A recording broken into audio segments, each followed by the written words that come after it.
Chapter 1. The Ruthless Path. Fan Yuan committed suicide out of fear for her crimes. She deserved no pity. If it weren't for her collusion with demons and theft of the sect's sacred guardian artifact, how could the Chenji sect have fallen so easily? Fortunately, we have our little master sister. She has great personal charm and a wide circle of friends, and all those great beings who were otherwise inaccessible rushed to help us. Can anyone in the cultivation world rival such influence? I heard that the traitor is hanging in the square as a public spectacle. Come on, let's go and stomp on her corpse. An endless barrage of abuse reached Fan Yuan's ears. People beat her mercilessly, their faces filled with hatred, as if they were looking at the murderer of their father. No, this wasn't true. She was not a traitor. She did not collude with demons, nor did she steal the holy artifact. It wasn't suicide out of fear of punishment, it was because she had exhausted all her lifetime cultivation repairing the demon realm rift, and eventually succumbed after demonic energy infiltrated her body, leaving her powerless to resist. All of this could be attested by Song Mucheng. But no matter how desperately Fan Yuan cried out, people couldn't hear the voice of an innocent ghost. When Fan Yuan felt utterly lost and helpless, she saw a man descend gracefully upon his sword, as though a celestial deity had descended from heaven. The man had a face like polished jade, tall and elegant with an aura of authority radiating from him naturally. Big brother, Fan Yuan felt extremely wronged and instinctively wanted to get closer to him. This man was both her big brother and the lifelong Daoist partner she loved, Su Jewen. However, just as Fan Yuan took a step forward, her body froze suddenly. She saw her big brother holding a woman's hand clad in white, his eyes soft and full of affection. Why do you come to such a dirty place when your health isn't good and you're always afraid of the cold? Su Jewen warmly rubbed the woman's hands, treating her meticulously. Fan Yuan's heart was pricked with sharp pain. The woman dressed in white had a graceful demeanor. Her features under the veil were blurred, but Fan Yuan recognized her instantly, even if she turned to ashes. Song Mucheng.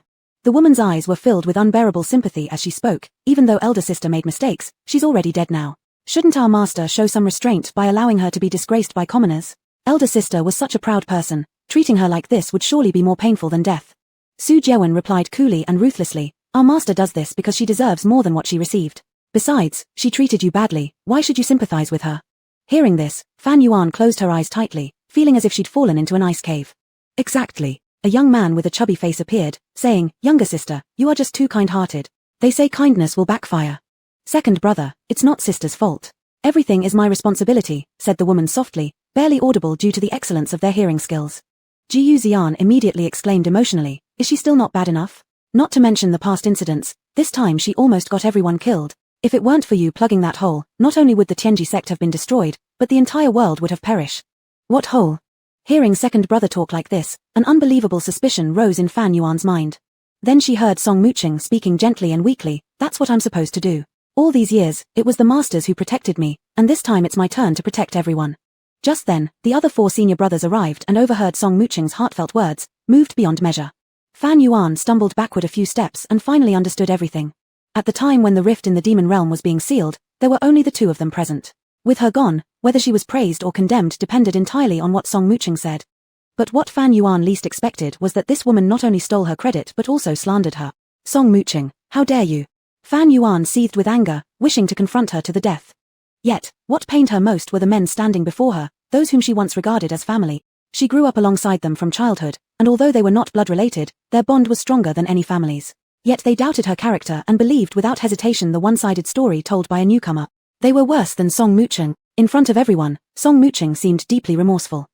I can really understand elder sister. If it hadn't been for me stealing their attention, she wouldn't have fallen into such hatred, committing this earth-shaking crime out of love. Su Jewen frowned in displeasure, replying, Fan Yuan herself was nothing more than a replacement for you. It was her excessive demands that caused all this. Upon hearing the word replacement, Fan Yuan raised her head in confusion, as if something long buried was about to surface. At that moment, Yunmeng Zhenren, dressed in indigo robes, appeared. Everyone bowed respectfully and greeted, Master. Yunmeng Zhenren looked at Song Mucheng, his usually expressionless face softening somewhat. Good child, why are you still calling me master? You should use a different title now, call me father. After a brief daze, Song Mucheng rushed into Yunmeng Zhenren's arms, tears streaming down her face.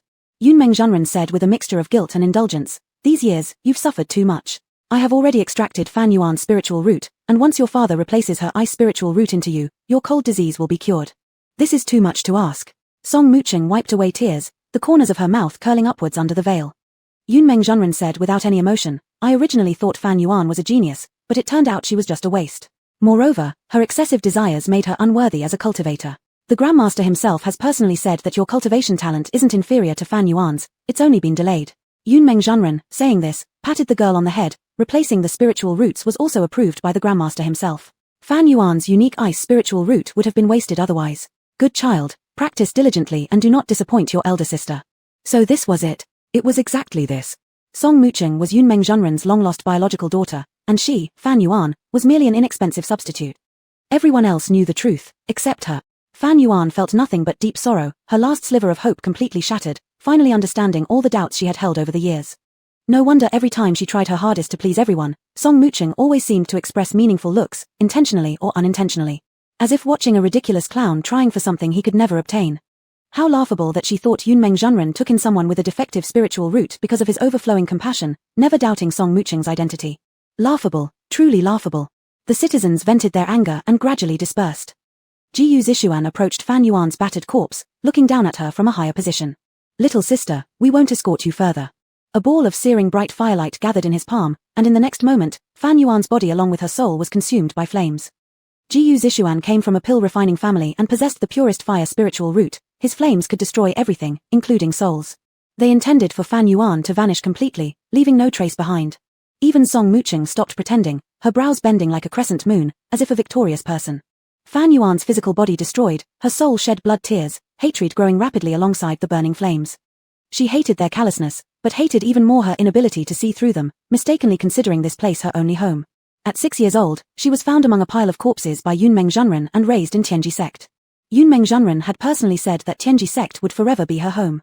He also mentioned losing a daughter, inviting her to privately address him as father if she wished.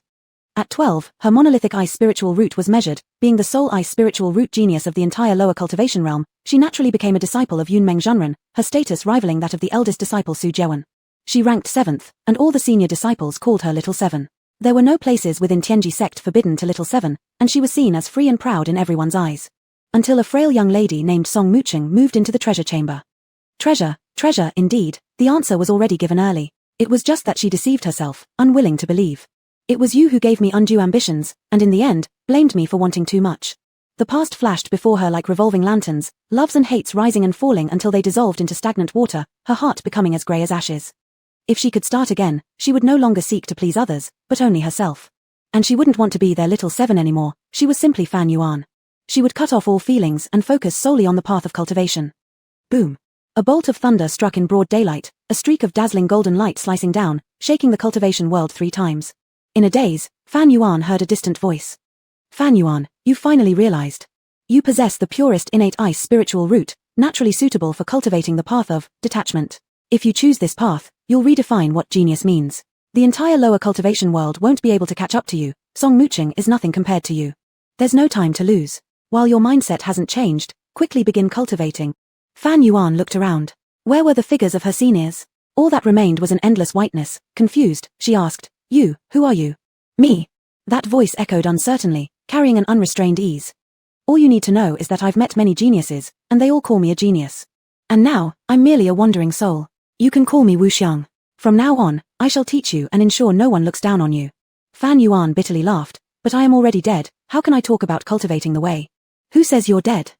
Wu Xiang burst out laughing. Fan Yuan didn't understand why he was laughing. "Innate saint body of detachment, you've only lost your spirit, not your life. Don't believe it? Just open your eyes and take a look." Chapter 2, Rebirth. Torrential rain fell, and the dense raindrops hammered against her cheeks painfully. Fan Yuan abruptly opened her eyes. Before she could fully grasp the fact of her rebirth, familiar yet strange voices of discussion reached her ears. Who would have thought that Senior Sister 7 would be so heartless, watching as Junior Sister fell from the ceiling demon platform without lifting a finger to save her? That's a place nearly 100 meters high. Junior Sister doesn't even know how to fly with a sword. Fortunately, Senior Brother showed up just in time and caught Junior Sister. Otherwise, we would have lost a life today. But Junior Sister still fainted from the shock and hasn't awakened for days. It's all Fan Yuan's fault. To tell you the truth, it might have been her who deliberately pushed Sister off. Such actions against a fellow disciple carry serious consequences, but Fan Yuan is the most beloved disciple of the sect leader, so it will likely end up being just a show trial. That's true. Relying on the sect leader's favor, Fan Yuan acts without restraint. What a pity for Junior Sister. Listening to the murmurs around her and feeling the authentic pain of her wounds, Fan Yuan finally realized she had truly been reborn. An indescribable joy and excitement surged through her heart, making her want to laugh out loud if not for pinching her own thigh tightly to hold herself back. Looking around, long-forgotten memories began to become vividly clear in her mind, and Fan Yuan understood everything at last. She had been reborn at the age of 18, the same period when Song Muching stepped into the light after leaving the treasure chamber, becoming the junior sister of Xuanyi Peak's disciples 3 months prior. The reason why she was kneeling there now originated from an incident 3 days ago. Tiangong sect was the largest sect among those in the lower realms, situated atop Mount Penglai, a mountain considered the ultimate aspiration for all cultivators. However, few outsiders knew that Mount Penglai harbored the greatest hidden danger of the cultivation world, the entrance to the demon realm.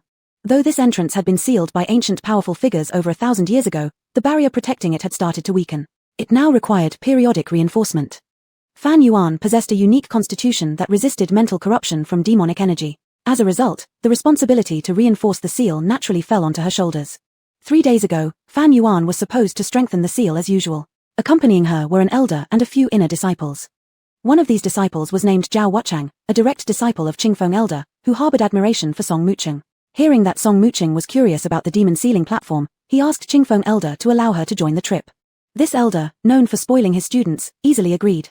However, Song Muching was only allowed to watch from afar, neither permitted near the seal nor allowed on the demon sealing platform. Just halfway through their journey, someone came to report an emergency involving Qingfeng Elder's spiritual beast escaping and causing chaos in the valley below. Once Qingfeng left, Zhao Wuchang immediately disregarded the earlier warnings and tried to charm Song Muching by inviting her to get closer to the demon sealing platform for a better look. Fan Yuan disagreed at once, but Zhao Wuchang, accustomed to having his way, insisted he take full responsibility for anything that went wrong. So, despite her objections, Fan Yuan decided to let it go. But then disaster struck. Upon stepping onto the demon sealing platform, a chaotic burst of demonic energy disoriented everyone except Fan Yuan. In the dire situation that followed, Fan Yuan alone was capable of subduing the demonic aura and saving the lives of those present. Facing such a situation alone for the first time in her life, no one else could help, and she found it extremely difficult to manage on her own, focusing all her attention on suppressing the chaotic energy. After painstaking efforts, Fan Yuan eventually managed to stabilize the situation. Only then did she notice Song Muching had fallen at some point, greatly startling her. She quickly flew down to rescue her. What she saw next was Song Muching lying in the arms of the senior brother Su Jiawan, her face as white as paper, looking like she had lost half of her life force, and appearing exceedingly pitiful. It turned out that Qingfeng Elder had still felt somewhat uneasy about Song Muching's safety, thus sent word secretly for Su Jiawan to keep an eye on things. By pure chance, Su Jiawan arrived just in time to catch Song Muching as she plummeted. Even with Song Muching barely clinging to her last breath, she summoned enough consciousness to whisper to Su Jiawan, "Big brother, please don't blame seventh sister. It wasn't her intention." And with that, she fainted. How coincidental everything seemed. Although Su Jiawan didn't say a word at the moment, Fan Yuan could never forget the reproachful and skeptical look in his eyes. It was like a sharp sword piercing straight through her heart. Meanwhile, after Zhao Wuchang and others regained their senses, it was as though they were missing a portion of their memory. None remembered what happened on the demon sealing platform. Hearing that his love interest had almost died, Zhao Wuchang directed his rage at Fan Yuan. Fueled by madness, he struck her with an overwhelming palm strike. Already injured, this single blow nearly killed her. Following that, Zhao Wuchang spread false rumors everywhere, loudly proclaiming that Fan Yuan had intentionally harmed Song Muching, claiming as though he had seen it all firsthand. And thus, swayed by Zhao Wuchang's words, nearly everyone jumped to conclusions against Fan Yuan. Within a night, Fan Yuan went from innocent to guilty, unjustly shouldering a fabricated crime. With Song Muching unconscious and unable to defend her, Fan Yuan had no way to prove her innocence and suffered severe punishment. This event marked the turning point where Fan Yuan's reputation within the sect rapidly deteriorated, affecting even her standing outside of the sect. The stain on her character became something she could never wash away during her lifetime. In her previous life, even though many years had passed since the incident, those suspicious gazes still lingered like ghostly flames that wouldn't dissipate, haunting her every time she woke from midnight dreams with tears streaming down her face. Today, Fan Yuan was kneeling here because she refused to confess and was thus punished by Master Yunmeng to kneel at a place where disciples would pass on their way to and from lessons, letting them scorn her. The master knew she feared losing face the most, and since forcing her to falsely admit guilt failed, he resorted to this method to compel her confession. Prior to this, Fan Yuan had already endured physical torment and was forbidden to heal her injuries. Soaked by the rain, her clothes clung to her body, her wounds ached so badly that her fingertips tingled uncontrollably, and her whole body curled involuntarily. Fan Yuan had always been afraid of pain, but strangely, she now relished it somewhat. Because everything else was false, only the pain in her body was real. She needed to remember the agony they inflicted upon her so she would never repeat the same mistakes. The young girl knelt on the stone slab, her thin figure drenched in the icy rain, looking disheveled. Yet, her back remained straight as she held her head high, refusing to show weakness or humility. Suddenly, the surrounding whispers ceased when someone announced that the sect leader had arrived. Fan Yuan's eyelashes fluttered slightly as she forced herself to suppress her emotions and slowly raised her eyes. Master Yunmeng, silver-haired and black-eyed, wore an elegant dark blue robe. An invisible barrier kept the raindrops away from him, projecting the authority befitting the first among sect leaders. His presence commanded awe-inspiring respect. "Little Seven, let me ask you again, Do you realize your mistake? As Master Yunmeng's lips moved, another voice echoed in Fan Yuan's mind. Mubin, your father has extracted Fan Yuan's spiritual root. When I graft her ice spiritual root onto you, you will no longer fear the cold. Through the misty rain, Fan Yuan gazed at Master Yunmeng, wishing to ask, Master, were you planning all along to extract my spiritual root to make up for what you owe Song Mucheng? Master Yunmeng, of course, had no idea what she was thinking and continued waiting patiently for her to confess. After a brief silence, Fan Yuan smiled faintly, lowering her eyelids and said, I recognize my fault. Upon hearing this, Master Yunmeng felt somewhat surprised. Despite the harsh punishment, she hadn't given in until now. It seemed this approach finally worked. In fact, after careful investigation, he already knew that Fan Yuan was innocent and shouldn't have been punished. But every time he thought about how his beloved daughter, Song Mubin, still lay unconscious, while Fan Yuan appeared unscathed, Master Yunmeng's heart ached bitterly. Over these years, Fan Yuan had grown up safely within Tianji sect, healthy and secure, whereas his biological daughter endured hardships in a frigid land, acquiring lifelong ailments. Seeing Fan Yuan brought memories of poor Song Mubin, his pitiful daughter. Only by making Fan Yuan suffer could Master Yunmeng ease his feelings of guilt towards Song Mubin. Hence, despite knowing Fan Yuan was innocent, he insisted on punishing her. If you admit your wrongdoing, do you understand exactly what your mistake is? Master Yunmeng asked. Fan Yuan met his eyes firmly and declared, I did not harm my peers. If I've made a mistake, it's that I failed to protect the junior disciple properly. The greatest error lies in allowing Zhao Wuchang to deceive the youngest sister into climbing onto the demon ceiling platform, leading to today's outcome. Master Yunmeng paused, instantly comprehending her meaning. His eyes narrowed dangerously. You're implying that Elder Qingfeng's senior disciple, Zhao Wuchang, acted deliberately? Fan Yuan's gaze was clear and candid. Yes, it was Zhao Wuchang who insisted that the youngest sister go to the demon ceiling platform, and there was nothing I could do to stop him. Master, you can verify this with Elder Qingfeng or any of the other disciples present at the scene. If so, why didn't you speak earlier? Master Yunmeng still harbored a trace of doubt. Fan Yuan had prepared her words carefully. A shadow of fake regret crossed her pale face. I thought that since I failed to protect the junior sister, I deserved to be punished. Master Yunmeng scrutinized Fan Yuan's expression inch by inch. After a moment, he expressed relief, saying, if you've reached this understanding, that's good. Fan Yuan's lips twitched slightly, but she stayed silent. In her previous life, due to wrongful accusations, filled with indignation and grievance, she obstinately challenged Master Yunmeng directly, betting on which of them, her or Song Mucheng, was more important to him. Naturally, the result was disastrous. Not only did she humiliate herself, but as an inner disciple, she was sent to perform the filthiest and most exhausting tasks among the outer sect, suffering immensely. Reborn, Fan Yuan no longer cared about others' opinions. Whether Master regarded her as a treasure or merely a substitute, she couldn't care less. What she resolved to do now was avoid repeating the same foolishness as before. In this life, she would only consider herself. The Tianji sect disciples around began whispering once again. So the one who started all this was Zhao Wuchang. It was rumored that Zhao Wuchang harbored feelings for our junior sister. A toad wanting to eat swan meat, could it be that he bore hatred out of love after being rejected by her? Could it be that Fan Yuan is truly innocent, framed by Zhao Wuchang? Chapter 3, Wrongful Accusation. In her previous life, Zhao Wuchang, because of Song Mucheng, always regarded Fan Yuan as a thorn in his eye. If Song Mucheng lost even one hair, Fan Yuan would be blamed for it. And Zhao Wuchang was someone who excelled at playing dirty tricks. He spread rumors behind her back, slandering her as immoral and seducing outer sect disciples, causing her to be publicly humiliated by the elders and tarnished her reputation. During that time, she hid in her cave, afraid to go out and see people, unable to settle down and practice cultivation, and was in extreme internal turmoil. Song Mucheng came to console her, and she was deeply moved at that moment. Reflecting now, everything had signs, and none of it was unrelated to Song Mucheng. But Zhao Wuchang, Fan Yuan wouldn't let him off either. She wanted to repay him hundredfold or even thousandfold for the hardships he brought her in her past life. Without doing so, her Taoist heart couldn't remain stable. All Fan Yuan needed to do was to lead the conversation towards Zhao Wuchang, and these people around her would help her extricate herself. The murmurs were low, but cultivators have excellent hearing and could detect even the faintest sound. At that moment, someone unknown revealed Zhao Wuchang's disgraceful deeds from years ago, causing an uproar. It turned out that a few years earlier, Zhao Wuchang had tried and failed to force himself on a virtuous woman from a village below the mountain. In a fit of anger, he cruelly killed both the woman and her husband. This incident occurred when the sect leader was away. By the time the sect leader returned, Elder Qingfeng had already smoothed things over for his beloved disciple and ordered Zhao Wuchang to reflect in seclusion for 2 years, a punishment that barely scratched the surface. Those aware of the matter received warnings not to gossip, and thus the news didn't leave the outer sect. Within Tianji sect, the outer sect and inner sect were like two different worlds. The outer sect was a hub for gossip where all kinds of hidden affairs within the sect could be found, rumors flying everywhere, whereas the inner sect remained pure and clear like clean water, with inner sect disciples being far more naive than those of the outer sect. Fan Yuan knew about this incident because she heard it while being punished to do hard labor in the outer sect in her past life. Truly, Zhao Wuchang was worse than beasts. Zhao Wuchang thought that since Elder Qingfeng covered up for him, the matter could be buried forever in the past. He never imagined that it would be revealed today, reaching directly the ears of the sect leader. Yunmeng Zhenren's face was already filled with anger, his fists clenched tightly, veins popping out. Tianji sect was the leading force among hundreds of cultivation sects. Such vile actions of a Dao cultivator using power to oppress ordinary citizens should never happen, and what a fine disciple Elder Qingfeng had trained. Not only that, this man dared to reach out his wicked hands towards his daughter. How dare he be so audacious?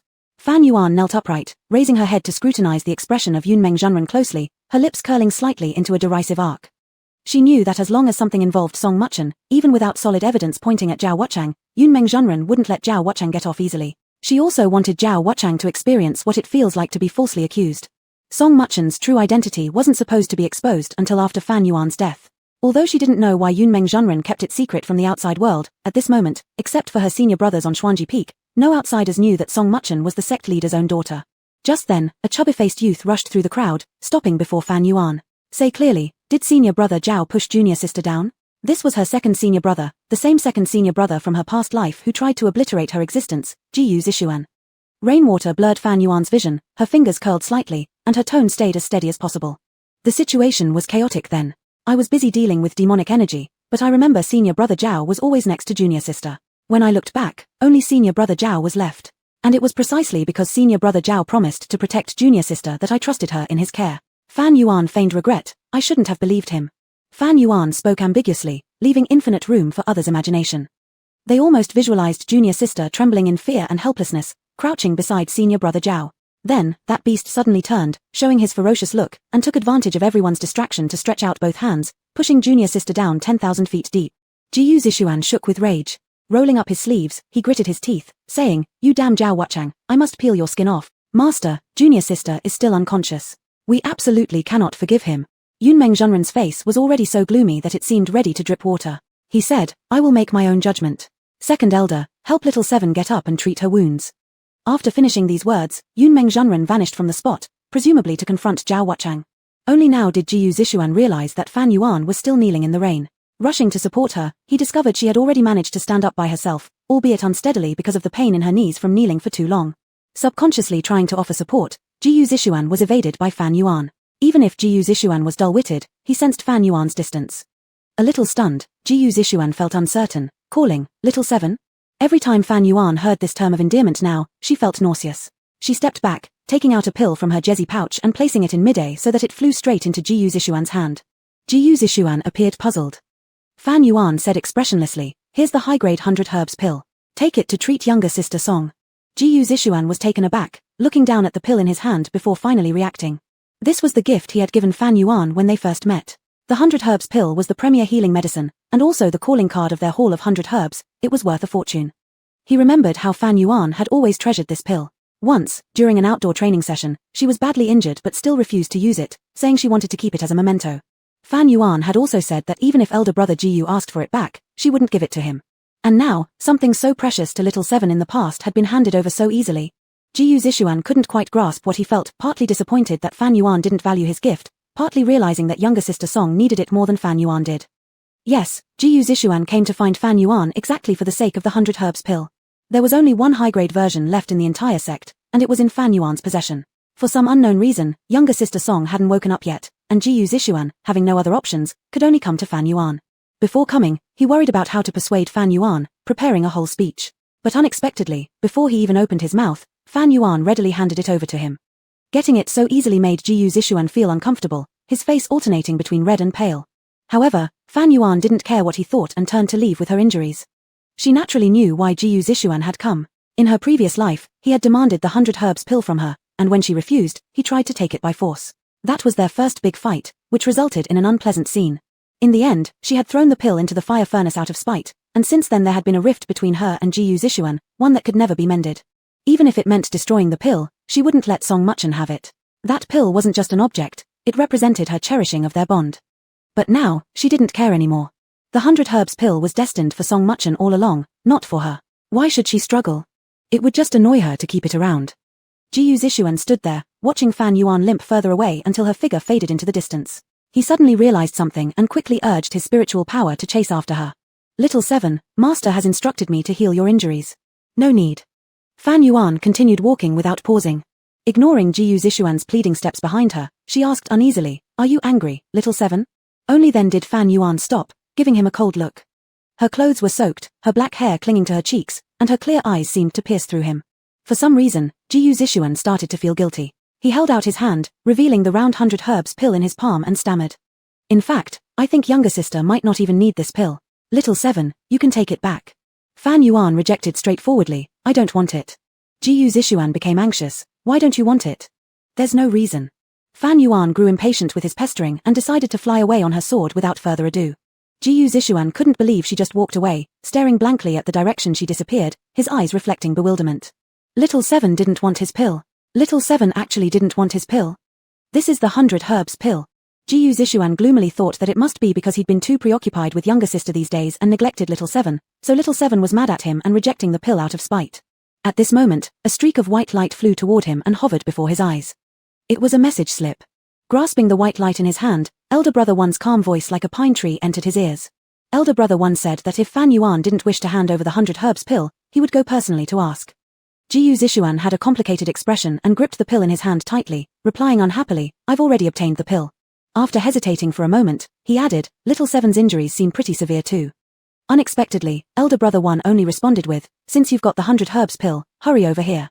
Jiyu Zixuan looked at the direction where Fan Yuan had disappeared, hesitated for a while, and ultimately chose to fly away in the opposite direction. On the way, absent-mindedly, he thought, the situation with younger sister was more urgent right now. After younger sister woke up, he'd go comfort little seven then. Their little seven was always easy to appease. Chapter 4, To achieve the Great Way, one must first sever emotional ties. Fan Yuan returned to her cave dwelling and sat cross-legged without bothering to dry her clothes, eager to enter her mind sea. She had noticed something unusual about her body upon being reborn, and indeed, as soon as she entered her mind sea, Fan Yuan saw an ancient parchment scroll. A mysterious and profound aura of primordial principles radiated from it. Fan Yuan's expression changed with shock. The parchment slowly unfurled before her eyes, revealing intricate and mystical text that shimmered with golden light. The supreme path of indifference. Without an unshakable heart, the Tao cannot be attained. Without the elimination of desires, the Tao cannot exist. The Tao flows naturally, the true self remains alone. Break apart completely to understand rebirth. Fan Yuan was deeply moved within. To break apart completely and understand rebirth. Could this be the reason for her rebirth?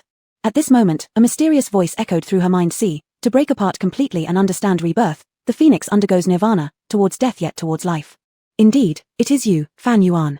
Fan Yuan was startled in her heart but quickly regained composure, softly probing, "Wuxiang?" The mysterious person hummed in response. It turned out that the sound she heard in her previous life wasn't her hallucination, Wuxiang truly existed. Fan Yuan was highly cautious. "How can you be in my mind, see?" "Not so, my seat lies hidden within this Tao." Wuxiang said, "Among 3,000 great paths, there are the Sword Tao, the Talisman Tao, the Elixir Tao, the Immortal Tao, the Leisure Tao, the Slaughter Tao. In my view, none match the supreme path of indifference. Eliminate thoughts of love, sever feelings of hate, only then will one comprehend the universe, comprehend all beings." Wuxiang's voice reverberated throughout Fan Yuan's mind sea, moving her greatly. Myriad texts spread out like silk ribbons, and Fan Yuan felt the profundity of the path of indifference, her spirit consciousness awakening instantly. In her past life, she had once heard of the path of indifference but never encountered anyone who practiced it. Before this, her impression of the path of indifference had been that it was an evil path involving killing one's spouse to prove one's Tao, and she stayed away from it. But it turns out that the reality isn't like that. The path of indifference discards the 7 emotions, 6 desires, and 7 evils, using the 8 sufferings to illuminate the clarity of one's heart. It doesn't mean ignoring human ethics or slaughtering innocents. What they call cutting worldly ties isn't about literal killing. Thus, proving oneself by slaying family members to achieve a state of indifference is purely misguided and impossible to lead to immortality. Selfish people cannot grasp the essence of the path of indifference. The deeper Fan Yuan understood the path of indifference, the more captivated and yearning she became, her heart drawn to it. Wuxiang said, "Fan Yuan, remember this well, it wasn't that you chose the path of indifference, but that the path of indifference chose you." Fan Yuan realized in her heart that if it weren't for this, she wouldn't have had the chance to be reborn. Even if the path of indifference were considered an evil path, what did it matter? She stood alone, neither wanting nor fearing anything. Still, she had never heard of a cultivator ascending perfectly after practicing the path of indifference. Could she really do it? Our Lord has already imparted the inner techniques to you, calling it the Wuxiang Heart Sutra. Practicing this technique will allow your mind to remain clear and not be disturbed by external matters, thereby speeding up your cultivation and making it less likely for you to experience fire in meditation. Fan Yuan snapped back to her senses and sincerely expressed her gratitude. "Thank you, honored elder." Wuxiang chuckled, "Don't rejoice too soon. This technique must be cultivated alongside the heaven-derived technique of indifference, otherwise, its effectiveness will be significantly reduced. But here, I only possess fragmented pages of the heaven-derived technique, which aren't complete, and they only cover the chi cultivation stage. You'll have to find the rest yourself. Fan Yuan paused slightly. She was currently at the early foundation establishment stage and was far beyond a mere chi cultivation practitioner. If she were to cultivate a technique suited for the chi cultivation stage, wouldn't she lag behind others? Moreover, the heaven-derived technique uses a blade, not a sword. She had never used a blade, which meant she would have to start anew. Fan Yuan hesitated somewhat. But soon, she realized this was Wuxiang testing her resolve. How foolish she had been. Wuxiang was a great elder, more formidable than even the ancestor of the Tianji sect. How could his techniques be ordinary? Since she had chosen the path of indifference, naturally she would also cultivate the techniques of the path of indifference. Fan Yuan made up her mind and spoke firmly and sincerely, "Elder, please impart the heaven-derived technique to me." Wuxiang was greatly pleased and laughed aloud. "The heaven-derived technique won't make you regret it. Also, I can tell you this, the library of your Tianji sect holds fragmented pages of the heaven-derived technique, perhaps suitable for the foundation establishment stage." Fan Yuan responded joyfully, "I understand." Wuxiang timely reminded her again, "It's best to discard the green ocean heart method that Yunmeng Zhenren taught you. It does more harm than good." Harm instead of good? Fan Yuan's breathing momentarily halted as confusion flashed across her mind. "To put it this way, the green ocean heart method he gave you was altered and is not the true green ocean heart method," Wuxiang explained. Upon hearing this, Fan Yuan immediately felt a chill run down her spine. She remembered that the green ocean heart method was a reward from Master Yunmeng after she won first place in the trial assembly, delivered into her hands through the hands of the elder brother. For so many years, she had never doubted that there was something wrong with this method. After some careful reflection, she remembered that the eldest disciple's demeanor seemed a little off at the time, as if he wanted to say something but held back. Fan Yuan had been too delighted to give it a second thought. No wonder she felt more and more strained as her cultivation progressed after laying down her foundation. Even Song Muchen, who started cultivating years later than her, managed to form her core successfully and reached the verge of forming an infant soul. As for Fan Yuan, she was stuck in the foundation establishment stage for a full decade. The elders' expectations for her fell short dramatically after her struggles became apparent, prompting them to redirect their focus entirely to Song Muchen, even reducing Fan Yuan's cultivation resources. It seems that her esteemed master had already schemed and planned everything out long ago to use her as a stepping stone for Song Muchen. And upon realizing all this, the eldest disciple chose silence instead of speaking up. Fan Yuan let out a cold laugh. "Su Jewen, you truly excelled at betrayal. Fan Yuan, to achieve the Great Way, one must first sever emotional ties." Wuxiang said profoundly. The sky grew darker, the moonlight sprinkling down like sand. With a creak, the door opened from the outside. Su Jewen approached the bed and peered through the curtain, raising his hand to push aside the light veil. There were no candles lit inside, but the moonlight seeped silently through the gauze windows, casting most of the woman's figure into shadow. Yet even so, one could still see her beautiful features and the delicate curve of her neck. "Are you still awake, Aruan? Waiting for me?" Su Jewen's eyes softened, lifting his hand to touch Fan Yuan's face. In the next moment, a glint of cold steel flashed in the dark. Unavoidable, Su Jewen's forelock was severed. A sharp blade emerged, its tip pressed against his throat, placed in a highly perilous position. Unable to contain himself, Su Jewen swallowed hard. Looking along the length of the blade, he met her icy yet piercing gaze. "It's me, Aruan," he hurried to explain. The woman scrutinized him steadily for a few seconds before retracting her sword, saying coolly, "Oh, it's you, eldest brother. I mistook you for some unwelcome visitor." Relieved, Su Jewen straightened his clothes and said, "I heard from the second disciple that you refused treatment for your injuries out of pique, so I came to check on you." At that point, although Fan Yuan and Su Jewen hadn't officially become partners, almost everyone knew they had grown up together since childhood and shared an exceptionally close relationship. Besides, they had already undergone a dual cultivation practice once, something only done by Dao partners. Dual cultivation wasn't akin to conventional bedroom activities or romantic entanglements. It was a yin-yang complementation cultivation method where both parties sat opposite each other, hands forming seals, blending their consciousnesses and spiritual energy to enhance their cultivation. This was known as dual cultivation. Such an act was only performed with one's closest partner. However, Su Jewen always appeared aloof and reserved, not particularly enthusiastic about dual cultivation. After Song Muchen arrived, it was as if he decided to remain chaste for her and never dual cultivated with Fan Yuan again, often refusing her indirectly multiple times. Someone gave Fan Yuan advice, claiming that if men experienced worldly pleasures, they wouldn't be so resistant to dual cultivation. Believing this nonsense, Fan Yuan went to the mortal world to find erotica manuals to learn from. Upon discovering this, Su Jewen stopped merely resisting her, he began to disdain her.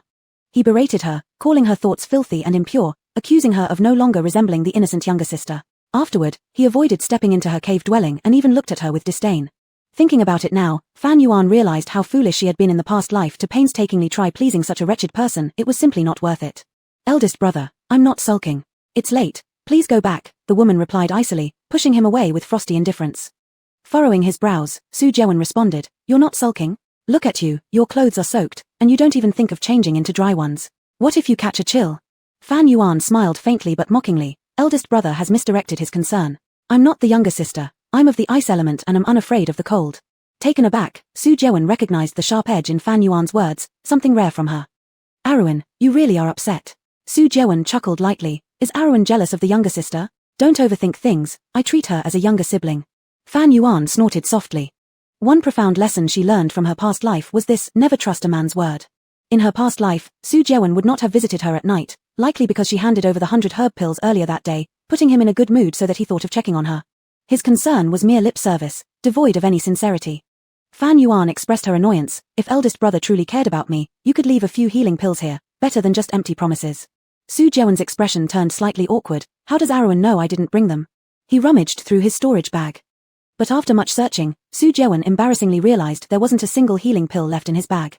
He suddenly remembered they were all given to the younger sister due to her frail constitution. Fan Yuan remained silent, seeing through his actions but choosing not to comment. Su Jeon felt uncomfortable under her gaze. I did prepare some, perhaps I forgot to pack them. I'll go fetch them right now. Just as he reached the doorway, Fan Yuan's voice sounded from behind. Eldest brother, I don't need them. Su Jeon's posture froze momentarily. There are distinctions between men and women. Master brother should refrain from visiting unless necessary to avoid misunderstandings. Su Jeon's eyes slightly widened as he turned back to look at Fan Yuan. Fan Yuan's voice revealed no trace of emotion. Also, Master brother, please stop calling me Arwen, I don't like it. Chapter 5, Gongshan Pavilion. Outside the room, water droplets fell from the eaves, drip by drip, while inside there was a chilling silence. Fan Yuan fell silent after saying those words, and Su Jeon suddenly realized that Fan Yuan usually called him Big Brother Su in private, but now she actually addressed him as Senior Brother. How had his Yuan become so distant? And why was she trying to drive him away? Su Jeon couldn't believe it at first, but soon he felt reassured. This wasn't the first time Fan Yuan had tried to drive him away. Whenever she threw tantrums, she would do this. But no matter how angry she was, she would always be fine by the next day, pretending like nothing happened. Other people might have to soothe Fan Yuan, but Su Jeon didn't need to coddle her at all. This was their interaction pattern all along, and Su Jeon had already gotten used to it. It was just that this time Fan Yuan had gone too far, and Su Jeon was somewhat displeased. Yuan, you're injured. I won't argue with you. Su Jeon waited for a moment, but Fan Yuan still didn't respond. Sighing, Su Jeon said, younger sister has awakened, and she's been thinking about you constantly. If you have time, go see her. Anyway, as an older sister, you failed to protect your younger sister, it's your fault. But since you've willingly offered up the 100 herb pill, this matter will. Before he finished speaking, a fierce frosty sword chi suddenly surged, forcing Su Jeon to step back outside the house. He looked rather disheveled. Bang! The door slammed shut. Her temper has truly become much worse. Su Jeon tightly pursed his lips before sweeping his sleeves and leaving. The next day, the sky was bright. The sunlight gave Mount Penglai a golden edge, revealing the majestic silhouette of the first sect under heaven.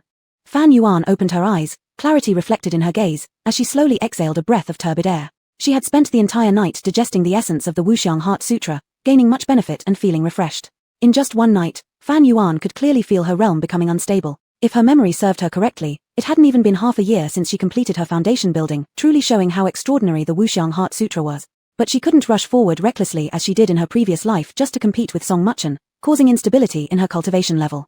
Foundation building is the cornerstone of cultivating immortality. Consolidating the foundation would yield greater efficiency in the future.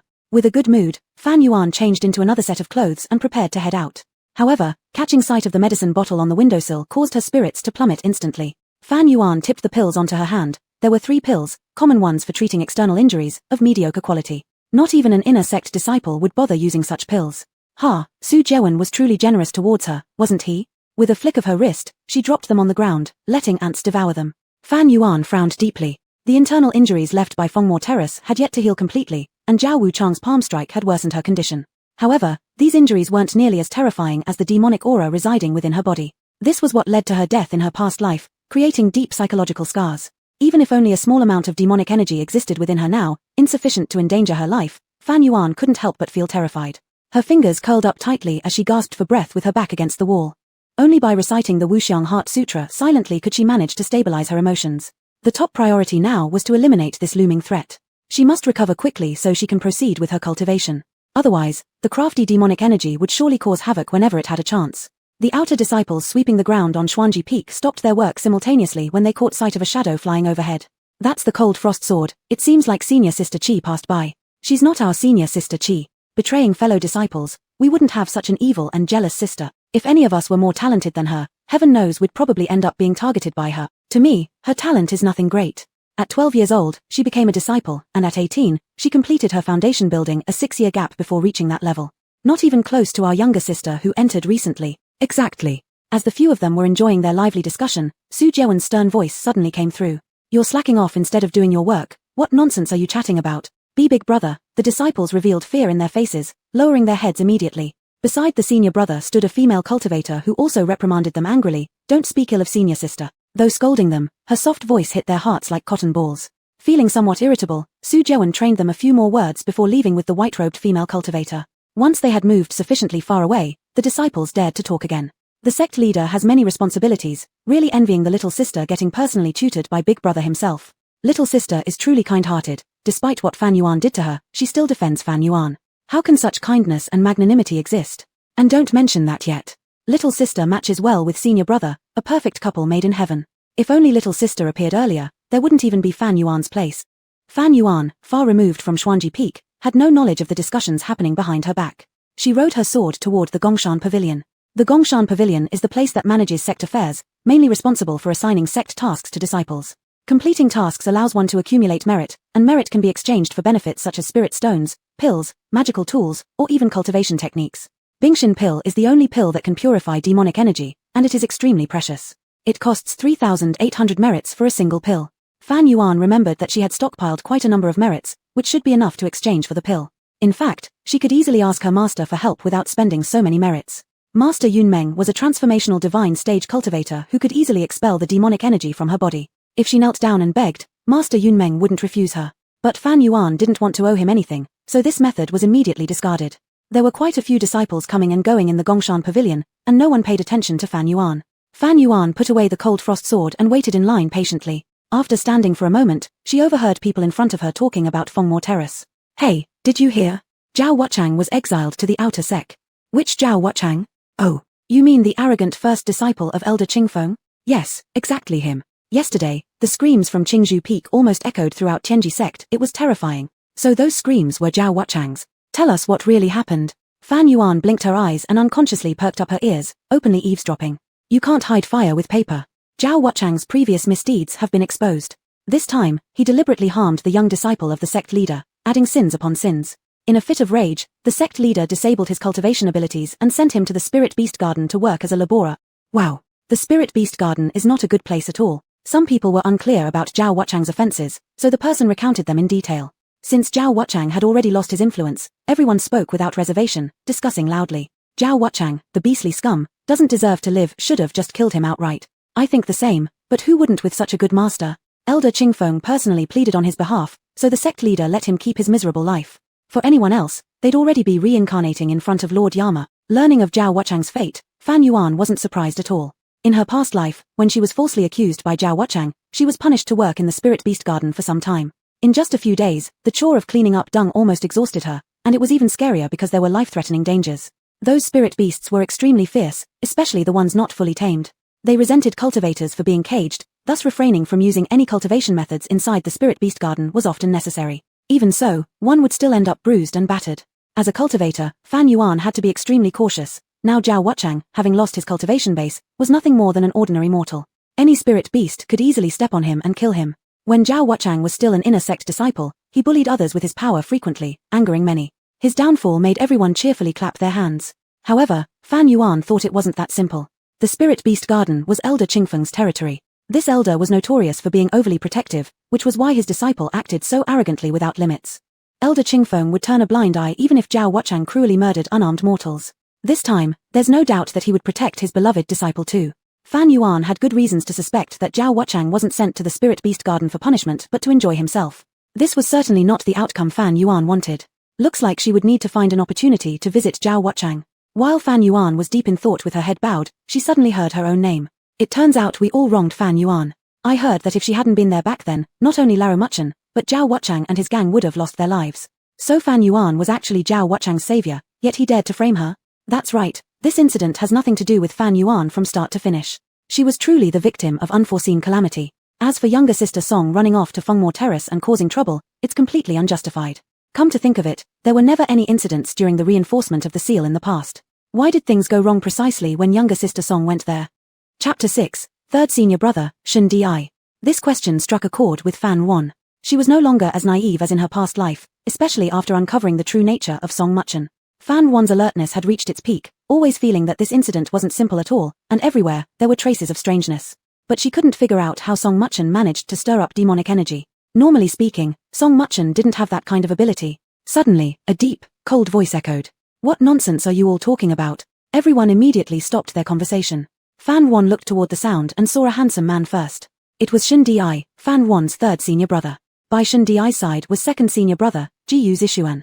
The reason Fan Won noticed Shin Di first was because this person's appearance was simply extraordinary. With a face like jade, skin like snow, and a red mole between his brows, he radiated an ethereal charm, much like a celestial being. Unfortunately, he always wore a sour expression, and though strikingly beautiful, he came off as prickly. The one who just reprimanded them was precisely Shin Di. The disciples of Tianji sect were all a bit afraid of him and began feigning ignorance. Fan Won used to admire this beautiful senior brother very much, often showing excessive respect despite being ignored. But now, she merely glanced at him indifferently and turned her gaze away. Shin Di soon noticed Fan Won and frowned deeply. Fan Won, what are you doing here? He never called Fan Won little seven or junior sister like others did. He always addressed her by her full name, as if he had never truly acknowledged Fan Won's status. In Shin Di's heart, only Song Muchen was his junior sister, and Fan Won did not deserve it. Fan Won turned her head, saying coolly, why does it matter where I am? When Fan Won spoke, everyone realized that the person they were just discussing stood right behind them, causing them to startle. Both the internal and external disciples of Tianji sect wore light blue uniforms, but the internal ones were particularly attractive, with cloud patterns that looked vivid under the sun. Fan Won was tall, standing at about 1.70 meters, naturally dressed without heavy ornate hairstyles. Her appearance exuded an air of grace yet retained a touch of allure. Therefore, standing among a crowd of male disciples, she didn't seem overly out of place. Toward the personal disciples of the sect leader, there existed a certain degree of awe. Moreover, this person was Fan Won, the favorite disciple of the sect leader. Unlike little junior sister who was easier to approach, one mustn't offend her. Glancing at her expression covertly, noticing her calm demeanor without anger, they all breathed a sigh of relief, grateful that they hadn't said anything bad about her earlier. Shin Di was slightly startled, vaguely feeling something amiss with Fan Won's attitude, but he didn't delve into it further. He was currently furious. His gaze was like a blade, scrutinizing Fan Won with evident reproach. Fan Won, do you just allow others to slander your junior sister? Is this how you act as an elder sister? Shin Di took a step forward, glaring disapprovingly. Or is it that you told them something? Fan Won stared at him and suddenly smiled. Accusations falling from the sky, she felt utterly wronged. Ironically, she had already grown accustomed to it. Shin Di furrowed his brows even deeper. Why are you smiling? Fan Won's lips curled into a mocking arc as she looked at Shin Di and said, you asked me how I perform as an elder sister. Well, I've learned from all of you. Shin Di showed a confused look and failed to catch the mockery in Fan Won's tone. Fan Won crossed her arms, retorting with sharp words, when I was defamed, did any of you speak a single word for me? How come Song Muchen can be your junior sister, but I'm not anymore? Back then, when she was misunderstood, she endured countless cruel remarks. Now these people merely harbored reasonable suspicions about Song Muchen, without uttering a harsh word, and yet they got so riled up. How could people be this partial? But it was understandable, after all, Song Muchen was their real junior sister, while she was just another disciple within the sect, unimportant. Staring at her for a long time, Shin Di remained silent until he was nudged by Jiyu Zishuan before reluctantly opening his mouth. His tone, however, was rather harsh. Of course you are also our junior sister, this has never changed. Jiyu Zishuan quickly chimed in, that's right, little seven, you will always be our junior sister. Shin Di seemed to find this statement revolting and turned his head aside. Fan Won glanced at him and sneered openly, revealing her distaste. Shin Di immediately turned his head back. He couldn't believe that the usually obedient junior sister would treat him with such disdain. For a moment, he couldn't accept it, even feeling affronted. What attitude is this? Fan Won spat coldly, being your junior sister shortens my lifespan. Shin Di's eyes widened, and his expression became terrifying. Disobedient since birth, disrespectful to elders, watch me educate you in place of our master. Jiyu Zishuan quickly intervened, third junior brother. Shin Di angrily retorted, senior brother, don't stop me. Look at how spoiled you've made her. Fan Won gazed straight ahead, not sparing them a glance. Fan Won was lost in thought, staring at a point in the air. She couldn't help but remember when she first came to Tianji sect. She was a dirty little beggar, not clean in any way, and everyone was both curious about and disdainful of her.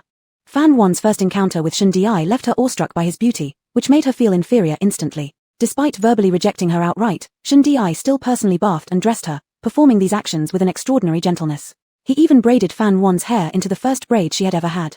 Just because Shin Di had been kind to her once, Fan Yuan etched this moment deeply into her heart, believing him to be a good person. Thus, even though Shen Di never truly acknowledged her status later, Fan Yuan didn't mind at all and went out of her way to please this cold beautiful senior brother. But no matter what Fan Yuan did, Shen Di remained unsatisfied, always finding fault with everything she did. She faced rejection countless times from him, even colliding head-on until blooded. It wasn't until right before her death that Fan Yuan realized why Shen Di treated her this way. It was because, in his heart, the only little junior sister was Song Muchen.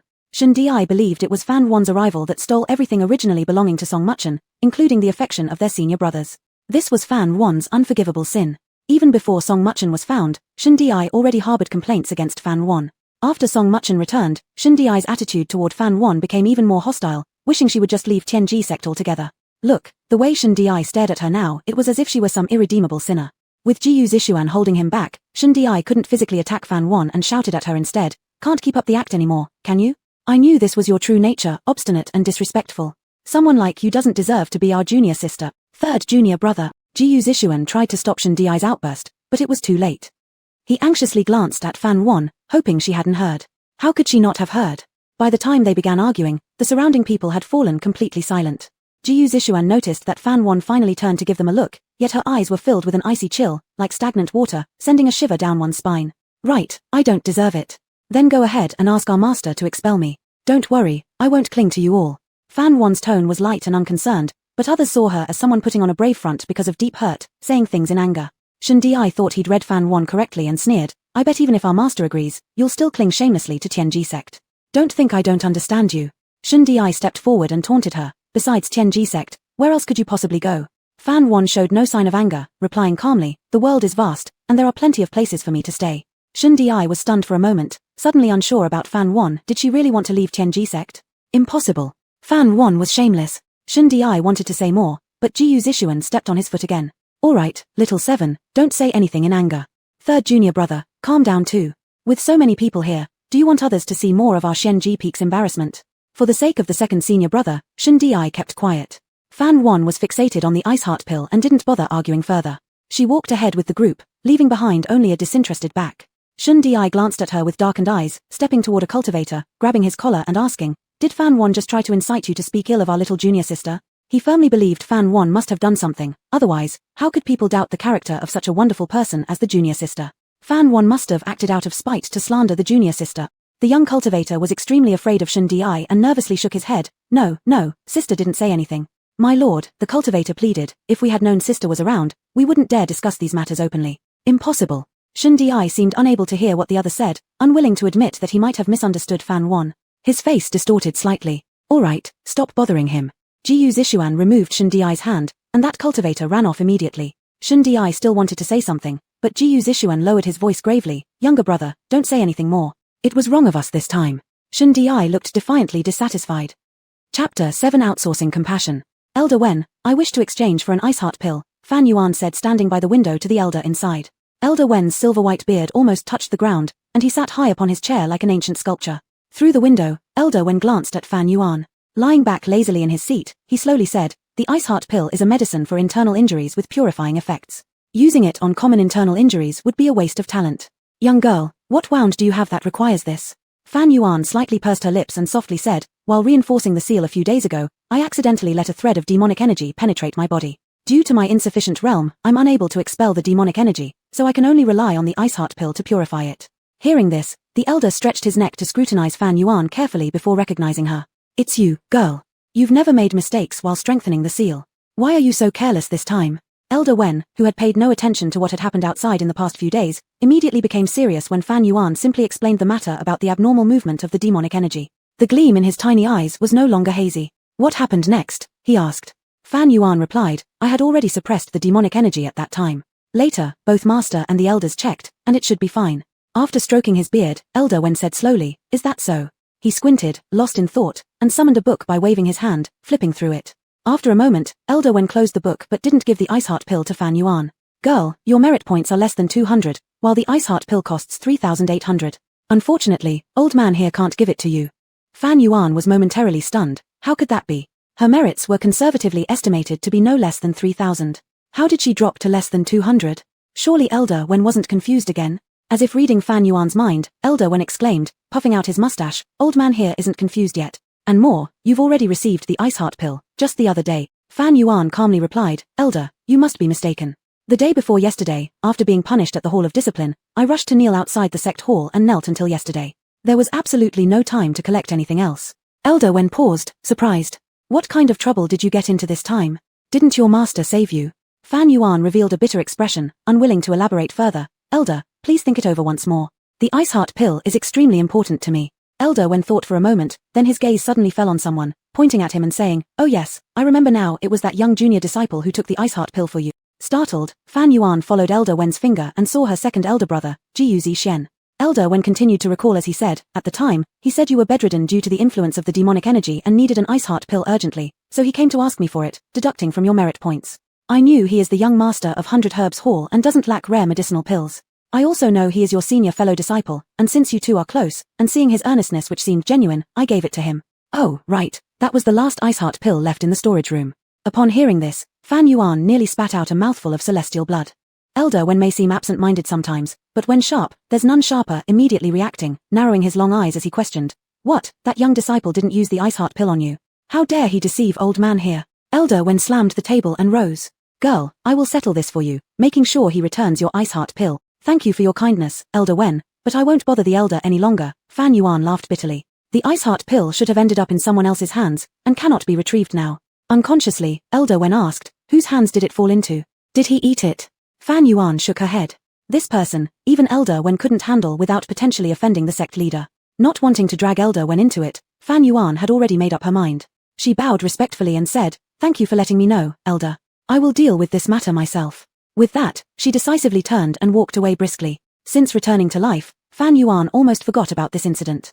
In her previous life, Jiyu Zixuan had silently used her merits to exchange for the last ice heart pill, using it on Song Muchin. Afraid she might cause trouble for Song Muchin, he lied, telling her it was used on himself. She had always trusted her fellow disciples and therefore never doubted or pursued the issue. She never made Jiyu Zixuan return it. Of course, Jiyu Zixuan had no intention of returning it either. Because she feared worrying her senior fellows, she concealed the fact that she had demonic energy within her and bore the pain on her own. The cost was enduring nightmares every night for several months, beginning to feel easily irritable and angry, timid and sensitive. In the eyes of others, she seemed like an emotionally unstable lunatic. During that time, she made many mistakes and was later punished by her master with a broken 4 ribs, locked away in a snake pit for reflection. For 3 months, she stayed in that dark place, which caused her to be deathly afraid of snakes even now. It took quite some time before Song Muchin deliberately mentioned the ice heart pill, only then did she learn the truth. In anger, she broke ties with Jiyu Zixien, but as it turned out, it was his fault. Onlookers instead blamed her for making trouble over nothing and being petty. Not one person stood up for her, not even the elder brother. Fan Yuan had always thought those 3 months in the snake pit were the darkest period of her life, until she realized she was wrong. What lay outside was the real darkness. Hey girl, Elder Wen couldn't stop her in time. Jiyu Zixien and Shen Di were just about to leave after submitting their mission when they suddenly heard Fan Yuan calling from behind. Second brother, how dare you exchange my merit points for the ice heart pill? Upon hearing this, Jiyu Zixien's eyes shifted nervously. When he turned around again, he grinned and said, oh, it's about this. I already used the ice heart pill on myself. Little Seven shouldn't have any grudge against her elder brother, right? Fan Yuan's voice turned cold. Stop fooling around with me. Did you ask my permission? How dare you act on your own accord? Jiyu Zixien didn't expect Fan Yuan to lose her temper so badly. She wasn't bothered by Cao Dan, yet such a small matter as an ice heart pill made her blow her top. She was simply too stingy. Suddenly, Fan Yuan's chilling frost sword crossed over, startling Jiyu Zixien. Shen Di reprimanded, Fan Yuan, do you know what you're doing? Fan Yuan shouted back, it's none of your business, shut up. You. Shen Di's eyes widened in anger. But Fan Yuan no longer gave him a glance. Instead, she stared coldly at Jiyu Zixien, second brother, do you think I'm foolish? You've never been near the demon ceiling platform, how could you possibly get infected with demonic energy? Jiyu Zixien knew his lie had too many holes, so awkwardly said, there are so many people around here, why don't we talk about this once we're home, huh? Be a good girl. Fan Yuan wouldn't give in. She demanded, second brother, you put the ice heart pill on Song Muchin, isn't that so? Unable to deny further, Jiyu Zixien slowly nodded. The surrounding disciples were already shocked to hear Jiyu Zixien misappropriated Fan Yuan's merits, but once they learned it was for Song Muchin, their expressions varied widely. Master Jiyu truly acted disgracefully. Fan Yuan sheathed her sword, acknowledging it is all I need. This incident was known to Shen Di too. He found Fan Yuan's aggressive attitude unbecoming and interjected. Song Muchin is your fellow disciple as well. Is there anything wrong with using your merit points to save your younger sister? It's merely that you weren't informed beforehand. Clearly, you lack affection for your juniors. This is disappointing. Jiyu Zixien agreed wholeheartedly with these words. He still hadn't realized what exactly was wrong with his actions. Younger sister was frail, certainly unlike Fan Yuan who was so robust. Moreover, Fan Yuan had a special constitution, unaffected by demonic energy, and therefore did not require the ice heart pill. Since she didn't need it, why not let someone else who did have use for it? This was precisely what both Jiu Zixian and Shen Di believed. Third brother. Fan Yuan turned to look at Shen Di sarcastically. Merit points worth 3,800 aren't cheap. If you care so much, why didn't you use your own merit points? You're all grabbing from mine. Outsourcing compassion has become quite routine, hasn't it? Jiu Zixian interrupted. Little Seven, you weren't like this before. Back then, you frequently climbed mountains to pick spiritual herbs for our younger sister. Don't mention the past. Fan Yuan interrupted impatiently. When she brought this up, she felt irked. At the time, she had no idea that the risky trips to gather herbs were entirely for Song Muchin. Her master had claimed he got injured exterminating demons while abroad, and she went through dangers manually digging for medicinal herbs. Each time she returned, she was covered in wounds. Turned out all these great tonics became nutrients strengthening Song Muchin's body. To put it another way, Song Muchin's ability to emerge from the treasure's pavilion relied solely on her. Song Muchin bowing down to her in gratitude would have been justified. Jiu Zixian felt utterly humiliated already, so in the end, he pleaded, Little Seven, please don't tell master about this. Let's just forget about it. Shen Di muttered coldly beside him, why are you talking so much nonsense? This was something she owed to the younger sister in the first place. Jiu Zixian, old 3, stop causing trouble. As if speaking of Cao Cao, his voice came. From above, a pretentious female voice resounded. 7th senior sister, here you are. I've been looking for you for ages. Chapter 8 Song Muchin. 2 figures then descended from the sky, riding on a flying sword. Song Muchin stood on Su Jiawen's 9 heavens mystical sword, while the man behind her had one hand lightly supporting her waist and the other controlling the spiritual sword for a steady landing. Song Muchin gracefully approached in a plain white moonlight gown, her slender figure revealing a frail appearance with an air of illness. She looked like a delicate willow branch swaying in the wind, yet her eyes sparkled with vivacity. Fan Wan watched her approach gradually. In her previous life, the woman who could trick countless cultivators of the Tianji sect and was reputed as the most beautiful cultivator, by Yarrow Fairy, was in fact only of average looks, not possessing exceptional beauty. However, anyone who saw her, even if it were just a fleeting glance, would remember her face vividly. Song Muchin possessed a unique aura that always drew people's attention, naturally making them feel goodwill and sympathy towards her. As soon as she appeared, all the disciples of the Tianji sect involuntarily turned their gazes towards her, following her every movement, without even noticing the presence of the handsome Master Shui standing behind her. Su Jiawen raised his eyes, his gaze landing on Fan Wan's pale complexion, slightly frowning. He soon diverted his gaze, instead addressing Song Muchin with concern. Little junior sister, walk slower, watch your step. Song Muchin turned back with a soft smile, playfully scolding, Big brother Su, I'm not a child anymore. As she said this, she suddenly stumbled. Su Jiawen hurriedly supported her, his actions effortless. Be careful. Song Muchin smiled faintly. Thank you, brother Su. Seeing junior sister arrive, Shen Di's cold and hard demeanor immediately softened as he proactively stepped forward to greet her. Shouldn't you be resting? Why are you running around? His tone sounded scolding but carried an unmistakable sense of indulgence, with a clear smile lingering at the corner of his lips. Shen Di was notorious in the Tianji sect for his perpetually sour expression. When he did smile, it was usually sneering or mocking. No one had ever seen the icily beautiful snake cultivator reveal such a tender smile. The surrounding disciples were so shocked their eyes nearly bulged out of their sockets. They all had witnessed how abominably Shen Di had treated Fan Wan before, thus, they didn't find it inappropriate until Song Muchin arrived and revealed such an enormous disparity. It was truly the difference between heaven and earth. Song Muchin glanced past Shen Di's shoulder and gently said, I've come to seek out senior sister. The upward tilt of Shen Di's mouth quickly flattened. What do you need her for? Of course, it is to thank senior sister for her rescue. Soon after, Song Muchin stood before Fan Wan, with 3 elder brothers watching nearby. Simply observing their positioning made it clear that they sided with Song Muchin, adopting a guardian-like stance.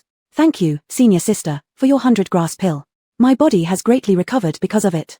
Hearing from elder brother Su that the pill was your treasured collection, something you yourself were unwilling to use, but still gave up to cure me, your junior sister can never express enough gratitude.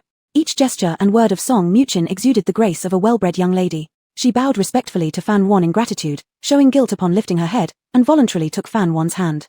Fan Wan didn't refuse the contact, simply glancing down at the hand, then emotionlessly watched Song Muchin put on an act. Song Muchin's performance was impeccable, her eyes brimming with tears. I heard senior sister was punished because of me. It's entirely my fault for waking up too late and causing you so much hardship. But neither should we blame the master. The master was too worried about me and thus acted impulsively. It's entirely my fault for causing trouble for you, senior sister. Song Muchin's voice was gentle, with a perfect rhythm that tugged at the heartstrings, evoking compassion, a skill that Fan Wan had never learned in both of her lifetimes. I hope, senior sister, you won't hold any grudges against the master or our fellow elder brothers. If anyone is to be blamed, let it be only me. As soon as these words left her lips, tears cascaded down, as if there were no end to them, resembling pear blossoms moistened by rain. Fan Wan paid no heed to her ramblings but carefully observed Song Muchin. In the past, Fan Wan disliked her deeply and never gave her a second look. She didn't understand why, every time Song Muchin shed tears, the men around her would irrationally side with her. Now, she understood. Song Muchin was skilled at displaying weakness, with each word and facial expression subtly conveying her innocence. No man under the heavens could resist her mannerism. If this wasn't innate, then Song Muchin must have spent significant time researching ways to gain others' affection privately. The disciples saw Song Muchin's humble demeanor and felt their hearts clenching. They couldn't help but imagine slapping themselves repeatedly. How could they have doubted someone so kind and beautiful? Truly, they deserved death. Song Muchin noticed that Fan Wan had been staring at her for quite some time without response, which made her somewhat uncomfortable. She called out, "Senior sister?" Fan Wan blinked once and came back to her senses. "So, it seems even your soliloquy grows awkward when prolonged. Senior sister, is there something on my face?" Song Muchin touched her face, looking puzzled. Suddenly, Fan Wan raised her hand. Song Muchin's eyes gleamed momentarily, then quickly assumed a frightened pose, dodging aside. Jiyu Zishuan was close by and thought that Fan Wan was about to make a move against Song Muchin, so he immediately shouted, "Fan Wan." His shout sent a signal to Su Jiawen and Shun Di that someone was going to harm Song Muchin. Unwilling to hurt Fan Wan, Su Jiawen chose instead to pull Song Muchin into his arms protectively. But when he moved to draw her closer, he realized Fan Wan had no intention of attacking their little junior sister. Fan Wan's hand lightly rested on Song Muchin's tearful cheek, causing the latter to slightly furrow her brows. All three men were momentarily stunned. So, Fan Wan had raised her hand not to attack but to wipe away Song Muchin's tears?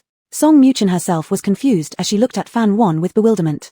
No, this wasn't at all what she'd expected. She'd used the 100 grass pill to provoke Fan Wan and deliberately mentioned their master's favoritism. Shouldn't Fan Wan feel so mentally unbalanced that she angrily slapped her? With 3 elder brothers present, and many witnesses around, if Fan Wan lashed out, it would confirm again that Fan Wan was trying to harm her. This way, even if the previous attempt didn't successfully trap Fan Wan, this one surely would. Even better. But, Fan Wan didn't follow the script. What was wrong with Fan Wan? Was she saving some big move for later? Yes, that must be it. Song Muchin knew Fan Wan well, she was so proud, cared deeply for these peers and the master, understood that she'd been treated unfairly. How could she remain indifferent? She had handed over the perfect opportunity, and Fan Wan couldn't resist slapping her back, could she? Yet, Fan Wan restrained herself. In a tender manner, she wiped away the crystalline tear from the corner of the woman's eye, smiling faintly. How could an elder sister blame you? You want to act out this deep sisterhood play with me? Alright, I'll play along, just wait until I make you regret it. After wiping away her tears, Fan Wan smoothed the hair by Song Muchin's temple and said, "Look at how much you've cried. Anyone who doesn't know might think your elder sister bullied you." Song Muchin appeared as though she'd seen a ghost, her mind blanking for a moment, forgetting momentarily what she intended to say.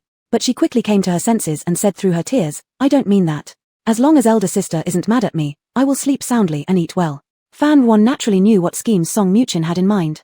Such an old trick like trying to provoke her would only work on the naive Fan Wan from her past life. There was no doubt that if she went ballistic here against Song Muchin, let alone injuring her, she would get severely reprimanded by the elder brothers. Fan Wan's expression remained unchanged as she asked, "Aren't you always curious why elder sister is never particularly fond of you?" Song Muchin hadn't expected Fan Wan to bring up this issue so straightforwardly. She paused, unsure of how to respond. A faint sense of unease welled up within her.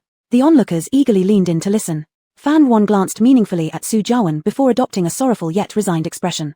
"Since your entry into the sect, your eldest brother has been calling your name even in his dreams. How could I not envy that? Is it, really?" Song Muchin couldn't believe it. Of course, it was false. Fan Wan thought to herself. Well, it wasn't entirely false since Su Jiawen would behave this way in the future, not right now. Still, Fan Wan sincerely claimed, "Absolutely true, I heard it with my own ears." Song Muchin paused briefly, then couldn't help glancing at Su Jiawen, her heart filled with joy and her face blushing. So master brother also. Meanwhile, Su Jiawen stared blankly at Fan Wan, completely unaware of Song Muchin looking at him affectionately. Fan Wan continued, "Envy is a common human emotion. However, I have already put it behind me now. If I've ever mistreated you, please forgive me." Song Muchin bit her lip, asking, "What do you mean, elder sister?" Fan Wan smiled, grabbing her hand and then grasping Su Jiawen's hand, stacking them together. "Elder sister wishes to promote good things between you two. May you and master brother love each other forever." Fan Wan paused, lifting her gaze to Su Jiawen, who was still lost and uncertain. She spoke slowly, each word as though a curse. "Forever, may you not separate."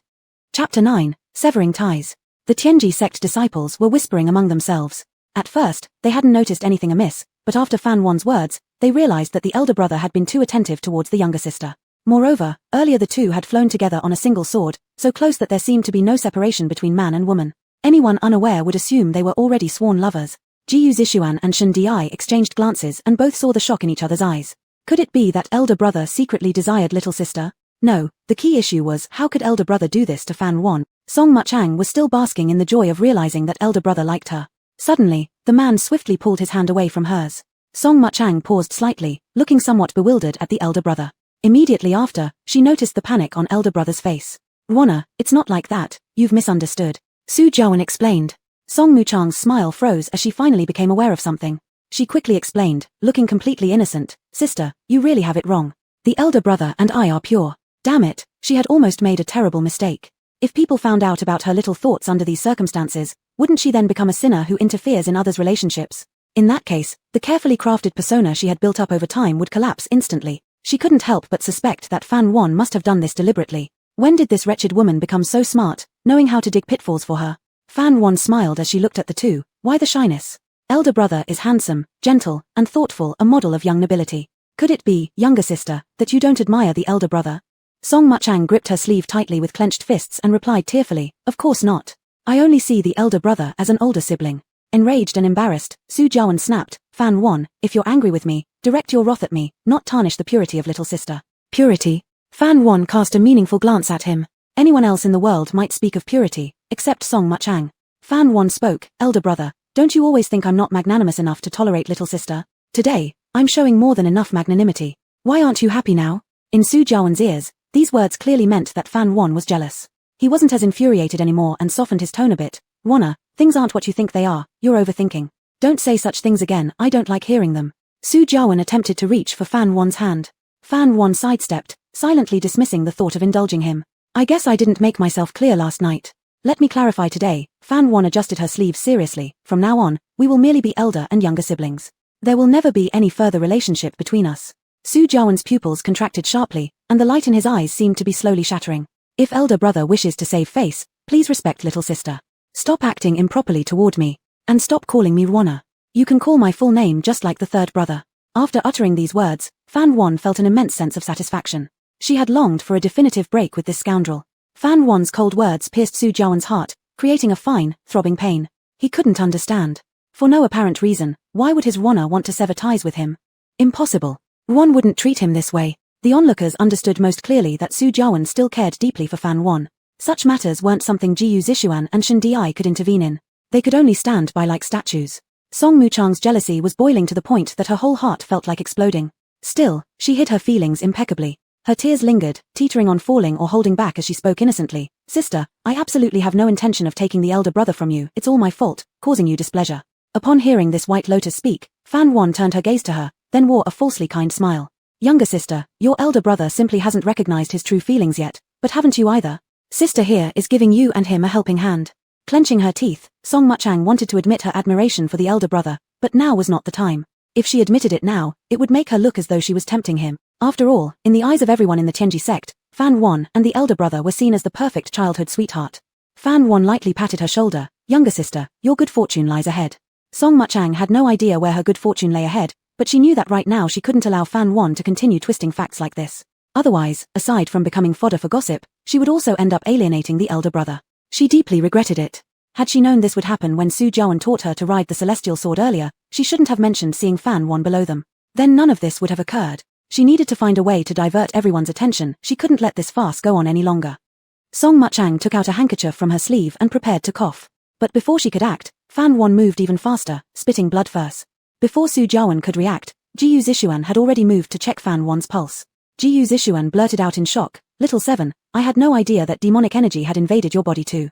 If I'd known, I would never have used your merit to exchange for the ice heart pill. After speaking, he suddenly realized that the eldest brother was right there, and hastily covered his mouth in panic.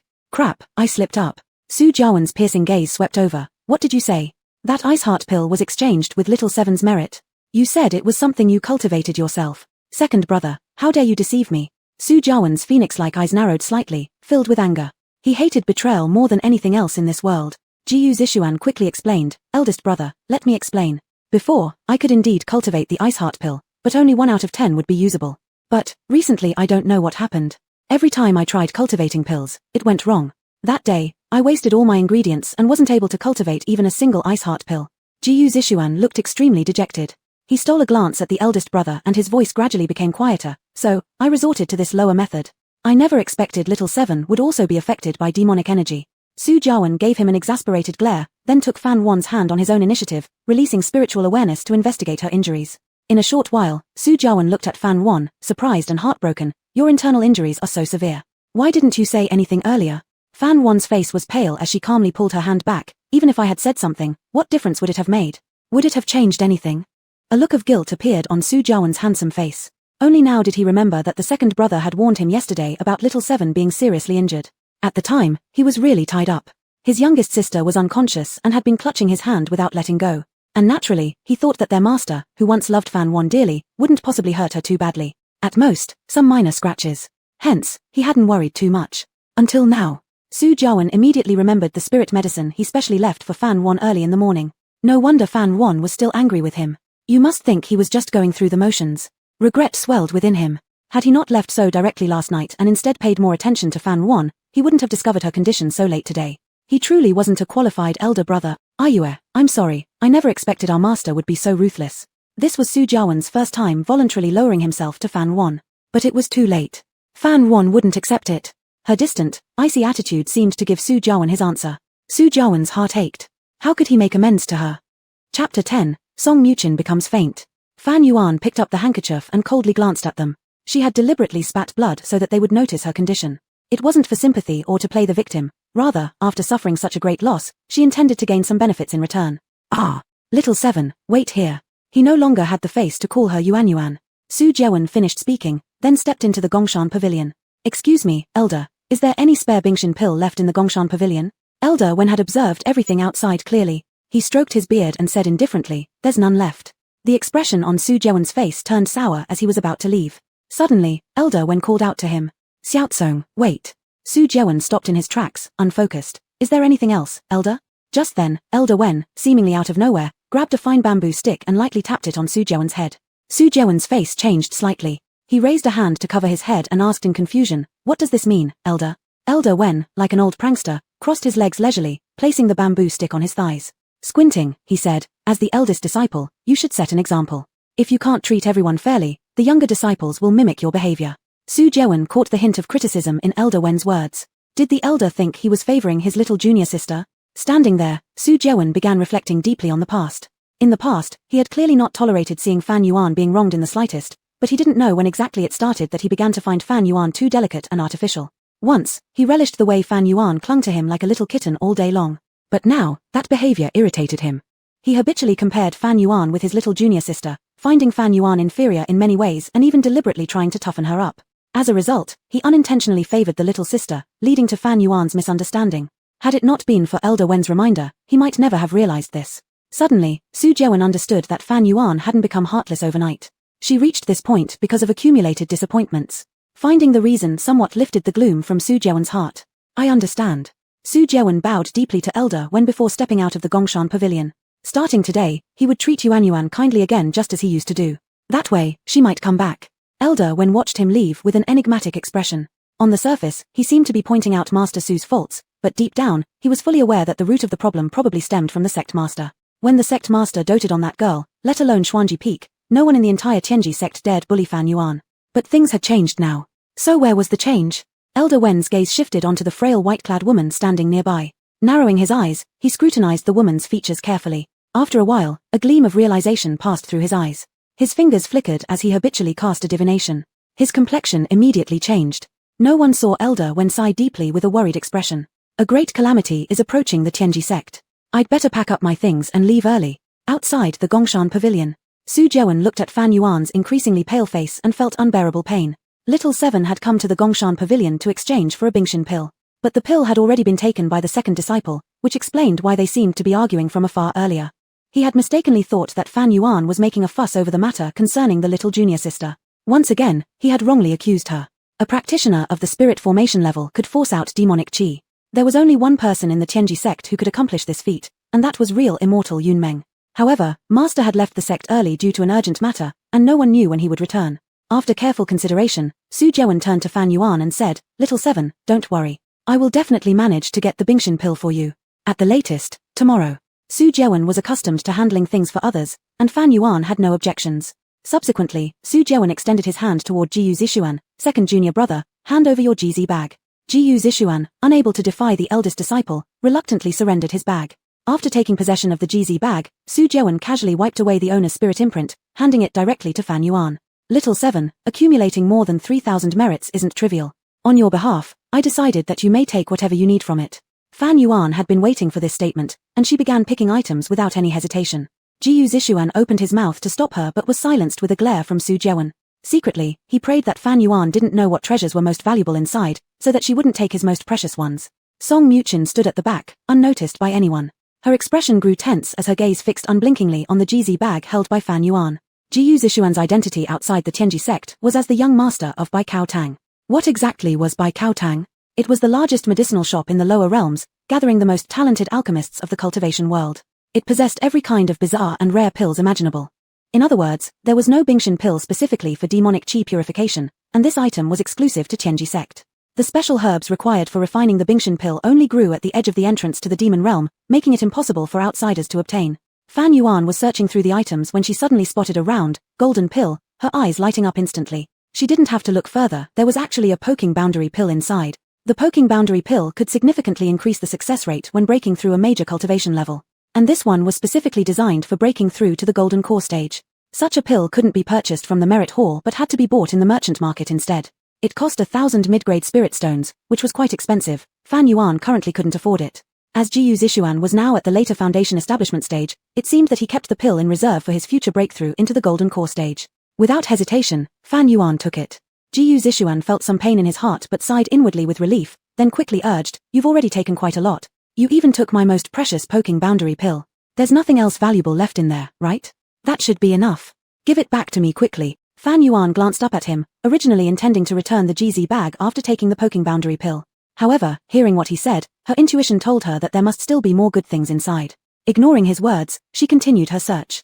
Jiyu Zishuan cursed under his breath. How insatiable. If the eldest disciple weren't standing by his side supporting him, he would never have let Fan Yuan continue ransacking like this. Song Muchin's expression was no less tense than his. If someone observed carefully, they'd strangely notice that it looked as if Fan Yuan wasn't taking Jiyu Zishuan's things but rather something that belonged to her.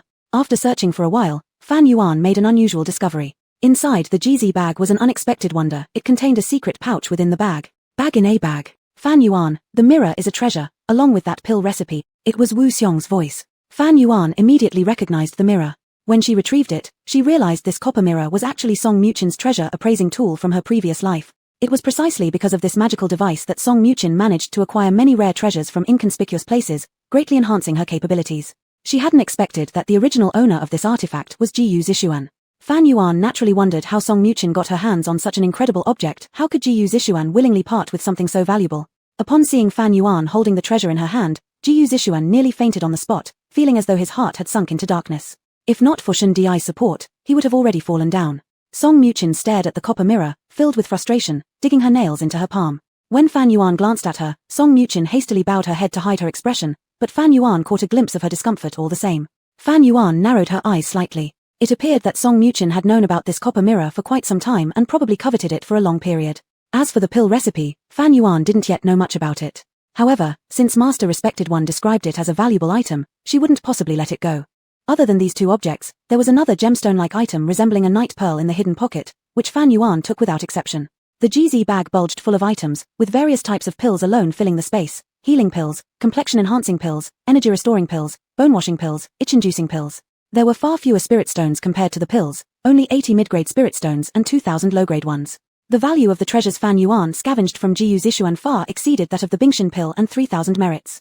Satisfied, Fan Yuan returned the GZ bag to Jiyu Zishuan. Jiyu Zishuan didn't even have the strength to grab the bag, his heart bleeding drop by drop. He regretted it bitterly, vowing to himself that even if it killed him, he would never use Fan Yuan's merits to exchange for Bingshan pills for the younger sister again. Speaking of the one who felt worst of all, it had to be Song Muchin. She had spent so much effort, flattery and scheming just to get her hands on that treasure appraisal tool, only to see it snatched away by Fan Yuan. All her hard work turned out to be futile. Song Muchin became increasingly frustrated the more she thought about it, eventually fainting on the spot out of anger. Chapter 11, The Replication Mirror. Mujin. Su Jiuan was quick to act and caught her just in time. In the heat of the moment, he forgot to call her little junior sister. The onlooking disciples, especially the female ones, looked at them with disdain. Song Mujin had only been in the sect for 3 months, yet they were calling each other so affectionately. And they claimed they were innocent. However, none of them paid attention to what others thought.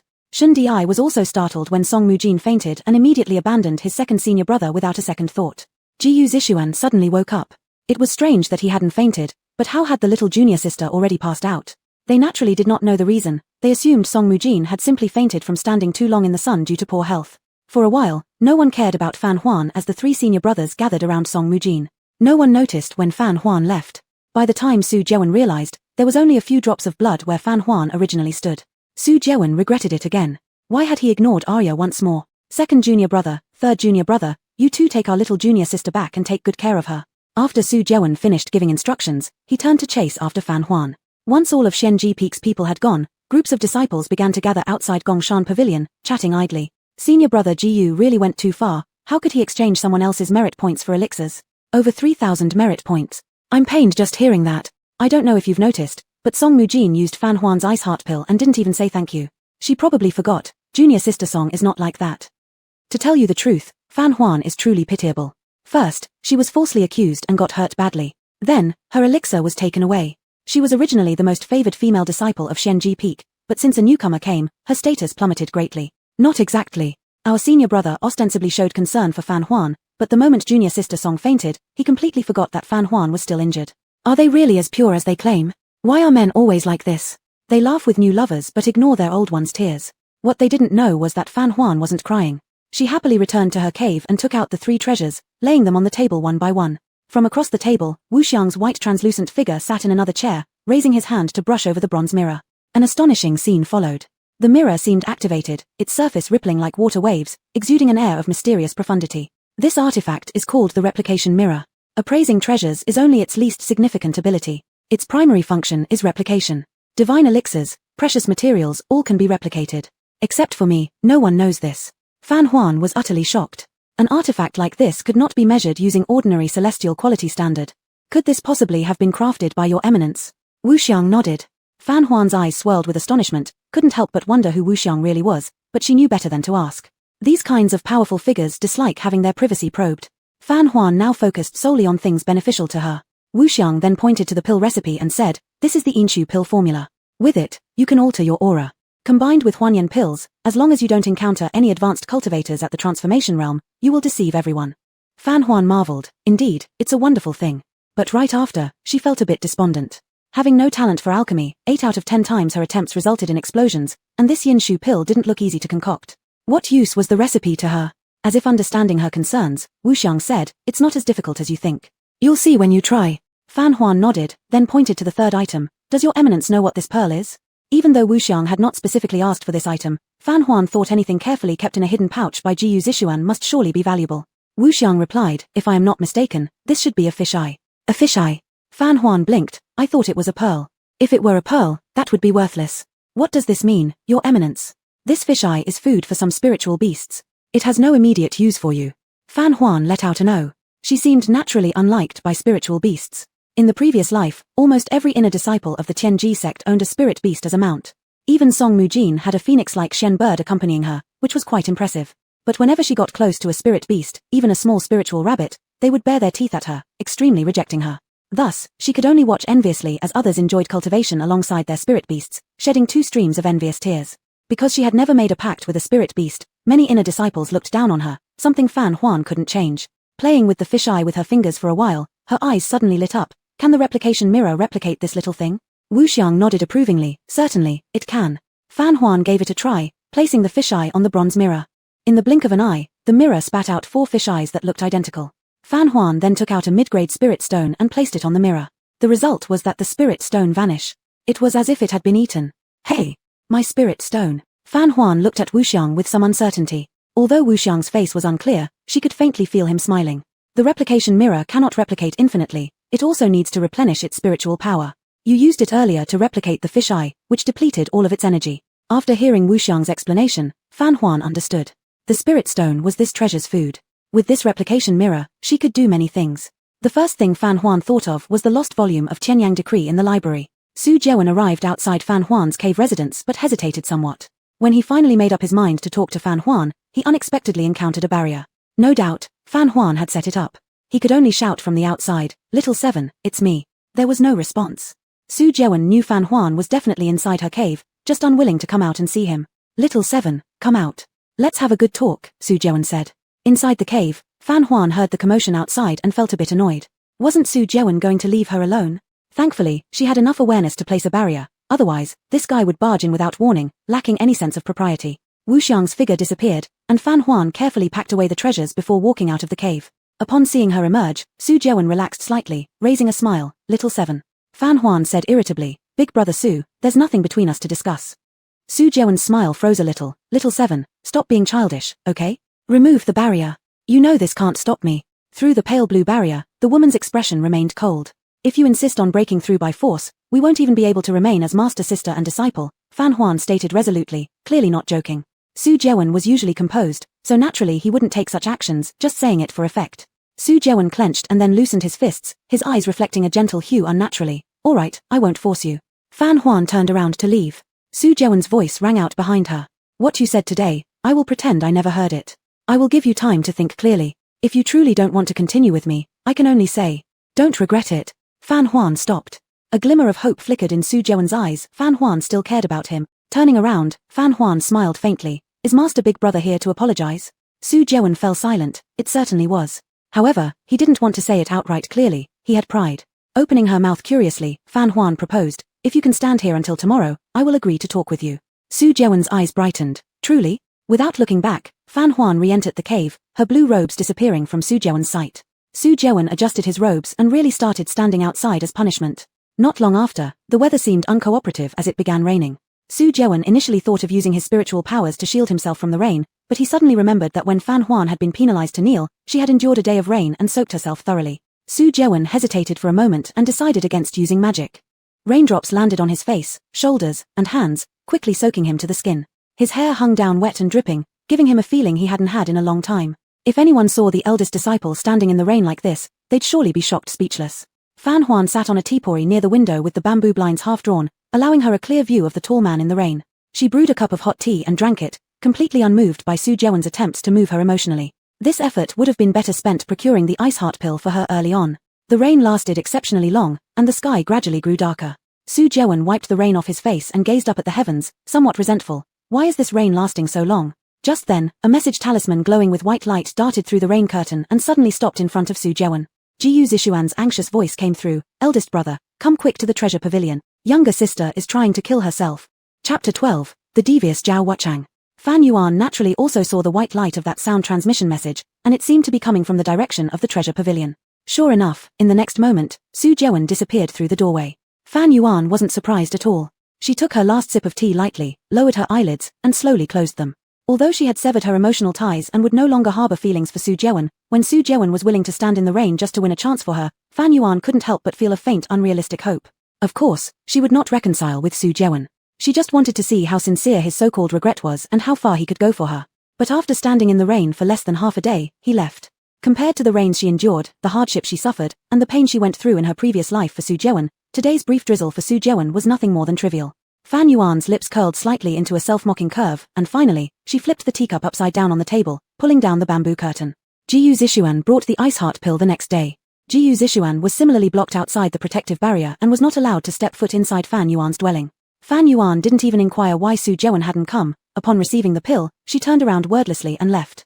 With red eyes, Jiyu Zishuan shouted towards her cold demeanor, little senior sister felt guilty because she believed that she hurt your relationship with big senior brother. Last night, she slammed herself into a pillar and bled profusely. Fan Yuan, what else do you want? Do you want everyone to be unhappy before you're satisfied? His tone was accusatory, as if Fan Yuan were being unreasonably difficult. Fan Yuan turned her head and asked, is she dead? Jiyu Zishuan bit his lips, of course not, but it's because of you that she got injured. Indeed, this was a typical tactic of suffering by Song Muchen. Fan Yuan showed no opinion, asking instead, and big senior brother? Jiyu Zishuan glared at her furiously, big senior brother is taking care of little senior sister. She only listens to him. Oh, then let big senior brother take care of her. I'm leaving without needing a farewell. Fan Yuan turned around, waving her hand. Jiyu Zishuan stared wide-eyed, incredulous that Fan Yuan could walk away like this. Not asking about little senior sister was one thing, but even showing indifference toward big senior brother. When did Fan Yuan become so heartless? Is this still their little 7? Fan Yuan, master and 6th senior brother will be back soon, and we'll see how you can explain this to them. Shouting with dissatisfaction, Jiyu Zishuan turned to leave, his shadow betraying an air of bewilderment. However, Fan Yuan paid no mind to his threats. No matter what she did, they always found reasons to punish her. Fan Yuan swallowed the ice heart pill and entered deep meditation quickly. It took her 3 whole days for the demonic aura in her body to dissipate. Coupled with the spiritual medicines she gathered from Jiyu Zishuan, Fan Yuan's internal and external wounds had healed well, her spirit power was abundant, and her entire body brimmed with vitality. It was time to confront Zhao Wuchang. The Spirit Beast Garden. A dark and windy night. From a brightly lit wooden house came raucous laughter and licentious sounds. Master Zhao, you are still as vigorous as before. Spare me, Master Zhao. I'm about to be bedridden from your antics. Not to mention, who exactly made you look like this? My heart aches for you. Inside the room, a square-faced man with triangular eyes wearing nothing but his underpants revealed some rather suggestive claw marks on his chest. On either side of him, there were several young and flirtatious women dressed in disheveled clothing. These girls were all laborious from the outer sect, without any cultivation abilities, mere mortals. When Zhao Wuchang was free, he indulged himself with these women as entertainment, giving them a few inferior-grade spirit stones in return, which could be seen as a mutually beneficial arrangement. Upon hearing those words, Zhao Wuchang's expression changed abruptly. Like lightning, he seized the neck of the woman beside him ferociously. You have to bring up the sorest topic right when I'm enjoying myself. Do you have a death wish? Since losing his cultivation, Zhao Wuchang had become unpredictable in mood, often striking out at them without warning. Those who remained with him now were those who hoped to gain one last benefit.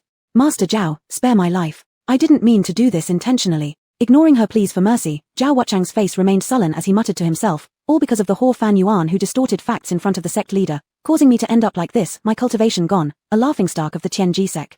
None of the girls dared to say a word. Zhao Wuchang continued resentfully, it's her who pushed Mistress Song off the demon ceiling platform, and yet the sect leader has been fooled by her sweet talk, believing her nonsense and failing to act fairly. I wonder how Mistress Song is recovering now. Alas, I am now a cripple, too humiliated to meet her again. One girl asked curiously, might I ask, who exactly is this Mistress Song that Master Zhao speaks of? Why haven't we ever heard of her before? When mentioning Song Muchen, Zhao Wuchang's eyes filled with tenderness, revealing no hint of cruelty. Mistress Song is the most beautiful and pure woman in this world, unmatched by anyone. For her, let alone getting injured, even if it means climbing a mountain of knives or descending into a sea of fire, I would do it willingly. If I still had my cultivation powers, I would definitely kill that damn Fan Yuan for her sake. Zhao Wuchang didn't know that Fan Yuan was sitting on the roof, enjoying the moon. Hearing Zhao Wuchang's earnest vows from below, Fan Yuan couldn't help but laugh, and after laughing, an undeniable killing intent passed across her lips. Zhao Wuchang was unlike others. Normal people, upon realizing they were used by Song Muchen, would feel anger and disappointment, thus severing ties with her. But Zhao Wuchang wouldn't do that. He willingly allowed himself to be used by Song Muchen, rushing forward to become a tool in her hands, using this to prove his own worth. Like a brainless yet extreme loyal dog, he would swear to protect his master until death, no matter what obstacles lay ahead.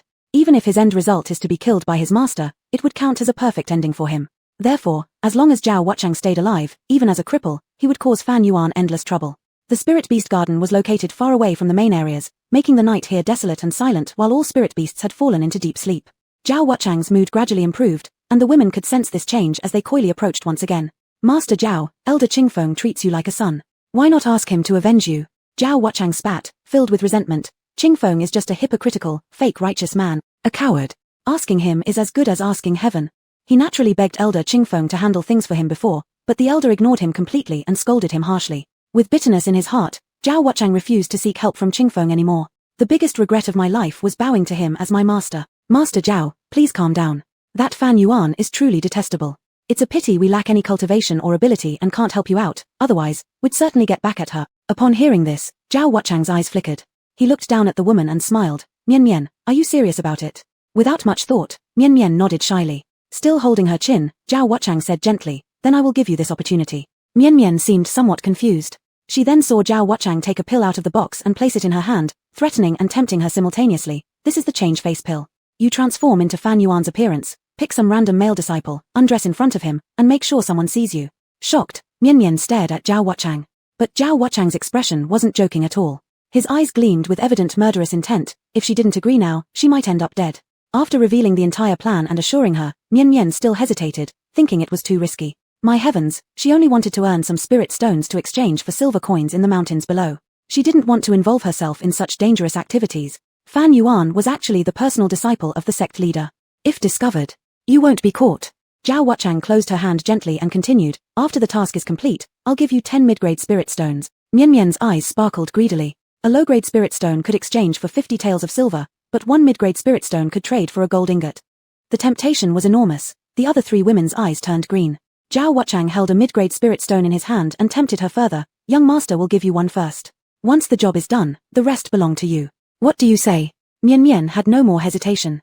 Her hands eagerly grabbed at the spirit stone, her breathing becoming uncontrolled and rapid. Master Zhao, I won't let you down. This grudge, Mian Mian will certainly settle for you. Good Mian Mian, you've proven yourself worthy among those I favored the most.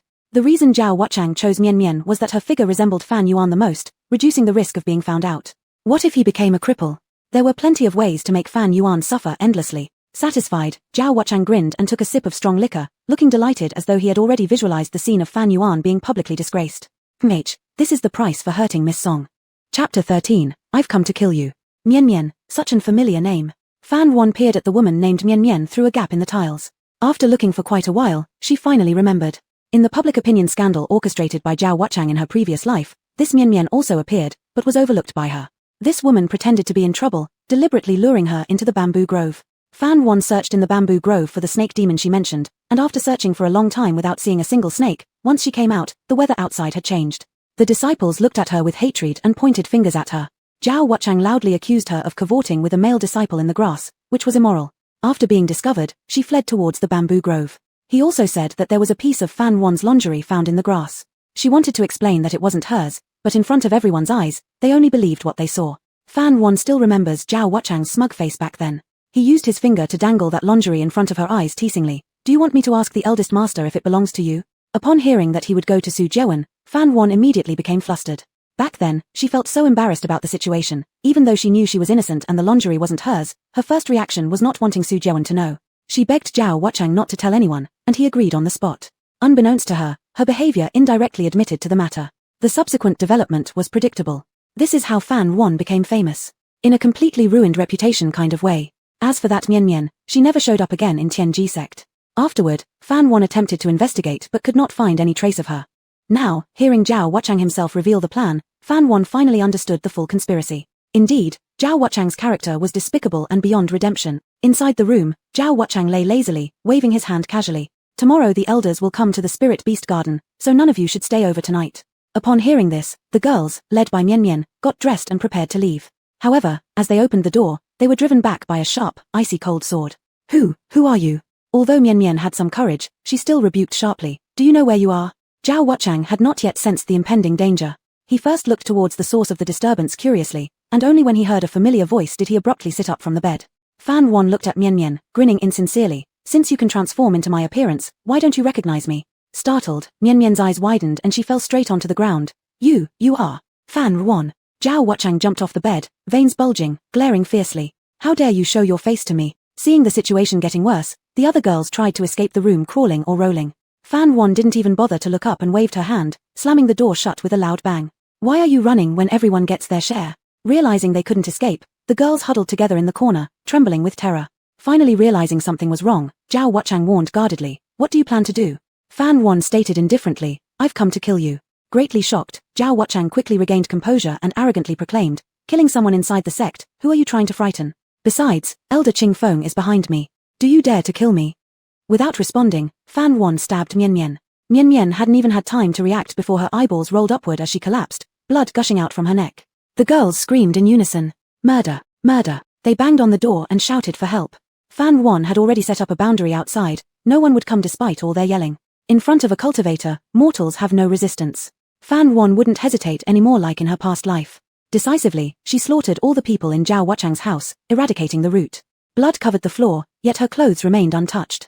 Zhao Wuchang didn't expect Fan Yuan to truly dare to kill, and was either stunned or paralyzed with fear, speechless. Little did he know, in her past life, he would kill many more innocent people for Song Muchen, committing crimes too numerous to write down. After killing these people, Fan Yuan slowly carried her sword toward him. The blood slid down the blade, leaving a trail. Her cold and beautiful face resembled a devil from hell. Zhao Wuchang, I should have killed you earlier.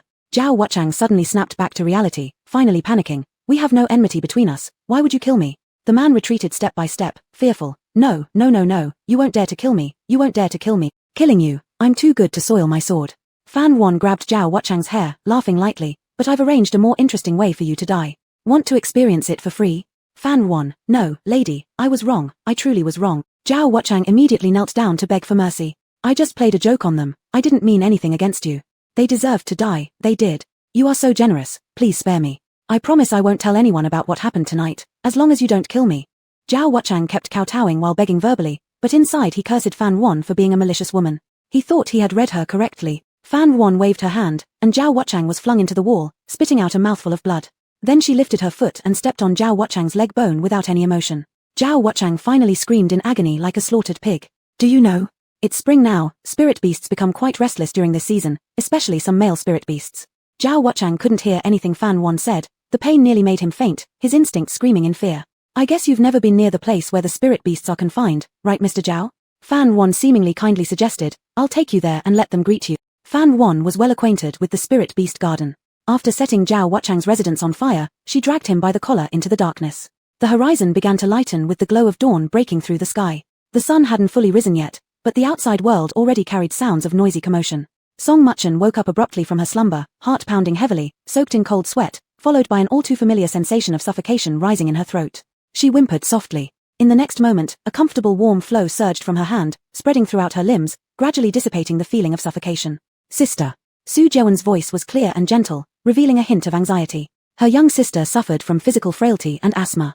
Once emotionally agitated, she struggled to breathe, incapable of saving herself, thus needing someone around at all times. Song Muchen raised her reddened eyes and weakly murmured, Big brother. Then, disregarding propriety, she threw herself into the man's embrace. I'm so scared, big brother. Su Zhewen naturally patted her shoulder, softly comforting. What are you afraid of?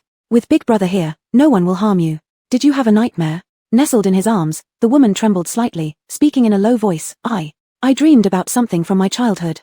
Su Zhewen paused momentarily, pulling her closer instinctively. Song Muchen disappeared when she was 4 years old in the mountain foothills, which was tied closely to Su Zhewen himself.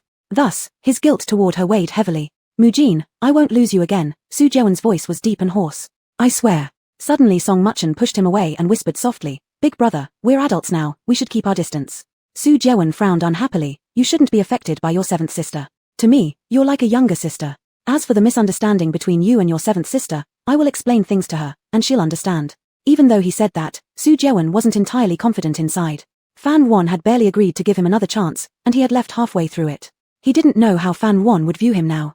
But unwilling to burden his young sister mentally, he could only say such things. Song Muchen bit her lip, nodding lightly, but a shadow of discontent flickered across her eyes. She was not satisfied with this answer.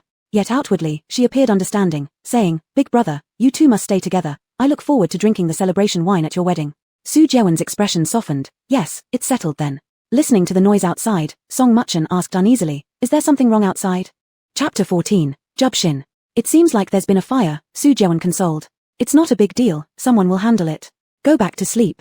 Song Muchen was forcibly pressed back into bed, feeling somewhat between laughing and crying. Su Zhewen tucked her in and then warned seriously, Don't ever attempt suicide again, or the eldest brother will not forgive you. Song Muchen tightly pressed her lips together and nodded with apparent affection. Seeing she was fine, Su Zhewen was about to rush off to find Fan Wan when a delicate hand grabbed his wrist. Eldest brother, don't leave me. I'm scared. Song Muchen looked helpless and fragile. With no choice, Su Zhewen remained.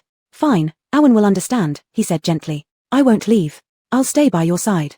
Sleep peacefully. Only after this did Song Muchen close her eyes. Su Zhewen thoughtfully set up a boundary so the noise from outside wouldn't disturb her. The room fell silent as Su Zhewen stared absently out of the window, lost in thoughts. He stayed with Song Muchen through the night, also feeling tired. He gradually dozed off near the bed, muttering some name in his sleep. Not long after, Song Muchen opened her eyes, completely free of drowsiness, her expression dark and gloomy. For the name Su Zhewen called in his sleep was not hers, but Fan Wan. Gripping the bedding forcefully, deep imprints were made in the sheets. For as long as Su Zhewen mumbled Fan Wan's name, Song Muchen lay awake listening, filled with bitterness. A total of 360 times, as if being stabbed repeatedly 360 times at the heart. As if something had slipped beyond her control, Song Muchen felt extremely restless. The spirit beast garden. The disciples on duty were either covering their noses or shielding their eyes. The more people arrived, the more they recoiled at the sight before them, unable to bear the direct view. My God, is that Zhao Wuchang? How could this? His lower half, it's simply too horrible to look at.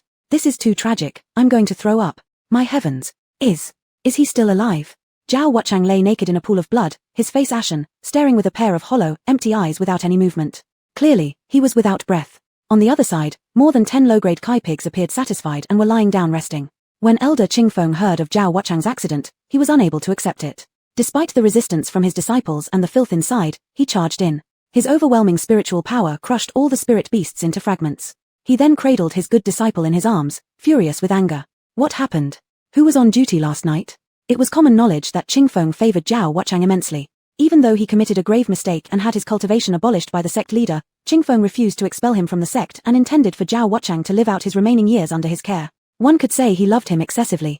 The two outer disciples on duty knelt down heavily, one saying, "Master, last night it was me and junior brother Wang on duty. But Master Zhao never let us approach his place, and he never came here, so we had no idea what happened last night." Zhao Wuchang lived the farthest away. It wasn't until his house was almost burned down that anyone noticed. Inside were several charred corpses, unrecognizable. Originally, everyone thought Zhao Wuchang was also burned to death. Who would have known he met an even worse end?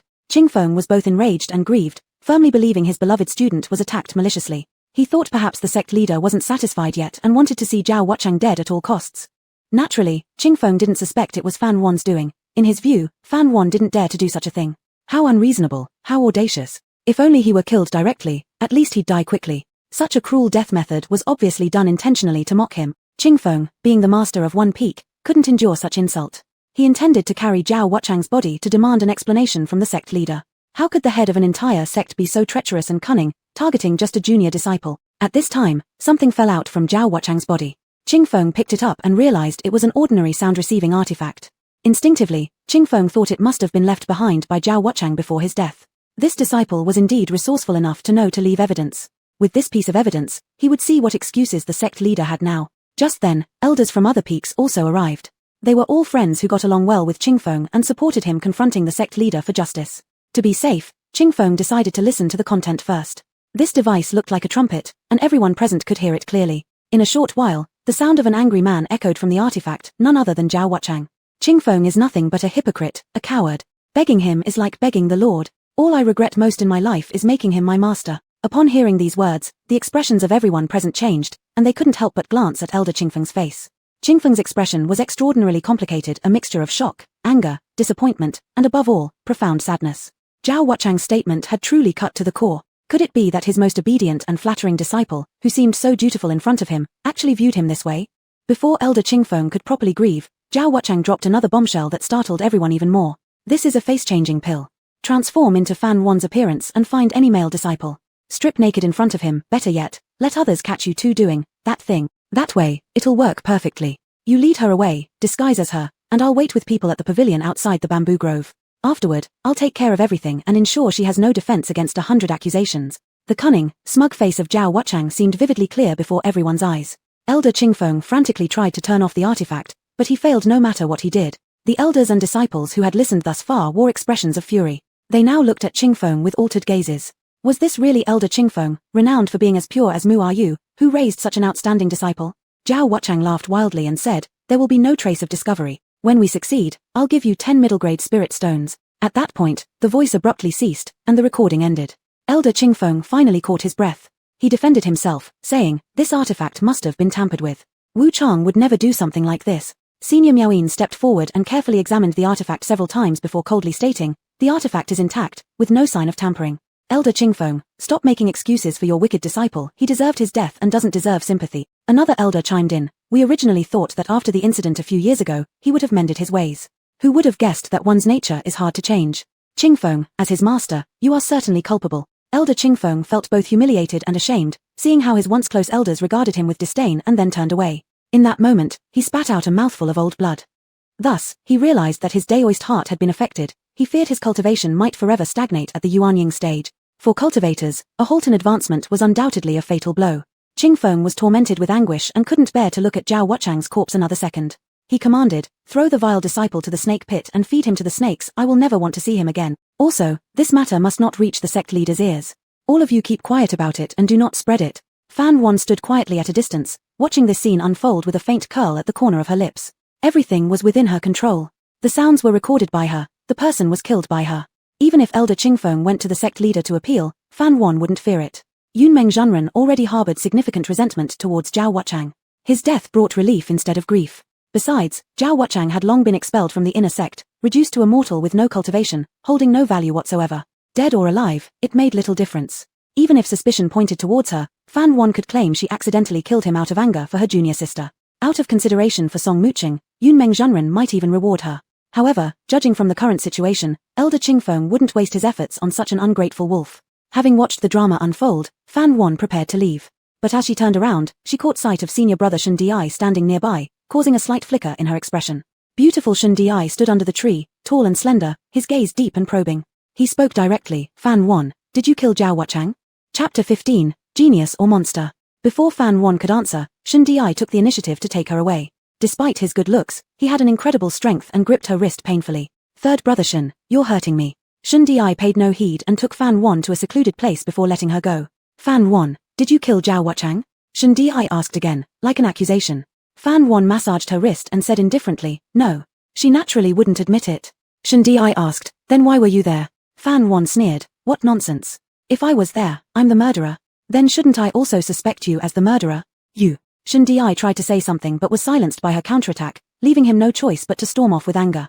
Talkative. Fan Wan observed his expression with interest and said, is third brother really upset for junior brother Zhao? When did you two become so close?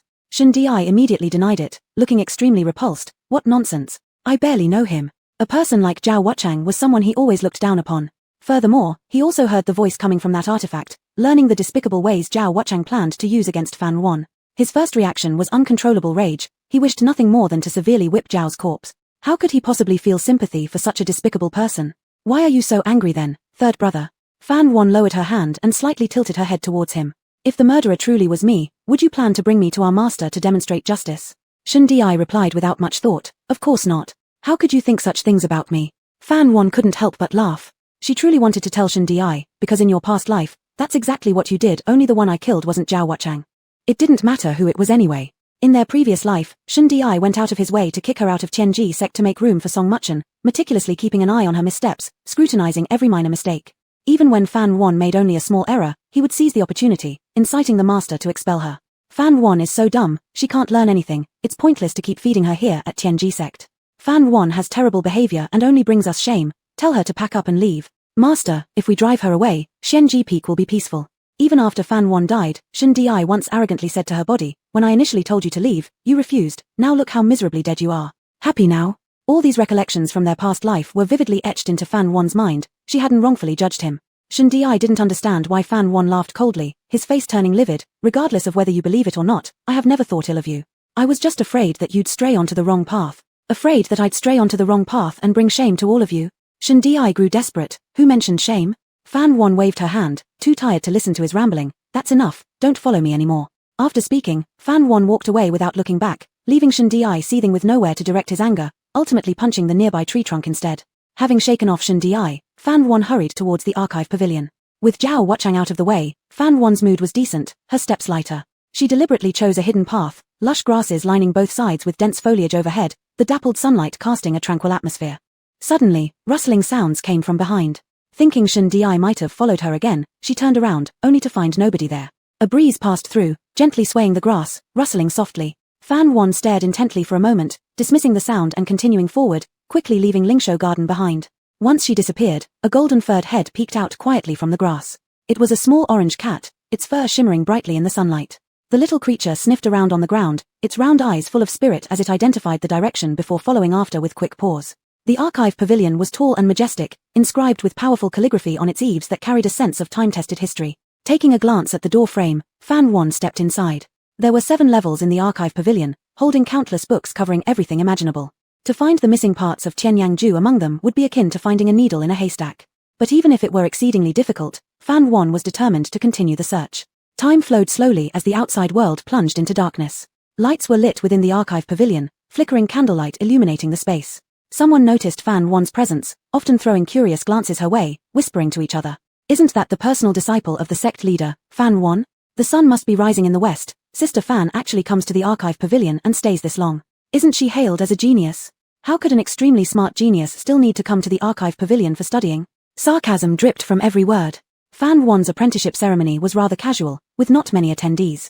Yet, it gained significant attention because nearly everyone in the sect knew she possessed the one-of-a-kind, innate ice spirit root, in this world.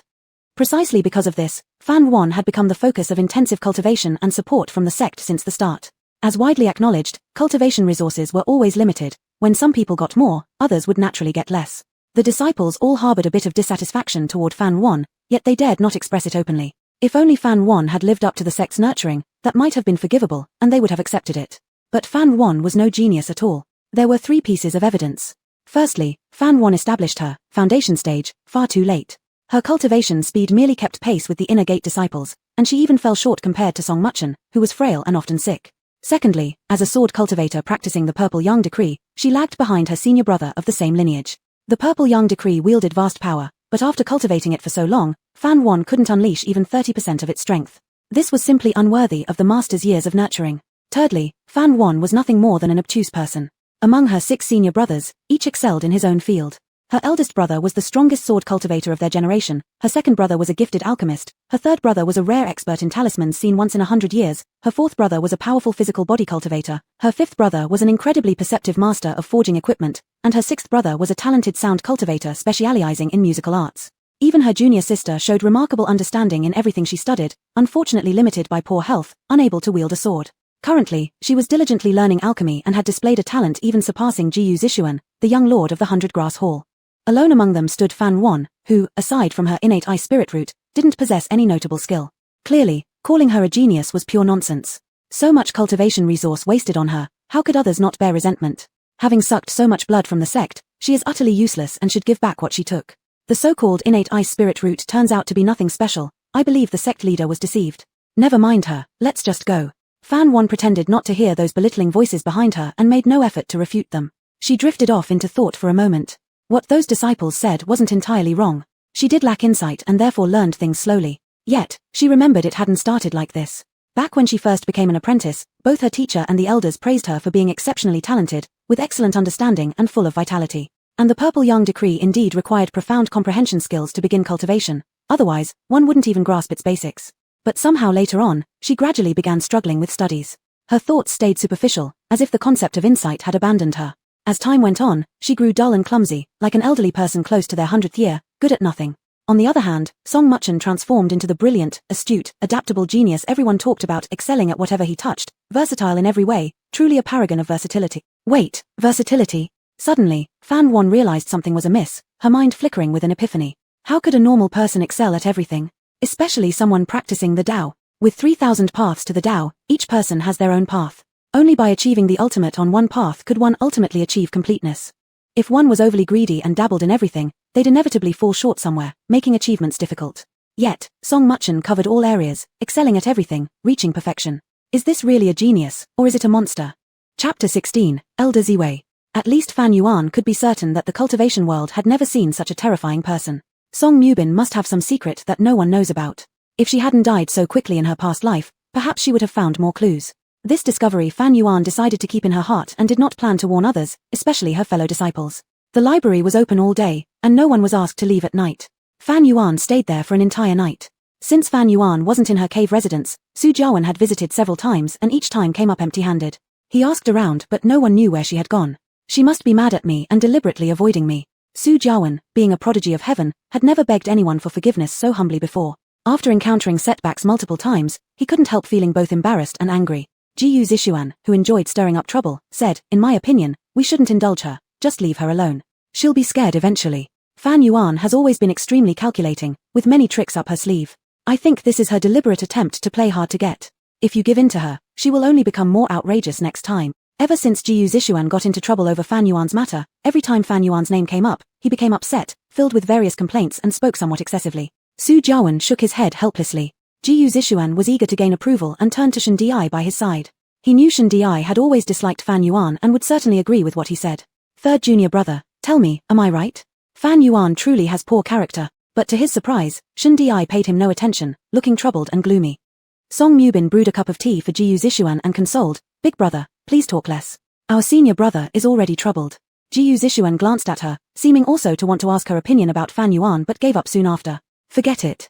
The youngest sister is so kind and never gossips about others behind their backs, so it's better not to ask. Under the ancient peach blossom tree, Su Jiawen stood alone, hands clasped behind his back as he paced back and forth, visibly irritated.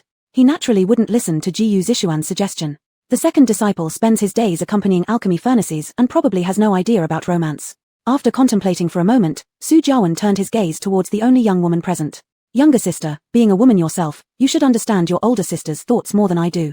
Could you give your senior brother some advice?" Song Mubin looked dejected and said, "Sister has never really liked me much. We rarely communicate, so I don't know her temperament well. It might lead to even more troubles if I interfered. Do you have any ideas then? Su Jiawen sat down beside her. Song Mubin smiled gently and said, to win a girl's heart, mere words won't suffice. You need to give gifts. Hearing this, Su Jiawen's furrowed brows relaxed immediately. Younger sister is indeed clever, but what should I give? Song Mubin asked. Naturally, it depends on what she likes. Senior brother, having spent the most time with sister, surely you know what sister enjoys. Upon hearing this, Su Jiawen thought carefully and discovered that he actually didn't know Fan Yuan's preferences. Previously, Fan Yuan had always chased after him and revolved around him. She knew everything about his tastes and cared for him meticulously. He had long taken her kindness toward him for granted and never bothered to figure out what she liked or disliked. Anyway, whatever he did or gave, she accepted it all and seemed genuinely delighted. Song Mubin, as if seeing through his embarrassment, suggested, why doesn't senior brother go shopping downtown in the market street? Su Jiawen was surprised. Downtown? Yes, Song Mubin earnestly advised. No matter how rare the treasures are, nothing beats jewelry picked out personally by senior brother himself. No woman can resist jewelry. Su Jiawen hesitated a bit. As a man, how would he know how to choose something for a woman? Song Mubin kindly offered, I have nothing else to do anyway. I can accompany senior brother to take a look and offer some advice. Feeling like he'd been saved, Su Jiawen expressed gratitude, then I thank younger sister first. Song Mubin lightly smiled with lips curled, very understanding. It's what I should do, since this matter started because of me. I truly hope senior brother and seventh sister can reconcile. Su Jiawen's expression softened, and he affectionately patted her head, thinking involuntarily. Fan Yuan really should come and see, younger sister is so good, how could she possibly misunderstand her? By the way, isn't your birthday coming up? Senior brother will buy you a gift too. Whatever you want, I'll buy it for you. Song Mubin tilted her head, teasingly saying, Senior brother, it won't be surprising if you say it out loud. Jiyu Zishuan stood up, full of excitement, saying, this is younger sister's first birthday in the sect. It should be celebrated properly. Third junior brother, don't you agree? Shen Di absent-mindedly responded, you decide. However, hasn't Fan Yuan never celebrated her birthday?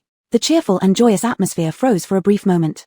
It took Jiyu Zishuan quite a while before he finally said, third junior brother, what are you talking about? Fan Yuan probably doesn't even know when her birthday is. Shen Di also realized he had asked an incredibly stupid question and awkwardly drank some tea, remaining silent. Su Jiawen thought for a moment and then said, younger sister's age is similar to the seventh sister's. We might as well celebrate it on the same day so it will be more lively. Younger sister, what do you think? Song Mubin smiled sweetly and said, I have no objections. As long as my elder brothers are happy, I am too. Fan Yuan stayed in the library for several days, unsurprisingly still not finding the Tianyang manual. She yawned, closed the book she was holding, and returned it to its original place. She decided to go back to her cave dwelling first. Just as she was about to go downstairs, a female elder called out to her from behind. Searching for so many days, this enormous library still hasn't yielded what you're looking for. Fan Yuan turned around and saw the purple-clad, white-haired female elder standing in front of the bookshelf, holding a thick book. The elder didn't even glance up as she spoke and maintained an indifferent expression. Fan Yuan recognized her as Elder Ziwei, responsible for guarding the library, and respectfully greeted her. I have seen Elder Ziwei. This proud elder rarely showed herself and never talked to the disciples. She was enigmatic and aloof. Apart from seeing her at the teacher-student ceremony, this was the second time Fan Yuan had encountered her. No, counting her past life, this should be the third time they met. Answer me, what are you looking for? Elder Ziwei closed her book and turned her eyes toward Fan Yuan, with her silver hair shimmering gold under the candlelight. There seemed to be a trace of divinity in her presence. The night was deep, and there were no other disciples in the library. It was utterly tranquil. Fan Yuan did not change her stance but lifted her eyes and honestly answered, disciple is searching for the Tianyang manual. Elder Ziwei scrutinized her for a while, narrowing her eyes. Then she turned and threw a sentence over her shoulder, follow me upstairs. Fan Yuan exhaled slightly. All her efforts of pretending these past few days were not in vain, finally drawing out this elder. The library was Elder Ziwei's territory. It was rumored that she had managed it for hundreds of years and knew everything about every single book inside. If the Tianyang manual was stored here, it was most likely in the hands of this elder. Fan Yuan ascended the steps, following Elder Ziwei to the top floor. It was said that without being an elder, no one could enter the 7th floor of the library, yet none of the elders had been seen going up until now. It turned out that this upper floor was actually Elder Ziwei's residence. Who would have thought that just as Elder Ziwei walked ahead, trouble struck suddenly. A flash of cold light passed before Fan Yuan's eyes. A sharp sword tip pointed straight at Fan Yuan's head. If it advanced another inch, it could pierce her eye out. Speak. Who told you about the existence of the Tianyang manual? Chapter 17, Golden Silk Tiger. Elder Ziwei stared at Fan Yuan. How do you know the incomplete scroll of Tianyang decree is in my possession? Fan Yuan blinked and said tentatively, it's a mysterious guidance that led me here. Upon hearing this, Elder Ziwei did not sheath her sword but quietly watched her. A gentle breeze blew in through the window, stirring Elder Ziwei's silvery white tresses. Despite her youthful appearance, her eyes were filled with hardship. Did he send you? Ziwei gripped her sword tightly, with a quiver in her voice. Fan Yuan felt something stir within her, Was the he mentioned by Elder Ziwei possibly the unmanifested respected one? Rumors had it that the reason why Elder Ziwei had stayed in the Tianji sect all along was to wait for someone. No one knew who she was waiting for because she never seemed to get any results. Fan Yuan increasingly felt there was some hidden past between unmanifested and Elder Ziwei. While Fan Yuan was pondering how to respond well, Elder Ziwei lowered her sword, and her voice had calmed down, showing no trace of strangeness. The Tianyang decree is an emotionless way cultivation method. If I'm not mistaken, you are the disciple of the sect master, practicing the way of the sword. Give me your hand. Fan Yuan confidently handed over her hand to the other person. When Elder Ziwei saw her such trust, though there was no change in expression on her face, her gaze had softened somewhat. After briefly investigating with spiritual awareness, Elder Ziwei released Fan Yuan, with a complex look in her eyes. The threads of love have been severed due to emotional injury, hence seeking the emotionless way.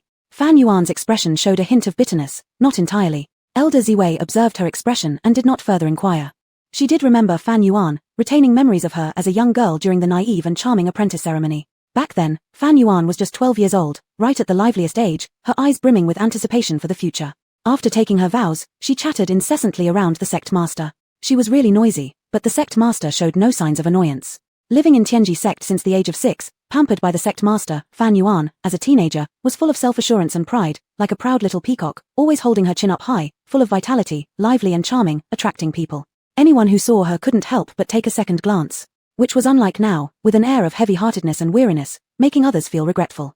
Elder Ziwei could guess some things, her spirit awareness spread across every corner of the scripture repository, clearly hearing what disciples secretly talked about there daily.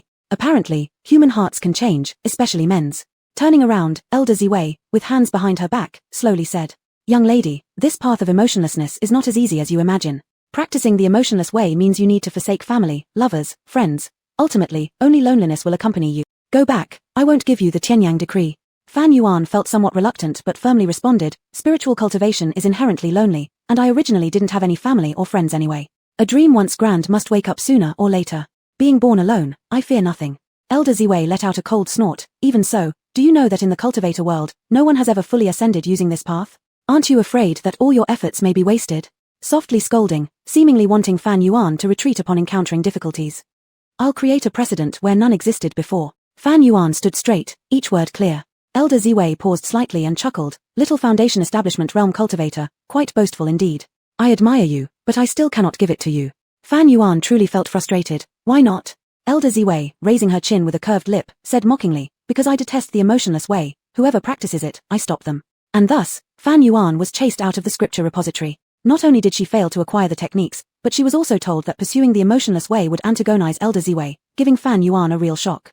Looking up at the brightly lit scripture repository, gritting her teeth, she turned and left. Since doing it openly wouldn't work, it seemed only underhanded ways remained. Elder Ziwei went to Ling Mountain monthly, which presented her with an opportunity then. While pondering, Fan Yuan again heard familiar rustling sounds, pausing momentarily. Pretending not to hear, she continued walking forward. Seeing Fan Yuan's figure disappear around the corner, the fluffy head jumped out of the bushes, stepping lightly through the muddy puddles and nimbly chasing after. But Fan Yuan slipped away from him. This little guy was quite annoyed, sniffing around the ground. Suddenly, all four paws left the ground. This orange cat bared its fangs, stretched its neck, and began yelling. How annoying! Who dared to grab the scruff of its neck? Ah, it's just a cat. Holding the thin, small kitten, Fan Yuan wasn't interested and was about to let it go. However, the orange cat, seeing her, immediately retracted its claws. As Fan Yuan was about to release it, it hugged her arm with all four legs. "What are you doing? I don't have time to play with you." Fan Yuan shook her arm, but the cat wouldn't let go. At this moment, the voice of Wuxiang sounded again. "This is a spiritual beast. Quickly take out the fish eyes and throw them to it." Fan Yuan was shocked. This little kitten was actually a spiritual beast. Sure enough, as soon as the fish eyes were taken out, the orange cat's eyes became round and full of greed, softly meowing in a pleading manner. When Fan Yuan threw the fish eyes into the air, the orange cat immediately let go of her and picked up the fish eyes to run away without looking back. Fan Yuan? Question mark. "No way, just ran off after getting the benefit." Wuxiang said, "There's no need to worry, it will come find you again." Hearing Wuxiang's voice, Fan Yuan shifted her gaze, resisting the urge to mutter under her breath. Not a sound back then at the scripture repository, now he decides to warn her. Wuxiang seemed to know what she was thinking and spoke, "That elder is a transcendence phase cultivator. If I had spoken, she would have immediately discovered my presence." Fan Yuan couldn't help but ask, "Lord, is Elder Ziwei an enemy?" "Don't ask what you shouldn't." Fan Yuan replied with a single O. Fan Yuan acutely noticed that Wuxiang rarely referred to himself as this lord when mentioning Elder Ziwei. But what shocked Fan Yuan even more was that Elder Ziwei was a transcendence phase cultivator. She had guessed that the elder was formidable, but not that formidable. Wu Xiang said, that little cat is the spiritual beast golden silk tiger. This lord detected traces of divine beast energy on it. If I'm not mistaken, it should have ancient divine white tiger bloodline, though it has yet to awaken. Fan Yuan was extremely surprised. That cat wasn't even as thick as her arm and it had the bloodline of an ancient divine beast. Did Lord mean earlier that the fish eyes were food for a certain spiritual beast? Was this spiritual beast the golden silk tiger? Wu Xiang hummed in agreement. He hadn't expected Fan Yuan to meet the golden silk tiger so quickly. It shouldn't be here by logic. Fan Yuan also had the same doubt. How could an unowned spiritual beast wander around in the Tianji sect? She wondered if it had escaped from the spiritual beast garden. Yet, in her past life, while working part-time in the spiritual beast garden, she hadn't seen this spiritual beast either. Since she couldn't figure it out, Fan Yuan stopped thinking about it. Back in her cave residence, Fan Yuan's thoughts drifted far. In her previous life, Song Muchen contracted with the handsome and majestic phoenix Xian bird, and she was very envious. Song Muchen invited her to ride it. Unexpectedly, that Xian bird suddenly attacked, throwing her into a mud pit, making her look completely disheveled and provoking loud laughter from everyone, which left her both aggrieved and embarrassed. From then on, Fan Yuan's greatest wish was to own a spiritual beast of her own. But in her previous life, no spiritual beast was willing to get close to her, let alone contract. Would she have this chance this time? Fan Yuan secretly looked forward to it. Chapter 18, Contract. As Wu Xiang had predicted, the next day the golden tiger came to find her again. The little guy was quite smart. It stood on the windowsill, ready to flee at any time. Perhaps because it had eaten the fish eye, it looked a bit rounder, but overall it was still thin with a sunken belly. Could this little fellow only eat fish eyeballs and nothing else?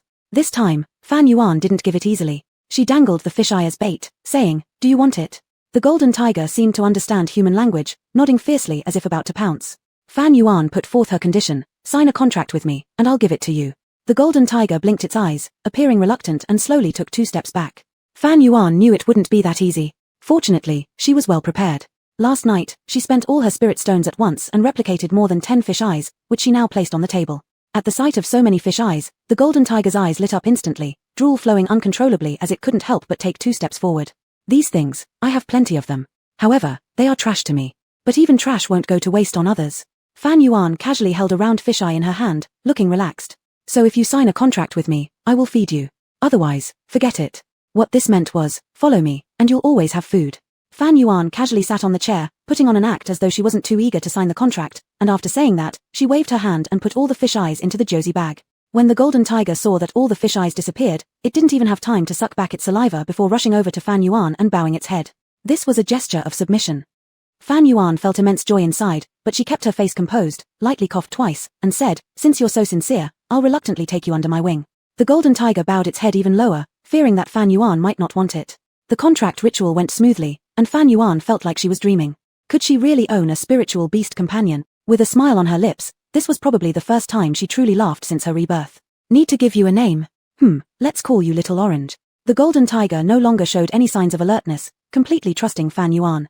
Its fluffy head affectionately rubbed against Fan Yuan's legs. Fan Yuan picked it up, promising, "From now on, we are comrades in arms, and I will surely protect you."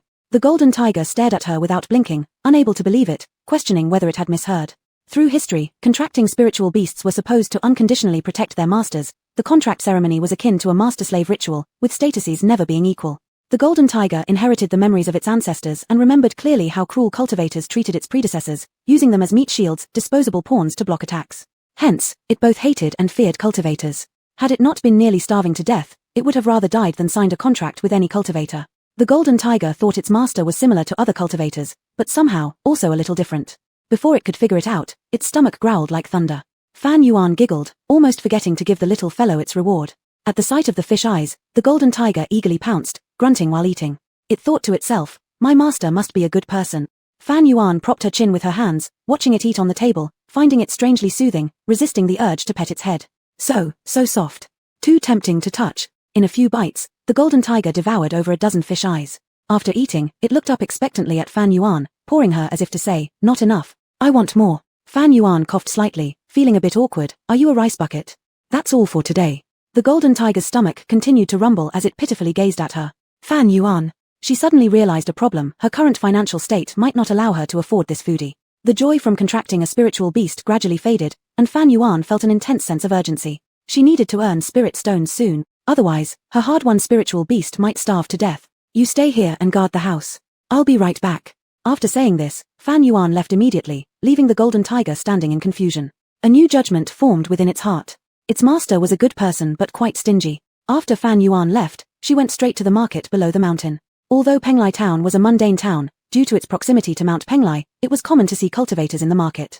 Fan Yuan currently had a very simple way to make money: sell things in her Josie bag that she didn't need, such as eternal youth pills, body refining pills, and other sorts of spiritual medicines, as well as items given by her seniors previously. Fan Yuan set up a simple stall. At first, no one noticed her, and the stall owners nearby all suggested she stand up and shout to attract buyers. Fan Yuan thanked them for their kindness but still sat there without moving or following others in shouting for attention. The stall owner, seeing her so disengaged, shook his head and stopped giving advice. Young people were just too shy-faced. This way, how could she make big money? The nearby stall owners, seeing how young she was, didn't think she had anything good to offer, thus paying no attention to her. Sure enough, as evening approached, no one had visited Fan Yuan's stall. Evening was when the market became its liveliest, with colorful lamps lighting up overhead. The number of pedestrians gradually increased, creating a lively scene. The stall owners' cries became more impressive one by one, arguing red-faced over sales. Fan Yuan remained true to herself, closing her eyes in meditation. At this moment, a cultivator walked over out of curiosity and immediately spotted an extraordinary-looking item. He asked, "Friend, is that a clam pearl or a sun moon pearl?" Fan Yuan opened her eyes and saw a towering man standing before her with a lush beard. She replied, "A sun moon pearl." The bearded man looked skeptical. "May I touch it?" "Feel free."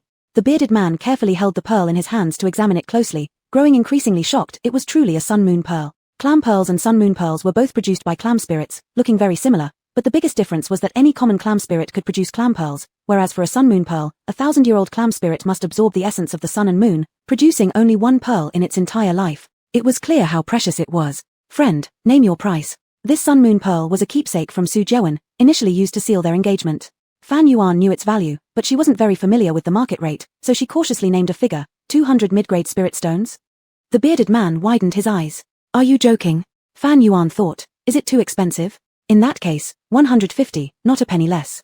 "No problem." The bearded man, fearing Fan Yuan might change her mind, dropped a bag of spirit stones and hurriedly clutched the treasure, leaving the marketplace in haste. Fan Yuan merely glanced at it and instantly knew that there were far more than 150 mid-grade spirit stones inside. She realized belatedly that she'd quoted too low. The cultivation practitioners who came to seek treasures all had sharp eyes like those of Sun Wukong.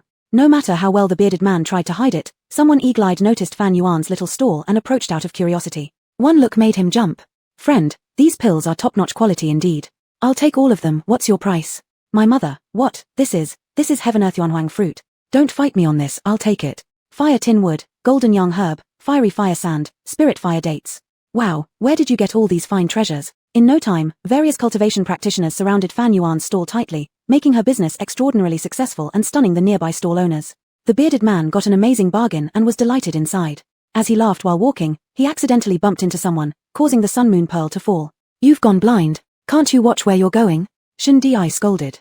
The bearded man, originally about to retaliate, took a look at the blue robe embroidered with cloud patterns on the other party and understood it was better not to offend them.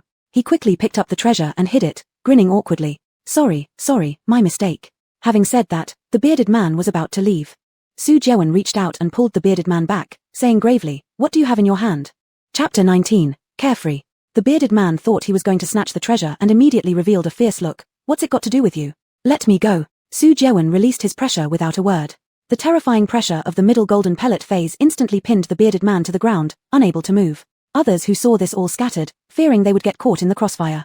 Realizing that the other party's strength far exceeded his own, the bearded man hurriedly begged for mercy. "Don't, let's talk it out. I'll give you whatever you want." The bearded man struggled to lift the moon pearl over his head and said, "This is yours too, just spare me." In an instant, the pressure vanished without a trace, and the moon pearl in his hand was taken away. At the moment Su Jewen held the moon pearl, he knew it was the very betrothal token he had once given to Fan Wan. This object was invaluable, one of a kind, exuding a faint purple glow, stunningly beautiful, and there was no other identical moon pearl in the whole world. He momentarily froze. Song Muchen, noticing his sullen expression, asked with concern, "Senior brother, what's wrong?" Su Jiwen ignored her and grabbed the bearded man who was about to flee back, coldly saying, "This is a betrothal token I gave to someone else. Why is it in your hand?" The bearded man fearfully responded, "How would I know it's some kind of betrothal token? I bought it from a female cultivator." Su Jiwen sharply shouted, "Lying. Did you steal it?" The bearded man cried out, "You can attack my looks, but you can't question my character. If I were lying, may heaven strike me down. Come, I'll personally lead you to see her. That female cultivator should still be at her stall." Song Muchen feigned surprise and covered her mouth. A female cultivator? It couldn't be Senior Sister 7, could it? Hearing this title, the bearded man glanced at her up and down, suddenly remembering that the fool who sold him the moon pearl was also dressed in blue cloud patterns. So he mentioned it. That Daoist seems to also be a disciple of Tianji sect, dressed much like you guys. Su Jiwon closed his eyes for a moment, tightly gripping the jade hairpin in his hand, suppressing his anger while gravely saying, "Lead the way." Not long after, the bearded man led Su Jiwon and the others to near Fan Won's stall, looking from afar. It wasn't that they didn't want to get closer to observe, it's just that Fan Won's stall was jam-packed with people, making it impossible for them to get close. But even from so far away, they could clearly recognize that it was indeed Fan Won. Su Jiwon couldn't believe it. She dared to do such things behind his back and hadn't even disguised herself. Didn't she worry about being found out by him? Song Muchen noticed at this moment that Su Jiwon had crushed the jade hairpin in his hand, which he originally intended to buy as a way to placate Fan Won. Their current purpose was precisely this, though from the current situation, it seemed wasted. A hint of pleasurable smile curved Song Muchen's lips as she spoke in a worried tone. "Big brother, maybe senior sister is just extremely short on spirit stones, so she..." Looking at Fan Won happily gathering spirit stones till her hands went numb from afar, Su Jiwon felt an overwhelming heaviness in his heart. Even if she's that short on spirit stones, she shouldn't sell this. The bearded man stood back, not wanting to get dragged into these complicated emotional entanglements, and decided against reclaiming the moon pearl, slowly retreating. However, Su Jiwon suddenly asked him, "How many spirit stones did she sell you for?" The bearded man froze immediately and hesitantly replied, She sold it to me for 150 pieces of medium-grade spirit stones." Su Jiwon glared at him and a faint vein popped up on his forehead. 150? And they were only medium-grade ones? The bearded man kept nodding. "That's right, but I gave her an extra 50 spirit stones." Su Jiwon clenched his eyes shut, trying hard to maintain composure or else he would have lost his cool and acted out of propriety. Shun Di sent a cold glare toward the bearded man and said, "Are you not gone yet?" "Of course, I'm off." The bearded man gladly rolled away. Shun Di cast a glance at Su Jiwon, somewhat reveling in his misery. Who would have thought Fan Won to be so heartless and unprincipled, selling something so significant? Such a woman truly isn't worth Master Brother's affection. As he was speaking, Shun Di suddenly paused.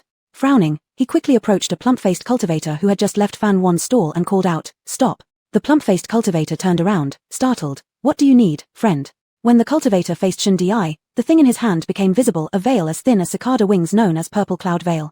"So, Fan Won, you even sold off what he gave you." Shun Di's face was truly terrifying. The cultivator hastily put the purple cloud veil away, frowning. "Friend, if there's nothing else, I bid my leave. Is this something you are entitled to take?" Shun Di struck a palm towards the cultivator's back. The cultivator was already on high alert but still got injured. Nonetheless, he wasn't one to be trifled with either, immediately channeling spiritual energy into his dantian and shouting, "Everyone, beware. Someone intends to seize treasures and disrupt the market rules." The resounding voice spread throughout the market, and in an instant, the surroundings grew so quiet that a pin dropping could be heard. Everyone stopped what they were doing, looking at Su Jiwon and his companions with unfriendly expressions and recognizing their origins from their attire. So the disciples of Tianji sect were acting this arrogant. It's outrageous. Shun Di still wouldn't let the matter drop, his eyes red with rage. "Give me back the item." The round-faced cultivator retorted, "Totally unreasonable. Give it back to you. What are you even talking about?" Gradually, the surrounding cultivators started closing in. Some had already taken out their weapons. There was no doubt that once a fight broke out, they would become the targets of all.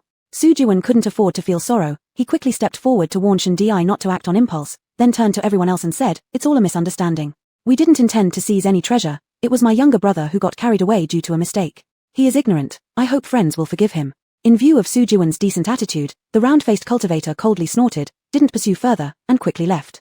Shun Di still wanted to go after him but was easily restrained by Su Jiwon who immobilized him. "Third junior brother." Su Jiwon softly scolded, "Calm down." Shun Di looked at him, the vermilion mole between his brows becoming even redder and more intimidating, his tone seemingly filled with grievances. "Big brother, Fan Won has gone too far. She actually sold my purple cloud veil. Does she have a heart at all?" The crowd gradually dispersed as Su Jiwon gazed at Fan Won, locking eyes with her. Fan Won remained calm, her face revealing no ripples, showing absolutely no sign of being caught red-handed. She was very forthright. Since she had dared to do it, she wasn't afraid of being discovered. She had just finished selling enough, and it was time to pack up and return, avoiding attracting too much attention and getting targeted by people with ulterior motives. With righteous indignation, Shun Di walked over, raised his hand, and directly overturned Fan Won's stall.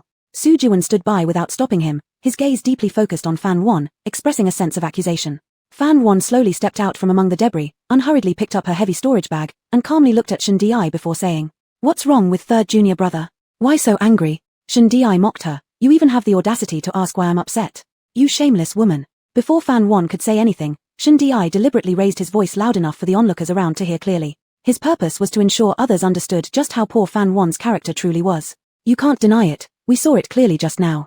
Not only did you sell my things, but also Master Brothers. The 6 of us treat you like a precious gem, and everything we give you is valuable, yet you don't even know how to treasure them. Now it makes sense. No wonder this young girl appeared unfamiliar but could bring out so many fine items at once. It turned out to be selling gifts given by her senior brothers. This action is truly improper, frankly speaking, devoid of conscience.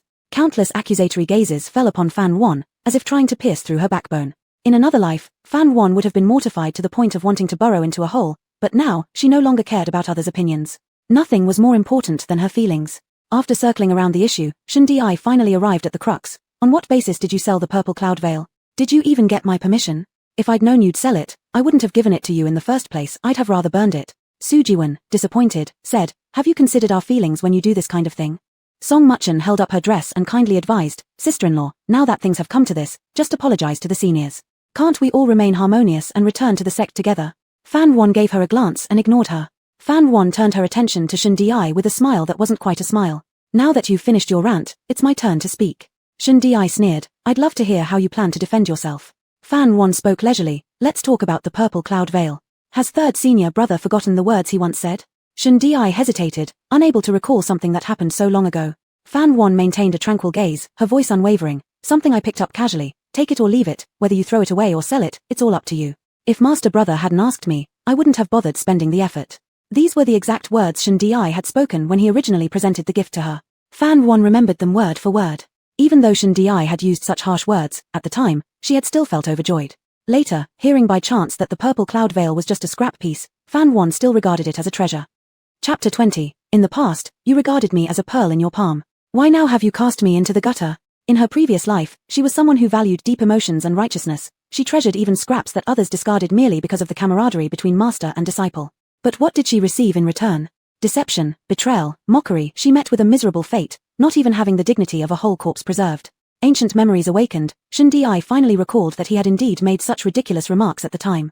Back then, Fan Wan had just entered the sect as his disciple, and everyone was overjoyed except for him. How could the senior disciples forget their true younger sister, instead surrounding a stranger girl and chatting merrily? Shun-Di, feeling unfairness on Song Mucheng's behalf, directed all of his dissatisfaction onto innocent Fan Wan. He originally had no intention to give her any kind of welcoming gift, and he didn't even attend her initiation ceremony. It was rumored that Fan Wan felt quite disheartened about it. The eldest disciple, unable to bear her sadness, privately advised him to just send something for appearances. It was only out of respect for the eldest disciple that he sent anything at all. Ziyun silk was indeed precious, but what he sent to Fan Wan was only scrap material, significantly reducing its value. Shun-Di deliberately chose the scrap to send to Fan Wan, yet this fool still treated it like a treasure.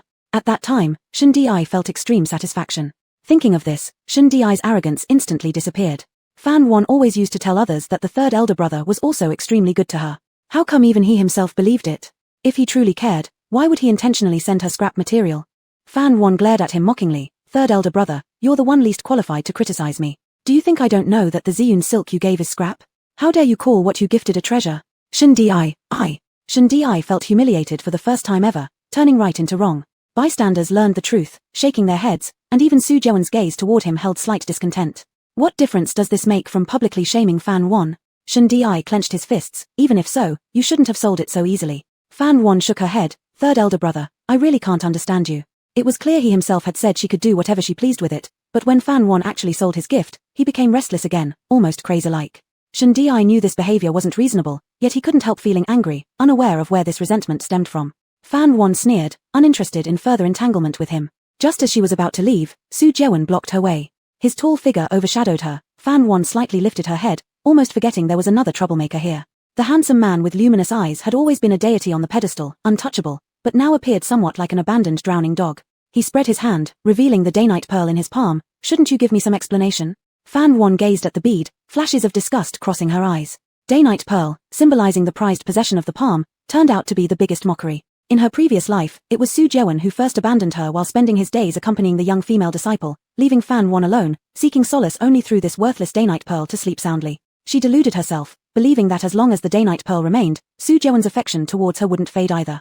However, Su Jiwon took away even this illusion, simply grinding it into nothing when Song Mucheng needed one ingredient for alchemy. As the Daynite pearl was crushed into the crucible, Fan Wan reached in instinctively to retrieve it but ended up in vain.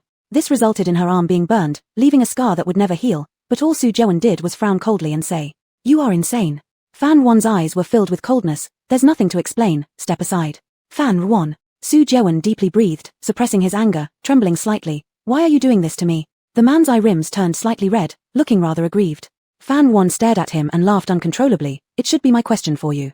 Once, you treated me as a pearl in your palm. Why now have you cast me into the gutter? Fan Wan extended her hand, snatching the Daynite pearl from his grasp, pulverizing it before his very eyes. Su Jewen's pupils constricted. No. Su Jewen attempted to catch the powder in his hands, yet no matter how hard he tried, he could not hold it, watching helplessly as the Daynite pearl slipped through his fingers. Just like the feelings between them, they could never be restored. Su Jewen's once bright eyes shattered into countless pieces, gradually dimming as he blankly gazed at the vanished beads on the ground. Finally realizing Fan Wan was serious, it wasn't some sort of reverse psychology. She genuinely intended to sever all ties with him. Fan Wan brushed the dust off her hands, smiling radiantly. I won't disturb your shopping anymore. I have things to do, so I'll take my leave. Fan Wan paused beside Song Muching, leaning close to whisper softly in her ear, you can take the person I'm giving up. Song Muching turned back incredulously to look at Fan Wan. What is she up to? Fan Wan walked briskly, and just from her relaxed back figure, one could tell that she was in a good mood. Song Muching lowered her eyelids, glanced around, adjusted her expression, lifted the hem of her skirt, and rushed after Fan Wan with an anxious look on her face. 7th senior sister, it's not what you think. Upon hearing this, Fan Wan did not stop at all. She had simply grown tired of Song Muching's predictable performances and could imagine exactly how she looked even if her eyes were closed. As Song Muching was physically weak, she began panting after running a few steps. An abnormal redness appeared on her cheeks, making it harder for her to move forward. After running just a bit further, she collapsed onto the ground with a painful shout. Seeing this, Su Jewen and Shen Di were greatly startled and quickly rushed over. Su Jewen arrived before Shen Di, gently supporting the frail Song Muching and noticing that her hand was injured by a pebble, which made him feel sorry. But Song Muching acted as if she didn't even feel the pain and weakly smiled. Senior brother, don't worry. I will explain everything to sister for you. I can't be blamed for your actions. A lump formed in Su Jewen's throat, and he turned his head toward Fan Wan who stood not far away, anger welling up inside. You stay right there. This matter has nothing to do with you.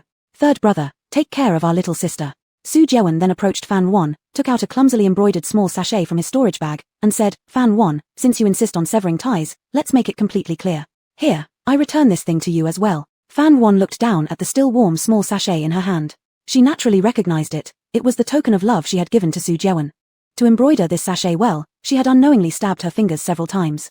After completing it, she pleaded with Su Jewen to hang it on his waist, but he rejected her request, claiming that it compromised his dignity. Yet not long afterward, Su Jewen's waist was adorned with an exquisite pink sachet, while her sachet had long been discarded somewhere, forgotten and collecting dust. Su Jewen had thought he would see Fan Wan displaying the same pained expression as himself, but instead, Fan Wan actually laughed. Fine, that's settled. She had already let go and sincerely hoped he wouldn't continue to her. Su Jewen tried to find some hint of sorrow on her face, but to no avail. Fan Wan then pushed him towards Song Muching. Go on, why are you still standing here? Isn't junior sister injured? If you don't pay attention now, her wounds will soon heal. Furious, Su Jewen left hastily. Fan Wan found a small lake and tossed the sachet into it. Calmly watching it sink to the bottom and disappear, she turned and left. Back at the sect, Fan Wan carried a bag full of snacks straight to her cave dwelling. Not knowing how many days the 300 imitation pearls could feed that glutton. Fortunately, the child was still unable to speak, otherwise, explaining where these imitation pearls came from would take quite some effort. However, when Fan Wan arrived near her cave, she immediately sensed something amiss. A sense of foreboding filled her heart. With her spiritual energy flowing into her feet, she rapidly leapt forward, arriving at the entrance of her cave within moments. Indeed, someone had broken her protective barrier. Without much thought, Fan Wan rushed into the cave to look for Jin Sai Hu's whereabouts. There was no need to search either, because she shared a bond with Jin Sai Hu. As soon as she entered, she knew that Jin Sai Hu was not nearby. On the ground were golden fur strands, along with traces of blood spots, and there were footprints left behind by a second person. From this, it was evident that Jin Sai Hu had been taken away. Fan Wan knitted her eyebrows tightly, forcing herself to stay calm and reflect. Who dared to intrude upon her cave and snatch her spirit beast? Ordinary disciples certainly wouldn't dare trespass recklessly into the personally passed down cave of the sect leader, and those who acted so arrogantly without any regard were even rarer, clearly demonstrating they were acting with impunity. The list of suspects gradually narrowed, and Fan Wan soon locked onto one person. It was 6th brother Ouyang Jin, that terrifying madman. Fear instinctively rose in Fan Wan's eyes. Right at this moment, she finally remembered she might have seen the Jin Sai Hu in her past life too. Only it wasn't intact, it had become a soft fur scarf draped around Song Muching's neck, shimmering with golden luster under the sun. She still remembered how Song Muching bent her lips in a boastful tone saying to her, a couple of days ago, 2nd brother used a spirit beast as a medicinal ingredient to refine some sedative pills for me. 6th brother thought the fur looked beautiful, so he made me a scarf. I told them they didn't need to bother, but they wouldn't listen. Oh well. Just thinking about what might happen next made Fan Wan shudder with fear. Chapter 21, The Half-Demon's 6th Younger Brother. Xuanji Peak, by Kui Garden. The golden-threaded tiger cowered inside the iron cage, bruised all over, gasping for its last breath. Jiyu Zishuan kicked the iron cage, causing the entire body of the golden-threaded tiger to tremble. Not dead yet. That's good. Jiyu Zishuan squatted down, glaring at it malevolently. Little beast, you've been hard to find. We've wasted so much effort feeding you. This was the medicinal ingredient he had specifically asked for from his father, meant for refining elixirs for his little junior sister, and it couldn't be lost. Some time ago, he carelessly allowed this cunning little thing to escape, and despite searching everywhere, he had even carried fish eyes with him, waiting for it to fall into the trap. However, this little creature refused to show up for a long time, leading Jiyu Zishuan to believe that it must have already died, thus abandoning the effort to search for it. Who would have thought that the sixth younger brother managed to bring it back? What excellent news! The golden-threaded tiger's mouth trickled with blood as it weakly lifted its gaze, its eyes filled with hatred. Jiyu Zishuan turned to speak to an extraordinarily handsome man, sixth junior brother. Where did you find this little beast? Ouyang Jin had a delicate appearance with slanted phoenix-like eyes, naturally pale skin, and bright red lips, giving people a faint sense of danger and mystery. Not long ago, he accompanied their venerable master on a journey to discuss important matters with Meiji sect, returning only yesterday. Ouyang Jin leaned lazily against the wall, his entire figure shrouded in shadow, making his emotions unreadable. In a cold voice, he said, I found it at 7th junior brother's residence. Upon hearing that the junior sister was injured again because of Fan Wan, Ouyang Jin went to teach Fan Wan a lesson. Upon arriving, however, he didn't see Fan Wan but instead discovered the golden-threaded tiger, which the second senior brother had been missing for quite some time. Without hesitation, he captured it and brought it back. Jiyu Zishuan looked puzzled. How could this little beast have run off to 7th junior brother's place? He slapped his forehead as realization dawned on him. He almost forgot that Fan Wan once looted many treasures from him, including those tiny fish eyeballs. The golden-threaded tiger is particularly sensitive to the smell of fish eyeballs. It can even detect them when placed inside a jezzy pouch. Apparently, it followed Fan Wan due to the scent of the fish eyeball on her. Ouyang Jin picked up the golden-threaded tiger with bare hands, examining it from top to bottom before asking Jiyu Zishuan, second senior brother, when do you plan to slaughter it? Its fur is very beautiful. Not doing something with it would be such a waste. Isn't our junior sister afraid of the cold? A scarf made out of its fur will suit her well. This amount of fur is just enough. Jiyu Zishuan hesitated a bit. Let's wait a while longer, it's still too young. Actually, he recently encountered problems with his elixir refining process, and if this hard-to-come-by medicine were wasted, he wouldn't know when he'd get another chance. Ouyang Jin smiled cruelly. No problem, I have plenty of patience anyway. Winter is still far away. Suddenly, the golden-threaded tiger violently struggled. Hiss. Ouyang Jin touched the wound on his neck, slightly in pain, his expression darkening immediately. Bang! The golden-threaded tiger was slammed into a large lotus pond, emitting a miserable howl. The large water vat cracked instantly, water gushing out, mixing with the golden-threaded tiger's blood. Fan Wan arrived just then, witnessing the scene before her, her heart breaking apart.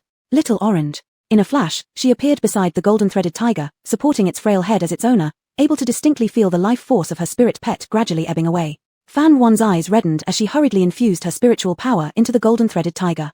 For a spirit pet, the spiritual power of its owner serves as the best medicine for healing wounds. With its last ounce of strength, the golden-threaded tiger opened its eyes to glance at Fan Wan one more time before fainting. Fortunately, Fan Wan arrived just in time, saving its life. From a distance, Ouyang Jin and Jiyu Zishuan watched this scene, slowly realizing what had happened, expressions filled with shock. What? She actually formed a contract with this spirit beast. Has Fan Wan lost her mind? Why would she form a pact with such a weak spirit beast? A cultivator can only establish a contract with one spirit beast in their lifetime, so they tend to be extremely cautious about choosing. That's also why, apart from the elder brother, none of them had any spirit pets. Besides, they had masters, and establishing contracts with spirit beasts was a major matter requiring the master's decision. Yet Fan Wan ignored her master altogether and acted independently. Well, let's leave that aside. To adopt a spirit beast that hasn't even weaned as her spirit pet, it was truly unclear what thoughts ran through her mind. Needless to say, if the master knew that the 7th junior sister had contracted such a useless spirit pet, they would surely lose control of anger and possibly kill the little spirit beast. Fan Wan carefully embraced the soaking wet golden-threaded tiger and placed it in a clean area before summoning her frost sword and walking towards Ouyang Jin. Her face was grim with frost, her eyes brimming with overwhelming rage. Ouyang Jin, who gave you the right to harm it? Driven by fury that exceeded her fear of Ouyang Jin, Fan Wan flashed to his front, slashing her sword toward his face. Having cultivation at the late foundation establishment stage, Ouyang Jin naturally wasn't afraid of Fan Wan and stood still without dodging, even attempting to block the attack with his bare hands. However, he never expected that Fan Wan had truly mustered the intent to kill. When she delivered her all-out strike, Ouyang Jin was sent flying backward. Boom! Dust swirled as the stone table crashed into pieces. Ouyang Jin barely managed to stabilize himself. It was the first time he'd been injured by Fan Wan. Summoning his spear, Ouyang Jin wiped away the blood from the corner of his lips and smirked. Good job, little sis. Let big brother see if you've been practicing hard lately for master. The next moment, the clash between the spear and the sword reverberated with a shrill metallic sound, sparks flying. Ouyang Jin harbored demonic bloodlines within him, granting him innate divine strength. Combined with his highly specialized cultivation techniques, he was exceptionally formidable. This half-demon youth could be considered an invincible and terrifying presence among those at the same level. As soon as Ouyang Jin focused, Fan Wan obviously couldn't match up against him, quickly gaining the upper hand. More excited by the minute, Ouyang Jin taunted Fan Wan while they fought. "Little Seven, is this all you've got? So useless, unable even to protect yourself, let alone your spirit pet? You're overestimating yourself, dreaming the impossible. Today I'm going to skin that spirit beast no matter what. What are you going to do about it? Will you cry like when we were kids and report me to the master? Ha ha ha ha. Why don't you just apologize to your big brother, and I'll let you off this time." Fan Wan clenched her teeth, her hair disheveled, her clothes soaked in sweat, forced step by step on the defensive by Ouyang Jin. Even so, she remained resolute, refusing to yield, like tenacious grass under harsh conditions. Among the disciples, Yunmeng Zhenren had always been the strictest towards Ouyang Jin, teaching him closely since childhood. Criticism and scolding were common, extremely stringent. This kind of education resulted in Ouyang Jin learning how to disguise himself. In front of his master, he would act obediently, but once out of his master's reach, he became a wild horse set free, revealing his true nature. Even as a child, Ouyang Jin enjoyed playing cruel tricks on Fan Wan, causing her no small amount of psychological fear. As they grew older, whenever she saw Ouyang Jin, she felt intimidated. Among the 6 elder brothers, she feared this moody and unpredictable younger senior brother the most. But the real reason why Fan Wan feared him stemmed from their past life. During the fight, Ouyang Jin's playful side took over, deciding to frighten Fan Wan deliberately. He raised his spear, intending to stab toward her eyeball. Unexpectedly, Fan Wan froze, her whole body stiffened, staring wide-eyed, her soul seemingly lost. Realizing the situation, Ouyang Jin quickly retracted his strength. The spear grazed past Fan Wan's cheek, leaving a vivid streak of blood across her face. Jiyu Zishuan originally intended only for Ouyang Jin to teach Fan Wan a lesson. Seeing her genuinely wounded, he instinctively rushed forward. "Little Seven." Glancing at Fan Wan's wound, Jiyu Zishuan gave Ouyang Jin a disapproving push, rebuking him. "Senior brother 6, look at the mess you've made." Ouyang Jin was momentarily stunned too. Putting away his spear, he walked closer and frowned at the cut on Fan Wan's face. "Are you trying to get yourself killed? Why didn't you dodge?" Seeing Fan Wan still in a daze, Ouyang Jin extended his finger to tap her forehead. This was a gesture he often used against Fan Wan. As a child, she would space out often, and each time he'd playfully tap her forehead. She'd always respond by clutching her forehead, glaring at him with puffed cheeks before turning away to daydream again. But this time, before he could touch her forehead, Fan Wan reacted as though severely terrified, covering her eyes with both hands. She stepped back, shouting in horror. "No, don't gouge out my eyes. I don't want to change eyes." Chapter 22, The Pain of Eye Gouging. Ouyang Jin thought he had truly frightened Fan Yuan earlier, so he reached out to grab her hand. "No one is going to gouge your eyes out. Your senior brother is right here, who dares to do such a thing?" Fan Yuan wanted to say that it was him who had gouged them, but her throat felt as if someone had clamped their hands around it. She couldn't make a sound. In her past life, she and Song Muchen had gone together to the fire melt cave to harvest flame mushrooms. Song Muchen had accidentally been injured by the toxins the mushroom had sprayed, severely damaging his vision and forcing him to endure constant burning pain, though he hadn't gone completely blind. Ouyang Jin had then come up with the idea to exchange Fan Yuan's eyes for Song Muchen's. "Xiao Qi, since you have an ice affinity, you won't fear the heat. Why don't you switch eyes with your junior sister? Just think of it as helping senior brother. Senior brother will be grateful to you for the rest of my life." She desperately resisted but could not escape his iron grip. "Xiao Qi, be good and stop struggling. It won't hurt much, I'll be done quickly." While gently coaxing her, Ouyang Jin cruelly gouged out her eyes, carefully detaching them piece by piece from her body to ensure they remained intact. Fan Yuan endured unimaginable agony, screaming, but no one came to save her. After gouging out her eyes, Ouyang Jin had even commented contentedly, "Xiao Qi's eyes are truly beautiful." Afterward, Fan Yuan endured 10 days of darkness and blindness, becoming half invalid after getting Song Muchen's damaged eyes. For a long time, she could barely see anything. Who said those with an ice affinity were immune to poison? The toxins from the flame mushroom seeped into her body, feeling like millions of ants gnawing at her internal organs. She suffered excruciating pain, leading to ulcers and pus on her face, rendering her hideous and terrifying. It was said that Song Muchen had not felt any pain during the eye exchange. They cared for her so much, they couldn't bear for her to suffer. They even confined her in the cave, fearing her grotesque appearance might scare their beloved junior sister. Not long afterward, the demon realm opened, and Tianji sect fell into peril first, suffering heavy casualties. Song Muchen tearfully sought her out, saying only she could save everyone. Thinking about the pain of her past life eye gouging, Fan Yuan could not stop the tears streaming down from fear and grievance. She stepped back while resisting Ouyang Jin's touch, her voice hoarse and trembling. "Don't touch me, stay away." Ouyang Jin tilted his head slightly, his tone firm. "Why has your courage diminished so much compared to before? Come here." Fan Yuan collapsed on the ground, seeing Ouyang Jin's bloody hands before her and hearing his laughter as he prepared to gouge out her eyeballs again, returning her to the nightmare of her past life. Her body shook uncontrollably. Jiyu Zishuan furrowed his brow, sensing something off about Fan Yuan. "Sixth brother, wait." As if unaware, Ouyang Jin continued to focus intently on Fan Yuan, finding her fear of him oddly gratifying. He couldn't resist wanting her to fear him even more. Ouyang Jin's hand was almost touching Fan Yuan's face when suddenly there came a terrible low growl from beside them. The shadow beneath their feet gradually expanded, and Ouyang Jin turned his head, looking up. His pupils shrank sharply. Where did this white tiger come from? Before Ouyang Jin could even ponder where this tiger emerged from, he was already knocked to the ground, the beast's fangs mere inches from his face, its hot breath splashing against his cheeks accompanied by another deafening roar. Ouyang Jin's eardrums throbbed painfully, instinctively invoking a deep sense of fear. It was as though innate Ouyang Jin's bloodline as a demon trembled uncontrollably, devoid of any rebellious thoughts. Jiyu Zixuan also fell to the ground in fright. It was that cat. The golden thread tiger's eyes blazed red, its heavy paws pressing on the man's chest, its claws exposed and sharp enough to easily pierce through the man's neck. You dare injure my master?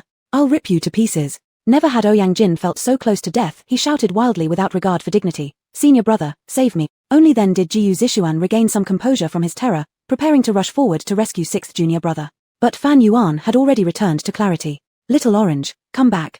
The enormous mouth that had just been ready to devour was unwillingly transformed into a loud roar filled with menace. Golden Thread Tiger returned to Fan Yuan's side, nudging her gently with its massive head, making her look exceedingly small next to its giant frame. Jiyu Zixuan scrambled over to help his sixth junior brother up. Still shaken, Ouyang Jin stared at her and the white tiger from afar, lips pale and trembling. Fan Yuan glared coldly at them, speaking harshly, Little Orange is my partner.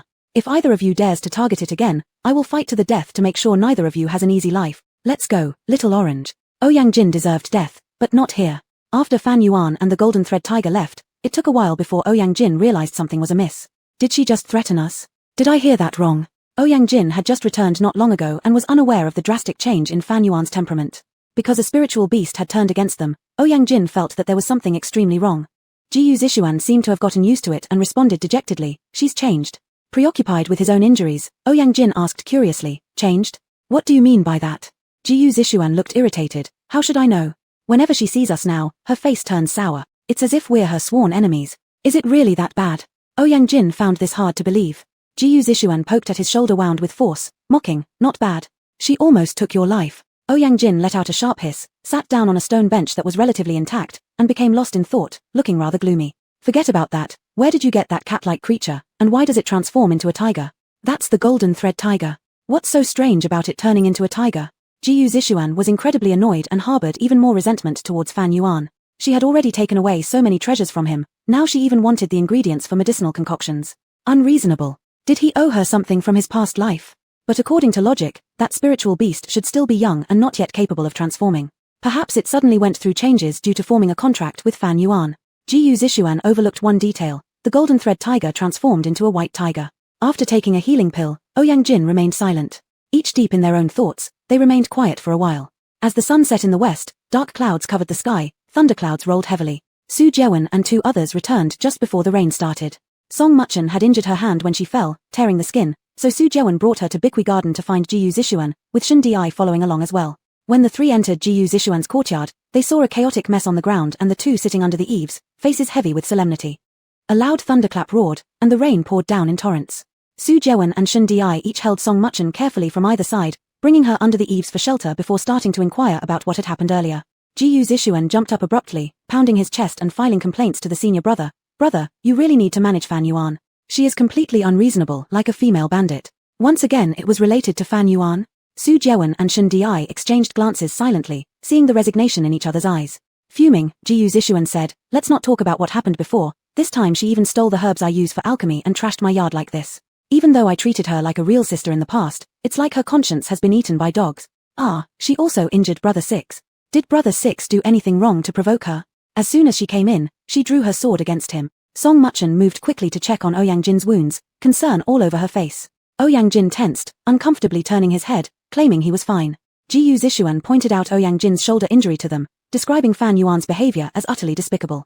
Ouyang Jin remained silent, letting Jiyu Zixuan play the role of the one crying foul without defending herself. Shen Di sensed there must be a hidden story behind this but chose to remain silent as well. Jiyu Zixuan continued, Big brother, if you can't control Fan Yuan, I will report this directly to the master. Let the master educate her properly. Shen Di glanced sideways at Su Jewen, wearing an expression somewhere between laughter and seriousness. You don't say, but Big brother might really have no way to discipline her. Jiyu Zixuan detected deeper meaning in Shen Di's words and couldn't help but look at Su Jewen. What did the third junior brother mean? Wasn't junior sister 7 usually most obedient to the eldest brother? Su Jewen appeared tired on his handsome face, speaking without much emotion. We just came back from the trading market. and found out that she quietly sold all the things we gave her. Every single thing. Chapter 23, she wants to become stronger. Fan Huan actually sold the things they gave her. Jiyu Zixuan was stunned, suddenly remembering Fan Huan's expression on the day she returned his by Cao Dan, aloof and cold. However, upon learning that he wasn't the only one treated this way, Jiyu Zixuan felt a bit better. Shen Di said, haven't you noticed? Fan Huan has been acting very strangely recently. Ouyang Jin had the strongest feeling and blurted out, has she been possessed? Shen Di immediately rejected it, impossible. It's easy to possess an ordinary person, but possessing a cultivator is as difficult as climbing to the heavens. Moreover, Fan Huan has always been in the sect. What evil force would dare touch her? Jiyu Zixuan crossed his arms and snorted, if it's not possession, then what else could it be? Would the real Xiao Qi be so heartless to the big brother? Su Jiawen stood quietly without speaking, his face calm. Actually, he preferred to believe that his Huan had been possessed. Song Muqing, sitting nearby, naturally joined the discussion. Isn't it said that demonic aura can influence people? Is Sister Fan's sudden change due to the ceiling demon terrace? As she spoke, she let out a low exclamation and covered her mouth with her hand. Sister Fan. Could she have been possessed and controlled by a demon? Upon hearing this, it seemed like an idea sparked among them. Jiyu Zixuan slapped his thigh and said, that's right. Haven't you noticed? Xiao Qi's personality changed after returning from the ceiling demon terrace. The problem must lie here. The most dangerous place in Tianji sect besides the serpent pit is the ceiling demon terrace. The ceiling demon terrace is closest to the demon realm. Although there's a barrier blocking it, the sinister and mysterious demonic aura always lingers around it, like an evil ghost that refuses to leave. It was said that long ago, a disciple mistakenly entered the ceiling demon terrace. After coming out, he went crazy, crawling on the ground in the dark, forgetting his own name, babbling incoherently in words no one could understand. Since then, the ceiling demon terrace has become a forbidden area that causes fear when mentioned. It's constantly guarded, and formations have been set up. Although Fan Huan hasn't gone crazy like that disciple, in their view, her cold-heartedness and indifference are already the biggest abnormality. To be honest, they're all not used to such a Fan Huan. The previous Fan Huan was passionate and vivid, every emotion written on her face, needing no guesswork. But now, no matter what they do, it seems they can't stir any emotional waves in her. Or perhaps, they can no longer see through her. This made them feel uneasy. They could only blame the ceiling demon terrace. Shun Di, looking wise, said, perhaps a demon took advantage of the chaos and escaped from the barrier, secretly controlling Fan Huan, intentionally making her distant from us in order to cause trouble detrimental to Tianji sect. Is Fan Huan still Fan Huan? It's hard to say. Jiyu Zixuan slapped his thigh again. That's right. How could I not think of it? Demons are truly sinister, almost falling prey to its cunning schemes. This is a serious matter. Shouldn't we report it to our master immediately? All eyes turned to Su Jiawen, who was the backbone of those present. Su Jiawen's expression grew grave. This is no small matter. We should not disturb the master's cultivation before confirming it. Demons are cunning. If we alert them prematurely, Xiao Qi might get hurt. Jiyu Zixuan frowned and asked, then how do we confirm it? Su Jiawen pondered for a moment, as if making some difficult decision. His earlobes tinged slightly red. Dual cultivation. Only dual cultivation could verify whether Fan Huan was still Fan Huan. Song Muqing's face instantly changed, and she quickly looked at Su Jiawen. This scene was captured by Shun Di. Shun Di's eyebrows knitted together. Little sister always claimed she regarded the big brother as just a brother, but this expression certainly didn't seem innocent. Shun Di thought maybe he was overthinking it. The little sister wasn't the kind of person who pretended to be one thing but acted another behind closed doors. Fan Huan was. Thinking about Fan Huan's resolute appearance, Su Jiawen sighed, it may be difficult. Let me think further. Torrential rain poured down, dripping incessantly onto the roof. Jin Sai, who had long transformed back into the shape of an orange cat. Don't look at it strutting proudly in front of Ouyang Jin earlier. In reality, it barely held up outside the yard and needed Fan Huan to carry it back. Jiyu Zixuan was right. Though young, theoretically unable to take human form yet, being merely a kitten anyone could bully, its spirit bead is the best material for refining elixirs. But when it sensed danger to Fan Huan, her face flashed in its mind, and it heard her say, from now on, we are comrades in arms, and I will definitely protect you well. It realized she meant what she said. She indeed came to protect it. How could it let her down? Then its blood began to boil fiercely. It seemed to hear the calls of its ancestors. Its parents and ancestors, with their towering figures, appeared as if standing behind it, watching silently, granting it strength. It seemed to hear its father saying how glad he was that it had found such a good master. For this very reason, its divine beast bloodline was temporarily activated. Awake.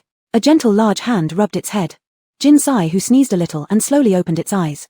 Through blurry vision, it saw the woman's delicate yet pale face. It felt completely reassured and nudged the hand with its head. Its stomach let out a few growls. Then, a big bowl of fish was placed right in front of it.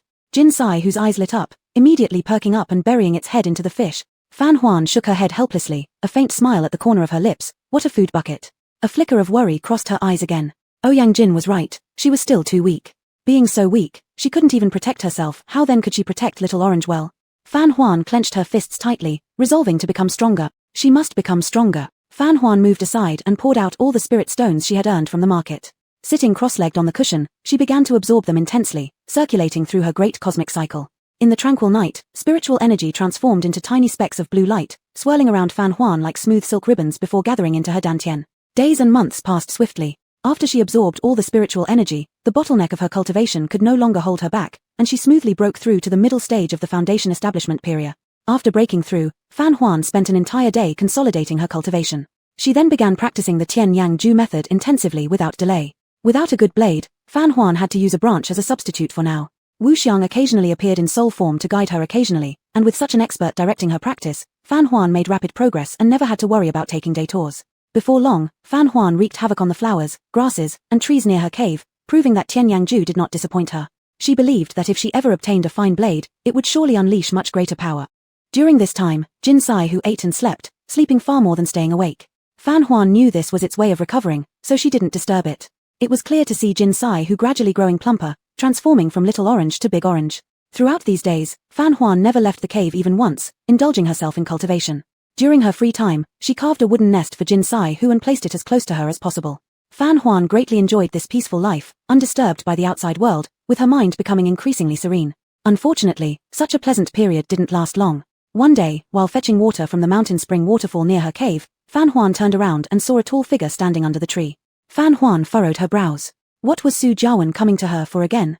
Chapter 24, Oryuan, let's practice dual cultivation. Fan Yuan put down the bucket of water and stood where she was, coldly asking, what does elder brother Su want from me? Su Jiawen seemed somewhat hesitant. Oryuan, I. Fan Yuan had grown tired of correcting his way of addressing her, so she directly interrupted him and said, are you here to help second brother retrieve the golden silk tiger? Let me tell you, it is absolutely impossible. If he thinks I am unreasonable and taking advantage of him, I can offer him spirit stones or something else in exchange. Anyway, the golden silk tiger is out of the question. Fan Yuan's attitude was firm, her gaze sharp. It's not that, Su Jiawen replied, I didn't come here for anyone else, I came for you. Since Song Muching appeared, Su Jiawen rarely came to see her. Even when he did, it was always for some other matter.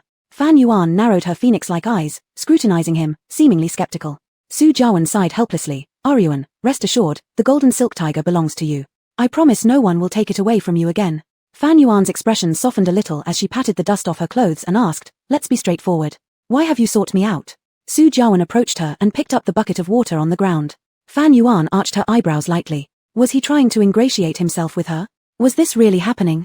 Su Jiawen, appearing a bit awkward, asked, Oryuan, how have you been recently? Fan Yuan eyed him warily and responded sharply, I'm fine. What do you really want? Su Jiawen pressed his lips together, forcing a smile, you don't need to be so wary of me. I just care about you, only as your elder brother. Fan Yuan snorted disdainfully, then I'll bother elder brother to hold it for me. This water was hard-earned by me, not a drop should spill.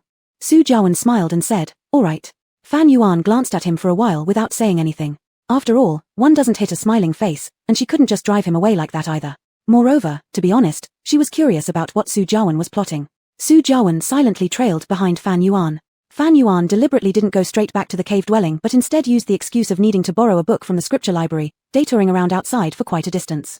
Thus, the disciples of each peak saw Master Su Jiawen, who never touched water or did manual labor, carrying buckets in both hands, humbly following behind Fan Yuan. Every disciple who witnessed this stopped in their tracks, rubbing their eyes in disbelief, shocked by the scene. It was such a rare sight, they had never seen it before. Hadn't it always been Su Jiawen walking in front with Fan Yuan chasing after? How had the positions switched this time? Were their eyes deceiving them? Su Jiawen wasn't foolish, naturally knowing Fan Yuan was doing it intentionally. The prying gazes made him feel uneasy, but considering what he was going to do next with Fan Yuan, a sense of guilt crept into him. He forced himself to bear it. When Fan Yuan entered the scripture library, she deliberately lingered for a long time.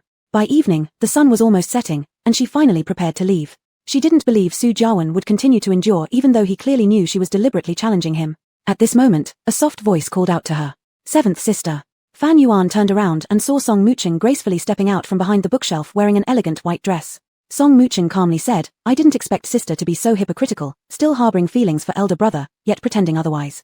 Your retreat to advanced strategy works quite well. Seeing elder brother becoming so humble for your sake must make you very happy inside, right? There seemed to be hatred in Song Muching's eyes, her expression dark. Fan Yuan glanced around, finding no one else nearby. It seemed Song Muching wasn't going to pretend any longer in front of her. Fan Yuan slightly curved her lips. Indeed, I am happy. What about you, aren't you happy? Song Muching glared at her, I knew you wouldn't let elder brother go. You were faking it. Phanarian. Fan Yuan ignored her and turned to walk away. Fan Yuan. Song Muqing was furious and said anxiously, do you know, being with him will only lead to his death. Fan Yuan paused, her heart skipping a beat, as she turned around to look at her. What do you mean? Song Muqing clenched her lips, unwilling to explain why. All she said was, in short, you cannot be together. Fan Yuan shrewdly noticed something. You sound so certain. Can you predict the future or something? Song Muqing turned her head away, her gaze flickering uneasily. I don't have such incredible powers. Fan Yuan stared at her. Then how do you know I will cause his death? Song Muqing hesitated for a moment and said, you're arrogant and self-centered, always disregarding the consequences of your actions. Sooner or later, you will make a grave mistake and drag elder brother down with you. Knowing it was useless to pry further, Fan Yuan decided to be cautious. She walked forward until she stood before Song Muqing, smiling threateningly. I don't have the patience to argue with you, and you can't provoke me. Stop acting in front of me. Besides, I want to remind you that there are more than just the two of us here.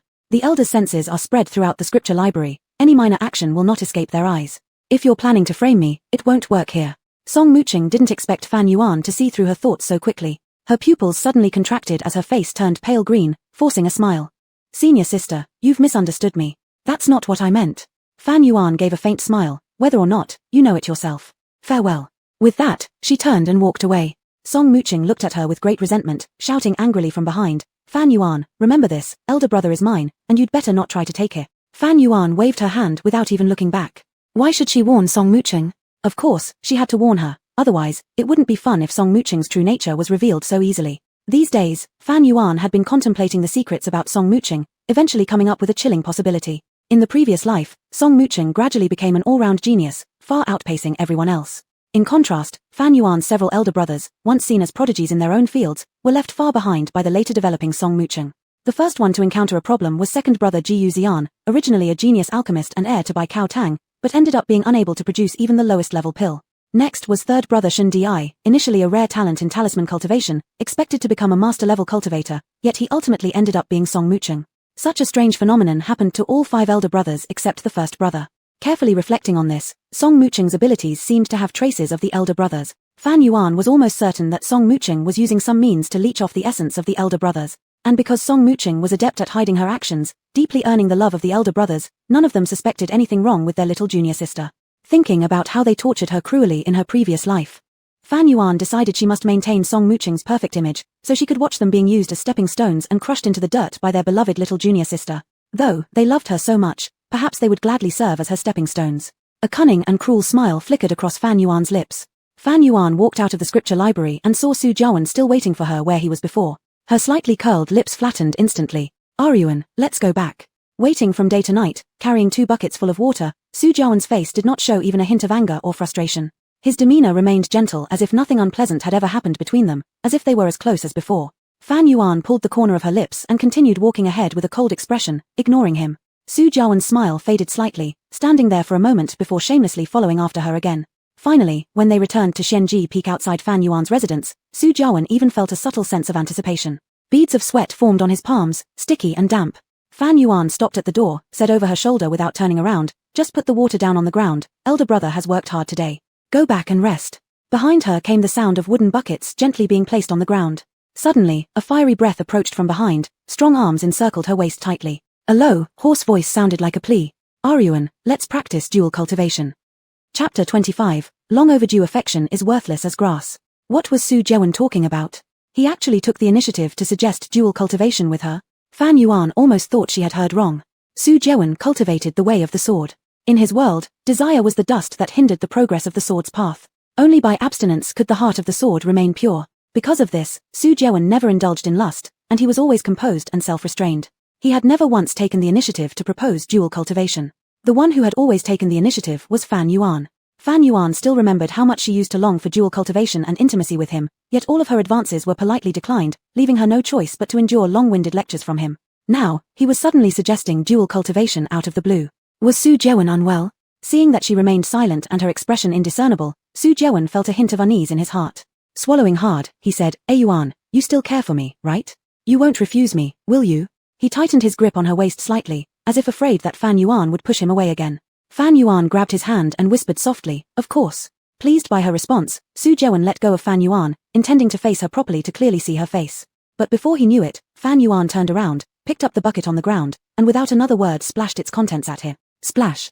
Taken completely off guard, Su Jeon was drenched from head to toe, his heart colder than his body. Staring wide-eyed at Fan Yuan, he couldn't help but feel infuriated and embarrassed. If you're not willing, why humiliate me like this? Humiliate you? Clarify this, who's humiliating whom? Fan Yuan laughed coldly as she tossed the empty bucket aside. Clanging sound followed as the bucket rolled over to the corner of the wall. Su Jeon's face was ashen. How exactly am I humiliating you? All I wanted was to practice dual cultivation with you. What's wrong with that? Fan Yuan shouted fiercely, the token of our pledge has been destroyed. We have severed ties. Could it be that you still believe to this day that your willingness to cultivate with me constitutes a favor that you bestow upon me? Should I thank you endlessly, is that correct? That's not how it is. It's not any kind of favor. I've never thought such a thing. Su Jeon's chest hurt, and his jaw unconsciously tensed. Fan Yuan snapped harshly, pressing on mercilessly. Then aren't you humiliating me? Do you know who I am, and where I stand? You think you can come and go as you please without respecting me at all? Do you also think that I'll forever tolerate you, waiting foolishly in the same place for you? That when you turn back, I'll smile and welcome you as if nothing happened? Fan Yuan shook her head sorrowfully. Su Jeon, those were days gone by. The man, reluctant to give up, asked, can't we start anew? Fan Yuan frowned lightly, looking at his pitiful and heartbroken demeanor. She coolly remarked, Su Jeon, do you know what delayed deep affection truly signifies? It is even more worthless than grass. Fan Yuan spoke without holding back, venting all the resentment she had accumulated from her past life. Watching Su Jeon's complexion gradually pale, she felt an immense sense of relief. The air seemed frozen. Each of Fan Yuan's words pierced through his heart like a real sharp blade. Su Jeon's chest ached so intensely that it was nearly impossible to breathe. Fan Yuan made a pleased gesture but said rudely, get out. Don't come back. Still rooted to his spot, Su Jeon murmured, you're not my Yuan. Fan Yuan didn't hear clearly. Su Jeon's eyes darkened suddenly. He lunged forward, forcefully gripping Fan Yuan's shoulder and roared, you're not Yuan. Yuan wouldn't be so cruel to me. Give me back my Yuan. As he tried to force a kiss upon her. Smack. Su Jeon's face was slapped to the side, quickly revealing a vivid red palm mark on his left cheek. For the first time in his life, Su Jeon had been slapped, and he was thoroughly shocked. Fan Yuan immediately broke free, taking a step back while returning to him his own words from their previous life. You're crazy. Still lost in thought, Su Jeon failed to react. Fan Yuan, weary, rubbed her temple, pointing toward the outside direction. Go. Su Jeon trembled all over, his mouth opened and closed as if wanting to ask why Fan Yuan had become this way now, but instead he asked, if I hadn't left midway that day, would you forgive me? Fan Yuan knew that he referred to the incident where he stood in the rain for an entire day waiting for Fan Yuan to give him a chance to reconcile. In a calm and icy tone, Fan Yuan uttered two words. No, I wouldn't. Droplets trickled down from his nose ridge, seeping into his slightly pursed lips, and Su Jeon's shoulders seemed to slump, appearing lost and dispirited. All right, I understand. With that, Su Jeon left with indifference. Just as Fan Yuan was about to turn back to her cave dwelling, she heard Su Jeon's hoarse voice calling from behind. Yuan, I won't let go just like this. Fan Yuan paused momentarily, without turning back, slamming the door shut, and setting up a defensive prohibition with a wave of her hand. Su Jeon gave a deep glance and then used magical skills to dry himself off, and with that, he walked away. Jiyu Zishuan and Ouyang Jin were waiting not far away for the news from their senior master brother. If there was truly something wrong with Fan Yuan, they would receive a telepathic message from their senior master brother and immediately rush over to slay the demon. They originally thought they would have to wait until the dead of night, but unexpectedly, Su Jeon soon appeared walking out from under a tree. Jiyu Zishuan perked up his spirit and quickly stepped forward to ask, Senior Master Brother, how did it go? Did you manage to test her? Ouyang Jin gave Su Jeon a once-over. His clothes weren't even disheveled. It looked like he hadn't succeeded in doing anything, so Ouyang Jin couldn't help himself and said, didn't you force the issue? I can't bring myself to do such a thing. Su Jeon's face had calmed back down. There was another reason. He was afraid that Fan Yuan might still be Fan Yuan, and if he were to force her, he really wouldn't stand a chance anymore. Ouyang Jin leaned one foot on a rock, crossed his arms, and let out a soft TSK. At a time like this, you're still trying to maintain your worthless gentlemanly demeanor. So she refused to practice dual cultivation with you, Senior Master Brother? Looks like your charm still needs some work. Su Jeon turned his face aside, not wanting to respond, which happened to reveal the handprint on his cheek. Ouyang Jin widened his eyes slightly, then burst into laughter, bordering on erratic behavior. Jiyu Zishuan was more flighty by nature, always rather obtuse. He pointed at the handprint and asked in astonishment, Senior Master Brother, who slapped your face? It took Su Jeon a moment to react to what had just happened, touching the injury on his face as a burning sensation spread through it. Sigh. Her strike had been ruthless indeed. Su Jeon sighed. She's still angry with me. I'll wait for a better opportunity. Let's head back for now. With that, Su Jeon disappeared. Jiyu Zishuan frowned and glanced worriedly at Ouyang Jin, who stretched his wrists with a cracking sound. Senior Master Brother is just too soft-hearted. Looks like I need to step in. Jiyu Zishuan was startled inside and hurriedly grabbed onto this lunatic. What are you planning? The Senior Master Brother will kill you. Yang Jin saw right through Ji Yuzishuan's thoughts and frowned, knitting his brows together. What are you thinking? I'm not some beast. Besides, he fancied only little junior sister. He'd never touch any other woman in his life. Still, Ji Yuzishuan remained uneasy. Come on, I'll go with you. By the way, how exactly do you plan to test her? Yang Jin pulled out a flute that was pitch black throughout and spoke ruthlessly. If she is still our little seventh sister, then all she'll get is a bit of hardship. But if she isn't? Ji Yuzishuan noticed his grim expression and inexplicably shuddered. And if she isn't, what then? Chapter 26, Counterattack. Yang Jin smiled and said, then she might die.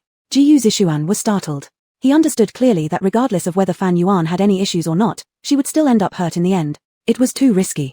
Should he stop his sixth junior brother? Senior brother, don't worry. I know my limits. Yang Jin gave Ji Yuzishuan a reassuring glance. Ji Yuzishuan hesitated for a moment and then did not interfere.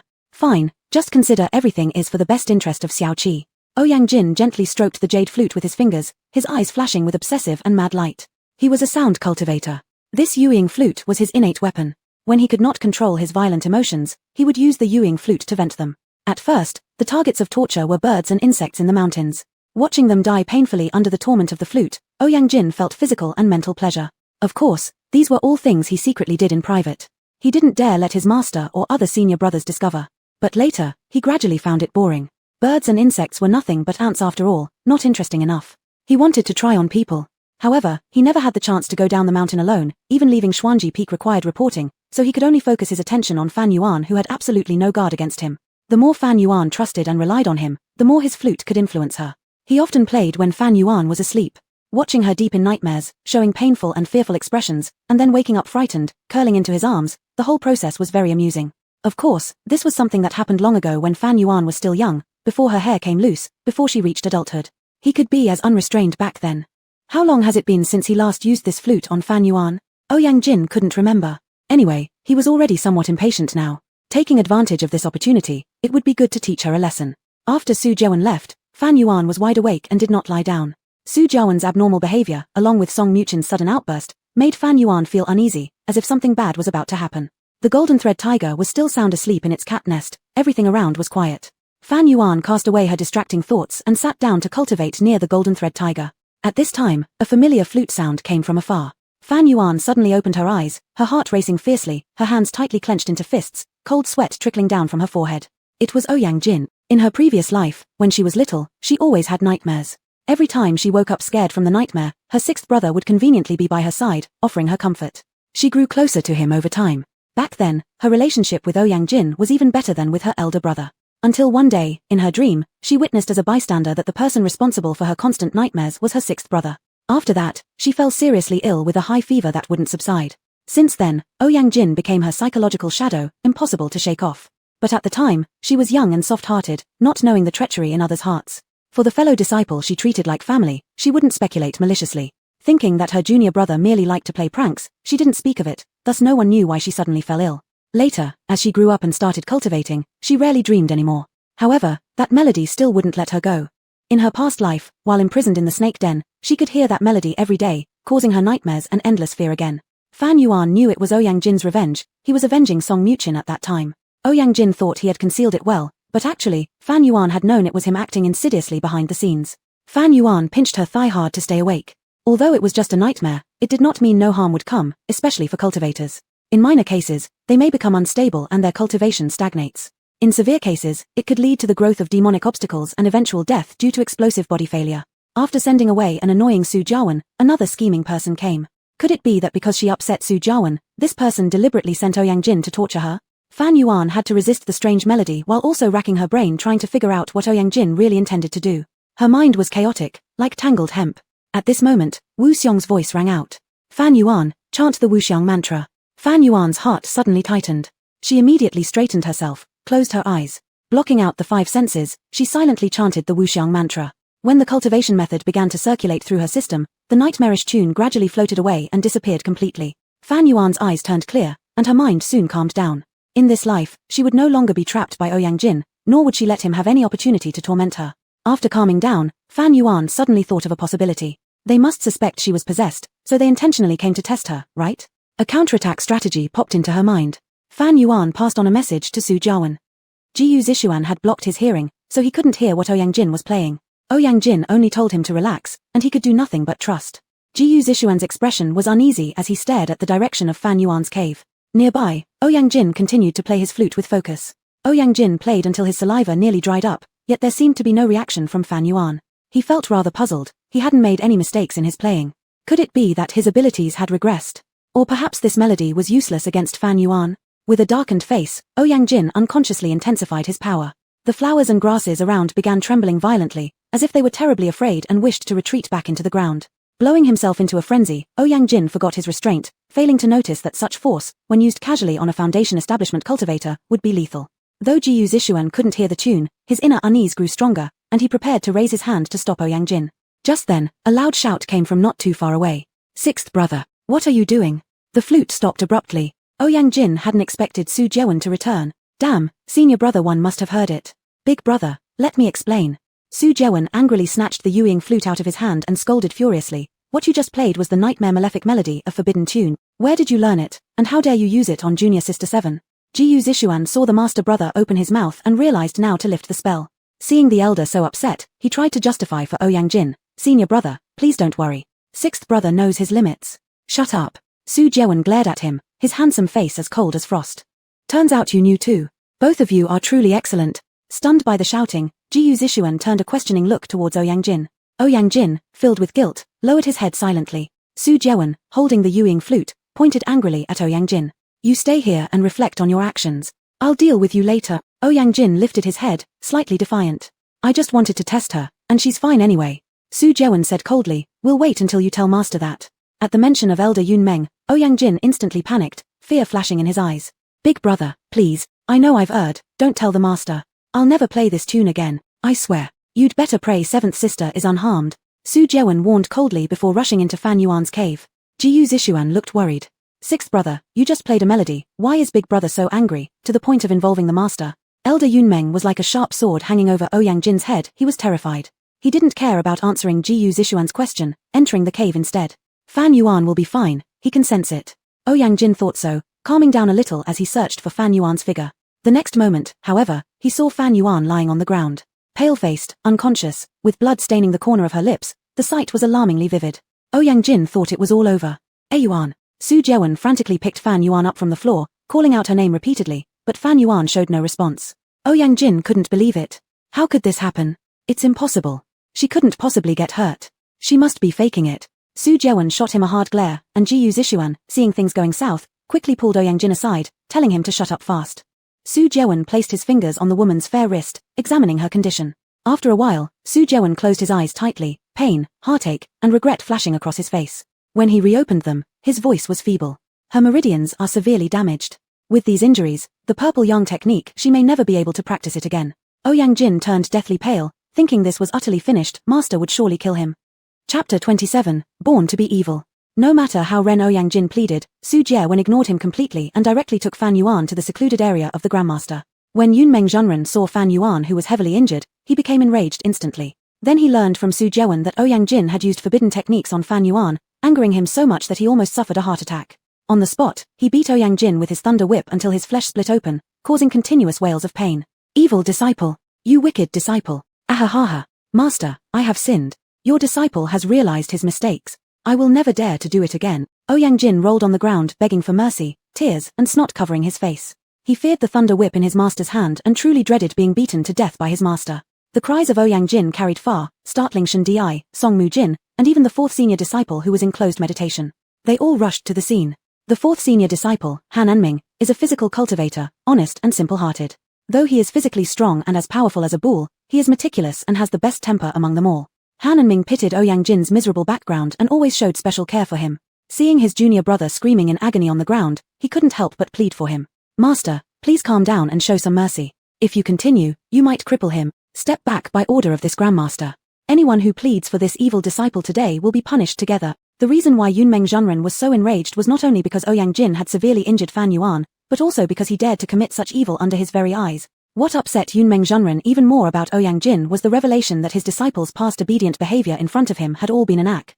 Fan Yuan woke up once in a daze, accidentally revealing that her childhood high fever disease was somehow related to Ouyang Jin. At that time, Fan Yuan was barely 10 years old, just a helpless child, yet Ouyang Jin still managed to harm her. Yunmeng Zhenren had always believed that he taught Ouyang Jin well, confident that he could guide this half-demon youth onto the right path. But Ouyang Jin's actions had utterly disgraced him. How could he not be furious? How could he not hate? Born with a bad root, hard to change its nature, if today's victim was Fan Yuan, wouldn't his precious Mua be next tomorrow? Upon realizing this, Yunmeng Zhenren knew he could no longer let Ouyang Jin stay at Shenji Peak. After Han and Ming learned the whole story from the eldest brother, he couldn't help but show shock. It made sense why he hadn't seen Xiaoqi around here. It turned out Xiaoqi was lying unconscious inside. When Han and Ming looked at Ouyang Jin again, there was nothing left in his eyes except disappointment, shaking his head silently, concluding his junior brother was beyond saving. Han and Ming swept past Ouyang Jin and entered the room to visit Fan Yuan, with Shen Di following closely behind. Song Mu Jin glanced at Ouyang Jin once and then raised her skirt to enter the room. Seeing Fan Yuan truly injured and lying in bed, Song Mu Jin feigned being scared and stood at the back. However, no one noticed the slight smirk on her lips or the gleam of schadenfreude in her eyes. Ouyang Jin secretly learning forbidden techniques and using them on his fellow female disciples resulting in their serious injuries quickly spread through Tianji sect without anyone needing to promote it. The outcome was that Ouyang Jin would have all of his cultivation sealed by the Grandmaster and confined to Hanyin Temple outside Tianji sect for arduous cultivation, unable to leave unless ordered. As an accomplice, Jiu Zixien was similarly punished, albeit not as severely as Ouyang Jin, receiving several dozen lashes and sentenced to labor at the Spirit Beast Garden. Su Jie when admitted to his own errors and requested punishment voluntarily, opting to kneel for 3 days at the ordination hall. In one day, 3 direct disciples of Shenji Peak were punished simultaneously, including the eldest brother who had never erred before. It was extremely rare. Fan Yuan became a hot topic of discussion among the disciples once more. But this time, it wasn't criticism, instead, it was sympathy. Fan Yuan is truly unfortunate. Her meridians are damaged, and she can no longer practice the purple sun technique. That's true. It's rumored that her foundation has been hurt too. Whether she'll ever wield a sword again remains questionable. She's become a real waste. I always knew Ouyang Jin wasn't any good. People with demon bloodlines are born bad. Speaking of which, isn't Fan Yuan just incompatible with Shenji Peak? How long has it been since she got injured again? A few days later, it was Song Mujin's birthday. Yunmeng Zhenren decreed that a family banquet should be held to celebrate her birth, bringing liveliness back to Shenji Peak after a few somber days. The banquet location was set under the ancient peach tree atop Shenji Peak, where they often gathered. From this elevated position, one could overlook half of Tianji Sect's scenery and see the prosperous Penglai town in the distance. At the summit of the Immortal Mountain, auspicious qi hovered thickly, interwoven with colorful morning light. Below the tree, delicacies and divine fruits wine were already prepared properly before the banquet began. Ordered by the master, no one dared to be late to the family banquet. Besides Ouyang Jin and the injured Fan Yuan, the other 5 senior brothers were present, including the 5th senior brother Lin Songfeng who had rushed back from his travels outside. Song Mu Jin rose from the swing and greeted him affectionately. Senior brother 5 has returned. Lin Songfeng hadn't had time to change into the uniform of Tianji sect but was still wearing a flashy pink outfit. He was always extravagant in style, and despite cultivating the Tao, his charm had not diminished. Instead, it had grown even more captivating. Song Mu Jin looked at senior brother 5, her cheeks slightly flushed. Seeing Song Mu Jin's delicate appearance, Lin Songfeng smiled and responded, "Younger sister Song, it's been days since I last saw you. You look well, healthy enough to swing by yourself now." Song Mu Jin giggled softly, her complexion radiant. "It's all thanks to my brothers." Everyone present understood Song Mu Jin's identity, having known her since childhood.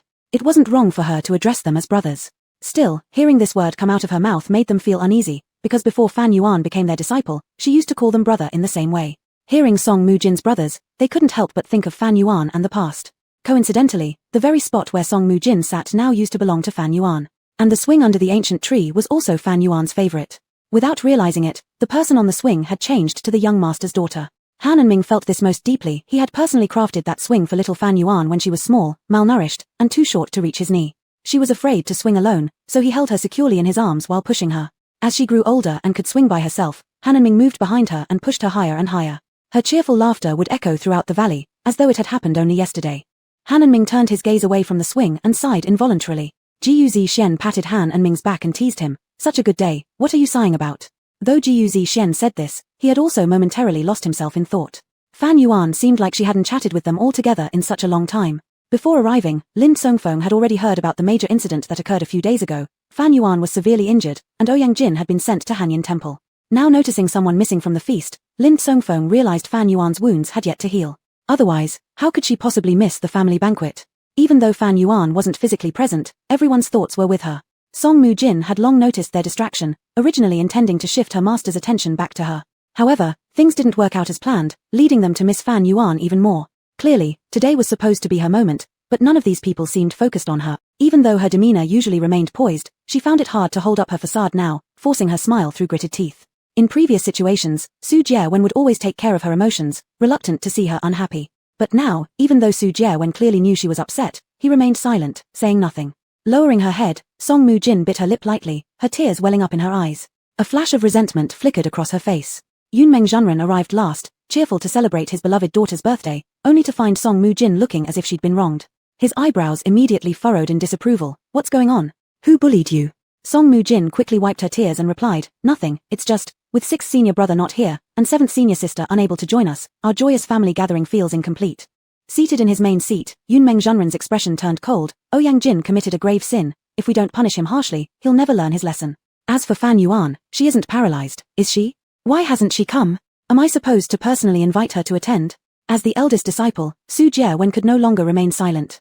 Carefully stepping forward, he spoke on Fan Yuan's behalf. Teacher, younger sister 7 suffered heavy injuries and is still recuperating in bed, so she cannot come. Waving his hand dismissively, Yunmeng Zhenren showed indifference toward Fan Yuan's presence or absence. Forget about her. Let's eat. Only after Yunmeng Zhenren began did anyone else dare to pick up their chopsticks. After finishing the meal, Song Mu-jin received gifts from her senior brothers, her mood brightening once again. However, Yunmeng Zhenren's gift came last. This feather serves as a pass to enter Lingyu Mountain's secret realm. It was originally intended for Fan Yuan, but she can't go anymore. Thus, your master gives it to you. Song Mu-jin's eyes lit up instantly. Thank you, master. The secret realm opens in half a year. During this time, work hard on cultivation and improve your strength. Don't fall behind your seniors. Song Mu-jin beamed with happiness. Su Jiewen hesitated for a long time before finally asking tentatively, Master, should we search for another technique for younger sister 7? Yunmeng Zhenren paused for a moment, displeasure flashing across his face. She's already a waste now. What use does she have for any techniques? We'll discuss this further when she recovers. From his words, it was clear that Yunmeng Zhenren had abandoned Fan Yuan. Though Su Jiewen harbored dissatisfaction, he didn't dare voice any objections and silently sighed in resignation. It's not entirely our master's fault either. Boiling down to it, Fan Yuan did make mistakes.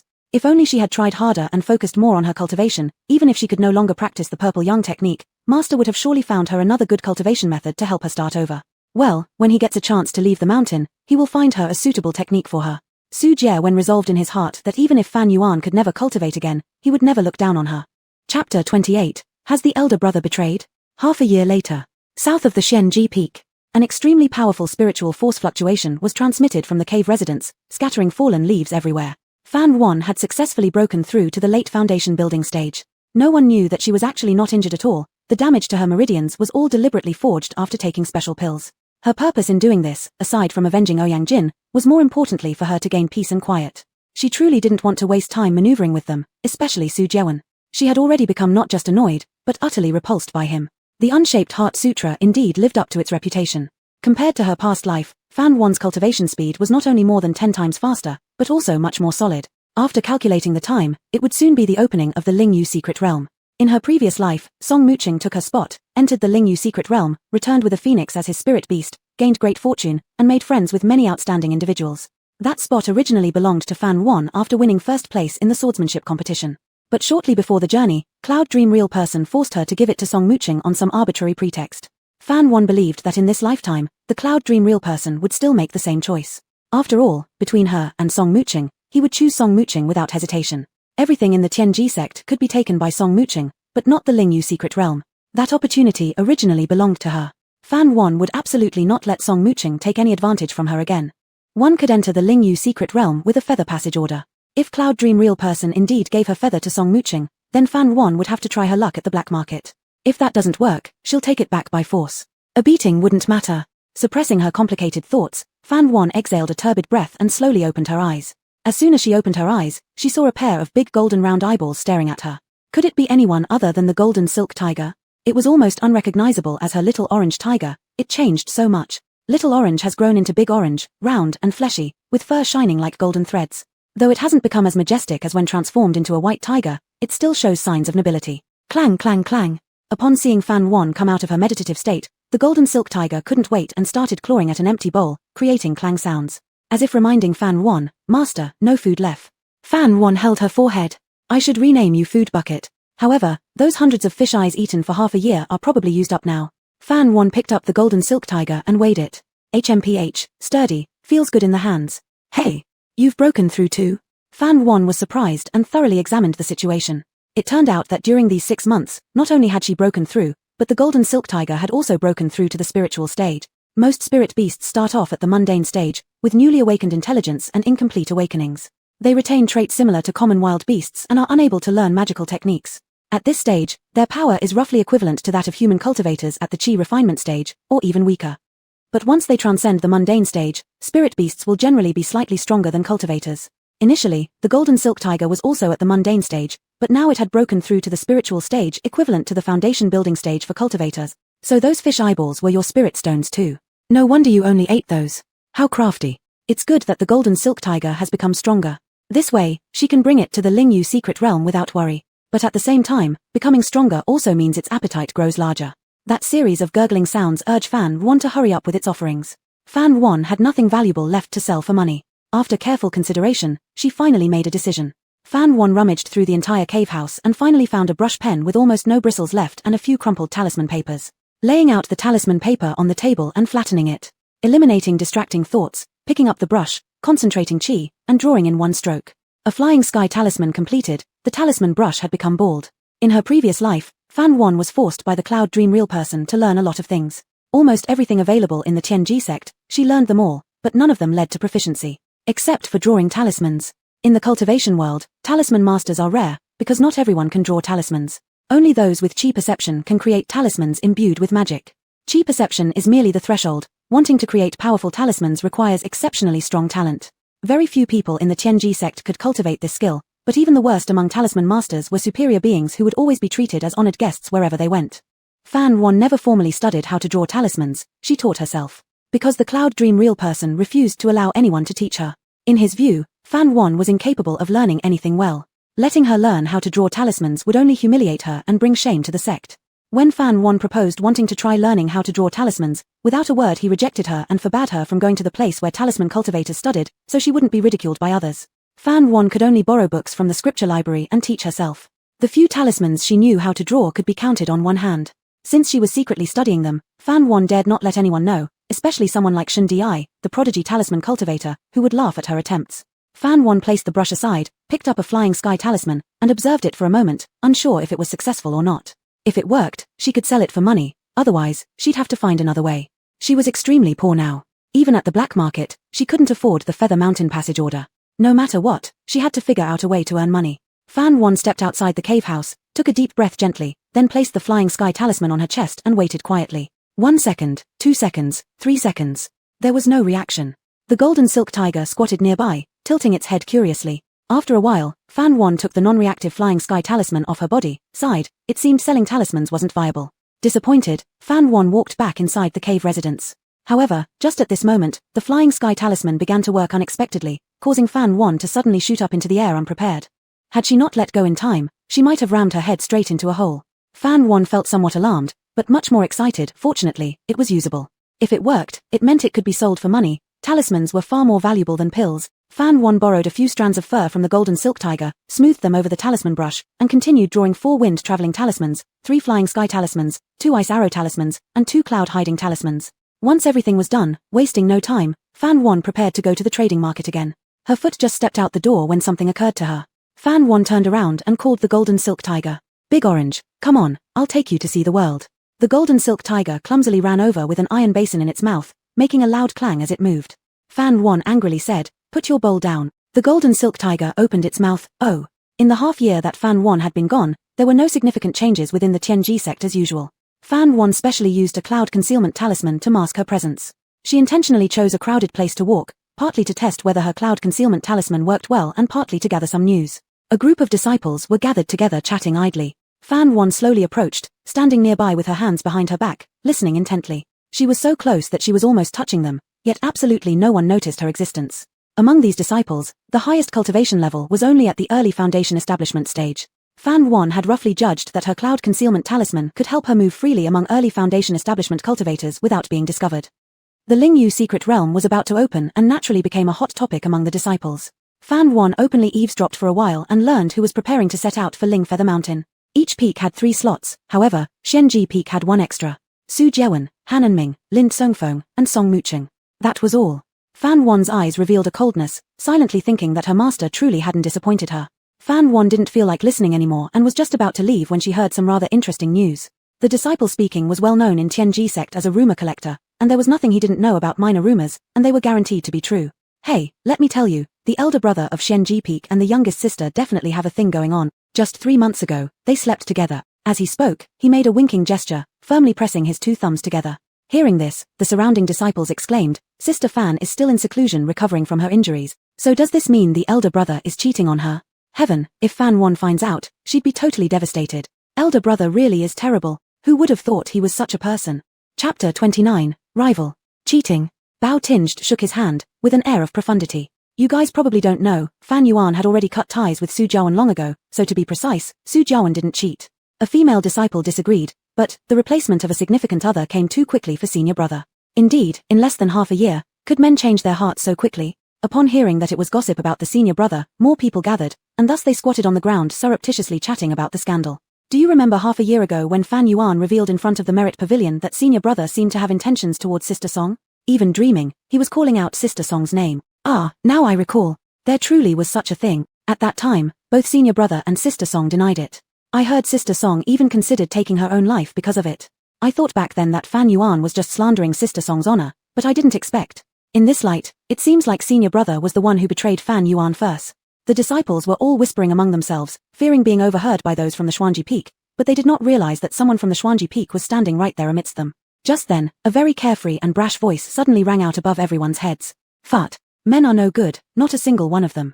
Su Jiawan is no exception. In my opinion, that Song Mubin isn't any easier to deal with either. If I were Fan Yuan, I would find the place at Xuanji Peak suffocating with bad energy. Before anyone saw her, they heard her voice. An elegant young woman in light yellow silk robes walked towards the group, slightly tilting her chin. Her demeanor was both fierce and proud, and her flowing black hair featured delicate braids drooping by her ears, adding a touch of playfulness and liveliness to her aura. The newcomer was Yi Shuyi, the daughter of the Lingxiao Peak leader. This troublemaking demon child had finally emerged from seclusion. Her arrival paused the scene momentarily. Who didn't know that Yi Shuyi and Fan Yuan had always been against each other? They used to pull each other's hair as kids and engaged in heated duels as adults, none of them willing to concede. From childhood to adulthood, these two rivals fought for everything except men. They truly were born adversaries. A year prior, Yi Shuyi began preparations for the Lingyu secret realm, locking herself away to advance to the later stages of the Foundation establishment period. Now that Yi Shuyi had emerged, everyone sensed the powerful spiritual energy emanating from her unconsciously, confirming that she had succeeded. So young yet already at the later stage of Foundation establishment, truly a gifted prodigy. With that thought, others couldn't help but feel a tinge of regret. Once upon a time, Fan Yuan and Yi Shuyi were equally matched in strength, neck and neck. But now, Yi Shuyi's cultivation level far surpassed Fan Yuan's. And Fan Yuan, due to her damaged meridians, not only halted in her cultivation but also became a waste. It wasn't unfounded for them to think this way, because everywhere, people were talking about how the reason Fan Yuan hadn't appeared recently wasn't due to injuries but because she had become a waste, unable to face others. This rumor originated from the Xuanji Peak. If the people from Xuanji Peak said it, how could it possibly be false? As soon as Yi Shuyi emerged, she eagerly sought news of her arch-nemesis, wanting to know whether the latter's cultivation and strength had improved. Instead, she learned the shocking news that Fan Yuan had turned into a useless person. Yi Shuyi was deeply disappointed, anger bubbling within her, her frustration boiling over. Fan Yuan is such a fool. What's so great about staying at Xuanji Peak anyway?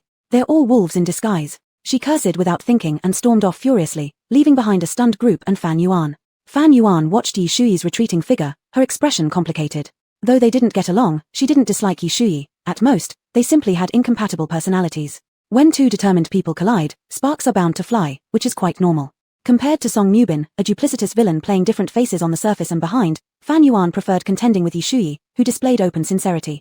Perhaps the sole commonality between Fan Yuan and Yi Shuyi was their mutual dislike of Song Mubin. On account of this alone, Fan Yuan developed increased goodwill toward Yi Shuyi. Besides that, in her previous life, Fan Yuan actually owed Yi Shuyi a favor that she never managed to repay. Back then, she helped Elder Danshu tend to the wisteria flowers in the garden, but overnight, all the flowers withered. Everyone suspected that she had poisoned them intentionally, until Yi Shuyi stood up and vouched for her.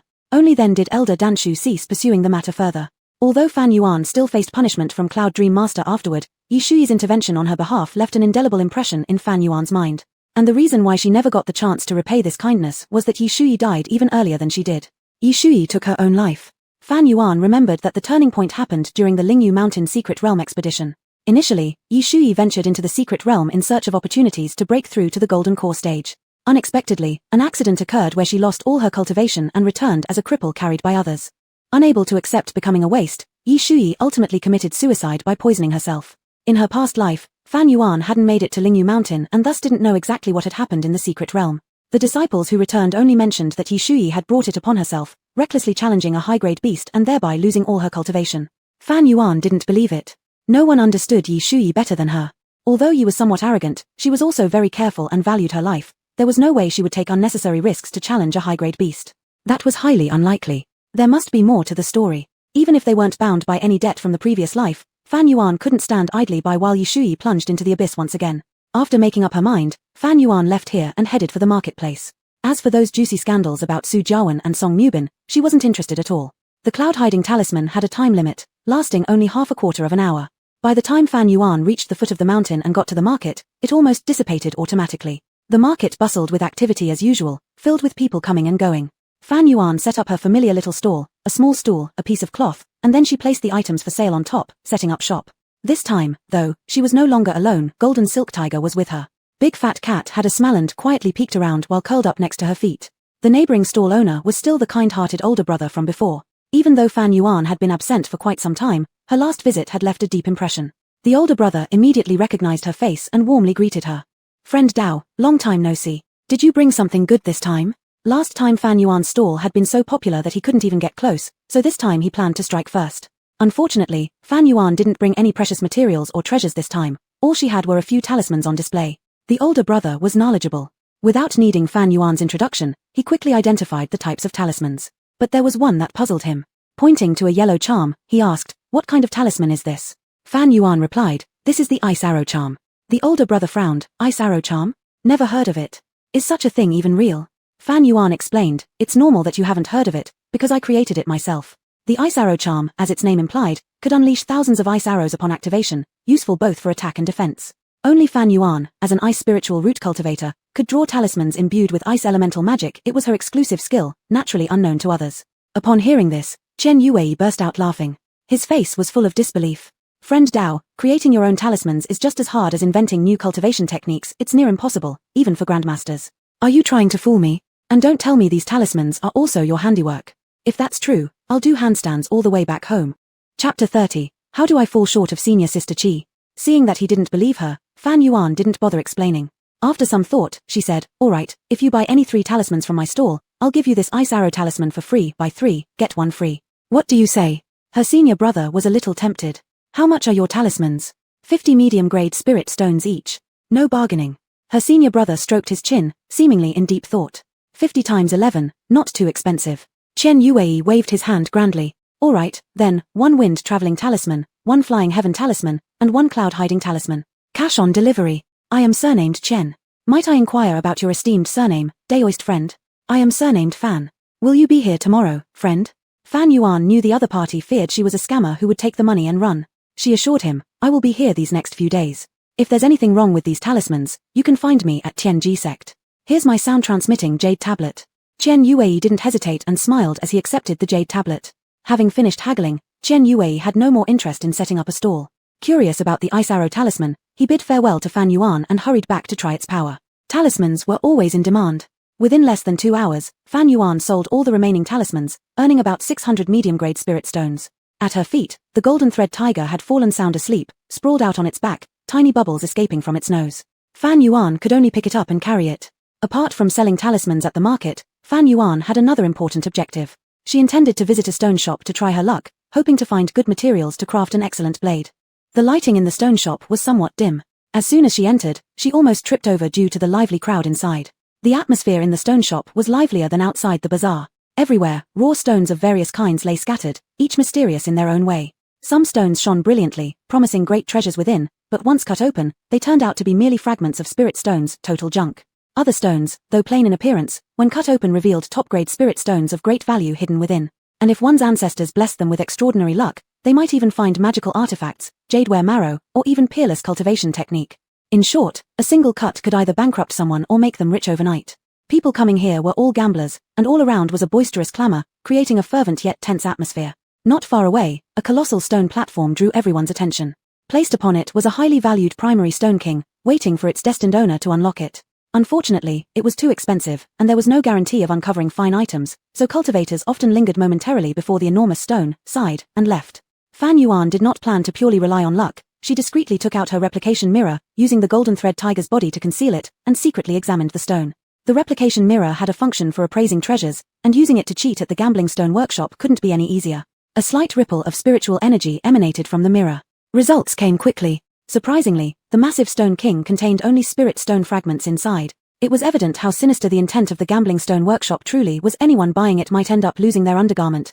Fan Yuan redirected her gaze from the primary stone king and turned into a nearby raw stone store.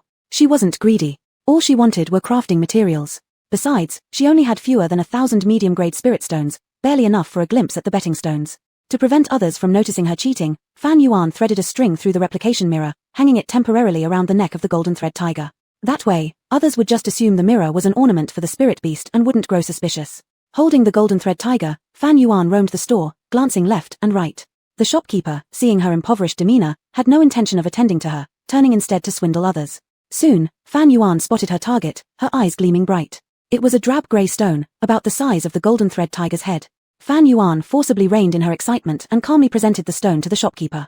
The shopkeeper, confident beyond doubt that this primary stone would contain nothing, still demanded an exorbitant 50 medium-grade spirit stones.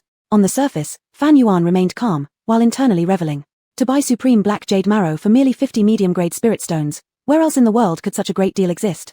And yet, this fortune fell directly into Fan Yuan's lap. Even if the price doubled tenfold, it would still be an incredible bargain.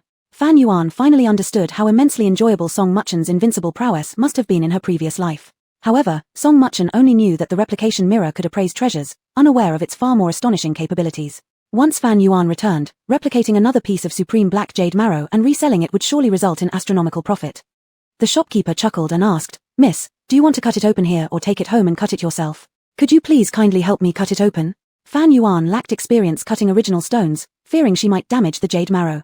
The shopkeeper placed the raw stone on a stone slab and carefully cut it open. Nothing was seen after the first cut, and the shopkeeper consoled Fan Yuan with a few words.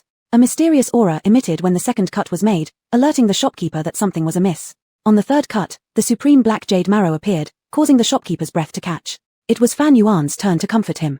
"Thank you for your help, master." Fan Yuan took the treasure and bowed in farewell. The shopkeeper regretted it so much that he pounded his chest, almost spitting out a mouthful of blood. The supreme black jade marrow was worth no less than 5,000 medium-grade spirit stones. After leaving, Fan Yuan immediately found a secluded spot and fed all her spirit stones into the replication mirror. She then took the replicated treasure to the auction house, entrusting them to conduct the auction to maximize profits. As for the genuine jade marrow, Fan Yuan took it to the most skilled blacksmith in town and asked him to craft an extraordinary blade. Though the blacksmith had impeccable skills, he rarely worked for others. Only after Fan Yuan promised to pay him a high price did he reluctantly agree. After finishing these two tasks, Fan Yuan bought some more talisman paper. Having completed today's errands, the sky gradually darkened, so Fan Yuan returned to the sect with the golden thread tiger.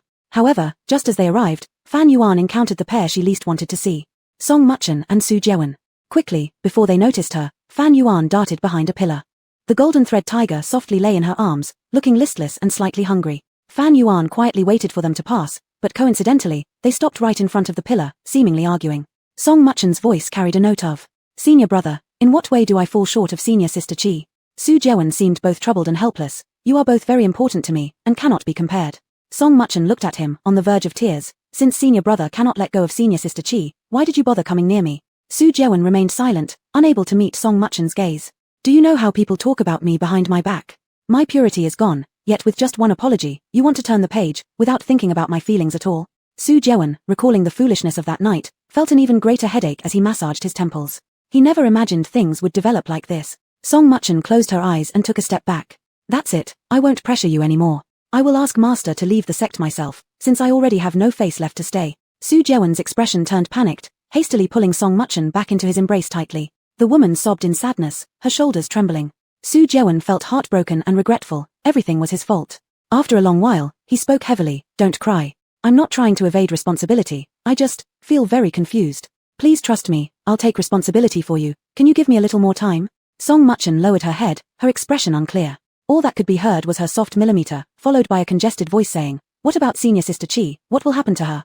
Eavesdropping, senior sister Chi thought to herself, "Ignore me, just tie yourselves together quickly." Su Jewen fell silent once again. Just then, they heard a loud gurgle from behind the pillar. Startled, Su Jewen instinctively pushed Song Muchen away and sternly demanded, "Who's there?" Chapter 31, No Fertilizer Leaves the Family. The only thing that could make this kind of gurgling sound was Jin Sai Hu. With no choice, Fan Yuan stepped out from behind the pillar. Seeing it was Fan Yuan, Su Jewen and Song Muqing looked at her with different expressions. Fan Yuan coughed lightly twice. I didn't mean to eavesdrop, please continue. After saying this, she was about to leave. Su Jewen didn't expect to see Fan Yuan here.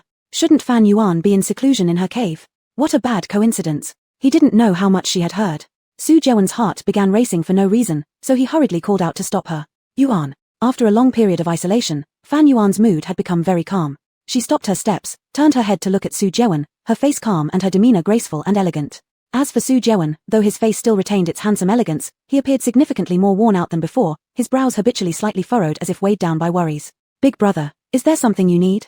Yuan, you already know all about it. It was an accident, Su Jewen said uneasily, his voice gradually lowering. Big brother, why are you explaining to me? Fan Yuan said in confusion. We've parted ways, who you get along well with has nothing to do with me. Su Jewen choked momentarily. But your internal conflict resolution seems quite thorough. After all, no fertilizer leaves the family. Though Fan Yuan appeared to be smiling and complimenting them, the tone seemed laden with sarcasm. It was a done deal, and Su Jewen had no way to explain or defend himself. Besides, any further defense would only make the little sister's position more awkward. Thinking of the little sister, Su Jewen felt reluctant deep inside. Suddenly remembering something, Fan Yuan said, look at me, I forgot to congratulate you both. Gently stroking Jin Sai whose fur, her posture relaxed and leisurely, Fan Yuan's eyes curved slightly upward as she continued, wishing you two a blissful marriage, may you stay together forever, and have children soon. After speaking, Fan Yuan grabbed Jin Sai whose paw and waved. Take my leave. Su Jewen's face was ash-grey, originally planning to hide this from Fan Yuan, hoping to drag it out as long as possible, but Fan Yuan had already learned the truth.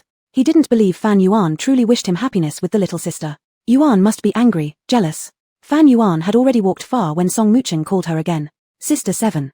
Half a year had passed, Song Muqing's complexion became much rosier, at least she wasn't panting as much when walking up to Fan Yuan. Fan Yuan lightly raised her eyebrows, saying nothing. How is your wound healing, Sister 7?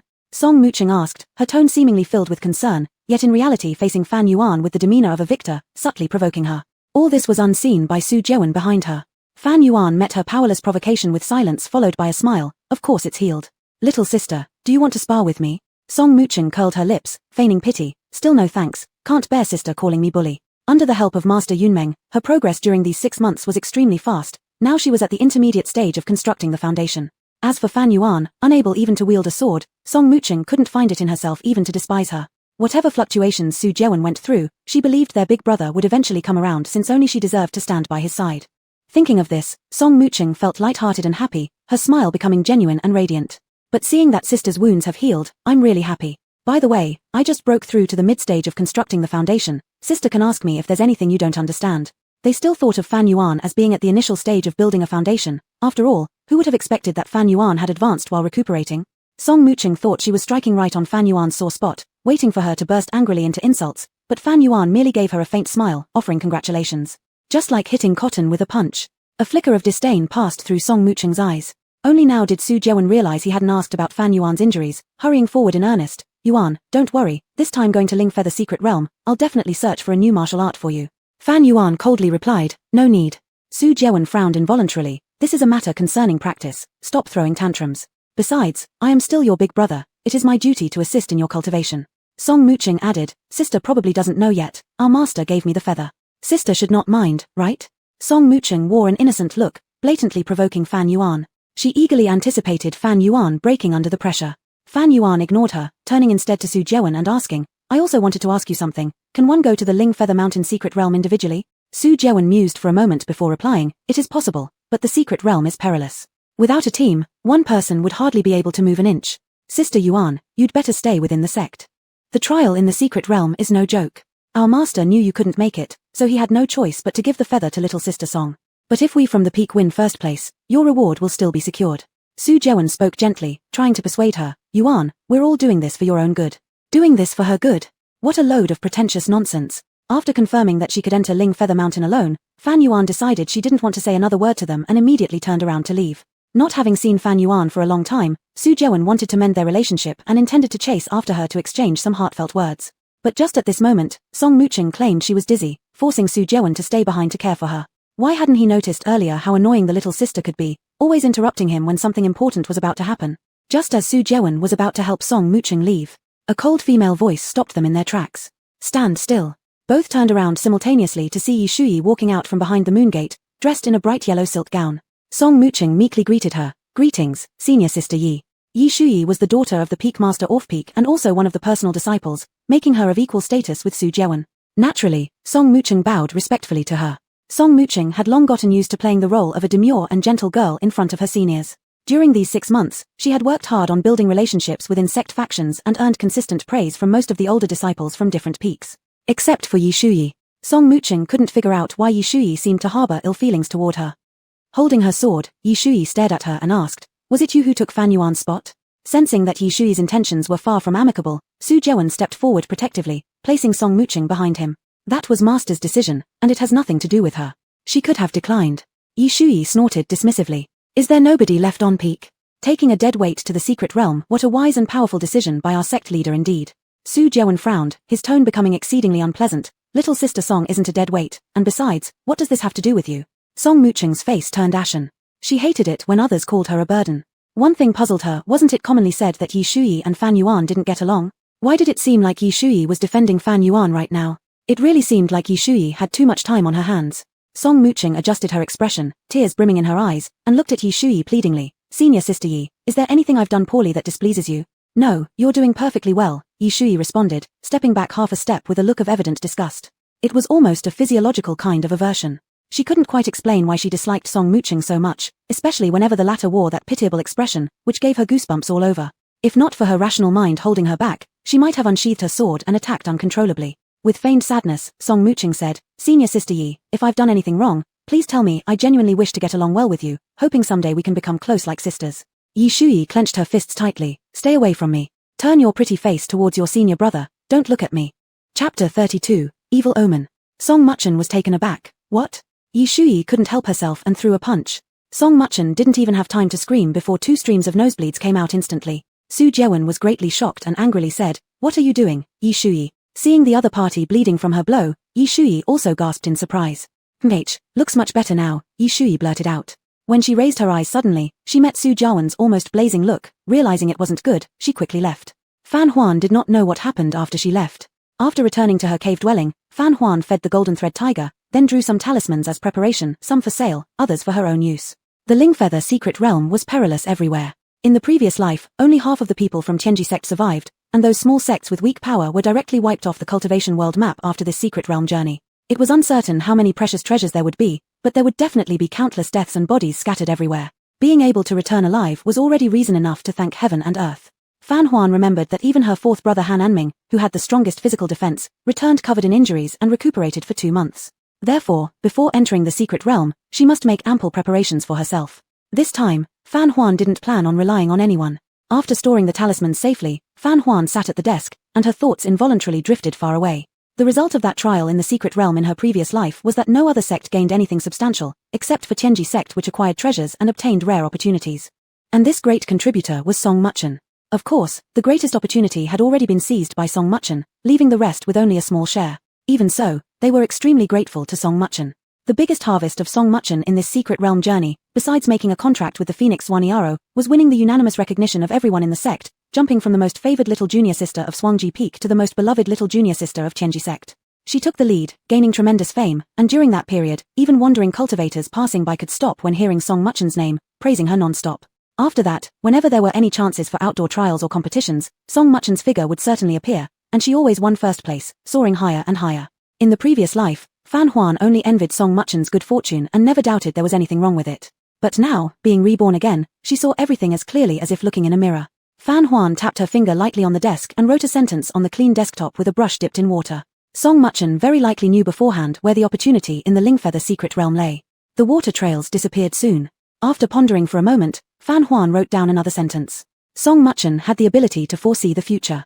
Just then, Fan Huan noticed that Wu Xiong Zunzi, who hadn't shown up for a long time, appeared.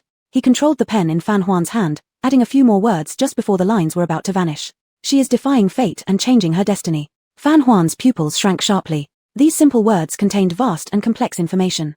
Connecting these with the earlier sentences, it was truly alarming. By the time she wanted to ask clearly, Wu Xiong had disappeared. Together with his silent departure, a shush sound remained in her ear. Fan Huan soon realized. This was a warning to her not to announce this matter publicly, knowing it in heart was sufficient. Fan Huan closed her mouth and slowly put down the pen. The wordings on the table sketched with clear water had already faded. Song Muchen was defying fate and changing her destiny. Was she changing her own fate, or also including the fates of others? With this doubt lingering in mind, Fan Huan opened her eyes as dawn broke. Only when the golden silk tiger came to tug at her clothing corner did Fan Huan snap back from myriad thoughts. Unconsciously maintaining the same posture for the entire night, Fan Huan stretched her sore and stiff waist and back, steadied her spirit. There were many questions surrounding Song Muchen, and it was quite abnormal. For now, alerting her prematurely should be avoided. Focusing on enhancing one's own strength was most crucial. Fan Huan set off to go down the mountain to the market. Before setting up her stall, Chen Yue slickly appeared beside Fan Huan, cutting her off. "Miss Fan, do you still have those ice arrow talismans?" Chen Yue came straight to the point, looking brightly at Fan Huan with glowing eyes. Fan Huan knew he must have tested the power of the ice arrow talismans upon returning. "Of course, I do." Chen Yue immediately pulled out a prepared sesame bag and handed it to Fan Huan. Inside were 1,000 medium-grade spirit stones. "Miss Fan, however many you have, I will take all of them." Fan Huan did not take the sesame bag but instead smiled faintly. "However, today's price will differ from yesterday's." Chen Yue exclaimed, "Oh, then what's today's price?" Fan Huan raised one hand. "An ice arrow talisman costs 500 medium-grade spirit stones each."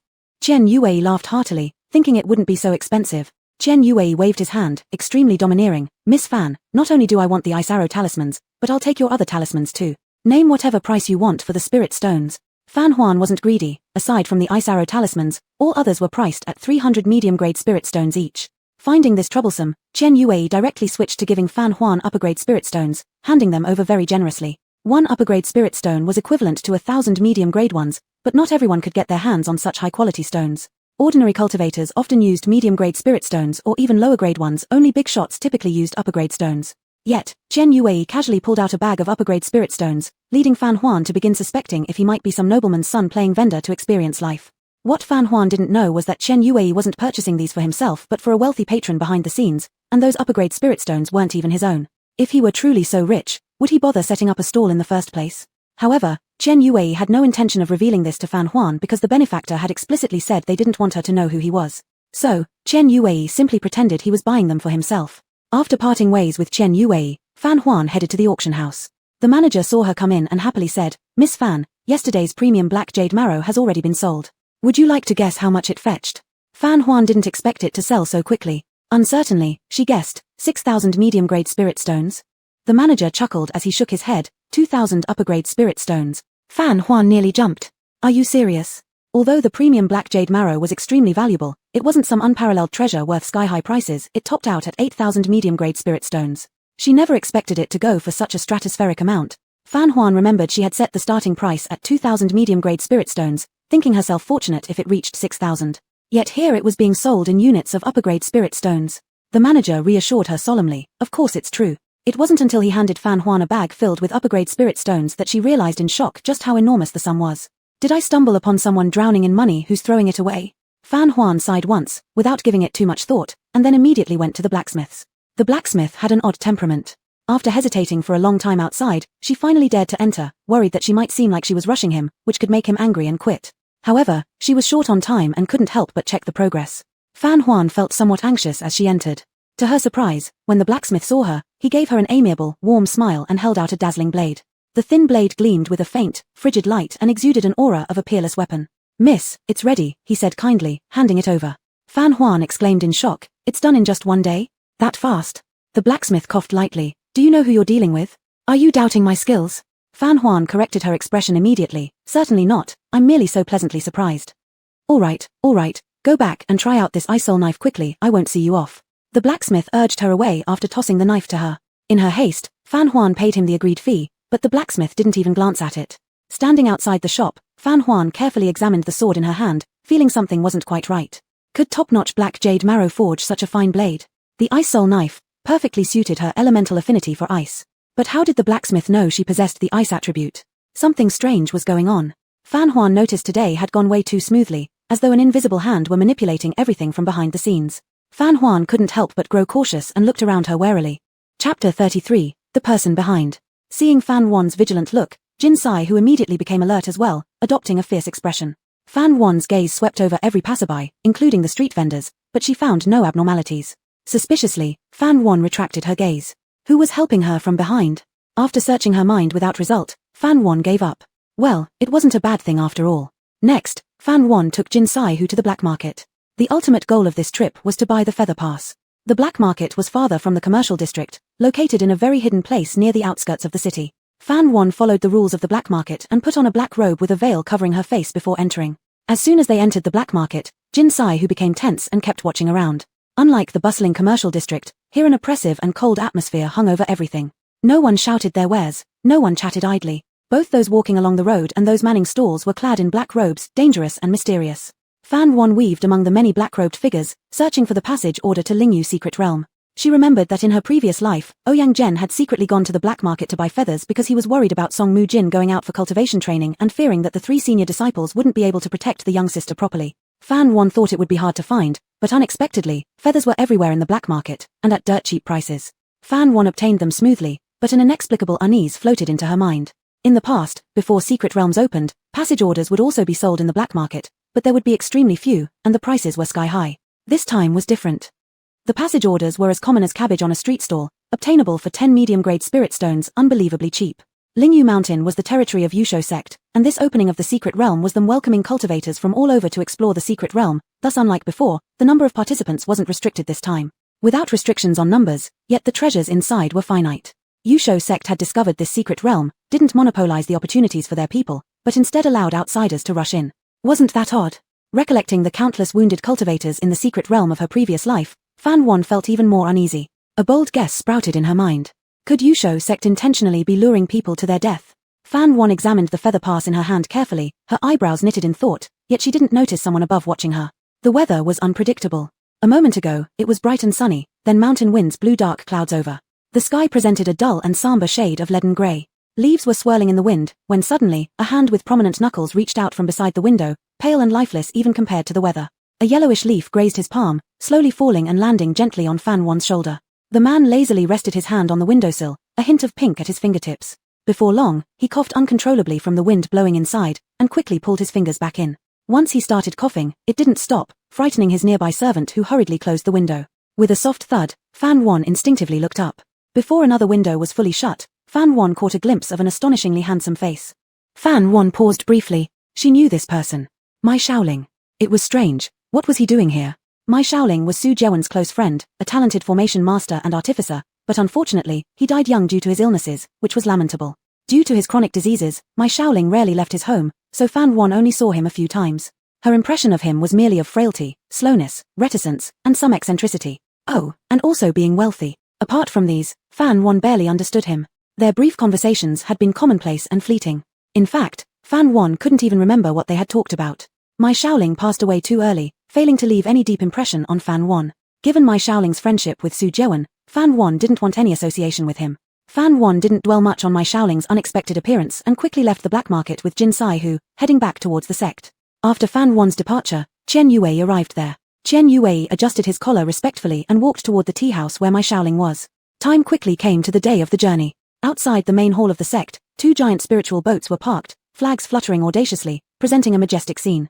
Disciples preparing for departure had already gathered in the square, and those who hadn't participated in the training had come to watch upon hearing that the master brother of Shenji Peak would also be present. The scene was quite lively. When the people of Shenji Peak arrived, everyone's eyes turned toward them. None of Shenji Peak's disciples were unattractive, each had their unique charm and were indeed pleasing to the eye. Su Jiwen, the model of grace and refinement, was as warm and elegant as jade. As the strongest among his peers, he was without doubt the eldest brother in the hearts of Tianji sect disciples. No matter where he went, he was highly respected and always the center of attention. The 4th oldest, Han Ming, was broad-shouldered and robust with a dignified appearance, sporting a short haircut. Although he was a body cultivator, he did not give off the impression of being an oaf or roughneck. His well-built muscles exuded a charmingly masculine allure, embodying strength, firmness, and manliness. The 5th, Lin Tsongfeng, was suave and popular among female disciples, always surrounded by flowers. His waist hung with numerous sachets and purses, changed daily without repetition. His slightly upturned, flirtatious peony eyes seemed electrifying. A single glance would make one blush and feel uneasy to look directly at him. Although Song Mujin only had average looks, her fair skin and unique demeanor gave her an appealing charisma. Her lips often curved into a faint smile that was very approachable, making people like her all the more. Moreover, being the only female disciple, she walked right in the middle, flanked by Su Jiwen and Lin Tsongfeng, while Han Ming followed behind them, as if encircled and accompanied by others. All eyes quickly focused on Song Mujin. Jiyu Zishuan and Shun Di also came to see them off, repeatedly instructing them to protect their little junior sister. The men of Shenji Peak surrounded Song Mujin with evident care and affection. Female disciples couldn't help but admire Song Mujin's fortune, for her senior brothers were among the best of their generation, yet many women could hardly come into contact with them. However, Song Mujin received their considerate care. How enviable. It seemed as though everyone had forgotten about Fan Yuan. At this moment, Ling Xiao Peak's people arrived. Yi Shuyi, her pitch-black hair tied high, carried her sword and strode confidently ahead, her posture graceful and spirited. A few slim braids revealed a hint of nonconformity and rebellious spirit.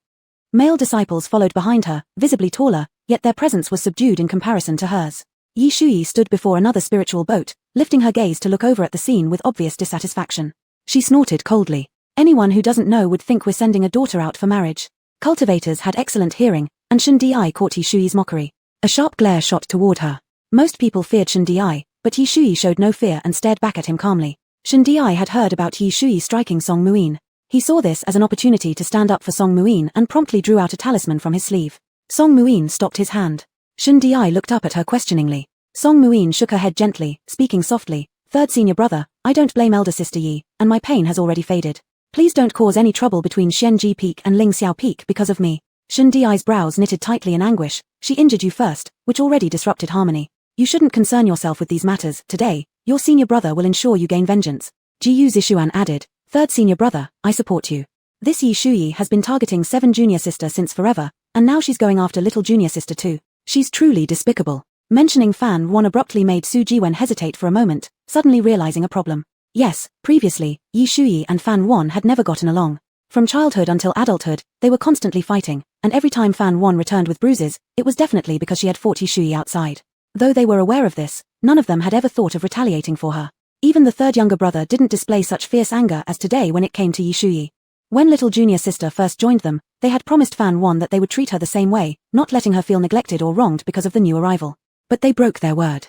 No wonder Fan Yuan began distancing herself from them. Su Jiwen's head throbbed again, his face revealing a look of distress. No one noticed Su Jiwen's strange behavior. Shen Di, gripping the talisman in his hand, prepared to confront Yi Shuyi. Then came a disapproving low call from their elder brother. Hold it right there. Chapter 34, Who said she was a waste? Shen Di stopped as instructed, turning back with a puzzled look toward Su Jiwen, not understanding why he was being stopped. It was only right for him to stand up for his junior sister. How could it possibly be wrong? The others also looked at the first master, whose expression was less than pleasant, not understanding why he had suddenly become angry. Even Song Muchuan couldn't see through Su Jiwen's thoughts at this moment. The first master's temper had been a bit strange lately. Su Jiwen lowered his hand that was pinching his temple, and his tone became much more gentle. We are about to set off. Don't cause unnecessary trouble, and if the master finds out we caused more trouble again, he'll get angry. Shen Di still looked reluctant, glaring at Yi Shuyi as if he could shoot fire from his eyes. Third younger brother, are you even ignoring my words? Su Jiwen's face turned livid. Although he knew Shen Di was good to junior sister, he just felt uneasy, like letting Shen Di reprimand Yi Shuyi would somehow dishonor Fan Yuan. Song Muchuan was skilled at reading people's expressions, and she knew she should intervene to ease the atmosphere. She went forward, grabbing Shen Di's sleeve and sympathetically said, Third master brother, first master brother is right. It's better to avoid troubles where possible. I really don't mind. I think Sister Yi might not have intended it that day either. Seeing her kindness and generosity, Shen Di couldn't help but think that if Fan Yuan could understand half as much as junior sister, it would be good. If Fan Yuan hadn't kept provoking Yi Shuyi, causing Yi Shuyi to bear resentment against the people of Xianji Peak, then the crude woman wouldn't have indiscriminately taken out her dissatisfaction on the young sister. After all, the troubles were caused by Fan Yuan. Reluctantly, Shen Di let go of his anger, put away the charm, and turned to Han Anming and Lin Songfeng, saying, Fourth and fifth masters, keep an eye on things so that our junior sister isn't bullied outside. Han Anming clenched his fists until they made crunching sounds. Third master brother, don't worry. As long as I'm here, no demon or ghost will dare come near junior sister. Lin Songfeng also said, do we need third master brother to emphasize? We naturally will protect our junior sister. Then, Lin Songfeng gave Su Jiwen a meaningful look and smiled. Moreover, with first master brother around, it may not even be our turn to guard yet. Fifth elder brother, what are you talking about? Song Muchuan teased, tilting her head to one side, her cheeks flushed red. Facing the teasing from his juniors, Su Jiwen felt no internal fluctuation, rather a faint annoyance surfaced. Although the spirit boat stationed in the square appeared similar, the environment inside the direct disciple spirit boats was actually much better, with bigger rooms, eliminating the need for several people to squeeze into one room. People from Ling Xiao Peak were accustomed to acting arrogantly. Yi Shuyi led the disciples aboard the spirit boat first. Song Muchuan glanced at her back once, a flicker of hidden murderous intent passing through her eyes. Yi Shuyi, just wait. Your good days are numbered. I want the phoenix and the Xian bird. And I want your life too. With the departure time approaching, 2 accompanying elders signaled the disciples to quickly board the spirit boat and prepare. While lining up to board, the disciples chatted quietly among themselves. I seem to remember that the female disciple dispatched from Shenji Peak was Fan's sister. Why is it her now? Isn't Song's sister a medicine refining master? What does a medicine refining master do in secret realm exploration? Protecting her will be troublesome. Obviously, your information is outdated. Fan Yuan has already become a waste, she's even worse than Song's sister. Ah, what a pity. It's said that Yusho sect rewards the top 10 with contracts for spirit tier pet beasts. What a good opportunity. At that moment, someone whispered, calling out Fan Yuan's name. Everyone looked up and indeed saw Fan Yuan's figure. How did Fan Yuan come? She must be here to bid farewell to Shenji Peak's members. Su Jewen and the others saw Fan Yuan immediately. Tall and slender, even dressed in the uniform clothing of the inner sect disciples, she stood out in a crowd. Apart from Su Jewen and Song Mutuan, no one else knew that Fan Yuan had come out of seclusion, since after all, they had never even seen Fan Yuan in person. Now seeing Fan Yuan appear, they naturally assumed she had come to see them off. Jiyu Zishuan scoffed and said, she remembers she's from Shenji Peak after all, knowing to come and see the elder brothers off. Han and Ming said, she can't go to the secret realm, and surely doesn't feel good about it. Arriving late is no problem, at least it shows her sincerity, we mustn't blame her. As Fan Yuan approached closer, Lin Songfeng said, her steps are steady, her injury should have healed. Let's hope she hasn't come to cause trouble demanding to enter the secret realm. Shen Di said, what's the point of making a fuss? If she can't even lift her sword, she'd only be a burden. If she comes to make trouble, I'll drag her back, saving us from embarrassment. Hearing the juniors speak more and more excessively, Su Jewen frowned and said, enough. Stop talking.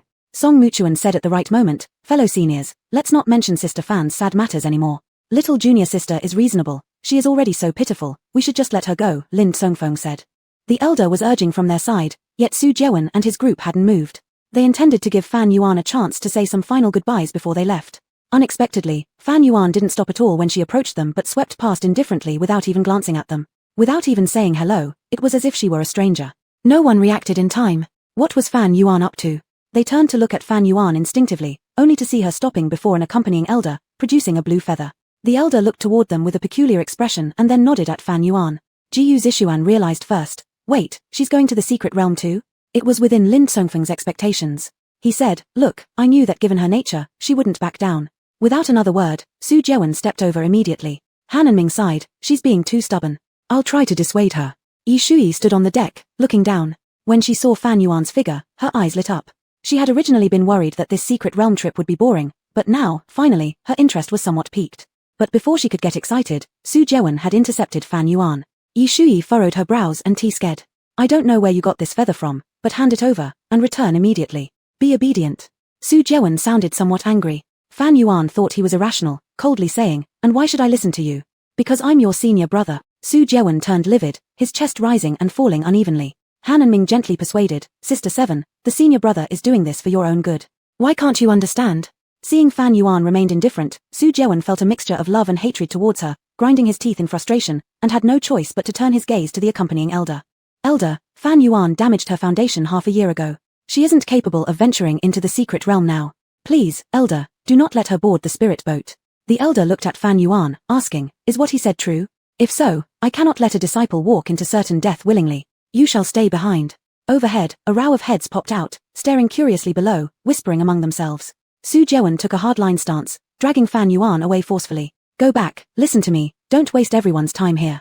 Song Mutuan also came forward, wearing an apologetic expression.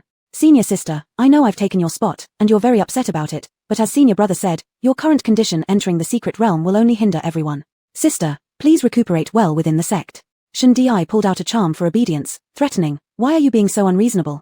Don't be stubborn. Go back with your seniors. Do you want to humiliate yourself in front of so many people? Fan Yuan couldn't endure it any longer. A powerful surge of spiritual energy erupted from within her. Everyone, including Su Jewen, was pushed back by the shockwave, leaving only the core formation elder standing firmly in place. Song Mutuan ended up the most disheveled since no one managed to protect her due to the suddenness of it all, flying directly into a bush. Yi Shui's eyes lit up twice. Late foundation building stage. Who said Fan Yuan was a waste? Chapter 35, The Real Joke. A chorus of exclamations erupted from the row of heads above. Everyone was shocked. Fan Yuan had been at the early stage of foundation establishment just half a year ago, and now she was already in the late stage, only one step away from reaching the gold core rel. Such a terrifying cultivation speed. Whoever started the rumor that Fan Yuan was useless, please stand up. If Fan Yuan were a waste, then wouldn't they be less than nothing? Whom exactly were they shaming? Didn't we say the reason why Shenji Peak changed their selection was because Fan Yuan couldn't lift a sword and her cultivation level had regressed? If it were true, that would make sense. But judging from what's happened now, obviously there's some falsehood to the rumors. So, it turns out Song Muchen might have taken the place unfairly. That's food for thought, isn't it? TSK. Sure. Lower your voice. The elder at the Yuanying level glanced at Fan Wan, her eyes revealing undisguised admiration as she spoke. Not bad, your spirit energy is profound and solid. Go ahead, this elder approves. I thank you, elder. Having received permission, Fan Wan stopped entangling with Su Jewen and others, respectfully saluting the elder before smoothly leaping onto the spirit boat with an effortless summoning of her spiritual power, landing steadily. Countless gazes were focused on Fan Wan.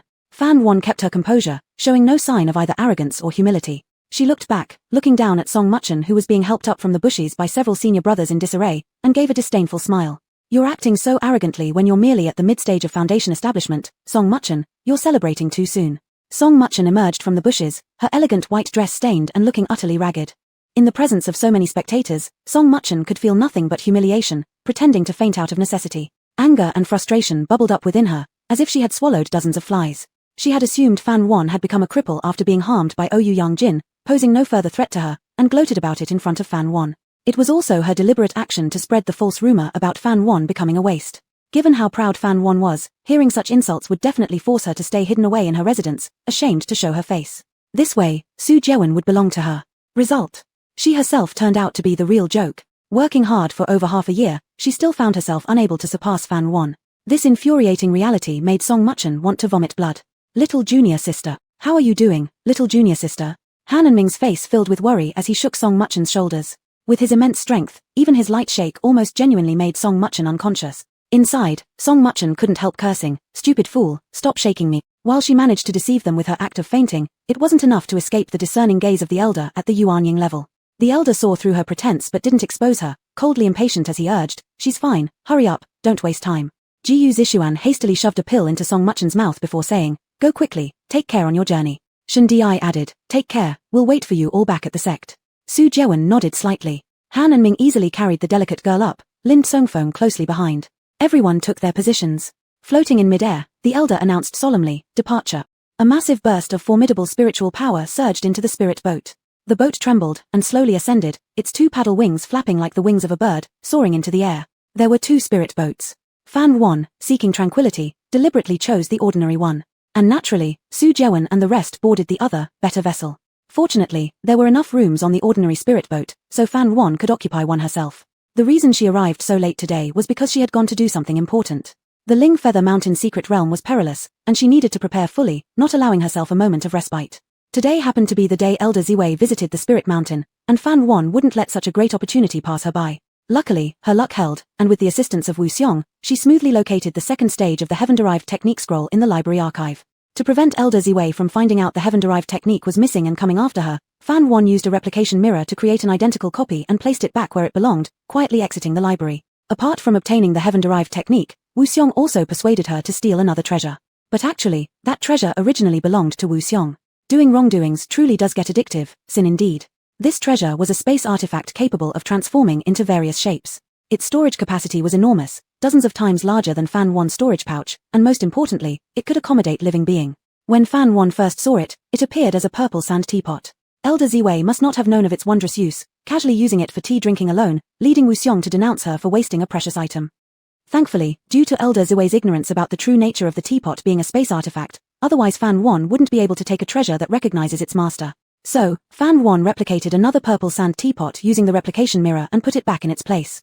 Fan Wan discovered that for things like magical artifacts, the replication mirror could only copy their appearance, not restore their functionality. In short, it was just a high-quality imitation with no substance. Even so, the replication mirror was still incredibly powerful. The jade bracelet currently worn on Fan Wan's hand was the embodiment of a space artifact. Who would have thought that this unremarkable-looking bracelet actually hid a whole other world within, full of mysteries? Currently, the golden thread tiger was hidden inside this space artifact. Fan Wan had coaxed it for quite a long time and placed many fish eyes, its favorite, inside the space, in order to get it to stay put peacefully. However, if it hadn't seen Fan Wan for a long time, the golden thread tiger would become an annoying crybaby, whining to look for someone. As soon as Fan Wan released it, this clumsy creature would roll on the ground, exposing its snow-white soft belly to tempt Fan Wan. Fan Wan couldn't resist and immediately squatted down to fiercely rub its belly. The golden thread tiger closed its eyes, looking fully satisfied, its furry tail tip swaying gently from side to side. After indulging in petting the cat for a while, she cured her bad mood of the entire day. Fan Wan calmed herself down. She had already mastered the first level of the heavenly derived technique. The pressing matter now was to quickly cultivate the second level. As for Purple Yang technique by Patriarch Yunmeng, she wouldn't continue cultivating it anymore. She guessed this was exactly what Patriarch Yunmeng wanted. After all, he had spoken his true feelings to Fan Wan in the previous life. Fan Wan, I misjudged you back then. You can't even unleash half the power of the Purple Yang technique, simply disgracing it. That day, there was a heavy downpour. Through the rain curtain came the icy voice of Patriarch Yunmeng. He said that from now on, she must not display the Purple Yang technique outside, or he would abolish her cultivation. Then he casually threw her a manual used by outer disciples, sending her away with obvious impatience on his face. The reason behind this incident was that Fan Wan had lost in a match against a disciple of another sect, and Patriarch Yunmeng had been mocked by the other sect's patriarch, leading him to vent his anger on Fan Wan. Half a year ago, when Fan Wan was injured, and she learned that she could no longer cultivate the Purple Yang technique, Patriarch Yunmeng didn't show even a trace of regret on his face, seemingly relieved instead. All spoke of the master's grace being akin to fatherly love. Patriarch Yunmeng had always been like a father figure to Fan Wan, not related but better than family. But it was precisely this person whom she regarded as both teacher and father who dug out her spiritual root and drained her last bit of value after she was wrongfully accused and died. Fan Wan couldn't help but sneer inwardly. In this lifetime, even if Patriarch Yunmeng didn't say it, she would absolutely never cultivate the Purple Yang technique again. The spirit boat proceeded smoothly through the sea of clouds, without the slightest wobble. At this moment, Fan Wan received a message. Fan Wan, you hurt Junior Miss earlier. After we disembark, remember to publicly apologize to Junior Miss. Then this matter will be over. Recognizing the voice as Lin Tsongfeng, her fifth elder brother. Chapter 36, Resolve to Reform. Lin Tsongfeng was arrogant and conceited. If it weren't for his innate talent in cultivation, he would be the kind of spoiled rich brat that everyone dislikes. Accustomed to being a pampered young master, after becoming a cultivator and no longer receiving service from others, Lin started treating Fan Yuan as if she were his maid. On top of that, Lin Tsongfeng was known for his smooth talk, especially with women. He could easily coax them into doing what he wanted. Moreover, Lin was adept at reading people's psychology. He knew well that Fan Yuan valued loyalty and considered her senior sect brothers as family members, making it unlikely for her to refuse their requests. So, Lin exploited this by manipulating Fan Yuan, calling her good sister sweetly while treating her like a servant. If not for Fan Yuan accidentally overhearing a conversation between him and Shen Di, she would have remained blissfully unaware. That day, under the moonlight, Lin Tsongfeng and Shen Di were drinking wine when Shen asked, "Fifth young master, how come I saw Fan Yuan washing your clothes by the river? Was it you who made her do it?" A tipsy Lin Tsongfeng replied, "Yes. I was just curious to see how far she'd go. I tricked her, saying washing by hand would be cleaner than using magic techniques. She actually believed me, how laughably stupid. And yet, she did wash my clothes pretty well. Senior brother 3, next time you can toss your laundry to her too. After all, she has nothing better to do." Shen Di bluntly remarked, "I see that you haven't changed your old habits. You've been treating her as a maid again. If senior brother 1 finds out, you'll be in trouble." Lin protested defiantly, "What have I done wrong? Why should senior brother punish me? Besides, she volunteered willingly, I didn't force her. Do you believe me or not? Even if I told her to die for me, she'd do it without hesitation." Shen Di only said, "Little brother, you're drunk." Lin arrogantly mocked, "Even if I treat her as a maid, so what? It's because she's so foolish. A little honeyed talk and her heart is won over, it's too cheap. But I'm doing her a favor by teaching her a lesson." After that incident, Fan Yuan woke up to reality and stopped letting fifth brother take advantage of her innocence, but Lin Tsongfeng became even more audacious. When Fan Yuan refused to follow his commands, Lin resorted to forcing her, even borrowing the obedience charm from Shen Di to manipulate her into doing things against her will. At that time, everyone was circling around Song Mucheng, and no one rescued or cared about Fan Yuan. She was coerced into acting as Lin Tsongfeng's personal maid and had to address herself as your humble servant. Later on, Lin Tsongfeng flippantly said, "It's just a joke between seniors and juniors, merely a way to train your temperament." Even now, recalling it brings back vivid feelings of humiliation. Despite the effects of the Wu Xiong Heart Sutra in suppressing emotions, Fan Yuan couldn't help but feel intense resentment rising within her. Lin Tsongfeng had always ordered her around, and now he used his authoritative tone to command her to apologize to Song Mucheng. As expected, Fan Yuan paid no attention to him. She simply ignored his mental transmission. Fan Yuan still felt restless and quickly formulated an idea. Meanwhile, Song Mucheng lay on her bed, pale-faced and filled with melancholy as she gazed at Su Jiawen. It was obvious to her that though Su Jiawen was physically present, his mind was preoccupied with thoughts of Fan Yuan. Look, she was injured, yet Su Jiawen's lips carried a subtle smile that almost burst forth. "What are you thinking about, elder brother?" Song Mucheng couldn't help but ask, trying to pull his attention back to her. Su Jiawen was happy for Fan Yuan. Her rapid improvement in cultivation meant she could continue practicing the Purple Sun technique, which would surely bring comfort to their esteemed master upon hearing the news. With these thoughts, Su Jiawen responded truthfully. Assuming Song Mucheng shared the same sentiments, Su Jiawen found himself surprised by his junior sister's visibly deteriorating mood. An alarming thought crossed his mind. Knitting his brows, Su Jiawen inquired, "Little sister, aren't you also happy for your elder sister?" Song Muching inwardly jolted, realizing her true emotions had been noticed by Su Jiawen. Quickly adjusting, she coughed lightly behind her hand and responded. Elder brother has misunderstood me. I am truly glad from the bottom of my heart, it's just that my chest feels heavy and I'm a bit uncomfortable. Upon hearing that, Su Jiawen sat closer, helping her lie down comfortably. Looking at his junior sister's frail state, guilt swelled in his heart. He had incorrectly judged her before, it was unforgivable. Gripping her lips, Song Muching admitted dispiritedly, elder sister is truly talented, breaking through quietly to the late foundation stage. I cannot compare and feel unworthy beside her. Not detecting the underlying meaning in her words, Su Jiawen consoled gently, our Wan does indeed possess great talent, but you're not inferior either. There's no need to belittle yourself. Song Muching's eyes flickered slightly. Speaking of which, it's good that elder sister can practice cultivation again, but such a major event she didn't inform us seniors. It made us worry for so long, cooling our feelings towards her, wouldn't you say? Thanks to Song Muching's reminder, Su Jiawen finally realized the situation later on. Fan Yuan did more than just hide the fact that she had regained her cultivation abilities. She didn't even properly consult him about going to the secret realm today. Fan Yuan never used to be like this. In the past, no matter how trivial the matter was, she would always come to him for advice. But soon, a wave of sadness welled up in Su Jiawen's heart. Fan Yuan wasn't the same Yuan she used to be. Their actions had chilled her heart, and he himself had done something unforgivable to her. In order to distance herself from them, Fan Yuan had even gone to another spirit boat. Su Jiawen suddenly realized that as the eldest disciple, he couldn't continue being so depressed. He should do something to ease the tension between Fan Yuan and the other junior disciples and bring everything back to the way it was before. Su Jiawen's furrowed brows smoothed out, and he naturally took Song Muching's hand, deeply moved. Little junior sister, thank you for reminding me. You're really wonderful. Song Muching felt the warmth transmitted through the man's hand and blushed. Just as she was about to say something, she heard Su Jiawen's next words, which made her freeze. I will certainly work hard to win Yuan back. I can't let her drift further away from us. Little junior sister, you'll help me, right? Hearing this, Song Muching forced a smile. Of course. After all, I'm also part of the Xuanji Peak. Damn. Her original intention was to sow discord and provoke Su Jiawen's dissatisfaction with Fan Yuan. However, it backfired and instead caused Su Jiawen to mend his ways. This was definitely not what she wanted to see. Song Muching's anger churned in her stomach, making her hurt. If she'd known, she wouldn't have said so much. Indeed, speaking too much leads to mistakes. Little junior sister, you are really a good person. Su Jiawen embraced her, failing to notice the dark expression on Song Muching's face. That evening, the spirit boat arrived at Qingju town near Lingyu Mountain. The elders accompanying them for this training would not stay throughout. After sending the disciples to their destination, the two traveling elders took the spirit boat to Yusho sect. They would return to pick them up after the group exited the secret realm. Once the elders left, the leading disciple of each peak would take charge, but these leaders would need to follow Su Jiawen's commands. With the exception of Yi Shuyi from Lingxiao Peak. As the opening of the secret realm approached, Qingju town was bustling with cultivators everywhere, both independents and sect disciples alike, making it particularly lively. The group checked into an inn, planning to rest overnight and head to Lingyu Mountain the following day. Lin Songfeng waited and waited but saw no sign of Fan Yuan coming to apologize to little junior sister. So, he decided to look for her personally. After learning which room Fan Yuan stayed in, Lin Songfeng came to her door and knocked hard.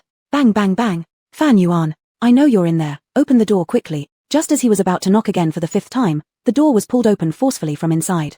However, who he saw wasn't Fan Yuan but Yi Shuyi. Lin Songfeng feared women like Yi Shuyi who were fierce and unruly. Instinctively, he took a large step backward, glanced at the room number, Tiandi 11, it was the correct one. Yi Shuyi hated men like Lin Songfeng whose appearances were slick and smooth, yet acted frivolously. Without hesitation, she grabbed Lin Songfeng by the collar, pressing the sword scabbard against his throat with both speed and force. Lindog, have you grown tired of living? Chapter 37, The Obedience Charm. Did I not tell you to stop provoking me? Yi Shuyi's eyes were almost completely narrowed, as she glared menacingly. Very few people knew that there was unresolved tension between them. Lin Songfeng, by nature a mischievous man, enjoyed teasing women. Years ago, after losing a bet, he confidently went on to flirt with Yi Shuyi. Though Yi Shuyi was somewhat willful in her usual demeanor, she was still at the time an innocent young girl who knew little of the world and could hardly withstand Lin Songfeng's relentless romantic advances, being the expert in affairs of the heart that he was. Before long, Yi Shuyi had fallen deeply under the spell of Lin Songfeng's sweet talk.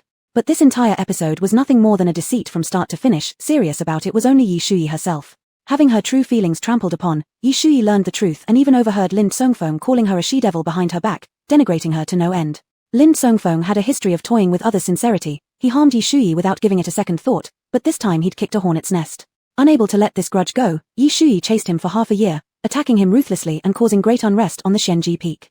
Thoroughly becoming Lin Songfeng's nightmare. If he couldn't defeat her, couldn't he at least avoid her? To escape her, Lin Songfeng voluntarily left for training, staying away from his sect for 2 whole years, unwilling to return until his younger sister's birthday came around. In short, this was how their feud began, leaving no room for reconciliation. You witch! Who said I wanted to provoke you? I came looking for Fan Won. Lin Songfeng shouted loudly. Had he known that the person behind the door was Yi Shuyi, he would rather die than come and knock on this door. Hearing this title, Yi Shuyi's expression became even more fierce, revealing an inch-long sharp blade. Watch me cut out your tongue. Lin Songfeng was startled, hastily using magic to break free and fleeing. It was never ideal to cause trouble on someone else's territory. Watching him run away in disarray, Yi Shuyi didn't chase after him. She let out a cold snort, turned around, and walked into the house. She closed the door behind her. Her gaze then shifted to the woman sitting in the armchair, her lips curling into a smile as she sat down. This was indeed Fan Won's room, so Lin Songfeng hadn't made a mistake.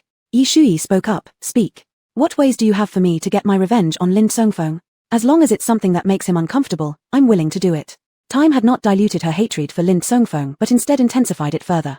But Lin Songfeng is from the same lineage as you and is your senior brother. Would you really allow me to take revenge on him? Yi Shuyi asked with interest.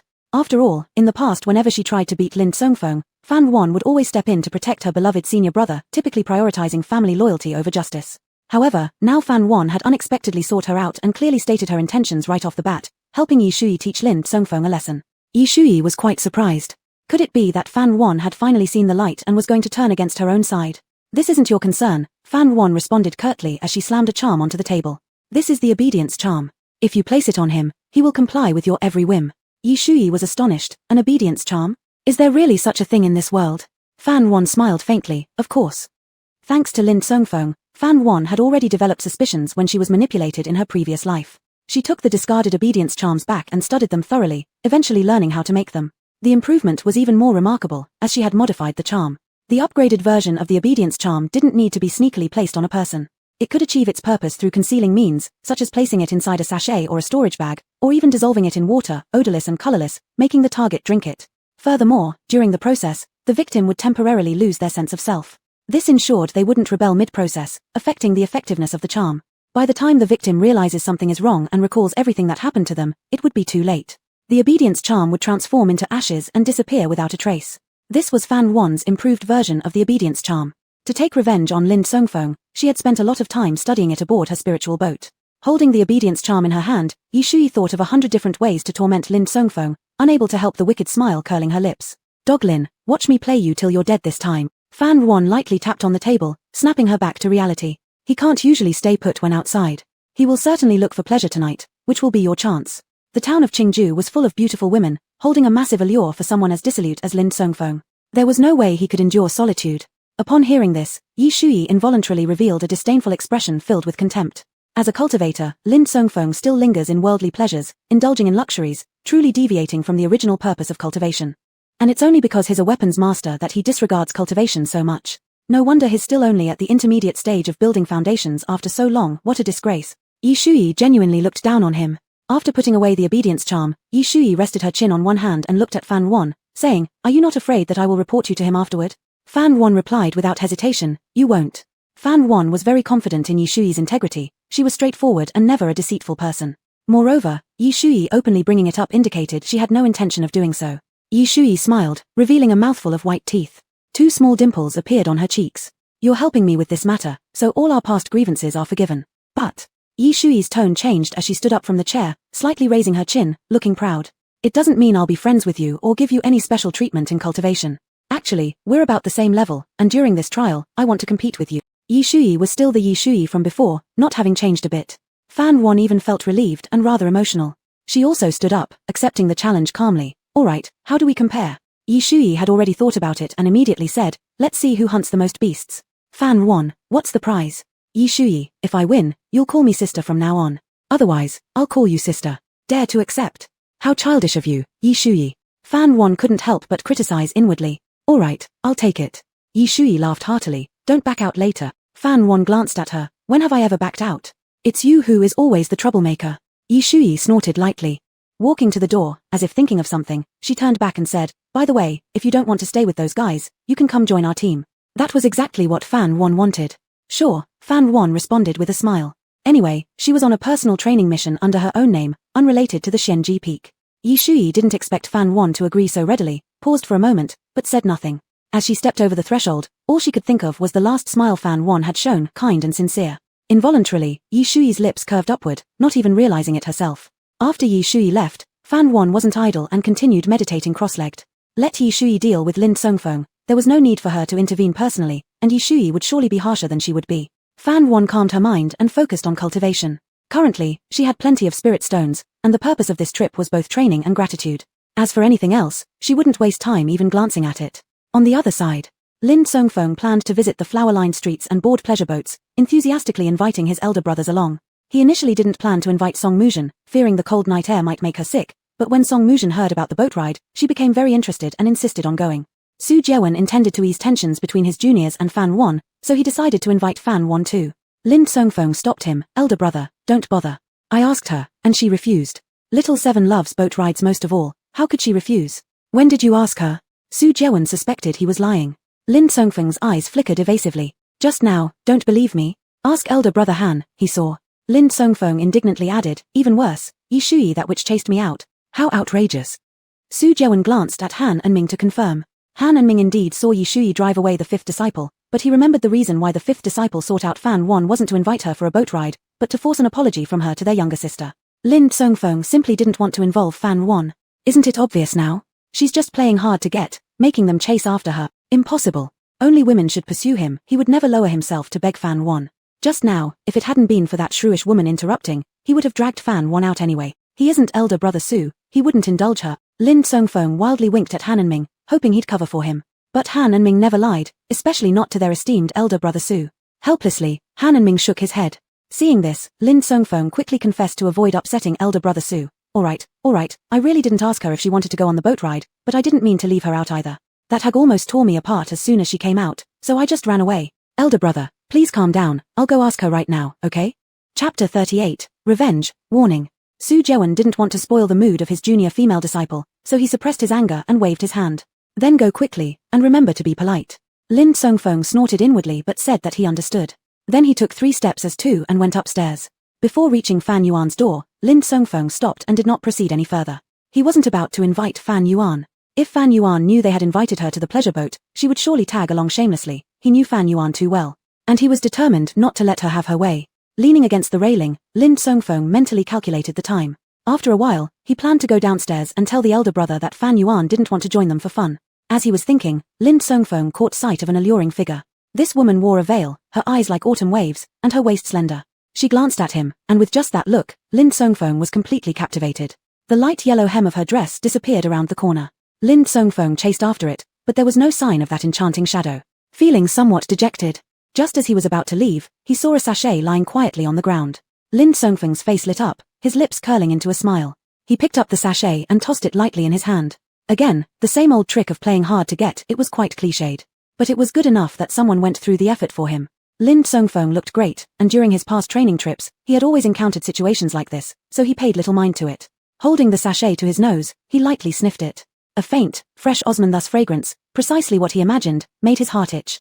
After steadying himself, he tucked the sachet into his chest and walked straight downstairs. Lin Songfeng remained composed, confident that he would see that woman again. Su Jiawen frowned upon seeing him descend alone and questioned sharply, "Where's Xiaoqi?" Lin Songfeng adjusted his story and blurted out smoothly, "Oh, she wasn't in her room, perhaps she has gone to play by herself." Su Jiawen retorted, "Since she's not there, why did you linger upstairs for such a long time?" Lin Songfeng was momentarily taken aback but responded quickly, "I thought she was in her room and just refused to acknowledge me, so I waited a bit longer. I didn't know she wasn't even there." Su Jiawen wanted to say more, but Song Muchuan gently held onto his sleeve. "Big brother, I've heard that flower boat tours are a local feature of Qingju town. If we don't experience it, it'll be as if we haven't come here at all. Maybe Sister Qi is already at the flower street." With resignation, Su Jiawen replied, "Then let's go." So, the group headed towards the liveliest spot in Qingju town, Flower Street. Even before getting close, the sound of string and bamboo instruments could be heard mingling with the clamor of voices. Once closer, lights dotted everywhere, and willow trees swayed softly. One after another, the flower boats glided leisurely across the water, and vague silhouettes inside the boats could be faintly seen. It was bustling indeed, but this type of place made Su Jiawen extremely uncomfortable. Throughout history, this had been the beloved place of amusement for officials and aristocrats, full of extravagance and immorality, utterly chaotic and corrupt. Song Muchuan hadn't noticed Su Jiawen's expression of displeasure. She affectionately linked arms with Su Jiawen and excitedly said, "Big brother, there's an available boat over there, let's go for a boat tour." Han and Ming, rarely seeing Song Muchuan this happy, took the initiative to negotiate with the boatman. Lin Songfeng spotted that familiar light yellow figure again and felt a stirring in his heart. On some pretext, he left and followed in pursuit. Song Muchuan was fully intent on having a private moment with her senior brother, and Lin Songfeng leaving suited her perfectly. Unfortunately, fourth brother was still here, truly obstructive. Senior brother, younger sister, the boat is ready. Han and Ming noticed one person missing and asked curiously, "Hey, where's the fifth junior disciple?" Song Muchuan said, "Fifth senior brother probably met someone he knows, he may not return soon. Let's board the boat first." Such beautiful scenery, a perfect atmosphere, combined with the intimate space inside the boat, made it ideal for love confessions. Song Muchuan eagerly wanted to exchange feelings with Su Jewan. Unexpectedly, Su Jewan pulled his arm away from her grasp, lacking enthusiasm. "You two enjoy yourselves, I'm going back." Song Muchuan was startled, "But senior brother, this is my first time taking a boat tour. Brother 4, take care of the younger sister." Su Jewan insisted on leaving, and no one could stop him. Song Muchuan was thus left behind by him. Biting her lip, she unwillingly stomped her foot. Han and Ming scratched his head, noticing the younger sister's disappointed mood and not knowing how to react. "Younger sister, don't be upset. The senior brother never liked places like this. Now that is gone, it doesn't matter, elder brother 4 is here to keep you company." "Who wants your company?" Song Muchuan cursed in her heart. But on her face was an expression of sorrow, tears flowed instantly, lamenting pitifully and regretfully, "If seventh sister were here, senior brother wouldn't have left." Not only was Song Muchuan not consoled, but she cried even harder. "Little junior sister, do you still want to go on the boat ride? If not, your senior brother will send you back." Song Muchuan still boarded the boat. She didn't want to go back and see Fan Yuan's smug face. Song Muchuan huddled in a corner, looking desolate. No matter how Han and Ming tried to cheer her up, there wasn't a trace of a smile on her face. Han and Ming stopped trying, sitting silently on one side, his towering figure shielding the younger sister from the wind. He couldn't help but think. Senior brother had already hurt little seventh sister's heart, now he had also hurt the little junior sister's heart. The elder brother really was. The atmosphere grew gloomy, and neither of them noticed that an unmanned boat was quietly approaching from behind. Suddenly, there was a loud crash. An unexpected event occurred. The boat capsized. Moments later, screams arose from all sides. "The boat has been hit! The boat has been hit! The boat is sinking, quick, save us." By the next day, when Fan Yuan emerged from her cultivation state, she learned about the big incident last night. It was noisy outside. Disciples gathered in small groups, whispering to each other. Fan Yuan just happened to overhear their discussion about last night's events. She initially thought Yi Shuyi had acted against Lin Songfeng, but it turned out Song Muchuan was also involved. First, let's talk about Lin Songfeng. It was said that last night he went berserk in the flower street, streaking naked while cursing himself less than an animal, wolf-hearted and dog-lunged, despicable and immoral. Such words. His erratic behavior frightened many people. Eventually, he was found by a farmer in a cesspool, and no one knew how he returned. When Lin Songfeng came back, he immediately locked himself in his room. Passing by his door, there was still a faint smell of nauseating stench that lingered. Lin Songfeng lost face entirely, while Song Muchuan almost lost her life. It was rumored that when the flower boat drifted to the center of the lake last night, it unexpectedly collided with another ship, causing it to overturn. Strangely enough, there wasn't a single person on the ship they collided with, not even a boatman. Many eyewitnesses reported seeing that unmanned ship heading directly towards theirs at a very fast speed, as if something beneath the water propelled it, which was bizarrely eerie. And after the collision, the unmanned ship floated calmly on the water surface, whereas Song Muchuan and Han and Ming's boat sank into the bottom, completely shattered. To tell the truth, Song Muchuan was incredibly lucky. Had it not been for Han and Ming also being on the boat, she might have drowned and perished. Song Muchuan was startled and caught a cold. She now lay in bed with high fever. Su Jewan and Han and Ming were by her bedside, not leaving her side even for a step, filled with worry. The original plan was to set off to Lingyu Mountain today, but such unpleasant troubles occurred, so they had to delay the departure for a day or two. This decision was made by Su Jewan, and none of the group objected. After learning the whole story, Fan Yuan did not visit Song Muchuan but instead returned to her room alone. She was pondering whether these two incidents were related. Quickly, Fan Yuan dismissed the idea. Lin Songfeng's predicament must be Yi Shuyi's doing, there was no doubt about it. But Song Muchuan's incident could not possibly be Yi Shuyi's doing. Firstly, Yi Shuyi had no reason to attack Song Muchuan, she lacked motivation. Secondly, Yi Shuyi would absolutely never engage in any act harming their sectmates, otherwise, Lin Songfeng would have been the first to die. If it wasn't Yi Shuyi, then there must be someone else. Wait. There was also Han and Ming on the boat. Could it be an enemy of the fourth senior brother targeting Song Muchuan? But Han and Ming had been familiar with swimming since childhood and was also a Taoist practitioner who excelled at breath-holding techniques. Even if his legs got entangled by aquatic plants, drowning was simply impossible. What kind of enemy would be so foolish to attempt drowning a Taoist practitioner skilled in breath-holding techniques? In this accident, Han and Ming remained unscathed, while Song Muchuan, who suffered from the cold, was gravely injured. Clearly, it was targeted at Song Muchuan. Instead of calling it assassination, it seemed more like some sort of warning. How unfathomable. Her intuition told Fan Yuan that this was definitely no coincidence. Fan Yuan slowly wiped the ice soul knife in her hand, deep in thought. She increasingly felt that something in this life had become different from the previous one. Chapter 39, The Exiled Crown Prince. At this moment, in a place separated from Fan Yuan only by a wall, two men sat facing each other quietly playing chess. The air was heavy with the scent of medicinal herbs, mingled with a hint of snow pine fragrance from the high mountains, creating a pleasant aroma. It was August, yet a charcoal brazier burned inside the room. As the last white piece fell, the result was clear. Brother Shaolin, I have lost to you again. The young man who spoke wore a deep blue Miao ethnic costume. His fine silver ornaments jingled crisply as he moved. Across from him, the young man's elegance and dignity were undeniable, his sharp eyebrows and star-like eyes contrasting with a thick white fox fur coat that draped over him. His face was even paler than the fur. Before he spoke, a cough escaped him, his voice raspy like a broken windbox, betraying signs of a terminal illness.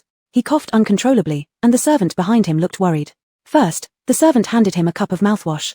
After their master passed the blood-stained handkerchief back, he deftly took it, replaced it with a clean one. This routine played out several times a day. After rinsing his mouth and wiping away the blood on his lips, my Shaolin sighed bitterly. Considering my current situation, I don't know how many more times I can win against you, Brother Xiao. Upon hearing this, Xiao Yang couldn't help but express concern for his health. Brother Shaolin, I will surely find a way to prolong your life. My Shaolin slowly shook his head. What's the point of prolonging a wasted life? Let's not talk about that. You did well last night, and I don't know how to thank you enough. The room had been specially enchanted so that no sound would leak outside no matter how loud. Xiao Yang laughed heartily. Between us, there's no need for thanks. If it wasn't something you asked of me, I wouldn't bother targeting a weak woman. Speaking of which, why did you ask me to deal with that woman? What kind of grudge do you have against her? The warmth in my Shaolin's eyes suddenly turned cold. It's a long story. She has no grudge against me, but she wronged someone under my protection, so I want her to suffer. Curiosity sparked in Xiao Yang's eyes as he leaned forward eagerly, probing. Your person? Brother Shaolin is finally blossoming. Are you planning to leave me an heir before you die? Xiao Yang always talked nonsense, and my Shaolin was already used to it. Don't think too dirty. I'm just getting revenge for my sister. My Shaolin glanced at him, gazed off into the distance, raised his teacup gracefully, and sipped tea, his posture elegant like a nobleman. Xiao Yang followed his gaze and instantly understood. So it seems your sister is next door. My Shaolin still didn't respond.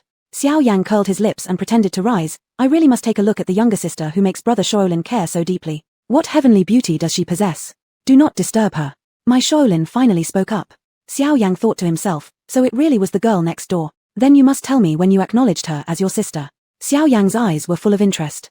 My Shaolin let out a soft sigh, his memories seeming drawn far away, blurry yet filled with blood.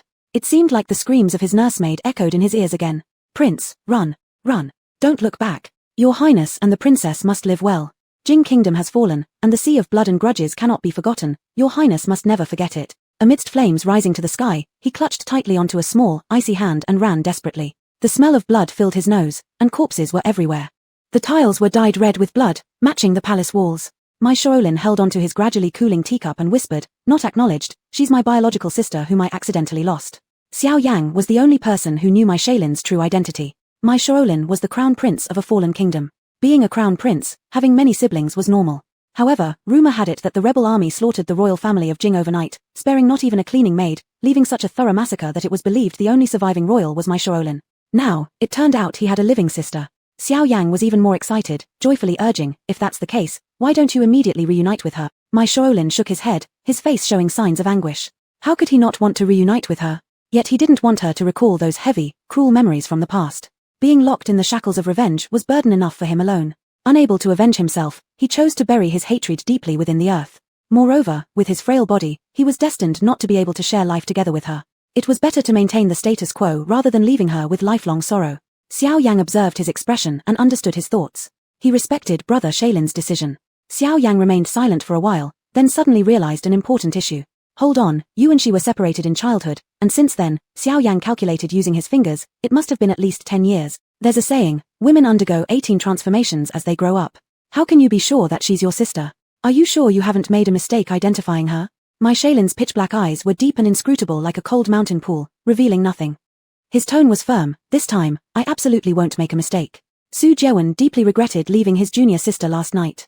If he hadn't, perhaps nothing would have happened to her. Their master had explicitly instructed the three of them to protect their youngest sibling. Yet on the very first day of their mission, she was already injured and almost lost her life. It's all my fault. Su Jiawen was consumed by remorse. His gaze fell upon Song Muchuan with a mixture of guilt and pity. Knock knock, there was a sound at the door. Come in. Han and Ming pushed an ugly sprite into the room. The sprite had a wide face, small eyes, and a few black long whiskers. After rolling on the ground for a moment, it quickly knelt down and shrunk into a ball, feigning submission. Big brother, I found this catfish spirit in the water. He's the only creature beneath the surface. It must have been him who did it last night. The catfish cried out immediately, heavens, I've been wrongfully accused. Han and Ming glared furiously, you beast, still denying it. Terrified yet enraged, the catfish gathered its courage and shouted in one breath, I didn't do it, why should I confess? Besides, I'm not a monster, I'm a spirit. We spirits don't commit acts that violate moral laws. Just because I look ugly, am I automatically responsible for misdeeds? Heaven above and earth below, there is no justice in this world. The more the catfish spoke, the more aggrieved it became. I've practiced cultivation in that body of water for hundreds of years. I've never done anything bad. On the contrary, I've saved countless drowning children. If you don't believe me, ask the land deity. Have I ever harmed anyone? Han and Ming retorted, if not you, then who? You obviously need to see the coffin before shedding a tear. Rolling up his sleeves, Han and Ming was about to beat a confession out of the catfish, but Su Jiawen stopped him just in time. Fourth brother, it wasn't him, you made a mistake. Though spirits and monsters differ by only one character, their natures are vastly different. Monsters are bloodthirsty, committing unspeakable atrocities and remaining evil for eternity. On the other hand, spirits, like cultivators, possess spiritual powers and can achieve enlightenment through practice and become immortals. However, it's extremely difficult for spirits to ascend. They're under divine supervision and must always do good. If they act maliciously, they'll be struck by lightning and lose all progress. Su Jiawen could tell that the catfish spirit before him was benevolent, and indeed, Han and Ming had falsely accused the spirit. Finally finding someone reasonable, tears were about to stream down the catfish's face. Divine ones, please make a fair judgment. Su Jiawen asked, did you notice any abnormalities underwater last night? The catfish thought for a moment, then shook its head. The streets were lively every night, meaning a complex environment. Once trouble arose, things would get chaotic even faster. It was a catfish spirit that normally burrowed deep in the mud at the bottom of the lake, ignoring everything outside its domain. Had it not been for the shipwreck damaging its cave, it wouldn't have emerged within 100 years and thus wouldn't have been wrongly arrested as a suspect by Han and Ming. Seeing that the catfish had nothing relevant to offer, Su Jiawen let it go. Han and Ming was extremely frustrated. If it wasn't the catfish, then who was the person behind all this? Why harm him and his junior sister? The two brothers remained silent for a while. Then Su Jiawen inquired about Lin Songfeng's situation. Our fifth brother is still locked in his room, refusing to come out. Han and Ming wiped his sweat and said, we don't know who he offended, but now everyone outside is mocking him. Fifth brother has truly become infamous. Not only was Lin Songfeng embarrassed, but the elder brothers also felt humiliated. They couldn't abandon him over this matter since they were meant to undergo trials together. Rubbing his temples in frustration, Su Jiawen said, given the circumstances, tell him to cover his face whenever he steps out in the future. Han and Ming responded, fifth brother wants me to find him some face-altering pills these couple of days. Nodding slightly, Su Jiawen paused for a moment before asking, how about Sister Seven, is she still cultivating? She set a barrier around her room. She didn't respond when I called her, so we'll have to wait until she comes out. At this moment, the person on the bed woke up. Tears streamed down Song Muchuan's face as she sobbed, big brother, someone is trying to harm me, I'm so scared. Quickly catching on to the significance of her words, Su Jiawen pressed urgently, did you see that person? Who is it? Chapter 40, Seizing Opportunities, Stealing Talents. Tears welled up in Song Mujin's eyes as she clutched Su Jiawen's sleeve in sheer terror, mumbling incoherently. That person seemed to be a woman, her figure looks like who? Han and Ming also moved closer. Song Mujin's lips quivered twice before muttering, she resembles senior Sister Seven. Su Jiawen paused momentarily and furrowed his brows. He blurted out, it can't possibly be little Seven. Han and Ming was puzzled. The situation happened so abruptly back then that even he hadn't noticed the surroundings. How did the young sister manage to catch sight of it just at that moment? In all seriousness, Han and Ming said, younger sister, one shouldn't speak these words without caution. Su Jiawen's expression grew stern. Are you sure that you saw clearly? Song Mujin sensed the burning gazes of both masters, as if they were about to burn a hole through her. Filled with panic, she quickly retracted her statement. I don't know, I didn't see clearly. It should have been my mistake. It couldn't be senior Sister Seven, how could it be senior Sister Seven? Song Mujin tugged at the corner of her mouth, forcing a smile, I've muddled up. Please forgive me, master brother. Only then did Su Jiawen's gaze soften, though his tone remained slightly detached, you really are delirious from fever. One must rely on evidence for everything. Judging based purely on feelings is defamation. And little Seven has never left her room. The person you saw cannot possibly be little Seven. This was something Su Jiawen had already confirmed thoroughly. Previously, they had mistakenly believed the younger sister's one-sided account, which led them to falsely accuse Fan Wan of pushing the younger sister off the devil ceiling platform. This caused Fan Wan to feel wronged and estranged, culminating in today's outcome. Under no circumstances would Su Jiawen allow history to repeat itself. He even began to suspect whether the younger sister was deliberately leading them astray, creating misunderstandings about Fan Wan. The look in Su Jiawen's eyes when he looked at Song Mujin carried an added note of scrutiny. Song Mujin sensed the slight awkwardness in the atmosphere and nervously replied, I've understood my mistake, elder brother, please don't be angry. As she spoke, she started coughing, holding her chest and pretending to be uncomfortable. Despite himself, Su Joan softened, raising his hand and using his spiritual power to alleviate her suffering. Song Mujin closed her eyes, lightly pressing her nails into the flesh where others couldn't see, her mind crystal clear. It wasn't that Su Joan had grown smarter, rather, he had begun to realize the importance of Fan Wan, naturally protecting her. Precisely because of this, her attempts at false accusations had become ineffective. Unless concrete evidence could be found, it would be impossible to easily affect Fan Wan's standing in Su Joan's heart. Song Mujin felt a sense of unprecedented urgency. At that moment, there were 2 knocks on the door outside. Big brother, Mr. My requests to meet with you. Su Joan couldn't help but feel delighted. Brother Shaolin has come? Youngest sister, rest well. I will visit you again later. Su Joan left Song Mujin's room, and naturally Han and Ming wouldn't stay alone with her either. Thus, he courteously exited too. After both had gone, Song Mujin slowly sat up in bed, revealing a head of long black hair. Her eyes glinted with venom. She took out a pendant hidden in her collar and clasped it in her hands, feeling somewhat reassured. This was her greatest trump card, and also her deepest secret. This treasure was something she'd picked up from a corpse years ago. Its appearance changed her life forever. Had it not been for this treasure, she wouldn't have known that she lived in a world from a book. And more shockingly, in the story, she was merely an insignificant supporting character, set to die early, unable to see adulthood.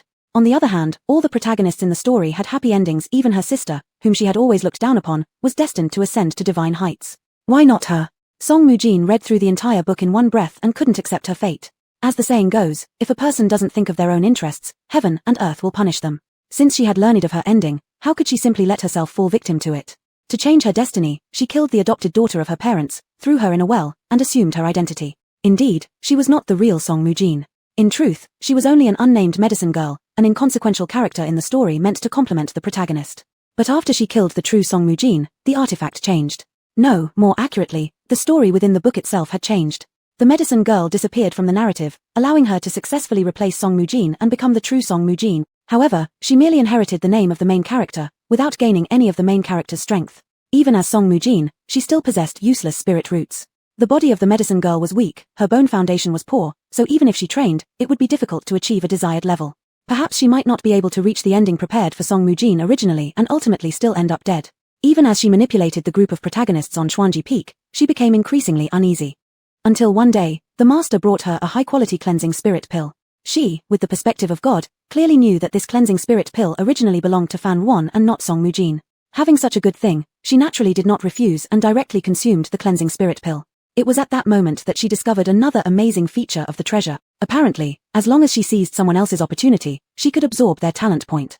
She unintentionally took Fan Wan's cleansing spirit pill, and so she stole Fan Wan's greatest talent, insight. Fan Wan had the highest level of insight among everyone, with a full 100 points. That time, she stole 5 points of insight from Fan Wan. Tasting the sweetness, she naturally wouldn't just focus on Fan Wan. She almost milked everyone around her dry, with second master Jiyu Zishuan being milked the most. Because Jiyu Zishuan was the easiest to deceive. He always gave her good things without knowing those were his opportunities. Thus, she not only reaped benefits but also stealthily stole a lot of Jiyu Zishuan's alchemy talents. This was why her current alchemy talent was the highest, even surpassing Jiyu Zishuan. The main goal of this trip to Lingyu Mountain was Yi Shuyi. In the book, Yi Shuyi formed a contract with the Phoenix Shenbird in the Lingyu Mountain secret realm, which was her most important lifetime opportunity. If Song Mujin could steal it, she would be able to take all of Yi Shuyi's talent points in one go. Lingyu Mountain not only had Yi Shuyi's opportunity but also Fan Wan's. That was why she had previously wanted to snatch Fan Wan's practice slot. Thinking that Fan Wan's opportunities were hers for the taking, unexpectedly, Fan Wan still came along in the end. No matter, what if Fan Wan had come? With the God's Eye view and a few devoted senior brothers ready to charge ahead for her, wasn't it easy to seize Fan Wan's opportunities? Song Mujin's eyes sparkled with cunning, and slowly her lips curled into a smile as her confidence soared. She exuded an air of triumph. On the other side, Yi Shuyi was chatting with Fan Wan about last night's amusing incidents, laughing while talking. The yellow-robed beauty Lin Songfeng saw was actually her disguise. Lin Songfeng's erratic behavior was also due to her using Fan Wan's obedience charm to control him. Thinking of Lin Songfeng running naked on the street, Yi Shuyi couldn't help but burst out laughing repeatedly. Fan Wan was also infected by her cheerful, quirky laughter and chuckled aloud too. Are you relieved now? Yi Shuyi, having talked herself hoarse, drank up her tea, then said after catching her breath, relieved? Very relieved. It's too bad you weren't there to see it with your own eyes. Fan Wan, not regretful at all. She definitely didn't want to witness fifth brother's streaking. Yi Shuyi leaned closer and whispered in her ear, who would have thought he has something so small? Don't those women who adore him find it disgusting? Fan Wan took a while to understand what Yi Shuyi was referring to and her face turned beet red instantly. Yi Shuyi, don't talk to me about this. Fan Yuan felt both embarrassed and irritated. Yi Shui roared with laughter and couldn't resist pinching her cheeks. Little Pear, I never realized how cute you are before. Little Pear was the nickname Yi Shui gave her because Fan Yuan suffered from malnutrition when she was young and her development didn't keep up, making her look like a short pear. Plus, there was a homophonic word in her name, so Yi Shui teasingly called her Little Pear. Fan Yuan, on the other hand, called Yi Shui Rotten Leaf. In the past, they often attacked each other using their nicknames during arguments. Fan Yuan slapped her hand away. Stop touching me. Yi Shui obeyed for a moment, then grabbed her hand again excitedly, saying, sitting indoors all day is no fun. Cultivation requires balancing work and rest. Come on, let me take you out for a walk. Fan Yuan couldn't refuse her and was thus dragged out of the room. At that exact moment, someone from the opposite room just stepped out. Fan Yuan inadvertently made eye contact with my Shaolin. Chapter 41, A Slap. A flicker of unusual emotion passed through my Shaolin's eyes, but he quickly masked it before giving Fan Yuan a nod with a smile. Fan Yuan didn't have time to respond before Yi Shui pulled her away. Xiao Yang followed my Shaolin's gaze and found it interesting, silently commenting that Shaolin's sister was not unattractive. Doubts swirled in Fan Yuan's heart. Strange, how did she meet my Shaolin again? Could he also be heading to the Ling Feather secret realm? But my Shaolin's physical condition was extremely poor. Could he really be doing all this without any issues? When descending to the first floor lobby, Fan Yuan couldn't help but look up again. She then saw my Shaolin and Su Jiawei enter the room where Song Muchen was staying, one after the other. Fan Yuan suddenly understood, thinking to herself how foolish she was. Of course, my Shaolin had come for Song Muchen. In their previous life, Song Muchen and my Shaolin hit it off immediately, and Song Muchen affectionately called him elder brother, who took good care of her. Even though this elder brother passed away shortly afterward, the wealth, connections, and power he left behind became Song Muchen's greatest support. However, none of this had anything to do with her, and Fan Yuan dismissed all irrelevant thoughts from her mind. Yi Shui was full of energy and had almost taken Fan Yuan to tour the entire Qingju town throughout the day. They had never harmoniously spent so much time together like this in their past life, which made Fan Yuan feel somewhat sentimental. It wasn't until evening that Yi Shui finally let her go back. Fan Yuan's feet were sore, yet she surprisingly felt quite happy. However, her joy didn't last long before Han and Ming arrived. He stood at the door and informed her about the little junior sister's injury, implying that as an elder sister, she should also visit her younger sibling to avoid gossip. Fan Yuan didn't want to deal with it, but he forcibly dragged her along. Perhaps in Han and Ming's view, he hadn't used much force, but Fan Yuan felt as though her bones were about to be crushed. Han and Ming was single-minded, nothing in his perspective mattered more than harmony among siblings. He disapproved of Fan Yuan keeping her distance from them while being friendly with others, especially Yi Shui, who constantly went against her. Any observer could tell there was discord within their Zhuanyijian sect faction, leading to ridicule and making Han and Ming's heartache even more.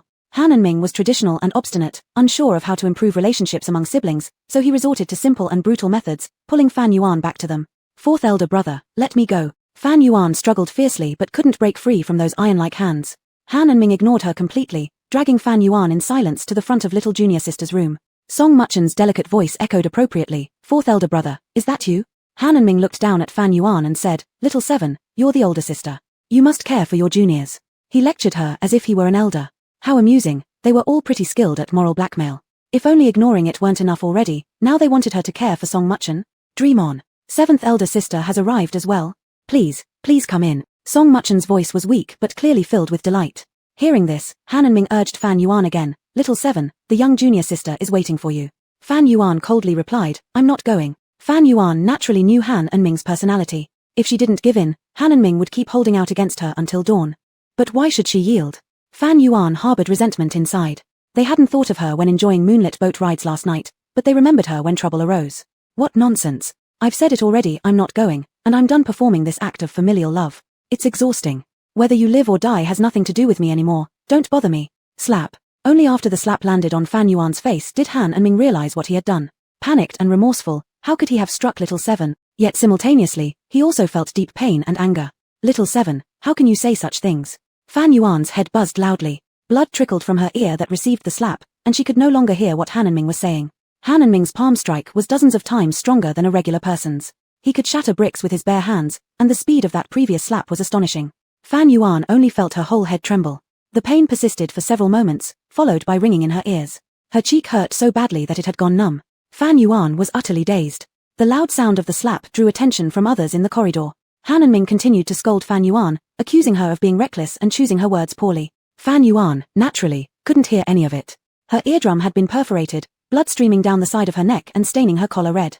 Golden Silk Tiger sensed its master's injury and urgently wanted to burst out of the space artifact. However, without Fan Yuan's permission, it simply couldn't leave. Thus, it frantically clashed around inside, letting out growls, restless and anxious. Outside, the commotion attracted attention, and Su Jiawei hurriedly stepped out of the room. Upon seeing fourth younger brother reprimanding Fan Yuan, his expression changed sharply, and he strode over swiftly. Following was my Shaolin. He stood at the door, his hands in his sleeves, gazing deeply towards that side. As Su Jiawen approached closer, he noticed that Fan Yuan's half collar was red, which immediately caused him alarm and anger. Han and Ming, big brother, you came just in time, please talk some sense into little seven, she just said something completely outrageous. Su Jiawen's hand rose high, and with a loud slap, gave Han and Ming a resounding earful. The usually composed big brother had never lost composure like this outside. Damn brat, how dare you hit her? Han and Ming's thick skin made the slap seem as trivial as scratching an itch, but the person who slapped him was big brother, causing Han and Ming to panic. He stared for a moment, carefully inspecting Fan Yuan. Seeing the bright red marks, he suddenly realized. This. How could it be like this? Han and Ming's hands were trembling, he didn't know that a single slap would cause such great harm. He only wanted to teach her a lesson, right? How could it be so serious? He didn't do it intentionally. Song Muchen seemed to have just discovered something went wrong, arriving late, hastily opening the door. She looked at Fan Yuan and big brother, exclaiming, my goodness, what happened? Fourth younger brother, was it you who injured seventh sister? Han and Ming looked full of regret, not knowing what to do, he even dared not touch Fan Yuan. Su Jiawen, seeing Fan Yuan looking dispirited, grasped her shoulder and shook it, worriedly saying, Are you on? Are you on? Fan Yuan gradually came back to her senses, slightly squinting her eyes. Unexpectedly calm, she removed Su Jiawen's hand, then touched the blood on her neck, warm and viscous. Fan Yuan curled her lips, self-mockingly smiling, fourth younger brother has taught me a good lesson, are you done teaching me yet? Han and Ming, I'm sorry. Fan Yuan's tone was very light, now, can I leave? Han and Ming did not speak. Su Jiawen kindly persuaded from the side, little seven, follow me inside, let me treat your injuries.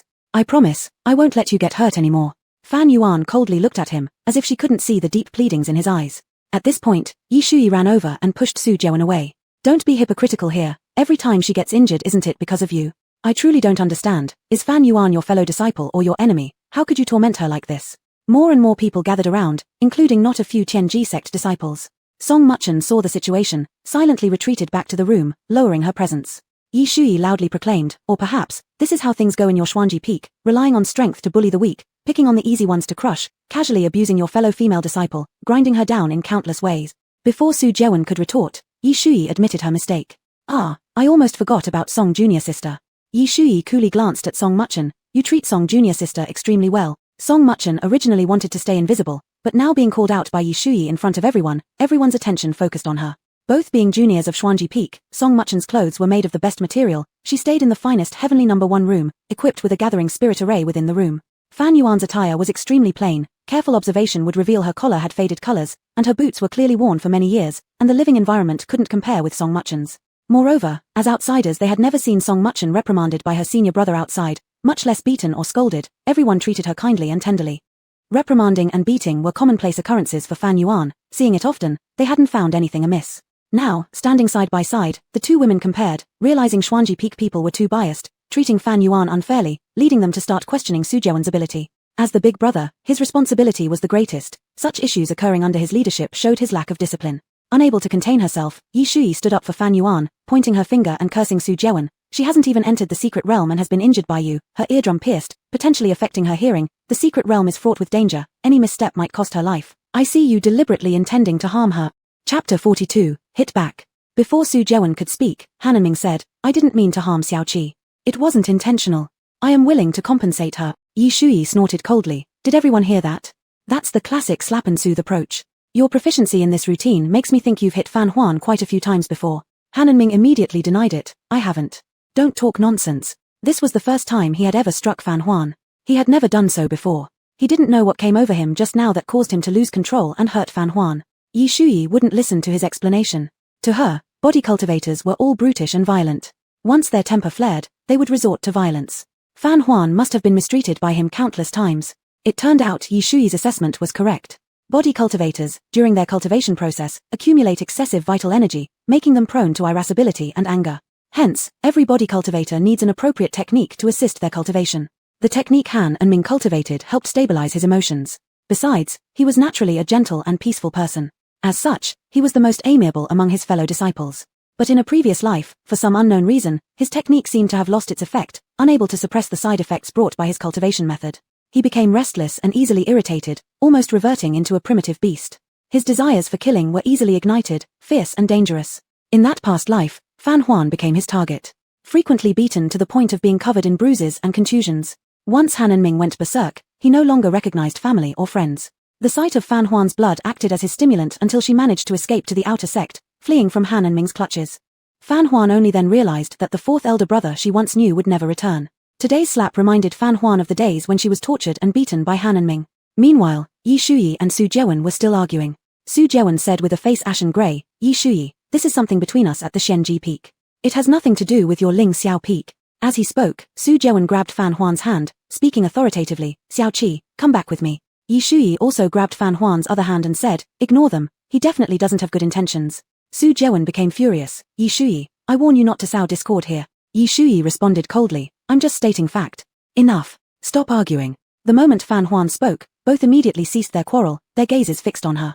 "Let go of me." Following her request, Yi Shuyi released her hold on Fan Huan. After hesitating for a while, Su Jewen let go as well, looking at her somewhat anxiously. Fan Huan walked up to Han and Ming, looked up at him, her eyes dark and deep like a freezing pool.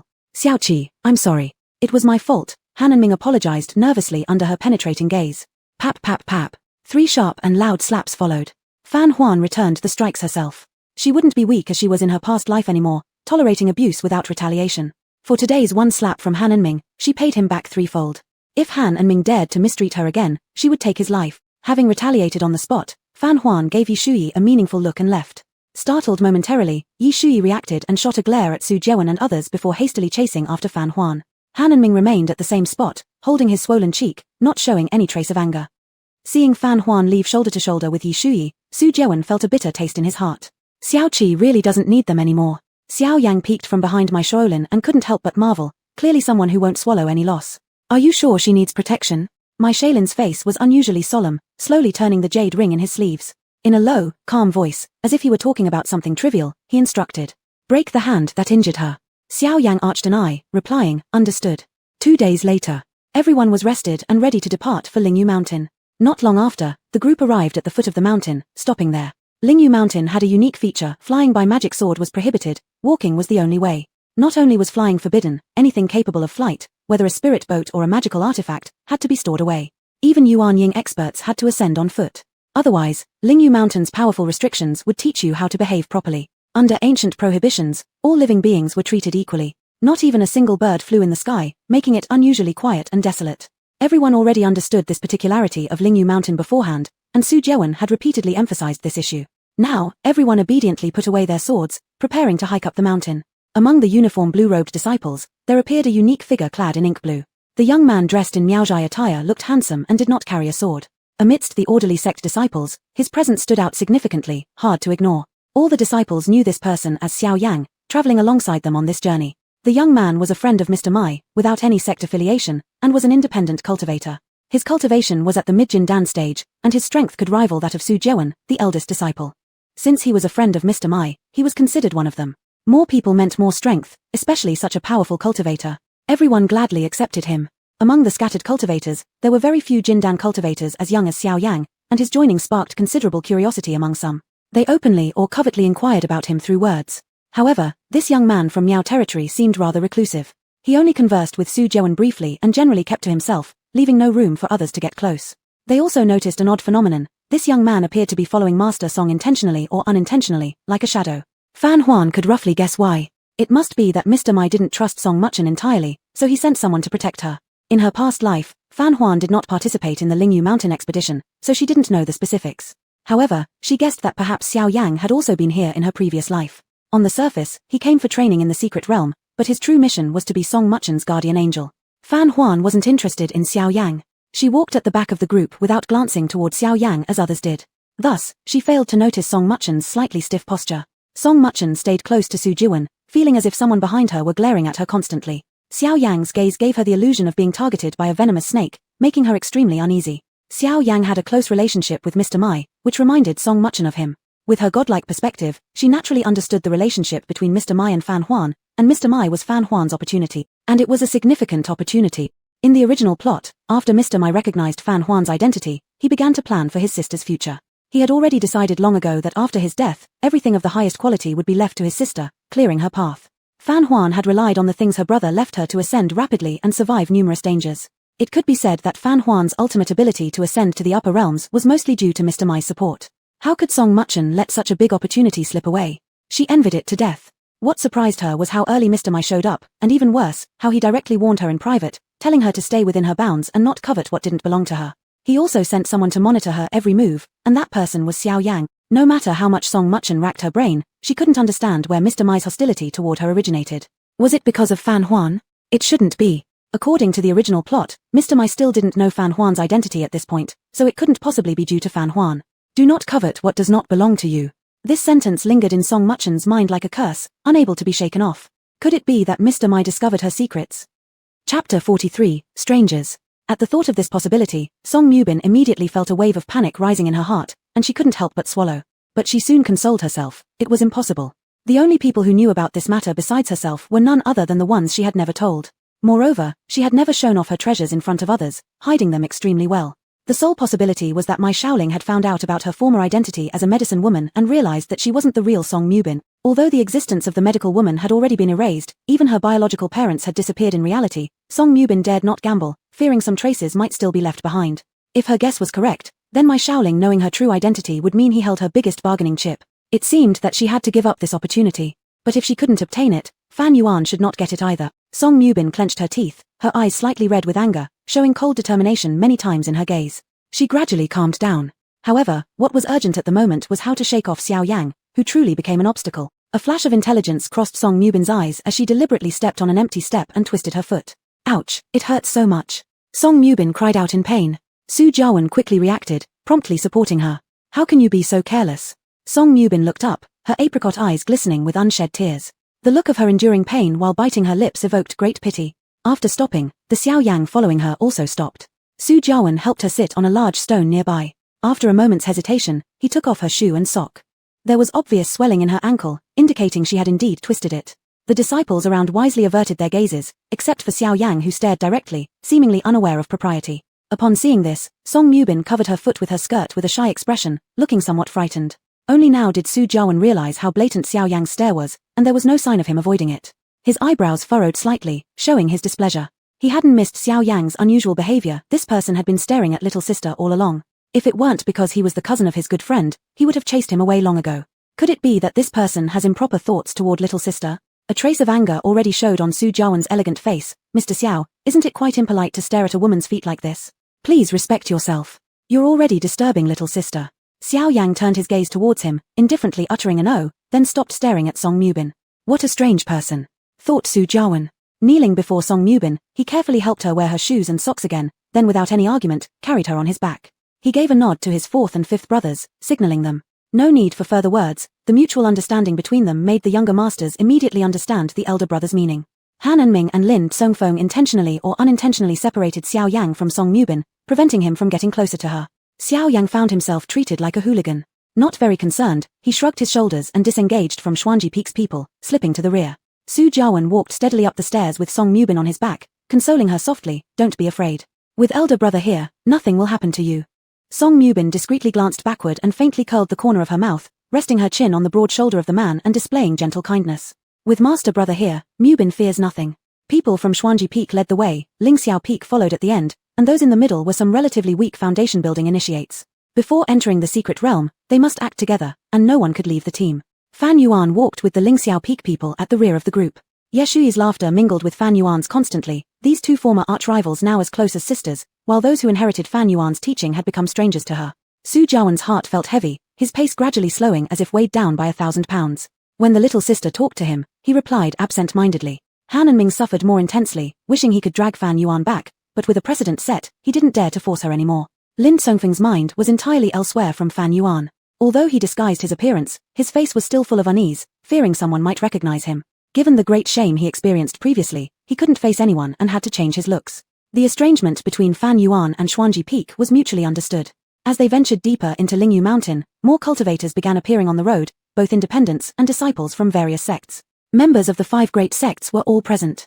Among the 5 great sects, Tianji sect led the charge. Any passing cultivator who saw the blue cloud pattern clothing instantly approached to greet them. Su Jiawen, renowned far and wide, known to every disciple, always politely returned the greetings first. And Su Jiawen patiently reciprocated each greeting. Since Song Mubin was on Su Jiawen's back, others couldn't help but notice her when they greeted him, so Song Mubin indirectly gained some attention from the members of the other 4 major sects. Due to Su Jiawen, these people also treated Song Mubin nicely, which greatly satisfied her vanity. Song Mubin secretly rejoiced inside. All who came for this training session were the top talents of each sect, all outstanding among their peers. The key point was that these individuals had great fortune, possessing opportunities that others could not possibly attain. If she could build good relations with them in the future, it would save her a lot of trouble. Ideally, they could be like Xuanji Peak's people and foolishly hand over their opportunities to her. Then she could devour their talents without restraint. Song Mubin felt good about herself. She believed that she had already left a favorable impression on the elites. Tianji sect continued on their journey, while Zhenmen sect stayed behind to rest, watching as those blue-robed figures gradually disappeared into the distance. It wasn't until Tianji sect was completely out of sight that they started talking freely. Is there something wrong with Tianji sect? This isn't a spring outing. Why did they bring along a disabled young lady? What young lady? She is just a burden. Twisting her ankle and needing someone to carry her, what a drama queen. If I were Su Jiawen, I'd leave her at the foot of the mountain. What's the point of bringing her along? More than being dramatic, she lacks self-awareness. Look at her smug smile just now. I'm embarrassed for her. The only person Su Jiawen cares for like that can only be the junior miss from Xuanji Peak. Everyone agreed. Someone asked curiously, but don't I remember that Su Jiawen's junior miss wasn't this dramatic? Last time, I just casually said she was girlish, and she froze me solid. As soon as this statement was made, someone informed them, that's because you recognized the wrong person. The one who froze you was surnamed Fan, taller. The one you saw just now is a new female disciple recruited by the Tianji sect, surnamed Song. Song, what exactly? I forgot. Anyway, the current junior miss is her.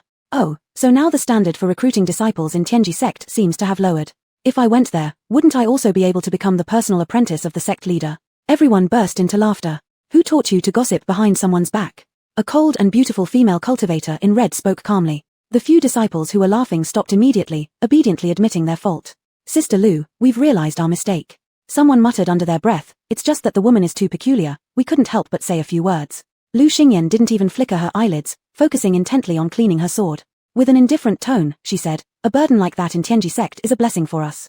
It's better if Su Jiawen is held back by her. This time, our Zhenmen sect will definitely win first place, trampling Tianji sect underfoot. After wiping away the last trace of dirt on the blade, making it shine like a mirror, clearly reflecting her features, Lu Xingyan finally stopped. Satisfied, she tilted her lips into a smirk. Lu Xingyan put her innate sword back into its scabbard and gestured to gather her juniors together. Before discussing strategies, Lu Xingyan posed a question. In previous training sessions and contests, Tianji sect has always been our greatest rival. Tell me, which of those people you've just seen will be our obstacles? The disciples began to seriously think about this. Su Jiawen was naturally included. He had always been the strongest among his peers, at late gold core stage, and a powerful sword cultivator. Their own sect master often remarked, if your sword techniques could reach half of Su Jiawen's skill, this old man would be content. At this moment, a disciple stood up and recited a string of names, Han Anming, Lin Tsongfeng, Zhu Hang, Yi Shuyi, Fan Yuan. Upon hearing this, Lu Xingyan nodded, acknowledging it. But then someone objected, Fan Yuan? You guys don't know? Half a year ago, she suffered serious injuries, and her cultivation level has stagnated. Chapter 44, Mistaking Stones for Pearls. Gold, wood, water, fire, earth, these correspond to the 5 elements of spiritual roots. The 5 elements interact in cycles of creation and destruction. However, Fan Yuan's ice spirit root lies outside of the 5 elements, meaning that no one can counter her. Those who have faced off against Fan Yuan know how abnormal her ice spirit root is. Thus, even if her cultivation isn't very high, dealing with her is quite troublesome. This disciple mentioned the incident from half a year ago when Fan Yuan's foundation was severely injured by Ouyang Yangjin.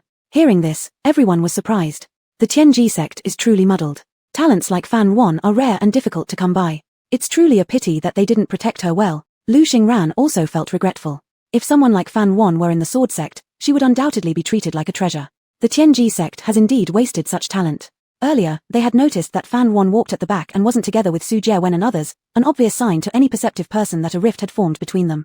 Recalling the intimacy between Su Jiewen and that Song sect sister, Lu Xingran immediately understood the problem and couldn't help but let out a cold laugh. Senior sister Lu, what are you laughing about? Someone asked curiously. Lu Xingran waved her hand. Nothing, just laughing at some people whose blindness leads them to mistake stones for pearls. Her junior sibling scratched his head, not fully understanding. Fan Yuan had been thus excluded by them. No longer idle chatting, after finishing the tactical discussion, Lu Xingran said to everyone, let's go then, time to set off. On the other side, Su Jiewen, Fan Yuan, and others arrived at a valley where the secret realm was about to open. Looking around, it was clear there were masses of cultivators gathered, at least 1,000 or more, creating a magnificent scene. Not all cultivators could enter the secret realm at will. To ensure the stability of the secret realm, each has cultivation level restrictions. The Lingyu secret realm only allows those below Yuanying cultivation stage to enter, which means they would encounter opponents inside with at most Gold Dan late stage cultivation. The 5 great sects have profound resources. In the practice teams they send out, there must be at least one cultivator at the Gold Dan late stage level.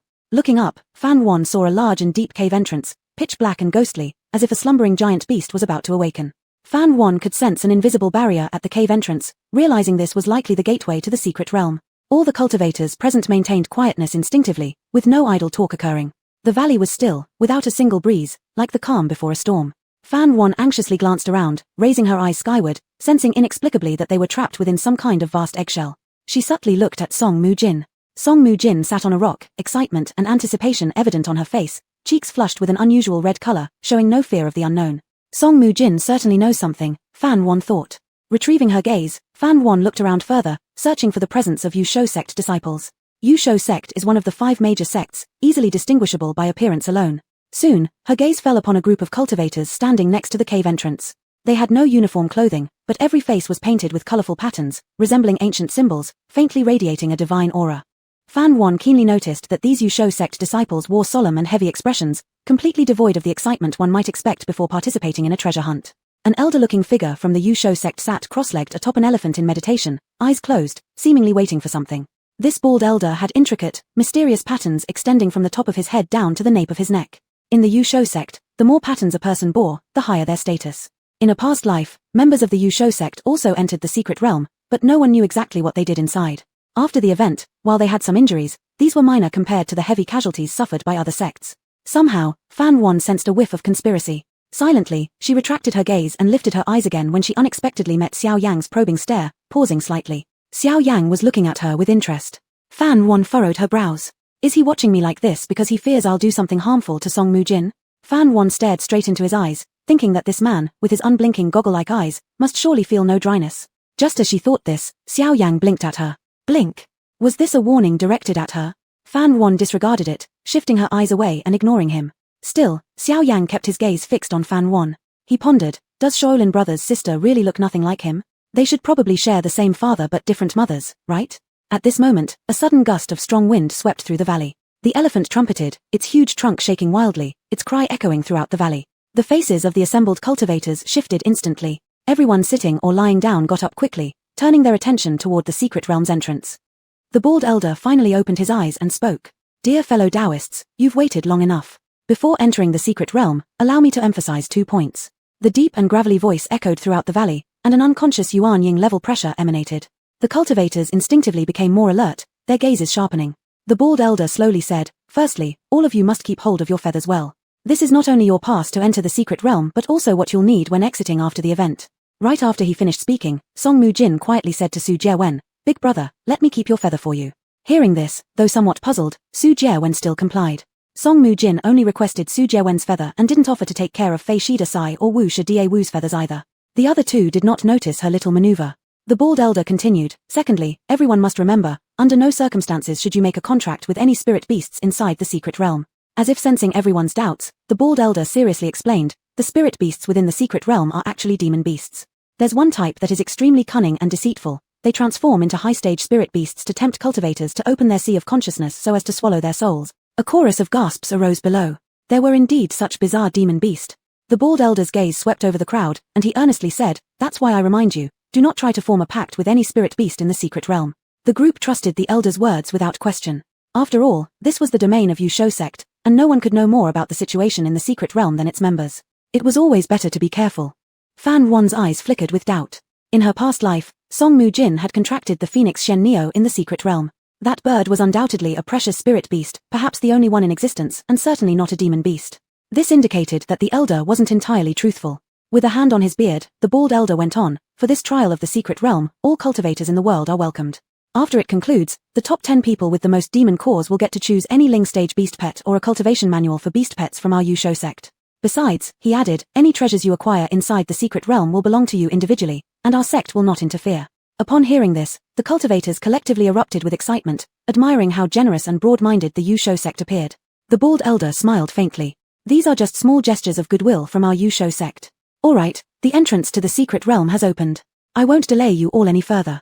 The bald elder exchanged a look with the leading disciple, who understood immediately and subsequently led his peers into the secret realm under the watchful eyes of everyone. Seeing the Yusho sect disciples vanish behind the barrier, the cultivators relaxed slightly. Someone taking the lead gave the rest courage, causing them to flood into the secret realm hastily, fearing that missing even a second would mean losing a golden opportunity. Conversely, the 5 major sects remained stable, neither hasty nor anxious. Su Jiewen, unusually serious, spoke sternly, "You must all remember, your lives come first, treasures second. Do not forget the value of your lives while chasing after riches. Giving up your life for treasures is truly putting the cart before the horse. Are we clear?" The disciples responded unanimously. Su Jiewen's right eyelid kept twitching, prompting him to reiterate, "Don't stray too far. If you encounter danger within the secret realm, remember not to act recklessly. Should there be trouble beyond your control, contact me through the sound-transmitting jade amulet." When saying this, Su Jiewen's gaze obviously lingered on Fan Yuan. He knew once inside the secret realm, Fan Yuan would not follow alongside them. She had always been by his side during previous training sessions. This was their first separation, and he was very uneasy. Fan Yuan showed no reaction to Su Jiewen's caring gaze. Seeing her unwavering intent, Su Jiewen sighed silently. Lin Songfeng thought, it was best that Fan Yuan wasn't clinging to them anymore. At least now, they wouldn't have to split their focus in protecting her. Chapter 45, Ling Feather Secret Realm. Ever since entering Ling Feather Mountain, Fan Yuan had been secretly observing Song Muchen's every move. When she noticed that Song Muchen specially acquired Su Jiewen's feathers, Fan Yuan knew there was something off about the feathers. Sure enough, as soon as they entered the secret realm, Fan Yuan observed Song Muchen sneakily discarding those 2 feathers. The bald elder had explicitly instructed them to keep the feathers safe, but Song Muchen acted against the order behind their backs. Fan Yuan already knew that Song Muchen possessed the power of foresight. Everything Song Muchen did was surely for her own benefit. The urgency with which she discarded the feathers indicated that these feathers might be a source of trouble. Song Muchen's actions confirmed Fan Yuan's previous suspicions. Clearly, the beast-taming sect didn't have good intentions and dared to scheme against cultivators everywhere. What surprised Fan Yuan somewhat was that Song Muchen, knowing there was a problem with the feathers, only thought of herself and Su Jiewen, not even giving a single warning to the other 2 masters. No wonder in their past life, Lin Songfeng and Han and Ming were injured, especially Han and Ming who suffered the worst wounds. Fan Yuan felt mixed emotions inside, realizing that Song Muchen didn't seem to care for the masters as much as she appeared to. It made sense. If she cared, how could she use them as stepping stones in their past life? Since Song Muchen intended to keep the matter of the feathers under wraps, Fan Yuan naturally wouldn't say anything either. Besides, even if she did, no one would believe her. Fan Yuan decided to temporarily hold on to the feathers for 2 reasons. 1, to figure out what the problem with the feathers was, and deduce the conspiracy of the beast-taming sect. 2, to find an appropriate time to warn Yi Shuyi and the others to discard the feathers together. Just as everyone was about to split up and act independently, Xiao Yang, the young man from Miao territory, left silently without saying a word. No one stopped him. The Tianji sect disciples originally thought he would continue to accompany them, but unexpectedly, he left. Though this person was a bit strange, at least he was a skilled expert, so his departure made the group feel a bit regretful. Song Muchen, watching Xiao Yang disappear from sight, felt a slight sense of relief and silently hoped he wouldn't reappear again, wishing he'd die in the secret realm. Su Jiawen glanced at Fan Yuan one last time before leading his juniors away. Fan Yuan and Yi Shuyi's group went in the opposite direction. The environment of the Ling Feather secret realm wasn't within a cave system. Instead, it looked like the Ling Feather Mountain after it had just endured a wildfire. Everything in sight was scorched black plants and trees, and beneath their feet lay charred earth. The air was filled with the smell of burnt objects. The sky was a dark red, creating a heavy and oppressive atmosphere. If we can find any remnants of the immortals here, then we'll hit the jackpot. This remark came from Wang Fa, Yi Shuyi's second master brother, a portly figure with wise eyes and a passion for treasures. His cultivation was also at the later stage of foundation establishment with a golden element root. Wang Fa rubbed his hands together, his eyes gleaming with excitement. At that moment, Zhu Heng, who had remained silent until then, summoned his sword faintly saying, "If there really are remnants of immortals, it will certainly not be our turn." Fan Yuan recognized him as the senior disciple of the Lingxiao Peak and the strongest among them with a cultivation level at the middle stage of Gold Dan. Zhu Heng was mostly quiet, having a low presence and rarely being noticed unless he spoke. Unlike Su Jiawen, Zhu Heng, as the eldest brother, was gentle and modest, lacked stern authority, and couldn't fully control his juniors. Otherwise, Lingxiao Peak wouldn't have an unruly Yi Shuyi hopping around everywhere. Fan Yuan recalled that in their past life, Zhu Heng met a tragic end within the secret realm, leaving no trace of his body behind. They said he died protecting his juniors. Looking at the three disciples of Lingxiao Peak chatting and laughing ahead of her, Fan Yuan's expression grew complicated. In the previous life, Zhu Heng's death was gruesome, Wang Fa was severely injured nearly to the point of death, Yi Shuyi became disabled. One by one, their fates grew more pitiful.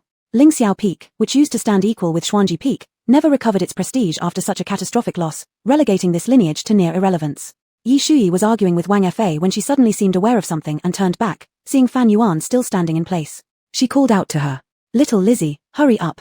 Zhu Heng and Wang Fa also stopped. They weren't opposed to Fan Yuan joining them. They took good care of her along the way, perhaps because Fan Yuan and Yi Shuyi were around the same age, they both saw her as a younger sister. Seeing that Fan Yuan and Yi Shuyi could now put aside their differences and coexist peacefully made them very pleased. Fan Yuan snapped back to reality and quickly caught up. Wang Fa winked and teased playfully, Sister Fan, if I find any remnants of the immortals, you absolutely cannot leak this news to your fellow seniors. Of course, I'll offer you some sort of hush money. Wang Fa was witty and humorous, bringing joy wherever he went. Fan Yuan smiled faintly and reassured him, Master Brother Wang, please don't worry. Even if I come across immortal relics, I won't tell them. Wang Fa chuckled and generously said, if there truly are immortal relics, I'll share half with you. Yi Shuyi pouted discontentedly, what about me? Don't I get a share? Wang Fa patted his chest and made a promise, of course, I will leave the best for you, like Immortal's footprint. This part is full of immortal energy. Yi Shuyi's eyebrows furrowed and she chased after him in anger. Only Fan Yuan was clear that there were no traces of immortals in the Ling Feather secret realm, not even a common medicinal herb. This place looked desolate. Soon, they also realized something was wrong. Ling Feather Mountain was covered with scorched earth, completely bald without a single green blade of grass, let alone remains of immortals. There were plenty of animal bones though. Wang Fa prodded at the charred soil blocks with the tip of his sword, trying to find gold within them. He said unhappily, didn't they say before we came that Ling Feather Mountain was full of divine herbs and medicine? Yi Shuyi responded, Ling Feather Mountain might be filled with divine herbs, but it's uncertain whether the Ling Feather secret realm is. Damn, this is fraud. Is there no law? Wang Fa squatted down on the ground holding his head and cried aloud. Zhu Heng suddenly raised his hand and shushed them, signaling for silence. Wang Fa immediately switched gears. He stared at the dirt on the ground, noticing that the particles were shaking slightly. At once, he adopted a serious demeanor, looking fiercely toward the distance as soon as his gaze lifted. All four of them unconsciously released their spiritual awareness and found something rapidly approaching, unsure if it was human or beast. But one thing was certain, the situation wasn't good. The ones coming likely harbored ill intent. Zhu Heng was about to say let's climb a tree, when he noticed all the trees were bare and offered no cover. Looking around further, he saw there wasn't even a rock nearby. They stood there like four conspicuous live targets. Just as he felt at a loss, Fan Yuan handed each of them a talisman. This is a cloud concealment talisman, it can hide our presence and traces, Fan Yuan said as her figure vanished. The three froze momentarily, knowing time was pressing and they didn't have time to think twice. They quickly affixed the talisman to their bodies. The talismans seemed to merge into their flesh, and soon they couldn't sense each other's existence. Fan Yuan hurriedly asked, Big Brother Zhu, can you see through us? Fan Yuan wasn't sure if her cloud concealment talisman could escape the eyes of Gold Dan cultivators, so she had to confirm. A clear voice from Zhu Heng replied briefly, no. Fan Yuan exhaled in relief, a tinge of excitement mingling within her. She hadn't expected her cloud concealment talisman to be of such high quality, even effective against Gold Dan cultivators. It was fortunate that she'd prepared several talismans ahead of time, otherwise things might have been quite troublesome. Almost simultaneously, figures appeared in the distance.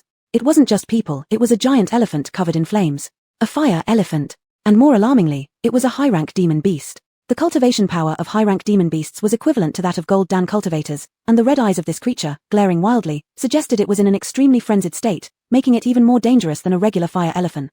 The earth shook harder, blackened twigs falling continuously. One wandering cultivator was helplessly lifted by the long trunk of the fire elephant, torn into two parts instantly, meeting a gruesome end. Seeing this, the other wandering cultivator was terrified out of his wits, collapsing onto the ground. The fire elephant lifted its heavy leg high up, smashing down mercilessly. The cries of anguish ceased abruptly, blood splattered everywhere. The four observing from concealment did not dare to move a bit despite the effect of the cloud concealment talisman, still instinctively holding their breaths, afraid to make the slightest sound. What chilled them to the bone was that after killing the cultivators, this demon beast actually began devouring their corpses. Fire elephants always fed on volcanic rocks, humans were not on their menu. Yet, the fire elephant before them was eating human flesh. Could it be due to its madness?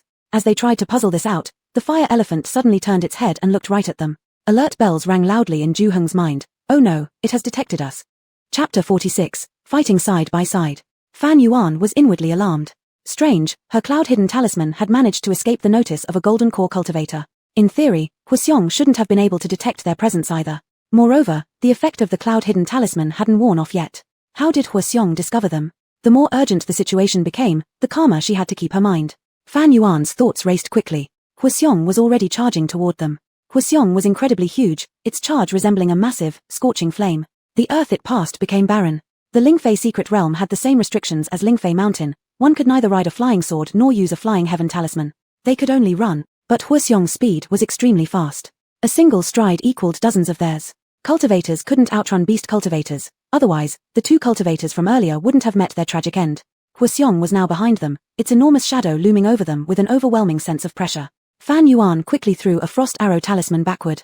Instantly, frost arrows shot at the burning behemoth. Huxiong lifted its forelegs and let out a deafening scream. Fan Yuan's heart raced like a drumbeat as she unhesitatingly hurled another dozen frost arrow talismans. The frost arrows shot towards the beast, dense as rain. The effects were evident, successfully slowing Huaxiong down. Yi Shuyi, Zhu Heng, and Wang Fei were all stunned by Fan Yuan's actions. 1. They were amazed by how easily Fan Yuan could throw so many talismans. 2. They were amazed by the power of these talismans. What kind of talisman was this? They had never seen anything like it. But clearly, now wasn't the time to ask questions. Fan Yuan had delayed the beast for them. They had to seize the opportunity to get further away from the enraged Huaxiong. The scenery blurred rapidly behind them, robes flapping in the wind, every nerve stretched to its limit as everyone sprinted desperately. They finally managed to create some distance from Huaxiong, but unfortunately, they found that there were actually more Huaxiong ahead of them. Caught between a rock and a hard place, Zhu Heng gritted his teeth and summoned the Hao Ran sword, shouting, "I'll hold them off. You go ahead." If he used any magical abilities, the cloud-hidden talisman would completely fail. Once a cultivator's aura was exposed, those Huaxiong would instantly detect him without Zhu Heng needing to make a move. Both Yi Shuyi and Wang Fei shouted at once, "I won't leave. If we go together." "Don't be stubborn." Zhu Heng paused. "Wang Fei, take Shuyi away. And, Sister Fan, you must bring them to safety. I will join you later." All of them were clear. Zhu Heng alone couldn't handle so many Huaxiong. Hearing Zhu Heng's steady voice, Fan Yuan suddenly thought about Zhu Heng's fate in her previous life. Could it be that Zhu Heng died here? That's why no body was left behind, because he was eaten by Huaxiong. Wang Fei yelled in frustration, "I want to help, but I can't see them." As soon as the words left his mouth, Yi Shuyi appeared. She held the Fei Hong sword, her hands forming seals as her expression grew resolute.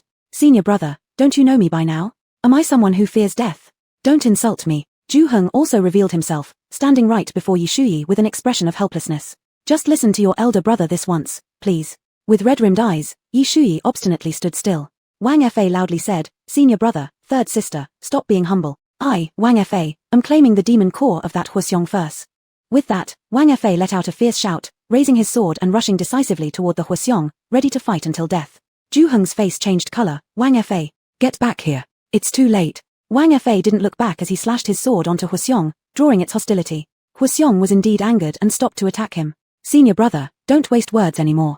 Let's fight side by side." Yi Shuyi rushed over as well, the Fei Hong sword carving a sharp streak of air energy through the sky. Seeing such an outcome, Zhu Heng was unsurprised, his nose slightly tingling with emotion. This was why he was willing to sacrifice his life for them. They were worth it. Zhu Heng looked around, but there was no sign of Fan Yuan. He wondered if she had already left. Even if Fan Yuan took the chance to escape now, Zhu Heng wouldn't blame her. She wasn't from their Lingxiao peak in the first place. For them, she'd wasted so many valuable talismans and held off Huaxiong. He was already very grateful. Besides, no one had an obligation to risk their life for others. When life is on the line, self-preservation is natural. Still, just in case Fan Yuan hadn't left, Zhu Heng spoke into the air. "Sister Fan, the danger level in this secret realm has exceeded expectations. Hurry up and rejoin your seniors." After waiting for a moment, there was no response. Zhu Heng understood that Sister Fan had already left. He cast aside distractions and turned to focus on the battle, helping Wang Fei and Yi Shuyi. At that exact moment, however, he heard Fan Yuan's voice from not far away.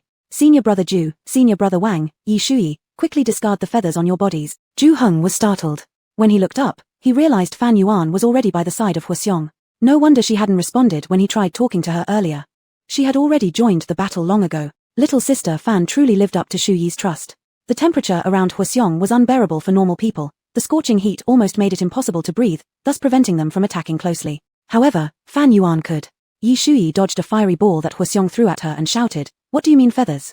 Are you talking about the pass token?" "That's right. Listen to me and throw it away quickly." Not far away, some other Huaxiong noticed the commotion here and were rushing over in a flanking formation. At the same time, Fan Yuan tossed the feather in her hand into the air, muttering, "Da Ju, help me lead them away." The next moment, an ear-splitting tiger roar drowned out Huaxiong's howls, and a white tiger emerged behind Fan Yuan, leaping over their heads.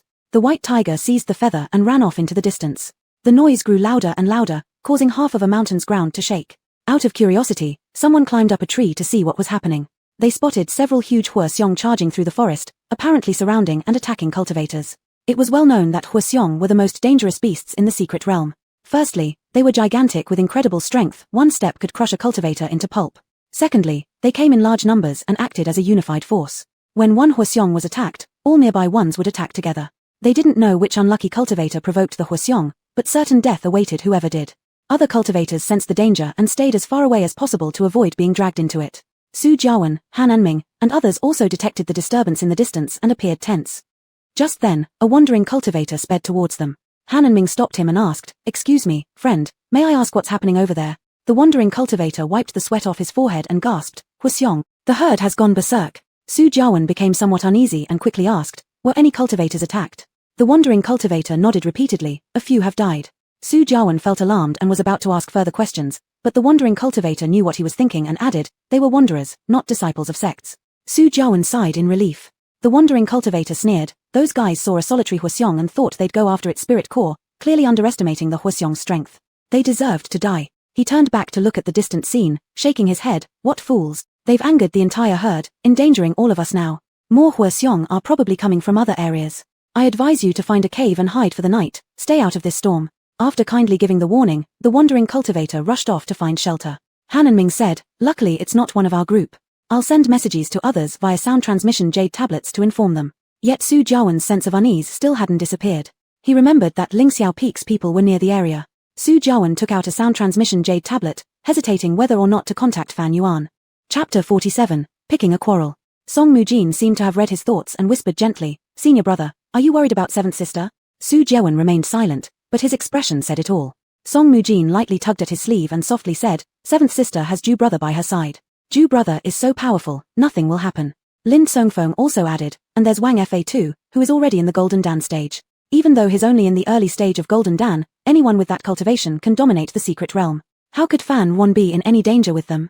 Su Jiawen didn't respond, but looked off into the distance with a worried heart. In his hand, he held a sound-transmitting jade tablet, yet he hesitated to contact Fan Wan, fearing she might ignore him. Song Mujin observed this silently and felt displeasure inside, yet she dared not show it.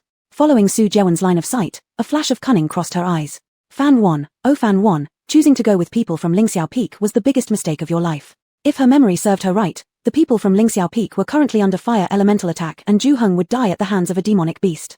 As per the original storyline, Su Jiawen would rush in time to help and save the others from Lingxiao Peak. What she intended to do was stop Su Jiawen from going there, letting them fend for themselves. However, such a wicked deed couldn't come from her hands, lest the deaths of those individuals result in blame being directed at her by Su Jiawen. A quick thought passed through Song Mujin's mind as she turned to Lin Songfeng and suggested, fifth senior brother, why don't you use the jade tablet to ask seventh sister? Though harboring resentment against Fan Wan and the people from Lingxiao Peak, Lin Songfeng easily ignited with these words, snapping back, first senior brother, why worry about Fan Wan? She's so good at scheming, how could anything possibly go wrong? From Lin Songfeng's perspective, Fan Wan had seen the equal strength between Lingxiao Peak and Shenji Peak, thus choosing to cozy up with Lingxiao Peak and deliberately oppose them. Otherwise, why did Fan Wan choose Lingxiao Peak rather than other teams? It was clear, all her actions were based on calculation. She pretended to be noble, claiming she would cultivate independently without relying on anyone, yet ended up shamelessly taking advantage of Lingxiao Peak's benefits. And those from Lingxiao Peak were fools, unable to see her hidden agenda. There was no hiding the hostility in Lin Songfeng's words. Perhaps because he'd swapped to a common appearance, making him appear far more cutting than the fifth junior brother Su Jiawen remembered.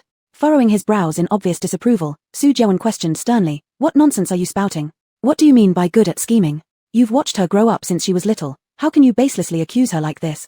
Lin Songfeng shot back heatedly, people change. Either this is her true nature which she's always been faking, or she just can't fake it anymore. With one sentence, Song Mujin incited discord between the two brothers, disappearing perfectly into the shadows herself. An unmistakable shade of anger flickered across Su Jiawen's handsome face. Never had he expected his fifth junior brother to maliciously judge his own junior sister this way, shaking as he pointed a finger. What exactly are you implying? What proof do you have that she is good at scheming? Furious, Lin Songfeng retorted, if it weren't for her conspiring with Yi Shuyi and calculating against me in the dark, how would I have become a laughingstock? Su Jiawen was momentarily stunned. What are you talking about? For several days, Lin Songfeng had been mulling over who could be responsible for harming him. When they set off toward Lingyu Mountain, his gaze had accidentally swept over Yi Shuyi's retreating figure, feeling an undeniable sense of familiarity. After careful deliberation, it became increasingly evident to him that the yellow-robed woman tempting him that night was none other than Yi Shuyi. And Yi Shuyi had ample motive. It was indeed suspicious that Yi Shuyi and Fan Wan's relationship had suddenly improved. Other than reaching some consensus to take revenge on him, Lin Songfeng couldn't think of another explanation. Still, even after firmly believing that they were the ones plotting behind the scenes, Lin Songfeng wasn't eager to confront them. After all, getting bested by women was deeply embarrassing. He could almost imagine how Yi Shuyi would mock him. With her fiery temperament, she wouldn't hesitate to ridicule him mercilessly once the truth came out. Seventh sister wouldn't do something like that, Su Jiawen affirmed firmly. Don't let her deceive you, senior brother. Lin Songfeng countered harshly. You're just biased against her. Su Jiawen rebutted angrily. No matter how Su Jiawen defended Fan Wan afterward, Lin Songfeng stubbornly adhered to his viewpoint, his language growing increasingly fierce. Their argument gradually transformed into a one-sided reprimand where Su Jiawen berated Lin Songfeng for lack of diligence in cultivation, indulging in pleasures instead, and incurring debts of romantic entanglements. In the end, everything was self-inflicted, blame could not be placed on anyone else. Filled with hatred, Lin Songfeng resented his first senior brother for making him lose face before their younger sister and left in a rage. Su Jewen, still irate, made no effort to hold him back, causing both of them to part unhappily. Han and Ming, concerned about Lin Songfeng, went after the fifth junior brother. Su Jewen walked in another direction, Song Mujin barely keeping pace with the man, pretending to console him not to be upset while secretly suppressing a smirk at the corner of her mouth. Her goal was accomplished, ensuring no one would remember Ling Xiaopeak's plight. Fan Wan, Yi Shuyi, you two are as good as dead. Elsewhere, Fan Wan and the group from Ling Xiaopeak had taken refuge in a mountain cave. The four of them were all safe aside from looking a little disheveled. Their faces radiated with joy at having survived the ordeal. Yi Shuyi asked, "Little Lizzie, how did you know there was something wrong with that feather?" Fan Wan casually covered up her knowledge. "I was just guessing, didn't expect to be right." At that time, after they threw the feather away and used Fan Wan's union charm, the fire demon kept circling around the spot where it couldn't see them anymore. From this, it was clear that the thing which had revealed their location was the feather. "Guess what? You guessed so accurately, you're truly prescient," said Yi Shuyi. Fan Wan smiled faintly. "If I were truly prescient, we wouldn't have ended up in such a sorry state." Yi Shuyi supported her chin and muttered, "To think of it, the feather came from Yushu sect, why would it have an issue? Or is it that only our feather had problems? Is it a coincidence?" Wang Fa stood at the entrance of the cave, watching his surroundings while fanning himself with a fan. His whole body was soaked with sweat, as if he had just come out of a furnace. Seeing those ferocious demonic beasts gradually moving further away, Wang Fa let out a deep sigh of relief. That was too dangerous just now. Luckily for us, Fan Junior sister, you're truly our lucky star. No, you're our savior. Wang Fa expressed his gratitude. Fan Wan slowly shook her head. "We're all fellow disciples. How could I leave you behind when your lives are in danger? Besides, I was also saving myself, so I don't count as a savior. Brother Wang, please don't say things like that to torment me." Wang Fa waved his hand, disagreeing. "You are indeed our savior. Without you, we would have met our end there." Yi Shuyi nodded. "That's right." It was the first time Yi Shuyi felt true admiration for Fan Wan. Ju Heng also looked at Fan Wan, his eyes softening significantly with appreciation. As the saying goes, adversity reveals one's true character. Fan Wan could have abandoned them and escaped alone but chose to stay, proving that she was inherently kind-hearted and righteous, not at all like what the outside world described her to be. Watching Fan Wan's frail figure leaning against the rock wall, her cheeks sunken, without any plumpness, her eyes lacking the brightness and vitality seen in Yi Shuyi's, always seeming preoccupied with troubles unlike a teenager of her age, an impulse rose within Ju Heng. Since the people of Xuanji Peak didn't know how to treasure her, he might as well take Fan Wan to Ling Xiao Peak. At least the food and nutrition on Ling Xiao Peak were better, enough for her to gain some weight. If Yi Shuyi and Wang Fa knew that their straightforward senior brother was secretly thinking about poaching people, they would be greatly shocked. Yi Shuyi sat next to Fan Wan, fiddling with a braid in her hands, and stared at her without blinking. "By the way, that white tiger, is it your beast pet? When did you make the pact with it?" Fan Wan poked at the fire, replying, "About half a year ago." Yi Shuyi puffed out her cheeks unhappily. "Well done on pulling off something major quietly. I haven't even contracted a spirit beast yet." Being very competitive, Yi Shuyi always viewed Fan Wan as a rival, fearful of falling behind her. Upon finding out that Fan Wan had contracted a spirit beast before her, she felt somewhat defeated.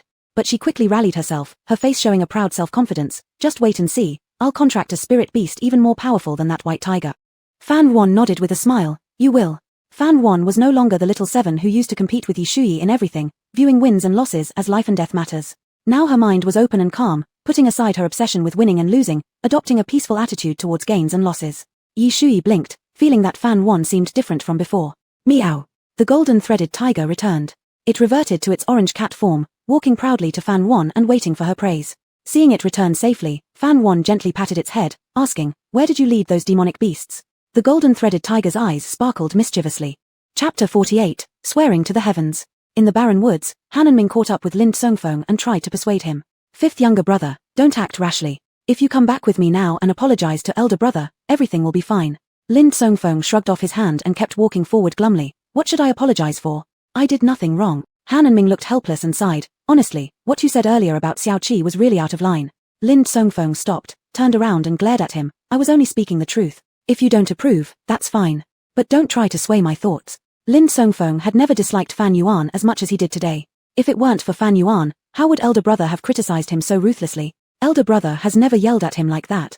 Feeling aggrieved, Lin Songfeng's eyes became red. Elder brother is truly blinded by a single leaf and doesn't understand his well-intentioned effort. The more Lin Songfeng thought about it, the angrier he became, raising his hand and saying, "Today, I will leave this statement here. Fan Yuan is bad, she's thoroughly bad. She's exactly the same kind of evil which as Yi Shuyi, both equally devious and deceitful. I, Lin Songfeng, swear to the heavens that I will never take back these words. If I ever change my mind, my Daoist heart will suffer damage, and I'll never forge artifacts again in my lifetime. Younger brother, be careful." Han and Ming's complexion slightly changed, unable to stop reprimanding. How can a cultivator easily swear to the heavens? Lin Songfeng is an artifact forger. Forging is his lifelong pursuit. This oath essentially blocked his retreat. Han and Ming formed a new understanding of Lin Songfeng's recklessness and felt deeply helpless. Lin Songfeng lowered his hand and said carelessly, "The reason I dare to swear to the heavens is because I am convinced that I am not wrong. Fourth elder brother, I will not apologize to elder brother. He is wrong, not me." It was clear Lin Songfeng was venting his anger improperly. Speechless, Han and Ming felt as if a mountain were pressing down on his heart. Their group of siblings had never experienced such intense conflict, and all due to Fan Yuan. It was all Fan Yuan's fault.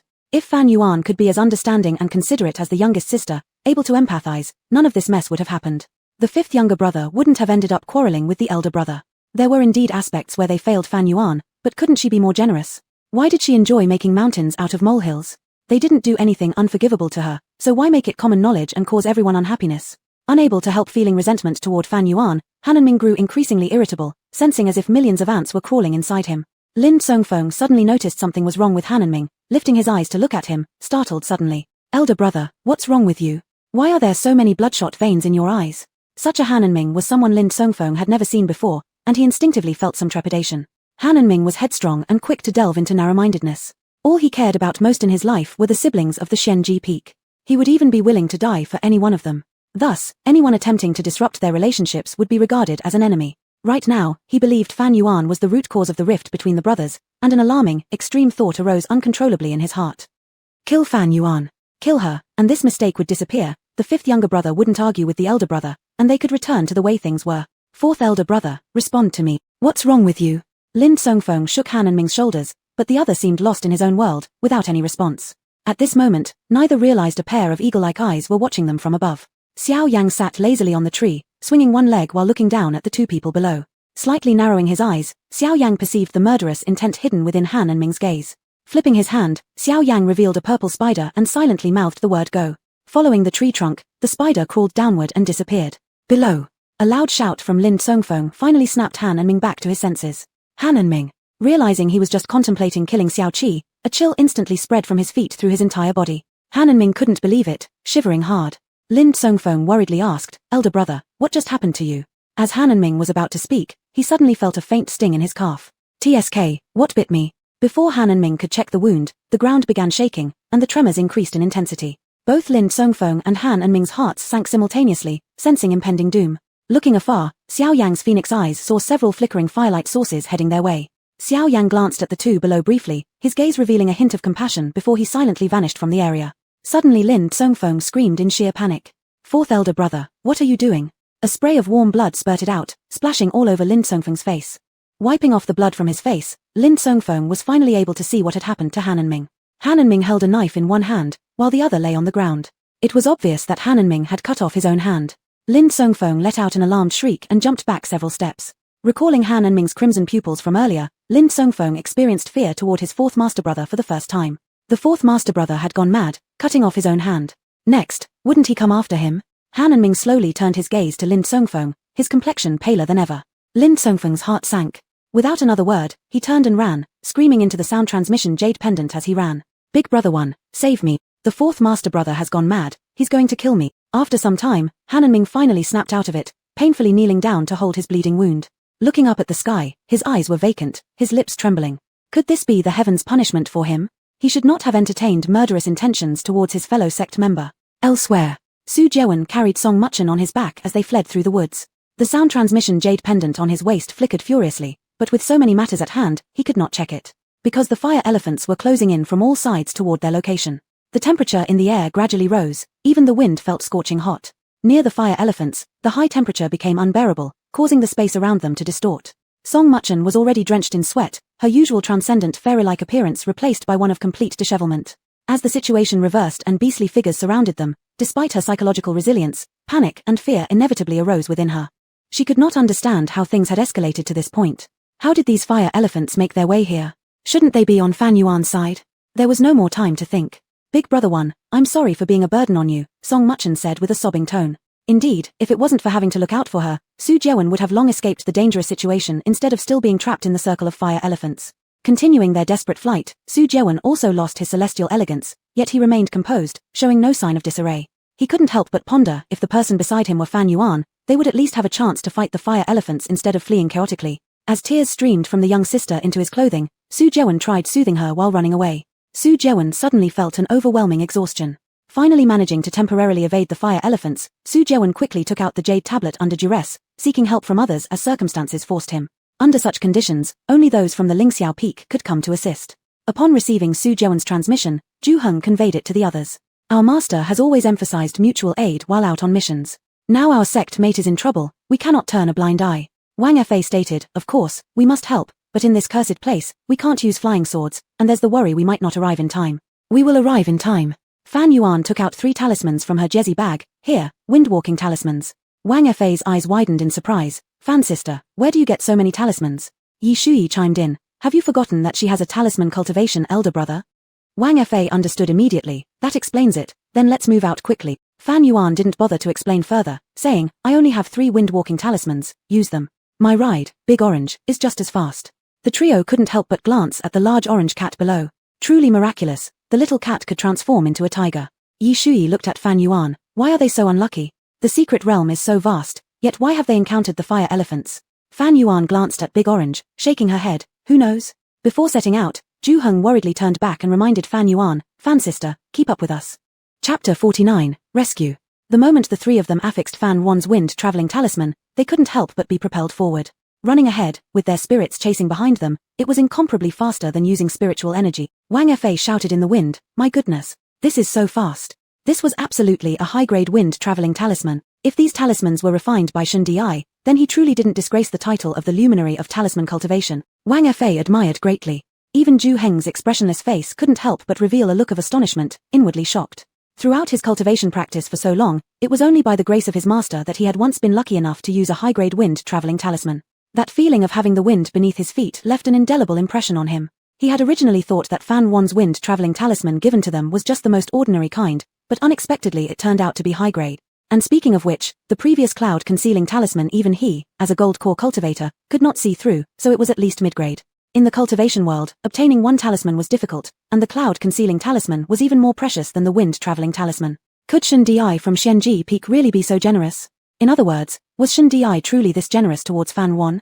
Ju Heng had heard about this before. It was said that Shun Di never looked kindly upon Fan Yuan, and would often treat her coldly even when outsiders were present, without saying a good word.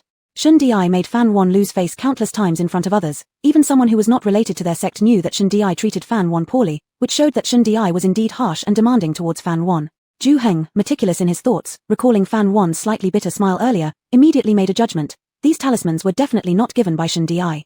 Shun Di wouldn't possibly give the talismans painstakingly refined to a disliked younger sister, nor would the other disciples of Xianji Peak likely do so. Otherwise, Fan Yuan wouldn't have fallen out with them. Ju Heng also thought about the ice arrow talisman with immense power that he had never seen before. With its countless ice spikes firing like arrows from the sky, incredibly sharp, even he, a gold core cultivator, if caught without any protection, would end up losing a layer of skin. An incredible thought popped into his mind. Ice arrow talisman, ice spiritual root. Could it be that these talismans were created by Fan Yuan's own hands? If it were truly so, then that was extraordinary. Just at this moment, Baihu caught up and walked alongside them. The young girl sitting atop Baihu had a clear and beautiful countenance, her jet black hair trailing gracefully behind her, smooth like silk ribbons. Her gaze was piercing, akin to a drawn sword, determined and extraordinary, with an impressive posture that captivated all gazes. She slightly turned her eyes and a smile graced her lips, her resonant and pleasant voice carried by the wind reaching their ears. Senior brothers, please focus on the road and don't collide with trees. Both Wang Fa and Ju Heng snapped back to reality simultaneously. One almost hit a tree, the other narrowly missed colliding with a rock. Yeshuyi noticed their flustered state and laughed aloud. It seemed that even senior brothers weren't beyond measure. She had already adapted to the wind-traveling talisman, yet they still hadn't. But soon after, her laughter faded. They had entered the territory of the fire beasts. In their wake was nothing but chaos, fallen trees, broken stones, and deep pits everywhere where dismembered limbs lay. There were some scattered blue feathers on the ground. On the way, countless people had died by the claws of beastly creatures. What chilled them further was that it wasn't just fire beasts eating people, the other beasts on this mountain were attacking humans as well. It was as though all the creatures had gone berserk. Everyone's mood instantly became heavy. This secret realm was clearly abnormal. At this time, several fire beast silhouettes appeared within sight, seemingly accompanied by someone. Wang Fa's face lit up, shouting, "It's Su senior brother and the others." From a distance, a few fire beasts were also approaching, the situation critical. Fan Yuan said to Ju Heng and the others, "I'll draw them away." Ju Heng's heart tightened, exclaiming, "Be extremely careful. Fan Yuan nodded solemnly, patted Baihu's neck, and immediately turned toward those massive beings, disappearing from everyone's view. Su Jiawen had activated a defensive array. The focal point of this array was the array flag in his hand, which required powerful spirit energy to sustain after activation. This defensive array was a life-saving treasure bestowed by my Shaolin, capable of withstanding the full blow of an infant stage practitioner. The current monsters here were at most gold core stage, easily handled by the array. Overhead, the fire beasts were fiercely attacking the defensive formation, yet there was no sign of weakening in the array. Behind them, Han and Ming, pale-faced, leaned against a tree while Song Mucheng squatted beside him, tending to his wounds. Inside the array, only the three of them remained, while Lin Songfeng was still missing. Sweat drenched Han and Ming's face as he spoke weakly. "I'm troubling you, junior sister." Song Mucheng anxiously asked, "Fourth senior brother, what happened to your hand?" Afraid of frightening her, Han and Ming did not tell the truth but lied that it was attacked by a monster. Song Mucheng didn't ask much more, simply lowering her head to treat his wound. Han and Ming felt deeply ashamed. He had come to protect his junior sister, but now encountering danger, he was unable to offer any help and had become a burden. "Senior brother, you seem poisoned," Song Mucheng said. "A normal person's blood is bright red, whereas Han and Ming's blood was a purplish black." Song Mucheng asked, "Fourth senior brother, do you recall if you touched anything you shouldn't have?" "Poisoned?" Han and Ming was somewhat sluggish. He shook his dizzy head, originally thinking his dizziness and weakness stemmed from excessive blood loss, but it turned out to be poisoning. "I remember now. I think I was bitten by something." Han and Ming, bearing the pain, rolled up his trouser leg. What he saw made him start. His leg was covered with dark veins like a spiderweb, which looked terrifying. Song Mucheng scrutinized carefully and noticed there was some on his neck as well, seemingly spreading to his head. "Senior brother, you've indeed been poisoned. Perhaps by venomous insects in the secret realm. I have some detoxifying pills here, but I'm not sure if they'll work." Finally, Su Jiawen spotted reinforcements, feeling slightly relieved. But soon after, his anxiety surged again. Zhu Heng, Wang Fa, Ye Shuyi had arrived, along with about 10 other Tianji sect disciples. But among them was no sign of Fan Yuan. Fan Yuan, wasn't she with Ling Xiao Peak's group? How come she didn't come along?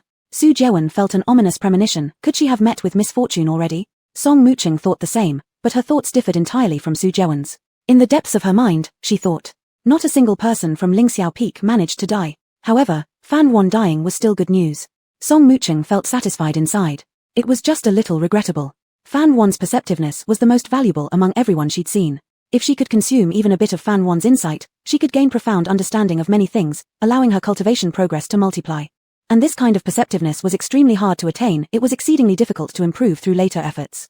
Although treasures could help her consume others' talents, stolen talents were ultimately not her own. If someone reclaimed their luck, the lost talent would automatically return too. If the other party died, Song Mucheng would have no more concerns. Only, she couldn't steal the talent of a dead person. Since Fan Yuan was dead, she couldn't consume her perception anymore. Song Mucheng was pleased, but also somewhat regretful.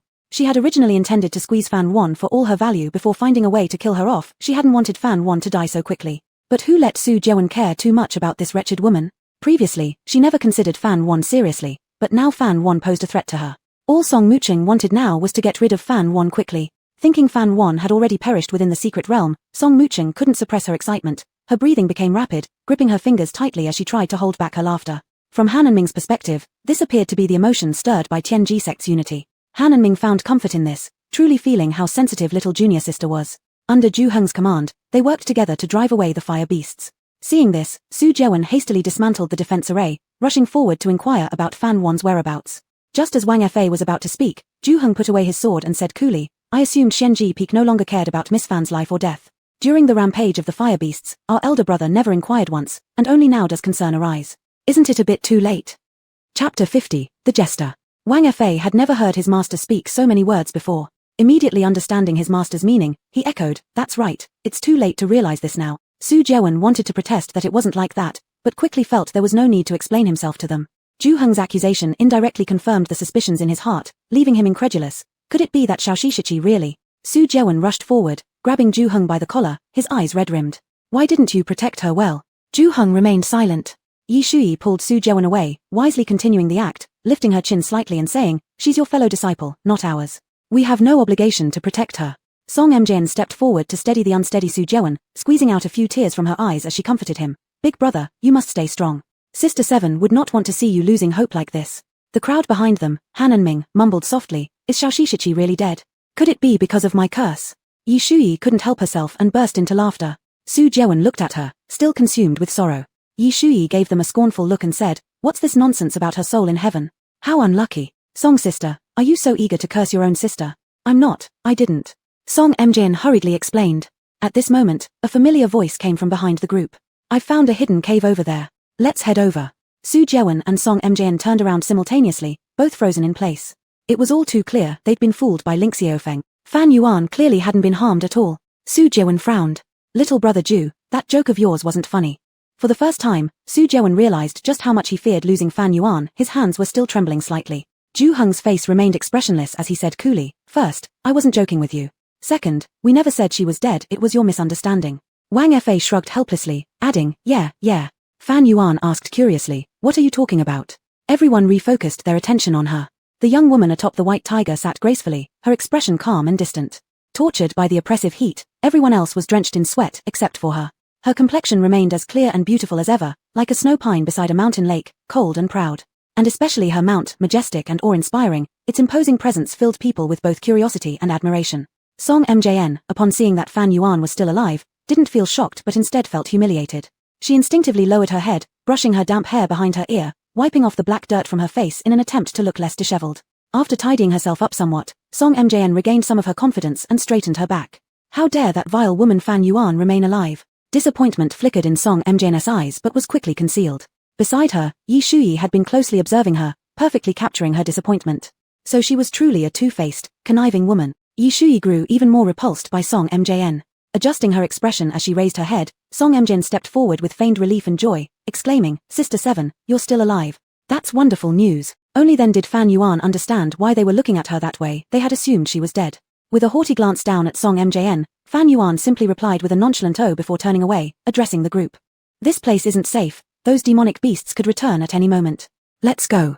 Anyone with eyes could tell how indifferent Fan Yuan was towards Song Mjn. Everyone present harbored their own thoughts. Song Mjn couldn't hide her discomfort. Yet, no one paid attention to her. "Xiaoli, where exactly is this cave you spoke of?" asked Yi Shuyi. Fan Yuan tilted her chin toward the south. In the days when Fan Yuan was absent, Song Mjn had long grown accustomed to having everyone's focus solely on her. Now, with Fan Yuan clearly becoming the center of attention once again, even the big brother ignored her whenever Fan Yuan appeared. Song Mjn could hardly bear the contrast. Unwilling to accept this change, it felt as if ants were crawling all over her body. Eager to reclaim her spotlight, she took a deep breath and smiled confidently at the group, trying to appear poised. "Please wait a moment, everyone. I have a very important discovery concerning our lives. I sincerely ask that you all hear me out." Upon hearing her declaration, everyone stiffened, their eyes immediately focusing on her, waiting for her next words. Annoyed, Yi Shuyi thought, "What does this woman want to stir up now?" Song Mjn said, "I wonder if any of you have noticed that the demon beasts in this hidden realm are quite different from those we've encountered before." Everyone nodded. They indeed had all noticed this strange point. Hearing her mention it, they became very interested and curious about what she was going to say next. Song Mjn continued slowly. Normally, low-tier demon beasts would flee upon encountering a golden core cultivator. But here, regardless of whether the demon beasts are low or high tier, once they see a cultivator, they go into a frenzy, like moths drawn to a flame. Wang Fa asked, "Does Song Junior Sister know another reason?" Song Mjn gave a confident smile, "It's the feathers." Upon hearing this, the group's expressions showed some strangeness. Thinking they didn't know which feathers she referred to, she explained, "The feather talismans given by the beast taming sect cause madness among the demon beasts within this hidden realm. Therefore, if we discard the feathers, the demon beasts won't chase us endlessly." As she spoke, Song Mjn glanced at Fan Yuan with a hint of challenge in her smile. "Our elder sister Seven has done much in finding this sheltered cave, but if we continue to carry these feathers, we will eventually attract demon beasts. At that time, this cave may well become our grave." Between the lines, she implied that Fan Yuan could be responsible for everyone's doom and instead praised herself as the one they should thank. Having finished her speech, Song Mjn waited patiently for the others' reactions. She firmly believed she was the only one who could identify this problem, as she had an omniscient perspective, while the others did not. And she absolutely believed she was correct. So when she made this statement, she did so confidently, brimming with self-assurance. However, the others' reaction was far from what she expected. They appeared entirely unfazed. Annoyed, Song Mjn exclaimed, "What I said is true." Wang Fa responded earnestly, "Junior Sister Song, we know what you said is true." Song Mjn, "Then why?" Wang Fa, "You mean why aren't we surprised?" "Because we already knew." Staring wide-eyed, Song Mjn thought she heard wrong, dumbfoundedly repeating, "You already knew? How could that be possible?" "Yes." Wang Fa slowly replied, "Oh, we thought your important discovery was monumental. Fan Junior Sister told us long ago, and we threw away the cursed feathers before coming." Yi Shuyi followed up, "Or do you think that's how the demon beasts were driven away?" With a loud boom in her mind, Song Mjn clenched her skirt tightly, appearing extremely uncomfortable. "Do you mean Fan Yuan found it out? Too shocked to even use honorifics?" Ju Heng nodded seriously in front of all Tianji sect disciples. Indeed, it was Fan Junior Sister who discovered this fact. Only because of her have we managed to escape from the fire elephants. At that moment, they used sound transmission jade discs to immediately inform everyone of their discovery without keeping it secret, though Ju-hung delivered the message. Prior to this, including Su Jeon, no one else knew it was Fan Yuan's contribution. Song Mjn didn't have the habit of checking the sound transmission jade disc, hence she remained unaware. Su Jeon, on the other hand, was too preoccupied with defending against the demon beasts, leaving him no time to tell her. At this very moment, Song Mjn felt as if she had just been a fool jumping around, humiliated beyond measure. Her face turned a mixture of blue and purple as she desperately wished she could dig a hole and bury herself. Chapter 51, Genmen Sect. Now that Ju-hung had spoken, everyone finally learned the truth and couldn't help but feel shocked. It turned out that it was Fan Wan who discovered it. The disciples looked at Fan Wan, their impressions of her changing quite a bit. They had always thought that Fan Wan in the sect merely relied on her status as the master's personal disciple to enjoy numerous cultivation resources and possessed only an empty reputation as a genius. Little did they know, she actually had some use. At least this time, she provided them with a very critical piece of information. Song Muchen tried hard to keep smiling, looking up at the woman on the white tiger. It turns out that the 7th senior sister also made the discovery, though I'm curious, how did senior sister realize there was something wrong with the feather? Fan Wan glanced at her with a smirk. Your words are so interesting. Do you think others should all be less intelligent than you? It was like a slap in the face, neither too light nor too heavy. Song Muchen lowered her eyes, resentment flashing in them as she said with a strained smile, Senior sister has misunderstood me. I didn't mean that. I just don't match your intelligence. Fan Wan replied indifferently, who cares about comparing with you anyway? After finishing, Fan Wan stopped paying attention to her and loudly addressed the group, time is pressing. Let's go before those beast spirits react. Right, let's quickly leave this hellhole. Trouble you, Fan Senior Sister, to lead the way. Wang Fa said while shifting his gaze toward Song Muchen and grinned. Next time Song Junior Sister makes any new discoveries, make sure to announce it promptly, he teased. Song Muchen clenched her lips, feeling inexplicably humiliated. She looked up tearfully at Su Jeon, seeking comfort, but noticed Su Jeon's eyes were entirely fixed on Fan Wan. He hadn't even glanced at her once.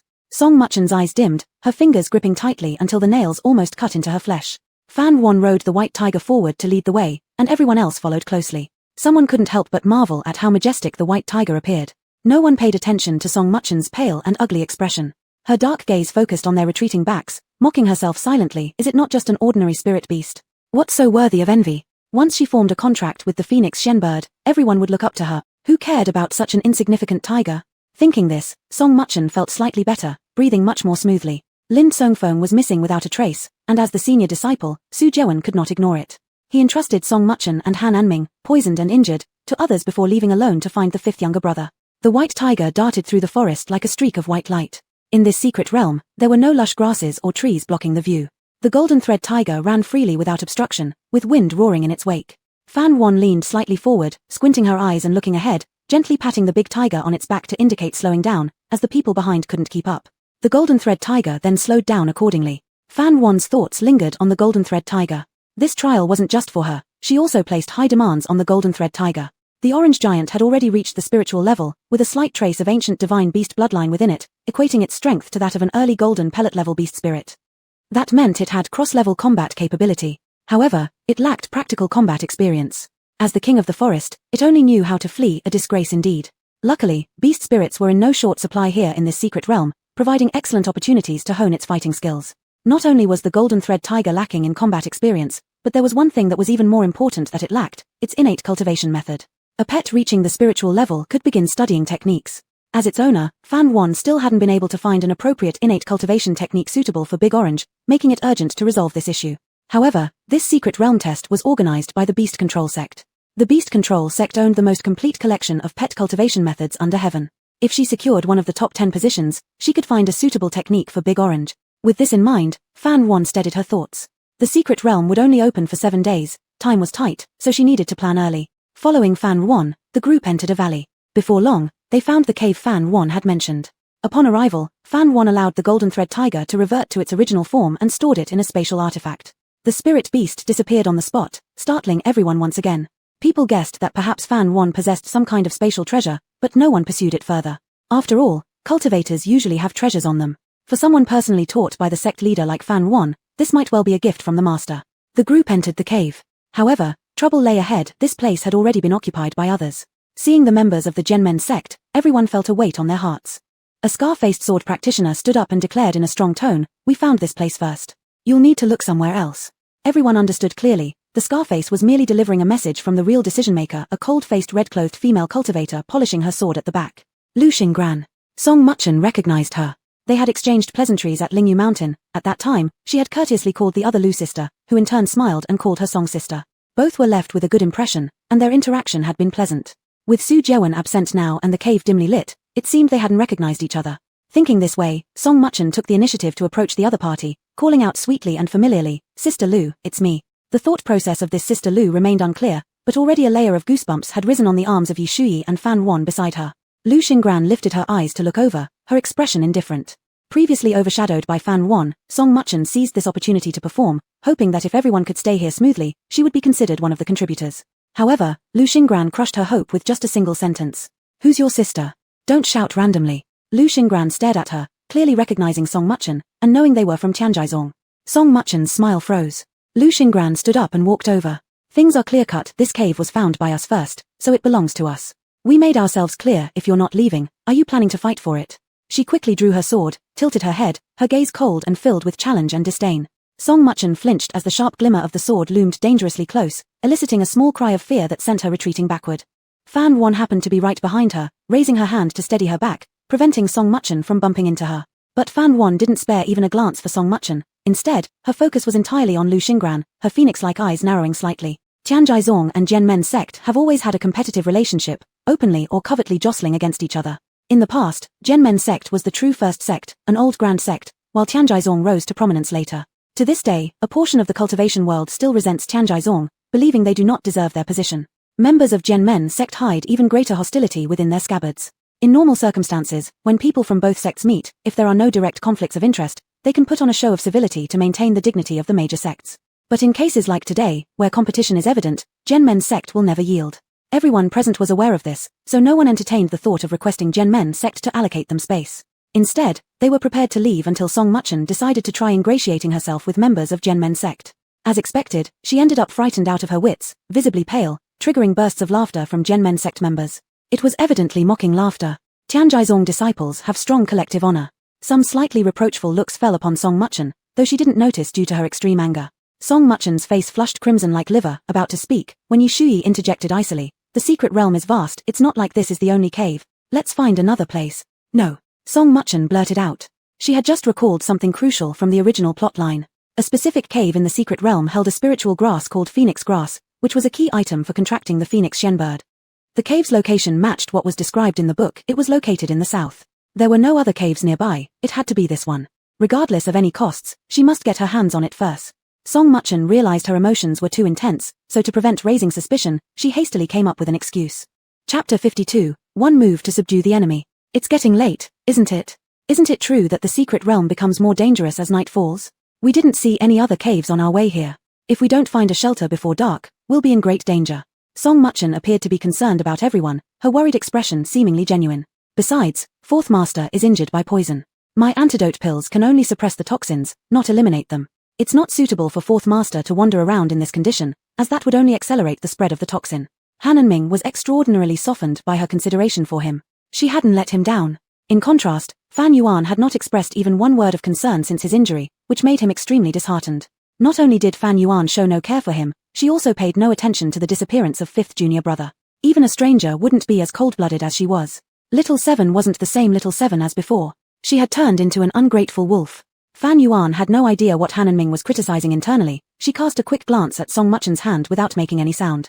She noticed Song Muchen's fingers tightly gripping the edge of her skirt until they turned white, a sign of nervousness and unease. Fan Yuan's gaze then slowly shifted to Song Muchen's face, seeing that her jaw was clenched tightly. The lighting in the cave was dim, and only Fan Yuan, who was closest to her, could clearly see these subtle signs. Fan Yuan was almost certain that Song Muchen harbored ulterior motives. There must be something significant in this cave that she valued highly. Song Muchen had no idea that she had already aroused Fan Yuan's suspicion. She maintained a flawless expression on her face, but deep down, only she herself knew how anxious she was. As soon as she thought about the phoenix Swaniaro bird, she couldn't help but become excited. Such a rare spirit beast was something she absolutely needed to acquire. The disciples of Tianji sect believed that what Song Muchen said made perfect sense, but the problem was that the cave had already been occupied. It wasn't something she could simply stay in if she wanted to. For them to beg Jianmen sect was out of the question. Song Muchen once again looked at Lu Xingyan, suppressed her inner dissatisfaction, and humbly asked, "We'll just stay for one night, leaving tomorrow. Is that all right?" As long as she could obtain the phoenix grass, everything else could be arranged. Lu Xingyan curled her lips. It's not impossible to stay. A glimmer of hope appeared in Song Muchen's eyes. Knowing well that Lu Xingyan definitely had conditions, she patiently waited for her to reveal them. Lu Xingyan said, challenge us to a match. If you win, you stay. If you lose, you have to leave and give all your demon cores to us. Do you agree? Song Muchen, what should we compete in? The disciples of Tianji sect speculated that Genmen's sect would undoubtedly choose something advantageous to them, probably swordsmanship. However, with their master absent, it was likely that none of them were a match for Lu Xingyan. Rest assured, I won't bully you. Lu Xingyan gestured for the scar-faced man to come over and said, Qin Fen is in the middle stage of the foundation building phase. He's your real opponent.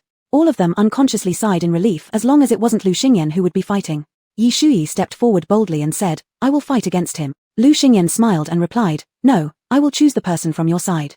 Yi Shuyi frowned and retorted, that's unfair. If you pick someone with lower cultivation than him, aren't we bound to lose? You always have the option to refuse the challenge and leave, Lu Xingyan responded lazily with a smirk.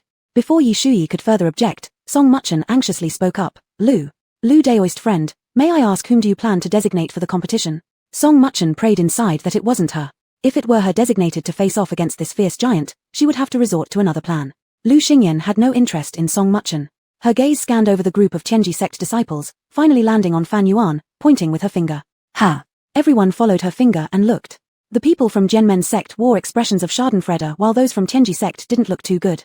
Who didn't know that half a year ago, Fan Yuan had been severely wounded in her foundation, though it didn't affect her cultivation level, supposedly she was no longer able to wield a sword.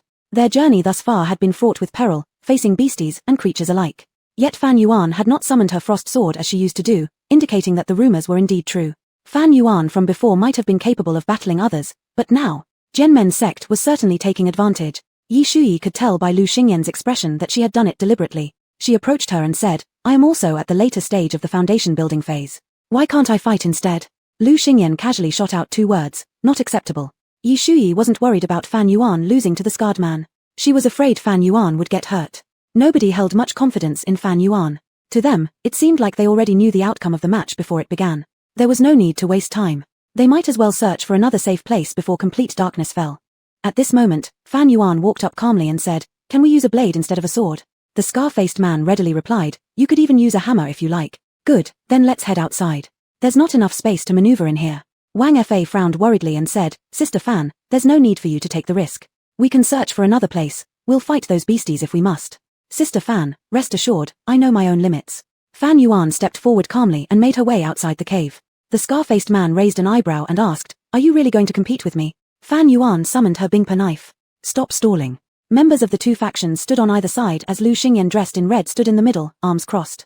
She stated, you two must not be too aggressive, or you might draw the beasties. Here's what we'll do, determine the winner within 3 moves, and no spiritual power or magic allowed.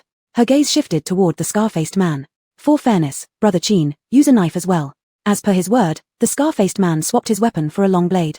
His slanted eyes gleamed dangerously as he smirked at Fan Yuan. Lady Fan, out of respect, I'll give you the first move. Fan Yuan smiled faintly. Fine by me. Before the competition began, they exchanged the customary salute with folded fists. The next moment, a cold glint flashed as 2 piercing knife winds clashed violently. With a clang, they produced a powerful surge of energy that kicked up dust. No one saw how Fan Yuan swung her knife, it was just too fast. The onlookers were shaken back slightly, squinting their eyes against the choking dust. When the dust settled, the winner was already determined. Everyone looked up, their anticipation mingling with what they had expected. Song Muchen had never before wished so strongly for Fan Yuan's victory. There stood the scar-faced man, still holding his weapon in both hands. However, the blade itself had vanished, leaving only an empty hilt. Fan Yuan's knife rested lightly on his shoulder, not cutting into his neck but clearly severing a strand of hair that now lay on the ground. One move. Enemy subdued. An eerie silence fell over the area. Fan Yuan sheathed her knife, her posture upright like a pine tree. Turning her gaze to Lu Xingyan, she broke the unsettling quiet. I win. Lu Xingyan's eyes flickered with admiration as she applauded. Excellent. Bets are bets, you may stay. Night fell. Outside the mountain cave, occasional screams from beasties could be heard, striking fear into anyone listening. Su Jewen had yet to return, though he reported safety through the communication jade disc. Still, Lin Tsongfeng remained unfound. As night deepened, Song Muchen quietly rose, taking care not to attract attention as she ventured further into the cave. Crystal stones illuminated the cave in glowing clusters, creating a dreamlike spectacle.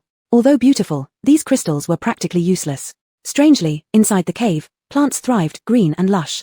A small pool of clear spring water also lay nearby. Song Muchen pushed aside thick foliage, scrutinizing every detail in her search for phoenix grass. Finally, in a stone crevice, she spotted a single plant. Its leaves were elongated ovals, smooth on the surface. At first glance, it didn't look any different from the wild grass around it.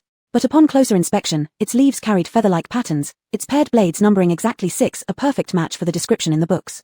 It was indeed the phoenix grass. Overwhelmed with joy, Song Muchen cautiously lifted her skirt hem, bent down, and gently pulled the plant out of the crevice.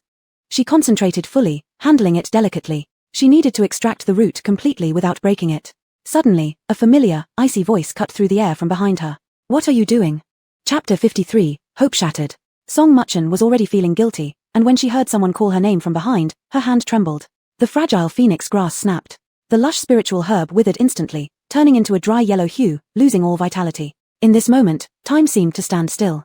Song Muchen's eyes widened in disbelief as if something inside her mind had suddenly snapped. A thunderous explosion rang out in her head. There was only one phoenix grass in the vast secret realm, and now, that soul plant was broken, gone. Hope was shattered. Her phoenix Swaniaro. Song Muchen cried inwardly in anguish. She spun around with an abrupt swish of movement and saw Fan Wan, wishing nothing more than to immediately strangle her on the spot. There was no one else around, so Song Muchen stopped pretending. She glared at Fan Wan with hatred and venomous resentment, her face slightly distorted. This woman was absolutely detestable. It was all her fault for ruining her big plan. Fan Wan's gaze swept over Song Muchen's shoulder and landed on the withered spirit grass. A flicker of confusion crossed her eyes. Song Muchen sneaked here secretly just to find a single grass. Fan Wan asked curiously, "What is that?" Song Muchen naturally wouldn't tell the truth. Her eyes gleamed momentarily, and she casually lied, "It's a detoxifying herb for elder brother Sai. But because of you, it's useless now. It's all your fault." After saying this, Song Muchen walked off angrily, not giving Fan Wan any chance to interrogate further.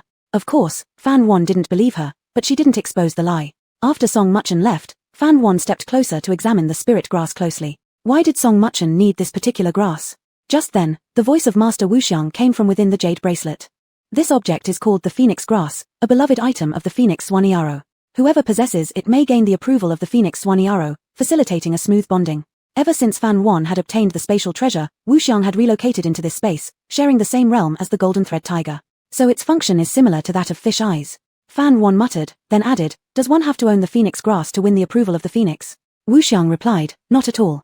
The phoenix is innately proud and will only follow the strong. The phoenix grass is merely a means of attraction." Fan Wan understood why Song Muchen from her previous life could bond with the phoenix Swaniaro thanks to the phoenix grass. But now, the phoenix grass had already withered, leaving Song Muchen's wish unfulfilled.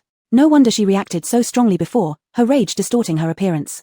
It was because she would now be unable to form a bond with the phoenix Swaniaro. Fan Wan wanted to tell her it wasn't intentional. Who knew how fragile the phoenix grass was? However, seeing Song Muchen suffer made her feel oddly satisfied. Just as Fan Wan was about to leave, Wuxiang suddenly said, "Pull it out and give it to me. The phoenix grass has more uses than just winning the favor of the phoenix. Its roots can be refined into a pill that can prolong life. This is truly a life-saving treasure." Fan Wan hesitated slightly, "But it's already withered, isn't it?" Wuxiang responded, "The top part has withered, but the root is still useful. Pull it out quickly. Be alert, someone is coming." Without questioning further, Fan Wan hastily pulled the phoenix grass out by its roots and tossed it into the spatial treasure, subsequently hiding herself. As a final reminder, Wuxiang warned Fan Wan, "Do not let anyone know that it was you who took the phoenix grass." No sooner had he finished speaking when a series of disordered footsteps echoed through another corridor of the cave. The cave's interior stretched in every direction, and Fan Wan hid in a narrow passage. As a precaution, she used the last union charm. Then, she saw a group of cultivators with facial tattoos emerging from the opposite tunnel. They were members of the Beast Mastery sect.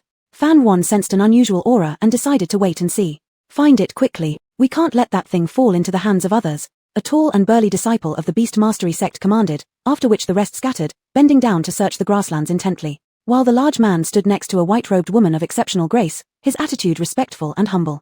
Though the woman's face also bore patterns, hers were different from those present. Her designs shimmered with a faint gold glow and looked even more beautiful, indicating her special status at first glance. Her features were striking, her gaze serene and clear. Even standing there, she radiated a subtle divinity and ineffable warmth. If Fan Wan hadn't guessed wrong, this woman should be Ji Miao Miao, the holy maiden of the Beast Mastery sect. The Beast Mastery sect was unlike other sects. They worshipped natural forces and believed that the holy maiden was the daughter of the earth, capable of traversing myriad realms and commanding myriad beasts, being a divine female figure. The holy maiden held a transcendent status, equal to the sect leader. The burly man shouted again toward everyone, "Search carefully, don't miss a single crevice. And remember, handle it gently once you find it." His tone softened considerably when uttering this command. Then his tone shifted abruptly, becoming harsh as he shouted, "If anyone accidentally breaks it, I'll rip your heads off." The disciples trembled, bowing their heads lower and searching even more meticulously, stepping carefully. Fan Yuan watched their busy backs, narrowing her eyes slightly. Were these people also looking for the phoenix grass? Then she saw one of the Beast Mastery sect's disciples poke his head out from the grass, holding up a blade of grass and asking, "Miss Saint, is this the phoenix grass?" The tall man's eyes lit up, and he hurried over, taking the grass and presenting it with both hands to the woman in white robes. "Please, Miss Saint, take a look." But the white-robed woman only shook her head in disappointment. The tall man then took other spiritual herbs from the disciples, displaying them one by one, but the white-robed woman still shook her head. The tall man scratched his head. "Miss Saint, are you sure the phoenix grass is here?" The saintly woman didn't reply. She raised her gaze and looked around, then walked directly toward the patch of grass where the phoenix grass grew under everyone's watchful eyes. The others quickly followed, forming a circle around her. There was a clear hole in the ground. It was obvious that someone had taken the phoenix grass. The tall man wasn't willing to give up easily. He knelt down and dug a deep hole with his hands, but he couldn't even find any roots, finally accepting reality. Damn it, who got here first? Could the news about the phoenix Swaniaro have been leaked? The tall man's face turned extremely dark. The disciples' faces weren't good either, but on the contrary, the saintly woman remained calm. "The phoenix has yet to be born, so we still have a chance," the saintly woman said. Hearing this, the group felt slightly reassured. As if thinking of something, the tall man lowered his voice and said, "The cultivators seem to have noticed something about the feathers." Fan Yuan inconspicuously moved closer, perking up her ears. The saintly woman didn't appear surprised, saying calmly, "Those who can become cultivators aren't stupid, anyway. We didn't expect to fool them for long. But our purpose has already been achieved. To incite the killing desire of the demon beasts, nearly half of the cultivators died within a day. These bloodstains would provoke the phoenix's anger. Their goal was to force the phoenix out." The tall man worriedly said, "But what if those cultivators come after us to settle accounts?" The saintly woman gave a faint smile, not at all flustered. "Who has evidence that it was us, the Beast Mastery sect, who tampered with things? Besides, we're the only ones who can help them escape from the secret realm. Who would dare to confront us?" After hearing this, the tall man relaxed visibly, lowering his head respectfully. "Saint Miss, you are truly wise." The saintly woman smiled, her golden facial patterns vivid, as if they possessed some kind of mysterious magic. The Beast Mastery sect's disciples looked at her with fervent admiration, utterly convinced. "We will definitely assist Saint Miss in obtaining the Phoenix Swaniaro. The Phoenix belongs solely to you. No one else in this world is worthy besides you." With that, the members of the Beast Mastery sect left. Fan Yuan emerged from the shadows, her expression cold. So the Beast Mastery sect scheme was to use the blood of innocent cultivators to help their saintly maiden form a contract with an extraordinary spirit beast. What a cruel and venomous method.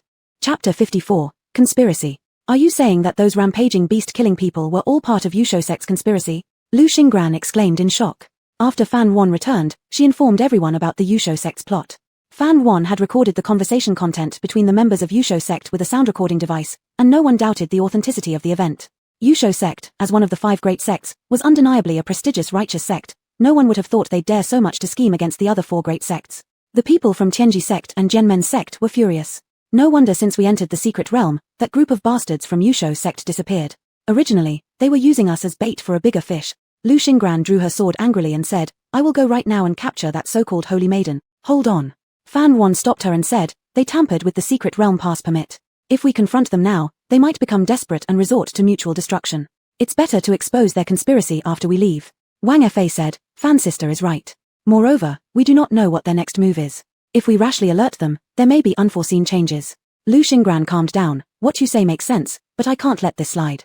Yi Shuyi also said, "I can't let this slide either." Zhu Heng was more composed and spoke up. "Alright then, let's first contact people from other sects and make them wary of Yusho sect, and spread the news about the Phoenix and Xianbird to disrupt their plan. In short, Yusho sect's people must not succeed, nor should they be allowed to proceed smoothly." Zhu Heng looked at Lu Xingran and said, "Friend Lu, we are now on the same rope like fleas." Lu Xingran understood his meaning and revealed a genuine smile on her cold, beautiful face. Since Yusho sect acted unreasonably, Tianji sect and Genmen sect are now partners. No, to be precise, the 4 great sects are now on the same front line. Song Muchen stood at the back of the crowd, with a shadowy look in his eyes. Fan Yuan completely disrupted her plan. But it didn't matter, she still had her chance.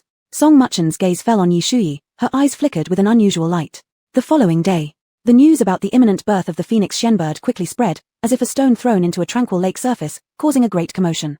Upon hearing this, Yusho sect, who were hiding in the dark, couldn't keep calm. Damn, now everyone knows, our competitors have suddenly increased by over 1,000. They originally wanted to conserve their strength, waiting quietly for the birth of the Phoenix Xianbird to take it first. Now, all the cultivators in the secret realm knew. Compared to the rewards offered by Yusho sect for excellent spirit beasts, how important would these mean?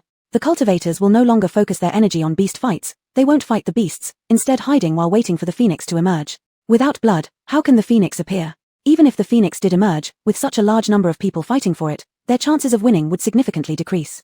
Moreover, they don't even have the phoenix grass. The expression of the holy maiden finally changed. Her eyebrows furrowed tightly, and her lips pursed into a straight line, deep in thought.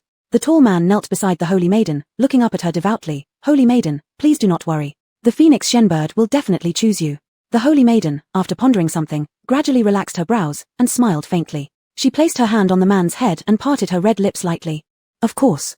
3 days later. In a valley, under Fan Wan's command, the golden silk tiger killed the 9th high-level beast.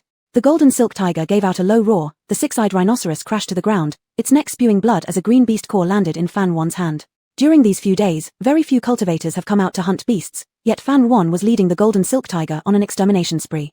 Her storage pouch was already filled with countless beast cores. The golden silk tiger's practical combat experience improved greatly, dealing with mid-level beasts was effortless, even facing high-level beasts posed a challenge it could handle. Through numerous cooperative practices, Fan Wan and the golden silk tiger coordinated increasingly well, advancing together. They gradually became a formidable existence in this mountain range. Low-level beasts all fled to other places. Cultivators, knowing the impending arrival of the excellent spirit beast, lost interest in beast cores, secretly conserving their strength. Fan Wan was different. She already had the golden silk tiger, she wouldn't participate in the phoenix shenbird battle. Here. Fan Wan tossed a fisheye into the air, the golden silk tiger jumped up, opened its mouth to catch it, then swallowed it whole. Fan Wan patted the big head of the golden silk tiger, which transformed back into a small orange cat and habitually curled into Fan Wan's embrace. Not far away, Wang Fa was standing there waving towards Fan Wan. After seeing him, Fan Wan told the golden silk tiger, "Let's go, it's time to return." Fan Wan would come out to hunt beast each day. At first, Ju Heng would silently follow her, but after discovering she could handle things on her own, he let her grow and just sent someone to call her back when it was time. Since learning that the Yusho sect did not have good intentions, in order to ensure everyone's safety, Tianji sect no longer acted separately, instead setting up camp near the valley. Following a completely dry river forward, you could see a group of figures in blue cloud-patterned robes. Su Jewen had already found Lin Songfeng. Lin Songfeng had also been poisoned, with the same poison as Han and Ming. Because he didn't take the antidote in time, his symptoms were more severe. The toxin triggered hallucinations, making him feel like he wasn't human but a mushroom. He squatted everywhere, motionless. In this state, he couldn't be left alone, for fear he would suddenly think he was something else, so they tied him up. When Fan Wan returned, she saw her 5th senior brother squatting in a dried-up water pit and couldn't help but ask the nearby disciple what he was doing. The disciple sighed helplessly. Senior brother Lin said he is now a fish and must stay in the river, or he will bite his tongue and commit suicide right in front of us. His better, though, just lacks spirit and strength, said the disciple about Han and Ming. Fan Wan remained silent for a while. It was quite coincidental that both of them were poisoned and by the same poison. At this moment, a voice came from behind her. Isn't it interesting? Fan Wan turned back, instinctively becoming alert. She hadn't noticed Xiao Yang approaching her. Fan Wan blurted out, "Shouldn't you be staying close to Song Muchen?" The young man from Miao Lands blinked his eyes at her, then touched his chin and said, "Oh, you reminded me. I forgot." Xiao Lin had indeed instructed him to keep an eye on the woman named Song Muchen, but his main task was to protect Fan Wan. So it was fine that he stayed next to Fan Wan now. And the Song Muchen was too uneventful. He didn't understand why Xiao Lin wanted him to monitor such a weak woman. In his view, Song Muchen couldn't cause much trouble, so he hadn't paid much attention. He was more interested in Fan Wan. Now that Fan Wan suddenly mentioned Song Muchen, Xiao Yang looked around symbolically. "She's not here," Xiao Yang said. Fan Wan also looked around and indeed didn't see Song Muchen. Her eyebrows furrowed. Not only was Song Muchen absent, Yi Shuyi was missing as well. Seeing Fan Wan's expression change, Xiao Yang asked, "What's wrong?" Fan Wan didn't answer his question but went straight to Wang Fa and asked anxiously, "Where did Yi Shuyi go?" Wang Fa was roasting meat. The smoke filled the air, and he coughed several times before answering. Junior sister Yi went hunting with senior brother Ju. "Are you sure she went with senior brother Ju?" Fan Wan felt somewhat uneasy. "Yes," Wang Fa replied, "she's with senior brother Ju. Don't worry. Come, try this wild rabbit roasted by Chef Wang." Wang Fa tore off the fattest and most delicious part of the wild rabbit and earnestly handed it to Fan Wan. After learning that Yi Shuyi was with Ju Heng, Fan Wan let out a sigh of relief and sat down beside Wang Fa. "And senior sister Song? Where did she go?" Without looking up, Wang Fa pointed to a place not far away and said, "Isn't senior sister Song with senior brother Su?" Fan Wan neither saw Song Muchen nor Su Jewen. Never mind, Wang Fa was so focused on roasting meat that he probably didn't notice these things. Asking would be pointless. Fan Wan tossed the untouched roasted meat to Xiao Yang, deciding to check the situation herself. Realizing this later, Wang Fa sighed, they're having their secret rendezvous. How does junior sister Fan lack such common sense? She obviously still hasn't gotten over her feelings for elder brother. Xiao Yang's eyes flickered, then squatted down beside Fan Wan and asked, "What did you say?" Who hasn't Fan Huan put down? Chapter 55, The Love Gu. Of course it's the eldest master. As if understanding Xiao Yang's confusion, Wang Fa said, it's Su Jiawen. Xiao Yang exclaimed with an O, and asked, so, is Fan Huan the one who has unrequited love? Wang Fa turned the wild rabbit over, wearing an expression as if to say how could you not know this, of course not. They've grown up together since they were young, fell in love naturally, and they're a perfect match. Everyone knows this. Xiao Yang frankly said, I can't see it. Wang Fa glanced at him, you're not from the Tianji sect, so it's normal that you wouldn't know. Xiao Yang, I mean, I don't see that Fan Huan likes him, nor do I see that your so-called eldest master likes Fan Huan much either. Though he had never experienced love himself, he knew how someone looked when seeing a person they disliked. Fan Huan clearly only showed annoyance and dislike towards Su Jiawen. How could there be any affection? As for Su Jiawen, although it was evident that he had some feelings for Fan Huan, he obviously cared more about Song Mucheng. Wasn't that contradictory? Xiao Yang wore a look as if to say, I don't read much, so don't deceive me. Wang Fa thought for a moment and explained, that's because you're young and you don't understand. It's normal for couples to argue sometimes, they'll make up sooner or later. Have you ever heard the saying, couples fight at nightfall but reconcile by morning?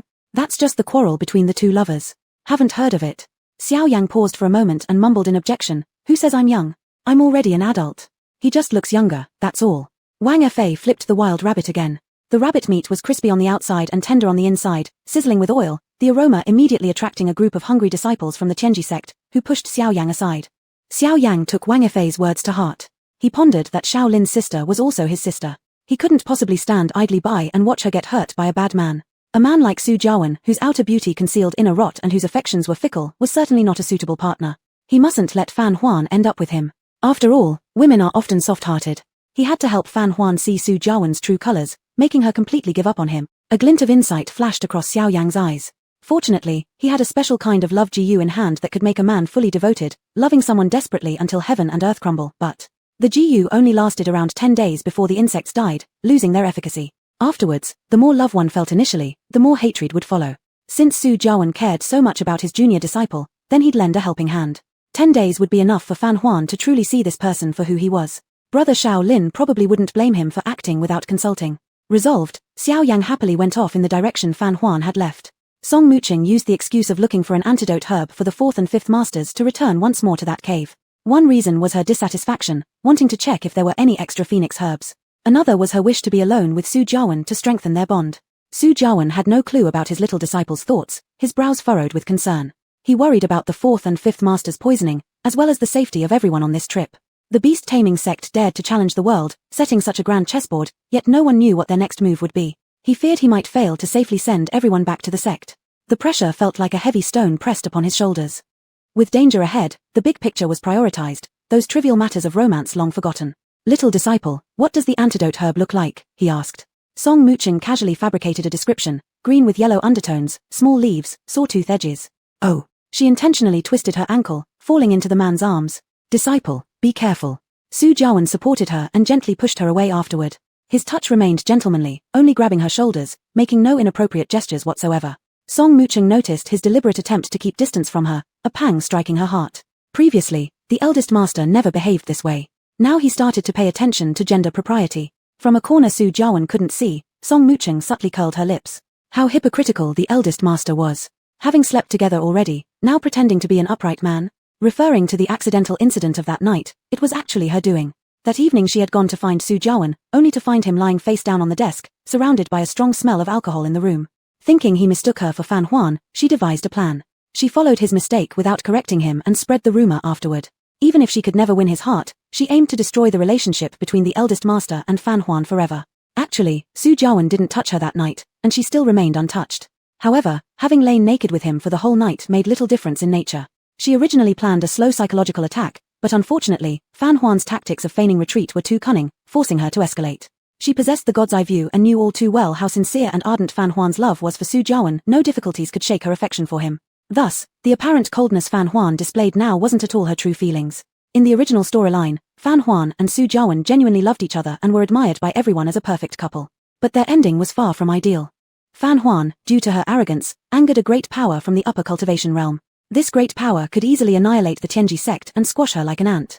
To save Fan Huan, Su Jiawen chose to self-detonate, sacrificing his own life. Song Mucheng absolutely would not allow this to happen. She couldn't let Fan Huan become the reason for Su Jiawen's death. It was wrong of Fan Huan to make Su Jiawen die like that, not the eldest master. If only the eldest master no longer loved Fan Huan, he wouldn't have detonated himself for her sake. Song Muqing admitted she had selfish intentions, but so what? From the first day she met Su Jiawen, she had already fallen deeply in love with him. At this very moment, Song Muqing was contemplating how to win the man beside her. Su Jiawen suddenly called out to her, unusually serious in tone. Beijing, since it's just the two of us now, I need to tell you something. Su Jiawen was no fool, he could see through the feelings in Song Muqing's eyes. He felt helplessly guilty. It was his mistake after drinking which had caused confusion for his junior disciple, otherwise she wouldn't have fallen for someone she shouldn't. Nor would Arwen have abandoned him. Now it was time to clarify everything with his little disciple. Thinking about what he was about to say, Su Jiawen felt a pang of guilt rise in his heart. Song Muqing sensed some unease, nervously staring at him as if on the verge of tears, her lips tightening into a straight line. Eldest master, what are you going to tell me? Beijing, you're excellent, and it's your elder brother who has wronged you. I cannot hold you back. Song Muqing's almond-shaped eyes widened in shock as a tear rolled down her cheek, looking pitifully helpless. Su Jiawen felt compassion stirring within him, but he still looked away and clenched his lips, persisting in finishing what he intended to say. After the secret realm ends, I will go and confess my sins to our respected master. Whatever punishment is coming, I will willingly accept it. However, I'm sorry, between us we can only remain as siblings. I am a sword cultivator, and since childhood, our master has taught me that the sword heart must be pure and transparent. I cannot do anything that goes against my heart. Sorry, younger sister. Song Muqing looked at him in disbelief, tears falling like large beans as she shook her head. No, please don't. Though Su Jiawen's eyes showed pity, his attitude remained firm and unyielding. Younger sister, your elder brother will find you a worthy partner. These words hit her like a thunderous blow, making it hard for her to breathe. Song Muqing reached forward and grabbed Su Jiawen's hand, crying sorrowfully. Eldest master, being with senior sister 7 won't end well for you. Su Jiawen frowned immediately, slightly displeased. Younger sister, why do you curse us? I'm not cursing you, I'm telling the truth. In the future, you will sacrifice yourself for senior sister 7. I'm trying to save you. Su Jiawen slowly pushed her hand off, his expression stern, speaking word by word. Since the moment when I and Arwen pledged our vows to heaven and earth, I was willing to give her all of me, including my life. Even if what you said is true, I would do it willingly. Dying for her, I have no regrets. Neither of them realized that Fan Huan was nearby. Originally, Fan Huan had come to find Yi Shuyi, but upon passing by the cave entrance, she unexpectedly overheard Su Jiawen and Song Muqing's conversation. Prepared to leave silently, Fan Huan then heard Su Jiawen's heartfelt confession. Honestly, Fan Huan was somewhat moved, but only for a fleeting moment. She thought of the cruel face of Su Jiawen in her past life. Fan Huan, I truly regret it. You always mistreat the little sister disciple. You don't deserve to be part of Zhuanzhifeng. From now on, we will part ways completely, and I take back all our former vows, because you don't deserve it. Starting today, you're not allowed to enter my Muyun residence or get close to my junior disciple, otherwise don't blame me for my ruthless blade. Chapter 56, Men. When vows of eternal love were made, how sincere and heartfelt they sounded. It was the first time Fan Yuan learned that vows could be retracted. Not only could they be retracted, but they could also be applied to another woman. A smirk of derision flickered at the corner of Fan Yuan's lips. Instead of being moved, she found it laughable. Had she not hit a dead end in her previous life, emerging battered and bruised, Fan Yuan might very well have been swayed by Su Jiawen's earth-shattering words, potentially turning back into his arms once again. Unfortunately, she had already seen him for what he truly was. Heart-wrenching love was something she had endured once, and it was quite enough. She no longer wished to experience it again. In this life, she had other pursuits, knowing now what she wanted. Su Jiawen's love came too late. Even if he laid bare his loyalty and sincerity before her eyes, not an iota of wavering would cross her heart. On the other side, Song Muqing froze. Su Jiawen sighed, of course, both you and Arwen are equally important to me. If it were you, I, as your elder brother, would also willingly give my life to protect you. The same words. Song Muqing couldn't stand hearing them one bit. She turned her back without a word, silently wiping away tears, refusing to respond to Su Jiawen's words. She knew she shouldn't push Su Jiawen too hard, or else it would only backfire. She had to go along with him, she couldn't let him hate her. Su Jiawen raised his hand intending to comfort her but, after reconsideration, let it drop. He stood off to the side with folded arms, patiently waiting for his younger sister to come around. His little junior sister was a reasonable and empathetic girl, he couldn't bear to hurt her. Thus, rather than prolonged suffering, it was better to clear things up early. As for the debt he owed her, he resolved to repay it many times over in the future. Amidst these guilty thoughts, suddenly, a sharp prick of pain came from beneath his feet. Su Jiawen's expression shifted slightly, yet before he could check, his legs gave way, forcing him to kneel with a muffled groan. The noise behind him immediately drew Song Muqing's attention. Turning, she saw Su Jiawen kneeling on the ground and jumped in fright. Elder brother, what's wrong? Fan Yuan paused her steps as she was about to leave. Something happened? Elder brother, are you feeling unwell anywhere? Song Muqing's voice was urgent and panicked. After pondering, Fan Yuan decided to return anyway. Su Jiawen's strength was the strongest among all of them, and there were still many uncertain factors on their journey into the secret realm, thus, nothing could happen to him. However, upon reaching closer, an incredulous and explosive scene met her eyes. There was Su Jeon, pinning Song Mooching beneath him and kissing her passionately, oblivious to everything else. Overwhelmed and taken aback, Song Mooching emitted soft coos. Fan Yuan widened her eyes in astonishment, unable to fathom seeing such a scene.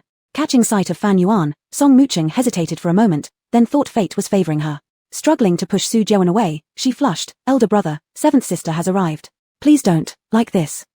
Sorry, I didn't know you two were busy." Fan Yuan snapped back to reality, sidestepped, raising her hand to block her face with her sleeve, lost for words. In broad daylight, under the open sky, Su Jeon had dared to commit such act. It seemed she had misunderstood Su Jeon. Originally, she thought of him as someone cool and restrained, a paragon of virtue residing high on a pedestal. Never did she expect him to possess such animalistic, uncontrollable urges, losing control right there in the wild. Men's words were indeed not to be trusted. Just moments ago, he had appeared like a noble gentleman filled with deep affection, but in the next breath, he was nipping and biting another woman.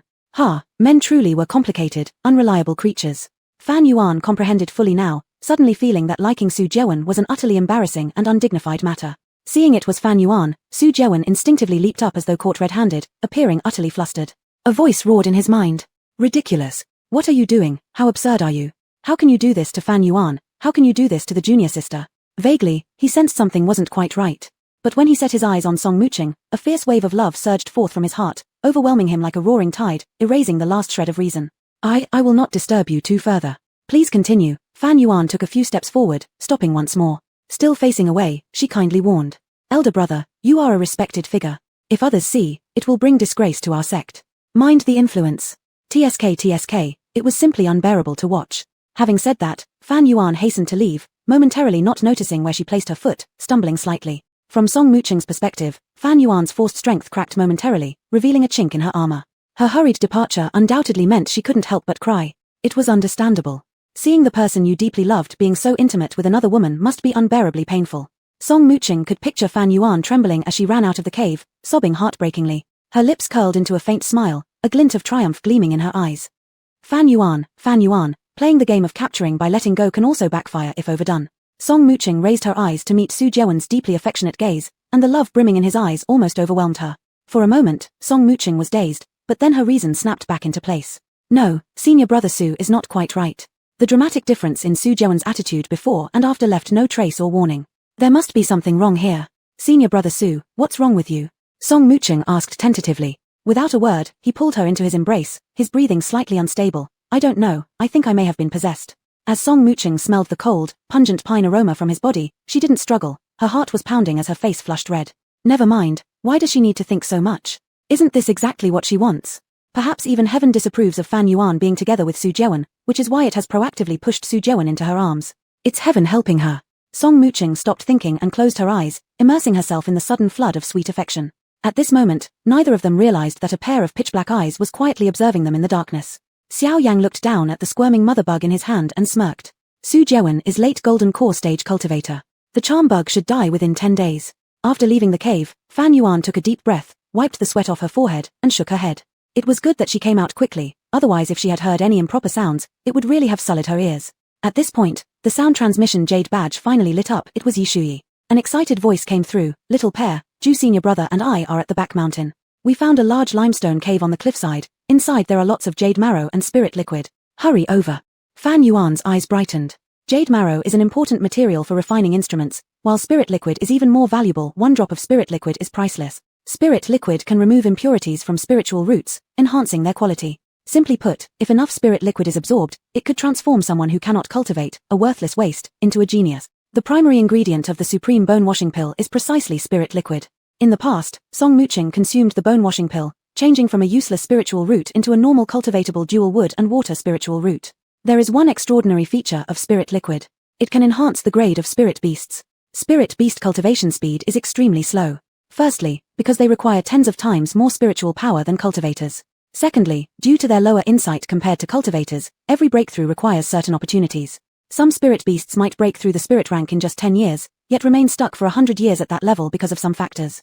Such situations are common. And spirit liquid is precisely the key material for aiding spirit beasts in breaking through. Even the most foolish spirit beasts, once they absorb spirit liquid, will instantly break through. 100% success rate. Fan Yuan knew well that relying solely on the gold thread tiger would likely take 2 to 3 decades without breaking through. What a wonderful piece of news Yishui had brought her. Once Fan Yuan had fixed her direction, she gathered her strength, shooting out like a taut arrow. In an instant, her figure disappeared into the forest. Inside the cave, the treasure hidden within Song Mucheng's collar began to heat up subtly, as if silently urging something. Song Mucheng was suddenly startled, wrenching free from senior brother Su's arms. She nearly forgot her main task, Fan Yuan's chance. Su Jewen, junior sister? Song Mucheng urgently said, Senior brother Su, there's no antidote grass here. Let's go find it somewhere else. Su Jewen followed her every command without question, his eyes full of her. Song Mucheng felt inexplicably uneasy under his gaze, her scalp tingling for some reason. Chapter 57, Beast Tide. On the outskirts of the secret realm. It's been 4 days already, why hasn't the Phoenix Shenbird appeared yet? Could it be false information? It shouldn't be. Didn't you notice how quiet those people from the 5 great sects have been? If it were false news, they would have acted by now. That's true. We'd better just follow them, we can't go wrong with that. The Phoenix Shenbird is an ultimate spirit beast. If it truly appears outside the secret realm, it would definitely cause a bloodbath. In the forest, 2 wandering cultivators chatted idly as they walked, one fat and one thin. The fat wandering cultivator said wisely, we won't have such good fortune. Let's just hunt demon beasts and collect their beast cores diligently. Even if we don't make it into the top 10, selling beast cores will get us at least some spirit stones. After hearing this, the thin wandering cultivator nodded in agreement. You're right, elder brother. Suddenly, the thin man stopped, nudging his companion with his arm, puzzled. Didn't you find it strange that the secret realm has been unnaturally quiet today? We've walked for quite some time and haven't seen even a low-rank demon beast. Instantly, the fat man became alert, his sharp eyes scanning all around. It was eerily silent in the forest without even a sound of the wind. On the day they entered the secret realm, the horde of fire elephants went berserk, causing the demon beasts inside to scatter chaotically. Many weak cultivators lost their lives in the chaos. Realizing the situation wasn't right, some decided to withdraw midway but found that there was no way out. Feather passage tokens turned useless. Even members of the beast taming sect disappeared. For 2 consecutive days, the secret realm had remained chaotic, filled with demon beast roars echoing everywhere, so chilling it hardly compared to today's unnatural calmness. This eerie silence made everyone uneasy. Where did all the demon beasts go? Could they finally settle down after making so much noise these past few days? While they were still speculating, many fist-sized rocks started rolling down the mountain, hitting the ground with dust swirling around. Next came vibrations underfoot. Clearly visible tiny soil particles kept jumping incessantly. The thin man became overjoyed, exclaiming excitedly, it could be that the phoenix is about to appear. Squatting down and placing his palm on the ground while releasing his spiritual awareness, the expression of the fat man suddenly changed drastically. It's not the phoenix, it's a beast tide. The thin man instantly turned pale-faced. What? From their vantage point on higher ground, they slowly shifted their heads sideways, eyes wide with fear. Foundation establishing stage cultivators have sharp senses, and they could clearly see the sights miles away. In the distance, rows of trees collapsed in succession, amidst the clouds of flying dust. A massive 6-eyed rhinoceros charged ahead wildly, its power easily estimated to be late gold core stage high-grade demon beast. But what was truly terrifying wasn't this. Behind the 6-eyed rhinoceros was an even bigger figure almost covering the sky, a fire elephant. The strength of this fire elephant must be at least that of a great demon level, exceeding even the upper limit of a high-grade demon beast. It was undoubtedly the demon king within the secret realm. When the fire elephant demon king showed up, even the 6-eyed rhinoceros seemed small in comparison. Even from a considerable distance, they could still feel an oppressive sensation so overwhelming it caused difficulty in breathing. In the process, they completely overlooked the hundreds or even thousands of demon beasts following behind the demon king. The beast tide howled as it approached, darkening the heavens and earth. The thunderous hooves of the countless running demon beasts made the earth tremble. The 2 wandering cultivators were frightened speechless, scrambling and crawling madly to escape for their lives. Beast tide, it's the beast tide coming. My God, how could there be a beast tide in the secret realm? My dear mother, we are going to die here. Shut up. Just run. Cultivators fled like ants in all directions. The fire elephant demon king emitted flames that soared into the heavens, moving forward slowly like a burning mountain. The space around him distorted severely, and when it lifted its trunk and let loose a breath of flame, a deafening roar echoed. Like a horn call, more demon beasts gathered from all sides. The secret realm had never been busier than now. Underground. A pair of golden brown pupils suddenly snapped open. The beast tide hadn't reached the inner part of the secret realm yet. Fan Huan arrived at the large cavern Yishui mentioned. Inside the cave, wondrous scenery greeted her eyes. Stalactites hung abundantly, and odd rocks protruded from the walls, colorful light sparkling within the stalagmites dimly illuminated the twisting rugged tunnel. A peculiar energy flowed from deep within the cavern, as if an invisible hand gently pulled her further inward. Fan Huan's mind shook deeply. As a cultivator, she was very familiar with this kind of feeling. It signified the presence of heavenly materials and earthly treasures nearby. Time waits for no one. Infusing her feet with spiritual power, Fan Huan shot inside with speed. Before long, she reached an area with a wider view, the surroundings becoming brighter, almost making her feel like she'd left the cave. It turned out the source of light was the jade marrow scattered all around. There was so much of it, that one glance told her, it would take bags upon bags to hold it all. This trip into the secret realm was worth it. Yi Shuyi and Zhu Heng were nearby. Lianzi, you've finally come. Yi Shuyi waved excitedly at her. Fan Huan rushed over quickly and then noticed a pool of spiritual spring behind Yi Shuyi. The liquid at the bottom of the spiritual spring, as translucent as jade and emitting a faint light, was indeed the spirit liquid. Anyone who saw the spirit liquid at the bottom of the spring would go crazy with excitement. Fan Huan stared intently at the spirit liquid below and couldn't help but ask, "Little Yezi, Master Ju, how did you discover this place?" Yi Shuyi recalled, "It was quite coincidental. I saw a 7-colored deer and followed it all the way here, then watched it disappear into the stone. I knew right away something was fishy. Fortunately, Master Ju was there." Yi Shuyi patted Zhu Heng's shoulder proudly. "Master Ju noticed there was an illusion nearby, or we wouldn't have found this place." After Zhu Heng broke the illusion, the cave containing treasures appeared, allowing Fan Huan to reach it without obstruction. "So that's how." Fan Huan nodded slightly. "Then we must hurry. Otherwise, this place will soon be discovered by other cultivators. Cultivators are very sensitive to the aura of celestial materials and earth treasures. With the illusion in place, it was hard to notice before. Now that the illusion is broken, some treasure hunters would immediately sense it if they passed nearby, even from 5 li away. There will undoubtedly be fierce competition for the spoils." Yi Shuyi and Zhu Heng naturally understood this well. "We want to hurry too, but the spirit liquid requires a special container to store it, otherwise, it'll be ruined." Yi Shuyi leaned on the edge of the spiritual spring, stirring the water with her fingers, looking worried. It was like having a golden ingot within reach, yet being unable to touch or take it, causing unbearable frustration. Who would have expected to find so much spirit liquid in the secret realm? Without prior preparation, they now regretted not thinking ahead. Zhu Heng wanted to ask Fan Huan if she had any solutions, but it seemed Fan Huan didn't have a container for the spirit liquid either. He said to her, "Sister Yi has already taken the bone cleansing pill, so the spirit liquid is useless to her. Sister Fan, you should hurry inside to cultivate. Absorb as much as you can. Such a rare treasure mustn't be wasted.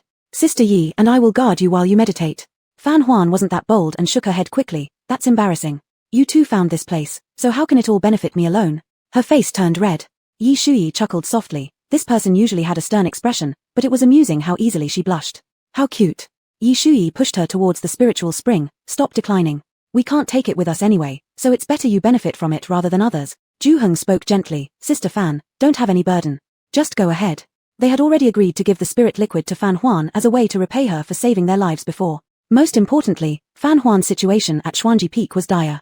All 6 elder brothers and even the sect leader treated her harshly without considering the facts. She was no longer the favored youngest sister at Xuanji Peak. To be honest, continuing this way, Zhu Heng feared one day those who once cared for her would end up trying to kill her. Zhu Heng was more worried about Fan Huan and frowned. Fan Huan needed to strengthen herself as soon as possible, gaining the ability to protect herself and not be bullied at will. Spirit liquid had numerous benefits. Not only could it enhance the quality of spirit roots, but it could also improve physical constitution, cleanse internal impurities, strengthen root bones, and potential. 6 months ago, Fan Huan's foundation was damaged. The spirit liquid could help repair her bodily functions, making it the most effective restorative spirit medicine in the world. Moreover, directly absorbing the spirit liquid was better than taking bone cleansing pills. It was rumored that if sufficient spirit liquid was absorbed, it might even be possible to break through talent limits. But the probability of this was extremely small. Whether Fan Huan would have such luck remained to be seen. Regardless, Fan Huan needed the spirit liquid more than anyone else. If Wang Fa were here, he would agree as well. Chapter 58, Fan Yuan's Opportunity. Fan Yuan couldn't possibly argue with them any further, so she was pushed into the spiritual spring. She made up her mind inside, vowing that if there were anything good in the future, she would not forget to share it with them. The spiritual spring was shallow. Fan Yuan sat cross-legged, and the water only reached her waist. It felt icy but very comfortable. There was plenty of spiritual fluid, and to absorb as much as possible at the fastest speed, Fan Yuan summoned her golden thread tiger as well to absorb it together. With Zhu Heng and Yi Shuyi around, Fan Yuan completely trusted them to have her back, allowing her to enter a meditative state. Until now, she had only heard about the great reputation of spiritual fluids, without ever getting a chance to see or absorb them herself. A distant memory suddenly drifted into her mind. In her past life, Song Muchen had somehow managed to procure a large amount of spiritual fluid, generously distributing it among the sect's senior and junior disciples, gaining him much favor. Cloud Dream Master praised his disciple endlessly, calling him wise and generous, truly a star for the sect. Confidently he said, the glory of the sect in the future could not be without Song Muchen's contribution. The disciples who received the spiritual fluid held Song Muchen in incredibly high regard. Of course, Song Muchen also gave her a drop of spiritual fluid. But before she could even take a look, it was snatched away by her third brother, Shen Di. What makes you think you are worthy of enjoying little sister's belongings? If she gives it to you, do you really have the audacity to accept? You've already taken so much from her. How shameless can you be? Fan Yuan, I warn you, stop coveting the things of the little sister, or else I will make you feel like death is a relief. Shen Di's twisted expression and his cold-hearted voice were as clear as if they were still yesterday. To tell the truth, Fan Yuan had forgotten how she felt at that time. Perhaps she was filled with hatred, or perhaps, but now she was numb. Strands of pure energy flowed like a stream, seeping into her pores, coursing through her meridians, gathering in her dantian, and releasing warm and powerful energy. This feeling was so wondrous, that Fan Yuan soon entered an unfettered realm. One mustn't be interrupted while absorbing spiritual liquid, otherwise, all their efforts might go to waste. Zhu Heng erected a protective shield around Fan Yuan with his spiritual power, blocking out all possible interruptions from the outside world. Then he stood tall at the entrance of the passage, guarding her. Yi Shuyi took responsibility for mining the jade essence. One guarded, one mined, and one absorbed right where they were a well-organized team. Not long after, sounds of footsteps were heard. So fast, someone had already arrived. Zhu Heng and Yi Shuyi immediately became vigilant. Their keen senses told them that among those approaching was someone in the later stage of the Golden Core period, while the level of the other remained unknown. Both exchanged glances and prepared themselves mentally for a tough fight. Whatever happened, they couldn't let it affect Fan Yuan. Then appeared Su Jewen dressed in a robe with blue cloud patterns and Song Muchen wearing a simple white skirt. Realizing these weren't outsiders but their own people, both relaxed and dropped their guard. Song Muchen's eyes shone with excitement when she saw the luminous jade essence inside the cave. However, upon noticing Yi Shuyi and Zhu Heng, her excitement turned to bewilderment. How did these two manage to find this place? Brother Su, Sister Song. Following the proper etiquette, although short on words, Zhu Heng greeted them politely. In contrast, Yi Shuyi just lifted her chin, neither moving forward to greet nor acknowledging them with a word, instead resuming her task of digging for jade essence. Su Jewen was shocked by the abundance of jade essence in the cave, exclaiming, "Just earlier I sensed someone in the cave and thought we'd arrived late. Seeing it's you too, my worries fade." Zhu Heng, being a man of few words, simply nodded with a polite smile without saying more. Song Muchen's eyes sparkled with greed as she murmured, "There's such an abundance of jade essence here, surely impossible to mine it all even by tomorrow." Zhu Heng wasn't unaware of what her hidden intention was. She wanted a share of this wealth. He responded faintly, "Indeed, quite a lot." Yi Shuyi's hearing was sharp and quick-witted. Hearing Song Muchen's comment, her movements sped up. Clang clang clang, each strike echoed within the cave. Even if she didn't finish mining, she intended to carry off the best of the jade essence and leave behind the useless parts. Song Muchen expected them to invite her proactively to join in mining, but after Zhu Heng's words, there was no follow-up, nor did anyone move a step closer to include her. Song Muchen's pleasant facade struggled to hold up. Inside her mind, frustration brewed. People from Lingxiao Peak were indeed too stingy. Wouldn't it have been better to share a bit, given the sheer volume of jade essence? After all, they were fellow sect members, not strangers. Although disdainful towards their behavior deep down, Song Muchen still maintained her smiling face. "Brother Zhu, may we enter and take a look?" After all, jade essence was nothing compared to spiritual liquid. For the precious stuff, she even came equipped with specialized jade gourds designed for storing spiritual liquid. Preparations were ready, all she needed was an opportunity. Zhu Heng said, "Of course you may." With that, he moved slightly to the side. Song Muchen privately rejoiced, hooking her arm through Su Jewen's as she lifted her foot to pass, only to freeze momentarily when she saw Fan Yuan not too far away. Her smile froze instantly, and a buzzing filled her mind. It took her quite some time before she could find her voice again. "Fan Yuan, how did Senior Sister 7 end up there?" Politely but formally, Zhu Heng replied, "Younger Sister Fan is absorbing spiritual liquid. Younger Sister Song can look around in the vicinity, just don't disturb her." Song Muchen heard the response she least wanted to hear. A surge of frustration made her chest tighten with dizziness from anger. But what bad luck. She had arrived one step too late. Seeing her pale complexion, Su Jewen quickly supported her, concerned and caring. "Younger sister?" Out of curiosity, Zhu Heng asked, "Is something wrong with younger sister Song?" Su Jewen sat her down gently and explained on her behalf, "Our younger sister has always been in poor health. Likely these few days have been too taxing for her, along with stress and fear, which has caused her discomfort." With both hands pressed to her chest, Song Muchen weakly leaned on Su Jewen's shoulder, her face wan. It didn't seem like an act. Zhu Heng then spoke, "If so, why bring her into this secret realm for cultivation trials? Isn't this worse for her?" Though seemingly out of concern, his words indirectly suggested that if her health was fragile, it would be best to stay contentedly within the sect, and coming here would only trouble herself and inconvenience others. Naturally, Su Jewen missed the subtle undertones in those words, gazing at their young sister and tenderly saying, "She's not someone who seeks comfort or leisure, she also works hard." Zhu Heng. While Yi Shuyi, chiseling the jade essence, muttered quietly under her breath, "What has she worked hard at? Working hard to act weak and pitiful." This remark went unnoticed by everyone else. And all of Song Muchen's thoughts were consumed by the spiritual liquid and Fan Yuan, leaving her completely unaware of the sarcasm in Zhu Heng's earlier words. Not long after, more people arrived in the cave. This time, however, they were not allies but enemies. At the forefront was a green-robed cultivator, followed by 7 or 8 others. They were wandering cultivators, exuding a sinister aura. The green-robed cultivator clutched a blade, squinting greedily as he observed the treasures inside the cave. Lifting his head, he sniffed the air with great delight. "Spiritual liquid. It's spiritual liquid." His voice was as unpleasant as his cunning rat-like features, sharp and grating. Greed and excitement flashing across their faces, they couldn't help but move closer. Bang! Suddenly, both the oppressive might of a Michidan cultivator and Lachidan cultivator surged forth simultaneously. Before they even realized what hit them, they were all thrust back several steps, their minds abruptly snapping back to full awareness, eyes clearer than ever.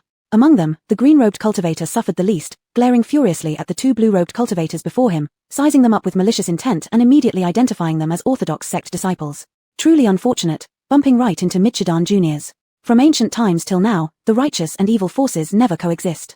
With a cold snort, Juheng spat out the word, leave. Had he not been considering Fan Yuan's presence, he wouldn't have let these vile cultists slip away so easily. In his hand, the grand righteous sword emitted an incessant hum, barely restrained by him from rushing forward to sweep aside all these corrupt influences. Su Jiawen also drew his sword, his stern countenance commanding respect without any words. Yi Shuyi stepped in front of Fan Yuan, rotating her wrists slightly, ready for action. Alert, the malevolent cultivators exchanged glances, each harboring different intentions. Despite the two Chidan-level cultivators indeed creating significant intimidation and evoking a sense of retreating caution, all of them, save for the green-robed one who had already reached Chidan level, were at the foundational stage. Normally, at the sight of such orthodox sect disciples, they would unhesitatingly take a detour, but now, before them lay rare worldly treasures they would never otherwise encounter in their entire lives. They weren't willing to leave without a fight. All waited for the green-robed man to speak first. Song Muchen, who'd never encountered such malevolent practitioners before, recalled all sorts of terrifying legends about them, frightenedly retreating to the rear. The green-robed cultivator swept his hair behind his ear, his slender eyes looking over Juheng and Su Jiawen, his effeminate voice sounding peculiar. Good big brothers, giving such fine things as spiritual liquid to that little girl is such a waste, isn't it? Why don't you just give it to me instead? Yi Shuyi retorted with a scornful TSK, what a disgusting creature. Do you, malevolent practitioners, deserve to use spiritual liquid? Since we cannot settle this through words, then killing and robbing is the only way left. The green-robed cultivator pulled out a handful of pills and swallowed them all at once. Something was amiss. Realizing the situation turned critical, Juheng's face darkened. The moment the green-robed cultivator finished ingesting the pills, his power skyrocketed dramatically. His jet-black hair flared wildly like claws, soaring high in the air, and in the blink of an eye, his strength surged from an early Chidan stage to peak late Chidan. Behind him, his accomplices mimicked his actions recklessly, swallowing handfuls of pills as well. Before they knew it, all had transformed into Chidan cultivators. These vile practitioners were absolutely mad. Chapter 59, I am your grandpa. Cultivators can rapidly increase their cultivation through the use of pills, but the consequences of doing so are irreversible. At best, it harms the body and undermines one's foundation. At worst, it leads to a regression in cultivation, halting all progress forever, or even causing one's body to explode on the spot. Generally speaking, using pills to boost one's cultivation is a means of survival. That is to say, unless absolutely necessary, wise cultivators would not choose to do this. It was clear that the allure of spiritual herbs was indeed too great. Corrupt cultivators were truly willing to go to any length. Now, Juheng, Yi Shuyi, and Su Jiawen were not facing a single golden core cultivator, but rather a peak golden core cultivator and 8 quasi-golden core ones. Outnumbered and at a disadvantage, this battle was bound to be an arduous one. Juheng tightly gripped the Hao Ran sword, and the three of them had no trace of retreat in their gazes. Even Yi Shuyi, the weakest among the three with only late foundation establishment cultivation, showed no fear. She stood tall, her gaze resolute. The peak golden core gave the green-robed corrupt cultivator ample confidence. He raised a leg, stepping on a rock, and lewdly pointed below his waist.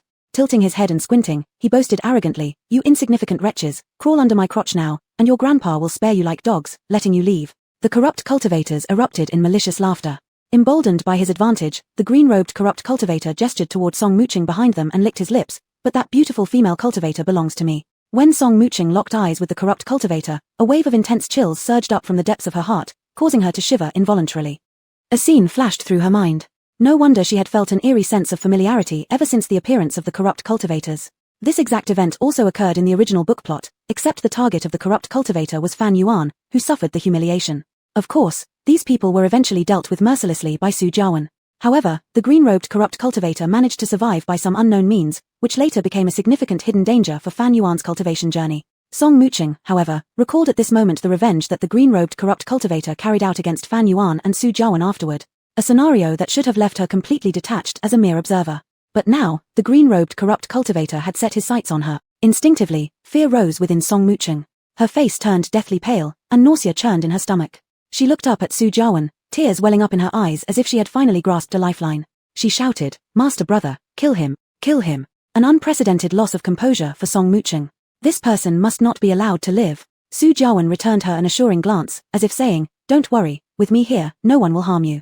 The moment he turned away, Su Jiawen's expression turned cold as ice. The oppressive aura he exuded was no less intimidating than that of the green-robed corrupt cultivator. He spoke sternly, You villains dare to display your incompetence before the Tianji sect and spout such nonsense. You're practically asking for death. Upon hearing Su Jiawen reveal his identity, the green-robed cultivator's complexion slightly changed, revealing a flicker of trepidation. He knew they were disciples of a sect, but he hadn't expected such prominent origins. Still, what did the Tianji sect matter when offense was already unavoidable? They had no way back. In the blink of an eye, countless gusts of blades, sword lights, and magical techniques collided in midair. The jade marrow within the cave couldn't escape the collateral damage either, crumbling into pieces from the walls. Deceitful and resourceful, the corrupt cultivators employed a myriad of evil tricks and ruthless secret weapons. Any ordinary cultivator would have been utterly routed by now. But who were they? They were the direct disciples of the Tianji sect, armed with countless treasures that could never be bought by external cultivators, each piece unparalleled in its value. This campaign wasn't just a defense but also a showdown between good and evil. Every disciple of the Tianji sect learned from the beginning that there could be no compromise between righteousness and wickedness. When encountering a corrupt cultivator, if you can eliminate them, do so without hesitation. The world's corrupt cultivators ought to hide their heads and stay away from righteous practitioners. Today's audacity required nothing less than a life-and-death protection of orthodoxy, even without consideration for Fan Yuan. As they fought fiercely, Song Muqing took advantage of the distraction to inch closer to Fan Yuan step by careful step. Her eyes gleamed with cunning malice. Fan Yuan, since I cannot obtain the spirit liquid, neither shall you. Boom. A tremendous explosion shook everyone to the ground. Before Song Muqing could make her move, she had already fallen hard. The tremors continued, growing increasingly stronger. All stopped spontaneously, looking around in confusion and disbelief. What happened? Small rocks rained down from the ceiling, and cracks like spiderwebs spread across the walls. Just then, taking advantage of everyone's distraction, the green-robed corrupt cultivator struck Yi Shuyi with a palm. Shuyi! Zhu Heng screamed in rage. Yi Shuyi was hurled away, colliding with the stone wall. Blood sprayed from her mouth as she winced in pain, brows knitted tightly. Even though she was severely injured, Yi Shuyi still hadn't forgotten about Fan Yuan, and another gush of thick, dark red blood spewed from her mouth. Brother, don't worry about me. Stop him quickly. The green-robed corrupt cultivator broke through the defenses and shot like an arrow toward Fan Yuan. Zhu Heng was tied up by 3 or 4 corrupt cultivators and couldn't disengage. At this moment, only Su Jiawen could stop the green-robed corrupt cultivator.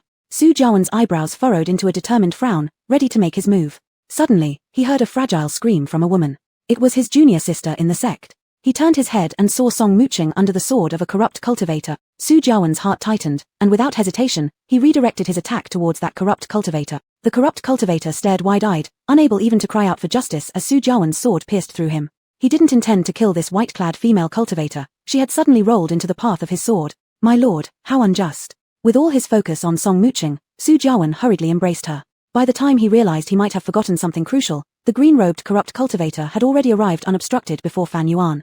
Zhu Heng and Yi Shuyi both underwent a sudden change in expression. Yi Shuyi was almost enraged to death, angry enough to cough up yet another spout of Lingxiu blood. How foolish of them to rely on Su Jiawen. Song Muqing clung to Su Jiawen, trembling with fear, but when she lifted her eyelids and looked at Fan Yuan, a hint of smug satisfaction curled at the corner of her lips.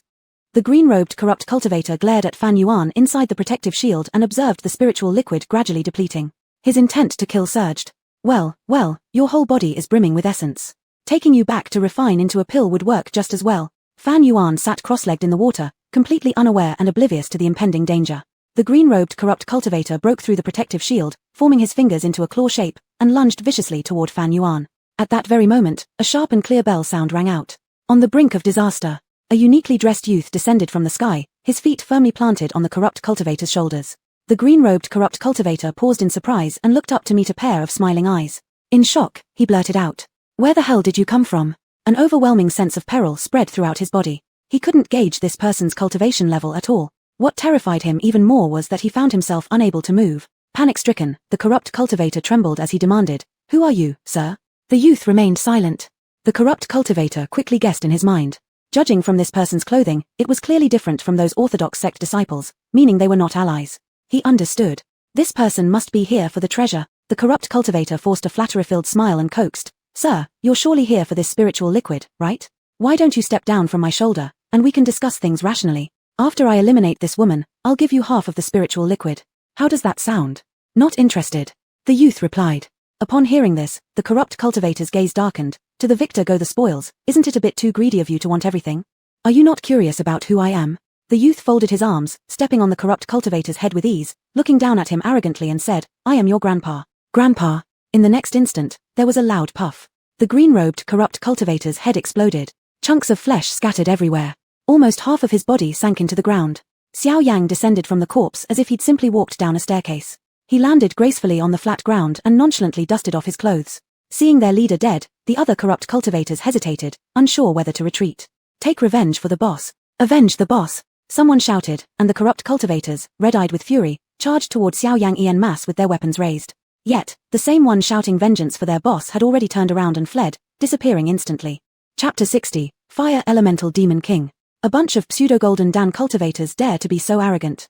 Xiao Yang smirked coldly, arms crossed as he stood in place. An overwhelming pressure was instantly unleashed, a terrifying spiritual force sending all the evil cultivators flying. Each of them spat blood, lying on the ground unable to rise. However, Fan Yuan behind him was completely unaffected, not a single hair out of place.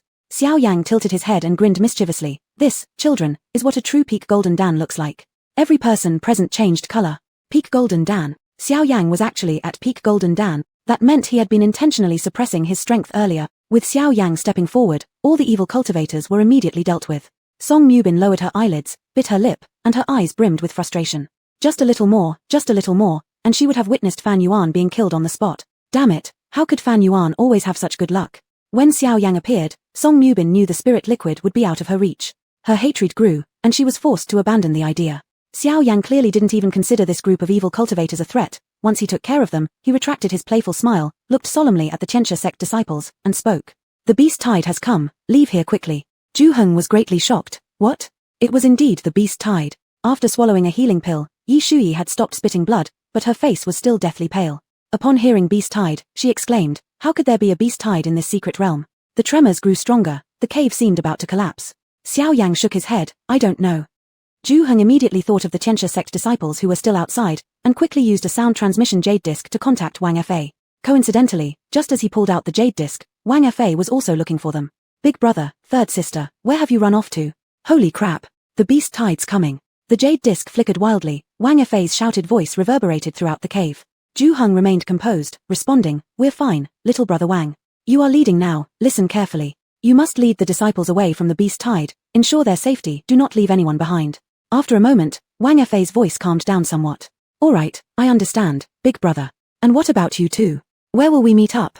Zhu Heng glanced at Su Jiawen, seeking his opinion through eye contact. Su Jiawen said, go to the moon-gazing valley, there's a large canyon there that can help us avoid the beast tide. Wang Fa heard Su Jiawen's voice and responded, good, I'll take the disciples there right away. Take care of yourselves. The sound transmission jade disc dimmed. Xiao Yang told them, I'll stay here, you all go quickly. He noticed that Fan Yuan wasn't in an ordinary state of cultivation. If his guess was correct, Fan Yuan was about to break through. Each breakthrough for a cultivator was a once-in-a-thousand-years opportunity.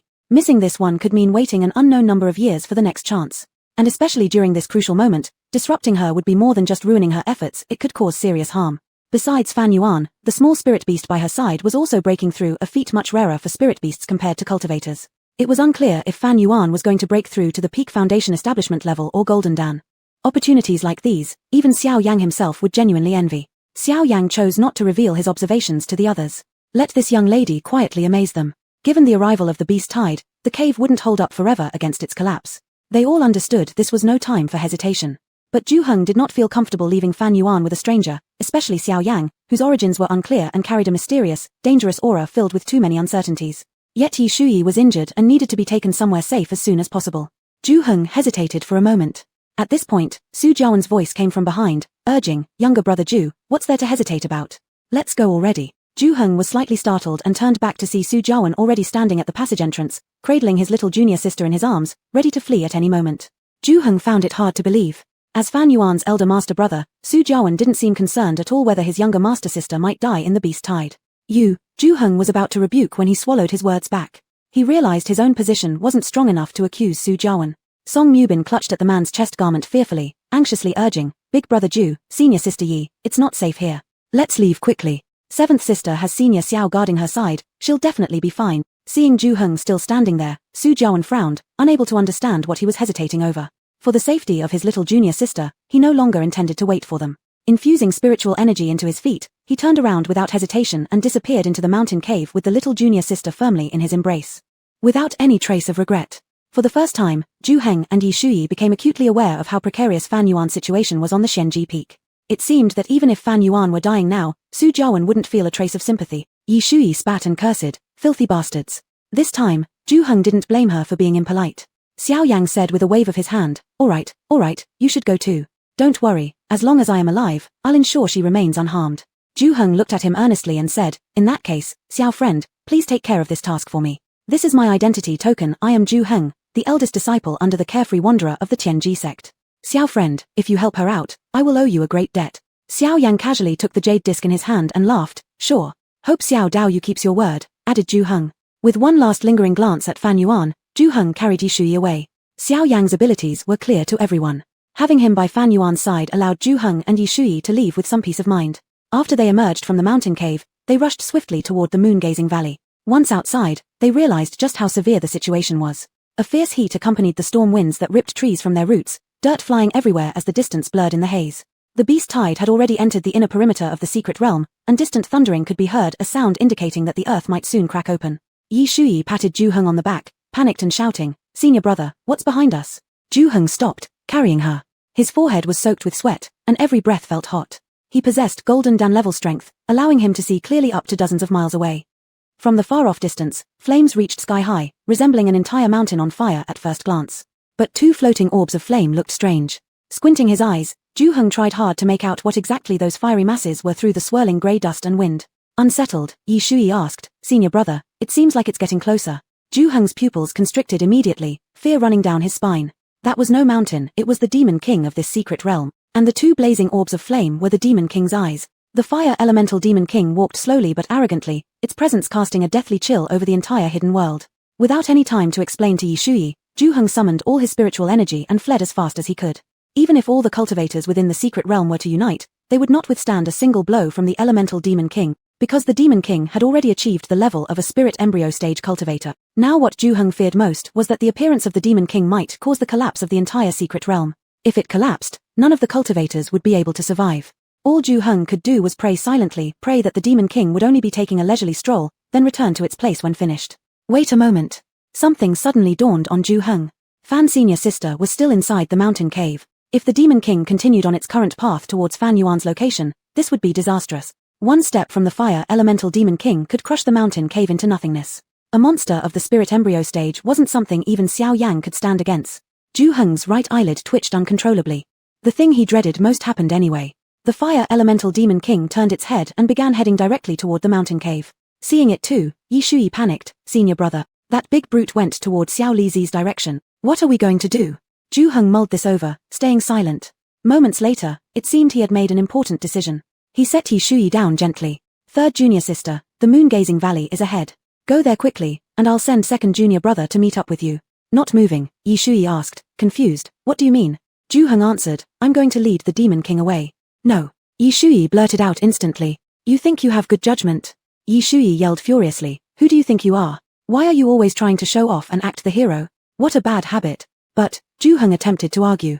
"No buts about it, shut up." Yishui stubbornly clung to his arm, attempting to drag him toward the moon-gazing valley. Her eyes watered red, tears streaming down her face once she turned around. She was also deeply worried about Fan Yuan, but Zhu Heng was her elder brother. There was no way she'd let her elder brother risk his life for someone else. "Sorry, little pair, you must stay alive." On the other side, Song Muchuan stood at the moon-gazing valley and watched smugly as the demon king neared Fan Yuan's location. "Seventh senior sister, I hope you come out whole after this." Chapter 61, Golden Core. No one knew that the reason the demon king changed its course was due to being drawn by an indescribable force. Huff huff. The heavy footsteps of the demon king grew closer, and even its deep, weighty breathing could be heard. As it breathed, gusts of air laden with a fishy smell howled out, like a fierce wind passing through, carrying with them the power to make the earth tremble slightly. It was incredibly awe-inspiring. There were the fewest number of beasts near the demon king. Almost no beast could survive under the terrifying pressure and high temperatures from the demon king. The cave had already collapsed halfway. If one looked closely, they would see a faint circle of golden light among the ruins. The golden light flickered with ancient runes, and it was precisely this golden light that protected Fan Yuan and Xiao Yang. The silhouette of the huge beast gradually became clearer in their field of vision. Xiao Yang narrowed his eyes, his expression unusually solemn. He was hesitating. Should he interrupt Fan Yuan? It was still possible to escape now. He didn't have confidence in protecting Fan Yuan if it came down to a fight with the demon king. If anything happened to Fan Yuan, my Shaoluan might die on the spot. Keeping Fan Yuan alive also meant holding on to that last bit of breath for my Shaoluan. Xiao Yang redirected his gaze from the demon king to the woman behind him, who was still comprehending the ultimate truths of the world. "Fan Yuan, if you don't break through soon, I'll take you away no matter what." Fan Yuan's eyes were tightly closed, her face calm as water, emitting a faint glow around her body as if she was drawing in the spiritual energy of heaven and earth. And the golden fur tiger lying next to her was equally immersed in a state of self-forgetfulness. In the cultivation world, it was rare for a cultivator and their spirit beast to simultaneously achieve breakthroughs. Finally, after absorbing the last drop of spiritual liquid and experiencing an explosive increase in spiritual power, Fan Yuan broke through to the peak of the Foundation establishment's day. Xiao Yang's heart rejoiced, just as he was about to awaken Fan Yuan. But at that moment, the sky in the secret realm suddenly darkened with ominous clouds, the violent winds stopped abruptly, all sounds ceased, and it seemed as if the heavens and earth were paused. Xiao Yang's heart jolted in shock. Could it be? In the next moment, a surge of spiritual energy swirled violently toward Fan Yuan. Xiao Yang's mind was greatly shaken, staring at Fan Yuan incredulously. Boom! Looking up, Xiao Yang saw a streak of purple lightning, resembling a dragon weaving through the clouds. It was a celestial tribulation. Fan Yuan was going to form her golden core. No, that's not right. There was another bolt of golden lightning in the celestial tribulation. Looking at the golden fur tiger next to Fan Yuan, Xiao Yang immediately understood apparently. The golden fur tiger was also breaking through. The Demon King paused its advance, gazing at the lightning overhead, lost in thought. With such a loud commotion, it was hard for anyone to ignore it. The cultivators who had taken refuge far away were attracted by the racket of the celestial tribulation, peeking out one after another, all shocked speechless. Someone dared to endure the celestial tribulation at a time like this. Judging by the location, it was right in the center of the beast flood. What kind of fiendish person would dare to break through right under the Demon King's nose? Isn't that pure provocation? One couldn't help but feel either envy or pity. For cultivators, enduring a celestial tribulation was always a matter of life and death, allowing no room for error. If the Demon King got involved, wouldn't everything be ruined? Which unlucky cultivator picked such an inopportune time?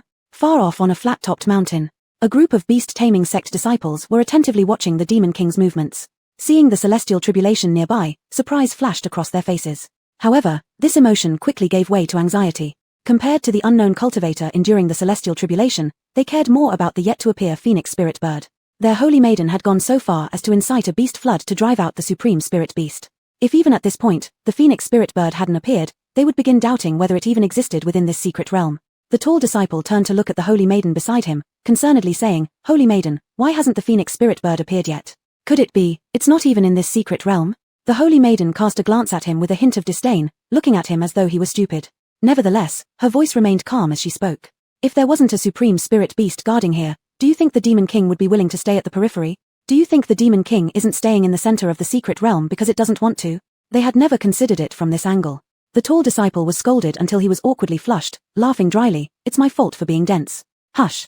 The holy maiden raised her delicate hand, signaling everyone to remain silent. "I seem to sense the aura of the supreme spirit beast. Without mishaps, the phoenix is about to come into the world," she said. Upon hearing this, the tall disciple went wild with joy. "That's fantastic. All our efforts weren't in vain." A victorious smile lit up the holy maiden's face. "Our humble ones wish for holy maiden to successfully seize the supreme spirit beast." Leading the way, he knelt down in reverence to congratulate the holy maiden in advance. The others followed suit, bowing down uniformly and voicing their well wishes in unison. Yet, the holy maiden's expression drastically changed. "Something's wrong." The holy maiden intently focused her gaze toward the distance, her tone serious. "This isn't the aura of the phoenix spirit bird." For a moment, the tall disciple failed to react. A mistake? Wasn't the fluctuation just now caused by a supreme spirit beast? No. The holy maiden's eyes shot out sharp beams of light, unable to contain her joy. "There's no mistake." The beast-taming sect disciples were baffled. The holy maiden was always gentle and elegant in the eyes of the beast-taming sect disciples. This was the first time they had seen her emotions fluctuate so much.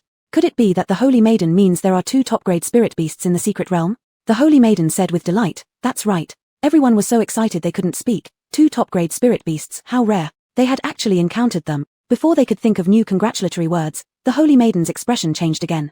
How is this possible?" The holy maiden seemed to have discovered something, fear flashing in her eyes as she instinctively took 2 steps back. What had caused such a reaction from the holy maiden? The beast-taming sect disciples looked over in confusion. Aside from the Demon King, there was nothing there. The tall disciple scratched his head, hesitating whether he should ask, worried about being scorned by the holy maiden again. At this moment, the spirit pet in his spatial ring suddenly became agitated, unpredictably restless. He wasn't alone. All the beast-taming sect disciples experienced the same strange occurrence. "What's going on? My cuckoo bird seems really scared. My crimson flame wolf too. It looks like it wants me to leave here quickly. What situation? What's happening? Goodness, look at what's over there near the Demon King." Everyone looked uneasily. They saw a towering golden apparition appear before the Demon King, reaching 40 to 50 jong high, twice as tall as the Demon King. From every angle, the golden apparition clearly resembled a divine tiger. In its presence, the Demon King looked like a pure and foolish child. With a simple raise of its claw, it gently tapped the Demon King's head. It looked extremely gentle, but the moment it touched the Demon King, an overwhelming surge of energy exploded, almost causing the secret realm to collapse. For a brief moment, the souls of the cultivators were shaken out of their bodies. Under such divine might, the Demon King let out a wail resembling a plea for mercy. All eyes were drawn to the tiger's claw, completely oblivious to the blue-robed female cultivator standing beneath the golden apparition. Except Xiao Yang. Had he not seen it with his own eyes, he wouldn't have believed that Fan Yuan was controlling this terrifying golden apparition. Her face remained unchanged, yet her eyes radiated golden light. When she raised her right hand, the tiger claw pressing on the Demon King's head slowly lifted as well. A bold guess emerged in Xiao Yang's mind. It was the Dharma body. What Fan Yuan displayed now was none other than the legendary Dharma body. But how could a mere golden core cultivator possibly possess a Dharma body? It was absolutely impossible. Moreover, the form of the Dharma body was unmistakably that of a tiger. Therefore, there was only one possibility. It was the Dharma body of the golden fur tiger, and because Fan Yuan was its master, she could control the Dharma body, thereby indirectly possessing the divine might. Xiao Yang instantly understood, yet he was even more shocked. He thought that Fan Yuan breaking through to the golden core would be a great enough surprise, but who would have thought that she could seize this opportunity to comprehend such an incredible supernatural power? What kind of monstrous talent was this? Truly envious to death. On the other side, the Demon King managed to struggle back onto its feet before fleeing in panic. Just like that, the beast flood that threatened all the cultivators was crushed by a single palm strike from the golden apparition, scattering the demons into chaotic retreat. As the golden apparition dissipated slowly across the sky, the cultivators remained dazed for a long while, realizing only after a long time that cold sweat had drenched them entirely, as if they'd been pulled out of a pot of oil. They were both ecstatic at surviving the ordeal and thrilled beyond restraint. The regret alone was missing a shadow pearl to record it all. That sight just now was undoubtedly the most awe-inspiring natural spectacle any cultivator would witness in a lifetime, and telling others might not even make them believe it. Back on the flat-topped mountain, the holy maiden was already kneeling down. With hands crossed over her chest, she was visibly moved and filled with respect. I've heard stories all my life, never expecting to personally witness the divine might of an ancient spirit beast, Miss G Meow Meow. Chapter 62, The Phoenix Appears. The golden shadow scene just now was precisely the divine appearance of a sacred beast. What do the mystic phoenixes matter? They are not the real phoenix. In front of a true ancient divine beast, even the supreme spirit beasts are nothing but paper tigers. Great lady, you mean there's an ancient divine beast in this secret realm? The great lady's expression was agitated, her breathing was disordered. She was helped to rise by someone and her features had already calmed down. She said softly, the ancient divine beasts only have their ancient names, naturally having been long extinct. I suspect that the divine presence we saw just now was merely a remnant of Baihu the white tiger's divine consciousness from ancient times. How could it possibly be a true divine beast? This statement by the great lady pulled the stirring hearts of everyone back to reality all at once, leaving them disappointed. However, being able to personally witness the divine power was a trip worth taking.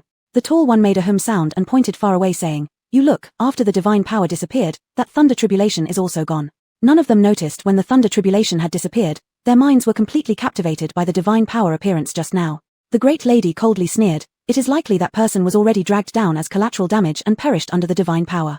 The tall one said oh, scratching his head while quietly muttering, I thought the divine power was related to that person undergoing the tribulation.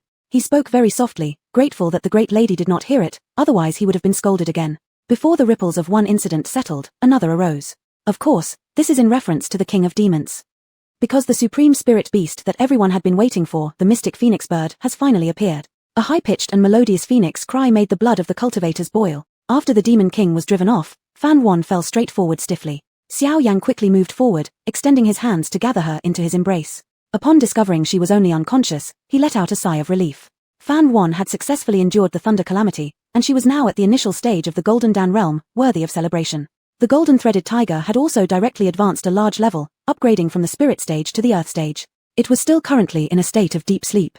As for the spirit liquid within the spirit spring, not a drop was wasted, all of it absorbed without residue. Xiao Yang lowered his eyes, gazing gently at the woman's refined face, smoothing out her furrowed brows. If my Shaoluan knew how formidable you are, he would certainly feel proud of you. Before encountering Fan Wan, he originally thought that my Shaoluan's younger sister was a fragile woman who needed protection everywhere she went. There was a reason behind Xiao Yang's belief. After all, my Shaoluan himself was a sickly individual who couldn't carry or lift things, so it wasn't impossible that there was some sort of family inheritance. Unbelievably, Fan Wan completely overturned Xiao Yang's notion of what a younger sister should be like, surprising him time and time again over just a few days. Especially concerning the recent display of divine power, Xiao Yang trembled inwardly with admiration, thoroughly revising his perception of the young woman. To be honest, he was quite curious how Fan Wan had achieved this, but for now, he could only wait for her to awaken to ask. With ease, Xiao Yang lifted her up with one hand, gripping the neck of the golden-threaded tiger with the other, manipulating his spiritual power, and in the blink of an eye disappeared into the night. At this moment, the cultivators within the secret realm were still unaware that the outside world had descended into chaos. The manifestation of the ancient divine power startled the upper cultivation realm, attracting countless prying eyes. The 5 major sects were seized by an icy chill at these probing eyes coming from the upper cultivation realm. They weren't certain what had caught the attention of the upper cultivation realm, nor whether the other party harbored ill intent, and they certainly wouldn't dare to gamble on such stakes. Thus, they increased their defenses to the maximum, activated the grand defensive formations, and alerted all elder disciples to stand ready, making preparations for death itself if necessary. Fortunately, those terrifying glimpses only lingered for a short while before vanishing not too long afterward, temporarily alleviating the crisis. All survivors felt as though they had escaped a great calamity. In the main hall of the Tianji sect, sitting atop the seat of authority was Master Yunmeng Zhenren. His fingers gripped tightly onto the gilded arms of his chair, his sword-like eyebrows furrowing into a mountain shape. He uneasily inquired, the upper realm's inspection was definitely no coincidence. Something significant must have happened. Did any earth-changing phenomena appear in the external world today? Upon hearing this question, the assembled elders shook their heads. Staying cooped up in the sect every day, where would they obtain knowledge of external affairs? An elder stood forth and said, in my opinion, Chief, there's no need to overly concern yourself. If truly powerful adversaries were invading, they'd have already made their move. Why leave after a mere glance? Master Yunmeng Zhenren couldn't help but worry. The upper realm's potentates possessed profound powers, they were authentic immortals, wielding forces capable of destroying worlds. He feared they might have unintentionally committed an error that incited hostility from the upper realm, in which case, they could only prepare for total annihilation. Restless, unable to sit or stand still, Master Yunmeng Zhenren finally issued orders. Alert those disciples still training outside to return to the sect as soon as possible. Furthermore, all of you go investigate, this concerns the safety of our sect. You must uncover the cause. It would be best if nothing is wrong. Elder Wen sat among the elders, calculating with his fingers, stroking his beard silently thinking. This turned out to be a false alarm, however, planning for secession must be put on the agenda. In the secret realm far away in Lingyu Mountain, the mystic phoenix bird and the fire image demon king engaged in battle. The demon king was already injured and was no match for the mystic phoenix bird. It wasn't long before he was utterly defeated, unable to fight back. The cultivators all kept their distance. They could tell that the mystic phoenix bird intended to annihilate the demon king completely this time. Finally, the mystic phoenix bird delivered the finishing blow to the demon king, its sharp talons gripping the demon king's trunk as it flapped its wings and soared high into the sky. The spectators' breathing momentarily stopped, and they involuntarily looked up. Soon enough, a fiery mass plummeted rapidly from the sky and then slammed heavily onto the ground with a thunderous boom, creating a huge deep pit. The demon king was dead. He came with awe-inspiring might, and his death was equally earth-shaking. On Pingding Mountain, the white-robed saintly maiden clenched her fingers tightly, shaking her head in regret. If it hadn't been for the divine force that left the demon king gravely wounded, the demon king would still possess the strength to confront the mystic phoenix bird, which could have drained the phoenix's energy on their behalf. Alas, human plans cannot surpass heaven's designs. The mystic phoenix bird circled in the high sky of the secret realm. Its magnificent cry was bright and clear, while its splendid fiery tail feathers slashed through the night sky, nearly illuminating the entire secret realm. It was beautiful to behold. Although the mystic phoenix bird wasn't a true phoenix, it was the supreme spiritual beast closest to the ancient divine beasts. Bonding with it would be akin to possessing a real phoenix. No one could resist such temptation. The cultivators had waited for this moment long enough. Nobody dare snatch it from me. The mystic phoenix bird belongs to me. Someone started it off, shouting as they surged out like cannonballs. Following that, the cultivators all dashed madly after the fire bird, their eyes full of fervor and greed. The great sects immediately set out too, chasing after the phoenix. Thus began an intense competition for ownership. On the other side, Wangyu Valley. The beast tide had receded, the demon king was dead, and the danger was over. There were few Tianji sect disciples remaining at this location, most being wounded. All others had gone to seize the ultimate spiritual beast, leaving Wangyu Valley eerily quiet. When Xiao Yang returned with someone, even before entering the valley, he saw Yi Shuyi, Zhu Heng, and Wang Fa far in the distance. These 3 individuals hadn't joined in the chaos. Yi Shuyi was seen squatting on the ground, idly poking an ant hole with a stick, muttering something under her breath. Wang Fa sprawled like a large pancake on a rock, blankly staring at the sky, lost in thought. Zhu Heng was bound to a tree by spirit chains. The atmosphere was gloomy, with a heavy sorrow permeating the air. Xiao Liuzi probably doesn't want to return to the sect. Let's just bury her here. After all, Xuanji Peak isn't a good place anyway, nor are its people decent. Out of sight, out of mind. Big brother, second brother, do you think we'll find Xiao Liuzi again? Could she not even have left a whole corpse? We should have insisted on taking her with us, preserving the green hills so we don't have to worry about cutting wood. Yi Shuyi's eyes were red and swollen from talking to herself. Wang Fa hastily wiped away his tears and said, Fan sister was a good person. Yi Shuyi, lost in some thoughts, angrily stabbed through the ant hole, gritting her teeth, saying, they say it right, good people don't live long, but troublemakers last 1,000 years. Zhu Heng hung his head, crestfallen and silent. None of them had anticipated forming such a profound bond with Fan Wan within just a few days.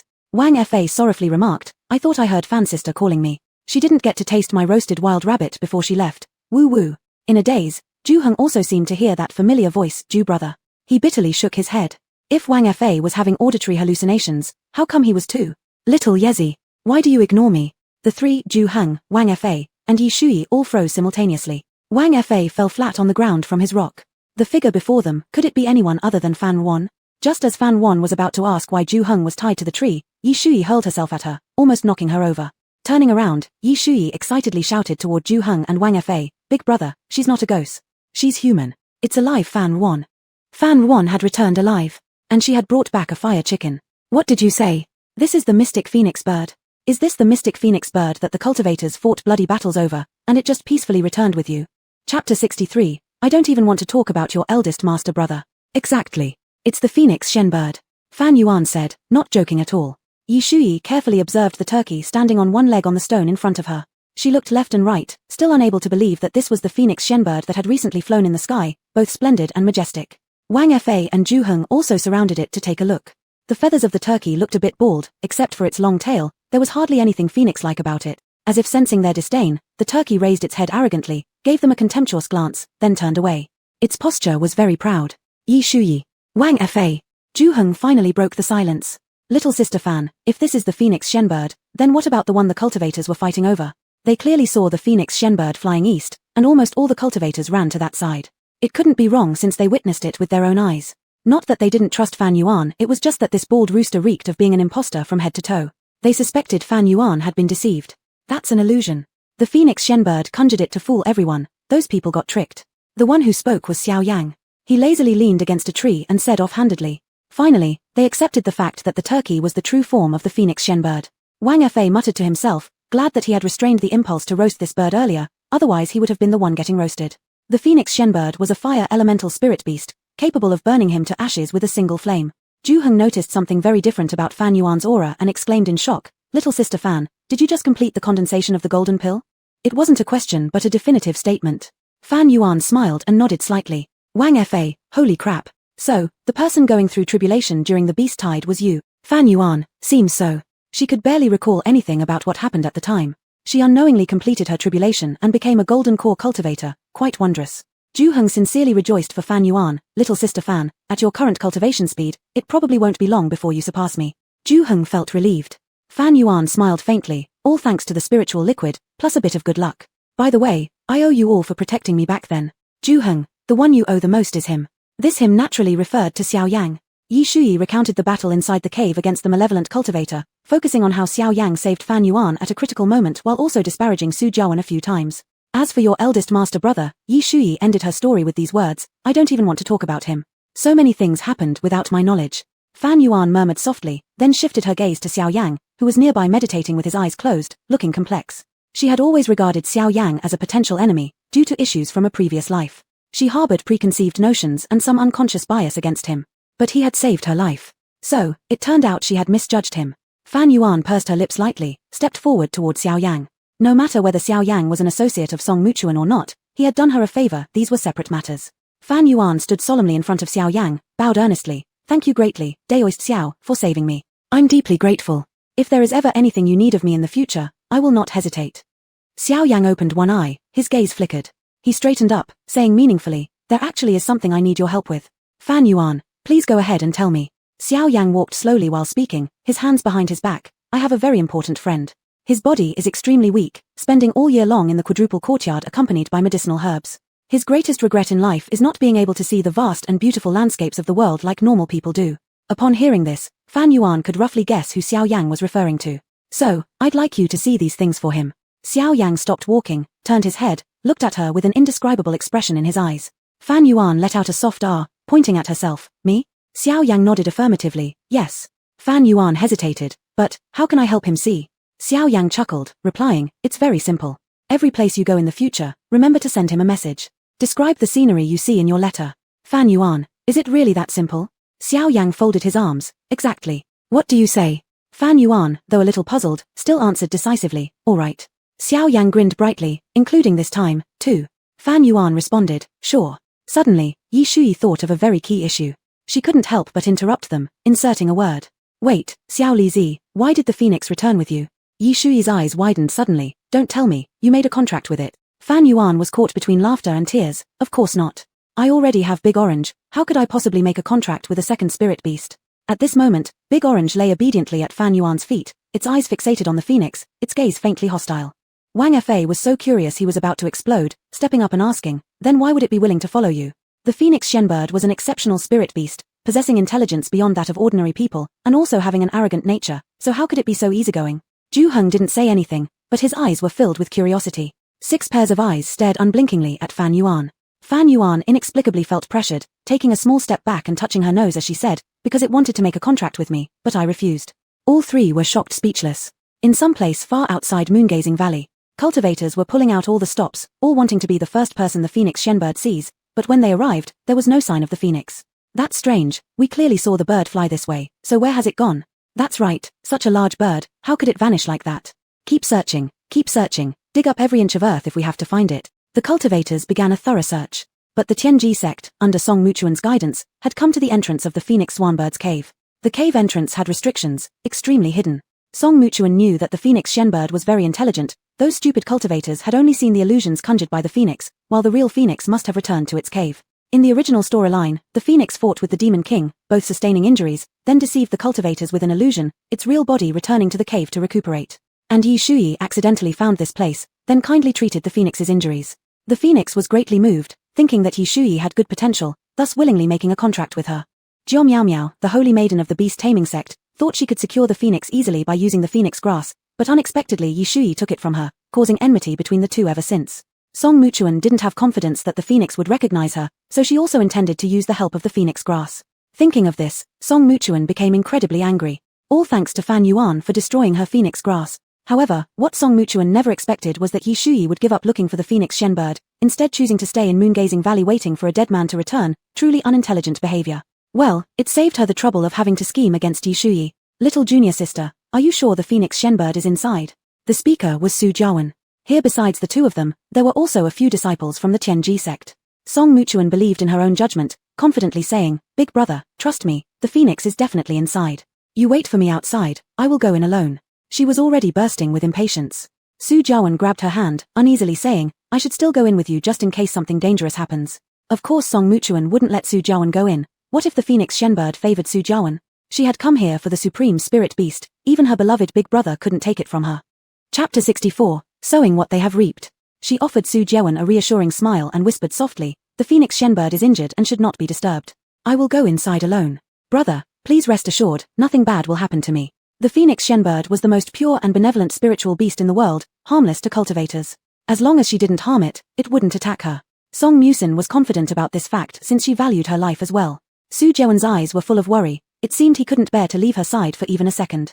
Ultimately, under Song Musin's insistence, he reluctantly agreed to let her go inside by herself. He gently kissed her forehead and said warmly, go carefully on your own. In the end, he still reminded her with one last instruction, forming a pact with a spiritual beast relies on destiny. Even if you fail, there's no need to feel disheartened. These things cannot be forced. Understand? Her cheeks flushed from his kiss and her mind went into a daze. She shyly nodded her head in response. With that, she stepped towards the cave's entrance, took a deep breath, and tried her best to suppress her excitement.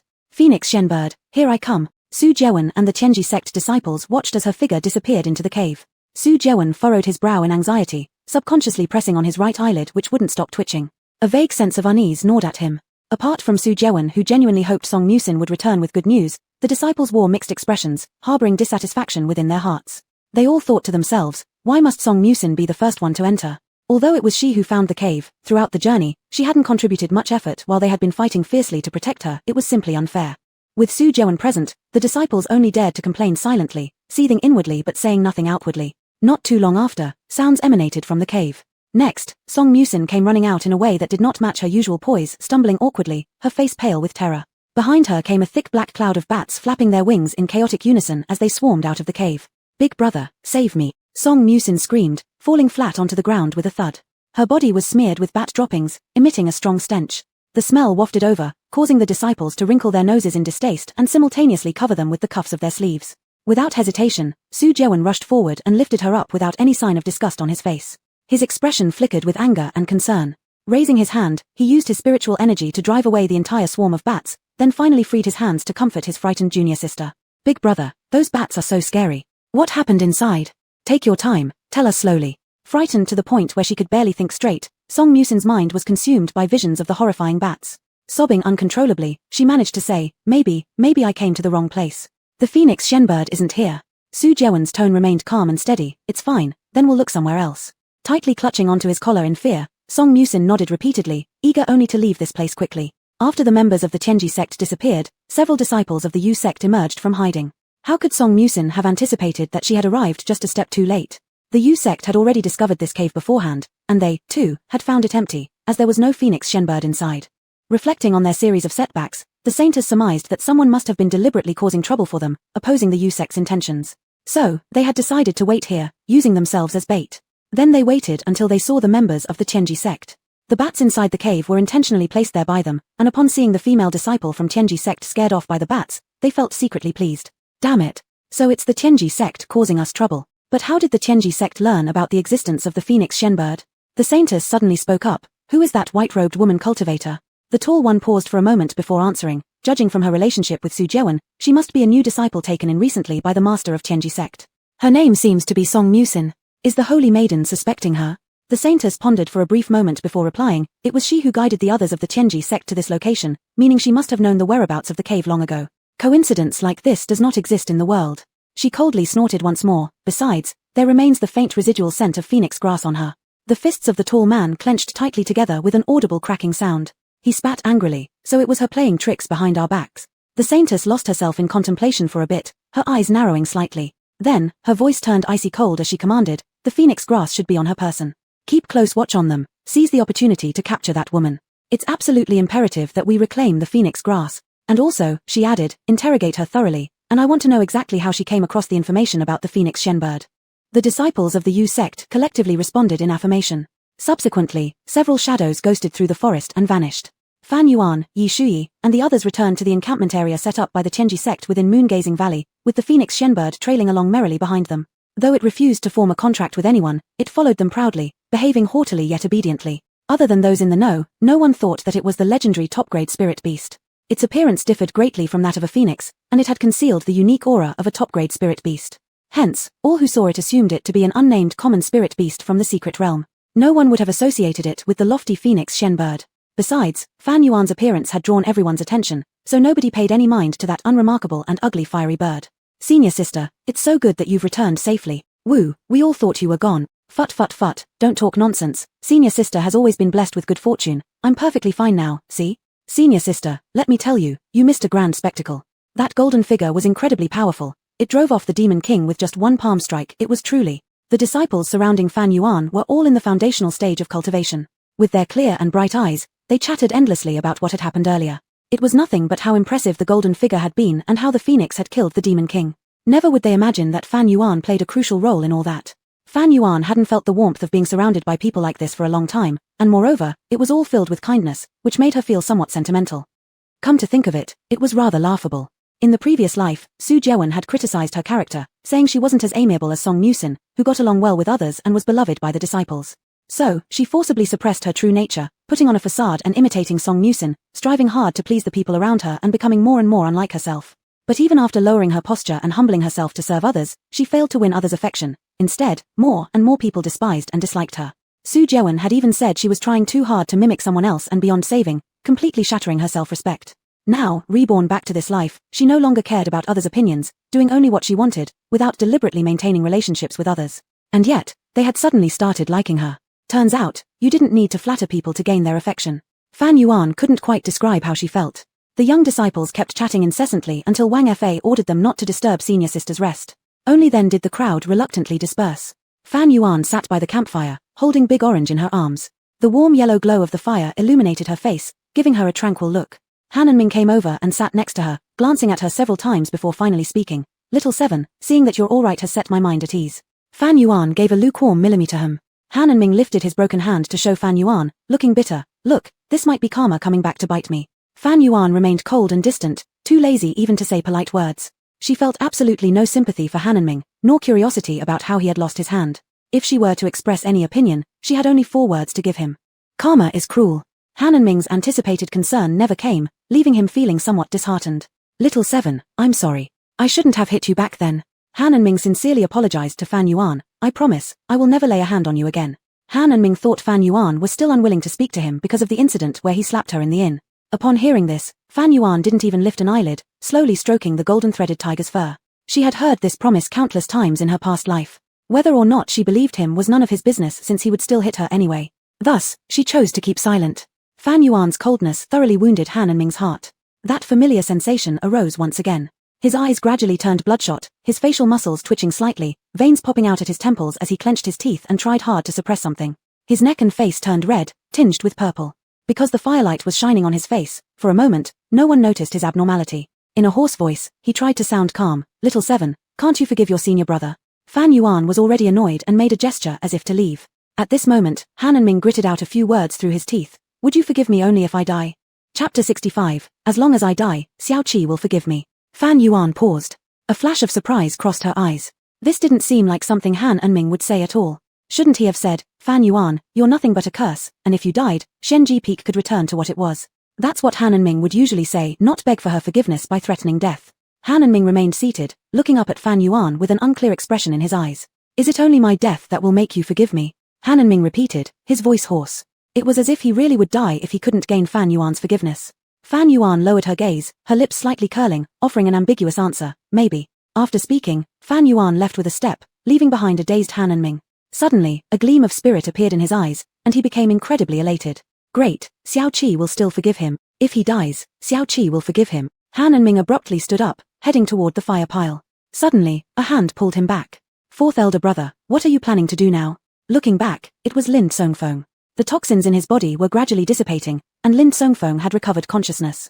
However, his face was still pale, showing signs of weakness. He came over this time to ask where the elder brother and younger sister went, but before he even got close, he saw Han and Ming rushing enthusiastically toward the fire pit, breaking out into a cold sweat. Without thinking, he rushed over and grabbed the fourth elder brother. Then he noticed the red bloodshot eyes, much like how he had looked when they met in the forest that day. Lin Songfeng was scared again and wanted to run. But Han and Ming suddenly clutched Lin Songfeng's hand and excitedly said, Fifth junior brother, Xiao Qi said that if I die, she will forgive me. Lin Songfeng was immediately bewildered. What nonsense is this?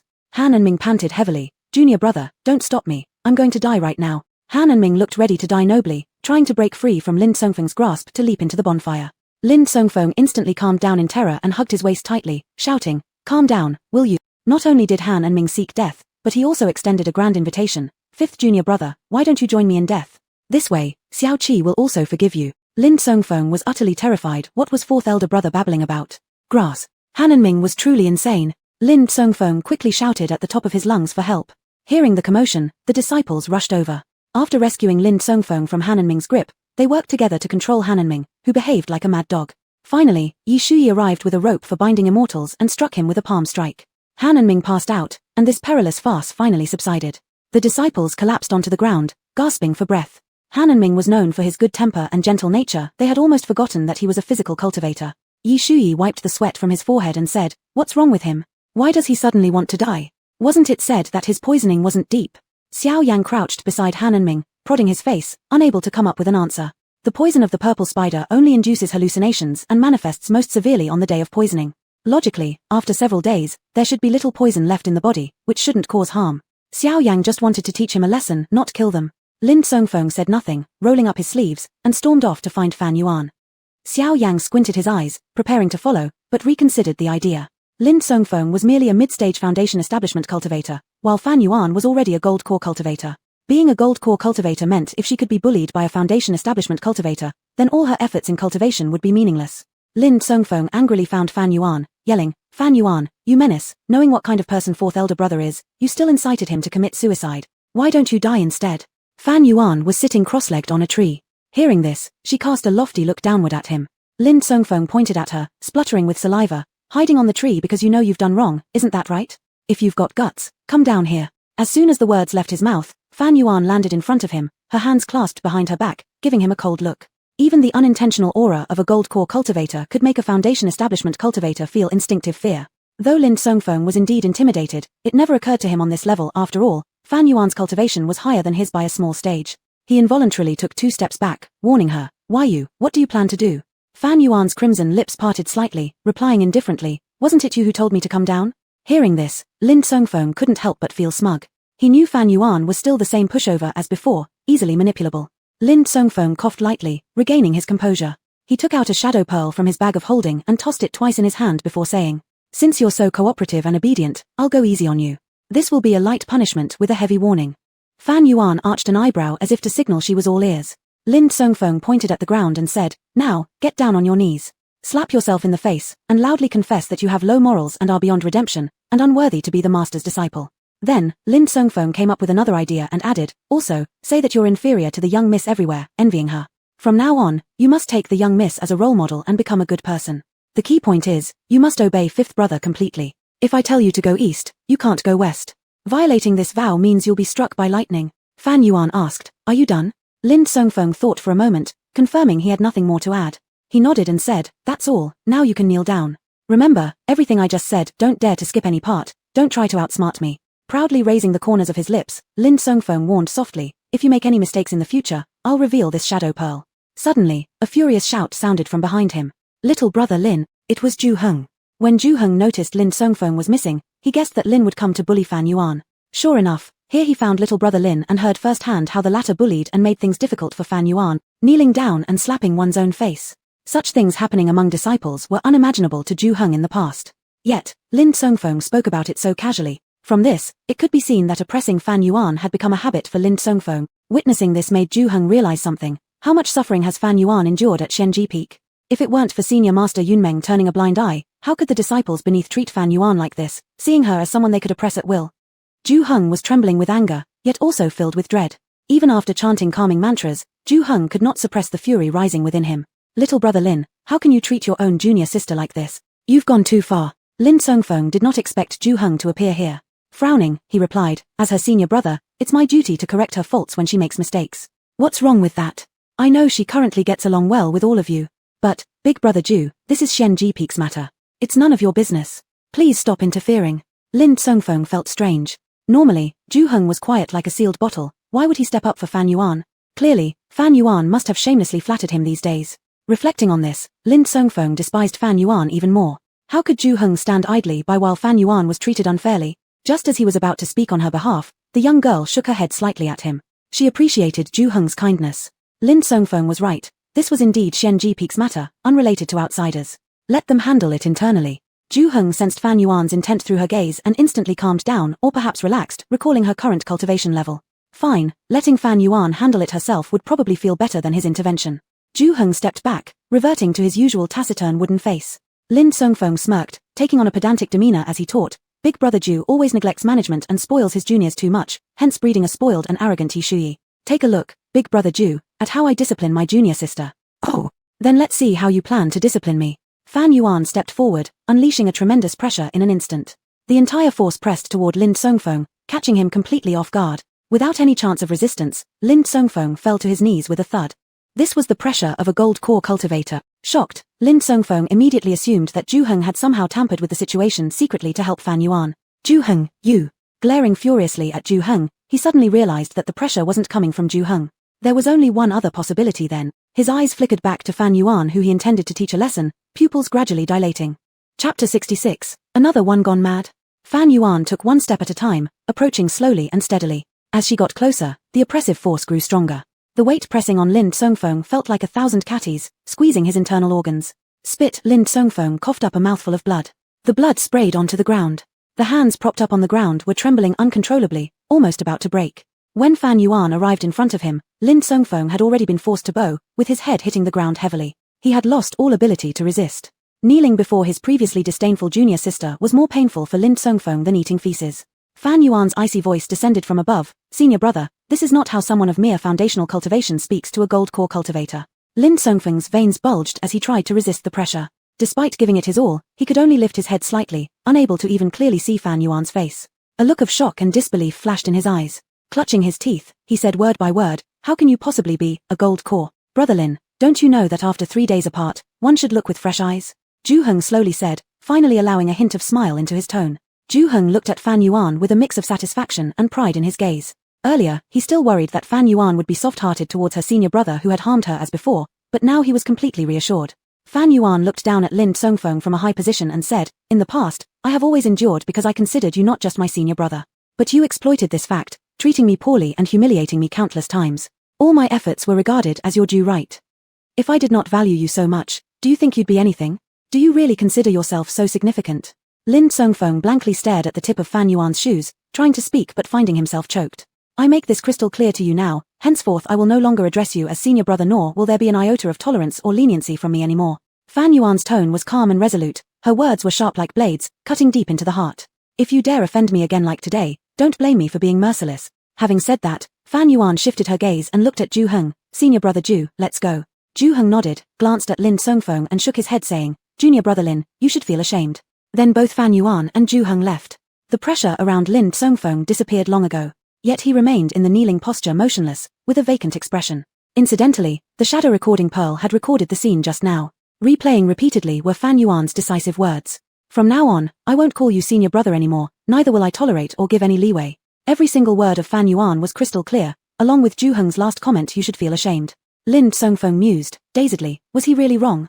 Time passed unknowingly until the numbness in his legs brought Lin Songfeng back to reality. Staggering, he stood up from the ground. The sound of Fan Yuan inside the shadow recording pearl reverberated in his mind like a spell, making him uneasy. He tossed it casually into his storage bag.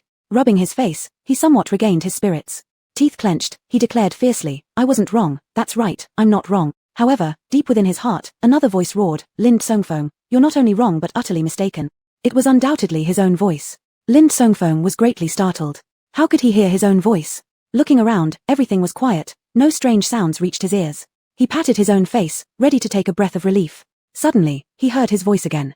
"Think about what you've done to Fan Yuan before. You trampled on her sincerity, mocked her as a fool, and now when she exposes you, you cannot admit your mistake. You're truly a coward. I am truly ashamed of you." Lin Songfeng panicked, shouting, "Shut up. Just shut up." With a sword in one hand and the other covering his ears, he wildly slashed through the air, behaving like a madman. Xiao Yang observed secretly, stroking his chin thoughtfully, "Looks like another one has gone mad.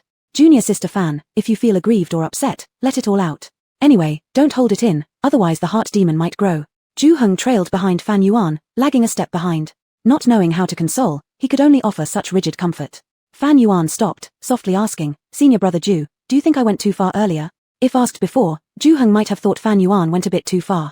But after witnessing how Lin Songfeng humiliated Fan Yuan, Ju Heng believed Fan Yuan didn't go too far at all. As Yi Shuyi would put it, it's already showing restraint to not rip off his head and kick it around. Ju Heng pressed his lips slightly and bluntly said, "I would rather you go a bit too far." Thinking about the words Fan Yuan had just said to Lin Songfeng, Ju Heng felt a pang in his chest. It must have been a great accumulation of disappointment that led her to say such resolute words. He dared not imagine how he'd feel if Yi Shuyi said those things to him. Of course, whether Lin Songfeng was upset or not, he didn't care. Ju Heng continued, "I'll always be on your side." Fan Yuan's face lit up with a gentle smile, "Thank you, senior brother Ju. To be honest, I don't feel any pain at all." Saying those words made me feel very relieved.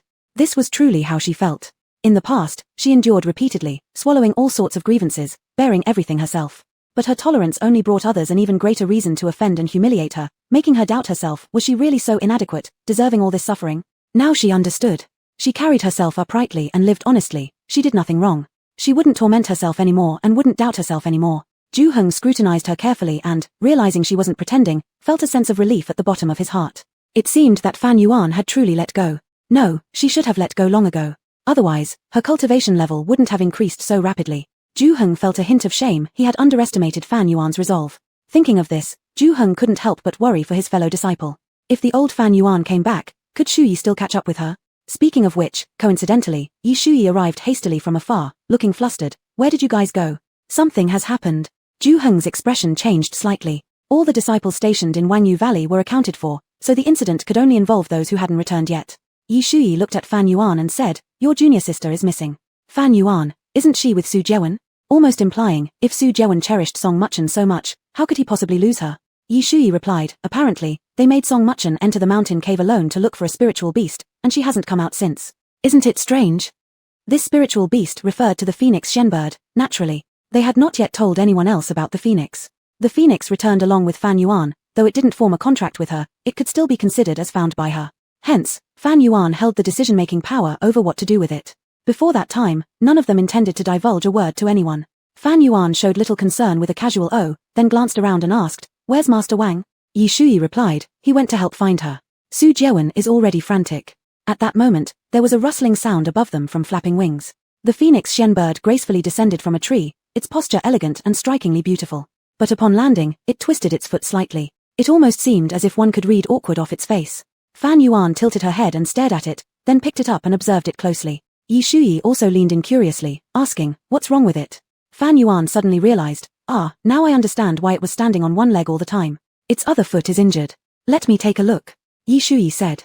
As soon as the phoenix was in her hands, it began squirming restlessly. Yi Shuyi immediately slapped its crest, growling menacingly, "Stay still." The phoenix saw stars in front of its eyes. Its eyes blazed with fire, glaring fiercely at Yi Shuyi, as if to say, "Outrage. Woman, you're the first person who dared to hit me." After taking a glance, Yi Shuyi relaxed her brow and gently patted its head, saying, "Small issue, I can fix it. I will leave it in your hands, then." "No problem." Not long after, Su Jiawen returned alone, his face as dark as water. He directly approached Fan Yuan, stretched out his hand, and cut straight to the point. "Little Seven, isn't the tracking disc of the second elder brother with you? Give it to me quickly." Chapter 67, Song Mubin's background. The tracing disc is a unique magical instrument. By placing an item carrying a person's aura as a medium on it, such as hair, clothing, or even blood, and activating it with spiritual power, the disc can guide you to the approximate location of the target individual. However, its range is limited. If the target is too far away, it becomes useless. This tracing disc was exactly what Fan Yuan had traded for half a year ago from her second master brother, Jiyu Zishuan. Naturally, Su Jiawen knew this. "Little Seven, where's the tracing disc?" Su Jiawen's tone was urgent. If it were in Fan Yuan's hands, he might just snatch it directly. Seeing that Fan Yuan didn't immediately take it out and there was no trace of worry or urgency on her face, Su Jiawen frowned slightly and became somewhat displeased, launching into a series of questions. "Why are you not at all worried about our lost little sister? Aren't you anxious? Do you even act like an elder sister?" Before Fan Yuan could open her mouth, Yi Shuyi couldn't help but interject. "I'm truly amazed. You dare to criticize her? When Fan Yuan was out there, her life uncertain, what were you doing? Need I remind you?" Yi Shuyi's voice involuntarily rose, her tone becoming somewhat sharp. "You were dallying with your precious little sister. All your thoughts were on her. Did you even remember you have another sister? When Fan Yuan struggled through life and death dangers and finally came back alive, not only did you offer no words of concern, the first thing you did upon meeting was demand something from her. Is she in debt to you or something?" Rarely did Yi Shuyi get so indignant. She actually wanted the phoenix Shenyao bird in her arms to peck out Su Jiawen's eyes. It seemed his eyes were utterly useless anyway. The surrounding Tianji sect disciples, though they said nothing, all felt Yi Shuyi was right. They applauded her verbal attack silently. They also gave Yi Shuyi a mental thumbs up. No wonder Sister Shuyi was admired. She was truly courageous. Su Jiawen was momentarily stunned. That's right. At the time when the beast flood arrived, Fan Yuan was still in the cave and hadn't returned with them. Hadn't he simply left her behind? A flicker of confusion flashed across Su Jiawen's face. For a moment, he couldn't recall what he had been doing while Fan Yuan was gone. Was he really as terrible as Yi Shuyi described? Just as Su Jiawen began to deeply ponder this, a faint twinge of pain suddenly shot through his brain. In the next instant, all doubts vanished. In his mind, once again, Song Mubin's innocent and harmless face took over, leaving him without any rational thought. He looked at Fan Yuan again, his tone turning commandingly direct. "Time waits for no one, quickly hand over the tracing disc to me." Yi Shuyi stared wide-eyed at him, astonished by his impenetrability. She was utterly speechless. Fan Yuan said indifferently, "The tracing disc. I sold it long ago." Su Jiawen frowned even deeper. "Sold it? I don't believe it. Aren't you again pretending to let someone die without helping? Hand over your storage bag to me, and I'll personally search." Zhu Heng's face turned icy cold. He had thought that at least those on Xianji Peak would be happy to see Fan Yuan return, but instead, these people kept rushing over to cause trouble for her one after another. Even Su Jiawen was acting this way. How foolish he had been to once consider Su Jiawen as a role model. It must have been blindness itself. Compared to the internal turmoil of others, Fan Yuan's emotions remained calm. She efficiently unbuckled her storage bag and tossed it over to Su Jiawen to inspect. If it were anyone else, they'd probably already be heartbroken from the lack of trust shown by their senior brother, feeling immensely wronged. However, she had long since built immunity to such behavior. Su Jiawen suspiciously glanced at her, erased the mark on the storage bag, then probed his spiritual consciousness into it, checking thoroughly. Fan Yuan appeared composed, making Su Jiawen appear petty by comparison. Su Jiawen quickly finished his examination. His thin lips tightened into a straight line, evidently having found nothing. Aside from a few common treasures and some spirit stones in Fan Yuan's storage bag, there wasn't a trace of the tracing disc. Fan Yuan was indeed telling the truth. With this evidence before him, Su Jiawen could no longer defame her. Su Jiawen handed the storage bag back to Fan Yuan with a heavy heart, not saying a word. Seeing his silence, Yi Shuyi grew angry. "Is that all? Shouldn't you apologize to her?" "I'm sorry, little Seven. It's brother's misunderstanding." Su Jiawen quickly admitted his fault, yet appeared distracted. Fan Yuan paid no heed to whether his apology was sincere or not and put her storage bag away again. Su Jiawen continued, "Little Seven, now that we're short-handed, you should help find our little sister as well. If anything happens to her, none of us will escape punishment from Master." Though they all understood Song Mubin's true identity, they kept it secret from outsiders. This time, before Yi Shuyi could speak, Fan Yuan plainly answered, "No." Perplexed, Su Jiawen asked, "Why?" "Fan Yuan, I simply don't want to, that's all."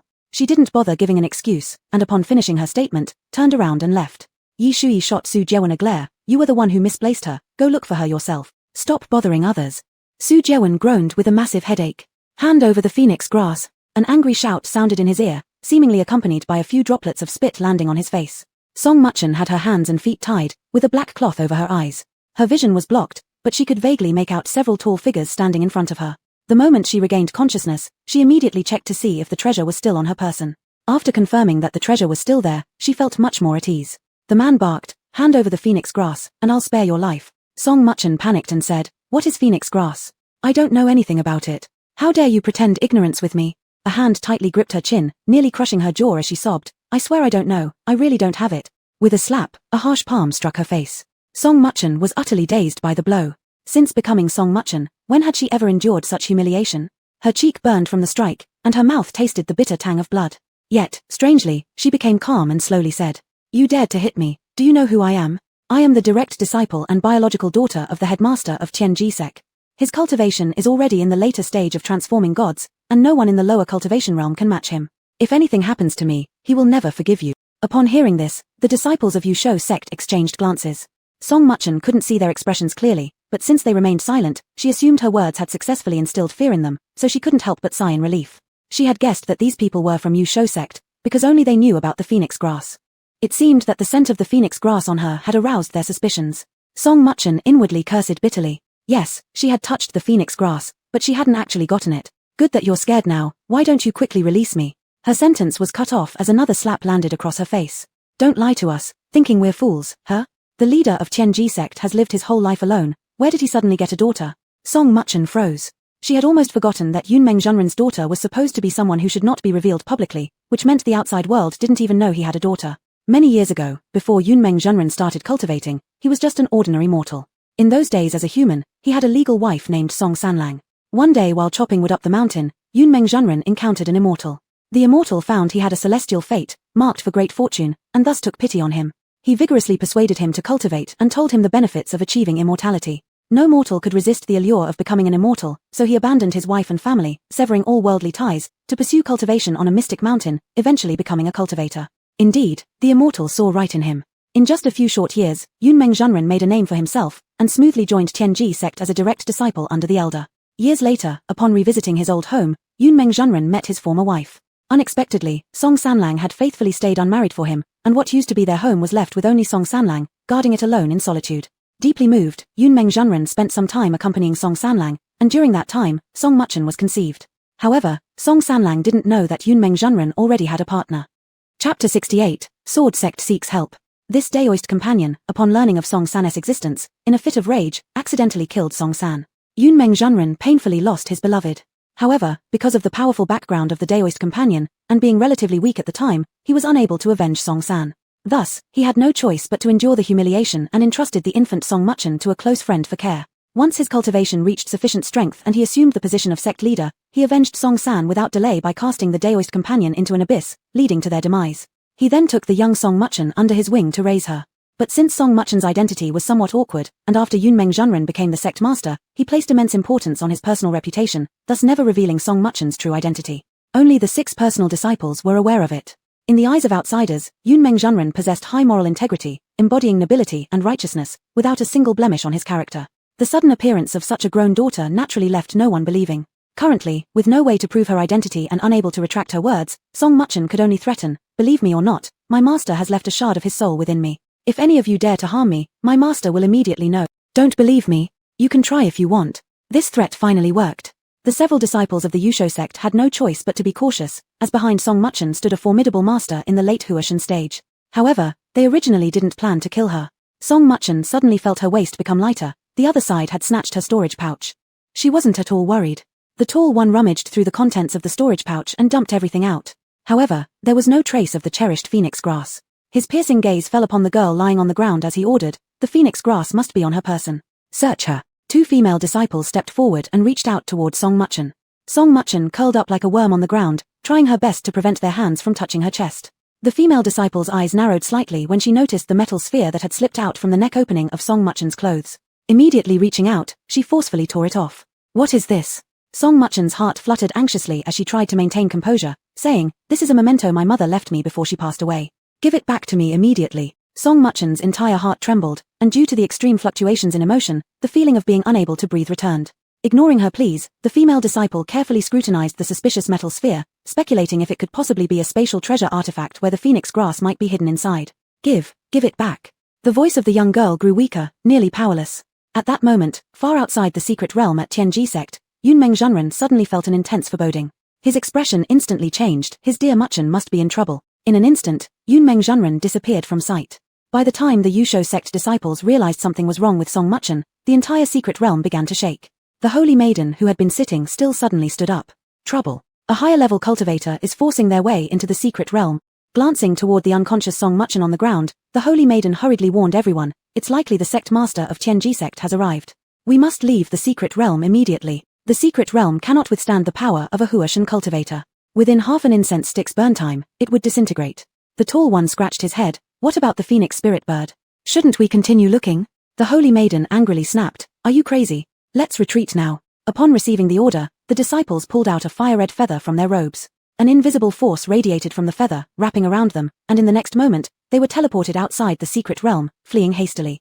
All the cultivators inside the secret realm sensed impending doom, filled with panic. For they suddenly realized a fatal issue. The passage permit in the form of the feathers had become useless, leaving them no way to leave the secret realm. In Wang Yu Valley, Yi Shuyi fretted like a hot-pot ant. The secret realm is collapsing. How do we get out of here? Fan Yuan appeared calm on the surface but inwardly anxious. None of them knew what happened. Su Jiawen, Lin Songfeng, and others had gone to look for Song Muchen, leaving Fan Yuan, Yi Shuyi, and Xiao Yang behind. Xiao Yang looked up at the gloomy sky and said, this is the fluctuation of a Huashan cultivator's spiritual power. Wait, this spiritual energy, it resembles our sect master. Yi Shuyi suddenly exclaimed. Fan Yuan had already sensed it moments before and recognized it too. Fan Yuan quickly deduced why Yunmeng Zhenren had shown up. Without doubt, it must have something to do with Song Muchen. Surely, Song Muchen had encountered some mishap which prompted Yunmeng Zhenren to come regardless of consequences. Fan Yuan did feel curious as to who had kidnapped Song Muchen. She remembered that Song Muchen had not experienced this peril in her previous life. Fan Yuan didn't overthink it. This earthquake was more violent than when the beast tide arrived. Cracks appeared on the ground, and they hurriedly fled out of Wang Yu Valley. Yi Shuyi couldn't help but complain, what does the sect master think he is doing? He's going to kill all of us. At that moment, a disciple from the Jian sect rushed over nearby. This person's face was covered in blood, their hair disheveled. Upon seeing them, his eyes lit up as if he had seen a lifeline, and he quickly approached. Fan Yuan remembered that this was Qin Fen, a Jian sect disciple who had recently competed against her. What had he endured to look so disheveled? Qin Fen slid down to his knees before them, earnestly and helplessly pleading, the cave collapsed, elder sister Lu is trapped inside. We've lost contact with her. The secret realm is about to collapse soon. It's an emergency, elder sister Lu's life hangs in the balance. I hope, friend, you can put aside our past grievances and lend a hand to the Jian sect. The Jian sect will be eternally grateful. They say a man values his knees more than gold and sheds tears only under dire circumstances. Qin Fen had run out of options. Kneeling, he bowed his head until it hit the ground, with tears glistening at the corners of his eyes. With everyone fearing for their own safety, no one was willing to help their Jian sect. In desperation, he turned to Tianji sect for assistance. Fan Yuan and Yi Shuyi could not accept such formal gratitude and quickly helped him up. Without hesitation, Yi Shuyi urged him to lead the way immediately. Soon, they followed him to where the cave had collapsed. Jian sect disciples were shouting loudly for Lu Xingran while desperately using their spiritual power to move giant rocks. Some cried uncontrollably, their voices becoming hoarse from shouting. There wasn't a single idle person present. It had been rumored long ago that the Jian sect had the strongest cohesion, able to pull together into one rope regardless of the time. As observed now, it was indeed true. If it were any other sect, there might already be chaos beyond control. However, blindly searching like this would not work. Fan Yuan took out a locating disc from her spatial bracelet and patted Qin Fen on the shoulder, saying, do you have anything belonging to fellow Daoist Lu? As Jian sect personal disciples were well informed, they immediately recognized the item in her hand as a locating disc.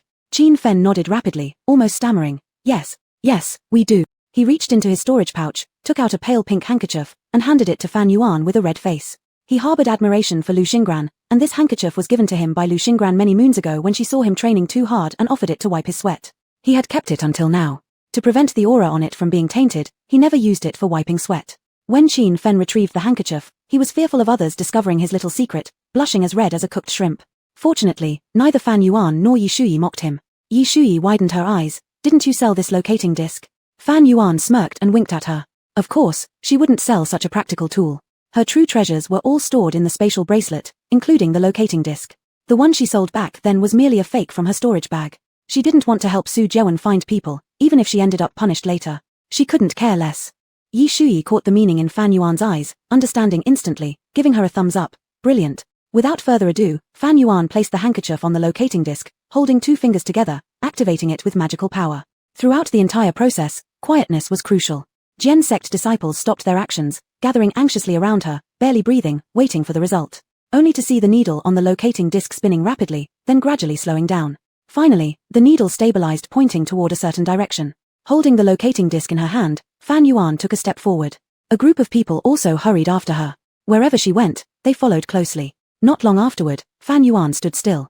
Everyone collided but paid no attention to complaining of pain. Only hearing Fan Yuan speak solemnly, right here. Quickly, everyone received the command and immediately started digging with great enthusiasm. Elsewhere, Yunmeng Zhenren found Song Muchen, who was still alive with her last breath.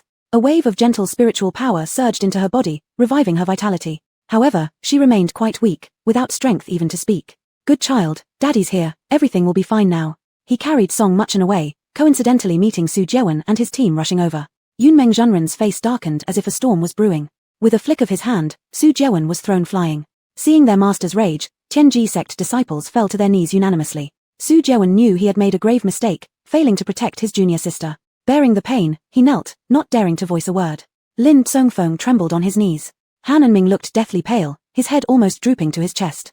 Coldly Yunmeng Zhenren spoke, "Useless lot, I'll settle accounts with you when we return." It wasn't actually himself present among them but rather his avatar entering the secret realm, yet even so, the secret realm could hardly bear the terrifying power of a Huashan cultivator.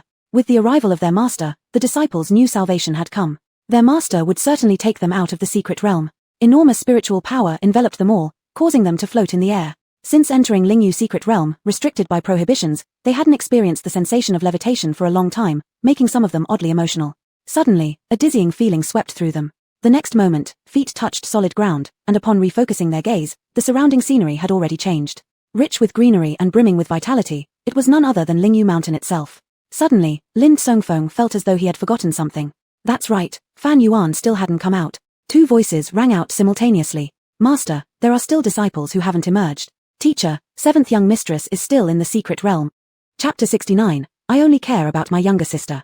The 2 who spoke up at the same time were Zhu Heng and Lin Tsongfeng. Just now, everyone in the secret realm was awed by Yunmeng Zhenren's overwhelming aura, momentarily forgetting that Fan Yuan and Yi Shuyi were still in the Wangyu Valley. Besides them, 3 or 4 disciples of the Foundation establishment stage didn't manage to come in time. Zhu Heng immediately reported these disciples' names to the sect leader. Yunmeng Zhenren always appeared calm and composed before others, as if a mountain would not change its color even if it collapsed.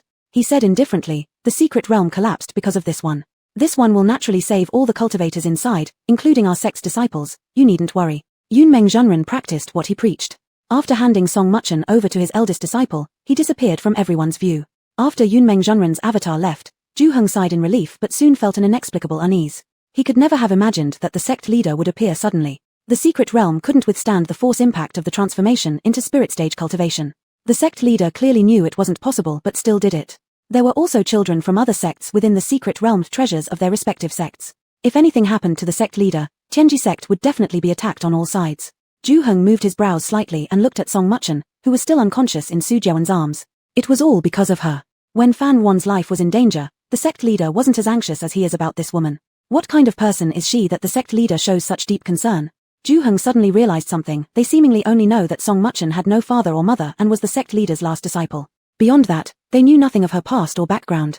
Tianji sect disciples took a rest where they stood, planning to head out toward Yusho sect after the remaining ones returned. Big brother, Fan Yuan is still in the secret realm, why aren't you reacting at all? Are you okay? Lin Tsongfeng saw how dazed his elder brother seemed and waved a hand in front of him, asking curiously. Su Zhewen finally responded. He pinched the bridge of his nose, as though he hadn't quite heard Lin Tsongfeng clearly, looking down at the young girl in his arms, and murmured, "My younger sister will be fine." Lin Tsongfeng stared at him strangely. "Elder brother, the younger sister is already fine now. You should be worried about Xiaoqi." Su Zhewen showed a puzzled expression, whispering softly, "Xiaoqi? The image of Fan Wan's face appeared in his mind, but there were no ripples in his heart.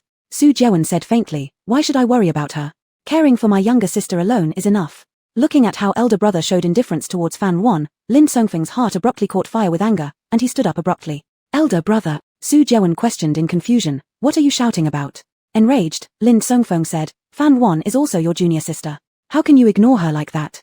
Without blinking, Su Jeon replied coldly, "Didn't you say yourself that Fan Wan excels in scheming and doesn't need our worry? Isn't this exactly what you wanted?" Lin Songfeng fell silent. Upon being reminded by Su Jeon, he remembered then. The two of them had argued heatedly within the secret realm when Su Jeon was worried about Fan Wan's safety, but due to his resentment towards Fan Wan, Lin Songfeng had fanned the flames, saying things like Fan Wan excels in scheming, let's just leave her alone. Now, as elder brother followed his wish and turned a cold shoulder to Fan Wan, Lin Songfeng should feel smug and satisfied. But instead, Lin Songfeng only felt uncomfortable all over, as if there was a fire burning in his heart. He slowly sat back down, buried his fingers in his hair, lowered his head, and remained sitting motionlessly for a long time, unsure what he was thinking about. Inside the secret realm, with the help of Fan Wan and others, the Genmen sect disciples eventually managed to rescue Lu Xingyan. It turned out that beneath the cave was actually an underground river, and Lu Xingyan had accidentally fallen into it. No one knows exactly what happened, but she passed out. Fortunately, she hadn't been swept away by the fierce underground current, otherwise it would have been the end for her. Everyone rushed around feeding her medicinal pills and transferring spiritual power to her. Soon, Lu Xingyan recovered without much harm done. "Senior sister Lu, thank goodness you woke up. It's fine so long as you're unharmed." Wah. Qin Fen, the scar-faced burly man, wept like a 200-yin child. The others of Genmen sect were also red-eyed, tears of happiness streaming down their cheeks. Qin Fen turned around and knelt down in front of Fan Wan without hesitation, expressing gratitude. "Miss Fan, you saved senior sister Lu's life, which means saving ours as well. Please accept my respect." Fan Wan sidestepped to avoid his kneel, and only afterward used her spiritual power to lift him up. Everyone quickly sensed her cultivation level through the spiritual energy. They were extremely shocked. Qin Fen was utterly dumbfounded. As someone at the late foundation establishment stage, the spiritual power swirling around him earlier had clearly far surpassed his own. It was overpowering yet strong when it lifted him up, nearly causing him to kneel down again. Lu Xingyan asked in disbelief, You've already formed the Golden Dan?" Fan Wan smiled faintly and answered, "Yes. Just now, everyone was preoccupied with saving people, and it wasn't until this moment, upon close observation, that they realized Fan Wan's aura had drastically changed compared to a few days ago. In the cultivation world, every realm represented a tremendous gap. Transitioning from the foundation establishment stage to the gold core stage was a qualitative leap. The Fan Wan from before still gave off a slightly youthful and naive impression, like an obscured gemstone hidden among ordinary people. But today, Fan Wan exuded a completely refreshed presence. Her eyes became profound and sharp, her posture as straight as a pine tree, radiating stability and strength from within. The power of the gold core surrounded her, its brilliance dazzling and awe-inspiring. The Genmen sect disciples at the foundation establishment stage felt both jealousy and admiration. Fan Wan hadn't been very different from them just a few days ago, but seeing her now, there was clearly a world of difference between her and them. Lu Xingyan, being in the later stages of the gold core, could discern details others couldn't. Fan Wan's spiritual energy was purer than any gold core cultivator Lu Xingyan had ever encountered. As Lu Xingyan scrutinized Fan Wan up and down, her initial shock gradually turned into admiration, prompting her to smile. A man who leaves for 3 days should be looked at anew. This saying suited Fan Wan perfectly. Lu Xingyan saw everything as clearly as in a mirror. She guessed that Fan Wan must have encountered great fortune in the secret realm, which explained her rapid advancement. But Lu Xingyan also understood well that even without this opportunity, Fan Wan would have achieved her goals with her talents and resilience. Smiling, Lu Xingyan said to Fan Wan, "May I address you as Fan Wan?" Lu Xingyan showed more respect and seriousness in her attitude, something she'd never done before. Fan Wan was no longer merely a foundation establishment cultivator, she stood on equal footing with Lu Xingyan, thus naturally altering the other's stance towards her. This was the cold reality of the cultivation world. Respect belonged to the powerful. Fan Wan smiled faintly and replied, "Of course." Lu Xingyan removed the emblem from her person and handed it over to Fan Wan, saying, "You saved my life. This is my emblem, and I, Lu Xingyan, hereby pledge that Genmen sect will forever keep its doors open for you." As the daughter of Genmen sect's sect master, Lu Xingyan's words carried absolute weight. She added earnestly, "Regardless of whatever trouble you may find yourself in outside, Genmen sect will unconditionally offer you refuge." This promise, reinforced by these words, was worth more than any treasure in the world. Likewise, it left Fan Wan unable to refuse this token of gratitude. Without hesitation, Fan Wan accepted the gift, relieving Lu Xingyan of some internal tension. Lu Xingyan did not forget Xiao Yang and Yi Shuyi. Turning to them, she said, "I deeply remember the favor you've done me. This promise extends to you both equally." Xiao Yang arched an eyebrow and responded politely, "It was nothing but a minor effort." Yi Shuyi echoed modestly, "Exactly, we only moved a few rocks." Deep down, they knew they'd all gained thanks to Fan Wan's good fortune. Lu Xingyan laughed heartily. "All right, let's stop talking. A word spoken by me carries 9 tripods of weight. I always keep my promises. Qin Fen scratched his head, embarrassed to interrupt their conversation. Right now, our problem should be figuring out how to get out of here, right? All heads lifted toward the sky. What used to be a dark red sky inside the secret realm now showed cracks, resembling a shattered mirror. Some places seemed like gaping holes, revealing the mysterious yet perilous chaotic void beyond the secret realm. If the secret realm collapsed entirely and the restrictions vanished, the terrifying winds from the void would rush in instantly, consuming all living beings inside. Even cultivators of exceedingly high levels would be reduced to nothing under the assault of those wind. Chapter 70. She no longer owes him. Just as everyone was in a state of panic, the aura of a spirit-transforming cultivator reappeared. The next moment, everyone was enveloped by a force akin to a gentle breeze. Gradually, their feet left the ground, and they floated in the air. What is happening? Look over there. Everyone looked up. Standing mid-air was a tall figure. The man stood with his hands behind his back, his robe billowing, radiating an overwhelming demeanor. Soon, someone recognized him and exclaimed with joy, "It's the sect leader of Tianji sect, it's real person Yunmeng. Fantastic, we are saved." Fan Yuan squinted her eyes and looked at real person Yunmeng high above, gazing down like a savior. Her heart was filled with mixed emotions, unsure of how she felt. Except for those 6 elder brothers, she had the deepest and most complicated feelings for this man who was like a father and teacher. The scene before her seemed familiar. Back then, real person Yunmeng did exactly this, like a true immortal standing on a flying sword, untouchable, rescuing her from despair among the dead bodies and taking her back to be raised in the Tianji sect. From that moment on, Fan Yuan saw him as a father figure, vowing to repay him and dedicate her life to the Tianji sect. She had done it in her previous life. She had given her life to the Tianji sect. Fan Yuan didn't owe anything to anyone, with no guilt towards heaven or earth, and certainly not towards herself. Yet, even till her death, she hadn't received fair treatment. Fan Yuan closed her eyes, a tear glistening in the corner. She owed real person Yunmeng a life, and the favor of the Tianji sect, but in her previous life, she had repaid them all. She no longer owed him anything. Yi Shuyi was about to share her joy with Fan Yuan when she suddenly noticed her sorrowful expression and froze for a moment. "Lizzie, what's wrong with you?" Fan Yuan calmed the turmoil in her heart, opened her eyes, and smiled faintly. "Nothing." A flash of insight passed through Yi Shuyi's mind. "That's right. Do you remember the bet we made?"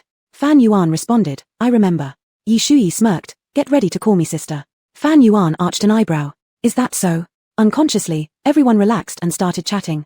There were close to 1,000 cultivators in the secret realm, and teleporting everyone out wouldn't be easy. But real person Yunmeng was confident he could save every single one of them. He remained calm and composed, managing the situation meticulously. He intended to weave a massive teleportation array using his spiritual energy to save everyone's lives. Unexpectedly, complications arose just then. An extremely powerful suction force came from the cracks in the ground, as if some invisible hand was trying to swallow people whole.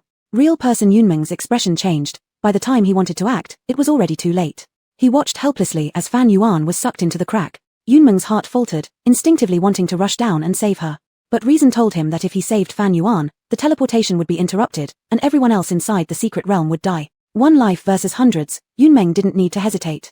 He closed his eyes briefly and chose to abandon Fan Yuan. "Fan Yuan, this is your fate," he thought. However, someone refused to give up. Yi Shuyi voluntarily broke free from his spiritual power constraints and decisively jumped into the massive fissure. Real person Yunmeng was slightly surprised and narrowed his eyes. He remembered this girl. Wasn't this the Yi girl who always disagreed with Fan Yuan? Why would she? Yunmeng had no time to ponder further. His spiritual power had reached a critical point, and the formation was complete. To prevent others from following, Yunmeng increased his control over his spiritual power.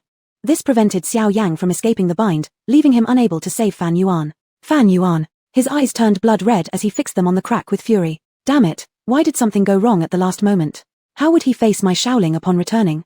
No one could answer Xiao Yang's question. In the blink of an eye, everyone was teleported outside the secret realm, to Lingyu Mountain. For a moment, the secret realm became eerily quiet. Yet, real person Yunmeng did not leave. He calculated the time in his mind.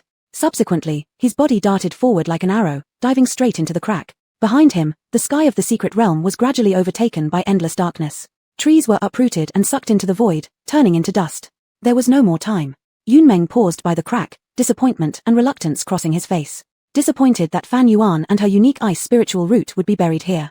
Reluctant because he did indeed have feelings for Fan Yuan, and didn't want her life to end this way. As real person Yunmeng was about to leave, suddenly, a wave of scorching hot air surged up from below. Yunmeng was slightly surprised, stepping forward a few paces, his gaze curious as it fell onto the deep, bottomless crack.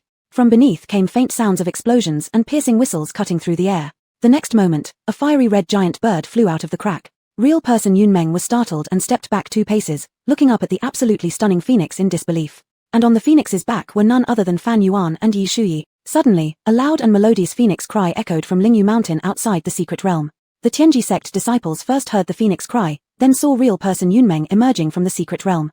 Lin Songfeng and Han and Ming paid no attention to the cry. They rushed anxiously to their master, asking about Fan Yuan's whereabouts. Master, everyone says Fan Yuan was sucked into the crack and couldn't come out. Is that true?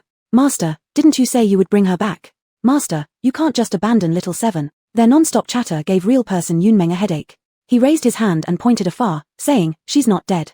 They're still alive. In the next moment, a familiar fiery red giant bird descended from the mountaintop, blazing through the night sky like flames. Everyone marveled again at its beauty, but also felt confused. Strange, how did the phoenix Shenbird from inside the secret realm come out as well? Only when the phoenix landed before everyone and two familiar figures dismounted did things become clear. What? Junior sister Yi, did you form a contract with the phoenix Shenbird? When did this happen? Yi Shui said smugly, I won't tell you. The phoenix Shenbird beside her was elegantly preening its feathers. No one could have guessed that because she had jumped into the crack without hesitation to save Fan Yuan, the phoenix had agreed to contract with her. Furthermore, it was the phoenix who brought them out of the secret realm, not real person Yunmeng. Actually, even Yi Shui herself hadn't expected it. She only wanted to pull Fan Yuan up at all costs, thinking of nothing else, and realized too late that she'd made a mistake. Since it was impossible to ride a flying sword inside the secret realm, she wouldn't be able to save Fan Yuan and would die along with her. It was right then that the phoenix proposed forming a contract with her. Pure luck. Song Mushin lay on the soft grass, and the surrounding noise woke her up. The first thing she touched was her neck, causing her breath to catch. The treasure was gone. Damn it. It must have been stolen by someone from the beast-taming sect. Su Jiawen had been guarding her side all along and saw that she had awakened, greeting her happily, younger sister, you've woken up. Song Mushin almost went into seclusion. She didn't want to deal with anyone at all. She tightly gripped the grass beside her, her mind consumed with thoughts of the treasure that could swallow talents. Soon, she calmed down. No worries, the treasure was already bound to her. Even if the beast-taming sect took it, they wouldn't be able to use it or discover its purpose. Still, she needed to retrieve it as soon as possible. Without the treasure by her side, Song Mushin lacked any sense of security. With a thought, she came up with a plan. Taking a deep breath, Song Mushin steadied herself and looked over to see what those people were chattering about. Her eyes immediately landed on Yi Shui and Fan Yuan surrounded by the crowd. Still somewhat bewildered, she didn't quite know what had happened. Not until she heard someone congratulating Yi Shui for contracting the phoenix spirit beast did thunder strike in Song Mushin's mind. Big brother, what are they talking about? Su Jiawen responded gently, Sister Yi has had extraordinary luck and successfully contracted the supreme spirit beast, so everyone is congratulating her. Hey, younger sister, what's wrong with you? Why does your face look so pale? Not only was Song Mushin's face pale, she rolled her eyes back and fainted again.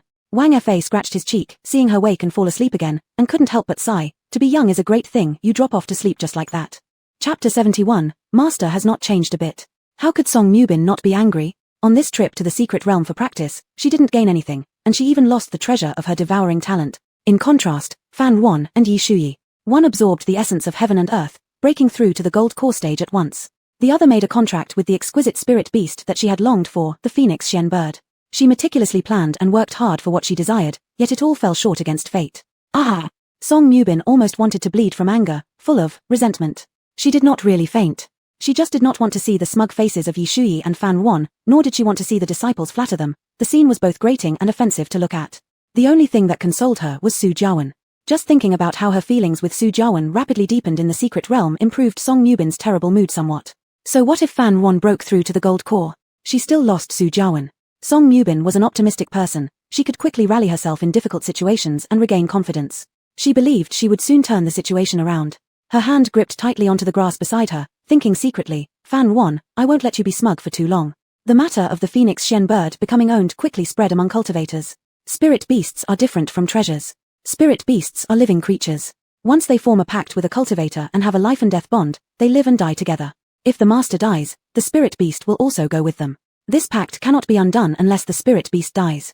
When the spirit beast dies, it instantly dissipates into the heavens and is scattered by the wind. Thus, no matter how envious the cultivators were, they could only endure by pounding their chests, unable to kill and seize treasures. Moreover, the sect leader of Tianji sect had arrived. They dared not harbor improper thoughts. As the excitement gradually faded, it was time to deal with formal matters. Fan Wan stepped forward and handed over a sound-storing magical tool to realmsman Yunmeng. The content within was clear evidence of Beast Mastery sect's conspiracy. In front of all the disciples, realmsman Yunmeng patiently listened to everything. His handsome face remained unreadable, but the fluctuations of his spiritual energy had already betrayed him. When an ascended master became enraged, every being and cultivator on Lingsha Mountain felt terror deep in their souls. Fan Wan, as well as the other disciples, knelt down in fear out of instinct, clearly recognizing the gap between themselves and Realmsman Yunmeng. Before an ascended master, she was nothing more than a lowly insect that Realmsman Yunmeng could kill with a snap of his fingers. Realizing this, the pride and joy Fan Wan felt from breaking through to the gold core immediately dissipated, replaced by a sense of crisis and urgency. She did not forget that Realmsman Yunmeng still had his eyes on her ice attribute spiritual root. If Realmsman Yunmeng decided to take her spiritual root now, she would have no way to resist, and no one would dare offend an ascended master for her sake. She would have nowhere to cry. Fan Wan clenched her lips tightly, a large drop of cold sweat slid down from her temple, and her hands slowly balled into fists. Her ultimate goal was to ascend, but there was a much larger latent threat ahead. From the gold core to the ascended level, there was still a vast major realm in between, the nascent soul realm. Countless cultivators spent their entire lives without ever reaching the threshold of the nascent soul realm. In such a vast cultivation world, ascended masters were exceedingly rare. Cultivators like Realmsman Yunmeng at the late stage of ascension were exceptional geniuses. There were only 4 of them. Moreover, Realmsman Yunmeng's combat power ranked second, making him a genuine strongman. Fan Wan had never felt so challenged before. But despite the treacherous road ahead, she would not back down. Fan Wan's ambition reached its peak at this moment. She raised her head and looked at Realmsman Yunmeng with burning eyes. Even a tiny ant can shake a tree, and she believed that one day, she would surpass Realmsman Yunmeng and make him look up at her. Realmsman Yunmeng did not know what Fan Wan thought inside. He was astonished and furious by the actions of Beast Mastery Sect. Beast Mastery Sect gave the impression among the 5 major sects as non-contentious, gentle, and low-profile, never showing any ambition, behaving like an honest and decent old good guy. Who would have known, they harbored such wolfish ambitions. They had even deceived his own perception. Soon, Realmsman Yunmeng calmed his inner agitation and pondered coldly how to maximize their downfall. Once Realmsman Yunmeng had calmed down, the disciples were finally able to breathe again. The aura of the sect leader was truly terrifying. Yi Shuyi cautiously raised her head, glancing at Fan Wan who sat straight-backed, staring directly at the sect leader. She couldn't help but admire internally. Worthy of being the personal disciple of the sect leader, no fear whatsoever. Wait a moment. Yi Shuyi caught sight of Lin Tsongfeng from the corner of her eye. He was still hunched over, panting heavily, and repeatedly wiping the sweat from his forehead with his sleeve. After completing these actions, he lowered his head again. Yi Shuyi's eyes flashed with contempt as she slightly pursed her lips. How could there be such a great gap between them, both being the personal disciples of the sect leader? Realmsman Yunmeng retracted his magical instrument, looked down at Fan Wan, and slowly asked, "How did you discover their conspiracy?" The voice within the sound-storing magical tool was very clear, indicating that Fan Wan had been quite close to the people from Beast Mastery Sect at that time, yet she hadn't been detected. Realmsman Yunmeng was curious. Fan Wan replied, "It was unintentionally heard by the disciple. Luckily, I happened to have a cloud-concealing talisman." Realmsman Yunmeng nodded, not asking any more questions. He extended a hand toward Fan Wan and said, "You've done well." Fan Wan looked at the clearly defined knuckles in front of her, hesitated for a moment, then finally reached out her hand. The perception of a spirit transformation cultivator far exceeds that of ordinary ones. She mustn't leak even a trace of killing intent or clue, otherwise she would be sent straight to Yama. Fan Wan, as usual, showed respect laced with some mild civility. At the moment Realmsman Yunmeng grasped her hand, a sliver of divine consciousness quietly entered Fan Wan's body. In an instant, Realmsman Yunmeng learned Fan Wan's current cultivation level, spiritual force purity, physical condition, as well as another chi signature of a different cultivation method. On the surface, Fan Wan remained calm and composed, but inside, she was extremely flustered. She thanked her foresight that Master Wuxiang anticipated the hidden danger in the cultivation method eventually being discovered, so she retrieved the spatial magic tool from Elder Ziwi and hid it there. Otherwise, she would definitely have been exposed by Realmsman Yunmeng now, leading to unimaginable consequences. Regarding the matter of changing her cultivation method, Fan Wan had already prepared her explanation. If Realmsman Yunmeng were to ask, she would simply say that she had learned it in the secret realm. With her eyes cast downward, Fan Wan failed to notice the coldness lurking in Realmsman Yunmeng's gaze. She was waiting for Realmsman Yunmeng's inquiry, only to find him giving her a faint praise. "You've improved, haven't disappointed this master." After praising, he wasn't forgetful to give a warning. "This breakthrough is indeed worth rejoicing, but don't become overly smug. Gold core stage is all, and it's still far from the realm of ascension. Your accomplishments now, compared to ascending, are but a grain of sand in the vast ocean, not worth discussing." Realmsman Yunmeng loved preaching. No matter how many achievements you garnered, he always effortlessly sermonized, easily destroying your self-respect with just 2 sentences. Fan Wan had long grown accustomed to it and become immune. After saying this, Realmsman Yunmeng no longer inquired about the matter of the cultivation method. Fan Wan was slightly stunned. After a moment's thought, she understood. Because Realmsman Yunmeng didn't care what new cultivation method she practiced, as long as she didn't continue cultivating purple yang scripture, ruining his reputation, that was good enough. Once she understood this point, Fan Wan felt self-deprecating inwardly. Her master truly hadn't changed a bit, hypocritical and arrogant. But it was fine too.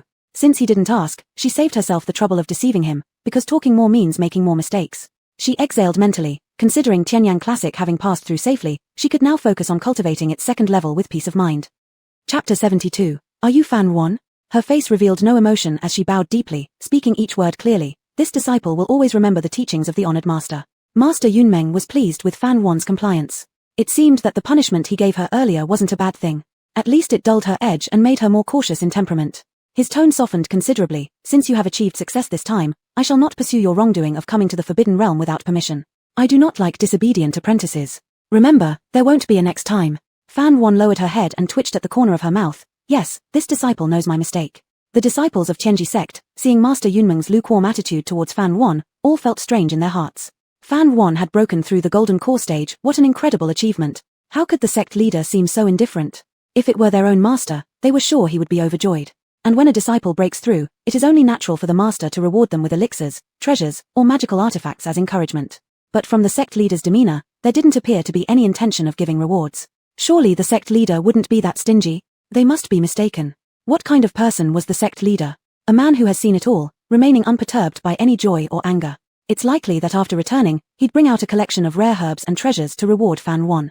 If Fan Wan knew what they were thinking, she would surely let out a cold laugh. Master Yunmeng shifted his gaze away from Fan Wan, walking past her toward his other several disciples. Looking at the fourth disciple Han and Ming's severed left hand, Master Yunmeng furrowed his brows. Then he noticed the fifth disciple Lin Songfeng's darkened eyes and floating breath, indicating signs of excessive fear and yet to fully recover. His clothes were also covered in mud, his entire body exuding an air of utter distress. He then looked at his proudest first disciple Su Jiawen. Although Su Jiawen did not look as wretched as the other two, his mental state was troubling and lacked the usual vigor he displayed. Looking at the others, one by one, each was distressed in their own way. Upon this observation, it became clear that the most competent in this training turned out to be his least favored seventh disciple. This came quite unexpectedly. Master Yunmeng sighed silently and retrieved a pill called Shenggu Dan from his storage bag.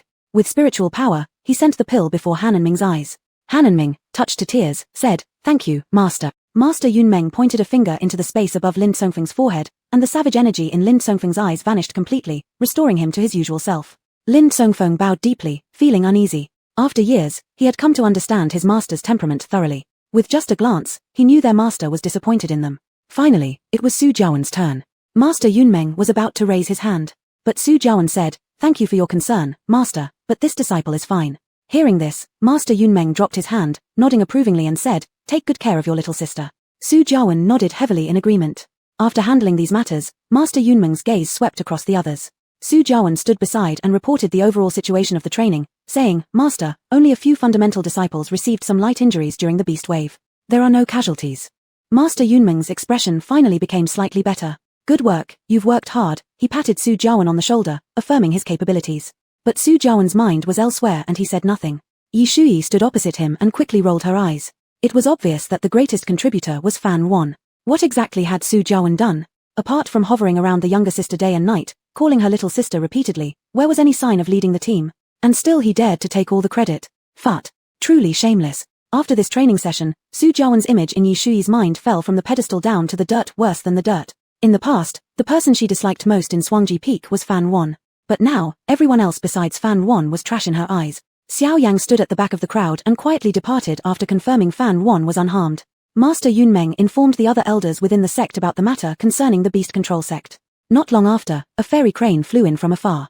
Wang Fei's eyes lit up with delight. Even before the person appeared, their voice echoed from the sky, "Young disciples, do not fear. Your master has come to save you." A moment later, the fairy crane landed and immediately transformed into a white-robed Taoist priest. Tianji sect disciples were very familiar with him. This person was none other than the master of Lingxiao Peak, the carefree hermit. He was also the master of Zhu Heng, Yi Shuyi, and Wang Fei. The 8-9 marvelous art, which was a form transformation technique cultivated by the carefree hermit, reached an almost divine level. He could transform into various flying creatures, beasts, flowers, plants, and even spirits. This skill was unpredictable, taking countless forms, and transforming into a fairy crane was already the most normal shape among them. The group had long since become accustomed to this phenomenon. The carefree hermit hurriedly greeted Master Yunmeng, then excitedly went to find his own disciples. Sensing his disciples were in danger, he hurried over from the sect. He scrutinized them carefully, his sharp little eyes gleaming with concern. "You're all fine, right?" The three of them shook their heads with smiles. Yi Shuyi said, "It was a close call." Relieved, the carefree hermit patted Zhu Heng and Wang Fei on the shoulders and ruffled Yi Shuyi's hair while repeating several times, "That's good." Then he shifted tone, tapping each of their heads, eyebrows raised. "Knowing there was danger, why didn't you exit the secret realm? Is your life more important or is training more important? You can't tell what's primary and secondary. Have I been talking to dogs all this time?" Holding their foreheads, the three had surprisingly unified poses. Yi Shuyi muttered softly, retorting, "It wasn't that we didn't want to leave, it's just that we couldn't." Seeing his master about to flare up again, Wang Fa hastily intervened, "Master, don't be upset." This time, Shuyi made a contract with an ultimate spirit beast. Upon hearing this, the carefree hermit's expression immediately changed. Smiling cunningly, he rubbed his hands together. "What? Little Shuyi has contracted an ultimate spirit beast. My goodness, amazing. Let me see quickly. An ultimate spirit beast comes with its own space." After Yi Shuyi summoned it, the carefree hermit got excited like a monkey, occasionally stealing glances at Yunmeng Zhenren not far away, smirking proudly. Adjusting his beard, he loudly declared, "A phoenix shenbird, not bad at all. All right, put it away. What are you showing off for in front of the sect leader?" Obeying his order, Yi Shuyi returned the phoenix shenbird to its space, muttering, "I wonder who's showing off." How could Master Yunmeng not know that the other party was bragging? In the past, Shenkai Peak always overshadowed Lingxiao Peak, and this was the first time Lingxiao Peak stole the spotlight. With a cold eye, Master Yunmeng looked over the situation, then appeared disappointed with his own disciples. The glare from the master was quite terrifying. Su Jiawen, Han Enming, and others hung their heads guiltily except for Fan Wan. Carefree hermit sneaked a glance, noticing Master Yunmeng's ashen face made him feel incredibly relieved. The carefree hermit was like an old child, full of distinctive and interesting character. Smiling lines formed around his eyes, his long white eyebrows fluttered in the wind. "Shuyi has done well, so have you, Ju Heng. Come on, everyone will be rewarded." The harmonious relationship between the master and disciples of Lingxiao Peak created a warm atmosphere that made other disciples envious, reminding them of their own masters. Soon after, their own master arrived. Like hungry lambs waiting to be fed, they couldn't wait to seek comfort from their master. Unfortunately, not all masters were as easygoing as the carefree hermit. Without exception, all of them were reprimanded, and some even kicked away in disdain. Indeed, it was both painful and joyful. The commotion around them had nothing to do with Fan Wan. Silently, she stood behind Master Yunmeng, playing the part of an obedient disciple. Not long after, the leaders of Zhenmen sect, Huanin sect, and Yarowang sect arrived, followed by their respective disciples. Fan Wan saw Lu Xingran in her scarlet robes. Lu Xingran also saw her and nodded cordially. Fan Wan reciprocated the nod. They had come to discuss the suppression of the beast control sect. An invisible barrier rose up, enclosing the four leaders within, making it impossible for outsiders to hear their conversation. Thereafter, Fan Wan had nothing more to do. Leaning against a tree, she idly nudged stones on the ground with her toe, pondering how much advantage she could obtain from the beast control sect with the demon cause in her pocket. If her guess was correct, the four major sects would use this evidence as leverage, extracting a heavy price from the beast control sect. After all, it wouldn't benefit them to completely fall out with the beast control sect. This time, the beast control sect secretly harmed many cultivators. They wouldn't dare to oppose the entire cultivation world, and to suppress the matter, they would surely offer enough sincerity. The final discussion result was roughly consistent with Fan Wan's guess. "Fan Wan, we meet again." A clear voice sounded, and Fan Wan looked up to see Lu Xingran walking over with the leader of Zhenmen sect. "I greet Qinglan Zunzi." Fan Wan straightened instantly, bowing respectfully to the Zhenmen sect leader, but before she bent down fully, a gentle and steady force stopped her. "Friend Fan Wan, no need for such formality." The leader of Zhenmen sect, Lu Lan, also known as Qinglan Zunzi, was at the late stage of the transformation realm, truly the top fighter of the lower realms, the only person capable of subduing Yunmeng Zhenren underfoot. Qinglan Zunzi was practically a gender-swapped version of Lu Xingran. The father and daughter almost seemed carved from the same mold. Fortunately, Qinglan Zunzi had an elegant and gentle demeanor, not unappealing at all. Fan Wan had figured it out. No wonder Lu Xingran was tall and slender, her father already surpassed 8 feet in height, and the sense of intimidation purely from his height was immense. "You must be Fan Wan." Chapter 73, The Decision That Contradicts the Ancestors. Lu Lan had none of the airs of a great man. His smile was as warm as the spring breeze, gentle and kind, with an extremely strong personal charm. "Xiao Ran told me about what happened in the mystical realm. I thank you, my young friend, for saving her. I'm deeply grateful." After finishing speaking, Lu Lan clasped his hands together and bowed deeply. At that time, he was in seclusion. Suddenly, he felt uneasy, as if something important was about to leave him. He thought that Xiao Ran might have run into trouble, so he hastily rushed out of his retreat. However, the uneasy feeling soon disappeared, indicating that it was a close call but she was now safe. Still, he was worried, so he came personally and learned everything from his own daughter. He also remembered Fan Yuan's name. The purpose of this visit was twofold, to discuss important matters and to meet the savior of Xiao Ran. How could Fan Yuan, someone who had reached the transformation of spirit phase and was the master of a sect, accept such gratitude? Fan Yuan was filled with trepidation, unsure of what to do, and also knelt down, saying, "It was just passing by and lending a helping hand, not worth mentioning. Elder Qing, please don't humble me like this." Seeing how unnerved Fan Yuan was, Lu Xingran couldn't help but chuckle softly beside her. Qing stood up straight and seriously said, "Xiao Ran is my life. You saved her, which means you've saved my life, and are therefore my benefactor." Without regard for Fan Yuan's refusal, Qing very imperiously placed a storage pouch into Fan Yuan's hands. "Just a token of appreciation." Young friend, you must accept it. This. Fan Yuan was becoming embarrassed, her cheeks slightly flushed. She had a thin skin and was very easy to blush. Lu Xingran placed her hand on Fan Yuan's shoulder and laughed heartily. Don't be afraid, it's not anything particularly valuable. Just accept it. The sect lord of the sword sect said solemnly word by word, from now on, you will be our friend at the sword sect. Whoever opposes you, opposes the sword sect. His statement was directed not only at Fan Yuan, but also at everyone present. Cultivator's ears were not ordinary, and though the people around were each doing their own thing, their ears were constantly tuned into the goings-on at the sword sect. Naturally, they also overheard their conversation. They were secretly shocked. Especially those from the Tianji sect. When they saw the sect lord bowing to Fan Yuan, their eyes almost popped out of their sockets. They couldn't understand how Fan Yuan, a cultivator who just entered the golden core stage, could possibly save Lu Xingran's life. Lu Xingran was not an ordinary late-stage golden core cultivator. Among all late-stage golden core practitioners, without question, Lu Xingran's combat strength ranked within the top 3. On what basis did Fan Yuan manage to save Lu Xingran? Although they thought this, no one questioned the authenticity of the matter. After all, the sect lord of the sword sect had personally expressed thanks, there couldn't be any deceit. It was just that they couldn't believe it. Speaking of shock, what was even more predominant was jealousy and envy. As everyone knew, throughout the entire cultivation world, there were very few people who could claim the debt of gratitude owed by the sword sect. In history, Fan Yuan was the first and only person who had earned the personal gratitude of the sect lord of the sword sect. What was Fan Yuan, anyway, that she should enjoy such honor? More importantly, Lu Lan, the sect lord of the sword sect, valued friendship above all else and kept his promises as gold. Since Fan Yuan had saved his most precious daughter, this meant she would forever have the protection of a cultivation master at the transformation of spirit state. Whoever wanted to touch her would have to consider whether they could withstand the wrath of the strongest combatant in the cultivation world. Song Mucheng was driven mad with jealousy. Why did Fan Yuan have such good luck? She didn't believe that Fan Yuan's claim of coincidence was true. It must have been Fan Yuan's deliberate action, otherwise, how could it be such a coincidence that precisely Fan Yuan rescued the daughter of the sect lord? Suddenly, Song Mucheng's thoughts flickered. A chill ran down her spine, and her face turned as white as paper. Because she recalled an opportunity that originally belonged to her. That was the original owner's chance. In the original plot line, the protagonist rescued Lu Xingran inside the secret realm. But it wasn't by chance, it was the protagonist's hidden plot aimed at harming Lu Xingran. The aim was to curry favor with her and gain the sword sect's protection. However, Song Mucheng had godlike foreknowledge. Knowing the sword sect wouldn't last long before declining and eventually perishing, she resolutely abandoned them and didn't plan to follow the protagonist's old path, deeming it a waste of effort. Ever since replacing the original protagonist and becoming Song Mucheng, she focused solely on how to seize others' opportunities and devour their talents. She had completely forgotten about the original protagonist's own fortune. Unbelievably, Fan Yuan had picked it up instead.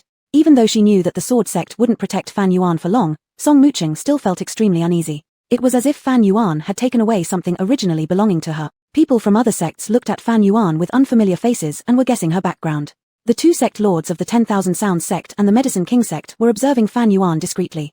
Not only observing, they also intended to memorize her appearance. After returning, they planned to remind their disciples not to offend someone they shouldn't. It wasn't until Yunmeng Zhenren walked over and said, "Xiaoqi, how could you not tell me about something so important?" At this, the crowd finally realized that this young golden core cultivator was actually Yunmeng Zhenren's disciple, which caused a wave of admiration. Truly, great students are always under the guidance of great masters. Yunmeng Zhenren smiled warmly, his tone gentle as if he had reverted to being their old master once again. To be honest, it had been a long time since Yunmeng Zhenren treated Fan Yuan with such kindness. Fan Yuan gave an indifferent smile but didn't say anything in response. She chose to save Lu Xingran simply because it was convenient, not because of her identity or the power behind her. Even if the person in danger at the time had been an independent cultivator, she would have still acted similarly if she had the ability. Qing Zhenren, with a hint of envy in his voice, said, "Master Mu has indeed trained a fine disciple. You've taught her well, she's no less impressive than your eldest disciple." Yunmeng Zhenren's actual name was Mu Yunli. He humbly responded, "The disciples under Master Lu are equally outstanding." Qing Zhenren didn't bother being humble, laughing heartily, "Of course they are. Yunmeng Zhenren." Qing Zhenren then mentioned something, saying, "According to our Lu family ancestral laws, saving a life necessitates forming sworn siblingship. Perfectly enough, you two are from the same generation, so why don't we just seal this with a brotherhood ceremony? Master Mu, you have no objections, do you?" Yunmeng Zhenren certainly had none. For a long time, Tianji sect and sword sect had been rivals, mainly due to old grievances between their forefathers, yet in his heart, he very much hoped to reconcile with the sword sect.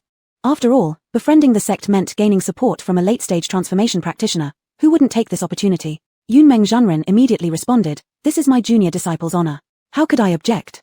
Having received such an answer, Qing Zhenren showed no surprise, then turned to ask for Fan Yuan's consent. "Young friend, do you agree?" Fan Yuan softly gasped out an "ah." This was too abrupt. Lu Xingran questioned suspiciously, "Father, when did our family ever have such a rule?" I never heard of it. Qing Zhenren coughed lightly and conjured up a bowl of water, acting as solemn as if conducting a sacred ritual. I say we do. Now, Xiao Ran, kneel down. Despite being strong-willed in front of others, Lu Xingran was still very obedient to her father. With an "oh," she knelt down obediently. Then, both pairs of eyes stared fixedly at Fan Yuan.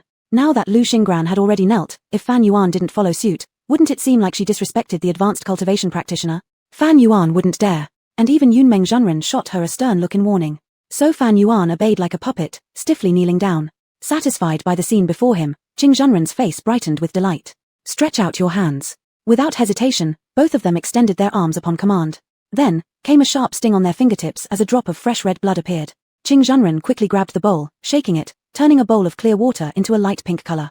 You first, little Ran. Lu Xingran took a sip, followed by Fan Yuan. Qing Zhenren threw the bowl away and happily declared, excellent. From now on, you two are sisters. And thus, the rushed and casual swearing-in ceremony ended. Fan Yuan and Lu Xingran glanced at each other, both a bit dazed. The problem was, who was the elder sister and who was the younger sister? Qing Zhenren placed his hand on each of their shoulders and gently patted them. Surprisingly, there was a glimmer of tears in his eyes. As for the rules, he made them up right there. The reason he suddenly decided to take this step was because he saw the way of destiny within Fan Yuan. Though he was a patriarch above 10,000 others, seemingly shining and brilliant, nobody knew the helplessness and despair within his heart. He saw the decline in the way of destiny for the sword sect but was powerless to change it, tormented with pain. Over time, this became his knot in his mind, and the cause of his prolonged stagnation at the late-stage transformation phase. However, while unintentionally using his eye technique to peek at Fan Yuan's destiny just now, he was startled to find her fate extraordinarily prosperous, glowing gold, filled with purple qi, nearly blinding him. He had never seen someone with such an overwhelming path of destiny. Fan Yuan was truly someone destined for great fortune. At that moment, Qing Zhenren knew the sword sect was saved. Hence, he made the decision that defied the ancestors, believing the ancestors would gladly accept. Chapter 74, A Person of Great Fortune. Throughout history, people of great fortune have decided the rise and fall of sects. He wanted to closely link Fan Yuan's Taoist destiny with the sword sect, so that the sect's fortunes would be subtly influenced by this person of great fortune. But this wouldn't affect Fan Yuan's own fortune. On the contrary, if the sword sect's fortune improved, it would also benefit Fan Yuan. In short, the relationship between the sword sect and Fan Yuan was one of mutual benefit. Good, good, good, ha ha ha ha. With a matter resolved, Qing Realizer became suddenly enlightened and burst out laughing. He even felt that if given some time, he could break through to the pinnacle of the Huashan stage. Lu Xingran had never seen her father laugh so happily from the day she was born until now. She began to suspect. Could it be that Fan Yuan was this old man's illegitimate daughter lost outside? Fan Yuan also began to suspect. Although she didn't know she had been tricked by Qing Realizer, who seemed honest, she vaguely sensed something was off. Fan Yuan hesitantly said, isn't it too rash? Qing Realizer looked very serious. What is rash about it? There's the head of our sect as witness, and so many others present to testify. This is quite formal. Not at all rash. He solemnly stated, young friend, you must not renege on your promise. How dare Fan Yuan refuse? She seriously said, Master of the sect, rest assured. I won't go back on my word. To be sworn sisters with Lu. Sister Lu is my honor. Lu Xingran had already dismissed her doubts. First, their 2 drops of blood did not mix. Second, there was a mother tiger at home, and father would never dare to have any affairs. With these thoughts, Lu Xingran's face brightened, warmly pulling Fan Yuan over, showing a mouth full of white teeth and confidently saying, little sister. Big sister will look after you from now on. Frankly speaking, she really liked Fan Yuan. Look at her, how obedient, and how easily she blushes, truly interesting. Fan Yuan tightly pursed her lips, feeling a bit stiff and uneasy. Seeing the harmonious picture of the 2 sisters, Qing Realizer finally completely relaxed, his eyes flickered as he laughed. I am Xia Ran's biological father. Since you've become sworn sisters with Xia Ran, shouldn't you also change the way you address me? Yunmeng Realizer slightly frowned. Qing Realizer didn't notice anything unusual about him, gently guiding Fan Yuan instead. Xia Ran calls me father. So what should you call me? Just as Yunmeng Realizer was about to say something, Fan Yuan quickly spoke up first, calling carefully. Father. Yunmeng Realizer slightly staggered. His gaze turned towards Fan Yuan, his eyes carrying a hint of disbelief. How could Fan Yuan call someone else father? Yunmeng Realizer felt a bit dazed, and a sudden memory flashed in his mind, little Fan Yuan tugging at the hem of his clothes. Little Fan Yuan looked up, softly saying, if I call you father, will you give me candy? What had he said back then? He said, if you call me father once, I'll give you 1 piece of candy. If you call me twice, I'll give you 2 pieces. But after you call me, you cannot call anyone else father, understand? Little Fan Yuan naively nodded and obediently said, I'll call you father, you give me candy, and I will only call you father. Later, after they formally became master and disciple, Fan Yuan occasionally still called him father like before when she acted cute, asking for things, but most of the time, she called him master. Afterwards, when he found his own daughter, he forbade Fan Yuan from calling him casually. Using the excuse that she was without discipline, He watched her lose that light in her eyes. Fan Yuan hadn't called him father for a long time. Yun Meng realizer had almost forgotten the sweetness he felt when she called him father back then. Now, Fan Yuan actually could call another person father with no qualms. How could she forget the words she herself had spoken? A flash of pain crossed Yun Meng realizer's eyes, pretending to remain calm as he turned his head, his hand clenching into a fist behind his back. Qing realizer laughed heartily. Calling him like this will make Xia Ran jealous. You should call him honorary father instead. Lu Xingran rolled her eyes. Who was jealous? She wasn't that petty kind of person. Fan Yuan smiled and stopped being coy, obediently calling out, honorary father. Of course, Fan Yuan hadn't missed the shock in Yun Meng realizer's eyes. She was deliberately doing this to upset him. She didn't know how he felt right now, but she guessed he wasn't having a good time. Fan Yuan understood him too well. He didn't allow her to call him father anymore, but he definitely didn't want her to call anyone else father either. It wasn't due to emotional factors. Because he was a conceited and proud person, with extremely strong control desires. If the person opposite him were not the powerful leader of the sword sect stronger than himself, he might not have been able to restrain his temper already. Fan Yuan enjoyed annoying him. She loved causing him discomfort. Suddenly, Fan Yuan felt a hateful glare land on her. She raised her eyes and saw Song Muchen standing among the crowd, looking at her with a sinister expression. Song Muchen noticed her looking at him and quickly turned away, pretending to talk with his fellow disciples. Fan Yuan raised an eyebrow slightly, not paying much attention. The two leaders of the WN Yin sect and Yarrow Wang sect looked at the nearby blue-clad girl with complicated expressions. They thought that it was truly unwise to offend her now. At this time, Yusho sect was still unaware that their plot had been exposed. They were regretting the loss of the phoenix Shen bird. The master sat high on the cloud platform, consoling the sacred maiden a few words. The sacred maiden sat in her armchair while several elders stood below. Recalling the divine might she saw in the secret realm, she mentioned it to everyone. Upon hearing this, everyone immediately forgot their regret over not obtaining the supreme spirit beast and instead stared at each other in surprise. These old ones, having lived so long without seeing the divine might of the ancient spirit beasts, were impressed that the sacred maiden, blessed by heaven and earth, had come so close to the power of the ancient spirit beasts. The cultivators inside the secret realm were truly fortunate to have witnessed the divine might thanks to the sacred maiden's blessing. A look of satisfaction, respect, and envy emerged in the elders' gazes toward the sacred maiden. The divine might of the ancient spirit beast. The master stroked his chin, muttering, "Is it by who?" Unable to suppress the fervent light in her eyes, the sacred maiden replied, "That's right, I witnessed it with my own eyes." Afterwards, she added dejectedly, "Unfortunately, the secret realm is destroyed, making it impossible to trace the source of the power." Upon hearing this, the master sighed regrettably. The sacred maiden seemed to recall something and mentioned offhandedly, when the divine might appeared, some cultivators were undergoing celestial thunder tribulations. One poor person didn't finish the 37 trials of golden core celestial thunders before being scattered by the divine might. What? The master gripped the armrests tightly, leaning forward slightly. "Explain the situation then." "No need, just come closer, let me examine it personally." Unaware of the reason, the sacred maiden followed the order. Approaching the master, he extended a hand, pointing at her brow center in midair. A strand of spiritual consciousness, like a bright ribbon, penetrated into the sacred maiden's brow center. Closing his eyes, the master used his spiritual consciousness to search through the sacred maiden's memories, locating the scene when the divine might descended. Not long after, he withdrew his spiritual awareness, took a deep breath, leaned back, his expression grave. The sacred maiden asked curiously, "Master, is there something wrong?" There was too much information for the master to digest immediately, but he finally explained, "Indeed, it is the divine might of the ancients, but it wasn't the remaining power of the spirit beast, it means the spirit beast itself is nearby."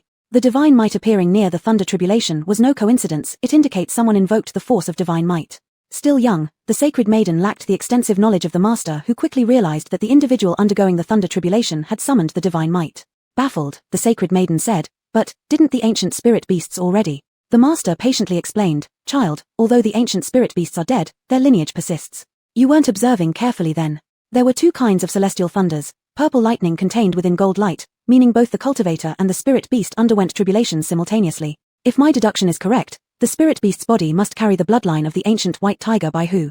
When the two thunders overlapped, the appearance of a celestial visage became possible. The sacred maiden couldn't believe it. Could it be true? Who could possibly be so lucky as to contract with a spirit beast carrying the bloodline of an ancient spirit beast?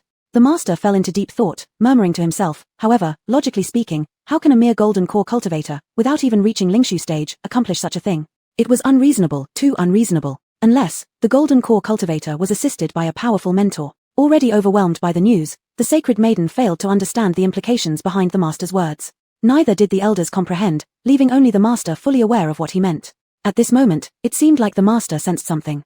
His heart trembled, spiritual energy surged into his dantian as he roared lowly, "What manner of rogue dares intrude upon my Yusho sect?" Before anyone could respond, 4 great Nirvana stage cultivators appeared within the main hall of the sect. Upon closer inspection, These were precisely the leaders of the 4 major sects. Smiling faintly, the head of Gen sect said, Scholar Shui, hasn't seen you in a while.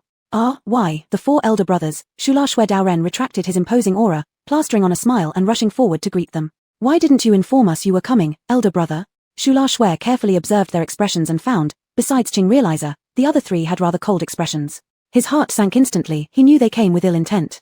You do not deserve to be called our brother, Yun Meng Realizer snorted and waved a hand, summoning a trumpet-like artifact, his face icy cold. Take a look at what mess you've caused. Chapter 75, Beast Mastery Sect. Confronted with the evidence, Shui Daoren was left speechless and did not rebuke the Holy Maiden. The elders of the Beast Mastery Sect, receiving a glance from their sect leader, retreated very smoothly, including the Holy Maiden. When only the 5 sect leaders remained in the Grand Hall, sect leader Shui almost showed no hesitation at all, conceding extremely quickly. His legs went limp as he knelt down, tears streaming down his old face as he began to plead his case. Brothers, I've been driven into a corner. Sect leader Shui narrated passionately about the hardships that had befallen the Beast Mastery Sect over the years. Their sect was ranked last among the 5 great sects, on the verge of being squeezed out. With numerous other sects watching them hungrily, it seemed only a matter of time before they would be entirely devoured if this trend continued.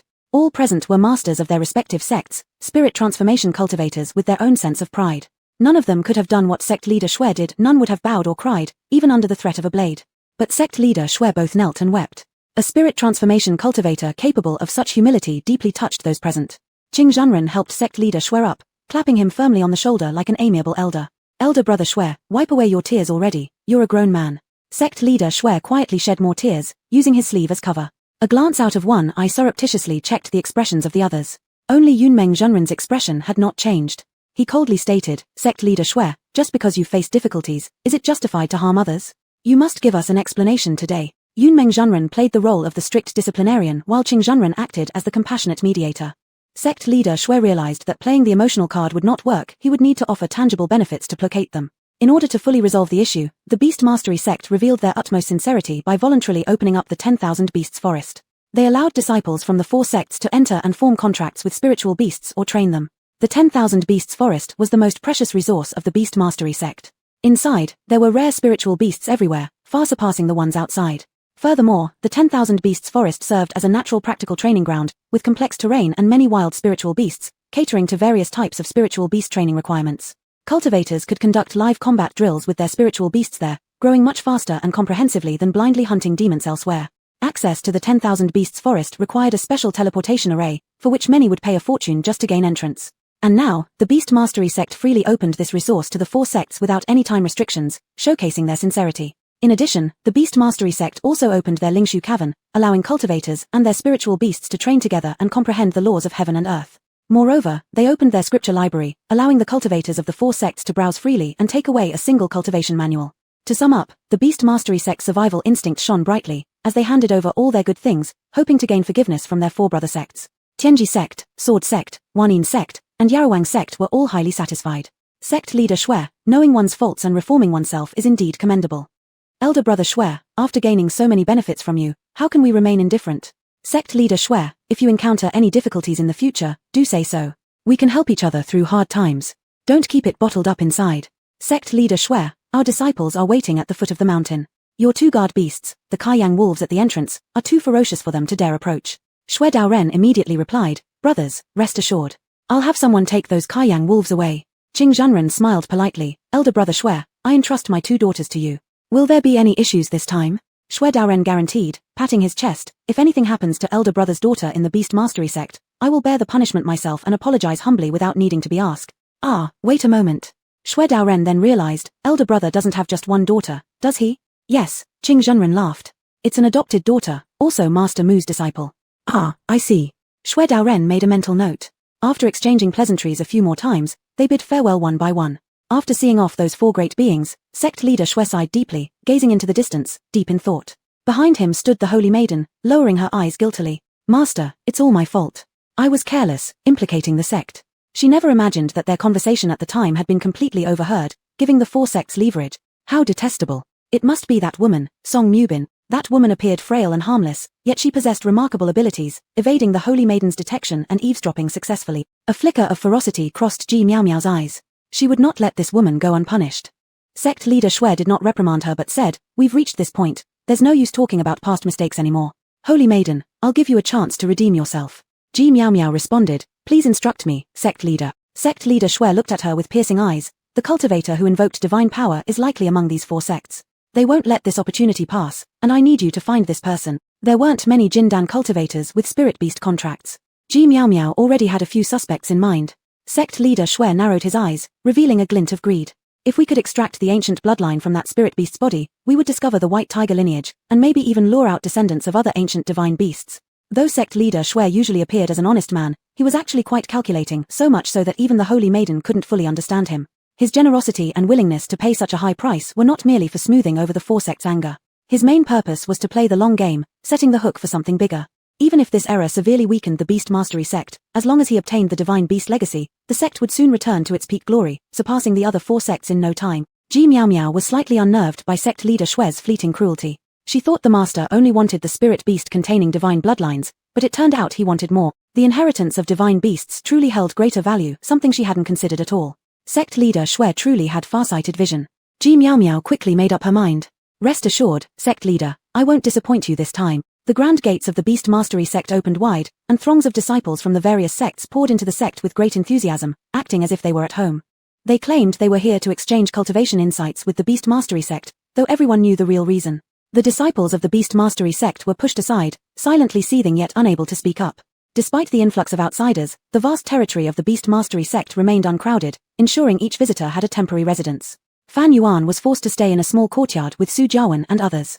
It was forced because Yunmeng Zhenren requested it. Ever since impulsively forming a sworn sisterhood on Lingyu Mountain with Lu Xingran, Lu Zongzhu had acted like she'd been infused with energy, keeping Fan Yuan close and not letting her leave. Claiming Fan Yuan should bond with Lu Xingran, engage in mutual cultivation, and build a harmonious relationship.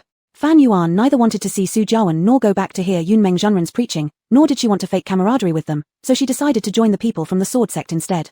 She also hoped this would be an opportunity to distance herself from Xianji Peak and focus on her own affairs. Since those people disliked her anyway, there was no point in making things worse. However, Fan Yuan didn't expect Yunmeng Zhenren to grow impatient so quickly and forcibly call her back. Little Seven, come back. Elder brother Lu still has matters to handle. Don't trouble him. Because Qing Zhenren was present, his tone was still relatively gentle. Master Mu, you're overstating it. What trouble could there possibly be? Qing Zhenren then smiled kindly at Fan Yuan, saying, Sister Lu's quarters are just over there, not far at all. Remember to visit her when you have time. It wasn't far at all, just across 2 fences. To avoid irritating Fan Yuan, Qing Zhenren let her go after watching her with lingering reluctance before retreating into the opposite courtyard with a few close disciples. As soon as Qing Zhenren left, the warmth vanished from Yunmeng Zhenren's face. Come inside. Once inside the courtyard, Yunmeng Zhenren cast a spell, setting a barrier. An invisible shield arose instantly, enclosing the entire yard within its boundaries. Even a transformation stage cultivator wouldn't be able to perceive anything inside his barriers. Fan Yuan stood respectfully, facing Yunmeng Zhenren and the group including Su Jiawen. Yunmeng Zhenren gently reprimanded her, you must remember, Master Lu values you and recognizes you as his adoptive daughter solely because you are my disciple and a disciple of Tianji sect. These 2 identities have given you extra recognition. If it weren't for that, despite your past kindness toward him, as the head of a sect, he wouldn't give you such preferential treatment. In his eyes, you would mean nothing. Fan Yuan lowered her lashes, seemingly listening humbly, though in reality, her thoughts had wandered off elsewhere. Song Mubin stood straight behind her master, feeling highly pleased to see Fan Yuan being scolded. After delivering a few moral lectures, Yunmeng Zhenren suddenly reached out, gripping Fan Yuan's chin and lifting it upward, forcing their gazes to meet. His cold, handsome features bore no trace of emotion. Remember this, you were born as Tianji sect's disciple, and you'll die as Tianji sect's ghost. Chapter 76, Not afraid of thieves stealing, afraid of thieves lurking. Even if the great sage comes, this point cannot be changed. Do you hear me? Fan Yuan's heart sank. It seemed that Yunmeng Zhenren was planning to confine her in Tianji sect for her entire life, and even after using her, he would not let her go. Fan Yuan gained a new understanding of Yunmeng Zhenren's desire for control and possessiveness. This person was simply a psychopath. Fan Yuan's chin hurt from his grip as she displayed a look of fear and struggled to say, disciple understands, will certainly remember master's teachings. Yunmeng Zhenren, satisfied with seeing the fear on her face, finally released his hand. For some unknown reason, when he saw Fan Yuan getting along so pleasantly with Zhenmen's sect, he felt displeased. Rationality told him that utilizing Fan Yuan to ease the relationship between Tianji sect and Zhenmen's sect was beneficial without any harm. But he was just unhappy. Every time Fan Yuan called someone honored father, it pierced his ears. The bright smiles she gave others made him feel extremely uneasy. He hadn't seen Fan Yuan laugh like that in such a long time. She used to laugh so much. Why could she laugh so brightly for strangers but always wear a sullen face in front of him? Oh, he remembered now. This wasn't entirely Fan Yuan's fault. Ever since his Mua returned, he could no longer tolerate seeing Fan Yuan laughing joyfully. When his Mua was found initially, she didn't love to laugh, even when she did, it was a forced and bitter smile. He felt immense heartache. So whenever he saw Fan Wan break into a carefree smile, he couldn't help but think about how unfortunate his Mua was. As a result, he severely ordered Fan Wan not to laugh that way again, otherwise, he would use magical arts to punish her by forbidding her to speak for days. Gradually, Fan Wan dared not to laugh in front of him anymore. Upon realizing the cause lay within himself, Yunmeng Zhenren didn't quite know how to feel. Yet he didn't consider himself at fault. After all, he was her master. A disciple should unconditionally obey her master's commands. Yunmeng Zhenren put away his thoughts and said in a commanding tone, "Properly maintain your relationship with Lu Xingran. If due to you, the relationship between Zhenmen sect and Tianji sect becomes fractured, you will be a sinner of Tianji sect." Yunmeng Zhenren said meaningfully, "You should know what sins are punished by." Fan Wan was truly afraid now. The snake pit. 10 thoroughly wicked sinners would be imprisoned there. It's dark without light, icy cold and humid, and unable to channel one's magical power. The snakes there aren't ordinary ones either. Their eyes glow with a sinister green light at night, and they can speak. They would destroy a person's spirit with eerie and terrifying words, then coil their cold slippery bodies around you, causing suffocation and near death, over and over again. The dual torture of both body and mind would make one go insane. In a past life, she had been locked there by Yunmeng Zhenren to reflect upon her actions, and she'd never want to experience it again, dead or alive. After Yunmeng Zhenren finished his stern words to Fan Wan, he turned around and gently consoled Song Nubin, taking her to the largest room to heal her wounds. Su Jewen decisively followed after him, not giving Fan Wan another glance. Han and Ming lost his arm and was eager to eat the bone-regenerating pill to become whole again, so he also rushed into a room and shut the door. Only Lin Tsongfeng remained standing in the courtyard. He seemed to have something to say to Fan Wan. Since Yunmeng Zhenren's spiritual consciousness spread throughout the small yard, Fan Wan could not afford to disrespect her seniors like before and had to stay. Lin Tsongfeng touched his face, scratched his head, hesitating and fidgeting, unlike his usual self. "If your body itches, take a bath," Fan Wan said. Lin Tsongfeng immediately stood at attention. "I'm not itchy." Fan Wan had no patience to play along. "If you have nothing else, I'll return to my room." "Wait." With renewed determination, Lin Tsongfeng said, "Master is right. Don't think that because you've ingratiated yourself with the sect leader of Zhenmen sect, you're getting above yourself. They're just being polite for the master's sake. They might not even really see you as their daughter. You'd better reposition yourself correctly and face reality. You will always belong to Tianji sect and will forever be our little sister." The emphasis was in the last sentence. After saying it, Lin Tsongfeng sighed in relief. "Little sister?" Fan Wan faintly smiled, nodding towards a distance. "Your little sister is over there." Lin Tsongfeng realized he had spoken too hastily and called the wrong name. His composure dropped instantly. Anyway, my point is, you shouldn't aim too high. You'll always be a member of Shenji Peak." Fan Wan narrowed her eyes and scrutinized him, silent. Lin Tsongfeng inexplicably felt nervous, fearing she would see through his real thoughts, so he stubbornly declared. "Lu sect leader was just saying nice words. Once this training ends and we all go back home, next time we meet, who will even remember who you are?" Fan Wan responded with an "oh," and then asked, "So what?" Lin Tsongfeng's mouth felt dry after speaking, so he licked his lips before revealing his true intentions. "So, you should stay properly at Shenji Peak and not entertain any improper thoughts." Fan Wan indeed had improper thoughts. There was no way she could stay in Tianji sect forever. She was deep in thought, realizing that Lin Tsongfeng had noticed, and it wasn't unlikely that Yunmeng Zhenren had seen through her as well, which was why he scolded her face to face. Was she really that obvious? It seemed she would have to be more careful in the future. "All right, I understand," Fan Wan said. "Is there anything else?" Lin Tsongfeng hadn't expected Fan Wan to be so calm, so he stuttered, "No, nothing else." Without another word, Fan Wan turned around and left. She chose the room at the farthest corner, also the one farthest from Yunmeng Zhenren. The courtyard suddenly became empty. Lin Tsongfeng looked around, feeling an inexplicable emptiness in his heart. Whenever they came out for training in the past, things were always lively and bustling. In a discouraged mood, Lin Tsongfeng stood there for a moment, then quietly returned to his room and closed the door.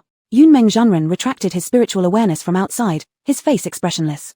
After some contemplation, he subtly extended his consciousness into Fan Wan's room again, secretly observing her every move. After returning to her room, Fan Wan did not set up any prohibitions.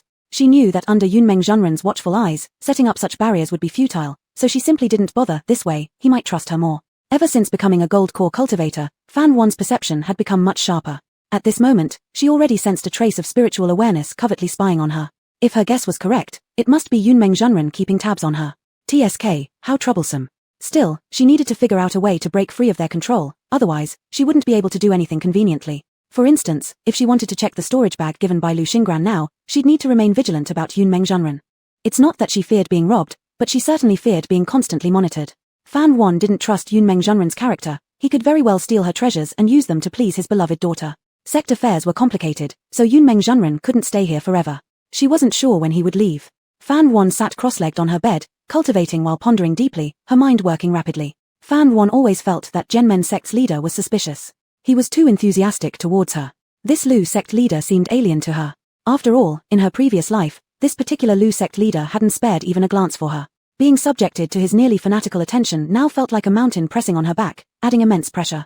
This sensation was akin to having an invisible rope binding her to Genmen's sect. Fan Wan never thought herself attractive enough to capture the admiration of a sect leader. Perhaps there was a reason behind it all that she wasn't aware of yet. But if everything was because she was Yunmeng Zhenren's disciple, Fan Wan couldn't agree with that either. After all, Lu sect leader's strength and status were evident. If he truly wished to honor Yunmeng Zhenren, he could have done so long ago. Why wait until now? She considered consulting Wuxiang Zunzi's opinion, but the situation was too dangerous right now, making it an unfavorable time. Fortunately, Lu Xingran wasn't a man, or Fan Wan might have suspected him of harboring ulterior motives. Despite her doubts, Fan Wan didn't exclude further interaction with Lu Xingran. Lu Xingran was a highly accomplished sword cultivator. Whenever discussing the Tao of the sword, she always provided unique insights, speaking eloquently and offering Fan Wan invaluable enlightenment. Alas, she no longer spoke of swords. The cold frost sword was crafted by Yunmeng Zhenren for her. Though she cherished it dearly, she wouldn't use it again. Chapter 77. The disciple truly loves the younger sister. Too many things happened during this trial. Fan Wan needed to take a moment to organize her thoughts. Since switching to cultivate the path of ruthlessness, her perception of good and evil had become very sensitive. She could sense that there was no ill intent from Genmen's sect, so she decided to put it aside for now and let things flow naturally. She believed that the answers would eventually surface. Not only had she accomplished her own goals for this trial, but she also overperformed. Yi Shuyi remained unharmed and even contracted the phoenix Shen bird, thus repaying the favor owed to her in the previous life.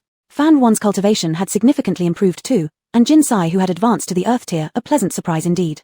Yet Yi Shuyi once again selflessly saved her life. Being a person who highly valued loyalty and righteousness, Fan Wan felt the need to reciprocate others' kindness with greater benevolence, especially when it came to saving someone's life. It just so happened that Yi Shuyi was soon going to break through. The Golden Core Thunder Calamity was perilous with a 9 out of 10 fatality rate.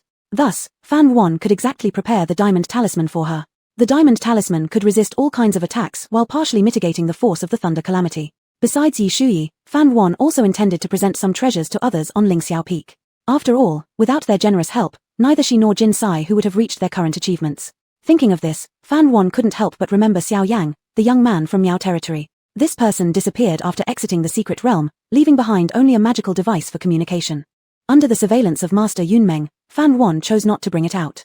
Next, she planned to fully utilize the resources of Yu Beast sect to solidify Jin Sai whose cultivation level. Deciding firmly, Fan Wan stopped wandering in thoughtless reveries and entered a genuine state of cultivation. Soon after, Yunmeng Zhenren's spiritual awareness silently withdrew from her room. Seeing that Fan Wan was focused on cultivating, Yunmeng Zhenren felt somewhat reassured. Diligence can make up for deficiencies. As long as she was aware of this, that was fine. In his view, Fan Wan wasn't like she used to be when she was younger. Her comprehension skills weren't good. She had been stuck at the third layer of Xiang decree for quite some time. She fell far short of his eldest disciple Su Jiawen, and she had truly disappointed his expectations. Half a year ago, after her foundation was damaged, everywhere people were talking about how Master Yunmeng had raised an utter waste. This was extremely dishonorable. Hence, he had considered abandoning her, planning to send her to the inner sect, lest she tarnished his reputation. However, unexpectedly, Fan Wan had broken through the golden core stage so swiftly. Without a doubt, this girl must have seized a great opportunity within the secret realm. Otherwise, given her talent and insight, how could she have so easily broken through the golden core? Cultivating immortality placed the most importance on insight. Talent determined one's upper limit, but insight held infinite possibilities. Yunmeng Zhenren was certain that Fan Wan was a cultivator with poor insight, merely blessed with good fortune. Initially, Yunmeng Zhenren was offended and enraged by Fan Wan's independent decision to go through the trials. But now, after calming down and reflecting, he understood her reasons. He always knew her well. Though Fan Wan appeared to be invincible and fearless on the surface, deep down she lacked security more than anyone else. She must have feared becoming a waste too much, being abandoned by her revered master. That was why she worked hard to advance, seizing every minute to cultivate furiously, just to stay by his side. Yunmeng Zhenren thought he had a perfect grasp of Fan Wan's feelings, and a faint smile crossed his lips. How had he ever thought that Fan Wan wanted to leave Tianji sect? After all, this place was her home. Song Muchen sat cross-legged on the bed, facing away from Yunmeng Zhenren, feeling the spiritual energy flowing from the latter's palm into her body. Yunmeng Zhenren possessed 3 types of elemental roots: metal, wood, and water, but primarily wood, and his energy had curative properties that could alleviate her frailty, reducing the likelihood of asthma attacks. At the sect, Yunmeng Zhenren treated her periodically, with each treatment providing long-lasting benefits. Their thoughts were distinct in this moment. Song Muchen looked relaxed, with her little finger slightly lifted as it rested on her knees. How could Yunmeng Zhenren have guessed that the person he cared about so deeply, pouring all his affection into, had absolutely no relation to him, not even remotely resembling his daughter? The original owner of this body was healthy and robust, capable of carrying water and chopping wood, diligent and hardworking, far from the delicate person Song Muchen portrayed herself to be. Each time Song Muchen thought about this, she felt a surge of pride. Indeed, treasure is worthy of its name, able to toy with a high-level cultivator like playing with marbles in the palm. Song Muchen fluttered her eyelashes gently, revealing a flash of urgency in her eyes. She had to get back the treasure as soon as possible, otherwise, she wouldn't be able to eat or sleep properly. Not long after, Yunmeng Zhenren pulled his hand back, speaking softly, "Muchen, how do you feel?" Song Muchen slowly came back to her senses, half kneeling as she turned toward Yunmeng Zhenren, tears welling in her eyes, gently biting her lower lip. Seeing this, Yunmeng Zhenren felt heartache, asking anxiously, "What's wrong?" Song Muchen hung her head dejectedly, sobbing, "The thing my mother left for me is gone." Yunmeng Zhenren furrowed his brows. "You mean the round bead you wore around your neck is missing?" He remembered that object. It was a circular item with a metallic sheen, emitting no spiritual energy fluctuations, just like a stone. Much claimed it was a keepsake from her mother, but he didn't recall Madame Song having such an item. Still, he hadn't inquired much about Madame Song's life for a long time. And with all the subsequent events, he hadn't properly cared for Much as he should have. Later, Much was abducted by their enemies. He had missed far too much of her life, so she treasured the memento from her mother dearly, even to the point where he, as her father, wasn't allowed to touch it. Being completely indulgent toward Song Muchen, if she wouldn't let him touch it, he wouldn't ask further. Song Muchen vigorously nodded, looking pitifully. "Someone took it from me inside the secret realm. Father, it's my life. If I can't find it, I won't live." She clutched Yunmeng Zhenren's robes, her expression full of pain and sorrow, performing heart-wrenchingly convincing, leaving no trace of flaws. Yunmeng Zhenren immediately tightened, hastily promising, "Much, don't be sad, father will definitely get it back for you." That item carried Song Muchen's aura. For him, a transformation stage cultivator, retrieving it would not be difficult. Su Jewen stepped forward, concernedly saying, "Younger sister, the master will surely get it back for you. Don't worry, relax, or else you'll feel unwell again." His voice was gentle, his appearance handsome. Standing beside Yunmeng Zhenren, he didn't look any less impressive. Song Muchen looked at him with affectionate eyes and obediently lay down. Yunmeng Zhenren observed their interaction silently, without speaking. The two disciples' eyes almost sparkled with obvious emotions. He was not inexperienced, and he knew exactly what this meant. Wonderful. Yunmeng Zhenren couldn't help but rejoice. One was his proudest senior disciple, the other his beloved daughter. He had long wished to bring them together, but hindered by Fan Wan and Su Jewen's childhood friendship, and knowing his senior disciple's temperament well, they could not be forced together. In order to prevent ruining a good intention, he had been waiting for the right opportunity. Unexpectedly, without him lifting a finger, the two already sparked feelings, truly proving it was a match made in heaven. "Jiawen, regarding Much?" Yunmeng Zhenren still cautiously asked to confirm. Su Jewen glanced at Song Muchen. The woman shyly averted her gaze, yet her peripheral vision remained full of anticipation, incredibly endearing. Su Jewen's heart melted. Su Jewen immediately rose, knelt before Yunmeng Zhenren, firmly declaring, "Master, I adore younger sister." The effects of the love curse would increase with time. As time passed, one would become more deeply entangled, making the person under the spell not doubt their own affection. Then, when the affection reached its peak, the parasitic insect would die, converting that love into hatred instantly. How long the hatred lasted depended on the strength of the person cursed. At this moment, Su Jewen wanted nothing more than to consume Song Muchen, merging her entirely with himself. Yunmeng Zhenren detected nothing amiss. Leaning slightly forward, his hands resting tightly clenched on his knees, excitement surged within him. "Truly?" Su Jewen unwaveringly replied, "Absolutely." Yunmeng Zhenren sat upright, meaningfully saying, "Very well." Finally, his senior disciple had realized what matters. Now he knows who's a fake pearl and who's the true pearl. How could someone like Fan Wan possibly deserve such an excellent man? Fan Wan would only hold him back. Only his daughter deserves Su Jewen. Thinking Su Jewen might suspect he was upset, Su Jewen quickly kowtowed forcefully, demonstrating his determination loudly. "Disciple sincerely likes younger sister. Master, please punish me." Yunmeng Zhenren burst out laughing.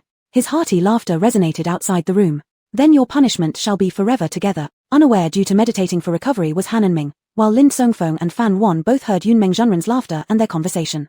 Chapter 78. The Jiu bug is dead. Lin Songfeng was momentarily stunned. What did the master mean by this? Was he planning to marry the young sister off to the eldest brother? Then what about Fan Wan? Wait, did the eldest brother no longer want Fan Wan? Lin Songfeng suddenly felt anxious. Without thinking, he pushed open the door and rushed out. Fan Wan calmed herself, showing no concern for what had just happened outside. While Cloud Dream Patriarch's attention wasn't on her, she quickly opened the storage pouch given to her by Lord Lu and glanced at the treasures inside. Just one look was enough for Fan Wan to be astonished by how extravagantly rich Lord Lu was. So many spirit stones, and all of them were high-quality ones. Apart from the spirit stones, there were also numerous crafting materials and heavenly treasures she couldn't name, each of which was an invaluable treasure. If she could copy these using a duplication mirror, wouldn't that be like striking gold? Fan Wan hadn't had time to examine everything in detail when there came an abrupt knock at the door. Startled, Fan Wan hastily stuffed the treasures into her spatial bracelet, leaving only a few spirit stones behind. She then took a couple of items out from the spatial bracelet and shoved them back into Lord Lu's storage pouch. Once done, Fan Wan sighed with relief, got up, and went to open the door. Outside stood Lin Songfeng. What do you want again? The sky had already grown dark, so Lin Songfeng couldn't clearly see Fan Wan's expression. He assumed Fan Wan must have been deeply hurt. How improper of the eldest brother, knowing how much Fan Wan cared for him, yet so blatantly showing affection for the younger sister. Wasn't he just pushing Fan Wan further away? He had hoped the eldest brother could help mend their relationship with Fan Wan. Lin Songfeng looked at Fan Wan intensely before speaking hesitantly. Are you alright? What's wrong with me? Fan Wan gave him a strange look before attempting to close the door. How could she possibly be fine? He knew women best. This was classic lip service. As Fan Wan was about to shut the door, Lin Songfeng quickly thrust his head in between. But instead of stopping, Fan Wan slammed it even harder, pinching Lin Songfeng's head hard. For the first time in his life, Lin Songfeng's head got trapped in a door. He screamed in agony. Fan Wan deliberately acted slow, pulling the door open moments later as she covered her lips, feigning astonishment. Oh my, why did you stick your head in? With stars spinning in his eyes, Lin Songfeng began massaging his head, which felt slightly dented on both sides. How infuriating. You did that on purpose. Lin Songfeng stomped his foot. How could I do it on purpose? Despite her words, the pride showed plainly on Fan Wan's face. It was as if she were silently saying, yes, I did it on purpose, what can you do about it? There was no way Lin Songfeng didn't catch that. In anger, he retorted. The heart of a woman is cruelest of all, after all my concern for you. No wonder the eldest brother doesn't want you truly deserve being abandoned by everyone. Lin Songfeng would speak without thinking when angry, blurting out a tirade of harsh words before realizing the nonsense he had uttered. Fan Wan kept her calm, slamming the door again with a loud thud. She certainly didn't believe Lin Songfeng was concerned about her. This despicable person only wanted to see her humiliated. After all, dogs never change their ways. Lin Songfeng slapped his own cheek several times. What a scoundrel he was, what kind of things had he said? Raising his hand again, Lin Songfeng was about to knock when a cold voice unexpectedly rang in his head, mocking him. Now you feel regretful and want to fix the relationship, eh? What did you do earlier? Aren't you disgusting? Do you really think Fan Wan will forgive you? Forgiveness? You're dreaming. Lin Songfeng shivered violently, feeling chills run down his spine. Looking at his hands, and then at Fan Wan's door, he finally realized what he was doing. How absurd. Why would he think of begging Fan Wan for forgiveness? How could he ever lower himself to her? Lin Songfeng immediately squashed that thought, held his head high, and fled back to his room in panic. Early the next morning, laughter, sporadic and annoying like flies buzzing, echoed from outside. Upon opening the door, Fan Wan saw two people gossiping by the ear in the courtyard. There were two stone tables in the yard, and somehow they had chosen the one directly facing her doorway. Seated there were Su Jiawen and Song Mucheng. They were engrossed in some unknown conversation, with Song Mucheng leaning on the stone table laughing, while Su Jiawen gently stroked the hair dangling over her shoulder, full of tender smiles, looking warm and gentle like water. Their gestures were intimate and affectionate, akin to newlyweds, seemingly oblivious to anyone else around. Fan Wan furrowed her brow slightly. Such a decline in social norms indeed. Song Mucheng seemed to notice Fan Wan's presence only now, restraining herself a little. Seventh senior sister, we didn't disturb you, did we? She blinked innocently, pretending to be apologetic. In reality, Song Mucheng was in a wonderful mood. The master had recovered her precious items early this morning, and the eldest brother had officially become her spiritual partner. Song Mucheng had achieved all her wishes, making her mood exceptionally pleasant, thus prompting her to eagerly bother Fan Wan right at dawn. Su Jiawen glanced at Fan Wan with a slightly faded smile. Little 7. Fan Wan rolled her eyes internally and stepped down the stairs, passing by them indifferently. She couldn't stand being here one more second. Little 7, wait, I have something to say to you. Su Jiawen suddenly stood up and called out to Fan Wan. Song Mucheng noticed and her expression showed a touch of tension.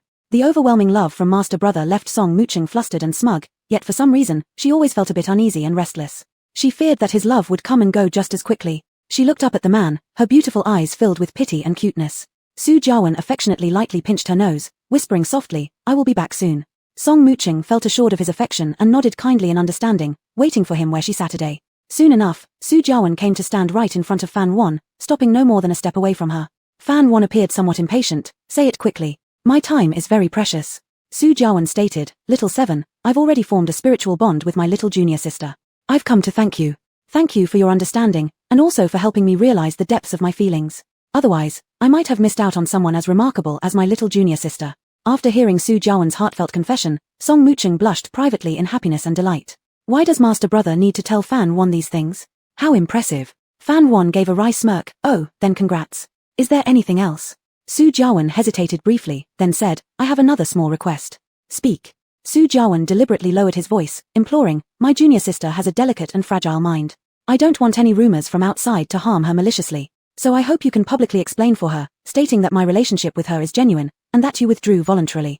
Fan Won agreed immediately. Fine. Can I go now? Su Jiawen stared at her without blinking. For some inexplicable reason, an unusual feeling surrounded him. Though he had intended to nod, he couldn't help but try to talk to her more. Master understands that I and my junior sister are bound together. This decision is unchangeable. Even if you wanted, I don't. Before Su Jiawen could finish, Fan Won coldly interrupted him, her tone firm with disdain. Fan Won sneered thinly, a good horse never returns to its old pasture, let alone eat grass that has been touched by others. Have a bit of self-awareness, master brother. You're not as important as you think. Her sharp gaze seemed like it was about to strip him bare, exposing his vile heart in the sunlight, leaving him nowhere to hide. By the time Fan Won walked far away, Su Jiawen still remained dazed, motionless. Suddenly, a piercing headache engulfed him, and a bitter drop of tears rolled down from the corner of his eye. Expressionlessly, he touched the scalding tear with his finger, looking down and showing signs of confusion and bewilderment. Strange, why did he cry? And why did his heart hurt so much? Looking bewildered, Su Jiawen didn't respond. No matter how Song Muching tried calling his name or shaking his arms, he acted like lifeless wood. That familiar sense of uneasiness once again overwhelmed Song Muching, who had no choice but to ask Cloud Dream Patriarch for help. Cloud Dream Patriarch had already left in the dead of night, only leaving behind a double. The double was a unique ability belonging to the Transform God stage cultivators.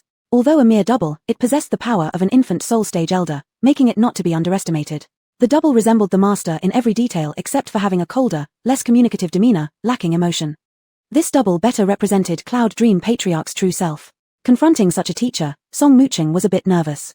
Master, please go see Master Brother. His acting very strange. Song Muching didn't even put down the skirt she was gripping. The Cloud Dream Patriarch mentioned that the double was only left behind to guard them. There should be no reason to disturb him unless necessary. For Transform God stage cultivators, doubles were emotionless tools mainly used for combat, unsuitable for too many external influences. If not worried about the beast taming sect, the Patriarch wouldn't easily summon the double. Song Muching simply had no other choice. Seeing Song Muching's frightened expression, Cloud Dream Patriarch rose promptly and arrived in the courtyard. He saw Su Jiawen sitting calmly on the stone bench, with blood-stained lips, deeply focusing on something in his hand. He was so absorbed in it that he hadn't noticed anyone approaching. When the two got closer, they found that his palm was full of blood, likely from coughing. Within the blood was evidently a pitch-black bug, as long as a pinky finger. It was a GU bug, which had died. Chapter 79, he really knows his wrongdoing. Big brother, what is this? Song Muching looked at the bloody bug and felt a chill. Su Jiawen looked up upon hearing the voice, his face ashen. Seeing his appearance, Song Muching was startled. The clear and calm big brother from not long ago now appeared withered and haggard, his complexion pale, with tear marks on his face. It was as if he had suffered an immense blow, vitality drained from within him. Song Muching was deeply alarmed, not understanding what had happened, and wanted to approach to show concern. But she was frightened by the man's icy and unfamiliar gaze. His eyes were filled with fine red bloodshot veins, the drowning love in his eyes was gone, replaced by ruthlessness and coldness, as well as a hint of resentment. Song Muching immediately felt a chilling fear and instinctively took 2 steps back, too frightened to approach. She had never seen such a big brother. With unease, Song Muching asked, "Big brother, what's wrong with you?" Su Jiawen was struggling with something. Leaning on the stone table, his hand's blue veins stood out prominently, and everything before him turned red. He also wondered why he kept feeling an urge to draw his sword whenever he saw his junior sister. Helplessly, he could only look towards their master. Yunmeng Zhenren's calm voice echoed, "This is a kind of venomous bug. You've been poisoned." Poisoned? By a bug? Su Jiawen's voice carried some trembling, his expression extremely restless. "Master, what kind of bug is this?" Yunmeng Zhenren picked up the dead venomous bug and observed it carefully for a while, then slowly shook his head. He didn't understand witchcraft and poisons, so he wasn't clear what exactly this bug was. He put away the bug, planning to take it back and ask others. Yunmeng Zhenren's face was frosty, and his eyes flashed dangerously. What reckless villains dared to place poison on his eldest disciple? "How could I be poisoned?" Su Jiawen murmured, disbelief evident in his voice. Carefully recalling, he was struck with a severe headache, holding his forehead in pain. Yet compared to the intense headache, his heart hurt even more, as though he had committed an irreversible mistake. Suddenly, there was a sound like thunder in his mind. Su Jiawen's pupils contracted sharply. That's right, Aryuan.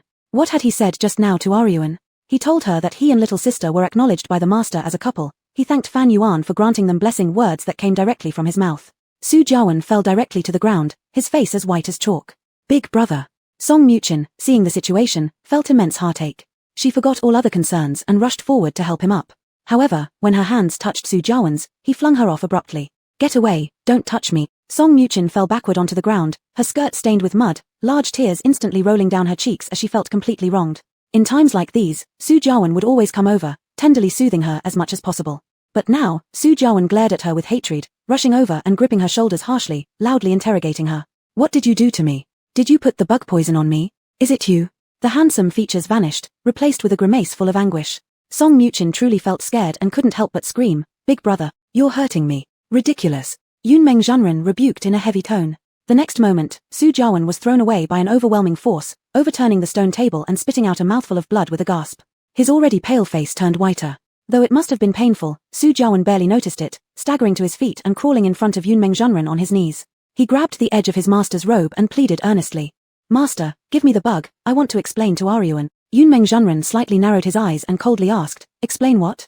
Su Jiawen was entirely focused on retrieving Aryuan, failing to notice his master's gradually dangerous gaze, filled with electric intensity. "I need to explain to Aryuan that I was under the influence of the bug poison, controlled by it and thus made a blunder. I don't like little sister, I like her. It has never changed. I will ask for her forgiveness, I need to retrieve her. Master, please help me." Song Muchin opened her eyes wide and froze. Her brain went blank. All seemed normal, how did things escalate this way? Watching her beloved big brother repeatedly declaring his love was for Fan Yuan, not her. Song Muchin burst into laughter, laughing in desolation and pain. "Heaven above, so you are really playing tricks on me. No, it's wrong. It must be Fan Yuan scheming behind the scenes." That explained why Fan Yuan acted so composed earlier. This was all part of her strategy to snatch Su Jiawen back. Aryuan was deliberately mocking her. How despicable, how disgraceful, how mean. Song Muchin was overwhelmed by anger. None of the three realized that half a head peered over the wall. A pair of bright, sparkling eyes looked left and right curiously and excitedly. The neighboring yard was where Ling Xiao Peak's people temporarily resided. Wang Fa was crouched down by the wall, providing a stepping stone for Yi Shuyi. The half-head peeking over was Yi Shuyi. Zhu Heng and Carefree Wanderer were seated not far away. Although they appeared to disdainfully look down on this act of eavesdropping, their ears were perked up, filled with curiosity about what was happening in the neighboring yard. Unfortunately, an invisible barrier quickly formed, cutting off all sounds. Yi Shuyi, somewhat disappointed, jumped off Wang Fa. She brushed the dust from her hands, T-sked twice, and said, "Who would have thought Su Jiawen fell victim to the love poison bug? This is completely unexpected." At that moment, Zhu Heng seemed to finally understand. It was the love poison bug. This revelation explained all of Su Jiawen's previous abnormal behavior. The question was, who had cast the love poison on Su Jiawen? Without any prior agreement, everyone began to suspect Song Muchin, the innocent-looking junior sister from Xuanji Peak. After all, Song Muchin stood to benefit most. If not her, then who? Yet the failure of the love poison ruined her plan. Now she faced the bitter consequences of her own scheming. Wang Fa curiously asked, "Do you think Fan Yuan will forgive Su Jiawen if she learns he was under the influence of the love poison?" Yi Shuyi fell silent. Zhu Heng took a sip of tea and said indifferently, "She won't." Yi Shuyi leaned in. "Is my senior brother really so certain?" Zhu Heng looked at her and said, "Both your natures are alike. Would you forgive him in her place?"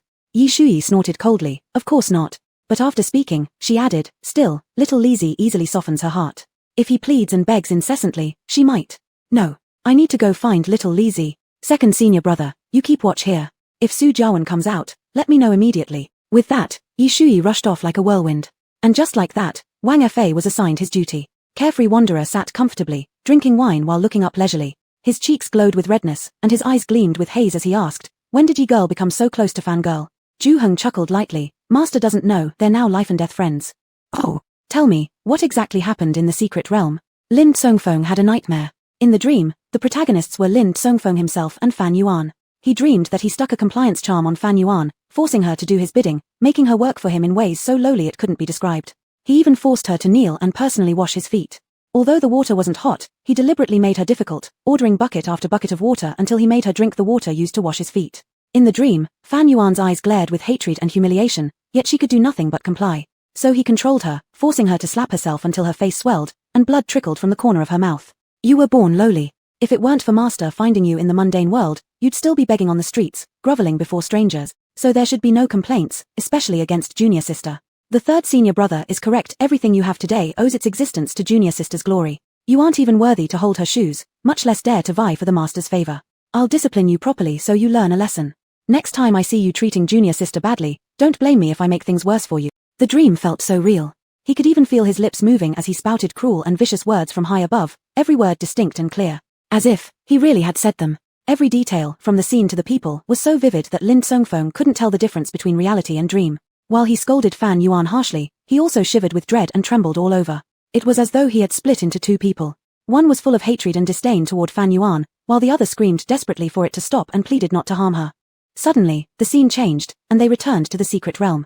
This time, it was his turn to kneel, while Fan Yuan stood tall. From this day forward, I will never call you senior brother again. And I will never show any tolerance or compromise. If you continue to offend me as you did today, don't blame me for being merciless with my blade. Fan Yuan's tone was calm, nowhere near as venomous as his words, yet he felt boundless sorrow and pain. He was wrong. Truly wrong. Seventh sister, it's your senior brother who made a mistake. In the dream, Lin Songfeng wildly slapped himself, repeatedly apologizing and kowtowing to Fan Yuan. Yet Fan Yuan's figure only grew farther and farther away, refusing to look back. Lin Songfeng stumbled forward, struggling to chase her. Though she was right in front of him, he couldn't touch the edge of her clothes. Until suddenly, a loud crash outside jolted him awake from the nightmare. Coming to, he realized he had unknowingly rolled off the bed and onto the floor. Drenched in sweat, gasping for breath, shaking, he hadn't fully returned to reality from the nightmare. Outside, the stern reprimand of their master sounded through the room. Chapter 80, Shenji Peak cannot be without Xiaoqi. Parasitic insect.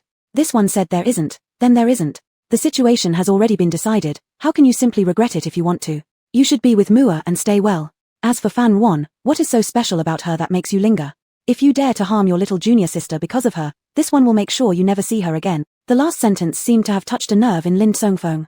He suddenly jumped up from the ground, tumbling and scrambling to open the door and rushed out. Master. Lin Songfeng smoothly slid down on his knees before Master Yunmeng and pitifully pleaded, Master, Xianji Peak cannot be without Fan Wan, please don't expel her from the sect. Master Yunmeng? When did he ever say that Fan Wan would be expelled? Please retract your order, Master. The fifth disciple in front knelt forcefully several times, as if entranced. As for Su Jiawei, he sat listlessly on the ground, unmoving, no one knew what he was thinking. When Han and Ming came out, he saw such a scene, startled. How could something so serious happen after just one night? Hearing Lin Songfeng's words, Han and Ming was shocked again. He truly believed it, thinking the master intended to drive Fan Wan away, and quickly came over in a panic, kneeling down and hitting the ground with his head. Master, if a disciple directly instructed by the master gets expelled, their reputation will be ruined. What did Xiaoqi do wrong for master to chase her away? Please calm down, master, retract your order. We cannot be without Xiaoqi. Song Muchu cried with tears streaming down her face. This was the first time her elder brothers had ignored her and didn't come to comfort her. Instead, their mouths were filled with talk about Fan Wan. She was so jealous she was about to go crazy. Though the incarnation of Master Yunmeng usually didn't have too many emotions, when he saw that his disciples had all changed because of Fan Wan, Master Yunmeng really got angry. He didn't understand why Fan Wan alone was worth so much attention from them. Look at yourselves now, you've truly disappointed me. Han and Ming and Lin Songfeng shut their mouths but still refused to get up, their foreheads pressed against the ground. Master Yunmeng didn't even look at them, instead, he shifted his gaze towards his most accomplished eldest disciple. Jiawei. Su Jiawei remained silent for a long time before painfully adjusting his posture to kneel well, his voice hoarse as he said, Disciple is here. Are you blaming me for being unreasonable? I dare not. Master Yunmeng shook his head, all of this is your own fault, blame no one else. With one word, Master Yunmeng completely broke through Su Jiawei's last psychological barrier. That's right, it was all his own fault, he deserved it. Even without the misunderstanding caused by the affection charm, could he possibly expect Fan Wan's forgiveness? The answer was no. Fan Wan had already clearly expressed that she wanted nothing more to do with him. She had abandoned him long ago. 2 lines of repentant tears escaped his eyes. Su Jiawei sagged like a deflated balloon, losing the brilliance he once had. Seeing this, both Han and Ming and Lin Songfeng were stunned. This was the first time they had seen their eldest brother cry. Inexplicably, this sorrowful emotion also infected them. Both of their eyes turned red, damp and tingling. Master Yunmeng continued to coldly stare ahead, unmoved. Jiawei, listen carefully. Hurting Fan Wan's heart was one thing, but Muchu is my beloved pearl, I absolutely won't allow you to hurt her heart again. Su Jiawei showed no reaction, who knows whether he heard it or not. Master Yunmeng pulled the weeping Song Muchu up from the ground. Then without looking back, he said, you needn't participate in this cultivation practice this time. Reflect properly inside your room, when you've understood, then you can come out. Master Yunmeng flicked his sleeves, and Su Jiawei appeared in his own room, where windows and doors were sealed tightly with powerful spiritual force. Su Jiawei anxiously slapped on the door, Master, let me out, I need to find a yang. Still, he held on to a sliver of hope. Even if he couldn't obtain Fan Wan's forgiveness, he couldn't let her forever detest him. However, his voice failed to reach beyond. Until he submitted, Master Yunmeng wouldn't release him. Master Yunmeng glanced at the other two, issuing a warning, and you too, bowing down for a woman, how undignified. As punishment, you must appease our younger sister, otherwise, don't bother seeing me again. Disciples obey. Lin Songfeng and Han and Ming accepted the order one after another, their reactions slow. Master Yunmeng gave a cold snort and returned indoors. At this moment, far outside the Yusho sect, hidden within the mountains lay an elegant villa. Ripples spread gently across the pool, while the autumn wind blew softly. Xiao Yang leaned lazily on a long chair, resting his eyes. The golden sunlight filtered through the leaves and dappled his handsome face, accentuating his sharp features, his brows, eyes, nose, and lips all exquisitely chiseled. On the other side, my Shaolin wrapped in a fox fur was sitting in a round-backed chair. His pitch-black long hair was spread behind him, making his skin appear even whiter and shining, with extraordinary handsomeness. He supported his forehead with one hand while holding a fishing rod in the other, eyes fixed on the water's surface. Due to his poor health, fishing was one of his few hobbies. Just as the fish were about to bite the hook, Xiao Yang suddenly sat up nearby. This startled the fish away. My Shaolin took a light deep breath, slowly turning his gaze toward him, with a hint of killing intent in his eyes. Xiao Yang completely failed to notice the slightly murderous expression on my Shaolin's face. He touched his chin and said in surprise, "Much faster than I expected, Shaolin brother. Your friend's willpower is truly remarkable." He was referring to Su Jiawei. The love charm placed on a common person would last for less than 10 days, but on Su Jiawei, Xiao Yang estimated it would last around 5 days. Unexpectedly, after just 3 days, the charm insect had already died. This could only indicate 2 reasons. 1, this person had strong willpower, and a moment of doubt was enough to immediately clear his mind and kill the charm insect. 2, Su Jiawei originally had no inappropriate thoughts towards Song Muchu, leaving no room for struggle for the charm insect. My Shaolin was confused. What are you talking about? Xiao Yang hadn't mentioned this to my Shaolin yet, so my Shaolin didn't know. When asked, Xiao Yang explained briefly, carefully avoiding important details. To his surprise, after being silent for a moment, my Shaolin laughed and praised him for doing well. My Shaolin's smile dimmed all other beautiful scenery. It seemed that he genuinely smiled, not his usual cunning laugh. Xiao Yang internally questioned. Weren't Su Jiawei and my Shaolin close friends? How come my Shaolin wasn't angry at Xiao Yang's trickery against Su Jiawei? Xiao Yang didn't know that my Shaolin cared little about what happened to Su Jiawei. All he cared about was Fan Wan. He couldn't help but worry, would Fan Wan be heartbroken? Thinking of this, my Shaolin became eager to go find her and check on her condition. He also had something to deliver to her. His time was running out, and he regretted not treating her well enough, always feeling indebted to her. At this moment, as if sensing something, my Shaolin revealed a joyful expression and reached into his bosom, pulling out a mirror-like artifact. This artifact was called the transmission mirror, capable of transmitting images regardless of distance. A grand scene appeared on the mirror's surface. Rolling mountains with mist like silk veils hanging between them, resembling great dragons coiled and crouching. Close by, one could see a cluster of buildings constructed from massive green stones, each adorned before its entrance with lifelike animal statues in various forms. This isn't the beast taming sect.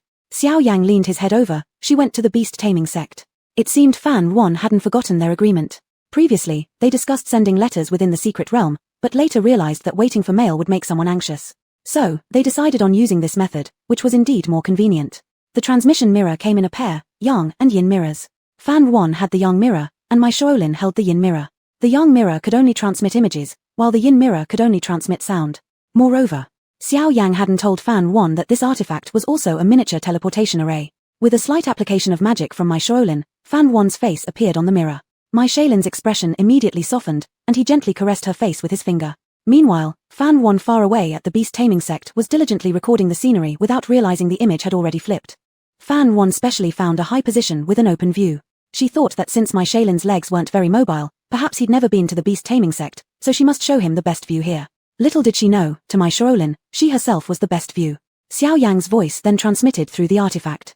Fan Wan realized that Xiao Yang was with my Shaolin and couldn't help but think how good their relationship was. Little pair. Little pair. Yeshu Yi's voice came from not far away. Fan Wan didn't yet know what had happened in the small courtyard.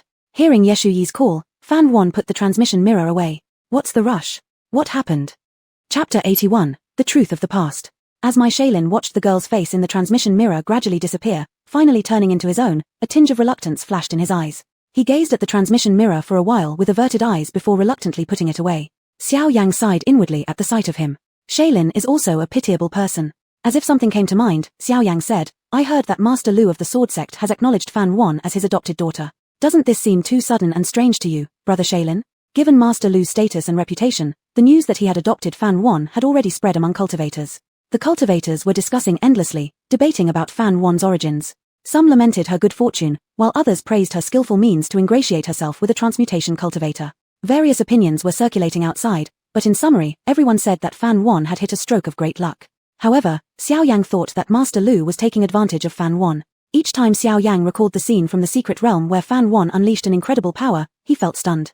It was then that Xiao Yang became convinced that Fan Wan was no ordinary person. Was Master Lu Young's self ever this powerful? It seems not. My Shaolin's thoughts aligned perfectly with those of Xiao Yang. A hint of pride crossed my Shaolin's features. Wan is inherently exceptional. What is so strange about this? Xiao Yang asked. Are you not worried that Master Lu may have ulterior motives toward her? My Shaolin slowly twirled the white jade ring on his finger, opened his thin lips, and said, Qinglan Zen Master is upright and noble, an honorable man. The subtext being, he trusts Master Lu very much. But then there was a slight pause, followed by a change in tone. If he truly recognizes Won as his daughter out of sincerity, I will be happy for Won. When I leave, I can rest assured. But if he harbors ulterior motives and harms her, a fierce look passed through my Shaylin's eyes, his tone suddenly icy, with a cunning smile. Then the mountain protection formation of the sword sect should be given a thorough overhaul. Xiao Yang looked slightly startled. That's a transmutation cultivator, are you not afraid? My Shaylin smiled carefreely. What does transmutation matter? I am alone, a dying person, what do I have to fear? You are truly. Xiao Yang shook his head, unsure of what to say. My Shaylin lowered his head, coughed a few times, and turned to ask a servant, didn't Lord Shuer of the beast taming sect send someone looking for me before? The servant bowed slightly, respectfully replying, Lord Shuer sent people multiple times, their holy maiden came personally each time. But since you were bedridden at the time, I refused them on your behalf. My Shaylin, contact Lord Shuer, I shall pay a visit in 3 days. The servant bowed in agreement but showed some concern. But, Master, your health. It doesn't matter, my Shaylin said between coughs. Upon hearing my Shaylin's departure to the beast taming sect, Xiao Yang sat up immediately, the silver ornaments on his body jingling melodiously. With great enthusiasm, he asked, may I come along? My Shaylin glanced at him, why do you want to go? Xiao Yang laughed, revealing 2 faint dimples, I'm idle. Besides, the journey is long, and I don't feel at ease about you, brother Shaylin. My Shaylin waved lightly, do as you wish. Beast taming sect. After hearing Yi Shui's words, Fan Wan was so surprised that she forgot to blink. How could Su Jewen fall victim to the love charm? This is too, how did things end up like this? As a golden core cultivator, even an ordinary person would find it difficult to get close to him, yet he made such a careless mistake to fall prey to witchcraft. Fan Wan's mind quickly worked. She suddenly remembered Su Jewen's abnormal behavior in the secret realm. Just moments ago, he had resolutely vowed to distance himself from Song Muchen, but the next moment, he lunged forward to kiss Song Muchen, completely without decorum. Thinking back now, it didn't align with Su Jewen's usual behavior pattern, everything seemed irregular. It appears he fell victim to the love charm during that time. However, apart from her, the only one around Su Jewen then was Song Muchen. Could it be Song Muchen's act out of desperation? But in theory, Song Muchen had already received much favor from Su Jewen. She'd even surrendered Su Jewen willingly and clearly stated that she would not return to him. Why would Song Muchen take this extra step? Something seemed off about this situation. Fan Wan was lost in deep thought. Yi Shuyi, observing her expression, assumed that Fan Wan was contemplating forgiving Su Jewen, which terrified her enough to hastily step in front and say, Lil Li, even though this happened, you absolutely must not forgive her. Fan Wan blinked her eyes. Yi Shuyi, deeply distressed, exclaimed, have you forgotten how he treated you before? Just because a new female disciple came to the sect, he ignored you, disregarding you entirely, let alone believing to misinterpret you. Is this right? Counting on her fingers, Yi Shuyi recounted the instances where Su Jewen favored others over Fan Wan. Though she was in closed meditation at the time, unaware of the specifics regarding Fan Wan, she realized something was wrong upon exiting her seclusion when she learned that Fan Wan's foundation had been severely injured by her senior brother. Therefore, she specially spent some spirit stones to inquire about the news from Informer. Informer would tell everything without reservation. Some things even Fan Wan herself didn't know. Do you remember the Fire Lion Ridge trial? Yi Shuyi asked. Fan Wan nodded, I remember. Back then, she was still a small chi refining period cultivator who had just encountered a bottleneck. So, she decided to go out for training in order to stimulate her cultivation and hopefully break through to the fundamental foundation stage. Thus, she went to the Fire Lion Ridge with Su Jewen, undergoing 1.5 months of trials before returning. Unfortunately, breaking through the bottleneck wasn't as easy as she thought, and she gained nothing from her experience at Fire Lion Ridge. She felt extremely frustrated and retreated into closed meditation as soon as she returned to the sect, focusing on her cultivation. It took her half a year to finally break through to the fundamental foundation stage. The moment she broke through, she couldn't wait to find her master and eldest brother to share the joy. However, Song Muchen also broke through. She was even more powerful, directly leaping from the 3rd layer of the chi refining stage all the way to the initial stage of the foundation establishment, and became an entry-level alchemist. By comparison, her achievements were not worth mentioning. Fan Wan remembered the Fire Lion Ridge trial clearly because she remembered how dispirited she felt back then. Only Su Jewen noticed her dejection and comforted her with a bunch of spirit pills. Yi Shuyi said, if you remember that well, do you also remember that you found a locked wooden box at Fire Lion Ridge? Fan Wan thought for a moment and replied, I remember. Perhaps guessing what Yi Shuyi was going to say next concerning this wooden box, Fan Wan continued, I gave that box to eldest brother. He said there was nothing inside it.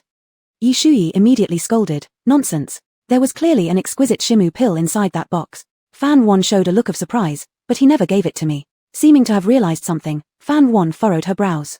Yi Shuyi hugged her sword and snorted coldly, saying, at that time, because that spiritual pill ended up in your younger sister's mouth, otherwise, do you think someone with a defective spiritual root could break through to the foundation establishment stage so quickly? Fan Wan indeed knew that Song Muchen only truly transformed after consuming an exquisite Shimu pill. So, originally, that Shimu pill should have been hers. This matter Fan Wan was absolutely unaware of. No wonder Su Jeon took the trouble to bring her a pile of spirit pills to cheer her up and stayed with her all day. Was it because of guilt? Fan Won couldn't fathom the mindset of Su Jeon when he gave her belongings to Song Mucheon, and she no longer wanted to guess. Su Jeon, you're truly eye-opening. Yi Shuyi held up 4 fingers and said, this is the news I traded with Informer, I definitely did not make it up. Fan Won looked at her seriously. I know, I believe you.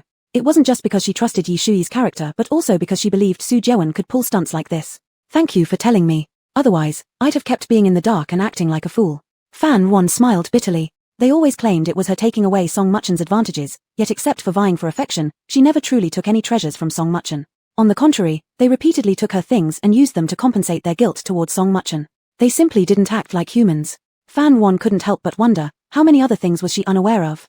So, you must absolutely not forgive him, nor forgive those other bastards, otherwise, I'll think I misjudged you. Yi Shuyi raised her eyebrows and puffed her cheeks saying, those who are involved are often blind, while bystanders see everything clearly. In a previous life, Yi Shuyi also said similar words. Besides Yi Shuyi, there were others trying overtly or covertly to help her. But she was too obstinate, unwilling to turn back unless she hit a wall. She didn't know how to save herself, and if others wanted to help her, it would be futile. Fan Won also knew how absurdly foolish she was in her past life. You rest assured, I've already let go, I will never forgive them. Fan Won gently pulled on her little braid, saying, their harm to her was irreversible. Not only would she never forgive them, but she also wanted to watch them fall from the moon above to the mud beneath. Just as Cao Cao arrives when he is spoken of. Fan Won's transmission jade disc lit up. A hoarse and mournful voice came from within Su Jeon's. Chapter 82, Not Listening to the Turtles Chanting. Awan.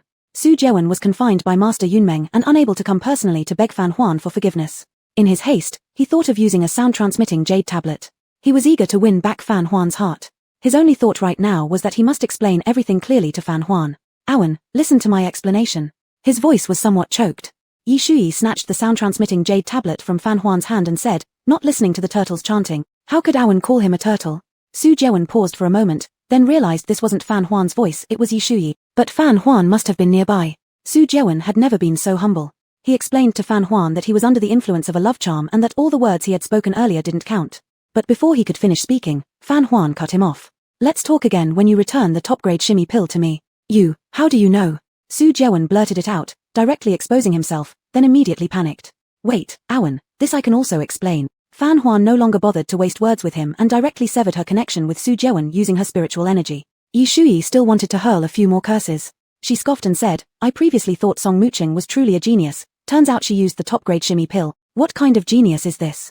Moreover, that spirit pill originally belonged to you, she should bow down as your disciple. Fan Huan rubbed the goosebumps on her hands, she didn't want Song Mucheon as a disciple like that. On the other side, Su Jeon slid down the wall and collapsed to the ground, at a loss what to do. Awan already knew. She knows about the matter of the shimmy pill. A strong sense of guilt arose in Su Jeon's mind. He covered his head in distress, feeling tormented, as if thrown into a cauldron of oil. An ancient, nearly forgotten memory appeared in his mind. That locked wooden box was found by Fan Huan. She trusted him unconditionally and handed it over to him for handling. And she even generously offered to split any good things with him. It was only after he returned to the sect that he opened it, only then did he realize there was a top-grade pill inside. But he didn't recognize it, so he went to seek Master Yunmeng's advice. That day, Master Yunmeng was delighted and said, this is an excellent shimmy pill, it can improve one's spiritual bones and enhance the quality of one's magical root. Mua exactly needs it. Su Jeon originally intended to say that it was something Fan Huan found, but the following words of his master made him hesitate. You are both excellent students, but Mua has a degenerate magical root, your master does not mind, but she has always been sensitive in thought. She will inevitably be ridiculed by others. She has always been frail, prone to worrying herself sick. Your master is really worried. After hearing these words from his master, Su Jeon could not find the courage to speak. The younger sister indeed needed this shimmy pill more than Fan Huan. Therefore, Su Jeon concealed it from Fan Huan and gave the treasure to the younger sister. This was the first time Su Jeon lied to Fan Huan. Su Jeon dared not ask when Fan Huan discovered the truth. Since she already knew about the existence of the shimmy pill, she must also know that he had given the pill to the younger sister. This part of the past, he himself almost forgot. It was because he remembered this incident that Su Jeon recalled a series of injustices he had done to Fan Huan in favor of the younger sister. In the past, he never realized his own mistakes, thinking it was justified, ignoring Fan Huan's feelings. Now, standing from Fan Huan's perspective and recalling carefully, Su Jeon finally realized how terribly wrong he had been. Those intentional or unintentional favoritism were like sharp swords piercing Fan Huan. It was as if he saw Fan Huan standing in front of him riddled with holes, countless blades stabbing through her body, asking him word by word filled with anguish. Senior brother, what exactly did little Seven do wrong? Why do you treat me so cruelly? Su Jeon wavered and stood up weakly, kneeling helplessly. He raised a hand as if to touch Fan Huan and croaked, "No, it's senior brother who is wrong." Fan Huan shook her head and calmly said, "It's my fault. I've been wrong from the beginning. I shouldn't have come to Tianji sect, let alone stayed. You're all my tribulations." Su Jiawen watched Fan Huan turn away indifferently and leave. His pupils contracted sharply, tears welling up in his eyes. "No, you can't go, Awen, don't leave me behind." Su Jiawen knocked over the tables and chairs but paid no attention to the pain. Senior brother, senior brother." Vaguely, Su Jiawen heard that sweet call once more. He felt a surge of joy. Awen came back. But the next moment, Su Jiawen's smile froze. Because he realized this wasn't Fan Huan's voice, it was the younger sister calling him from outside. The terrifying hallucination disappeared instantly, and Fan Huan completely vanished. "Senior brother, are you okay?" Song Muqing stood outside the door, her tone soft as ever, full of care and concern.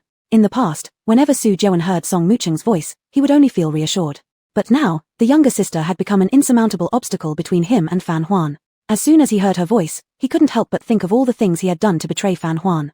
A surge of resentment rose within him, and Su Jiawen picked up a teacup at hand, smashing it hard towards the door. Powerless rage consumed him. However, the barrier isolated all the sound inside from reaching out, so Song Muqing on the outside had no idea that the always gentle elder brother was now venting his anger on her. Song Muqing knew he could hear her voice. She adjusted her tone kindly and empathetically said, "Elder brother, master is angry right now. Once he calms down in a couple of days, I'll plead for you, okay?" Su Jiawen roared, "Get out." Song Muqing imagined Su Jiawen's current gentle expression and smiled softly, "Elder brother, I'll wait for you to come out." Su Jiawen drew his sword and hacked furiously at the barrier. Outside, Han Anming and Lin Tsongfeng silently observed the younger sister's performance. Normally, they would instinctively speak up for her. But this time, both remained silent with ambiguous expressions. Especially Lin Tsongfeng, he felt increasingly strange. The younger sister always appeared considerate and empathetic, yet why was it that every conflict seemed related to her? Fan Huan completely erased the residual magical power of Su Jiawen's transmission from the jade tablet. Now she would no longer be harassed by Su Jiawen. Still, Su Jiawen likely wouldn't dare face her for a long time. The top-grade shimmy pill had already been used by Song Muqing, and he could never find another one. Yi Shui suddenly remembered an important matter she almost forgot. "Ah, that's right." Fan Huan asked, "What happened? Why are you making such a fuss?" Yi Shui grinned and said, raising her chin, "How many demon cores did you collect in the secret realm?" In terms of cultivation, Fan Huan had surpassed her. No matter what, she still wanted to maintain some advantage over Fan Huan. Fan Huan knew Yi Shui hadn't forgotten their previous bet. Their original wager was, whoever collected more demon cores would be the older sister. Yi Shui was full of confidence and took out her storage pouch first, showing off her harvest. The storage pouch was heavy, clearly containing plenty of demon cores. Even during the time in the secret realm, Yi Shui worked day and night collecting demon cores just to win against Fan Huan once. "Quickly take out your storage pouch." Yi Shui's eyes sparkled brightly. Then she added, "For fairness, the demon cores collected by your spirit beast cannot count." "I know," Fan Huan replied reluctantly, taking out her storage pouch and handing it over to her. Yi Shui tossed it twice in the air. It was much lighter than hers, and her confidence soared to its peak. Ha ha ha. Just thinking about how little pair, Fan Huan, would have to call her older sister filled her with delight. Inside, Yi Shui was ecstatic. "You must not go back on your word." Fan Huan answered, "I won't, go ahead and check." Happy and confident, Yi Shui opened Fan Huan's storage pouch. Suddenly, a dazzling golden light blinded her. Yi Shui stiffened in shock. Wondering what it was, she focused again and jumped in fright. The overwhelming familiar yet terrifying aura, this was unmistakably the demon core of Fire Elephant Demon King. The scene in the secret realm where the Demon King wreaked havoc came unbidden into Yi Shui's mind, and she dared not look anymore, quickly tossing the storage pouch back to Fan Huan. "Hey, how could you possibly possess the Demon King's demon core?" Yi Shui didn't understand. Back then, inside the secret realm, the Phoenix fought against the Fire Elephant Demon King and defeated it. Some people chased after the Phoenix and Vermilion Bird while others sought the body of the Demon King. It was common knowledge that the whole body of a high-level demonic beast was a treasure trove good for crafting weapons or refining pills, and that went doubly for a demon king. Demon cores were undoubtedly the most precious and valuable part of a demonic beast, especially the core of a demon king. Many sought the demon core, inevitably leading to a bloody battle. At that time, Yi Shui hadn't gone there, waiting instead in Moon-Gazing Valley for Fan Huan's return, nor had she made any particular inquiries about who obtained the demon core. She hadn't expected to see it in Fan Huan's possession. Fan Huan calmly explained, "This was the reward given to me by the Phoenix Vermilion Bird." Yi Shui became even more bewildered. She understood every single word individually, yet put together, it didn't make sense to her. "Can you explain more clearly? I don't get what you mean." Fan Huan walked slowly around, pondering how to explain it. Should she tell Yi Shui that it was her who gravely wounded the feared Demon King, allowing the Phoenix Vermilion Bird to completely kill its eternal nemesis? Chapter 83, Rogue Cultivation Technique, the Qianyang Decree. In fact, at the time when Xiao Yang translated the Phoenix's meaning to Fan Huan herself also didn't believe it. She didn't remember, nor did she believe that she could deal a fatal blow to a great demon nearing the Yuanying stage. It was too fantastical. Not until last night, when Master Yunmeng left the courtyard for something unknown, was Wuxiang able to appear. Wuxiang reproduced in her mind the scene of the tribulation day. If she hadn't seen it with her own eyes, Fan Wan wouldn't have believed how powerful she had been. After Wuxiang explained, Fan Wan realized that she had been in mortal danger at the time. She was the one who invoked the divine might, but the person who truly exerted its power was the respected Wuxiang. Had Wuxiang not come to assist, no matter how stunning the earth and heaven law image might have been, it would have been all show and no use. The king of demons was attracted by the bloodline of the golden silk tiger. It wanted to devour the young and weak golden silk tiger into its belly, absorb the ancient bloodline, to achieve rebirth. Every link was crucial for both Fan Wan and the golden silk tiger to survive. It was regrettable to say. Due to the urgency of the situation and Fan Wan losing consciousness, she was unable to comprehend the heavenly principles contained within the divine might force. Otherwise, this would be the most powerful magic ever, a magic exclusively belonging to Fan Wan. Thinking about this, Fan Wan sighed quietly. She didn't know when the next invocation of divine might force would be. Waiting for an opportunity with advantageous timing, location, and harmony among people would probably be very difficult. Yi Shuyi's gaze moved back and forth with Fan Wan, and she finally couldn't hold it in any longer. She summoned the phoenix straightforwardly. Xiaohua, is it true that you gave her this demon king pill? Xiaohua was the name Yi Shuyi gave to the phoenix Shen Neo. Though inside the spiritual beast space, the phoenix wasn't entirely unaware of what was happening outside. It raised its proud head and gently nodded. Yi Shuyi asked, then why is it considered as a reward? The phoenix turned its head towards Fan Wan. Its intelligence was extremely high, akin to that of cultivators, and it knew that the events within the secret realm were extraordinary. Whether to speak or not was Fan Wan's decision. Fan Wan trusted Yi Shuyi unconditionally. Without overthinking, she still revealed the truth. Yi Shuyi was completely stunned. Standing there, her mouth open wide as if her jaw was about to hit the ground. Fan Wan silently regretted telling Yi Shuyi. This news was too much of a blow for her. Yi Shuyi, are you alright? Fan Wan called out and shook her, but Yi Shuyi remained lost in a daze. Fan Wan became extremely anxious. If Yi Shuyi generated heart demons due to her, she would never forgive herself. Zhu Heng and Wang Fei were walking from afar. They had come to take them to the 10,000 Beasts forest. As they approached, they saw Yi Shuyi squatting on the ground crying loudly. Glancing at each other, they assumed they had argued. Unhesitating, Zhu Heng and Wang Fei quickly went over. Fan Wan seemed somewhat at a loss. You, don't cry, Fan Wan squatted down as well, patting her shoulder. With swollen red eyes, Yi Shuyi sobbed intermittently, saying, among the personal disciples, why are you so incredible? How can anyone possibly compete with you like this? She thought having contracted an exceptional spirit beast made her more than enough to surpass Fan Wan, yet she discovered that Fan Wan had reached a height that she could only look up to with longing. Yi Shuyi momentarily struggled to accept this disparity. Her tears fell continuously. Zhu Heng and Wang Fei had no idea what Fan Wan did that impacted Yi Shuyi so deeply. Seeing her finally able to cry, Fan Wan felt some relief in her heart. If suppressed inside, like her just now dispirited state, it would easily foster heart demons. Releasing it would resolve the issue. She consoled, you are amazing too. After all, you have successfully contracted an exceptional spirit beast, something many seek in vain. Yi Shuyi sniffed and said, but Xiaohua was brought back by you, and initially, it wanted to form a contract with you. Fan Wan choked momentarily then patted her head and said, the process isn't important. What's important is the result, isn't it? Yi Shuyi seemed to have listened or perhaps not at all, continuing to be lackadaisical, like a flower devoid of life. No matter how Fan Wan tried to persuade and console, Yi Shuyi lacked spirit and didn't resemble the overconfident Yi Shuyi Fan Wan once knew. Fan Wan simply stopped persuading. She stood up, looking down on her, and said, Yi Shuyi, you're too weak. Startled, Yi Shuyi looked up at her, a bit angry. Seeing Fan Wan's look of disdain, Yi Shuyi had a surge of fire rise in her heart, glaring at her and asking, what did you say? Realizing the two seemed genuinely ready to argue, Wang Fei rushed forward and amiably urged, stay calm, don't quarrel. Were you not fine before? Ignoring him, Fan Wan continued word by word to Yi Shuyi, I'm saying you're too weak, unable to withstand a little setback. Can you even cultivate properly? Why don't you go home and embroider instead? Yi Shuyi shot to her feet, how dare you look down on me? Fan Wan stared directly into her fiery eyes, feeling it wasn't quite enough yet, and decided to add more fuel to the fire. Yes, I look down on you, especially now. Backing down before even fighting, timid and unwilling to move forward, you're unworthy of the name Shuyi, and even less worthy to be my rival. You should change your name to coward. It's an insult for the top-tier spirit beast to bond with you. Yi Shuyi was thoroughly enraged. The spiritual energy around her surged like a vortex, crazily rushing towards her. A dazzling ball of white light formed in her hand, and in the next moment, it darted toward Fan Wan at lightning speed. The disparity in strength was clear. Fan Wan's toes barely moved as she easily and calmly evaded it. The white light grazed past her side, the wind lifting her ink-like hair. With a thunderous boom, the white light struck a large tree behind her, causing it to collapse. Her black tresses settled back on her shoulders, and Fan Wan gave a faint smile, casually commenting, that's all? Bring out your best moves. Yi Shuyi grew even angrier, her fighting spirit ignited with an unprecedented desire to win. Seeing that their fight was escalating, Wang Fa made a move to intervene but was stopped by Zhu Heng. They had long moved away from the center of combat. Zhu Heng's gaze was sharp, seeing through Fan Wan's intentions. Fan sister is using reverse psychology. Didn't you notice that Yi Shuyi has returned to being her former competitive self? After Master Brother Zhu pointed it out, Wang Fa realized that Fan Wan's actions were deliberate. He had thought the two girls, who had finally stopped fighting, would start quarreling again. Wang Fa and Zhu Heng stood nearby, observing with reassurance. Since Yi Shuyi could not injure Fan Wan, nor would Fan Wan hurt Yi Shuyi. Gradually, the commotion caught the attention of others. Among them were members from other sects. Goodness, I thought two gold core cultivators were fighting. The yellow-robed woman is late foundation stage, right? Incredible. If I fought her, I'd surely beg for mercy. Within 3 moves, I'd beg for mercy. Who's the blue-robed woman? So young and already a gold core cultivator? Amazing. These two seem no older than 20-something.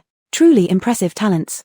Yi Shuyi had almost used every trick up her sleeve and pushed herself to her limits, yet still couldn't even touch a corner of Fan Wan's clothes. Despite this, she grew braver with the battle. It had been a long time since she'd had such a refreshing and exhilarating fight.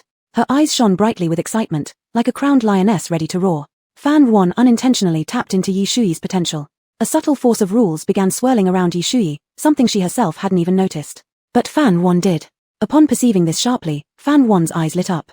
She immediately adjusted her strategy, summoning the Ice Soul Saber. One among the onlookers exclaimed in surprise, so she's not a sword practitioner. This was Fan Wan's first time wielding the heavenly derivation technique in front of others. The words heavenly derivation themselves implied the meanings of inference and evolution. It had no fixed patterns and was unpredictable. What was most terrifying about the heavenly derivation technique was its ability to swiftly learn its opponent's techniques during combat and then derive counter-techniques accordingly. In simple terms, as long as it was close combat and enough time was given, Fan Wan could completely replicate the opponent's techniques and counter them on the spot. It was undoubtedly a very overpowered and bizarre cultivation method. Chapter 84, Fan Wan Yuan followed the path of indifference. Thus, the cultivators watched as Fan Wan Yuan wielded a knife, using techniques akin to those of sword practitioners, and ultimately breaking through her opponent's defenses one by one, leaving Yi Shuyi without any ability to retaliate. It was as if Yi Shuyi had stripped bare in front of Fan Wan Yuan, revealing no secrets at all. Fan Wan Yuan could always accurately predict her moves and see through her actions. Yi Shuyi retreated step by step, looking utterly disheveled. The onlookers stared with wide eyes, filled with confusion and disbelief. Could it be that both of them followed the same lineage and were taught by the same master? But their weapons weren't even the same. Among them, Zhu Heng and Wang Fa were the most shocked and puzzled. They practiced the same kind of martial arts as Yi Shuyi, taught by the wandering swordsman Xian Ren, which wasn't the strongest under heaven but was definitely among the top 2 or 3. Certainly powerful enough to rival the Xiang decision of the sect leader. Yet how did Fan Wan Yuan manage to break through so quickly? Doesn't that mean that if they faced off against Fan Wan Yuan, disregarding cultivation levels, they would also lose? If our venerable master knew this, surely his heart would bleed. A strong sense of crisis arose in the hearts of Zhu Heng and Wang Fa. They finally realized that they had underestimated Sister Fan. Fan Wan Yuan had no idea that she almost shattered the self-confidence of these two talents unconsciously. This mountain path was a necessary route, and the passers-by were drawn by the commotion and stopped to watch. More and more people gathered around. People from Gen Men sect joined in as well. Senior sister, isn't that your sworn sister? She is incredibly skilled. Previously, they thought Fan Wan Yuan's strength didn't match up to Master Gen Men, but now after witnessing her power firsthand, everyone praised her skills non-stop. Although Fan Wan Yuan faced an opponent with lower cultivation, her opponent's techniques ranked among the top 3 for sword practitioners, Changqiong sword technique. To defeat Changqiong's killing moves purely through skill rather than overwhelming cultivation is no easy feat. They couldn't do it for sure. Because they were also sword practitioners, they could understand better just how remarkable her abilities were. What interested Lu Xingran even more was what kind of technique Fan Wan Yuan was practicing. Such a bizarre style, truly unprecedented. Others were curious as well. It's the Tianyang Ju, a formless method cultivated along the path of indifference. Dad, why are you here? Said Lu Xingran. The speaker was none other than Lu Zongzhu, the Blue Cloud sect leader, Qinglan Immortal. There were still some matters within the sect he needed to take care of, so he came to bid farewell to his disciples, just in time to catch Fan Wan Yuan sparring with someone. He immediately recognized that Fan Wan Yuan practiced the celestial derivation art of the supreme indifference path. Salutations, sect leader. The Gen Men sect disciples all bowed respectfully. Father, what exactly is this path of indifference? Lu Xingran was full of questions. It was the first time she'd heard of this cultivation path. Is indifference the path of cold-bloodedness? Lu Zongzhu narrowed his eyes slightly. The path of indifference is a relatively unique way of cultivation. Heaven is impartial, treating all things as straw dogs. Practitioners of the indifference path look to the heavens and nature as mirrors, reflecting upon themselves, eliminating the 7 emotions and 6 desires, pursuing the purest Tao. Upon hearing this, the disciples of Gen Men sect remained baffled. Seeing their half-understanding expressions, Lu Zhongzhu felt empathy for them. Truthfully, he couldn't fully comprehend this either, he could only restate its general meaning. Out of the 3,000 Daos, the path of indifference was the hardest to cultivate. If he had understood it thoroughly, he would have already ascended long ago. Why has Fan Wanyuan, who is a disciple of Yunmeng true person cultivating the Purple Yang Decree, switched to cultivating the path of indifference? Asked Lu Xingran, pointing out a crucial point. This was also where Lu Zhongzhu's curiosity lay. Why would anyone suddenly start cultivating along the path of indifference? Surely there must be an intricate story behind this. Lu Zhongzhu changed his mind. He decided to pay a visit to Yunmeng true person. After all, Fan Wanyuan was not only his adoptive daughter but also the future and hope of Zhenmen sect. There must be no mistakes with her. With heavy thoughts, Lu Zhongzhu left. Hey, father, where are you going again? In a few steps, Lu Zhongzhu disappeared before their very eyes, like a dragon unseen in its entirety. Zhu Heng and Wang Fa, standing at the back of the crowd, had also overheard Lu Zhongzhu's words. Their hearts sank heavily. Sister Fan practiced the path of indifference. No wonder Sister Fan's aura had become drastically different from before, especially when compared to Yi Shuyi. The contrast was even more pronounced. They assumed Sister Fan had grown up and matured. Wang Fa gritted his teeth and whispered furiously, "Those bastards, how many hardships have they inflicted on her that made her switch to the path of indifference?" Although Zhu Heng stayed silent, his fists clenched tightly, the blue veins on the backs of his hands protruding visibly. On the other side, Fan Wanyuan and Yi Shuyi finally ended their battle. Almost depleted of energy, Yi Shuyi knelt down on one knee, supporting herself with her sword. Fan Wanyuan seemed unchanged, not even breaking a sweat. She extended a hand toward Yi Shuyi. Yi Shuyi looked up at her and firmly gripped her hand. The two exchanged smiles. Fan Wanyuan pulled her up and said, "This is the real you, Yi Shuyi." Yi Shuyi caught her breath, staring intensely at Fan Wanyuan. She wasn't stupid, she clearly understood Fan Wanyuan's intention. To have such a friend, how lucky she was. Suddenly, Yi Shuyi's expression trembled as if she sensed something. Fan Wanyuan had already sensed it first and smiled. "Congratulations to you, your breakthrough is near." Yi Shuyi struggled to suppress the excitement in her heart and gave Fan Wanyuan a huge hug. "Sister, you are my only sister." Yi Shuyi was completely convinced. Fan Wanyuan patted her shoulder. "That's it, go back and close yourself in meditation soon. Oh, this charm is for you, it might come in handy." Too overwhelmed with excitement to speak, Yi Shuyi nodded forcefully and then rushed toward her residence using her spiritual force, leaving everyone else utterly baffled. Really? Breaking through after just one fight? Is there really such a good thing? Without exception, everyone cast heated glances at Fan Wanyuan, rubbing their hands together, eager to give it a try. As Fan Wanyuan watched Yi Shuyi leave, feeling happy for her good friend, she suddenly realized that the way people were looking at her felt somehow off. Why did they all seem like they wanted to devour her? Just as she was wondering, Wang Fa swiftly stepped forward with a sword in his hand. "Fan Wanyuan, senior brother Wang, what do you mean by this?"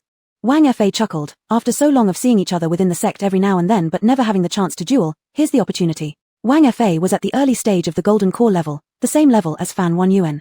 It was a perfect time for Fan Wanyuan, who had recently ascended to the Golden Core stage, to test her skills against someone at her level. Seeing others take the first step, the cultivators could only hold back their impatience. Wang Fa was confident he would defeat Fan Wanyuan. Despite being only at the early stage of the Golden Core, Wang Fa had cultivated for quite some time, accumulating deep spiritual energy that couldn't possibly be matched by a novice Golden Core like Fan Wanyuan.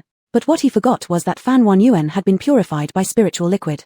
Since the previous place wasn't suitable for two Golden Core practitioners to duel, they had moved to the special trial field of the Beast Mastery sect, standing on a spacious arena. The previous spectators followed over en masse, and disciples from the Beast Mastery sect gathered around as well. Facing an opponent at the same cultivation level, Fan Wanyuan dismissed her playful attitude and became serious.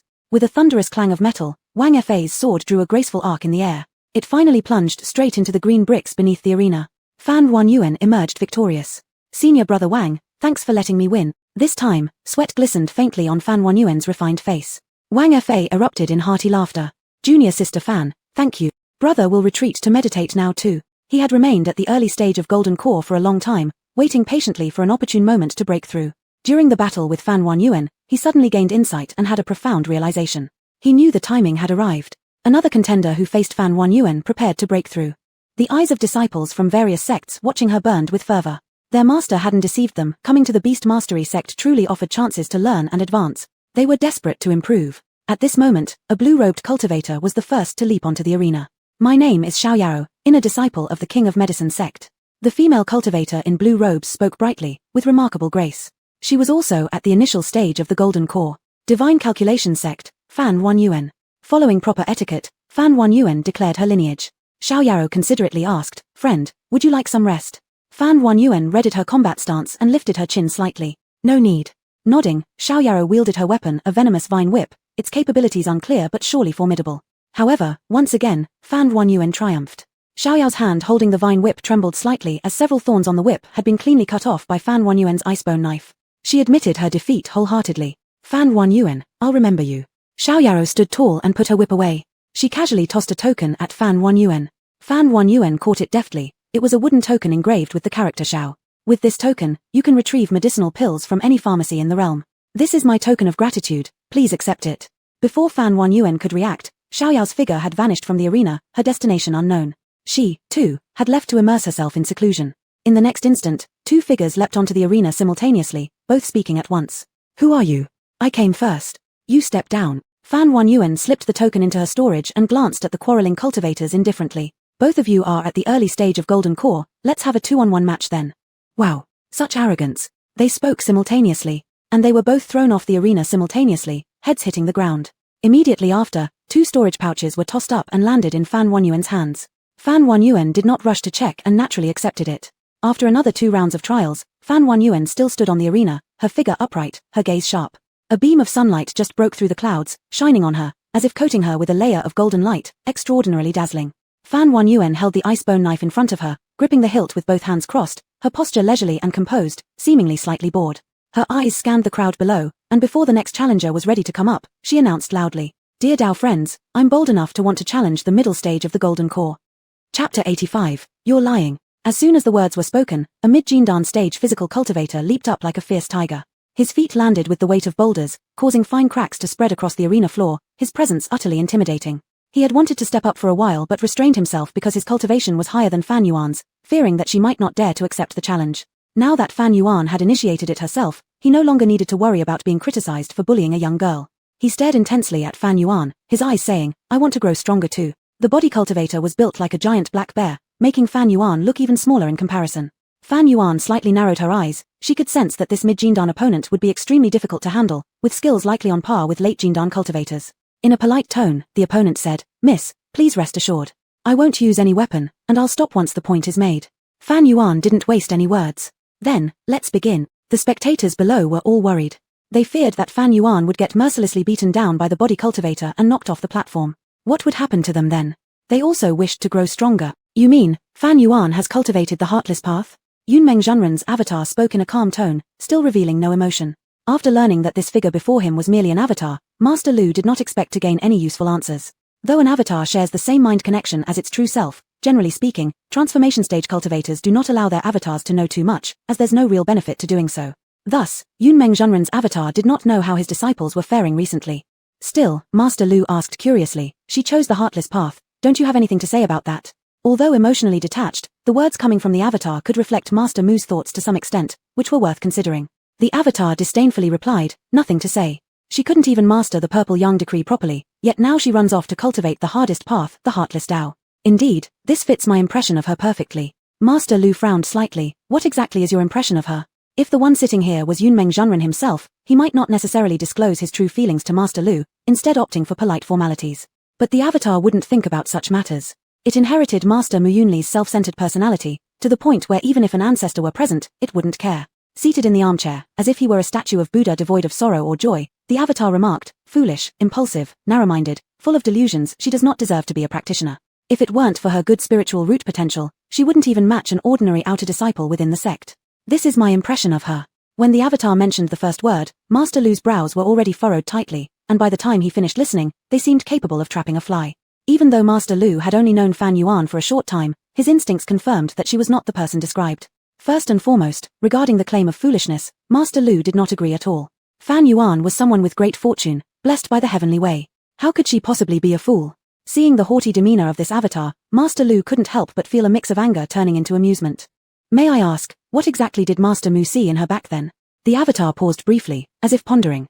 This question was unclear to him as just an avatar. He answered based on his own assumptions. Naturally, it must have been due to her unique spiritual roots and acceptable talent.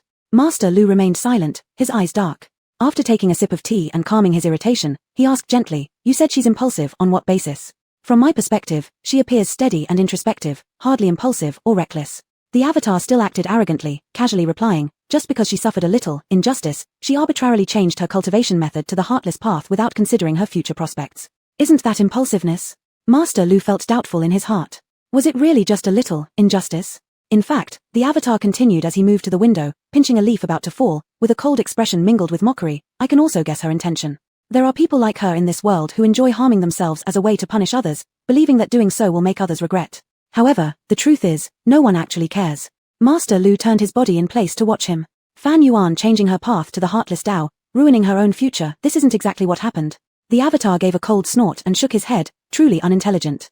I thought she'd improved somewhat, thus viewing her differently, but it turns out she's still the same, unchanging. The leaf crumbled to ash in his hand, dispersing with the wind. The avatar strolled back and sat down again, indifferently adding, although I am her teacher, responsible for teaching her, if the disciple insists on cultivating another path, I won't forcibly prevent her. As long as she can accept the consequences of making life harder for herself, it is enough. I don't care that she cultivates the path of no emotion, neither do my other disciples. Why does Master Lu need to be bothered? Master Lu realized by now that Yunmeng Zhenren's avatar was even more unpleasant than the man himself. Arrogant and overbearing. Yet, Master Lu didn't intend to defend Fan Yuan. Firstly, he found it beneath him to argue verbally with an avatar. Secondly, he had his own motives. He had been previously troubled, wishing Fan Yuan were a free practitioner so he could easily bring her to the sword sect. Even if Fan Yuan were just an inner disciple, it would take some effort but still be possible to poach her. But alas, Fan Yuan was the personal disciple of a sect leader, not someone you could kidnap in a sack without consequences. And worse yet, this person was none other than Mu Yunli, one of the last individuals Master Lu wanted to deal with, forcing him to abandon any thoughts of stealing followers. However, things are different now. It turns out Fan Yuan isn't favored by Mu Yunli. Master Lu was internally thrilled but also slightly regretful. Had he known this earlier, he wouldn't have let Xiao Ran form a sworn sibling relationship with Fan Yuan. Mu Yunli was extremely hypocritical. For something no one else wanted, he treated it like garbage unworthy of cherishing. But if someone else wanted it, even if it were a useless rock, he would not let go. In other words, recognizing Fan Yuan as his goddaughter meant this pseudo-gentleman believed she still held value. If he were to request her now, the other party definitely wouldn't agree to release her. So Master Lu decided to hide his intentions and wait for the right moment. Preferably, until the day Mu Yunli expels Fan Yuan from the sect. At that time, he could smoothly recruit her into the fold, tying her destiny closer to the sword sect. The internal calculations went off with great speed as Master Lu couldn't help but grin wider. The avatar questioned curiously, "What is Master Lu smiling about?" "Oh, nothing. I am merely impressed by your keen insight and ability to judge people accurately. Let's keep it going, best to stay blind forever. If this pearl belongs to anyone, it shall be me," Master Lu thought. The avatar, naturally, failed to hear the sarcasm, assuming instead he was being complimented and arrogantly laughed, "Of course. Master Lu, there are pressing matters within the sect that require attention, so I won't disturb you further. Farewell, Lord Mu, there's no need to see me out." After bidding farewell to the avatar, Master Lu arrived at the courtyard. Han Enming, Lin Songfeng, and Song Muchen bowed respectfully upon seeing him. "Farewell, Master Lu." Master Lu was about to leave directly, but remembering something, he paused before them. Seeing him scan them with his gaze, all three were filled with apprehension. The eyes of a nascent soul cultivator carried too much pressure. Song Muchen gasped for air and almost stumbled on his feet. Master Lu said, "How close are each of your relationships with Fan Yuan?" None of the three expected this great sage to ask such a question and were momentarily dazed. "Don't be nervous, I'm just asking casually." Frankly speaking, Master Lu was undoubtedly the most amiable headmaster among the several major sects. Swallowing hard, Han Enming said, "Seventh sister is our younger sister.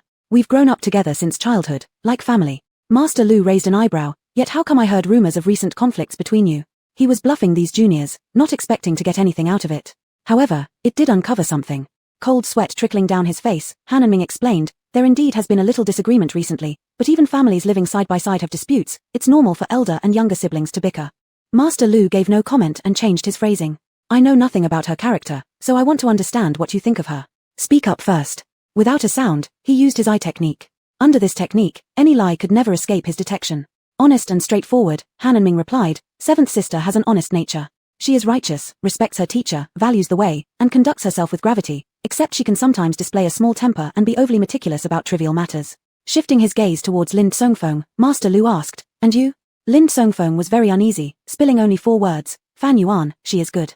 Upon hearing this, Master Lu chuckled, "That's it. Does anyone not have any flaws? I expect honesty." Becoming flustered, Lin Songfeng stuttered, "This, if forced to mention a flaw, Fan Yuan sometimes appears too heartless."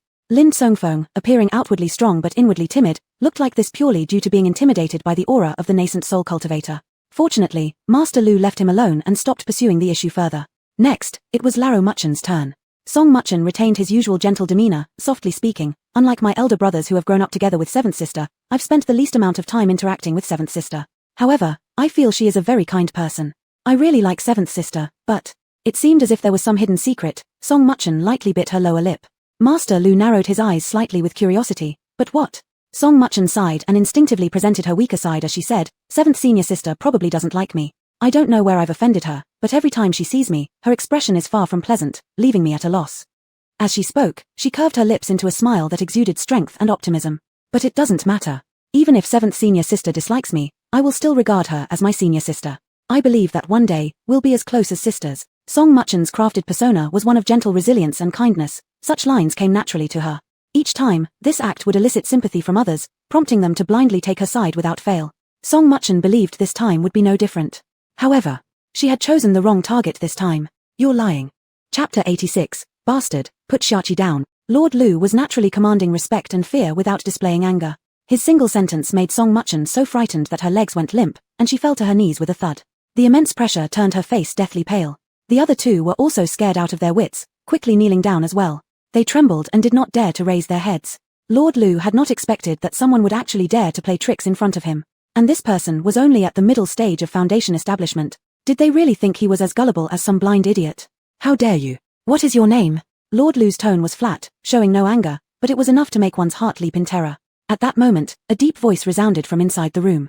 The oppressive aura pressing on the three immediately dissipated, finally allowing them to breathe again. Lord Lu is a senior, after all. Isn't it beneath you to trouble juniors? Powerful spiritual energy crashed open the two doors. Behind the door stood a frigid-faced avatar of Yunmeng Zhenren. An intimidating pressure of just the Yuan Ying cultivation level wasn't even worth Lord Lu's consideration. If he truly wanted to torment these juniors, a mere exertion of his Hua Shen cultivation could easily displace their internal organs with ease. He had barely used less than a tenth of his power thus far. Lord Lu remained unperturbed, pointing at Song Muchen's head and asking the avatar, "Is this the new female disciple you've recruited?" His tone was clearly one of disdain. The avatar felt offended and angrily retorted, "What do you mean by this, Lord Lu?" Lord Lu snorted coldly, "Nothing much, I'm just admiring how good Master Mu's eyesight is." As what sort of person was he, having seen all sorts of demons and monsters? Song Muchen's underhanded schemes didn't require spiritual insight to be uncovered. He now understood why Fan Yuan wasn't liked by them. This seemingly innocent and harmless young girl was the root of the problem. This was the second time Lord Lu praised Master Mu's good judgment, and the avatar gradually understood that both comments were sarcastic. Just as the avatar was about to erupt, he froze mid-motion, eyes wide with fury. Naturally, only Lord Lu could immobilize him like that. "Mitch, I give you a little leeway because I have some grace. Don't get overconfident. Even Master Muley himself wouldn't dare to act this impudently here," said Lord Lu. "If you keep being this disrespectful, I don't mind dismantling you, letting you start anew." Lord Lu found it beneath him to bicker further with the avatar. It diminished his dignity. After saying that, he withdrew his attention, casting an eerie glance towards the three trembling juniors before him. He first addressed the two male disciples. A cultivator should have clear eyes and a pure heart. A clear heart discerns between right and wrong, adhering to the righteous path, not deceived by deceitful schemes. Clear eyes are the lamp of the road, a pure heart the shield of the righteous way. Though we often say what we hear may be false but what we see is true, sometimes what we see isn't necessarily true either. Use your heart more often to feel, understand. When speaking this part, Lord Lu specially imbued it with divine consciousness imprint. From this point forward, Han and Ming and Lin Songfeng would forever remember this teaching, emerging in certain moments as a reminder. They lowered their heads respectfully and said, "We will always keep the esteemed predecessor's teaching in our hearts." Song Muchen knew that the villain mentioned by Lord Lu likely referred to her. No matter how much dissatisfaction she harbored, she dared not express any of it at this moment. Her greatest support wasn't present here after all. Lord Lu nodded approvingly at the two males before looking disparagingly at Song Muchen. Throughout his life, he most detested those who stirred up trouble or played games with others' minds. There was nothing more for him to say to Song Muchen. "So," he said coldly, "spend more of your daily efforts on practice. That will benefit you more than anything else." Song Muchen nearly crushed her molars from clenching her jaw so hard. She took a soft breath quietly, not daring to contradict him, bowing her head and saying, "The predecessor is correct." However, the figure had already left, leaving behind only a mass of air. Song Muchen swallowed hard, forcing her eyes closed, fully relaxing her body. She pondered deeply on where she had shown a flaw. But soon, her suspicion shifted onto Fan Yuan. Song Muchen firmly believed that there were no loopholes in her acting skills. If she could fool even Yunmeng Zhenren, there was no way she couldn't deceive Lord Lu, so it must have been Fan Yuan speaking ill of her behind the scenes. It must be exactly like that. Song Muchen kept her face low, concealing her expression from view. Han and Ming softly called her name, "Younger sister." Upon hearing the call, Song Muchen looked up and immediately adopted an appearance teary-eyed and sorrowful. Particularly upon seeing the scrutinizing look in Han and Ming's eyes, she burst into grief. Does brother approve of Lord Lu's words, thinking my intentions are impure? Once exposed, Han and Ming panicked and hastily explained, No, sister misunderstands. Song Muchen stubbornly turned to Lin Tsongfeng, asking, "Then what about fifth brother?" Lin Tsongfeng hesitated. His mind was now chaotic. He even dared not look directly at younger sister. It wasn't solely because of Lord Lu's words. Every time he saw younger sister, he would be reminded of that unbearably vivid nightmare, making it hard for him to even breathe. "I have some things to do, I'm leaving first." Lin Tsongfeng lowered his head and fled in disarray. Song Muchen's nails were almost piercing through her palms. How could she not see that Lin Tsongfeng was deliberately avoiding her? He clearly believed what Lord Lu had said. Han and Ming noticed how terrible her expression was, consoling her in a harsh tone. "Younger sister, maybe the fifth brother really has something urgent." Even as he said this, Han and Ming didn't believe himself. Song Muchen gave a tragic smile, staggering to her feet and dodging his help. "I understand now. A few careless words from outsiders are enough to sway my position in your hearts. It seems I've overestimated myself." Disappointed, Song Muchen returned indoors, slamming the door shut. No matter how much Han and Ming knocked outside, she refused to respond. Han and Ming was flustered, sitting down on the ground in front of the door, and slapped himself on the cheek, neither too light nor too hard. On the other side, Lin Tsongfeng aimlessly walked within the beast-taming sect grounds, feeling agitated and restless. Suddenly, he was attracted by a sudden outburst of shouts. He realized that somehow, he had unknowingly arrived at the beast-taming sect's trial grounds. A crowd surrounded an area far away, their clothing colors differing. Disciples from all 5 sects were present. Out of curiosity, Lin Tsongfeng squeezed into the crowd. And then he saw a familiar figure. On the arena, the young girl was hoisted high up by a muscular body cultivator. Her hands held no weapon, and it seemed as if she would be smashed onto the ground any moment, looking extremely dangerous. Lin Tsongfeng's pupils contracted sharply, his eyes bloodshot. "It's Xiao Qi. Damn it, this guy is bullying Xiao Qi." Without giving it a second thought, Lin Tsongfeng charged forward, breaking through the crowd with force as he rushed towards the young girl on the stage, his sole intention being to rescue her. Fan Yuan did not know Lin Tsongfeng was going to ruin everything. Her current situation looked perilous, but in reality, it was deliberate on her part. Thanks to the lessons learned from her previous life with Han and Ming, Fan Yuan was aware of the weaknesses of body cultivators. Body cultivators generally focused most of their cultivation energy on enhancing their limbs and frontal strength defense, creating what was akin to an impenetrable turtle shell, while simultaneously practicing iron skull techniques. Superficially, they appeared invincible and unbreakable. However, their posterior brain areas were their weakest defense points. No cultivator would let their enemy attack them directly on the face, especially among golden core cultivators whose perception was even more acute. One might say they had an eye at the back of their heads. Fan Yuan, being lower in cultivation level, could not quietly circle around to sneakily attack from behind. Hence, Fan Yuan deliberately feigned weakness, allowing the body cultivator to knock her weapons away and hoist her up. Unbeknownst to others, everything was under her control.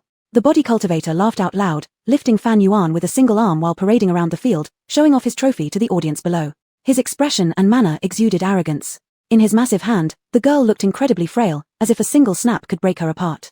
Seeing this, those watching below became extremely worried, fearing that if the body cultivator lost control, he might accidentally send her straight to the afterlife. However, the next moment, an explosive roar erupted. "Asshole! Put Xiao Qi down." Suddenly, a blue-robed youth appeared on the stage. The youth brandished a treasured sword, anger burning fiercely in his heart. Yet, he was only at the Foundation establishment mid-stage. The body cultivator stared at him for a moment, seemingly pondering where this came from, saying amiably, "Don't you want to take turns, friend?" The body cultivator obviously didn't recognize who this person was. Fan Yuan, seeing Lin Tsongfeng suddenly rush forth, was also confused, wondering what nonsense this person was up to. Not comprehending what the body cultivator had said, Lin Tsongfeng grew enraged upon seeing that the latter wouldn't release the girl. In a fury, he lunged forward to attack. However, before he could get close, a powerful spiritual energy swept through, sending him flying right off the stage. The crowd instinctively opened a ring. Following that, there was a dull thud. Lin Tsongfeng crashed onto the ground face first, digging a shallow human-shaped crater. After all, they were fellow disciples. Juheng sighed helplessly, stepping forward to check if he was still alive. At this moment, someone in the crowd shouted in surprise, "Look up! Fan Yuan has won again." Everyone, incredulous, looked upwards, and Juheng no longer cared about Lin Tsongfeng either. The body cultivator swayed, clutching his head, appearing dazed and dizzy as though seeing stars. Unwittingly, he approached the edge of the arena, losing his balance. Under everyone's watchful eyes, he fell backward. At the critical moment, a long hand extended out and caught his collar. Could it be anyone else besides Fan Yuan? Panicking, the body cultivator met her gaze, his vision slowly becoming clear. Fan Yuan stood calmly, one hand behind her back, the other holding him, smiling faintly before gently tightening her grip to stabilize the body cultivator's body. His 4 limbs still felt numb, and if it hadn't been a match, but instead a real-life combat, he'd already be dead. This one has lost. He couldn't help but admit that he'd been defeated by a cultivator with lower cultivation than himself. Fan Yuan won her first cross-rank challenge. Intense cheers erupted from the audience below. The cheers belonged to Fan Yuan. Chapter 87, Big Sister with Understanding. 1. Who won? Lin Tsongfeng was groggy, hearing the cheers echoing all around. Did that physical cultivator win? Did Xiaoqi lose? In an instant, his mind became half clear. That guy threw Xiaoqi to death. Lin Songfeng was both angry and flustered, a burst of rage surging in his heart. Why challenge a cultivator more powerful than oneself, who is also a physical cultivation specialist? But soon, Lin Songfeng began to blame himself. He resented his own weakness for being unable to protect his junior sister, defeated so easily in one move, ending up so disheveled and losing face. Lin Songfeng clenched his fists and painfully rose from the ground. Looking toward the stage, he suddenly paused. The imagined scene of Fan Wan being beaten to bloody pieces did not appear. Fan Wan stood there soundly, her posture straighter than the physical cultivators, without a trace of defeat or injury. Finally, Lin Songfeng understood what everyone around him was celebrating. It turned out Fan Wan had won. In the cultivation world, hierarchy was strict, respect was given to the strong, and successful challenges beyond one's level were rare. Lin Songfeng couldn't believe it, deeply shaken internally. He looked at Fan Wan standing tall on the high platform, radiant amidst the crowd, and then at himself, covered in mud, nose bruised, face swollen. Lin Songfeng felt self-loathing for the first time. He thought how ridiculous he must look. So he took advantage of the moment when no one noticed, raised his hand to cover his head and face with his sleeve, and fled the scene awkwardly. Fan Wan glanced at him indifferently from above, with no particular reaction. Ju Heng looked at the direction Lin Songfeng left and followed with a serious expression. The temperature on the scene soon dropped. As expected, the mid-golden core physical cultivator returned to ponder over his experiences. Fan Wan received another reward, a heavy storage bag. The physical cultivator's surname was Gao, named Qi Sheng, one of the hardest opponents in the mid-golden core stage, with few same-level cultivators capable of defeating him. Though Fan Wan triumphed through wit, she undeniably won, clearly showing her capability for a successful cross-rank challenge. The earlier hesitating mid-golden core cultivators now wavered, hesitant to challenge immediately. Losing to an early golden core would be shameful. For a while, no next challenger appeared on the platform, forming a striking contrast to the previous fervent scene. At this moment, someone below shouted aloud, "Friend Deoist, your abilities are extraordinary. How about challenging a late golden core?" Yes, challenge a late golden core. Perhaps, you might even surpass a late golden core. Once said, many joined in, goading Fan Wan as if roasting her on a fire. It wasn't that they truly believed Fan Wan had this ability, rather, she had sparked their competitive spirit. They didn't believe she could get any better, after already winning so many rounds, they wanted to see her fail, dampening her edge. Unexpectedly, Fan Wan stepped down voluntarily from the stage. Her dark green hair floated up, then slowly descended. The goading voices ceased immediately. Everyone's eyes focused on her, watching intently without blinking, the scene silent enough to hear a needle drop. Fan Wan smiled slightly, neither arrogant nor humble. Friends give me too much credit. I only barely won thanks to senior brother Gao's mercy. How dare I foolishly challenge someone from the late golden core? Appropriate modesty earned goodwill. Of course, Fan Wan's goal wasn't to gain favor with others. A saying goes, bullets hit the one who sticks out. She had already grabbed enough attention today and decided it was best to stop. Upon hearing her words, the hearts of those mid-golden core cultivators smoothed greatly, appreciating her with looks filled with admiration. Not haughty or impetuous, outstanding talent, this person surely has a bright future ahead. Just then, someone approached, bowing respectfully and asking, "Since friend Deoist doesn't intend to cross ranks and challenge further, may I humbly request a match with you?" This person was also from the early golden core. Fan Wan politely refused with a nod. "Another day, please. Continuing any further will leave me utterly exhausted." Another voice inquired, "Another day? What about tomorrow?" The audience watched Fan Wan expectantly, their gazes burning almost tangibly, attempting to tether her into agreeing. Fan Wan, facing these looks hesitantly replied, "Tomorrow. She has no time tomorrow." A clear voice interjected. The speaker was none other than Lu Xingyan. Lu Xingyan came beside Fan Wan, hooking her shoulder confidently. "Her time tomorrow belongs to me. If you wish to spar, find someone else. Stop focusing solely on her." She paused briefly, her gaze sharply scanning everyone present, like a sharp sword cutting through them. "Or, I can engage with any of you. I have plenty of time, ready to accompany anyone willing." Who here did not know senior Miss Lu Xingyan of Sword Sect? That disciple sheepishly laughed. "No need, no need." Lu Xingyan then turned toward the rest, giving a polite smile. Those people stepped back one by one, pretending to be busy and leaving. As expected, none of them dared tofen Wan further. Seeing this, Lu Xingyan raised an eyebrow at Fan Wan. "I rejected them for you since you were too polite to do so yourself. You won't blame me for being meddlesome, will you?" Fan Wan wasn't unwilling to decline, but she was concerned about hurting their self-esteem too much if she refused.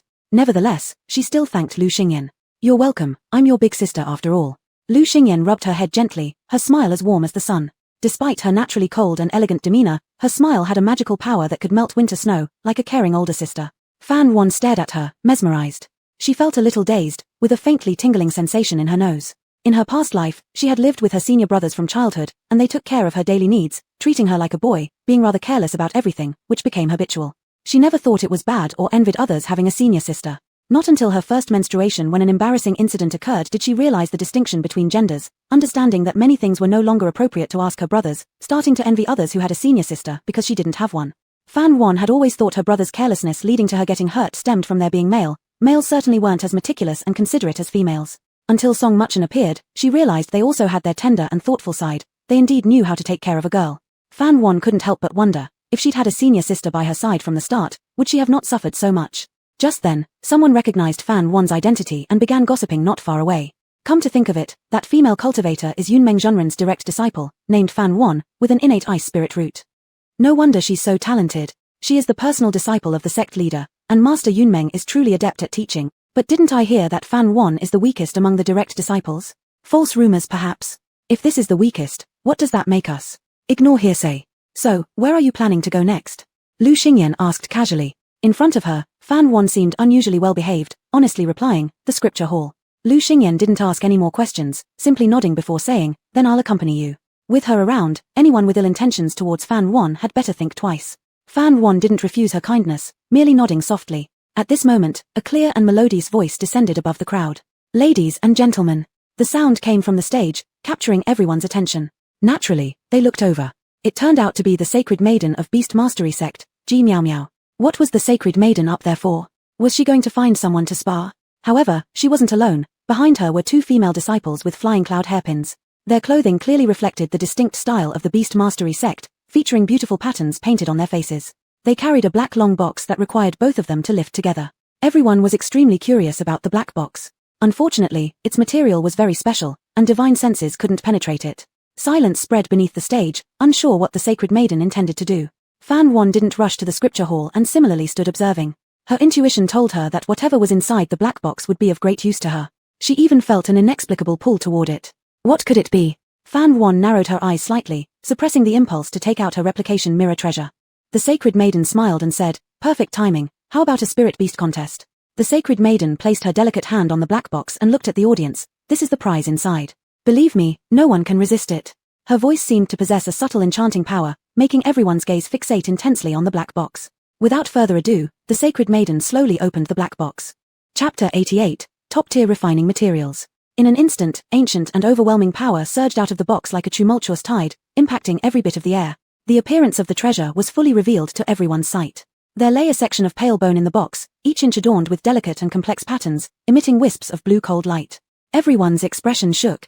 Before the cultivators could digest their inner shock, they were then jolted by a wave of freezing cold that raised goosebumps and instantly frosted their eyebrows and hair. Except for Fan Wan, who was completely unaffected, everyone else shivered uncontrollably from the cold. Fortunately, the saintess promptly closed the box, otherwise, those with lower cultivation would have been frozen into ice sculptures on the spot. Even though it only lasted for a few breaths, the image of the treasure was deeply imprinted in everyone's minds, impacting their spirits. A bearded cultivator exclaimed in surprise, could that be the dragon bone sold at the exorbitant price at the 10,000 treasures auction 8 years ago? The snow dragon's dragon bone? The saintess responded gracefully, your guess is correct. This is indeed a section of the snow dragon's bone. While shocked, the cultivator remained skeptical. For just a competition, is it not too costly to use such a valuable treasure as the prize? This remark woke up everyone. Indeed, this was just a competition, not the grand debates of previous years, so did it need such extravagant rewards? They feared that if the final result didn't favor the members of their beast-taming sect, there would be regrets. The crowd cooled down and waited for the saintess's response. With a smile, she calmly said, 8 years ago, the 10,000 Treasures Guild had 3 dragon bones, all of which our beast-taming sect purchased. This is one of them. She expressed regret on her face. The dragon bone is undoubtedly top-tier refining material, but unfortunately, this one cannot be used. I am sure all of you saw the patterns on it earlier. That is an ancient restriction. If forcibly removed, the dragon bone will turn to ash in an instant. Upon hearing this, everyone exchanged glances, somewhat dazed. Even your sect doesn't have experts capable of breaking the restriction. What use do we have for it? This comment accurately voiced everyone's thoughts. To only look, unable to use, and yet have to preserve it respectfully, what kind of situation was this? The saintess unhurriedly said, we can't talk like that. All of you are elites from super sects. Your inability to remove the restrictions doesn't mean those behind you can't do so. Let me give you a suggestion. This restriction isn't without a solution, it just depends on luck. Curious, the cultivator asked, what kind of method involves luck? The saintess replied, as long as you can find a spiritual beast possessing the bloodline of an ancient divine beast, just a single drop of its blood will easily break the restriction. Upon hearing bloodline of ancient divine beasts, Fan Wan immediately became alert, narrowing her eyes slightly to examine the saintess. Below the stage, the cultivators murmured among themselves. Ancient divine beasts had already vanished long ago, and spiritual beasts with divine beast bloodlines were unheard of. The method provided by the saintess might as well not have been mentioned. No one knew that a divine consciousness was quietly spreading throughout the trial grounds. Every reaction, every word spoken, even subtle expressions, were clearly perceived by Master Shui. Lu Xingran stroked his chin and said, "Dragon bone, a good thing, but it's truly unfortunate. No wonder the beast-taming sect dared to take out treasures of such grade." Fan Wan's gaze flickered momentarily before sighing. "Yes, it's truly unfortunate." Lu Xingran drew back his gaze. "Where can one easily find a spiritual beast with divine beast bloodlines? This dragon bone is as good as wasted." Fan Wan nodded, expressing agreement. "Are you still planning to participate in this spirit beast competition?" Lu Xingran asked. He remembered Fan Wan having a spirit pet whose strength was unclear. Fan Wan shook her head. "No, let this opportunity go to everyone else." "What about you, Lu sister?" Lu Xingran shrugged. "I don't even have a spirit pet yet." "Then let's head to the scripture library." "All right." Thus, the two left together. Fan Wan felt the divine consciousness briefly linger on her before disappearing. She secretly let out a sigh of relief in her heart. She inconspicuously glanced at Lu Xingran beside her, noticing her usual demeanor showed no change, indicating that she wasn't aware of someone spying on them in secret. Perhaps due to absorbing the essence of spirit liquid in the secret realm previously, Fan Wan's perception was now highly sensitive, especially towards divine consciousness probing. Fan Wan's heart involuntarily tightened. It seemed that people from the beast-taming sect had already discovered the existence of the divine beast bloodline but hadn't found it yet, so they were using the dragon bone to lure the big fish. Good thing she held back. That snow dragon bone was practically custom-made refining material for Fan Wan. She wanted it so badly. She had originally planned to let the golden thread tiger participate in this competition. The golden thread tiger was already a land stage spiritual beast. With its strength at the late gold dan stage, she was confident that she could defeat those people and win first place. But now she had to suppress this thought. The beast-taming sect didn't have good intentions. For the safety of the golden thread tiger, she could abandon the dragon bone. Just as Fan Wan and Lu Xingran were about to leave the trial grounds, Lin Songfeng returned and appeared in front of Fan Wan. Both Lu Xingran and Fan Wan stopped, for his gaze was too intense. He stared straight at Fan Wan and rushed forward in one swift motion. When he got closer, Fan Wan noticed his abnormal state. Lin Songfeng's eyes were bloodshot, swollen from crying, and his clothes were still dirty. He no longer resembled the suave person he used to be. The women who admired him probably wouldn't recognize him in this state. "Fan Wan, I want you to personally tell me that you haven't cultivated the... It's all Zhu Shixiang's trick to upset me, right?" Lin Songfeng's voice was hoarse, his emotions erratic, and his fists clenched. He wanted an answer from Fan Wan. Fan Wan's expression remained calm. "Zhu Shixiang has no need to deceive you. I truly have cultivated the... What's wrong with that?" Lin Songfeng froze, taking several steps back, murmuring in disbelief. "No way, impossible, how could you cultivate the..." Even after hearing Fan Wan's personal confession, he still refused to believe it. "I don't believe it. You must be trying to upset me. What nonsense is this? I've never heard of it. How could such a thing exist in this world?" He almost shouted it out, looking deranged. Then, he lunged forward, trying to grab Fan Wan and make her change her words. But before he could get close, Lu Xingran waved her hand, sending him flying. Lu Xingran furrowed her brow. "Who's this lunatic?" "Fan Wan, the fifth disciple of Yunmeng Zhenren, Lin Songfeng." Lu Xingran nodded. "So, he's your senior brother." Fan Wan coldly said, "He's not my senior brother." Lu Xingran immediately understood that there was tension between them, and it wasn't trivial. It seemed that Guy had bullied Fan Wan. In that case, she couldn't let Lin Songfeng approach Fan Wan. With a wave of her hand, Lu Xingran erected an invisible spiritual barrier in front of Fan Wan. When Lin Songfeng tried to approach again, he collided with a wall of air. This made him regain some clarity. In fact, he had known the answer deep down but simply refused to accept it. He even dared not ask why Fan Wan chose to cultivate the... He feared that the reason might have something to do with him. So he asked, "When did it happen? Was it during our time in the secret realm? Was it when you broke through to the gold dan stage?" Lin Songfeng could no longer think clearly. His head felt like it had been turned into mush. "Or, was it 6 months ago?" he said weakly. Fan Wan's eyelids flickered slightly as she silently looked at him. Though she didn't say anything, she had already given him the answer. Lin Songfeng lowered his head and gave a pale smile. "It really happened 6 months ago." Lu Xingran listened quietly, curious about what had happened half a year ago that led Fan Wan to choose the... Lin Songfeng asked again, "Why? Why would you hurt yourself so much?" Fan Wan suddenly smiled, as if looking at a fool. "You think I'm hurting myself? Isn't it?" Lin Songfeng believed there was nothing wrong with his view. Little Seven was the most emotionally bound person, yet she had to cultivate the ruthless way. Wasn't it painful for her? Lin Songfeng only grasped the surface meaning of the, which was its literal sense. All he knew was that since Fan Wan had chosen the, she would become a heartless person from now on. He absolutely didn't want such a Little Seven. He had to stop her and bring her back to the righteous path. "Little Seven, you cannot cultivate the..." Fan Wan scowled. "What gives you the right to meddle in my affairs?" Lin Songfeng was almost in tears. "Consider it my plea. Will your senior brother kneel down to beg you?" Listen to me, it's not too late to turn back now. Turn back? Fan Wan scoffed. Turn back and let you harm me over and over again? Lin Songfeng dared not meet her eyes, panicking. I'm sorry, I shouldn't have treated you like a servant, I shouldn't have let you slap yourself, and I shouldn't have said those insulting words to you. Suddenly, Lin Songfeng bit his tongue, and the sharp pain made him snap back to reality. He suddenly realized he had spoken about things that occurred in his nightmare. Heaven. Lin Songfeng, you've gone mad. No, that's not true. I didn't do that. It was just a dream, not real. He hastily explained, lifting his gaze to look at Fan Wan, only to be chilled to the bone by her gaze at that moment. Chapter 89, The Tyrannical Woman. Lin Songfeng suddenly felt a pang of guilt. Fan Huan's gaze made him momentarily confuse dream with reality, as if he had truly done those terrible things to Fan Huan. No, I didn't do such things. Lin Songfeng shook his head frantically, as though explaining to Fan Huan or muttering to himself. He looked like a madman. Suddenly, a force coiled around his neck and tightened abruptly. Lin Songfeng's eyes bulged out, resembling a rooster being choked by its throat, his neck stretched long. This force dragged him over. In the blink of an eye, he faced Lu Xingran's amber-like cold pupils. Lu Xingran easily picked him up and asked, You just said that you let your junior sister serve as a slave. Is that true? Lin Songfeng's face turned purple as he struggled to say, I didn't. Slap. Without a word, Lu Xingran slapped him. She glared coldly, I heard it with my own ears, yet you still dare to deny it. Do you really think I'm asking for your confirmation? The sound was clear and loud. Not only did Lin Songfeng become dazed, but Fan Huan also froze for a moment. A distinct handprint soon appeared on Lin Songfeng's face, 2 teeth were knocked out, and blood trickled from the corner of his mouth, showing the great power behind that slap. Lu Xingran continued her reprimand, Is this how Yunmeng real person teaches his disciples? Truly, it broadens one's horizons. If you were one of my sword sect members, it wouldn't just be a slap, you'd be forced to carry horse manure for 300 days and clean 800 chamber pots with your hand.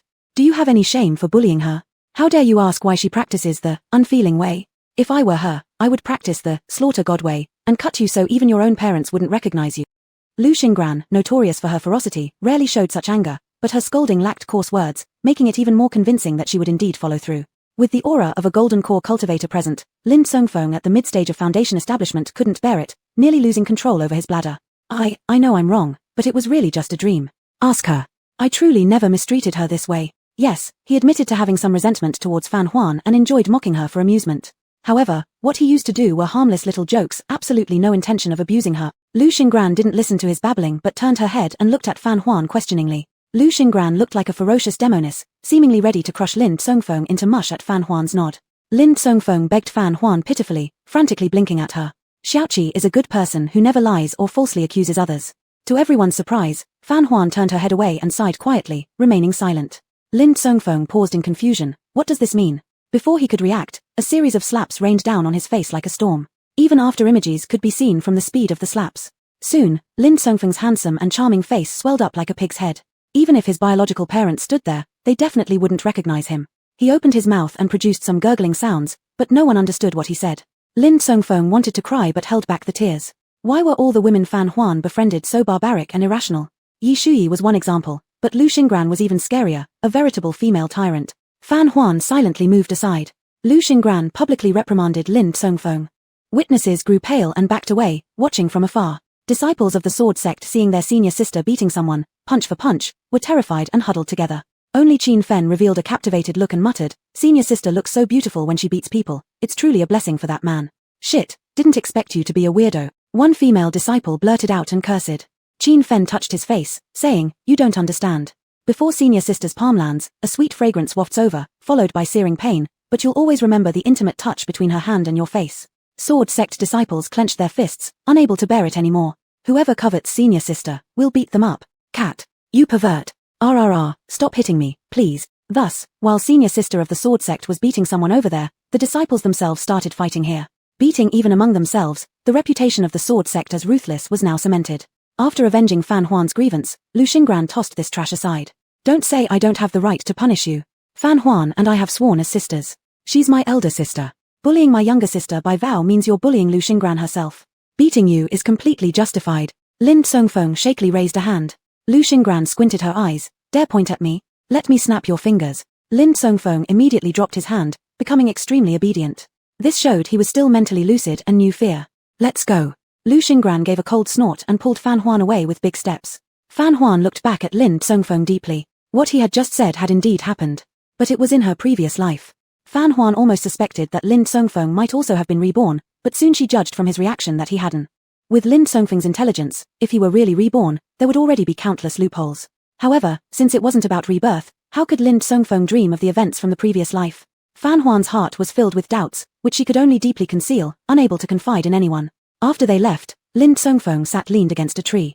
His injuries looked serious, but they were merely skin-deep wounds.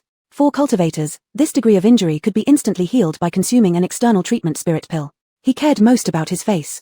Yet now he couldn't focus on the injuries to his face at all. No, Xiaoqi doesn't listen to me, and surely won't listen to fourth brother either. Elder brother is grounded again. I need to go find master and let him persuade Xiaoqi. Having decided, Lin Songfeng immediately stood up and headed towards the courtyard.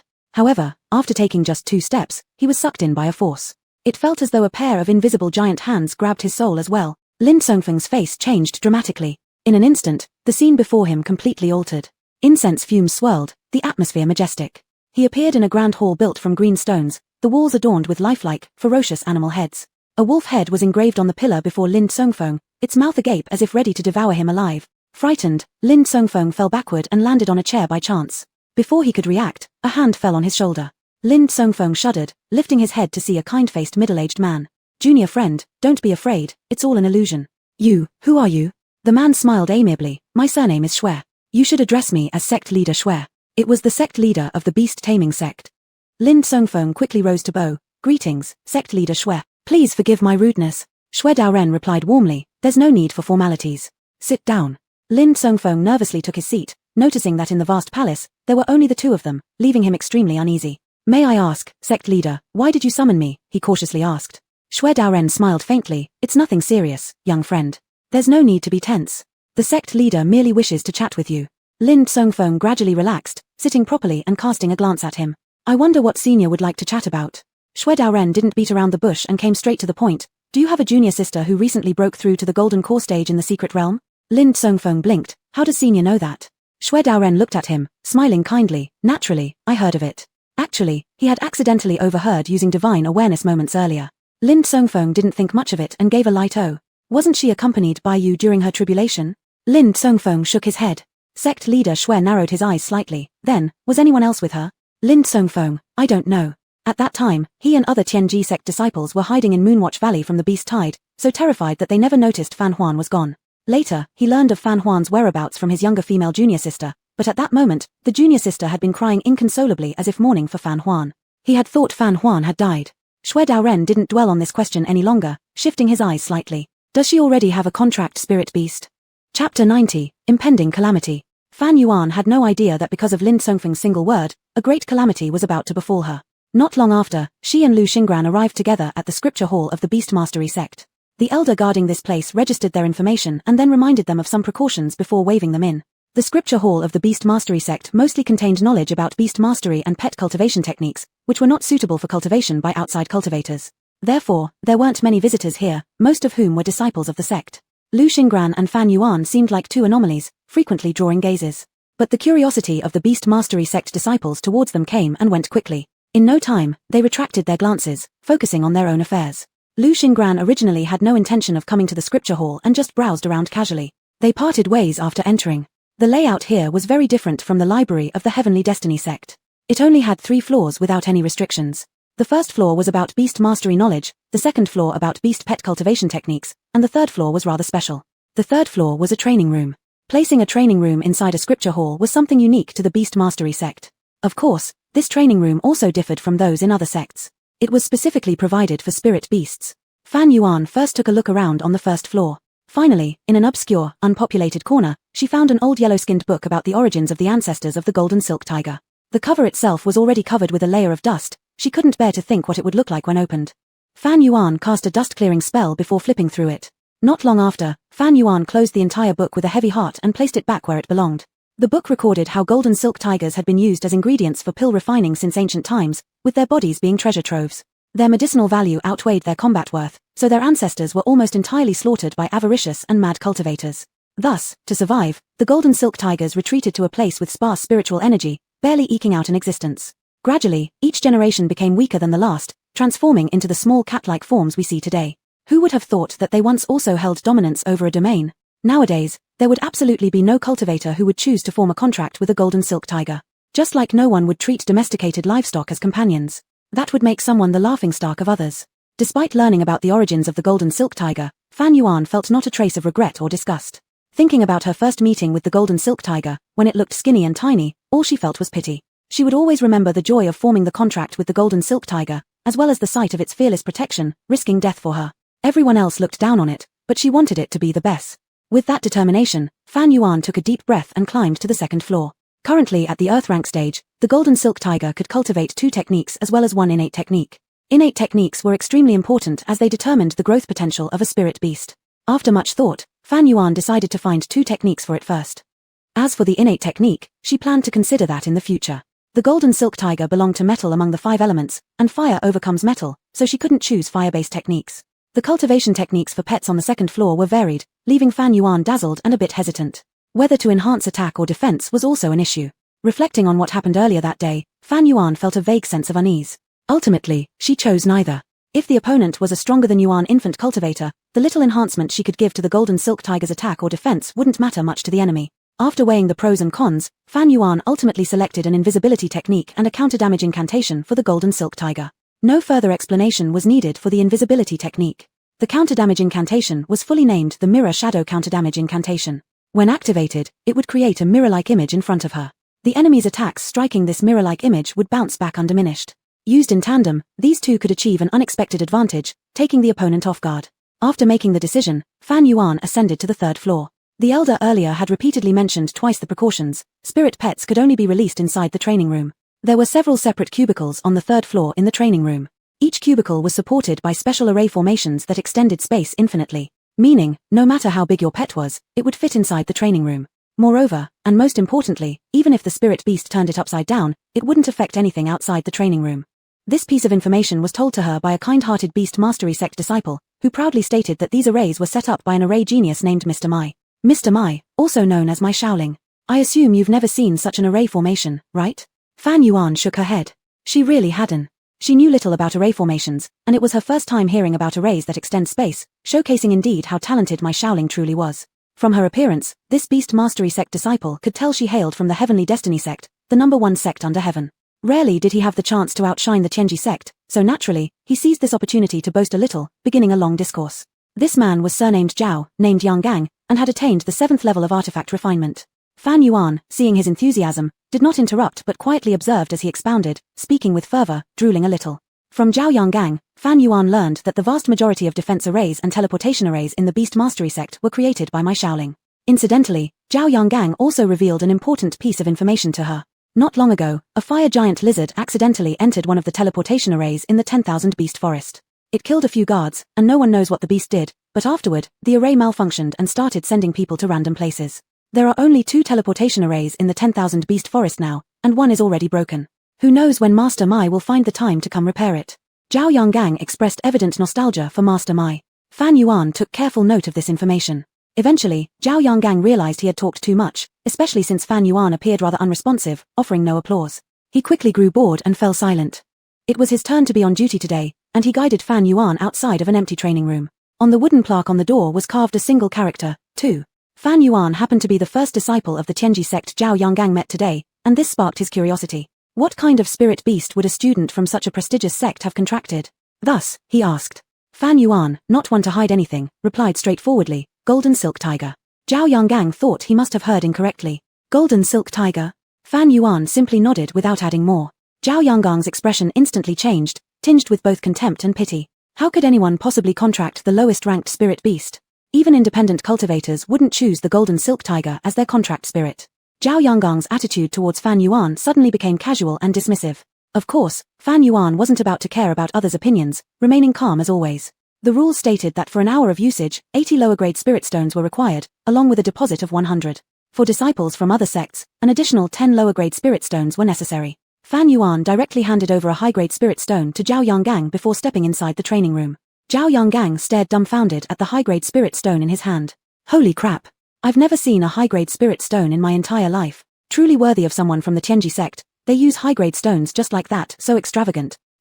What a pity though, it's a bit wasteful with her being rather dull. Zhao Yanggang muttered under his breath, touching the high-grade spirit stone repeatedly, but moments later, it flew away straight into the elder's pocket. Zhao Yanggang. Hold on, there was something he forgot. Zhao Yanggang remembered, He had forgotten to ask Fan Yuan what rank her spirit pet was. To conserve costs, each training room had different arrays, which cancelled different levels of damage accordingly. If the spirit pet exceeded the array's tolerance capacity, it might affect other nearby rooms, leading to massive losses. Hence, the training rooms were categorized by ranks corresponding to the spirit pet's levels. The further inside, the higher the rank, and the fewer people around. Fan Yuan entered a level 2 training room, where the maximum was capable of enduring attacks from spirit rank spirit pets. This was also the place inner disciples of the Beast Mastery sect would frequent.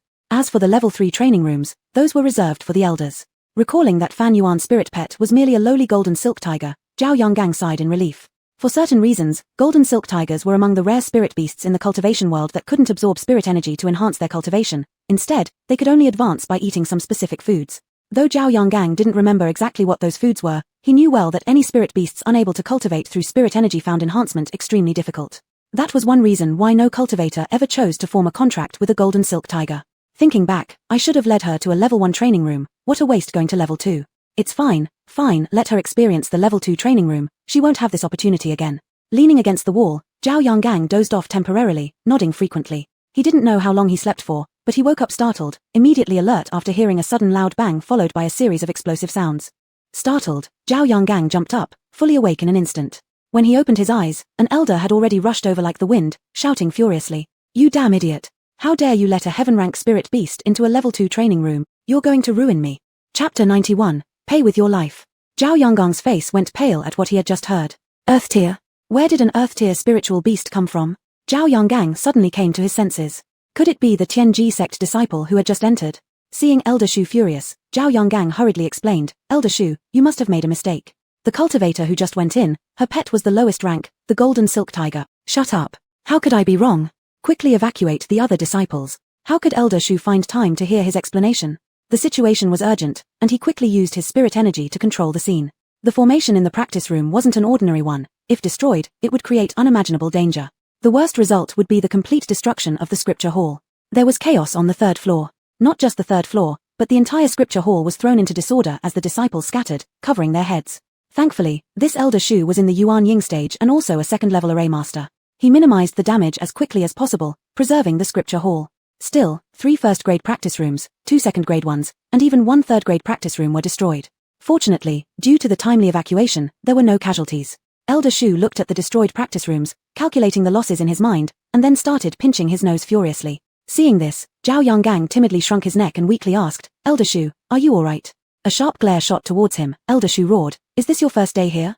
How could you make such a simple mistake? A single formation here is worth more than a dozen lives like yours." If it weren't for needing someone to take the blame, Elder Shu would already have executed Zhao Yonggang on the spot. Feeling Elder Shu's killing intent, Zhao Yonggang trembled all over and fell to his knees with a thud. "But Elder, the Tianji sect disciple's pet is a golden silk tiger. How could the golden silk tiger possibly be an earth-tier spiritual beast?" Zhao Yonggang couldn't solve this riddle no matter how much he thought about it, and timidly suggested, "Could there be something wrong with the formation?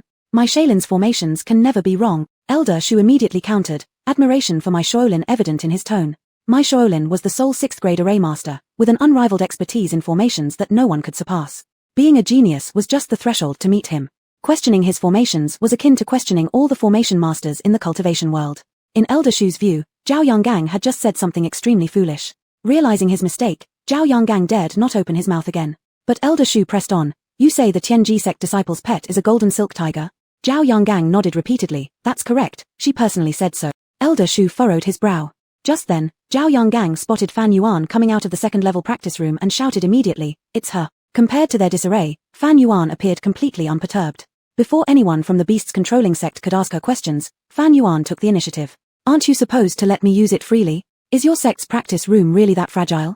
She had just tested the power of the counterattack decree herself by attacking the golden silk tiger, and its effect was unexpectedly good.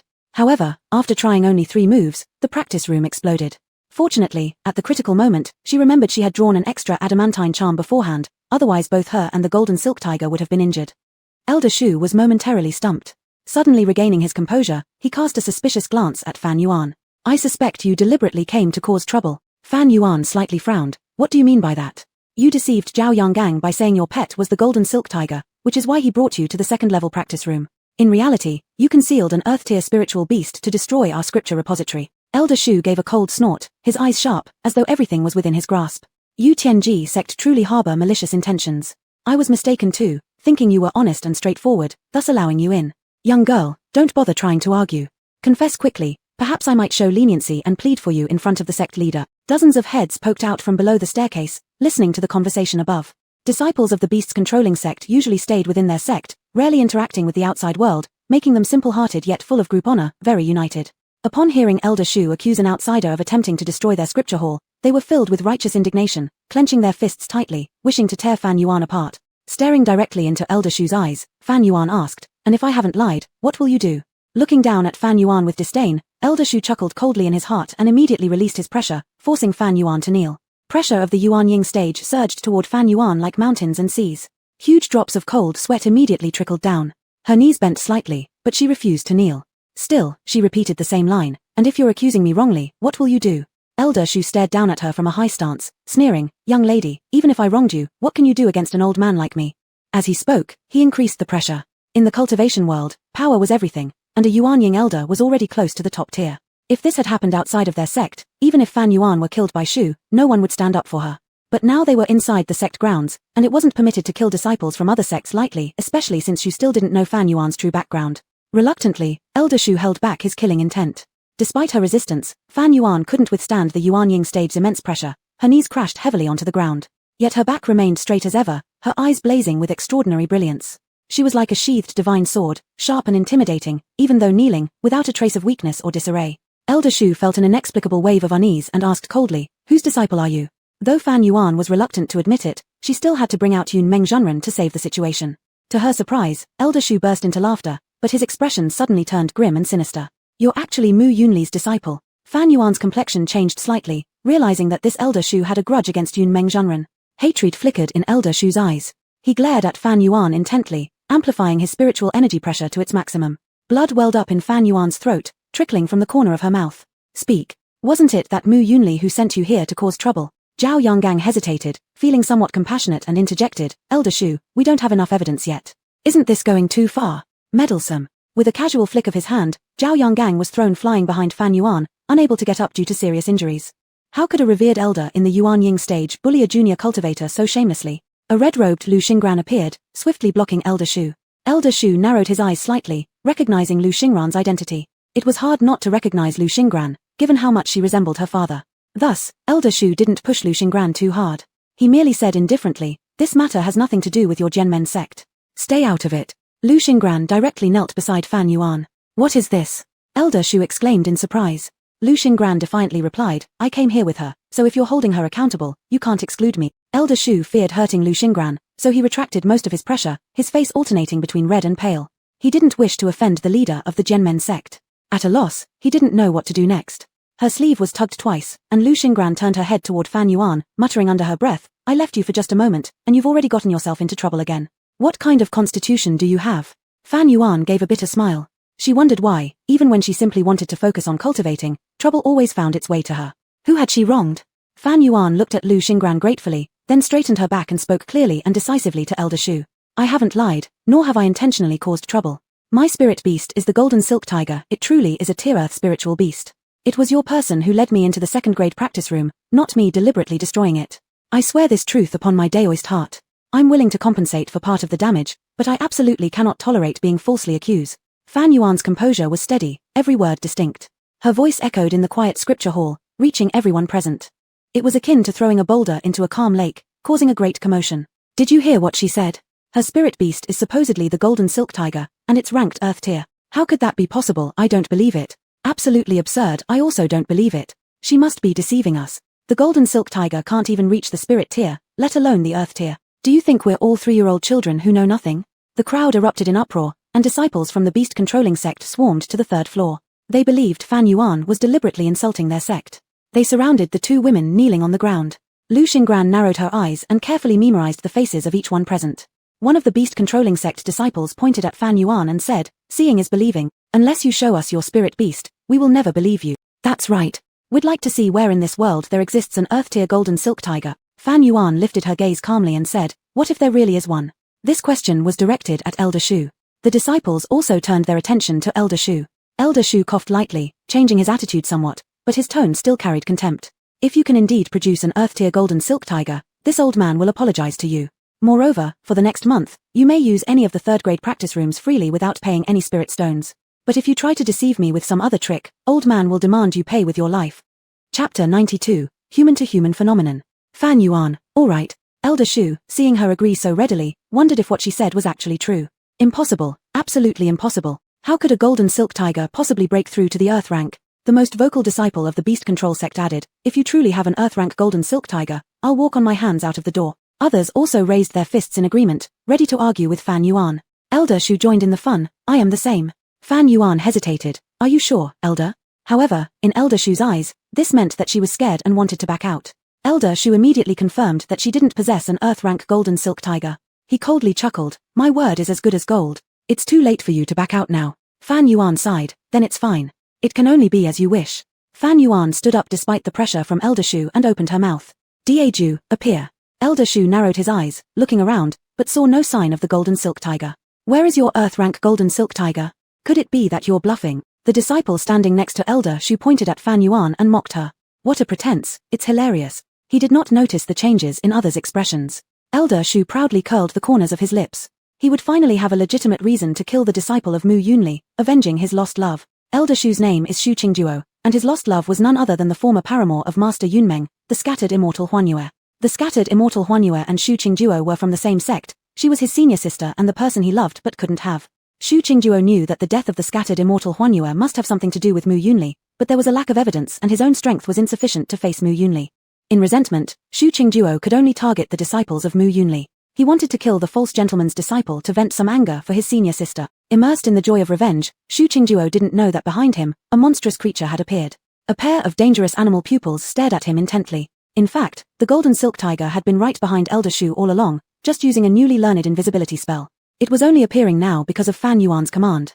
Fan Yuan wanted to see if the golden silk tiger's invisibility spell could escape the keen eye of a spirit infancy cultivator. It turned out that it could. Fan Yuan was very satisfied, a mischievous smile flickering across her lips. Suddenly, Elder Shu felt a hot breath on his neck and looked up questioningly, only to come face to face with eyes larger than copper bells. The fierce beast's eyes reflected Elder Shu's perplexed expression. Suddenly, a thunderous roar sounded from the scripture hall, startling the spiritual birds in the trees. As people outside wondered what happened inside the scripture hall, they saw a group of beast control sect disciples crawl out in the strangest positions, walking upside down. Their faces were flushed red, moving away quickly. What's going on? Are they practicing some new skill? Go ask. These curious disciples inverted themselves to follow, asking, Junior brother, is this some kind of new training method? Upon hearing this, the man's face turned pale green, shouting, get lost. Hitting where it hurt. Then he ran off while inverted, disappearing into the woods. Surprisingly agile. The other disciples were puzzled. One disciple who looked smart said, I figured it out. When you invert, you feel like all the blood rushes to your head, which makes thinking especially focused, aiding enlightenment. Another disciple, after staying inverted for a long time, also experienced brain flooding, brightening his eyes. Reasonable, then we should try inverting for longer. Night fell. Guarding the scripture hall, Elder Shu looked left and right, finding no one about. Taking a deep breath, he sneaked back to his cave, walking inverted. This scene, by a peculiar coincidence, was witnessed by a passing disciple who seemed to discover something significant. Even Elder Shu at the spirit infancy stage was walking inverted, there must be a secret. This disciple promptly told another, spreading the information tenfold, hundredfold. More and more people started inverting, creating a human-to-human phenomenon. This bizarre situation even spread among the outer sect disciples. Even more miraculously, someone really used this method to sense the laws of heaven and earth, successfully breaking through a bottleneck. The disciples became more firm in their belief in this method of practice, with people everywhere seen walking inverted. It helped cultivation, but the understanding was ineffable. The situation spun out of control. Why should we pay spirit stones and deposits while she doesn't? A female disciple of the Yin sect pointed at Fan Yuan, who had just entered the level 3 training room, her tone full of displeasure, as if the words unfair were written all over her forehead. She's a distinguished guest, of course she doesn't have to. The person on duty today was still Zhao Yonggang. Although he had been severely injured last time, Fan Yuan gave him a healing pill, and after taking it, he became lively again immediately. Elder Shu, being magnanimous, didn't hold it against him and continued letting him work in the scripture hall. Upon hearing this, the Yin sect disciple stomped her foot angrily on the spot, unwillingly paid the spirit stones, and then turned around and entered the training room. Now, in Zhao Yonggang's eyes, Fan Yuan was his great-grandma. Not only would he not collect spirit stones from her, but he also recommended the best level 3 training room to her and locked it for her. As long as she was still in the beast control sect, this level 3 training room would be exclusively hers, untouchable by anyone else. Fan Yuan had not returned to her courtyard for a whole half-month. Every day, she was either soaking in the scripture hall or going somewhere else to cultivate, day and night without rest, spinning continuously. She had become a regular visitor to the training rooms, getting familiar with several beast control sect disciples and Zhao Yanggang, and could even chat with them when they met. All the damaged array formations in the third-floor training rooms of the scripture hall were repaired the next day. Fan Yuan learned from Zhao Yanggang that it was Mai Shaoling who had come. When Mai Shaoling came, she was not in the scripture hall, so she did not see him. However, it was said that Mai Shaoling would stay in the beast control sect for a while, though no one knew why. From that day on, Elder Shu's attitude towards her made a complete 180 turn, becoming kind and benevolent as if he were a different person. Fan Yuan had originally been worried about being resented, so she took the initiative to compensate for the damage, since she would need to use the training room for some time. The amount was indeed quite substantial, altogether 1,500 high-grade spirit stones. At that time, Elder Shu smiled so much his mouth reached his ear roots. The next day, however, he returned it all. He said that since Mai Shaoling had fixed the arrays for free, he did not charge any fees, so he wanted to return it to her intact. Although Elder Shu sounded generous when returning the money to Fan Yuan, the two tussled over it for quite a while. That day, Zhao Wuchang stood guard outside the door as usual, his big eyes wide open. After what happened last time, he dared not fall asleep again. Han and Ming and Song Muchen arrived at the scripture hall together. They both had established contracts with spirit beasts the other day. Han and Ming contracted a four-eyed rhinoceros. Song Muchen, with the help of Yunmeng Zhenren's avatar, managed to contract a rare high-level spirit beast, an eight-tailed white fox. Both their pet beasts were at the spirit rank and still in their juvenile stage. They came to the scripture hall to select cultivation techniques for their pets.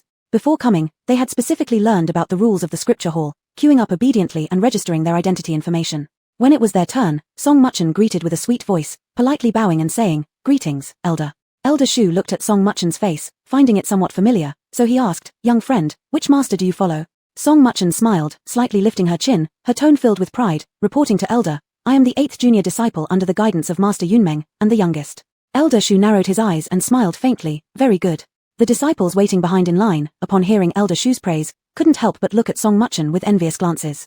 Elder Shu never praised people after all. Song Muchen pursed her lips and humbly smiled, "Elder is too kind."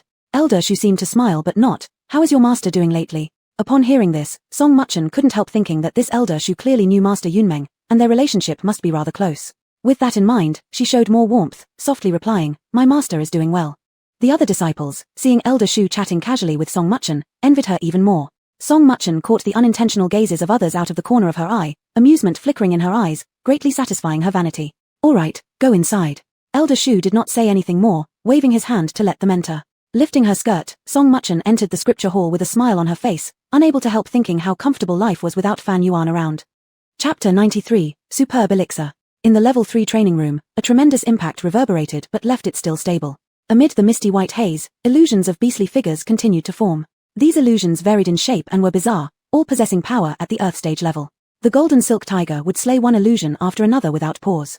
The golden silk tiger's breathing grew increasingly heavy, red veins appearing in its eyes, and its once white fur took on a faint golden hue after breaking through to the Earth stage.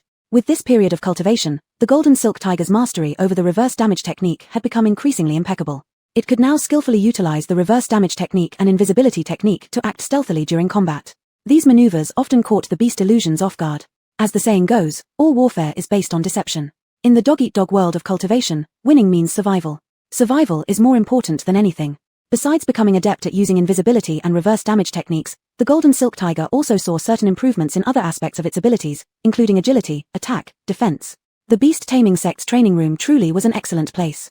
Tuan Yuan stood at a distance with her arms crossed, watching as the golden silk tiger darted between the beast illusions, occasionally focusing intently and sometimes smiling approvingly. Perhaps not the strongest spiritual beast among those at the Earth stage, the golden silk tiger was certainly the most skilled stealth fighter. The beast illusions inside the level 3 training room were usually the dominant party. Which spiritual beast went in crying and came out crying? When had they suffered such humiliation? They launched collective attacks on the golden silk tiger like mad, only to lose track of it at crucial moments. By the time they detected the golden silk tiger's location, their combined assaults would rebound onto themselves, leaving them furious. Unable to find solutions, the beast illusions raged helplessly. The golden silk tiger gradually fell in love with the feeling of being a stealthy fighter. It even devised a set of tactics for misleading opponents, making them chase shadows while laughing behind their backs. The training room had special formations, making it one of the few places in the beast taming sect that could completely isolate from the outside world. At this moment, Wu Xiang had also come out of the spatial bracelet to breathe. Wu Xiang's ethereal shadow floated by Tuan Yuan's side, towering ahead above her. Compared to the surrounding white fog, his form was slightly more solid, yet his features remained obscured, deeply mysterious and awe-inspiring. Despite the passage of so much time, Tuan Yuan's understanding of Wu Xiang remained the same as it had been 6 months ago. He knew everything about her, but she knew next to nothing about him. Tuan Yuan removed the spatial bracelet, which transformed into a wooden table. On the table lay over 10 storage bags, arranged neatly from left to right. The last one was notably more exquisite and appeared the most valuable. It was the thanks given by the master of Genmen sect to Tuan Yuan. As for the others, they were war spoils and rewards Tuan Yuan had won during contests against others. Tuan Yuan left the thanks from the sect master until last, opening the other storage bags first. During that competition, apart from not having sparred with the disciple of Wen Yin sect, Tuan Yuan had exchanged skills with members of all other sects. Yarawang sect had deep reserves and was the most generous, giving either pills or celestial herbs, all of which were rare treasures. Genmen sect was the most straightforward, handing out spirit stones instead, none of them of low quality, all medium grade. Tuan Yuan earned approximately 1,000 middle-grade spirit stones. Ordinary cultivators would likely have jumped for joy long ago, but Tuan Yuan had plenty of high-grade spirit stones and had seen much broader horizons. Thus, her reaction was relatively indifferent, feeding all of it to the replica mirror. Inside the storage bag of the beast taming sect were some beast bones, beast cores, and devilish cores suitable for refining magic weapons. But what Tuan Yuan didn't expect was for one of the storage bags to contain ordinary rocks. Yes, just the kind you can find on any street corner.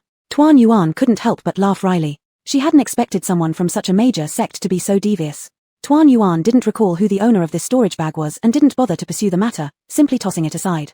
Finally, Tuan Yuan took a deep breath and opened the storage bag from Master Lu. She had seen its contents before but too quickly, not closely enough. Later, every time she stepped outside, she felt a subtle yet familiar sense of being watched, making Tuan Yuan reluctant to take action hastily. Not until yesterday, when she accidentally learned from Elder Shu that the practice room could shield divine senses, did Tuan Yuan dare let Wuxiang emerge. Speaking of which, she should feel ashamed. Among the things Master Lu had given her, there were items that Tuan Yuan didn't recognize at all. In her previous life, she had remained at the Foundation establishment stage for a decade and met her demise shortly after forming the core, all while striving to save her sect. Thus, her knowledge of the Golden Core stage and beyond was rather limited. Moreover, Dreamcloud Immortal had already abandoned her and refused to guide her cultivation further. As a result, relying solely on her own exploration, Tuan Yuan understood less about the Golden Core stage than the inner disciples. It was truly arduous. Therefore, when Lu Xingran told her that everything Master Lu had given her was useful for the Golden Core stage, Tuan Yuan didn't know their purposes. Ashamed indeed. Tuan Yuan humbly sought advice from her predecessors. Compared to the gifts from Master Lu, all the other treasures paled in comparison. Wuxiang slightly bent down, patiently pointing out the uses of these treasures one by one. This is a Young Yuan pill. You've just formed your Golden Core, your realm is unstable, and you urgently need to stabilize and nourish it. The Young Yuan pill can replenish the spiritual energy consumed during breakthroughs, laying the foundation for your subsequent cultivation. Without the Young Yuan pill, merely restoring one's spiritual energy would take up a lot of time and effort. That Master Lu gifted you an exceptional Young Yuan pill, which is priceless. Master Lu gave Tuan Yuan 3 pills. Each was perfectly round, exquisitely textured, with mysterious pill patterns and emitted a particularly rich medicinal fragrance that invigorated the mind and spirit. Even more astonishingly, the 3 pills were surrounded by flowing light. Tuan Yuan couldn't help but jump ahead. The other 2, could they be exceptional pills as well? Wuxiang, that's correct. He pointed his finger at the other 2 pills and said, this is a Hassa pill, and this one is a Pojing pill. The Hassa pill is an essential medicinal pill for every Golden Core cultivator. Once a cultivator forms their Golden Core, they are easily invaded by negative energy after special cultivation environments or combat. The Hassa pill dissolves internal negative energy, maintaining the purity of the Golden Core, aiding in cultivation improvement, and preventing mental demons from growing. As for the Pojing pill, it is a crucial pill needed when breaking through to the Yuanying realm. An ordinary Pojing pill can increase the success rate to 20%, a superior pill to 40%, but how much an exceptional pill can enhance the chances, Tuan Yuan had no idea. Wuxiang calmly stated, with an exceptional Pojing pill, the success rate reaches 80%. Tuan Yuan's mouth slightly opened. 80%? With such a high success rate, if this pill were placed in an auction house, it would be unimaginable what astronomical price it would fetch. A sudden spark of inspiration flashed through her mind. Tuan Yuan rubbed her hands together and looked at Wuxiang, saying, can I use the replication mirror to copy them? Wuxiang didn't say anything. Instead, he asked Tuan Yuan for the Yarawang pill. Although Tuan Yuan was puzzled, she obediently handed it over to him. Wuxiang tossed the Yarawang pill onto a magical artifact, then lightly traced his finger across the replication mirror. Instantly, the Yarawang pill shattered, turning into fine particles that merged into the mirror. In a short while, the replication mirror emitted a streak of golden light, seemingly becoming brighter overall. It reflected Tuan Yuan's calm face. Puzzled, Tuan Yuan glanced at Wuxiang, blinking her eyes. What does this mean? Wuxiang, a top-tier beast core fits its needs perfectly. At this moment, whatever you throw in, even magical artifacts, it can replicate flawlessly. Tuan Yuan's eyes lit up. In the past, the capabilities of the replication mirror were limited. It could only copy the shell without duplicating abilities. Even throwing some relatively advanced materials sometimes resulted in failure. It was truly a temperamental little lord. After hearing Wuxiang's words, Tuan Yuan increasingly felt that the replication mirror possessed some form of consciousness. Without delay, Tuan Yuan placed the most valuable poging pill on the replication mirror. Soon, 2 identical pills with peculiar gleams appeared. Success! Tuan Yuan couldn't help but rejoice. Thus, she hurriedly threw in the other 2 exceptional pills. Unfortunately, only one of the exceptional Hassa pills successfully replicated, while the Young Yuan pill's replica reduced in quality to mid-grade. However, Tuan Yuan was already quite satisfied. Tuan Yuan immediately consumed an exceptional Young Yuan pill to restore her spiritual energy. Now she had 4 exceptional spiritual pills left in her possession, a presence so extraordinary it would make waves throughout the entire cultivation world. Tuan Yuan hadn't yet decided how to handle them, so she stored them back inside the spatial bracelet. Speaking of alchemy, neither the alchemy furnace, the ingredients, nor the alchemist could be missing. Creating an exceptional pill not only requires an alchemist of strong ability but also demands an excellent alchemy furnace to increase the success rate. Otherwise, a slight misstep would lead to explosion, losing both people and resources. Not to mention how precious and rare the materials required for exceptional pills are. Countless alchemists go their entire lives without refining a single exceptional spiritual pill, yet Tuan Yuan used the replication mirror to create 5 of them at once. If those alchemists were to know this, it wouldn't be an exaggeration to say they'd spit blood and ragefully denounce it as a heretical object. Of course, if such news were to be shared, no one would believe it. Tuan Yuan affectionately stroked the replication mirror. She clearly understood that this magical artifact was practically a divine treasure defying heaven. Looks like she needed to collect more Beast King pills. Aside from these 3 exceptional pills, Master Lu also bestowed other treasures. After learning their uses from Wuxiang, Tuan Yuan waved her hand, storing all the treasures within the spatial artifact. Next, Tuan Yuan straightened her demeanor, finally asking about a doubt she had harbored recently. It concerned Genmen sect. Venerable, I always feel Genmen sect has some ulterior motives toward me. However, I cannot fathom why a Huashan cultivator would curry favor with me. Chapter 94, Fan Yuan's Secret.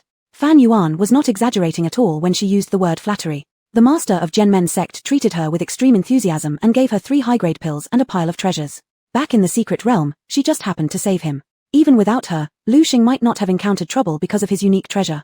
There was no need for such valuable gifts as gratitude. These pills could buy her life more than once. Fan Yuan felt extremely uneasy accepting them. Seeing that Fan Yuan was no longer blindly naive as she was in her previous life, no longer willing to give her heart entirely just because someone was nice to her, Wuxiang found some comfort in this change. But this time, Fan Yuan was indeed overly worried. If I'm not mistaken, Master Lu follows Taoist Dao Yuan, whose signature skill is pupil arts. Fan Yuan asked curiously, what are pupil arts? Wuxiang briefly explained. Pupil arts can see through facades and predict destiny. Perhaps he saw an extraordinary Taoistic fortune on you, which is why he wants to establish a good relationship with you. This is a good thing, there's no need to overthink it. Taoist Dao Yuan was once the first person in the righteous path, and his disciple wouldn't harm anyone. Wuxiang did not say this part out loud. Finally, Fan Yuan relaxed somewhat, the clenched fists on her knees slowly uncoiled. After its cultivation session ended, the golden tiger came panting heavily, saliva dripping from its tongue. Fan Yuan frowned deeply, looking annoyed. Ju, don't splash your drool everywhere. The golden tiger reverted to its kitten form upon seeing this, leaping onto the wooden table and opening its mouth to breathe heavily. It seemed to be wary of Wuxiang and quickly jumped into Fan Yuan's arms after casting a cautious glance toward him. While feeding it the fish eyes it loved most, Fan Yuan revealed the greatest crisis of this trip to Wuxiang. Likely, we've been targeted by the beast taming sect. Someone has probably discovered the ancient bloodline inside the golden tiger. No matter where I go now, I can feel someone watching me in the shadows. Fan Yuan looked solemn, her eyes slightly narrowed, a chilling tone seeping into her voice. They are waiting for me to leave the beast taming sect. Fan Yuan guessed that the reason they hadn't acted yet was due to the guarantee from the beast taming sect to the 4 sect leaders. None of their disciples would suffer any harm here. She was a member of the heavenly calculation sect and personally taught by the sect master. The beast taming sect naturally wouldn't dare to touch her within their territory, considering that Cloud Dream Immortal wasn't someone to be trifled with. Fan Yuan was almost certain that they'd strike outside. After all, once she left the beast taming sect, whether she lived or died would be none of their concern. This was why Fan Yu had not immediately fled during the night the moment she sensed being watched. She feared doing so would fall right into the enemy's trap. Now that Song Muchen had successfully contracted a decent spiritual beast, it was time to wrap up their journey. In a few days, Master Yunmeng would likely order them to return to the sect. If Mo Yunli were present in person, Fan Yuan would have no worries. But only a projection of Mo Yunli was protecting them. The enemy must have investigated their strength beforehand and sent even stronger fighters accordingly. More importantly, Fan Yuan didn't trust Master Yunmeng or his projections. She wouldn't place her life in the hands of others ever again. She needed to make early preparations. After hearing Fan Yuan's plan, Wuxiang fell silent for a moment. The golden tiger sensing the tension, its tail began to wag uneasily, its demeanor slightly dejected. It knew it was causing trouble for its master. Without being asked, it trained doubly hard without taking breaks. It looked up at Fan Yuan with round eyes wide open, unwaveringly focused. If necessary, it was willing to give its life for Fan Yuan. No matter how powerful the ancient bloodline was, nothing mattered more than Fan Yuan. Fan Yuan didn't know what the Golden Tiger thought, but facing potential strong enemies filled her with deep uncertainty. Finally, Wu Xiong spoke, giving Fan Yuan 6 words: do our best, leave the rest to fate. Hearing this, all sorts of concerns swept away from Fan Yuan's mind as she nodded firmly. Then let everything be left to fate. When Fan Yuan stepped out of the training room, she saw Song Muchen crying miserably in front of Zhao Yanggang. Unmoved, Zhao Yanggang responded with a strictly official tone, 100 medium-quality spirit stones, not a single less. This is what Elder Shu said, and I cannot change it. Crying won't help here. Han and Ming stepped forward, arguing, the deposit should clearly be 100 low-grade spirit stones, how could it turn into medium-grade? The difference between them is enormous. And while they all paid in lower grades, why do we suddenly have to use the higher grade? With his hands behind his back, Zhao Yanggang insisted stiff-neckedly, prices fluctuate constantly. Elder Shu decided on this number, I'm just passing along the message. Your issues with this aren't my responsibility. Han and Ming clenched his fists. Seeing that Zhao Yanggang was not budging, he could only turn to Song Muchen and say, younger sister, stop crying, let's go see Elder Shu. If you ask him nicely, we might be able to get in. Song Muchen nodded through her tears, shooting Zhao Yanggang a glare before hurrying downstairs with Han and Ming to find Elder Shu. After all, the longer they delayed, the more likely someone else would snatch their spots. Preoccupied with entering the training room, they failed to notice Fan Yuan. After the two left, Zhao Yanggang spotted his grandaunt and instantly became fawning, stepping forward to start chatting with her. Fan Yuan still gave him a high-grade spirit stone. Stunned for a moment, Zhao Yanggang was about to refuse when he heard Fan Yuan say, this is for you, keep it well. I won't come here after today. Hearing this was for him, Zhao Yanggang grew so excited he started stuttering. This is really for me? That's so embarrassing. I haven't done anything. Don't want it. Then give it back to me. Yes. Zhao Yanggang chuckled foolishly, hurriedly pocketing it with a grin so wide his mouth twisted. Then, as if realizing something, his expression slightly changed. Miss Fan, are you going back? Zhao Yanggang didn't expect this day to come so soon. Fan Yuan nodded lightly, soon. There was nothing more to learn at the level 3 practice room for the Golden Tiger, so there was no reason for her to waste time here anymore. With an unwilling expression, Zhao Yanggang looked innocent and said, Miss Fan, if you have time, do come visit the beast taming sect again. Fan Yuan smiled faintly and agreed with a simple all right. This was the first time Fan Yuan had ever smiled at him, and Zhao Yanggang's face flushed red like a boiled shrimp. Hey, Miss Fan, I have a question I'd like to ask. Fan Yuan, Fueled by insatiable curiosity, Zhao Yanggang whispered, how did you manage to elevate the Golden Silk Tiger to Earth stage? Is there some kind of secret trick? Ever since Fan Yuan showcased the Earth stage Golden Silk Tiger to the disciples of the beast taming sect, everyone present had begun questioning their own existence. Think about it, none of their spirit beasts were any less powerful than the Golden Silk Tiger. Yet, after decades of effort, none of them even reached the threshold of Earth stage. However, an inferior creature, one almost phased out, had already attained the Earth stage. Their pet creatures weren't as good as the Golden Silk Tiger, nor were they better than Fan Yuan. Everyone was deeply affected emotionally. They couldn't understand it no matter how hard they tried, scratching their heads and racking their brains. They persuaded Zhao Yanggang to coax Fan Yuan into revealing her secret. After a long pause, Fan Yuan didn't say a word. Seeing this, Zhao Yanggang quickly waved his hands, if you don't wish to say, that's fine. I was just asking casually. No offense meant. The secret is, Fan Yuan leaned closer to Zhao Yanggang and softly said, as long as you don't let it starve. Zhao Yanggang listened intently but ended up hearing such a simple answer.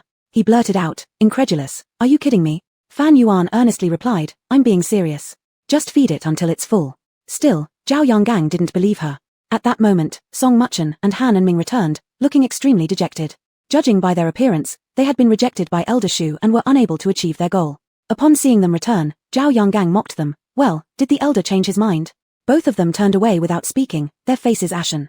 Inwardly scoffing, Zhao Yanggang thought to himself, how could Elder Shu, who specifically passed on instructions to properly attend to them, possibly make an exception? 100 mid-grade spirit stones, aren't they? Wasting so much time, surely you don't actually have them, right? Zhao Yanggang sneered. When had Song Muchen ever been treated with such disdain? She immediately retorted, who says we don't have them? Though 100 mid-grade spirit stones were indeed pricey, they were by no means out of reach, it was just heart-wrenchingly painful to part with such wealth. But leaving feeling so defeated was something she absolutely refused to accept. Suddenly, Song Muchen noticed Fan Yuan standing behind Zhao Yanggang, surprising her slightly. Senior Sister 7, you're here too. Fan Yuan's expression remained cold. Song Muchen glanced at Fan Yuan and then at Zhao Yanggang, instantly understanding. A slight smirk curled her lips. Fan Yuan must have also been blocked from entry, thus lingering here. Considering Fan Yuan was suffering the same treatment, Song Muchen felt somewhat balanced internally. Seemingly out of kindness, she said to Fan Yuan, if Senior Sister 7 is short on spirit stones, I can lend you some. Confused, Zhao Yanggang asked, who are you talking to? Chapter 95, Be careful, if you wear a mask for too long, it will be impossible to take it off. Zhao Yanggang followed Song Muchen's gaze and looked over, thus meeting Fan Wan's eyes. Oh my heavens! Did this woman know who she was talking to? Zhao Yanggang swallowed saliva and looked at Song Muchen as if she were an idiot, saying, So, are you saying that because she is short of money, you want to lend her spirit stones? Zhao Yanggang spoke slowly, every word filled with confusion and disbelief. Song Muchen responded matter-of-factly, yes. Zhao Yanggang took in a sharp breath of cold air. Come on. Miss Fan is the most generous cultivator he has ever seen. Her offerings are always top-grade spirit stones. Nothing like these two people before him who still hesitated over 100 middle-grade spirit stones. This woman actually wants to borrow spirit stones from his grand-aunt Fan. It's simply reversing the natural order. Song Muchen didn't understand why Zhao Yanggang had to question her. It was a fact that Fan Wan was poor, constantly being penny-pinching. Otherwise, how could she have sold things given to her by her senior disciples in the first place? Song Muchen guessed that during those 6 months, Fan Wan must have absorbed the spiritual energy within those spirit stones, which was why she broke through so quickly. After exiting cultivation seclusion, Fan Wan didn't have time to do any sect missions. Where was she supposed to earn spirit stones? She probably couldn't even muster up 10 medium-grade spirit stones now, completely broke. For her to be so magnanimous as to lend spirit stones, Fan Wan should be extremely grateful. 7th senior sister, there's no need to feel shy. Both you and I are fellow sect sisters. It's only proper for me to lend you spirit stones. Song Muchen revealed her trademark smile, as if there were no issues between them. Han and Ming also seized the opportunity to ingratiate himself with Fan Wan, saying, Little 7, your senior brother can also lend you some. After all, it was just a deposit and would be returned later. Zhao Yanggang found it hard to suppress a chuckle as he turned back to look at Fan Wan. With just one glance from Fan Wan, he would immediately drive these two jesters out. Fan Wan was too lazy to bother with the two of them, casually telling Zhao Yanggang, let's go. Zhao Yanggang immediately understood. Fan Wan did not wish to argue with such jesters. The mindset of Miss Fan truly wasn't something ordinary people could compare to. If it were him, he'd definitely give their faces a good smack. Zhao Yanggang slightly bent his waist, about to bid her farewell politely, when unexpectedly Song Muchen raised a hand to block Fan Wan's way. Zhao Yanggang couldn't help but frown. How could this white-robed woman be so persistent, determined to dig her own grave? Zhao Yanggang thought inwardly. Song Muchen rarely found an opportunity to embarrass Fan Wan and would not easily let it pass. 7th senior sister, it's merely 100 pieces of mid-grade spirit stones. To retreat because of this amount would make others laugh at our Tianji sect for being impoverished, Song Muchen said loudly. Some disciples arrived on the 3rd floor. People gradually came out of the practice rooms. The 3rd floor instantly became lively. Fan Wan stared coldly at Song Muchen's hand and said icily, get out of my way. Song Muchen continued to maintain her elegant smile, bending her eyes as she said, rarely visiting the beast-taming sect, naturally one should treasure this opportunity. After all, 7's spiritual beast is so weak. If you don't hurry up and train, it would bring disgrace to our master. Even if you, senior sister, don't consider yourself, you should consider the face of our venerable master. Fan Wan was tired of wasting words, immediately releasing the pressure of a gold core cultivator. Her clothes fluttered without wind, and beads of sweat quickly formed on the foreheads of surrounding foundation establishment disciples. Unbeknownst to everyone, Song Muchen was well prepared. Just before the overwhelming pressure reached her, an invisible spirit barrier easily dissipated it. Song Muchen remained unscathed, a faint smile curling at the corner of her lips. Fan Wan slightly narrowed her eyes and looked her over carefully. A moment later, everything became clear. There was an additional delicate purple tassel earring on Song Muchen's ear. That item had earlier dispersed her pressure. Apparently, it was a small defensive magical instrument. Song Muchen secretly rejoiced in her heart. It was specially crafted by her master for her, fearing she might be bullied outside. No pressure below the Yuan baby stage could harm her, and naturally, Fan Wan wouldn't be able to put on airs before her either. Fan Wan wasn't upset. Calmly, she retracted her pressure. Song Muchen sighed and said sincerely, Sister, it's all for your own good. 4th brother, please advise sister. After finishing, Song Muchen proudly observed Fan Wan's reaction inside, as if already imagining Fan Wan losing her temper in anger. Han and Ming furrowed his brows slightly and cast a complicated glance at Song Muchen. However, he still obediently said to Fan Wan, Younger sister makes sense. Little 7, your contracted spirit beast doesn't even measure up to ours, and our master is already very dissatisfied. If your strength does not improve soon, our master might. The regular visitors to the training room recognized Fan Wan. They knew she had entered the level 3 training room and also knew that her spirit beast's level was higher than theirs. And yet, these two individuals were claiming Fan Wan's spirit beast was inferior to theirs, implying perhaps that both of their spirit beasts were of celestial rank. Everyone who originally planned to leave stood rooted to the spot, waiting to see which training room these two would enter. Fan Wan's willow-like eyebrows knitted together. Are you ever going to stop? I don't have time to play brother-sister affection with you. I won't take your spirit stones, they're dirty. If combat wasn't forbidden in the scripture hall, Fan Wan would have already taken action. She wouldn't tolerate their chatter in front of her. Little 7. Han and Ming's voice instantly weakened as he scratched his head. He couldn't help but regret why he had upset Little 7 again. Song Muchen timely took a step back, tugging at Han and Ming's sleeve and said with red eyes, since seventh sister doesn't want our kindness, we shouldn't embarrass ourselves further. It was as though if Fan Wan didn't accept her goodwill, it was an insult to Song Muchen herself. Onlookers who were unclear about the origin of events cast disapproving glances at Fan Wan openly or subtly. Fan Wan's perception was incredibly sharp. She really wanted to applaud Song Muchen. Song Muchen was undoubtedly the best manipulator of hearts that Fan Wan had ever seen. Fan Wan coldly laughed. You guys are indeed good at embarrassing yourselves. Younger sister, let me give you a piece of advice. The topic shifted too fast for Song Muchen to catch up. What advice? Fan Wan half smiled, half grimaced. Be careful, if you wear a mask for too long, it will be impossible to take it off. Song Muchen bit her lips, feigning innocence. What do you mean, sister? Is there something wrong with wanting to lend you my spirit stones? Fan Wan shook her head, unwilling to argue meaninglessly with her. Song Muchen obviously knew the hidden meaning behind Fan Wan's words, yet cleverly deflected the topic by using a few words to shift focus. Seeing Fan Wan leave without saying another word, Song Muchen's eyes flashed with satisfaction, as though she had already claimed victory. Mission accomplished, she decided not to linger further. She certainly wasn't genuinely willing to lend spirit stones to Fan Wan after all. She didn't wish to share her precious cultivation resources with Fan Wan. Since her cultivation couldn't surpass Fan Wan, her spiritual beast must be stronger than Fan Wan's. Suddenly, a loud shout rang out from the crowd. Stop right there. The speaker was a pink-robed woman. Everyone saw potential drama and lit up with anticipation. The pink-robed woman strode forward indignantly, glaring at Fan Wan with big, round almond eyes. That's you again. Fan Wan frowned upon looking at the aggressive woman. Do I know you?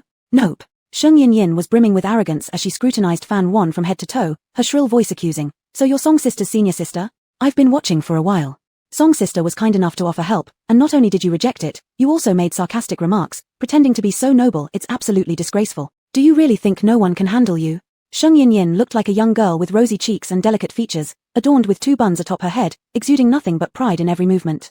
Fan Wan recalled from Sheng Yin's resentful expression. This pink-robed woman was the WN Yin sect disciple who recently complained about injustice to Zhao Yanggang. Judging by her attire, she must have a rather high status, at least among the inner sect disciples. Fan Wan effortlessly assessed her cultivation level.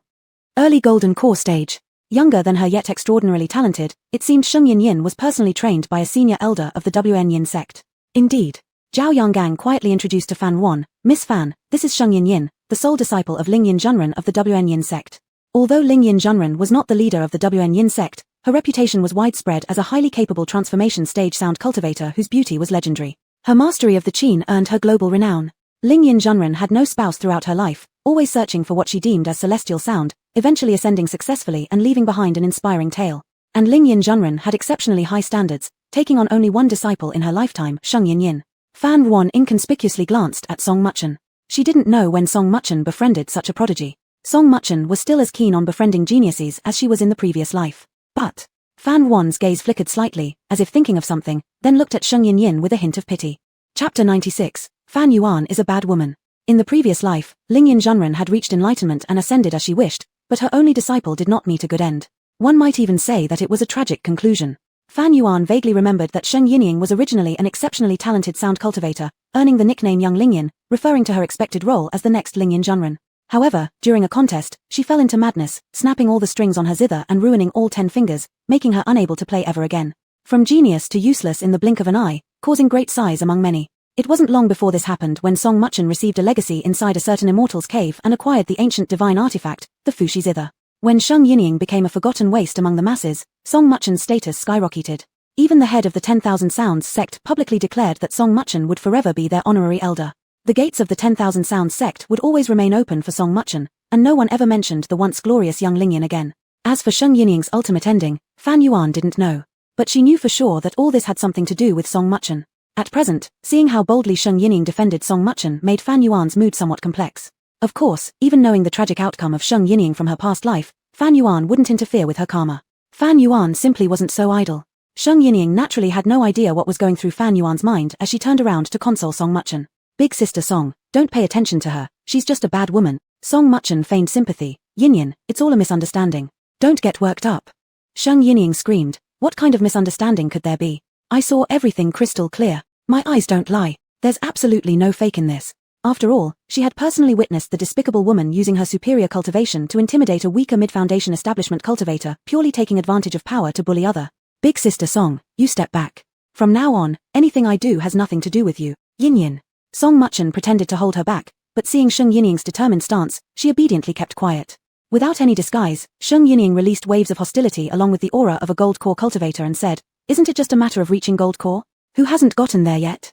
Looking extremely defensive. To be honest, Fan Yuan didn't take this young lady seriously at all. Fan Yuan smiled faintly. "You will regret what you've done today." Sheng Yinying despised people putting on airs in front of her, and her eyes flickered with murderous intent.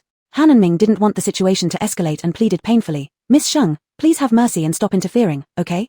Sheng Yinying looked incredulously at him, pointing her finger at Fan Yuan. "Brother Han, that bad woman is bullying Big Sister Song. How can you stay indifferent? Unless, are you standing on her side?" Han and Ming hastily tried to explain, "Of course not. No, what I mean is I won't stand on either side." Hey, this is truly. The more Han and Ming spoke, the darker the mess grew, his cold sweat dripping profusely. He truly didn't know what to do, both sides feeling like family meat. He had to bluntly state, "Xiao Qi isn't a bad woman." Sheng Yinying wouldn't listen to him, instead sneering disdainfully at Fan Yuan while glancing between Fan Yuan and Zhao Yanggang, her look full of scorn. "I see her clearly, a snobbish woman privately flattering certain individuals shamelessly. That's why she gets special privileges. You think I don't know?"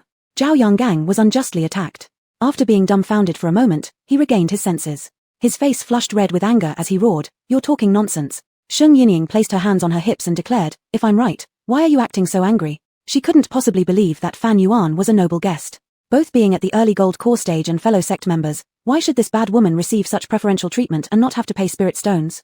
There must be some unspeakable secret behind this. Sheng Yinying had already been looking down on Fan Yuan. Right at that moment, the bad woman took a single step and appeared directly in front of her.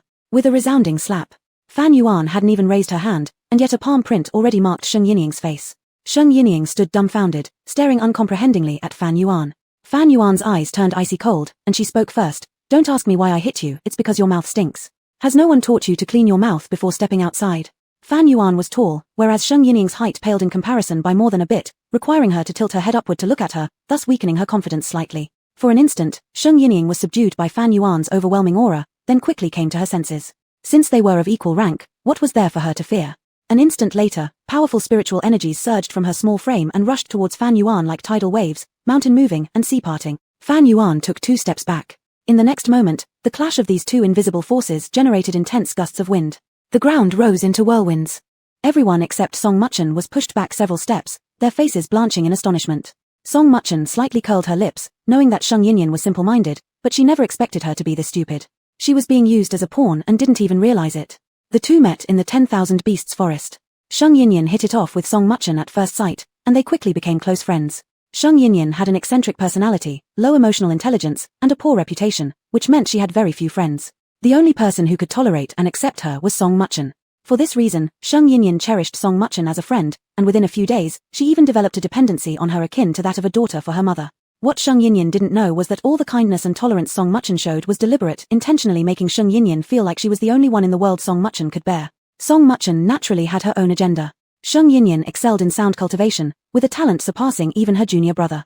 Thus, both Sheng Yinying's talent and good fortune were destined to belong to her. Cold sweat, as big as beans, slid down from Sheng Yinying's temples. Clenching her fists, she gritted her teeth while combating Fan Yuan. To avoid being forced back, she put all her strength into her legs, tightening her muscles to the extreme, even digging out 2 pits beneath her feet. In contrast, Fan Yuan appeared perfectly relaxed, making one inevitably doubt if she had even used 1/10 of her power. Damn, how could this bad woman's pressure be so strong?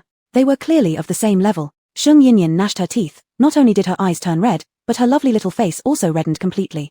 It was obvious to everyone that Sheng Yinying's defeat was just a matter of time. Who would have thought there could be such a huge gap between cultivators of the same golden core rank? Was Sheng Yinying too weak, or was Fan Yuan too powerful? Zhao Yanggang excitedly intertwined his hands, silently screaming in his heart.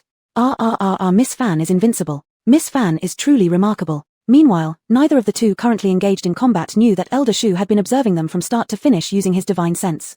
By Elder Shu's side stood 2 extraordinary-looking young men. They were Mai Shaolin and Xiao Yang. Xiao Yang made an interesting comment. How surprising. This girl has improved remarkably in such a short time. Mai Shaolin disliked his noise and shot him a glance.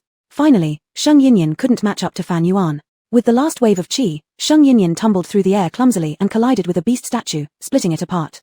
The head rolled to one side. Zhao Yanggang exaggeratedly cried out, "You're doomed. That was Elder Shu's most treasured item. It's worth 50 top-grade spirit stones. Pay up." Sheng Yinying's face turned deathly pale. Upon seeing this result, Song Muchen was somewhat disappointed, yet she still rushed over to help Sheng Yinying up and expressed a few words of concern. Clutching her chest, Sheng Yinying's mouth oozed blood. Hearing Zhao Yonggang declare she must pay 50 top-grade spirit stones, her heart ached as if it was bleeding. She didn't even own 50 top-grade spirit stones when combined with all her asset. So she looked up at Song Muchen, asking her close sister for money. Sister Song, I don't have that many spirit stones. Could you lend me some? Song Muchen's eyes twitched faintly but continued to smile. Of course, I'll lend you. But even I don't have that much. What a waste. Losing to Fan Yuan was already bad enough, now dragging her into trouble. With gratitude in her eyes, Sheng Yinyan gripped her clothes and asked, Sister Song, you're the best. How much can you lend me? Before coming here, Lingyan Zhenren had especially instructed her under no circumstances to cause trouble on someone else's territory. If Master learned about her antics in the beast taming sect, she'd be done for. Helplessly, Song Muchen said, I only have 400 mid-grade spirit stones. Sheng Yinyan paused. What? Not even one top-grade spirit stone? Song Muchen, seeing her reaction, couldn't help mocking internally. Does she think top-grade spirit stones are cabbages lying everywhere? Although Yunmeng Zhenren had given her quite a few defensive treasures and plenty of miraculous elixirs, he rarely gave her spirit stones. Song Muchen's entire wealth amounted to only around 1,000 mid-grade spirit stones, which was already considered rich. Top-grade spirit stones? She didn't even know what they felt like, let alone possessing any. Sheng Yinyan wanted to cry without tears. What am I going to do? I only have 10 top-grade spirit stones, and they were painstakingly saved. She originally intended to use these 10 top-grade spirit stones to break through to the mid-golden core stage. Wailing sounds followed. After dealing with the trouble, Fan Yuan was about to leave. Just as one foot touched the stairs, Zhao Yonggang suddenly called her name behind her. Miss Fan, please wait. Fan Yuan turned around, only to see Zhao Yonggang jog over and pull out a smooth and fine-quality top-grade spirit stone from his pocket. Adjusting his posture slightly, Zhao Yonggang made sure that Song Muchen and Sheng Yinyan saw this top-grade spirit stone, then loudly declared, Miss Fan, this top-grade spirit stone is far too expensive for me to accept. You should take this tip back. As he finished speaking, Zhao Yonggang winked at Fan Yuan. Fan Yuan, looking at him, fully understood his meaning. This Qi cultivation stage practitioner was expressing his indignation on her behalf in his own way. Fan Yuan felt warmth well up inside her. Pretending not to notice the astonished looks on Song Muchen and the other two, she then took out a pile of high-grade spirit stones from her storage bag and placed them in Zhao Yonggang's hands, her tone and demeanor remaining completely calm. Ultimately, I share responsibility for the destruction of the beast statue.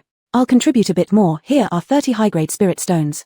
Please deliver them to Elder Shu on my behalf and extend my apologies. The heap of high-grade spirit stones in Zhao Yonggang's hands looked like a small mountain, leaving everyone with their eyes wide open in astonishment. Chapter 97. There are always weirdos, but this year there's an exceptional amount. Fan Yuan left just like that, not taking a single cloud with her. The corner of her clothes lightly fluttered and disappeared around the corner, leaving behind a group of stunned disciples in disarray. No, 30 pieces of high-grade spirit stones, she just gave them away like that. Is she not even the slightest bit heartbroken? Zhao Yonggang was frozen in place for a moment before he came to his senses and hurriedly went after Fan Yuan. That price for the beast statue was made up by him. If it was really worth 50 pieces of high-grade spirit stones, how could it be casually placed where everyone could pass by? He was just trying to scare Sheng Yinyan a little bit. Zhao Yonggang never thought he would end up dragging Miss Fan into it. This was absolutely not his intention. When Zhao Yonggang reached the second floor, a sudden flash of inspiration hit him, and he abruptly stopped.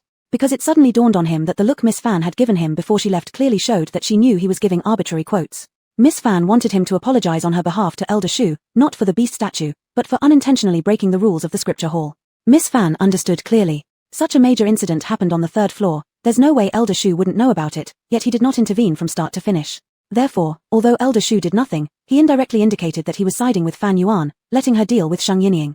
Thus, those 30 pieces of high-grade spirit stones were also Fan Yuan's gratitude towards Elder Shu. Zhao Yonggang had never seen so many high-grade spirit stones before. He bent down to count them. There are 32? An unbelievable thought crossed Zhao Yonggang's mind, and he carefully counted twice more. Including the one he originally intended to return to Fan Yuan, it should be 31, but now he has 32, definitely one extra. This is not a low-grade spirit stone, it's impossible for anyone to accidentally give too many. The only possibility is that Fan Yuan intentionally added one more. The additional piece of high-grade spirit stone was Fan Yuan's gratitude towards him. Once he comprehended this, Zhao Yonggang's eyes became slightly moistened with gratitude and awe. Why? What merits does he have as a negligible Qi cultivation practitioner? Recalling how he initially met Fan Yuan, due to his own bias, he had treated her indifferently, and exactly because of his neglect, Fan Yuan ended up suffering at the hands of Elder Shu. Yet Fan Yuan, showing great tolerance, didn't hold it against him. Instead, she healed his wounds and rewarded him with 2 pieces of high-grade spirit stone. Zhao Yonggang clearly understood that he was just a small fry, no, not even worthy to be called a character. If this was in a popular tale, he wouldn't even have a name. His ending should have concluded when Elder Shu hurled him away. But Fan Yuan extended his life, treating him as if he were a real person. Never had anyone ever done this for him. Overwhelmed with emotions, Zhao Yonggang realized once again how unique Fan Yuan was compared to all the geniuses he'd ever met. Flooded with both deep feelings of gratitude and shame, and seeing no one around, he quickly wiped away his tears with his sleeve and paid his deepest respects in the direction Fan Yuan had left. May your divine path be smooth, may you ascend to higher realms. From this moment forward, Zhao Yanggang's mentality underwent a significant change. Fan Yuan had no idea that her unintentional action had such a profound impact on Zhao Yanggang. And neither of them could have foreseen that one day in the future, their paths would cross again. Back on the third floor, Sheng Yinying shamelessly clung onto Song Muchen and said, "Isn't that bad woman your senior sister? She's so rich, can you help me borrow some high-grade spirit stones from her? Not too much, 10 will do." Fan Yuan voluntarily compensated with 30 high-grade spirit stones, and she needed to come up with 20 more. But she only had 10 altogether. The 500 medium-grade spirit stones Song Muchen lent her barely made a difference. Sheng Yinying was at her wit's end and tearfully begged Song Muchen. Song Muchen was dizzy from being shaken, barely suppressing the urge to curse aloud. Is Sheng Yinying insane? Knowing well that she doesn't get along with Fan Yuan, she still wants Song Muchen to plead with Fan Yuan? Fan Yuan would probably be laughing at the absurdity of the situation and would definitely not agree. Even without that reason, Song Muchen absolutely wouldn't borrow spirit stones from Fan Yuan. Thinking about it, Song Muchen felt a mix of green and purple emotions, like she swallowed a fly. How detestable. Why is Fan Yuan so rich? It's completely unreasonable. However, this wasn't the time to think about it. Song Muchen had to find a way to get rid of Sheng Yinying's pestering. Yinying. Sheng Yinying stopped shaking Song Muchen and sobbed, "Sister Song, I know this will put you in a difficult position, but you must help me. After all, it was because I wanted to help you that I accidentally caused trouble." Upon hearing this, Song Muchen's temples throbbed violently. Sheng Yinying looked at her innocently. Song Muchen took a light breath and responded verbally, "Don't panic. I will think of a way to help you. Just that senior sister 7 must still be upset right now. Once she calms down, I will ask her, okay?" Sheng Yinying nodded excitedly, "Okay." She glanced carefully at Song Muchen again and said, "Song sister, have I caused you trouble?" Song Muchen remained gentle, wiping away her tears. "No, I know you meant well for me." Sheng Yinying sighed in relief, glad that she hadn't been disliked by Song sister. Seeing Zhao Yanggang appear, Sheng Yinying approached him like a child who had made a mistake, humbly handing over her 10 upper-grade spirit stones. "I only have this much right now. Could you please plead with Elder Shu on my behalf, asking for a few more days? I will definitely pay the rest as soon as possible." As she spoke, Sheng Yinying glanced at Song Muchen, who nodded with a smile. Reassured, Sheng Yinying turned back to look at Zhao Yanggang hopefully. Zhao Yanggang looked silently at her without taking the spirit stones. Sheng Yinying grew anxious, thinking for a moment, then pulled out her talisman from her storage bag, saying, "I'm not going to default. I'll pledge my talisman here. Is that acceptable?" Only then did Zhao Yanggang take it, clearing his throat and saying, "The elder is kind and merciful. Considering you are guests and first-time offenders, he will not press charges. However, a small punishment must be given as a lesson so as not to lead others astray." Zhao Yanggang's you also included Song Muchen and Han and Ming, who started the conflict. The two exchanged glances, lowering their heads in tacit acknowledgement of their guilt. Taking advantage of their position, Zhao Yanggang declared with his hands behind his back, "You need to pay double the original amount of spirit stones, including the deposit." Song Muchen raised her head in surprise. Han and Ming had no objection to the penalty, but they were short on spirit stones indeed. Feigning astonishment, Zhao Yanggang remarked, "Both of you are disciples of Tianji sect. I thought you would be as generous as Miss Fan earlier." Mentioned by Zhao Yanggang, everyone remembered how everything began because Song Muchen openly ridiculed Fan Yuan's lack of funds and offered to lend her spirit stones. Suddenly, someone in the crowd burst into laughter. "Ha ha ha, what a good drama this was." Song Muchen felt her face burning as if slapped, mortified to the point where she wanted to dig a hole and bury herself. She tugged subtly at Han and Ming's sleeve, indicating her desire to leave quickly. Perhaps feeling too humiliated himself, Han and Ming showed an unusual awareness and aligned his thoughts with Song Muchen's. But Zhao Yanggang wasn't about to let them go so easily. Leaning forward slightly, Zhao Yanggang whispered, "If either of you lacks money, I can lend you some reluctantly. After all, retreating due to a mere handful of spirit stones would certainly invite ridicule upon your prestigious sect, wouldn't it?" This statement sounded extremely familiar to Song Muchen. It dawned on her soon after that these were the exact words she had spoken to Fan Yuan just recently. Zhao Yanggang had simply returned her own words to her. Stunned, Song Muchen couldn't move. Now they absolutely could not leave. So, gritting their teeth, they paid the spirit stones and entered a secondary training room in embarrassment. The onlookers were greatly disappointed. The reason they had stayed was to see how powerful these two spiritual beasts truly were and which level of training room they would enter. Turns out, it was merely a secondary room, barely scraping the edges of the third tier. How could they say Fan Yuan's spiritual beast was inferior to theirs? Alas, weirdos there are always year after year, but this year seems exceptionally abundant. This interlude had ended. Because of Fan Yuan, the attitude of those overbearing inner disciples towards Zhao Yanggang had undergone subtle changes. They who previously wouldn't spare a glance for Zhao Yanggang now chatted with him casually before leaving. As for Sheng Yinying, she had already quietly slipped away unnoticed by the crowd. Having spent all her fortune, she could no longer afford the training room of the beast-taming sect. Chapter 98, Fan Yuan vanished. On the other side, Fan Yuan met Mai Shaoling and Xiao Yang on the first floor. Xiao Yang took the initiative to greet them, raising an eyebrow with a smile. Busy bee, it's been a long time. They had arrived at the beast-taming sect 10 days ago, wanting to play with Fan Yuan, but Fan Yuan was either practicing cultivation or on the way to practice. She was simply a cultivation fanatic. They didn't dare to disturb her. Mai Shaoling worried a great deal about this. He had repeatedly asked, is Awen suffering from some kind of blow, which is why she's like this? Xiao Yang didn't know either and began to worry if his foolish idea had backfired. Now they had finally caught up with Fan Yuan, and they had to probe into the situation. Fan Yuan politely bowed and said, hello, Daoist Xiao, Master Mai. Mai Shaoling slightly nodded without speaking. Mai Shaoling was always this way in public, reserved and indifferent. Fan Yuan didn't mind and turned to Xiao Yang, asking, why have you come? Xiao Yang glanced at Mai Shaoling, who was pretending to be calm, thinking he could fake it as much as he liked. Then he told Fan Yuan, I'm here with Brother Shaoling to handle some matters. Upon hearing this, Fan Yuan thought that Mai Shaoling must have come for Song Muchen. How conveniently timed this was. Perhaps he was even here to support Song Muchen. But they seemed to have arrived late. Fan Yuan's expression remained calm as she bluntly stated, I never provoke trouble intentionally, nor do I fear any trouble. She started with me, and I am not someone to be trifled with. If you're here to blame me, feel free to continue. Anyway, I won't apologize. Fan Yuan's stance was firm as she waited quietly for their reactions. Xiao Yang and Mai Shaoling were completely confused and exchanged glances. Seeing this, Fan Yuan questioned suspiciously, aren't you here to support Song Muchen? Xiao Yang also wondered, who is Song Muchen? Xiao Yang had already forgotten entirely. Finally, Mai Shaoling spoke, we are not here to support anyone. Fan Yuan's gaze turned towards him. Fan Yuan realized for the first time that Mai Shaoling's look toward her was very complicated. It was as if there were many indescribable emotions in his eyes. After staring at each other for a moment, Mai Shaoling suddenly realized something, slightly turning his head away to avoid her probing gaze, his tone becoming cold. I have no relation to the person you mentioned, so why would I support her? Please don't harbor such absurd thoughts anymore. Upon hearing this, Fan Yuan replied with an "Oh." It seems she had misunderstood. So, in this life, Mai Shaoling has not yet become Song Muchen's elder brother. Is it just a matter of time? Fan Yuan no longer dwelled on this question. Only now did Xiao Yang remember who Song Muchen was. Strange, why did Fan Yuan mistakenly believe they came for Song Muchen? The three stood facing each other, speechless, unsure what to say. Just as Fan Yuan was about to make an excuse to leave, Xiao Yang received a meaningful glance from someone and remembered the purpose of this trip, quickly asking, are you doing well recently? Fan Yuan, pretty good. Xiao Yang, really? Fan Yuan, really? If there's nothing important for the two of you, I'll return first. After thinking for a while, Xiao Yang added, if you encounter any unsolvable troubles, you can tell us. Fan Yuan merely regarded this as ordinary polite talk and didn't take it seriously. Of course, even if the other party was sincere, she couldn't involve them in such big troubles. That wouldn't be righteous. With a faint smile, she said, all right, then let me thank both of you for your kindness beforehand. Cultivators rarely feared the cold, yet Mai Shaoling wore a thick white fox fur cloak, his hands tucked inside his sleeves holding a hand warmer, an expensive warm jade hanging from his waist. However, his appearance seemed more sickly than before.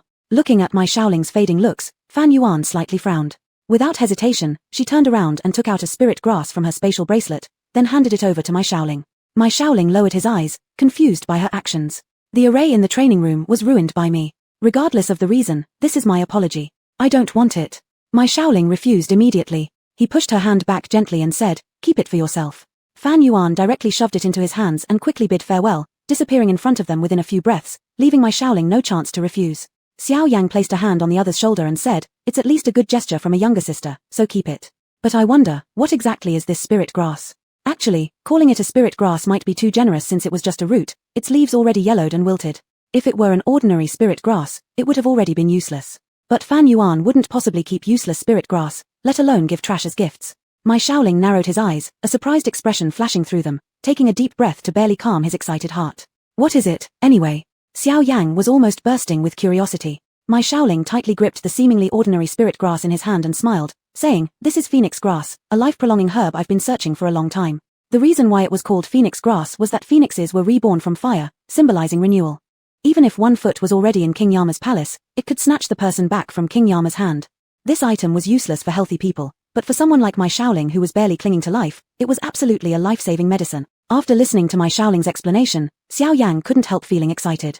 That's great. With the phoenix grass, Brother Shaoling, you can live a few more years. Mai Shaoling's illness wasn't entirely due to sickness, it was an extremely malicious curse known as the soul-devouring curse. This curse came after the destruction of a country. Like a bone-deep leech, with the curse eroding over time, his body grew increasingly weak. More frighteningly, it would penetrate deep into the soul, devouring one's desire to survive. Gradually being worn down, the person would eventually fade away like a candle in the wind.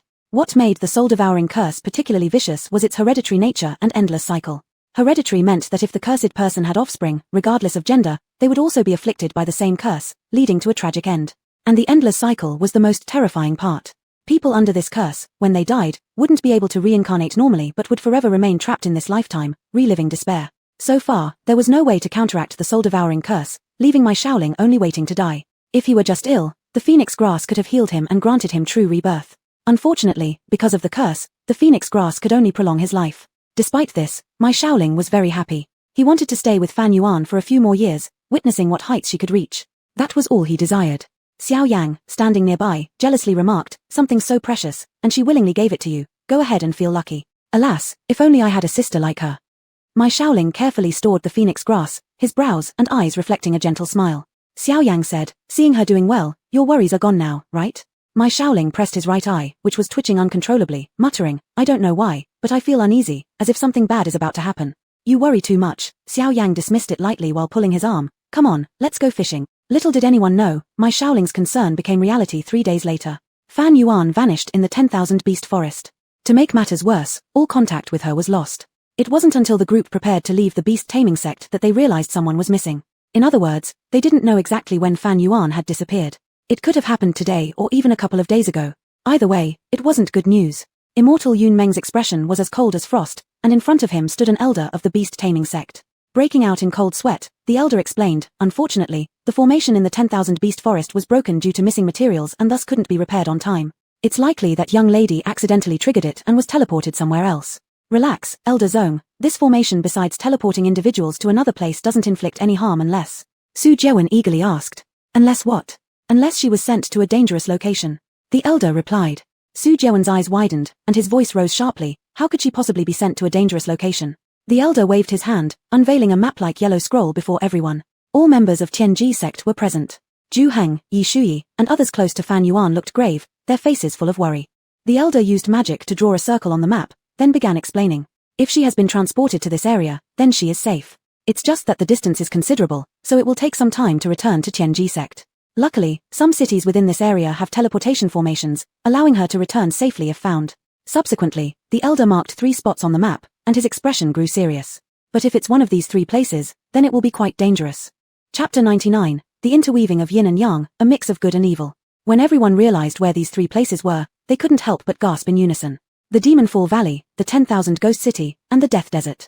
Even without an explanation from the elder, it was evident that none of these were pleasant places. Hopefully, she didn't fall into any of these areas. Just as the elder finished speaking, Xian Yarrow calculated Fan Yuan's rough location and the auspiciousness of her situation. Southeast direction, extremely inauspicious. Everyone's expression turned grave at once, all eyes darting to the southeast corner on the map. In the southeast was only one place, 10,000 Ghost City. Song Muchen's eyes lit up. All those present had heard of the reputation of 10,000 Ghost City. Some of the more timid disciples had already begun trembling, their body hair standing on end as if they'd seen something truly horrifying. 10,000 Ghost City was a gathering place for ghost cultivators. Ghost cultivators were also considered evil cultivators and were among the hardest to deal with within that group.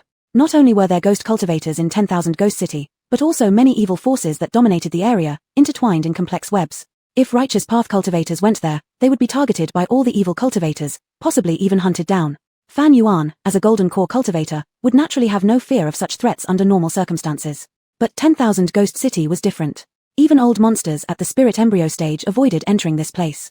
Because those evil cultivators were like disgusting and persistent pests, once they set their sights on you, you would come out bruised at best. If captured by them, being dissected for the golden core and having one's immortal bones extracted would only be the beginning of your woes. And as a female cultivator, her fate would be far worse.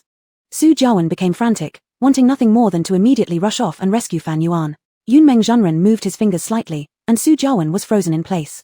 Panicked and distressed, Su Jiawen lost composure and shouted, "Master, little Seven is in danger, I can't lose her again." Frowning, Yunmeng Zhenren rebuked him sternly, "When did you become so impulsive?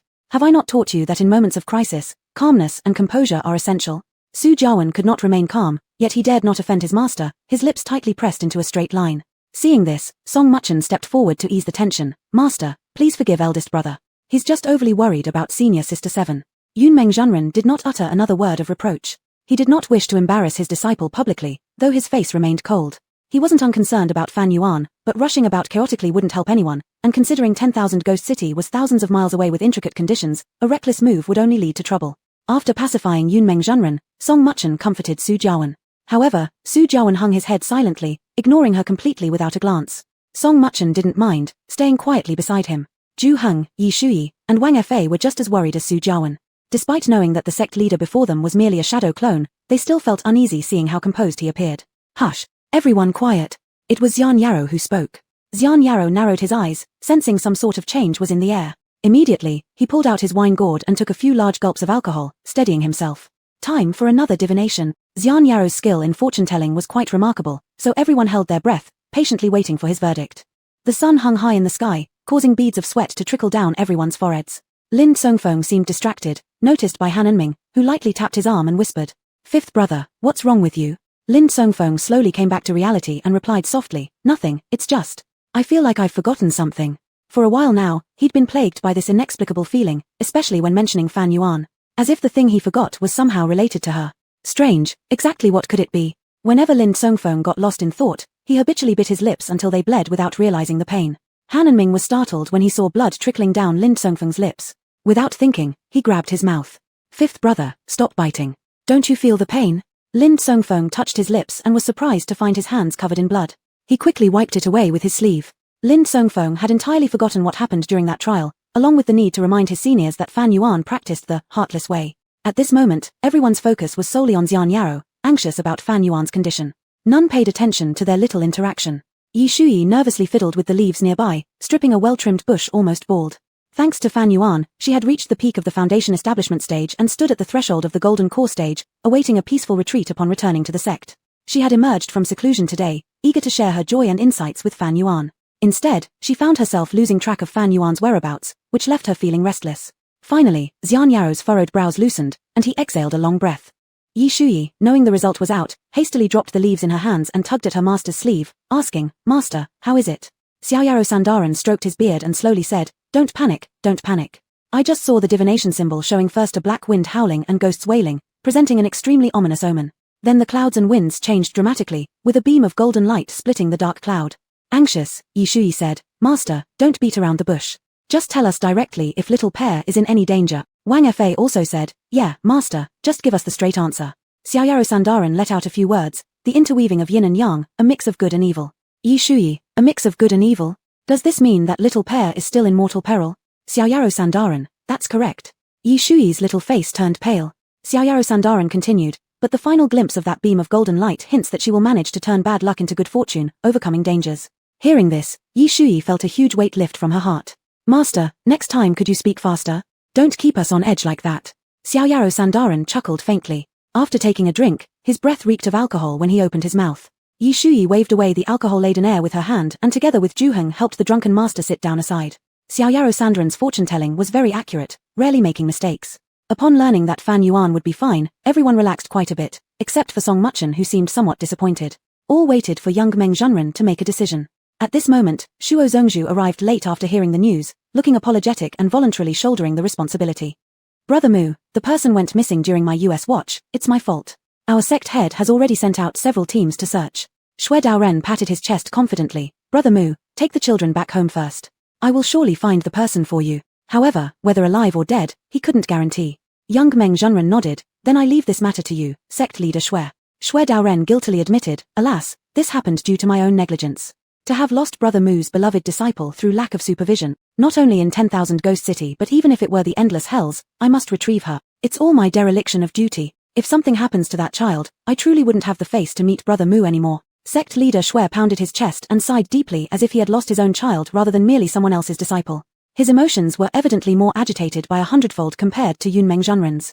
Conversely, Yunmeng Zhenren had to console him, patting Xue Daoren's shoulder saying, "It's not entirely your fault, sect leader Xue. That disciple of mine is undisciplined to begin with, often causing trouble. This time she delayed our journey once again, leaving me at a loss for words." Unconcealed dissatisfaction could be heard in Yunmeng Zhenren's tone, as though he wouldn't feel a shred of sorrow or pain even if Fan Yuan never returned. Offended, Yi Shuyi wanted to say something but was tightly held back by Xiao Yarrow Sandaran who pretended to be dozing off. Zhu Heng also gently shook his head at her. Though this man before them was only the shadow clone of the sect leader, it was still imperious and untouchable. As a junior disciple, openly challenging the sect leader was taboo, which would not only fail to alter the sect leader's opinion about Fan Yuan, but also bring misfortune upon oneself. Besides, Yunmeng Zhenren was constantly seeking chances to catch Ling Xiao Peak in mistakes. After calming down, Yi Shuyi still harbored some resentment and could only continue destroying innocent bushes behind her. Zhu Heng, holding his sword, appeared unmoved on the surface but secretly passed a message to the sword sect. He had guessed the intentions of the sect leader. Sister Fan, I can only help you so far. Zhu Heng's heart felt heavy. Shuo Zhongzhu used the opportunity to wipe away tears cleverly and turned his gaze. He came here to test how much Yunmeng Zhenren cared about Fan Yuan, planning accordingly afterwards. Since that girl wasn't important enough to concern Yunmeng Zhenren, then he could unleash his subordinates to act freely. Xue Daoren put on a reliable front, letting the Tianji sect members return home peacefully and wait for news.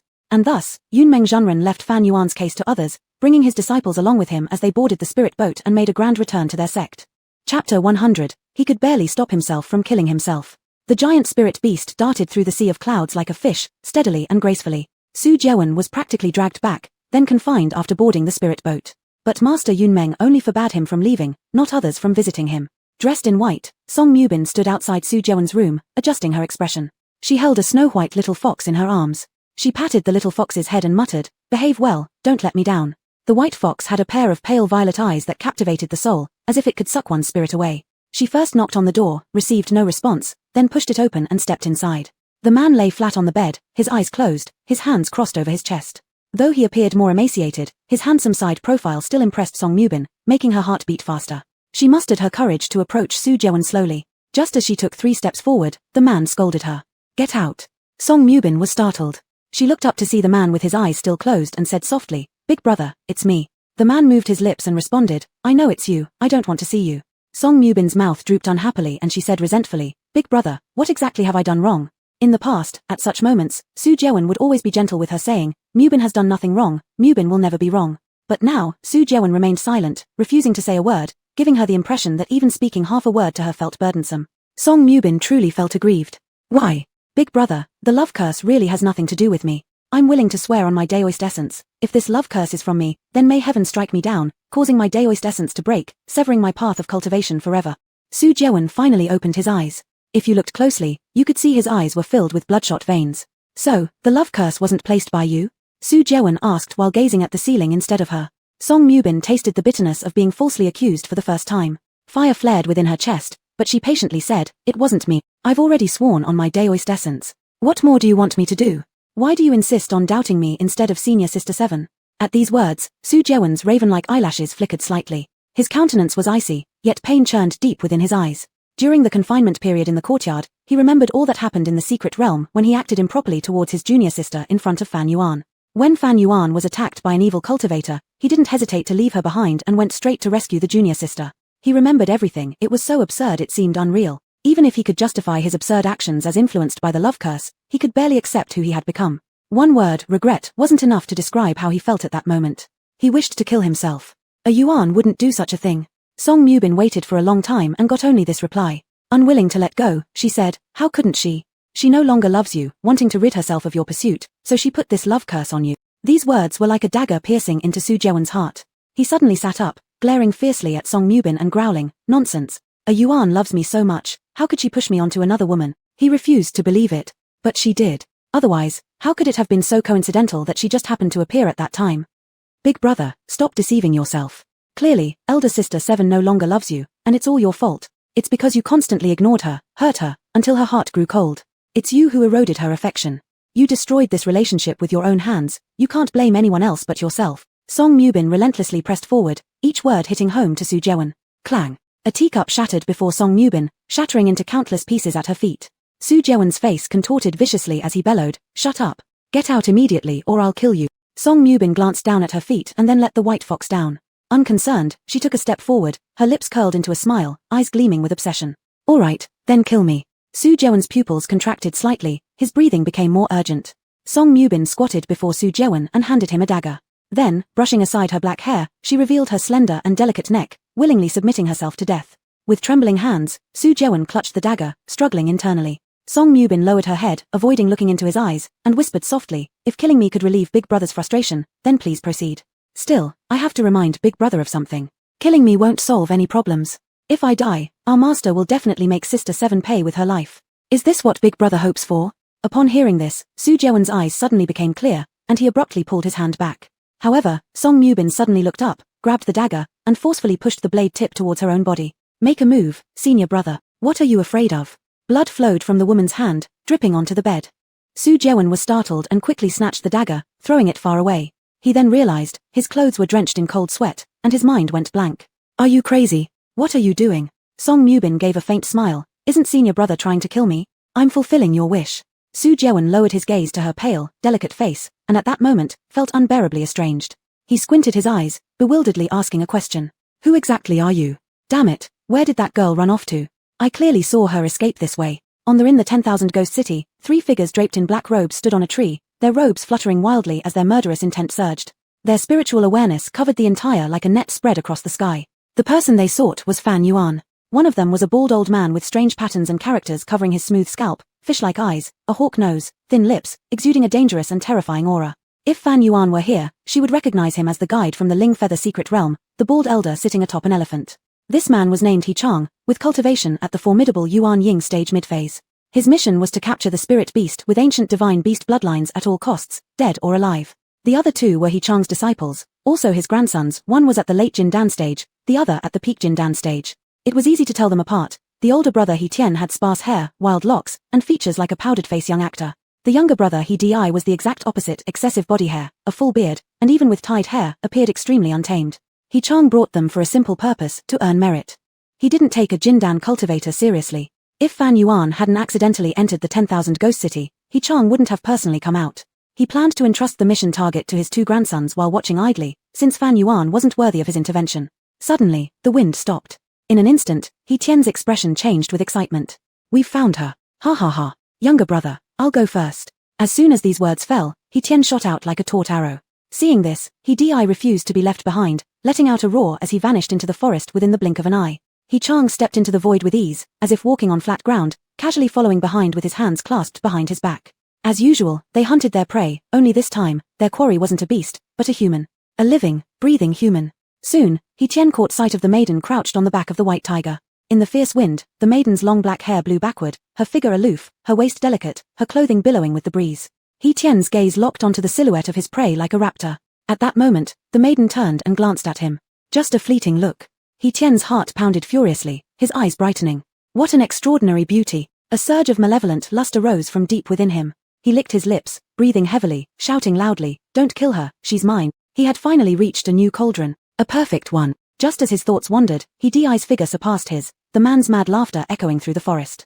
The rule stays the same, first come, first serve. In their view, Fan Yuan had nowhere to flee, she was already their sure thing. Chapter 101, Life and Death Unpredictable. Brothers He Tian and He Di chased Fan Yuan while brazenly discussing how to divide the spoils, completely unconcerned whether Fan Yuan could hear them. They summoned their beast pets, 2 fierce fire-earth lions at the peak of the spirit stage in cultivation.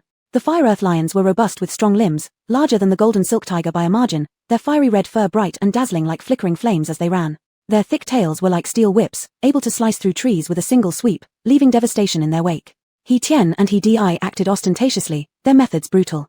This place seemed like their home turf, and excited whoops echoed through the forest from time to time. They manipulated the fire-earth lions, speeding up and slowing down at will, teasing Fan Yuan like cats playing with a mouse. The brothers had already imagined the frightened and panicked expression on Fan Yuan's face. Just thinking about it made their blood surge, hearts pounding with excitement. Little beauty, just surrender quietly. Don't waste your effort. Hand over your beast pet, and we'll try to be gentle with you. They laughed loudly, each taking turns to mock her. But they didn't know that Fan Yuan wasn't panicking at all. Instead, a mysterious and cunning smile appeared on her face. He Chang stopped following and stayed behind in an abandoned cave, waiting leisurely for his disciples to bring back the spirit beast. As for how they intended to handle the girl, he didn't care. Just moments ago, he had received instructions from the sect leader. Fan Yuan was not to be left alive. Since this was the case, he allowed He Tian and He Di to enjoy themselves. Actually, he was a bit puzzled. Fan Yuan had disappeared from the 10,000 Beast Forest 3 days ago, meaning she had been in the 10,000 Ghost City for 3 days. It was only through special tracking methods that He Chang found her trail today.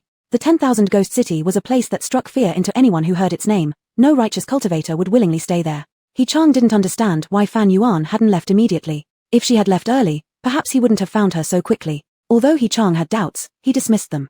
He didn't believe that Fan Yuan, a mere girl, could cause any trouble. Everything was under his control. Time passed slowly, the sky grew darker, and He Chang began to grow impatient. After all, the 10,000 Ghost City wasn't a good place, especially at night. This area outside the city was a mass grave called the Chaotic Burial Grounds and technically belonged to the domain of the 10,000 Ghost City. Many terrifying legends originated from here. As a Yuan infant elder, He Chang naturally had no fear, but he didn't want unnecessary complications. So he immediately transmitted sound to brothers He Tian and He Di, telling them to stop playing around and wrap things up quickly. On the other side, upon receiving the transmission, He Tian and He Di exchanged glances and put away their playful attitudes, revealing ruthless looks in their eyes. Just in time too, they were done playing. It was time to close the net. However, in the next moment, they lost sight of Fan Yuan once again. Their cruel killing intent was replaced by confusion. Where is she? Are we seeing ghosts? What's going on? Cold winds blew through the forest, the ground covered with desolate graves. This time was different from before. They saw with their own eyes Fan Yuan and Bai Hu vanish right before them. How could it not be ghostly? He Di looked around, feeling uneasy. The Fire Earth Lion sniffed at the remaining scent of the golden silk tiger. Before He Tian realized it, the Fire Earth Lion's eyes turned fierce as it galloped towards a certain direction. Heaven's eyes lit up. He knew the Fire Earth Lion had detected the prey's trail. He Di closely followed. At the same time, the Fire Earth Lion opened its huge mouth, causing spiritual energy to converge around it, forming a scorching fireball. In the next moment, the fireball shot out. Seeing this, He Di's face showed regret as he slapped his thigh, cursing silently that his brother had beaten him to it. However, just as this thought crossed his mind, something unexpected happened. The fireball that had flown out did not hit its target, it actually returned along its original path. Even the Fire Earth Lion did not anticipate such an eerie event. Its copper coin-sized eyes widened in shock as it froze on the spot. He Tian's expression changed abruptly as he roared, "Quick, dodge." Despite this warning, the Fire Earth Lion couldn't evade in time and was struck by its own fireball technique. Its fiery red fur instantly charred and bristled. Worst off was He Tian. His already sparse hair now had only 2 strands left, curling from the heat. His delicate face was scorched black, making him appear both disheveled and absurd. He Di saw his comical state and first snorted with laughter, then burst out laughing uncontrollably. "Old brother, are you alright? Looks like your Fire Earth Lion hasn't been well trained. Let me take a turn." With that, He Di patted the Fire Earth Lion beneath him. The Fire Earth Lion immediately locked onto the prey's location, opening its massive mouth to spew roaring flames, powerful enough to destroy everything in its path. The result was unexpected as the flames seemed to be swallowed by an invisible abyssal mouth, and no matter how much flame the Fire Earth Lion spewed out, not a single ripple of water was raised. How bizarre. He Di slightly frowned, already sensing something ominous. He shouted loudly, "Retreat." The Fire Earth Lion immediately closed its mouth, the flames disappeared, and thick white smoke oozed from its mouth corners, casually shaking its head. Seeing this, He Tian sneered, "You're not doing any better." After being teased, He Di's expression turned somewhat unpleasant. Riding the Fire Earth Lion in circles on the spot, his eyes scanned the surroundings, shouting, "Play pretend all you want, little beauty, is this all you've got?" Both brothers had risen their guard. Because even with their divine consciousness released, they were unable to pinpoint Fan Yuan's location. But they knew Fan Yuan hadn't left. Perhaps she was just waiting for an opportunity, gathering her strength for one decisive strike. Heaven and earth had fought side by side for a long time, and they had developed by now. At this moment, they stood back to back, holding their breath, alert to every movement around them. The situation had reversed without them realizing it, with control slipping back into Fan Yuan's hands, leaving them on the defensive. Just then, a faint sound came from somewhere, like accidentally stepping on a dry branch and producing a sharp crack. He Tian squinted his eyes and instantly sprang up, maneuvering the Fire Earth Lion to charge forward. His beautiful hair had been destroyed, and he wanted to kill Fan Yuan to vent his anger. Who knew the Fire Earth Lion suddenly stopped, showing readiness to flee. What's going on? Enraged, He Tian grabbed the Fire Earth Lion's fur and roared. Absolutely no retreat. Kill her. A spiritual beast couldn't disobey its master's command. It couldn't retreat, yet it didn't dare move forward either, thus trembling on the spot and writhing restlessly. He Tian almost fell off its back. This was the first time he'd seen the Fire Earth Lion so restless and uneasy. Heaven desperately stabilized the Fire Earth Lion, his face deathly pale. Just when He Di was about to taunt him again, his expression suddenly changed. He saw the space before He Tian's eyes twist slightly, and then blinding flames surged forth, instantly engulfing He Tian and the spirit beast. He Di dared not approach. By the time the last flicker of flame vanished, He Tian's clothes were completely burned off, his entire body resembling a large charcoal lump. Unable to contain himself, He Tian screamed skyward, "Ah, why am I always the injured one?" The once mighty Fire Earth Lion also became bald and severely wounded, collapsing helplessly on the ground. He Tian was filled with heart-wrenching pain, his murderous intent stronger than ever. Fan Yuan finally appeared. He Tian conjured a clean robe to cover himself, then glared ferociously at Fan Yuan, his eyes red, practically dripping blood as he pointed accusingly at Fan Yuan, so angry his fingers trembled. He Di, kill this wench. Let the Fire Earth Lion rip out her throat, tear her apart. When had they ever suffered such disgrace? If they didn't eliminate this woman here, the news would spread and become a laughingstock. Fan Yuan stood with her arms crossed behind her back, completely fearless, not even bothering to summon her weapon. What audacity from a Gold Dan cultivator, who could still act more arrogantly than they. Though merely at the early stage of Gold Dan, she had good luck having contracted a spirit beast with divine beast bloodline, nothing worth gloating about. There was still no sign of the golden silk tiger beside Fan Yuan. Without needing instruction from his elder brother, he skillfully directed the fire earth lion to pounce, shouting, "Die, brat, today your fate is uncertain." Suddenly, a deep tiger roar resounded, stirring up terrifying sound waves. Next, an overwhelming pressure akin to a small mountain pressed down, forcing the fire earth lion to step back several steps, bending its knees. By the time he reacted, blood streamed from his ears, his head buzzing incessantly, greatly alarmed. Upon refocusing his gaze, what he saw startled him. An imposing white tiger stood before them, its sheer size towering over the fire earth lion by several times. He realized they had been tricked. This white tiger definitely wasn't as big before. Fan Yuan tilted her head, curling her lips into a sly smile, saying, "Sorry, but today, it's you whose lives are unpredictable." Chapter 102, Yinling Banner. In an instant, the golden silk tiger's figure surged to twice its size again. The stones under its tiger claws instantly turned into powder. The aura of a divine beast emanated from the white tiger, causing the fire earth lion to instinctively shrink its neck and retreat, trembling uncontrollably. The chase ended as the two spirit beasts finally faced each other. However, it was different from what they had imagined. Their prey was actually a D-tier spirit beast. He Tian and He Di, the two brothers, were used to being arrogant. Apart from knowing Fan Wan's cultivation level, they hadn't bothered to find out the rank of the golden silk tiger beforehand. Even He Chang hadn't asked about it. This was because they all believed they could easily accomplish the mission. If the two brothers couldn't handle it, there was still a Yuan infant elder behind them. So for them, investigating Fan Wan's background in advance was indeed unnecessary. Now realizing that the other party's spirit beast was at the D-tier level, both brothers harbored intentions of retreating, especially He Tian, who was already injured and whose fire earth lion had lost its combat ability. Facing a D-tier spirit beast with divine bloodline, they had no chance of winning. He Tian and He Di exchanged a glance and understood each other's meaning.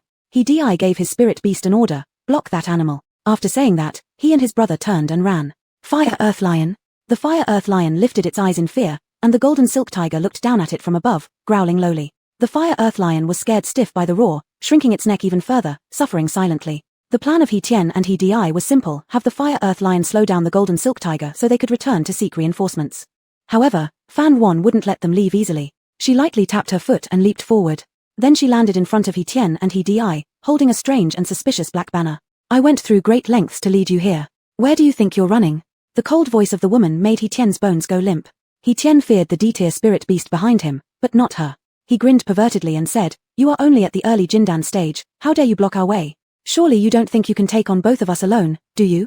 They had heard a little about Fan Wan's exploits in the trial grounds of the beast-taming sect. This cultivator who could fight against higher levels was certainly unusual. But then what? They weren't ordinary Jindan cultivators. He Di also said disdainfully, "If I were you, I'd run now. Otherwise, when a true powerful one comes, you probably won't even have the chance to beg for mercy." He Tian, standing close to Fan Wan, looked at her beautiful and cold face, unable to resist licking his lips, whispering temptingly, "Brother will show you a better path. Offer that spirit beast to the master, then follow us. We'll ensure your safety, just that you can never return to Tianji sect. What do you say?" Fan Wan believed their lies. Since they had revealed their sect, they obviously wouldn't leave her alive. Fan Wan played with the black banner in her hand and said coldly, "Your beast-taming sect really hasn't learned any lessons. To dare harm a direct disciple of another sect, aren't you afraid of retaliation from paragon cultivators?" Hearing this, He Tian and He Di exchanged glances and smiled. He Di stepped forward 2 steps and kindly informed Fan Wan, "You might not know, but upon hearing of your disappearance, your fellow disciples, along with your master, did nothing to look for you, they simply returned." He Tian looked at Fan Wan with pity. "Poor girl, you've been abandoned by your sect." He Di feigned sorrow, sighing, "They don't care if you live or die." He Tian blinked and said, "Such a sect is not worth keeping. Why not come with us instead? We will treat you well." Upon hearing this news from them, though Fan Wan had anticipated it, a fleeting sense of loss still flickered through her heart. But such negative emotions merely flashed by, they couldn't affect her like they did in her previous life. Her heart became even colder and harder. No wonder those sent to kill her could be so brazen. Apparently, everyone behind her no longer cared whether she lived or died. Excellent. He Tian and He Di originally thought they could see any expression of sadness or helplessness on Fan Wan's face, but unexpectedly, she remained completely calm. Disappointed, they were. Fan Wan stopped talking to them and plunged the black banner she held into the ground. An evil force erupted instantly. The expressions of He Tian and He Di changed. Only now did they notice the black banner in her hands. "What is that?" He Tian asked. Fan Wan cut her palm with a dagger, letting the blood flow, and then grasped the black banner, smiling faintly at the two brothers. "Have you heard of the Yinling banner?"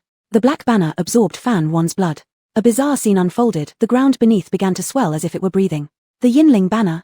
He Tian felt somewhat familiar with it but couldn't remember where he had heard it before. He Di, on the other hand, had no idea about the situation and was still bragging arrogantly, "You're pretending to be mysterious again. Are you going to tickle us with something like that?" Fan Wan's eyes flickered with disdain, but she did not bother to explain. She had made many preparations during these 3 days just to wait for their arrival.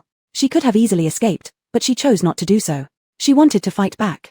She wanted to tell the beast-taming sect that she wasn't an easy target, and coveting her things would be their most regretful decision. He Tian suddenly realized something, his face turning deathly pale as he looked at Fan Wan differently. The Yinling banner is an evil creation of malevolent cultivators. How dare you, a righteous cultivator, use such a horrifying object?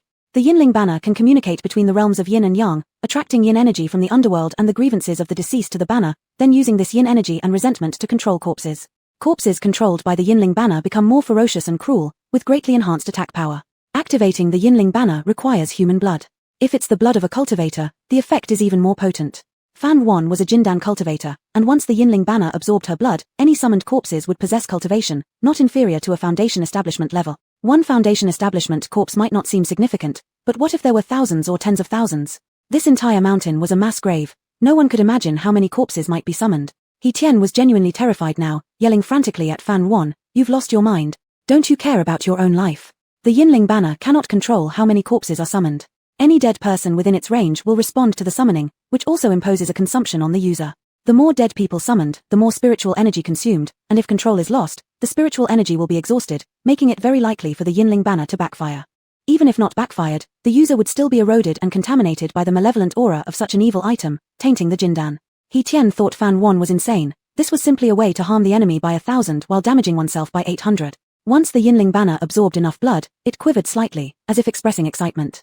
He Di, uneasy, said, "Brother, what exactly is that?" He Tian replied urgently, "There's no time to explain, she's mad. Let's go." "Go." Fan Wan coldly remarked, "Can you really leave?" At this moment, a headless female corpse stumbled out of the forest. Its posture was odd and sluggish, its clothes torn, and fresh soil still clung to its body. Ghostly black mist floated around it. As if called by some force, it paused at a distance before suddenly turning its torso. Then, all 4 limbs working together, it madly charged toward them. He Di's scalp went numb with horror. What the hell is this thing? He Di shrieked while casting spells to repel the headless female corpse. However, no matter what he did, he couldn't completely kill it.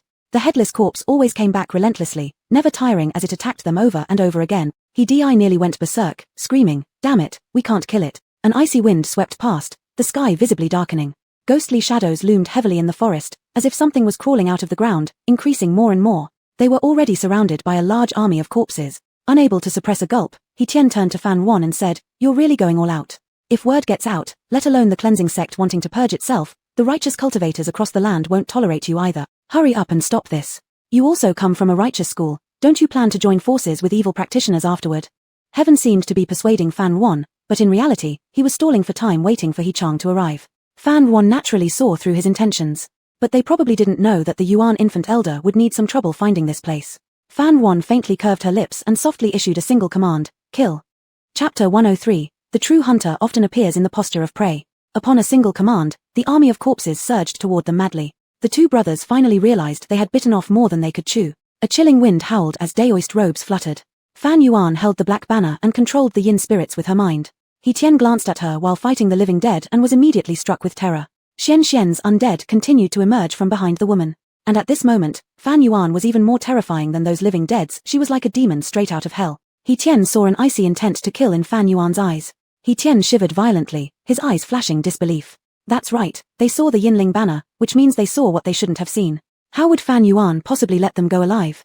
No, it should be said that she didn't plan on letting them live from the very beginning. He Tian quickly released his divine consciousness, extending it infinitely outward, but when it reached a certain point, it was as if it hit a wall and was bounced back directly. Oh, it's an array. He Tian clenched his teeth, understanding everything.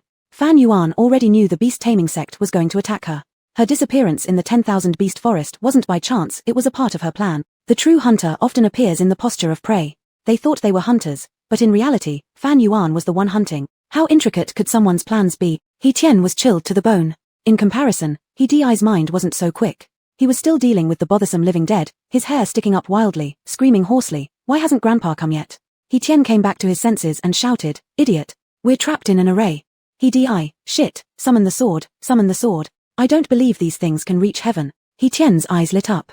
That's right, how could he forget about summoning the sword? The 2 brothers simultaneously summoned their celestial swords, stepped onto the sword bodies, and flew into the air. The corpses suddenly lost their target and aimlessly turned around in circles on the ground, losing their ferocity. He Tian breathed a sigh of relief. Bearded He Di mockingly smiled down at Fan Yuan below. "Haha, As the saying goes, for every trick of evil, there's greater righteousness. Now what are you going to do?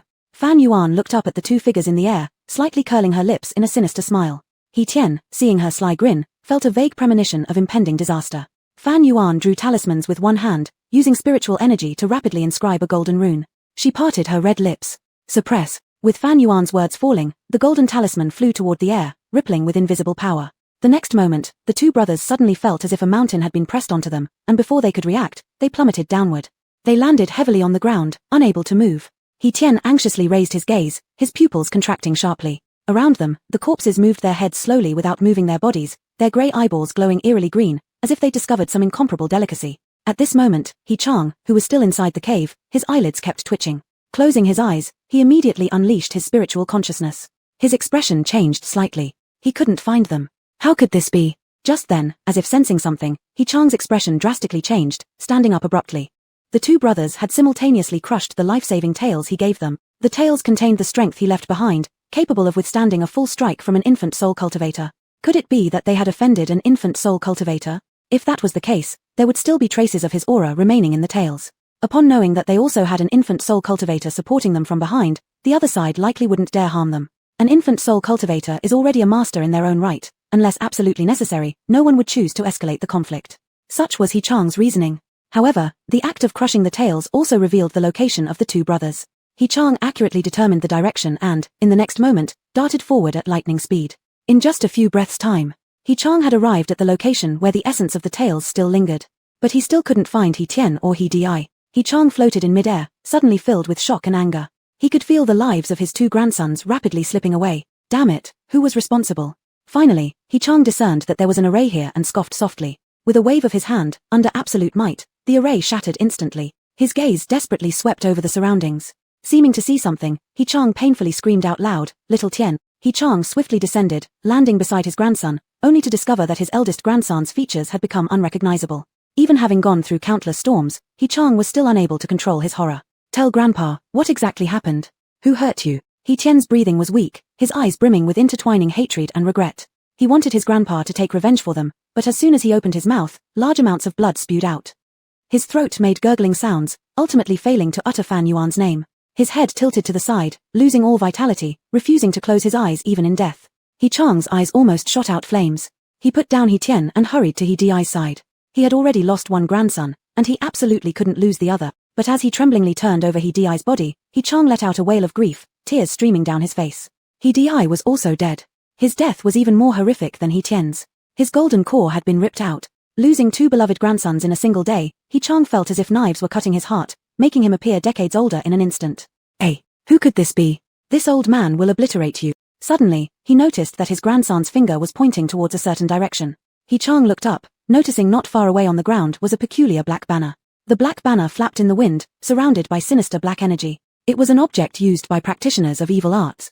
Evil cultivators killed his grandsons. Enraged, He Chang teleported beside the black banner just as a deep voice reverberated across the mass grave. "You actually dare to snatch people from me?" This voice contained the power fluctuations of a nascent soul cultivator, likely even in the late stage of that level. Looking up, He Chang saw a tall, imposing shadow standing midair. The figure emanated a tremendous presence, the space around it slightly warping. It was definitely another nascent soul cultivator. Could there be a late-stage nascent soul expert in the 10,000 Ghost City? Could it be the legendary City Lord? Was the person also targeting that dead girl? Full of doubts, He Chang asked gravely, "I have no grudge against the 10,000 Ghost City. Why did you kill my two juniors, using such cruel method? Isn't this utterly intolerable?" The voice disdainfully replied, 10,000 Ghost City does not welcome righteous cultivators. Go back where you came from, or challenge 10,000 Ghost City if you dare." As soon as the words were spoken, the shadow dispersed with the wind. This ancient devil He Chang had lived so long everyone always showed him deference. This was the first time he'd ever been insulted. Added to the killing of his beloved grandsons by those of dark arts, there was no way He Chang could swallow this anger. "I don't want trouble, but neither do I fear your 10,000 Ghost City. Let the worst happen, I'll avenge my grandsons and rid the world of a great menace." He Chang, looking ferocious, grabbed the Yinling banner and immediately crushed it into powder. Shaken with fury, he discarded all thoughts of capture missions, transforming into a streak of light heading toward the Lord's mansion within 10,000 Ghost City. Secretly, He Chang vowed never-ending enmity against 10,000 Ghost City. At this moment, 10,000 Ghost City remained unaware of the impending disaster, with the Lord's mansion serene and festive, filled with songs and dances. Not long after, an overwhelming spiritual pressure descended from the heavens, causing chi condensation practitioners to vomit blood and fall to the ground unconscious. Foundation establishment practitioners turned pale, their legs going weak, cold sweat pouring down as they struggled for a while before finally kneeling down. Golden core practitioners, though able to barely resist, had beads of sweat forming on their foreheads, their spiritual energies wildly circulating inside their bodies to withstand this powerful oppression.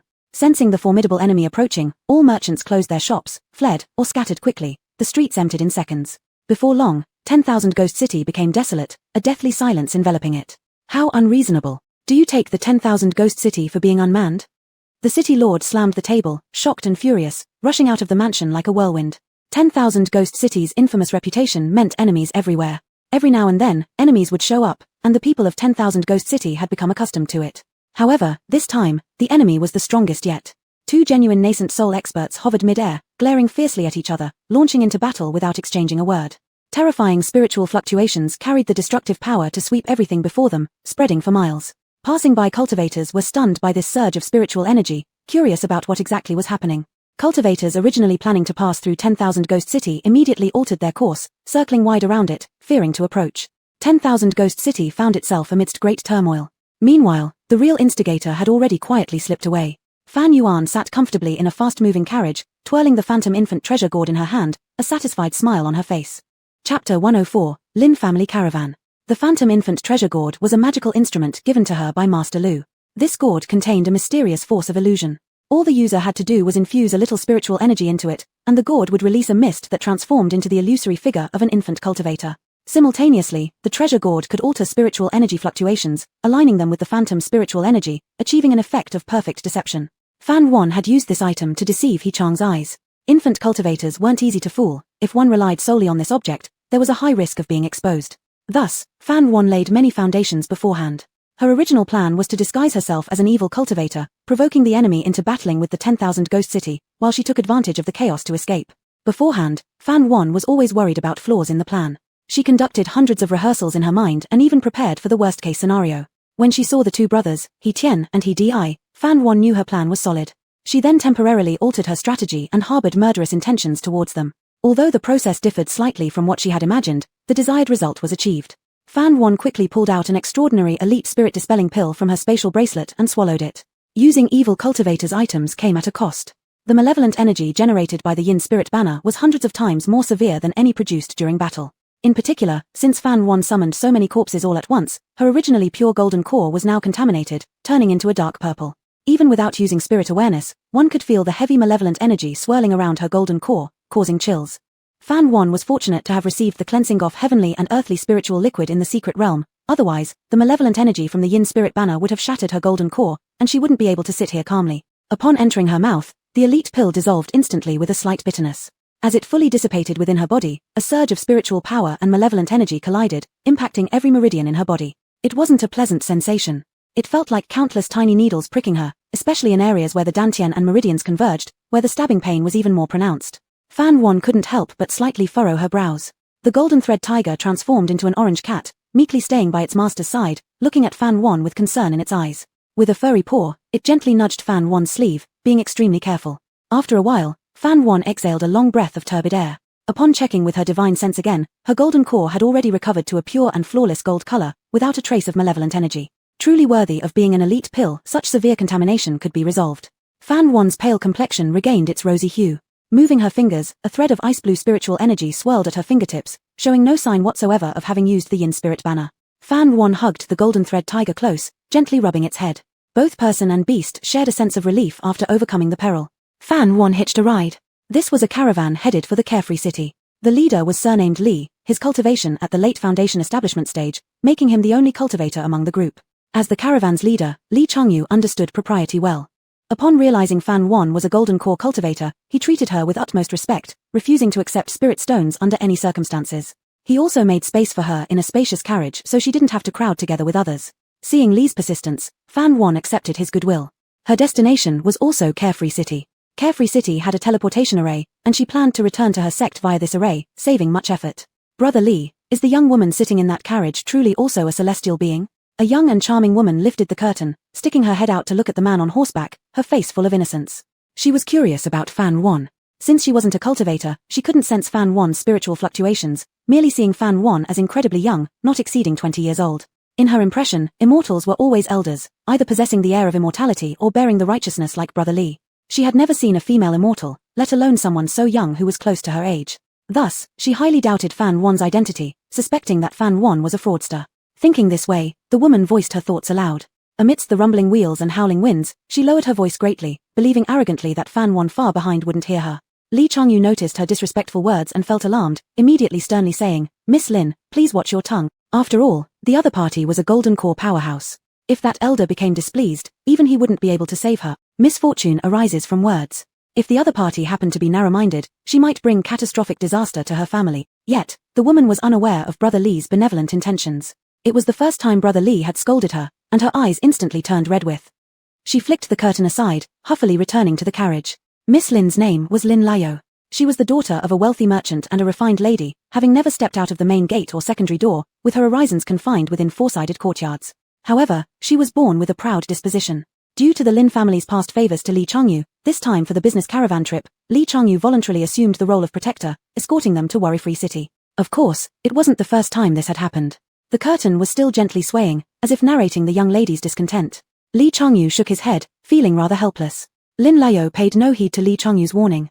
Sitting inside the carriage in a huff, the maidservant beside her understood her mistress' temper and consoled her accordingly. Lin Liao harbored affection for Li Changyu, thus, she was quite upset when he scolded her over some unknown woman. This frustration was naturally redirected towards Fan Wan, making Lin Liao angry enough to twist her handkerchief into a mess, treating it like Fan Wan herself. No matter what, she couldn't feel any better. Lin Liao asked her maid, "Do you think she is prettier or am I?"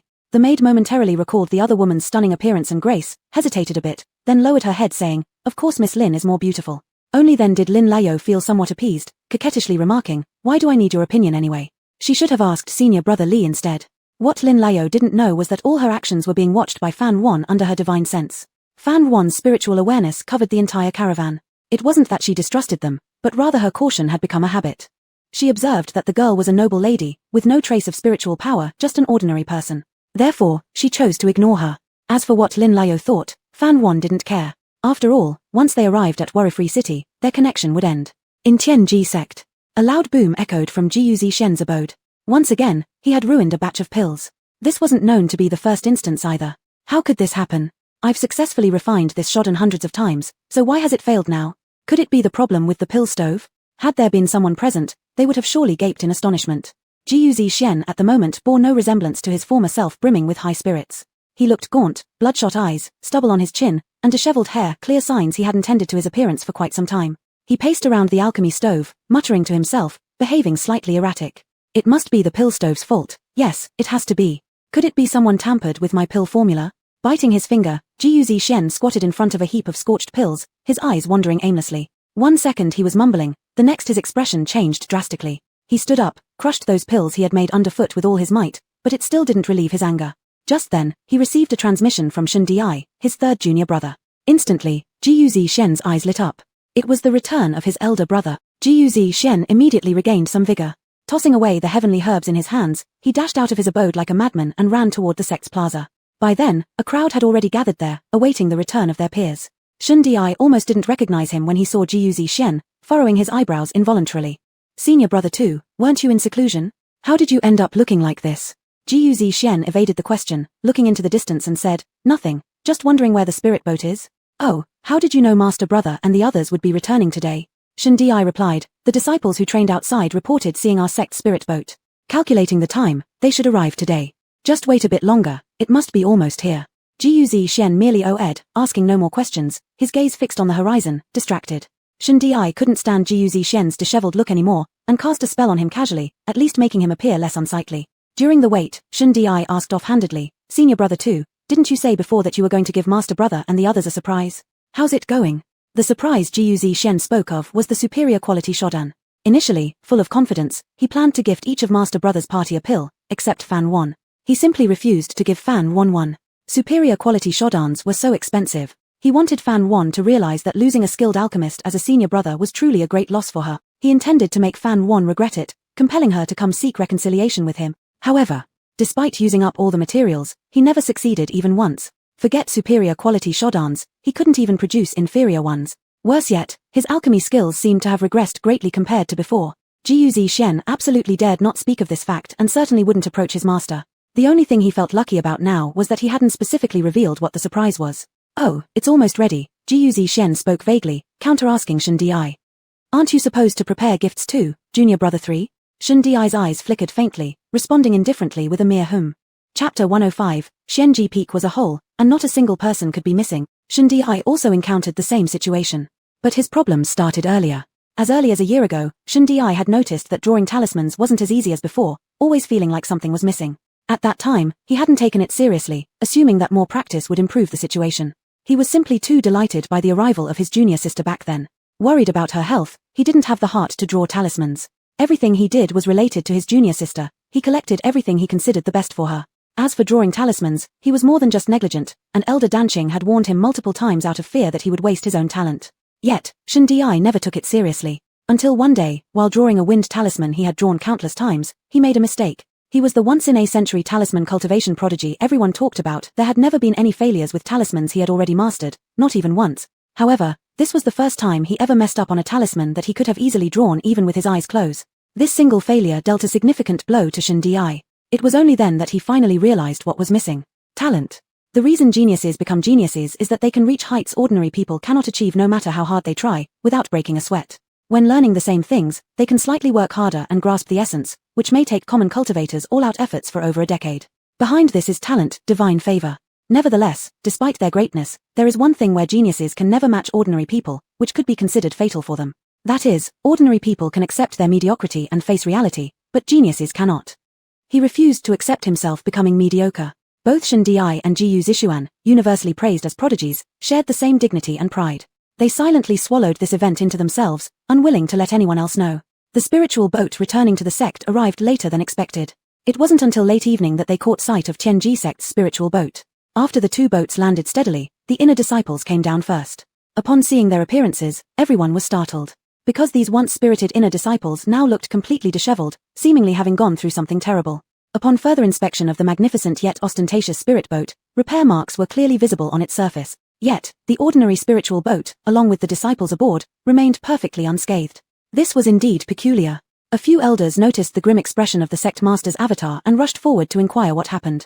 Yunmeng Zhenren removed a feather from his head and said coldly, "We encountered a flock of birds on our way." An elder with a horse-like face asked curiously, "What kind of bird flock is so powerful?" Yunmeng Zhenren replied indifferently, "I don't know." With these words, the avatar disappeared in a flash of light heading towards the main peak. This meant he returned to his main body. All the elders present knew the temper of the avatar well, so none found this unusual, leaving the horse-faced elder to ask Xian Yaroscatterer instead. Xian Yaroscatterer freely answered it seemed the group encountered black-winged falcons halfway back, and they were an entire flock. Upon hearing this, everyone was shocked. Those are actually black-winged falcons. Aren't black-winged falcons supposed to be hibernating? Why are they still out? No one in the cultivation world hasn't heard of the notorious name of black-winged falcons. They are the rulers of the air domain. No spiritual boats or sword-flying cultivators wish to encounter this dreadful flock. Black-winged falcons fly extremely fast, resembling black storms. They usually travel in large groups, forming a strong black storm. Their claws and beaks are exceptionally sharp, capable of easily leaving scratches and gaps on the hulls of spirit boats, causing damage. Additionally, they use the force of their high-speed flights to ram the boats, causing them to lose balance. Even if a cultivator's spirit boat tries to avoid their territory, there's still a possibility of being attacked since they're omnipresent. Especially during spring and summer when the black-winged falcons are at their most aggressive, cultivators prefer spending high-priced spirit stones to ride transmission arrays rather than risk encountering them. Logically speaking, since winter was approaching, black-winged falcons should have been calmer. So why did this happen? The corners of Xian Yaroscatterer's eyes wrinkled as he said sarcastically, "Interestingly enough, those black-winged falcons only attacked the big spiritual boat and completely ignored us." The horse-faced elder was surprised. Is that possible? Are black-winged falcons actually selective with their attacks? It's unprecedented. Initially, Ling Xiaofeng's group was supposed to board the same spiritual boat as Xianji Peak, but Yi Shuyi had serious issues with Xianji Peak members and refused to stay together with them under any circumstances. So she went to board another ship, naturally accompanied by the others from Ling Xiaofeng. Then they encountered the black-winged falcons. It was fortunate that Zhu Hang and the others had followed Yi Shuyi to another spirit boat, or they wouldn't have come back in such good condition either. The reason they weren't attacked by black-winged falcons was thanks to Yi Shuyi's phoenix Swaniaro. Although the phoenix Swaniaro was a fake phoenix, it was still the king of all birds. Black-winged falcons, sensing the presence of the king of all birds, naturally didn't dare approach. "Little junior sister, what happened to your face?" This question came from Jiyu Zixuan. He saw Song Mujin wearing a veil on her face, deliberately covering something. Worryingly, he voiced his concern. Song Mu-jin covered half her face, her eyes reddening with tears. Thinking about this made her angry. At the time, she had been in Su Jeon's room, using Fan Won to disturb Su Jeon's mind.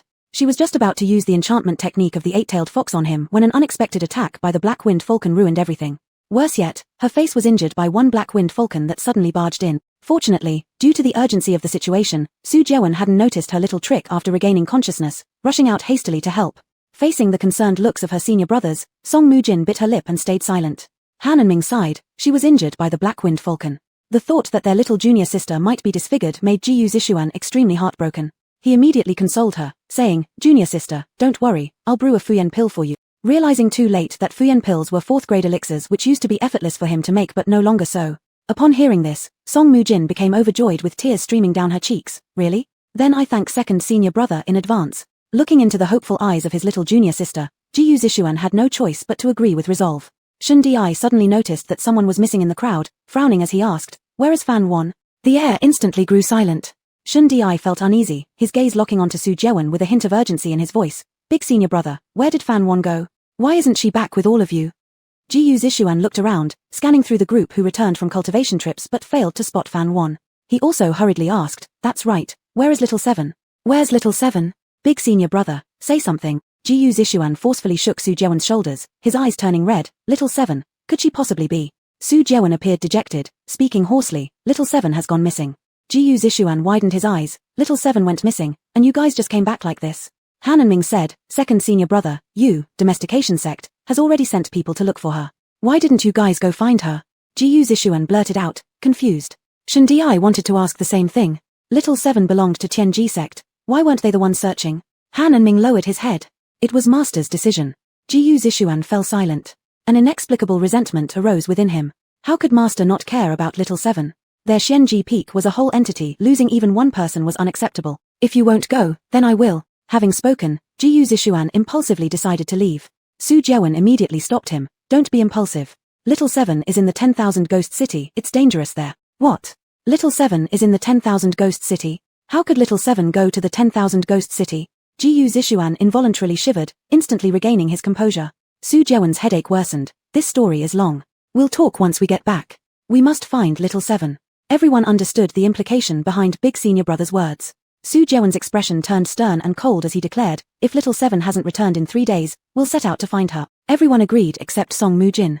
She really wanted to vent loudly. How could she possibly settle down after returning safely to the sect? She hoped Fan Won would die outside and never return, but she couldn't afford to show even the slightest dissatisfaction. Big Senior Brother had already developed resentment toward her because of the matter concerning Fan Won and refused to acknowledge her. She couldn't do anything further to upset him. Chapter 106, Yuan's Demise. Yusho Sect. A green-clad female cultivator returned on a bluebird to report. Reporting to the Sacred Maiden, the Black Wind Falcon has already attacked Tianji Sect's spirit boat, throwing them into chaos. But Song Mu-ching, that woman, has protective treasures on her. The green-clad female cultivator looked regretful. "I barely managed to injure her face." Tianji Sect would never have guessed that someone was secretly meddling, manipulating the Black Wind Falcon. The Sacred Maiden reclined gracefully on a beauty couch, revealing a long and straight leg beneath her white skirt. She supported her chin, without opening her eyes, and waved her hand indifferently. The green-clad female cultivator exhaled quietly in relief and silently stepped back.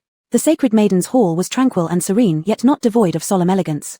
Spacious and bright, its floor was paved with smooth as mirror jade tiles, each one brimming with abundant spiritual energy. Every woman within the Sacred Maiden's hall was fair of face, and the very air smelled sweet. The Sacred Maiden slowly spoke. "What is Prince Mai doing? Why hasn't he come?" The female cultivator standing by hesitated for quite a while before finally speaking up. "Prince Mai has already left." Upon hearing this, the Sacred Maiden snapped her beautiful eyes open and sat up. "He left? Where did he go?" The female cultivator bowed her head even lower and timidly replied, "Prince Mai went to 10,000 Ghost City yesterday. Why didn't you tell me sooner?" The female cultivator quickly knelt down. "Please forgive me, Sacred Maiden. I only found out today. He accepted my favors, and he agreed to accompany me in appreciating the moon. How could he break his word? That's too much." In a fury, the Sacred Maiden threw a cushion onto the ground, sounding extremely aggrieved. Everyone in the Sacred Maiden's hall knew that the Sacred Maiden admired Prince Mai. To welcome Prince Mai, the Sacred Maiden had burned incense, bathed, and ordered the grand hall cleaned immaculately, not a speck of dust left behind. Considering Prince Mai's bodily coldness, warm stoves were also arranged around the area. The Sacred Maiden's hall had never been so warm. But Prince Mai broke their date and left without a sound. Being merely an 18-year-old young lady, she couldn't hide the traces on her face, and after sniffing and trying to control her tears, she buried her face in a pillow due to her identity. The female cultivator tenderly patted her back. From under the pillow came a muffled voice. Why did he go to 10,000 Ghost City? I don't know. Prince Mai seemed to be in a hurry when he left. He must have something urgent to attend to. The sacred maiden lifted her head, her expression of sorrow vanishing instantly. So it wasn't because he wanted to avoid me, it was because of some urgency that he was forced to leave, right? Female cultivator, it is indeed like that. The sacred maiden regained her spirit and stood up immediately, saying, let's go to 10,000 Ghost City. The female cultivator was greatly alarmed. Sacred maiden, this can't possibly work. That's 10,000 Ghost City. The sacred maiden insisted, I don't care. He took my things, he promised to spend a day with me. I absolutely must find him. The female cultivator hurriedly signaled others with her eyes, instructing them to inform the sect leader. The sacred maiden promptly said, all of you listen up, none shall inform the sect leader. Otherwise, leave the sacred maiden's hall. Since the sacred maiden had spoken, they naturally dared not disobey. On the other side, above the 10,000 Ghost City, 2 Yuan cultivators fought fiercely, shaking the heaven and earth, disturbing the cosmos. When Mai Shaoling and Xiao Yang emerged from the formations within 10,000 Ghost City, the battle was nearing its end. He Chang eventually failed to hold against the city lord of 10,000 Ghost City. His figure fell from the sky and crashed heavily to the ground, creating a massive deep crater. But the situation of the city lord wasn't much better either. Blood covered his face, the armor on his body cracked, his disheveled hair made him look like an evil ghost. Standing at the edge of the crater, he gazed haughtily down at He Chang from above. He Chang struggled to raise his head, glaring hatefully at him through clenched teeth. You killed my grandson and cut off my future. I swear I'll never rest until your death. The city lord squinted his eyes, a hint of confusion flashing across his murder-filled gaze. As He Chang was about to crawl up again, the city lord lightly tapped his foot and leaped high into the air, then plummeted like a meteor, landing with a thunderous boom as he crushed He Chang's dantian with one stomping foot. The fatal blow. A series of cracking sounds rang out within He Chang's body. His spiritual energy surged uncontrollably like a wild flood, rapidly draining away. Visibly aging, his skin grew wrinkled, and his eye sockets deeply hollowed. Very soon, from a domineering Yuan cultivator, he turned into a feeble bald old man. He Chang's body convulsed involuntarily, emitting painful wails from his throat. Even so, he still shakily picked up a nearby stone and unwillingly threw it at the city lord. The stone lightly hit the city lord's boot and then gently rolled to the ground, no different than scratching an itch. I will kill you, avenge my grandson. You wicked cultivator of the demonic path. He Chang's voice was no longer robust but entirely frail, hoarse, trembling slightly, looking pitiable to the extreme. The city lord crouched down, tilted his head, and spoke his first words. When the hell did I kill your grandson? And who the hell are you? He Chang was stunned upon hearing this, an unbelievable thought creeping into his mind. Heaving with great difficulty, he said word by word, you killed my 2 grandsons who were at the Jindan cultivation level with the Yinling flag and chose to oppose me. Before he finished, the city lord reacted violently and shouted, you're talking nonsense. I just got back yesterday and have been enjoying hot pot and singing at home, never leaving. Your grandchildren deserved to die because they weren't good enough. How is that related to my 10,000 Ghost City? Instead, you crushed 2 of my concubines with your overwhelming pressure. Were my concubines not innocent too? The city lord's hair stood on end with anger, a trace of hardly noticeable in his voice.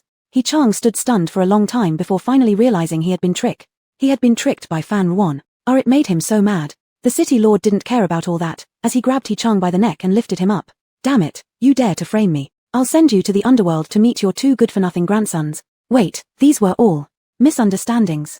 Before He Chang could finish speaking, the city lord twisted his neck and snatched his storage bag. He Chang's eyes widened, unable to close even in death. Thus, another Yuan cultivator was lost from the cultivation world. The city lord hung He Chang's corpse on the city gate of 10,000 Ghost City. News of the Yuan cultivator's demise in 10,000 Ghost City quickly spread throughout the cultivation world. Scholar Shuai of the distant beast-taming sect collapsed into his chair upon hearing the news, struggling to accept it. The deaths of He Chang, along with He Tian and He Di, marked a huge loss for the beast-taming sect. Shuai Daren's eyes sparkled with tears as he thundered, investigate this thoroughly, find out exactly what happened, and bring back their bodies no matter the cost. Fan Ruan learned about He Chang's death while she was with Lin family's caravan, just outside Worry-Free City, preparing to enter. Worry-Free City was a mortal city, thin on spiritual energy, but thanks to the teleportation array there, occasionally one could see a cultivator around. At that moment, a few cultivators were chatting about today's big events. Hey, have you heard? A Yuan cultivator perished. It happened right in 10,000 Ghost City. My goodness, I wondered why strange celestial phenomena were happening. Thought it was due to a treasure emerging, but it turns out a Yuan elder died. The group sighed endlessly. Li Changyu, who had stayed for a while with the Lin family, rarely heard any updates. When he accidentally overheard their conversation, he couldn't help but step forward to inquire. These people were all wandering cultivators who had just come together. Li Changyu joining wouldn't make much difference, so they naturally carried on their discussion. Halfway through, two wandering cultivators who had recently passed near 10,000 Ghost City joined, vividly describing the incredible battle that occurred. The most terrifying part was that the battle took place not far from where they were. Lee Changyu broke into cold sweat, feeling fearful after hearing the tale. For him, Yuan cultivators were incredibly far away. The realization that such powerful beings could die added to his reverence for 10,000 Ghost City. Fan Yuan remained inside her carriage, not showing herself. Who would have thought that the death of a Yuan cultivator bore her influence? Lee Changyu sounded an alarm in his heart, thinking, the outside world was indeed perilous. A Yuan cultivator could perish so easily, losing hundreds of years of cultivation in an instant. The road of immortality was long and hard, he needed to be more cautious than ever. Unbeknownst to them, Lin Layo came over at some point and naturally stuck by Lee Changyu's side, listening to the wandering cultivator's idle chatter. Seeing that she was immortal, everyone ignored her presence. But Lin Layo felt perfectly fine with herself, often interjecting here and there, looking completely naive. How strong could a Yuan cultivator really be? Died so easily. In my opinion, Mr. Lee here is probably stronger. Hearing this, the wandering cultivators smiled without responding.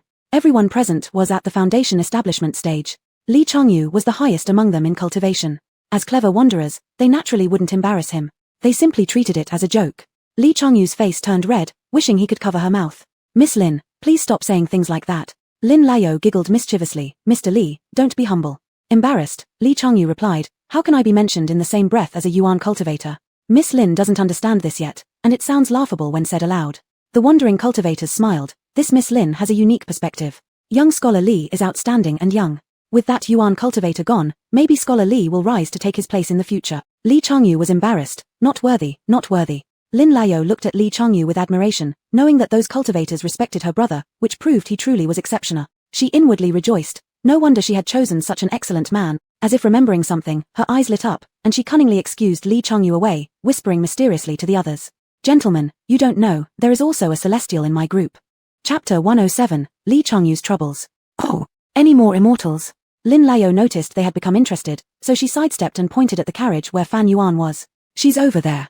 The wandering cultivators then looked toward the direction she pointed to, their eyes filled with curiosity. Lin Layo also gazed at that carriage, a look of disdain flashing across her eyes. She just came along halfway. Big brother Lee is kind-hearted, so he let her follow us. She even calls him Junior. But I see her as just a woman, young in age, not much older than me. To see Big brother Lee call her senior really feels bizarre. Senior? One of the wandering cultivators seemed slightly surprised. Lin Layo nodded repeatedly. Yes, indeed. Several wandering cultivators exchanged glances. Lee Changyu was already at the late foundation establishment stage.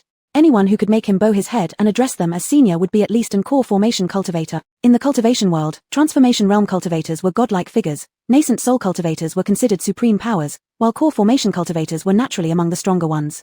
However, judging by Miss Lin's description, was there truly such a young core formation cultivator? After all, they had traveled the cultivation world for many years. The core formation experts they had encountered could be counted on one hand, and they were all elder cultivators. If there were core formation cultivators of Miss Lin's age, they would undoubtedly possess extraordinary talents. Such geniuses would surely only come from the 5 great sects. But this place was located far away in a remote area with sparse spiritual chi, and it was very distant from the 5 great sects. How could disciples of sects end up here? Could it be a secluded wandering cultivator? Miss Lin went on to add more details with exaggeration. The wanderers couldn't help but frown. They understood what Miss Lin meant. Miss Lin doubted that the woman was pretending to be an immortal, deceiving people. This suspicion was somewhat reasonable because there were quite a few charlatans in the martial arts world pretending to be immortals. But those usually deceive mortals. Who deceives immortals? Isn't that like walking straight into a trap? Miss Lin, you can rest assured. Daoist Lee is a foundation establishment cultivator. Ordinary swindlers wouldn't escape his keen insight. Lin Layo, but... At this moment, another wandering cultivator proposed, since she is our senior, shouldn't we go pay our respects?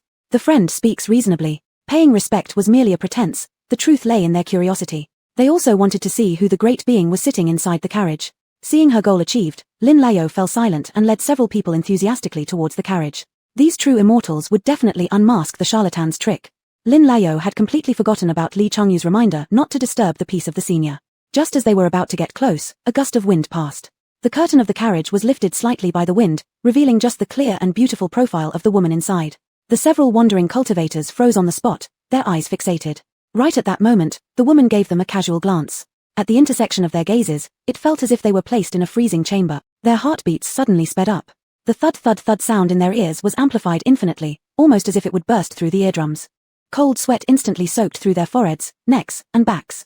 Large drops of cold sweat rolled down their cheeks and dropped onto the ground, creating tiny damp spots in the dust. Though this lasted for merely a few breaths, it felt like an entire century had passed. The curtain fell back down, and the woman's face disappeared from sight. But they still stood there motionless for a long time, every learned spell or planned response vanished, leaving only deep fear. They had confirmed that it was the aura of a core formation expert. Lin Lao turned around, finding them still standing in place. Puzzled, she asked, "Honored immortals, why not keep up?" Not giving her a single look, after regaining their senses, they quickly clasped their hands together, bowing deeply to the carriage. "We humbly apologize for our unintentional disrespect. May the senior forgive us. I will retreat promptly." Saying these words, they maintained their humble postures, heads bowed as they stepped backward, looking extremely meek. Lin Lao stood there stunned. Only when the wandering cultivators retreated far enough did they dare to straighten up, then glaring at Lin Lao in turns before hurrying off from this place, even deciding not to enter the city anymore. Lin Lao stood there at a loss. She had no choice but to accept reality. It turned out that the woman wasn't a fraud but a real immortal. Still, how terrifying could she be? Immortals were probably too cowardly. Lin Lao was unlike others, she didn't hold much awe for immortals. This was because the first immortal she knew was Li Changyu. Li Changyu was kind to people, courteous, and always yielding to her. Therefore, subconsciously, she thought that immortals weren't that remarkable. She even harbored a faint sense of superiority. Lin Lao glanced at the carriage, sneering a little. A trace of shock and jealousy flickered in her eyes. Humping, she returned to her own carriage. After paying with spirit stones and obtaining the permit to enter the city, Li Changyu hurried back. Only then did he discover those wandering cultivators had disappeared, looking very confused. "Hey, where are they? Aren't they supposed to enter the city?" Li Changyu looked towards Lin Lao and inquired. "No idea, they left without a word," Lin Lao replied dismally, carelessly fobbing him off before lifting her skirt and climbing into the carriage. Other than Lin Lao, no one in the entire Lin family caravan dared to be disrespectful to Li Changyu. Li Changyu scratched his head and didn't think much about it, he was just a little regretful. Alas, it was rare to meet fellow cultivators with whom he could have interesting conversations. This negative feeling passed quickly, and Li Changyu resumed his usual gentle and refined demeanor. He got back on his horse and led the group into the city of Wangyu. Li Changyu wasn't visiting Wangyu City for the first time, he was very familiar with it. Moreover, his identity as a cultivator granted him much convenience wherever he went. The residents of Wangyu City respected immortals greatly. The innkeeper spotted Li Changyu and immediately beamed like a sunflower. Merchants are all astute people, adept at reading between the lines. The moment Fan Yuan entered, he keenly sensed something extraordinary. Especially, he noticed that although Immortal Li was walking beside the blue-robed woman, he always intentionally stayed half a step behind. The innkeeper instantly understood that this remarkable-looking woman was the true guest of honor. Thus, the innkeeper took the initiative to lead the way, personally wiped the tables and chairs clean with his sleeve, and personally served tea and water to the blue-robed woman, then tactfully retreated to wait respectfully aside. His flattery was well measured and appropriate. At a square table, Li Changyu sat on the left side of Fan Yuan, respectfully saying, "If I'm not mistaken, Senior is also here to use Wangyu City's teleportation array, correct?" Fan Yuan slightly nodded, seeing no need to conceal anything. Wangyu City's teleportation array could directly reach the nearest city to Penglai Town, allowing her to return to her sect via sword flight soon after, which would take less than a day at her current cultivation level to arrive at Tianji sect. Fan Yuan planned to part ways with them here because the sooner she returned to her sect, the safer it was for her. Li Changyu glanced at the sky outside, thoughtfully reminding her, "It's getting late, and Wangyu City's teleportation array has already closed by now. If Senior doesn't mind, I can arrange a superior room here for you to rest for the night. What do you think?" Fan Yuan's eyebrows furrowed slightly before relaxing again. Alright, even if she was anxious, she still had to abide by local rules. "Then I'll trouble you," Fan Yuan smiled faintly. Li Changyu was thrilled, not troublesome at all, not troublesome at all. Li Changyu gave the innkeeper a nod, and the latter promptly said, "The guest rooms are ready, just waiting for the immortals to check in." Hearing that Miss Fan would leave tomorrow, Lin Lao sighed with relief in her heart. "The dishes are here." A waiter called out while placing a variety of dishes fragrant in aroma and appealing in color on the table. They were all signature dishes. "Guests, please enjoy slowly." Lin Lao's fingers twitched hungrily, eagerly starting to eat without hesitation and attentively serving food to Li Changyu. Although cultivators cultivate their spirit and don't rely on grains, being nourished by spirit energy instead. Moreover, these foods lacked any spirit essence, eating them would only burden their bodies. So Fan Yuan merely drank tea, not touching the chopsticks. But Li Changyu couldn't resist. Under Lin Lao's enthusiastic assault, Li Changyu had no choice but to eat, as if he had become used to being forced into it. Whenever he wanted to say a few more words to Fan Yuan, Lin Lao would stuff a piece of meat into his mouth. Li Changyu was already quite uncomfortable, but out of politeness, he endured it so as not to upset Lin Lao's temper. Fan Yuan glanced at Lin Lao, lost in thought. Li Changyu had agreed to stay with the Lin family for 3 years in gratitude for saving his life, and this year was the second. 3 years was a drop in the ocean for a cultivator, and the Lin family's request wasn't excessive. However, judging from the current situation, it wouldn't be easy for Li Changyu to free himself. From their earlier brief conversation, it could be inferred that the Lin family was rooted in a small place, merely an ordinary merchant family, with no cultivators among their ancestors. Li Changyu was the only immortal they had ever encountered. In this era, having a family member who became a cultivator could bring many benefits to the development of the family. Families unable to produce cultivators often sought alternative paths. The simplest and most direct method was to arrange nuptial alliances between their children and cultivators. Li Changyu was a highly sought-after target. Any ambitious family head wouldn't let go of such a great opportunity to change the fate of their family. Fan Yuan didn't find it hard to guess the real intention of the Lin family. Chapter 108, Clues of the Qianyang Decree. They intended to bind Li Changyu to the Lin family forever through Lin Liao. Perhaps the Lin family didn't have this idea from the start, but over these 2 years, they've enjoyed numerous benefits brought by immortals. How could they bear to let the immortal go? With a foundation establishment cultivator sitting in their family, the Lin family must have been doing exceptionally well over the past 2 years, sufficient to dominate in small regions. Fan Yuan glanced at Li Changyu once more. As a wandering cultivator, Li Changyu managed to reach the foundation establishment stage in his early 20s, indicating that his physical constitution and fortune were both excellent. If nothing unexpected happened, he might even become a great power, as those wandering cultivators said. He was still too young. Miss Lin, you can eat by yourself. I really can't eat anymore. Li Changyu couldn't get rid of Lin Lao's, suddenly noticing Fan Yuan's gaze. His face stiffened, feeling somewhat awkward. His ear roots turned red. Fan Yuan calmly retracted her eyes, saying nothing. Li Changyu gritted his teeth, forcefully pulling his arm out of Lin Lao's hands and telling her sternly to sit properly. Lin Lao finally calmed down, pouting with resentment and giving Fan Yuan a glare. I'm full. You all carry on. Fan Yuan put down her teacup and got up. Li Changyu hurriedly stood up as well, looking somewhat at a loss. After asking about the time when the transmission array would be open, Fan Yuan went upstairs. By the time she was completely out of sight, Li Changyu was still standing there. Seeing this, Lin Lao pulled his arm, trying to make him sit back down. Brother Li, what are you daydreaming about? Lin Lao exclaimed, slightly irritated. Li Changyu snapped out of it, then again pulled his hand away, saying, Nothing, are you full? Lin Lao pursed her lips, clearly dissatisfied, and gave him a light shove. Li Changyu furrowed his brows slightly, not making a fuss. Unaware of his displeasure, Lin Lao whined, Do you like that woman?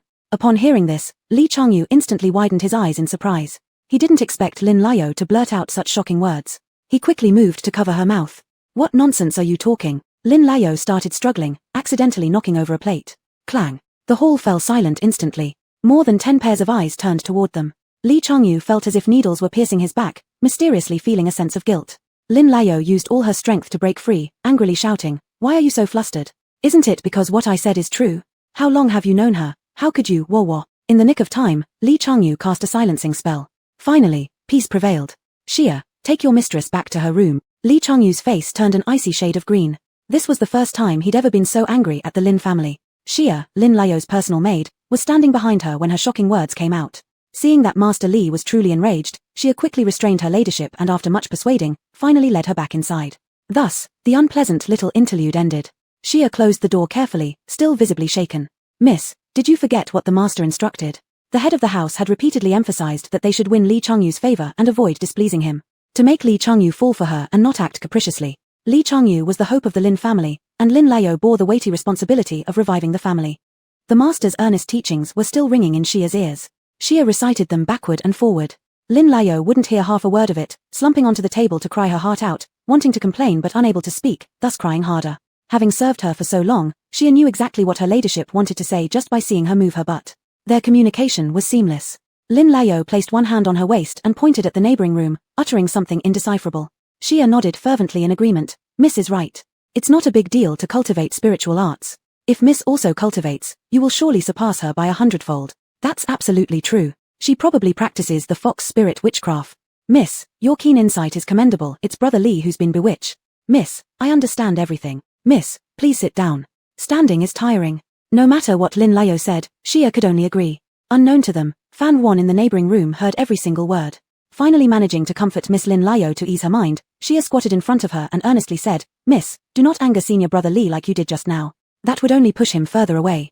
Miss Lin Lao listened this time, nodding obediently. Lin Lao realized she had overstepped this time. Clutching Xia's hand, her round almond eyes brimmed with earnestness, seemingly seeking advice on what to do next. Xia understood immediately, consolingly patting her hand, and then her eyes flickered with an idea. Xia leaned close to Lin Lao's ear, whispering softly. Lin Lao listened intently, her eyes gradually changing from doubt to excitement. Next door. Fan Yuan let out a faint sigh. She originally had no intention of getting involved in the entanglements between Li Changyu and the Lin family, nor did she want to have too much to do with them. However, The Lins actually wanted to use her to achieve their goals. This was something she couldn't tolerate. Initially, she didn't want to take offense at an ignorant young lady's actions, but since Lin Layo was so restless and had delivered herself up like this, it wasn't her fault if she acted ruthlessly. The mistress-servant duo didn't know that their conspiracy had now turned into a public matter. After setting restrictions on the room, Fan Wan took out 2 storage rings. He Kang was dead, so there was no need to worry about being exposed while erasing the traces from the storage rings. Fan Wan could safely erase the spiritual awareness on the rings. The personal disciples' collections were abundant, mountains of spirit stones, mountains of treasures. In the past, Fan Wan would have been astounded by these riches, but after witnessing Master lose resources, she could now maintain composure upon seeing all these treasures. Leaving dozens of high-grade spirit stones behind, Fan Wan continued feeding all the medium-grade spirit stones into the replica mirror. If someone had witnessed her actions here, they would have bled from the heart at the sight. Aren't medium-grade spirit stones worth money? Fan Wan carefully sorted through the spoils of battle. At this time, an unremarkable black stone caught her attention. Though referred to as a stone, technically speaking, it should be described as an irregularly shaped slab. Fan Wan instinctively felt that this slab was not ordinary. Sure enough, the moment she touched it, the runes on the stone lit up, glowing with a mysterious green light. The entire room was enveloped in this mystical green glow. However, the green light faded after just a short while. Fan Wan was slightly startled. It was at this time that she sensed a very familiar calling. It was Tianyang Decree. There was the presence of the Tianyang Decree on the runes. Wuxiang appeared. As usual, his white ethereal figure was tall and imposing, enigmatic and unfathomable. He stroked his chin, expressing satisfaction. You're very lucky. You didn't expect to find clues to the 3rd volume of Tianyang Decree so quickly. Currently, Fan Wan had cultivated until the 2nd level of the Tianyang Decree, because only up to the 2nd volume was available to her. The remaining parts were missing. However, the 2nd level could only exert the power of a foundation establishment stage. Indeed, the strength that made those golden core cultivators fear during the Beast Control Sect event was not Fan Wan's true strength. Fan Wan was already at the golden core stage and, logically, she should quickly grasp the 3rd layer, but she lacked the content of the 3rd volume. Wuxiang was not like the residual souls of the fallen great powers in Legends, who could directly teach her the complete technique through their thoughts. Fan Wan realized belatedly that she had been deceived. Before her rebirth, Wuxiang swore he would teach her cultivation techniques. But after the rebirth, most of the time Wuxiang was more of a hands-off overseer, leaving her completely to fend for herself. Everything still depended on herself. Unaware of what Fan Wan thought, Wuxiang looked at the stone tablet and said, the clue is incomplete. There should be 3 tablets, merging which will create a treasure map, guiding you in the right direction. After saying this, Wuxiang disappeared. Half of Fan Wan's joy was washed away. She had thought that simply having this stone slab would lead her to the lost scroll of Tianyang Decree. But even so, it was better than nothing. It was quite surprising that accidentally, she managed to obtain clues about Tianyang Decree from her enemy. It was truly an unexpected delight. Satisfied, Fan Wan packed the stone slab and all the treasures away. Dreamless night. The next day, Fan Wan's door was knocked on. Outside stood Miss Lin of the Lin family. Lin Layo held a box of pastries, looking somewhat uneasy. Just as Xia was about to knock for the 4th time, the door opened from inside. What is it? The clear, cold voice made Xia shiver for no apparent reason. She quickly organized her words and said, Miss Fan, we deeply offended you yesterday. My lady sincerely regrets it and specially prepared these pastries to apologize. The lady is young and unknowing. I hope Miss Fan can be magnanimous and not hold it against us. Fan Wan glanced at Lin Layo, her gaze carrying a tinge of interest. Chapter 109, Worry-Free Grass. Lin Layo gazed longingly at Fan Wan, her deer-like eyes full of water. The spell of silence on her lips was still unbroken, her upper and lower lips stuck together, unable to speak. Paired with her expression, she did look pitiful indeed. When Xia spoke, Lin Layo just nodded.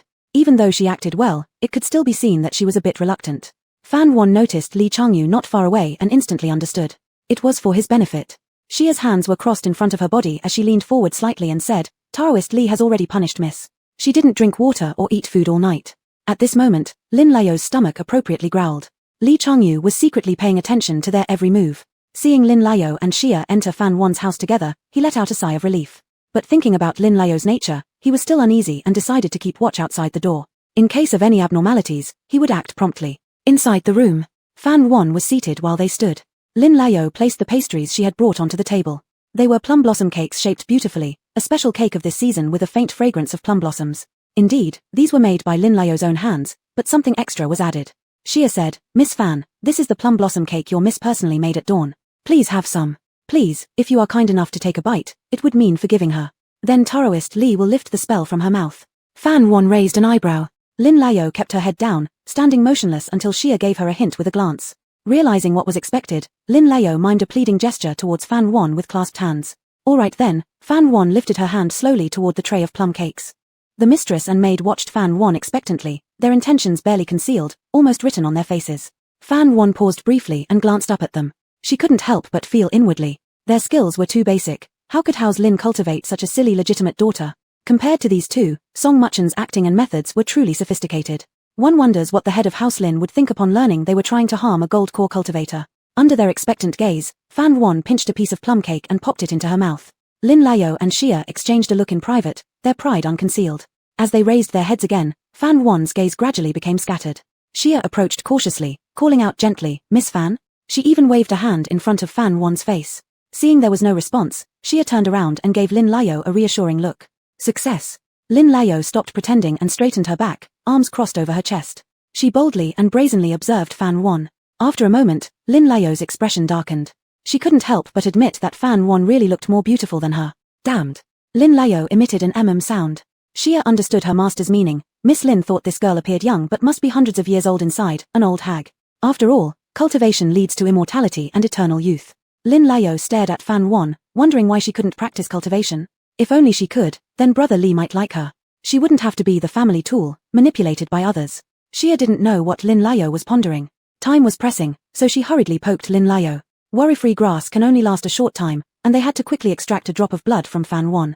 Realizing this, Lin Layo gathered herself, took out a silver needle from her sleeve, then grabbed Fan Wan's hand and pricked it carefully. Soon, a bright red droplet of blood surfaced from the pale white finger. Xia had already prepared a jade vial, collecting the blood. Lin Layo wiped the blood from the wound clean. A wound so small was indiscernible to the naked eye. Finally, putting Fan Wan's hand back where it was originally, the task was considered complete. Xia sighed with relief, preparing to leave with Lin Layo. But Lin Layo suddenly held her back, her gaze firmly fixed on Fan Wan. Her eyes brimmed with regret and reluctance. She changed her mind. Xia questioned, "What's wrong, miss?"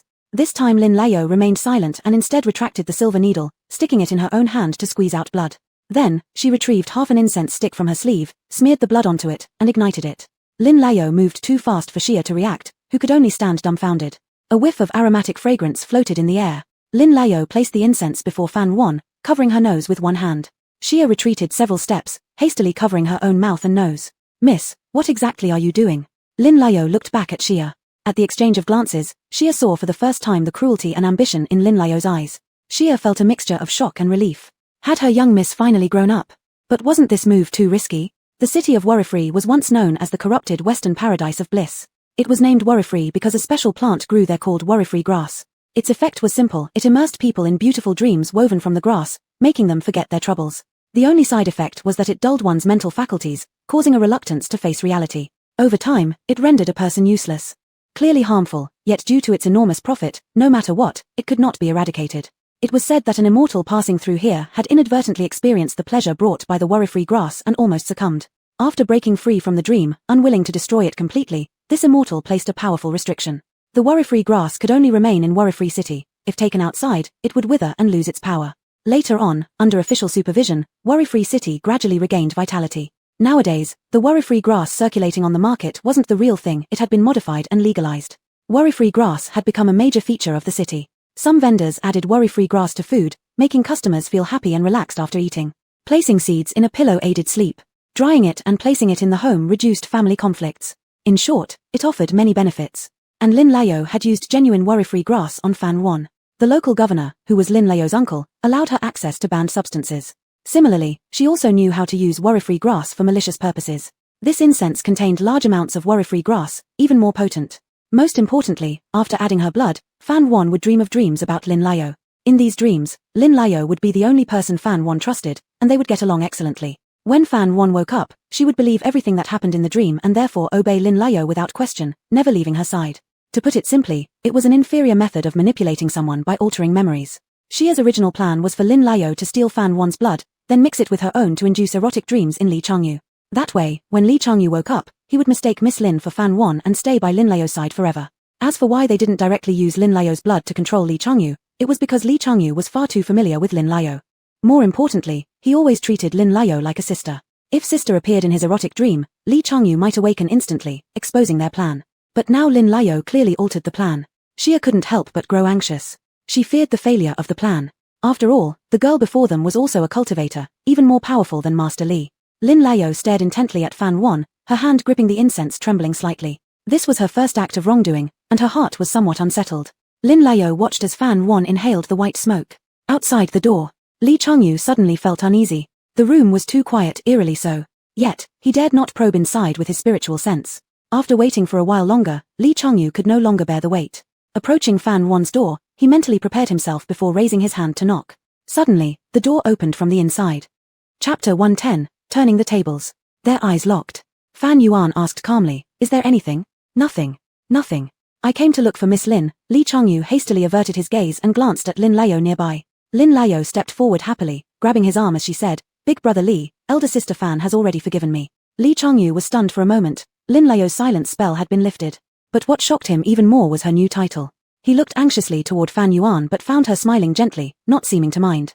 Fan Yuan also patted Lin Lao's head, saying, "Lao is a good child, you must treat her well. Or I won't forgive you." A hint of confusion passed over Lee Changyu's face before he bowed reverently in response. "Elder says right, I will." Lin Lao beamed with satisfaction and pride, lifting her pinky slightly. Killing two birds with one stone, she could hardly wait to go home and claim credit for her work. Lee Changyu glanced past them curiously into the room. It was strange, how had things changed so much in such a short half hour that they were now close like sisters? Xia remained hunched, evidence concealed within her sleeves. Lin Lao cast her a glance and said, "Xia, there's nothing left for you here." "Yes." Xia quietly answered without revealing any cracks, then silently retreated. After walking a distance, Xia turned back and looked at Lin Lao once, genuinely happy for her young miss. Twisting and turning her way through several corridors, Xia reached the deserted backyard where she prepared to destroy the evidence. Not far away stood an abandoned ancient well. Xia lit up at the sight of it. However, at this very moment, a force suddenly bound Xia, leaving her unable to move her feet. "Keep safe my evidence." A clear and cold female voice echoed into her ears. Xia froze in terror. Her eyes darted frantically around, searching for anyone else present. But the large area contained no one but herself. Xia went limp with fear, recognizing the voice as the immortal woman's, thinking all was lost. Clearly, their plan had failed. The immortal saw through their scheme. Panic overwhelmed Xia. She tried desperately to warn Lin Lao, but found herself utterly paralyzed, unable to speak or cry out. Overwhelmed with despair, tears of fear streamed down Xia's cheeks as her legs trembled uncontrollably. Elsewhere, Lin Lao remained lost in the joy of having succeeded in her plan, bouncing gleefully along as she walked. Her intention was to keep Fan Yuan at the Lin household, so henceforth only she would command the respect and obedience of the two immortals by her side. She'd marry Lee Changyu, have children, and see who among the old ones dared look down on her because she was merely a woman. Why, perhaps she could even shove Big Brother aside and take the seat of the family leader herself. Lin Lao's heart swelled with excitement. Lee Changyu had never seen her so jubilant, sensing something just wasn't quite right. Yet he never imagined in a million years that Lin Lao would dare plot against a genuine Jindan cultivator. "Predecessor, didn't you say you wanted to go to the teleportation array? Allow me to escort you." Before Fan Yuan could respond, Lin Lao quickly interjected, "Sister Fan isn't going anywhere, she'll come back to the Lin estate with me." Lee Changyu gave a slight start, looking at Fan Yuan. Fan Yuan smiled faintly and nodded, "Yes, I'll return with her to the Lin residence." Lee Changyu had a premonition something wasn't right. But didn't predecessor urgently need to leave earlier? How had the plans suddenly changed? Fearful that Lee Changyu might uncover something amiss, Lin Lao hurried to intervene. "Oh Big Brother Lee, why do you ask so many questions? Is it not great that Sister Fan wishes to visit our home?" "I'm worried about delaying predecessor's time," replied Lee Changyu cautiously. Lin Lao glanced at Fan Yuan, who smiled lightly, "It will not delay us. It's perfect. I also wish to pay a visit to the Lin household." Fan Yuan's intentions for visiting the Lin family were twofold, both to give Lin Lao a lesson and to investigate further regarding a particular long-life lock hanging from Lin's neck. Just moments ago, while Lin attempted to use the forget-worry incense to bewilder her, Lin Lao accidentally exposed her own long-life charm pendant lying near her chest. In an instant, a scene flashed through Fan Yuan's mind, something unfamiliar yet deeply profound. There stood a lavishly dressed woman crouching in front of her, softly shaking the long-life charm, her smile tender. Behind her, a tall man dressed in bright yellow dragon robes caught her eye. Remarkably, sitting on his shoulders was a little boy. The vision was blurred, Fan Yuan couldn't discern their faces clearly. But what stood out vividly was the exquisitely crafted long-life charm held by the woman, precisely the same as the one Lin Lao wore. An instinctive sense urged her forward, whispering that the Lin family might hold answers to her own origins. Thus, Fan Yuan felt compelled to make the trip to the Lin residence. Lee Changyu pulled Lin Lao to one side, asking softly, "Did you say something to the elder?" He phrased it subtly, really wanting to know if Lin Lao had again resorted to her persistent and troublesome tactics. Perhaps predecessor is just too kind-hearted to refuse Lao's invitation, so she agreed to visit the Lin household. Should we delay predecessor's important affairs, it would be our grave fault. Pouting her little lips, Lin Lao said, "Big Brother Lee, what kind of person do you think I am? Can't it be because of my good nature that Sister Fan likes me and voluntarily wishes to come back home with me?" Lee Changyu could not agree more. Lin Lao humphed, then turned back to Fan Yuan and raised her chin proudly as she said, "Big Brother Lee, tonight you will accompany me shopping." She seemed to be borrowing some undue authority. "I can get Xia to shop for me. I have no interest in this, and I've got things to do, Li Changyu refused without a second thought.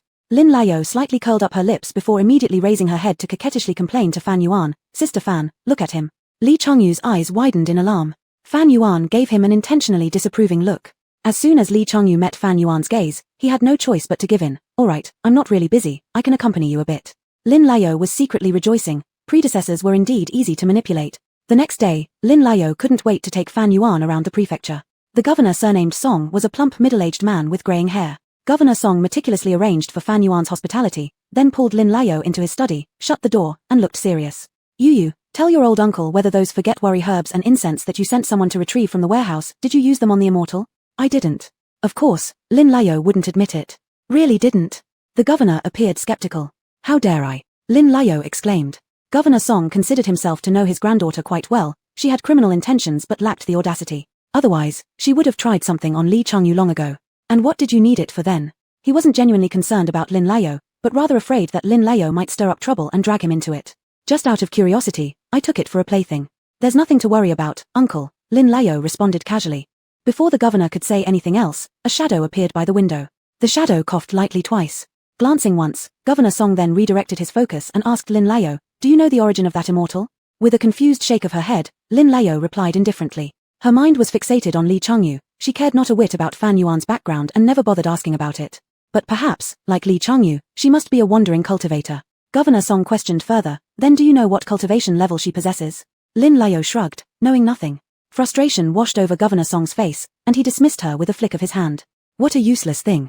After Lin Layo left, that black silhouette actually phased through the wall and entered the study. A slender man wearing a yellow Taoist robe appeared before the governor, two long moustaches dangling below his face, as he seated himself uninvited onto the governor's chair. Though annoyed, the governor hurriedly asked, how did it go?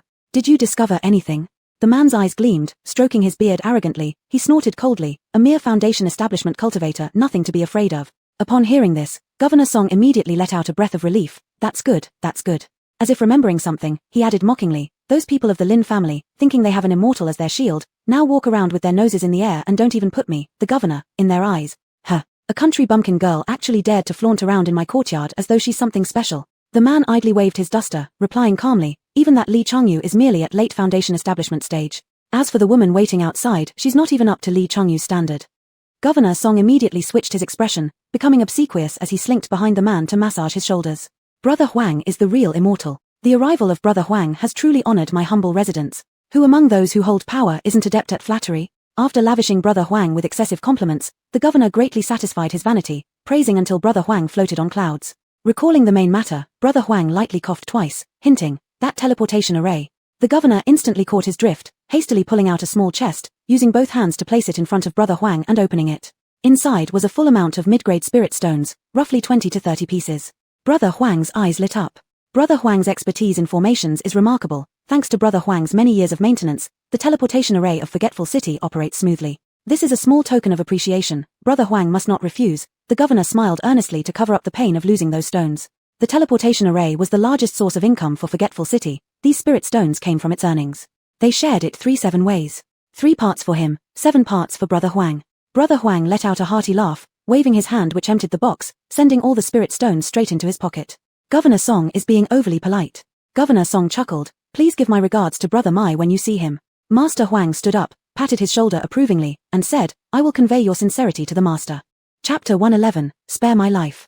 The name Mai Shaolin was as well known in the formation arts community as thunder to the ears, so it wasn't strange that Magistrate Song knew of him.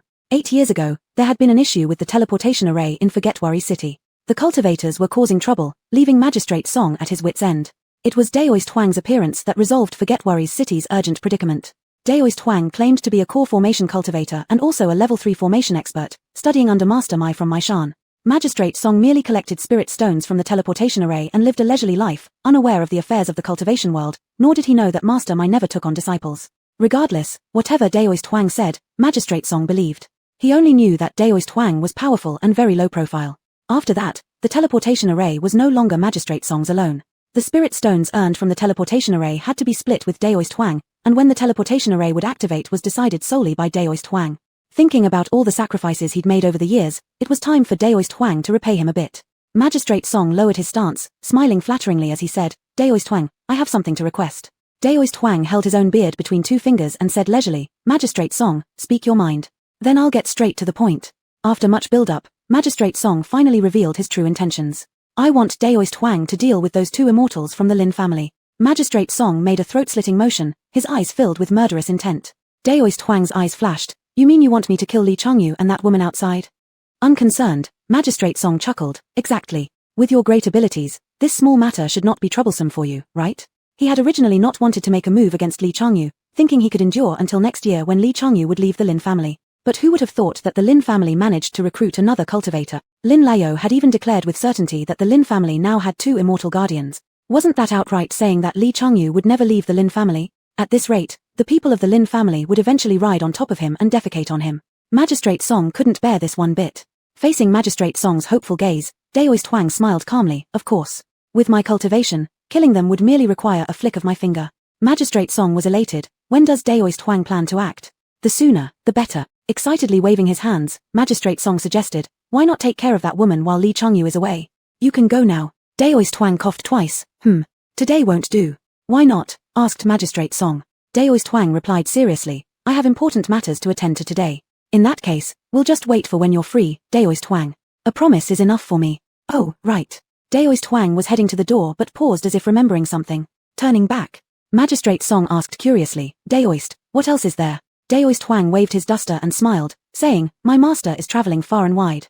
Recently, he's passing nearby and wishes to visit me. Magistrate Song was astonished, delightedly asking, when will Master Mai arrive? After contemplating for a moment, Daoist Huang said, within the next couple of days, Magistrate Song. You must prepare accordingly. With a deep look, Daoist Huang stepped out. Magistrate Song got the message and couldn't help but twitch his eye. Each time, he contributed no less than 20 medium-grade spirit stones to respect Daoist Huang. How many would it cost to honor his master? 50. 100. 100 medium-grade spirit stones could buy him several lives. Just thinking about the impending financial hemorrhage caused Magistrate Song chest pain, his face filled with bitterness. On the contrary, Daoist Huang was full of self-satisfaction. Having bled him dry, he planned to finish extracting the last big amount and then leave. As for helping Magistrate Song kill someone, him, a chi cultivation practitioner, trying to kill someone at the Foundation establishment level, he wasn't stupid. Being a professional charlatan, Huang Ergu maintained high professionalism and never stirred up unnecessary trouble beyond his capacity. Right at this moment, an unexpected change occurred. An invisible force descended from above, heavy as a mountain. Before Huang Ergu could react, his cheek made a hard landing on the ground.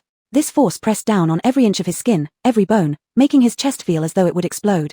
Huang Ergu immediately realized it was the pressure exerted by a high-level cultivator. The momentum was staggering. Could this be a core formation master? P. Precursor, I didn't know I've offended Precursor.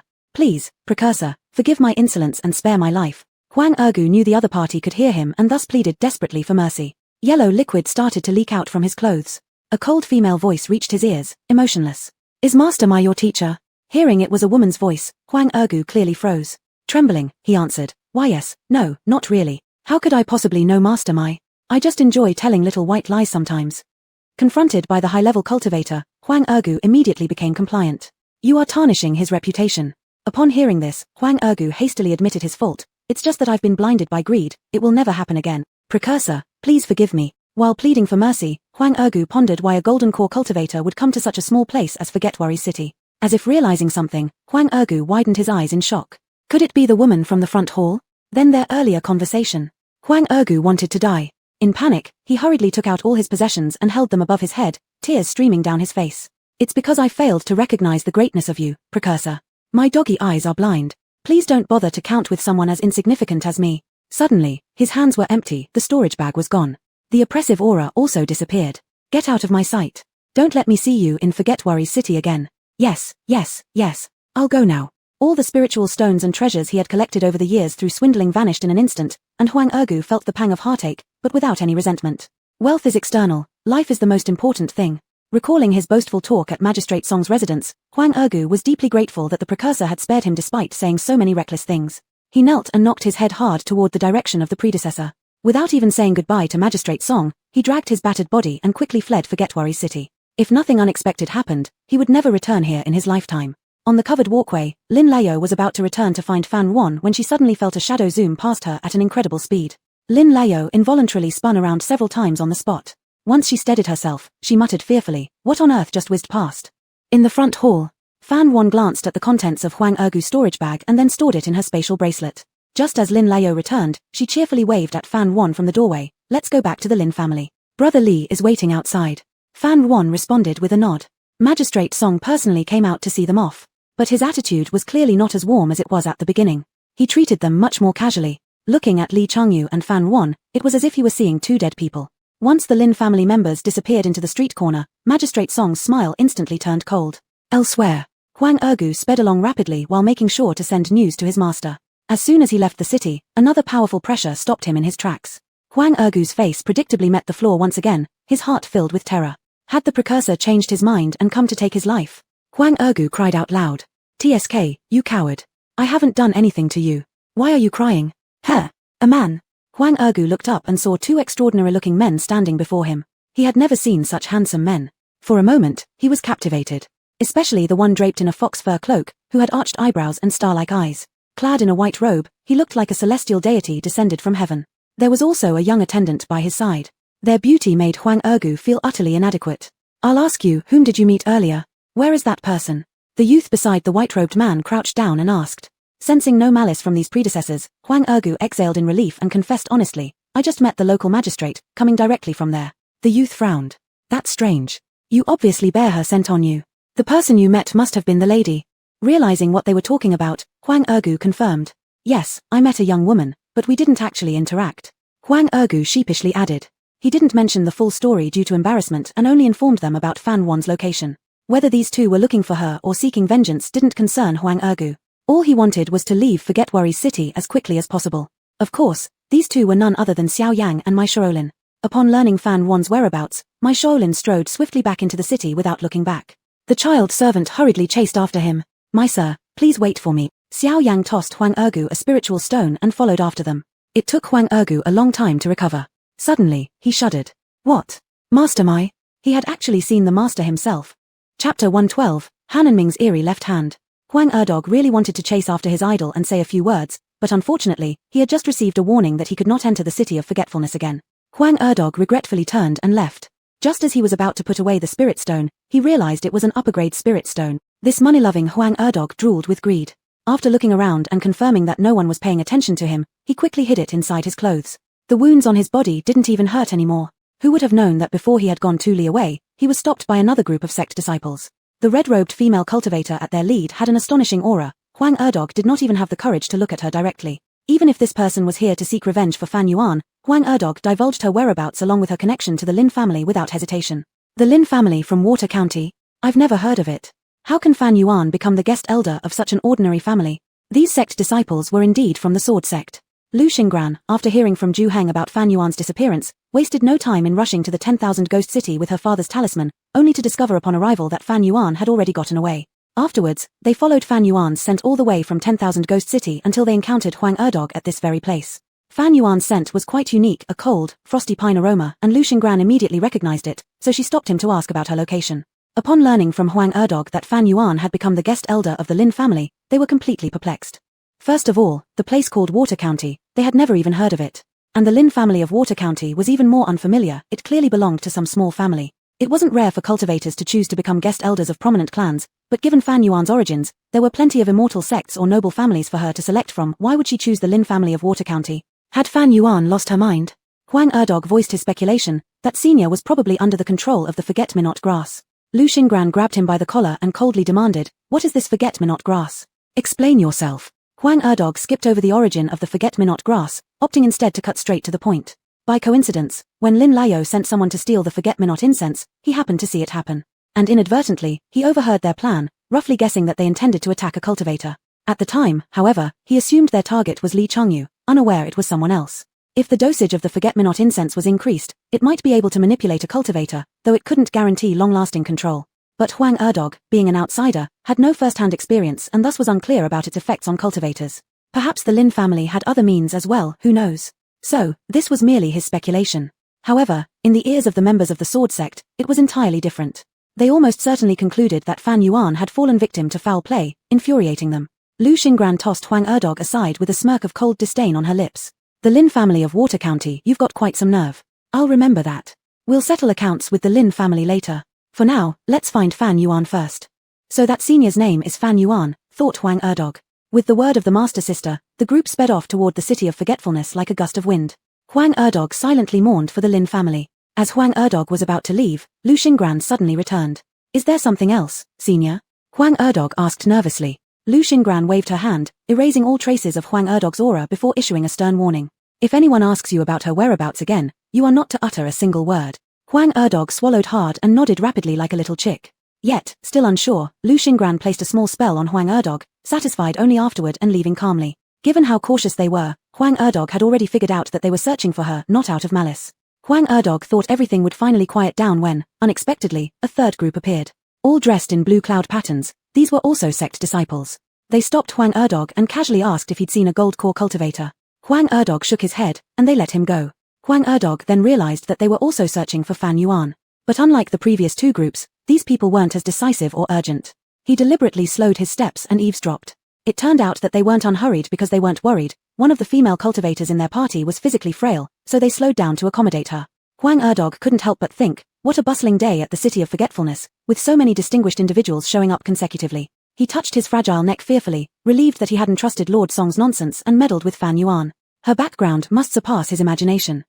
Unwise to linger, Huang Erdog quickly disappeared into the darkness. Strange, why did Sister Chi's trail disappear right here? Lin Songfeng stood outside the City of Forgetfulness, his face full of bewilderment. Shun Di furrowed his brows and said, since she has already left the 10,000 Ghost City, it seems she is fine now.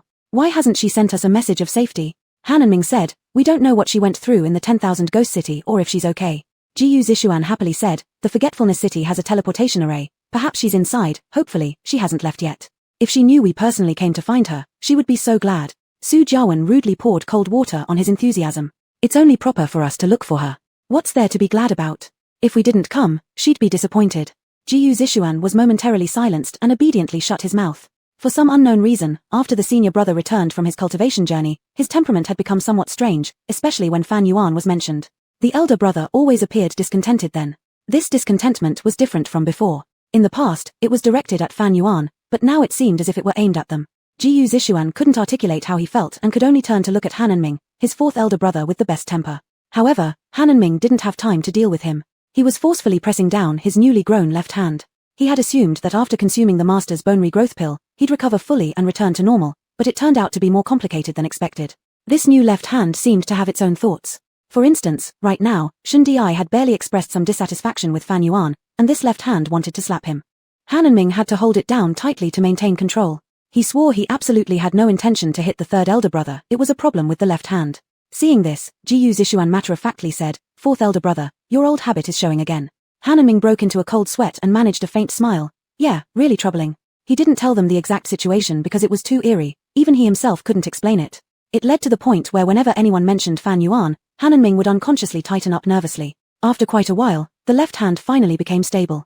However, just before Han and Ming could let out a sigh of relief, Song Muzhen next to him mentioned Fan Yuan again. She sighed first, several days have passed, and senior sister Seven still hasn't returned to the sect.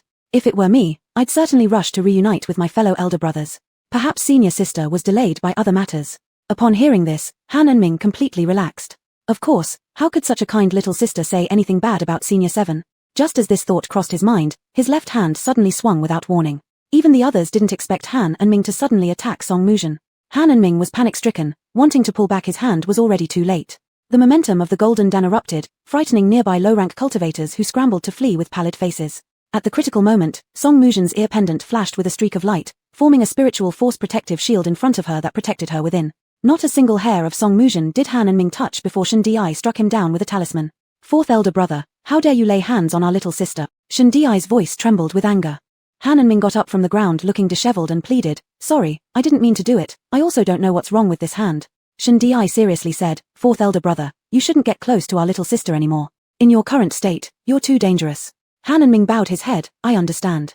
Song Muzhen looked pale, her spirit still unsettled, hiding herself in Shun Di's arms. She instinctively looked towards the eldest brother, only to find he didn't come to comfort her immediately like he used to. Song Muzhen lowered her eyelids, biting her lip softly. It seemed what she had done wasn't enough yet. Su Jiawen kept quiet, instead casting a complex gaze toward Song Muzhen, not knowing what he was pondering over. After this small interlude ended, they entered the city. Apart from them, another group was searching for Fan Yuan. They were the assassins from Death Sentence Hall. Unfortunately, Fan Yuan had already left Forgetfulness City and headed to Water County. Because Lin Liao was in such a hurry to go back, they chose flying swords. They reached Lin family manor before nightfall.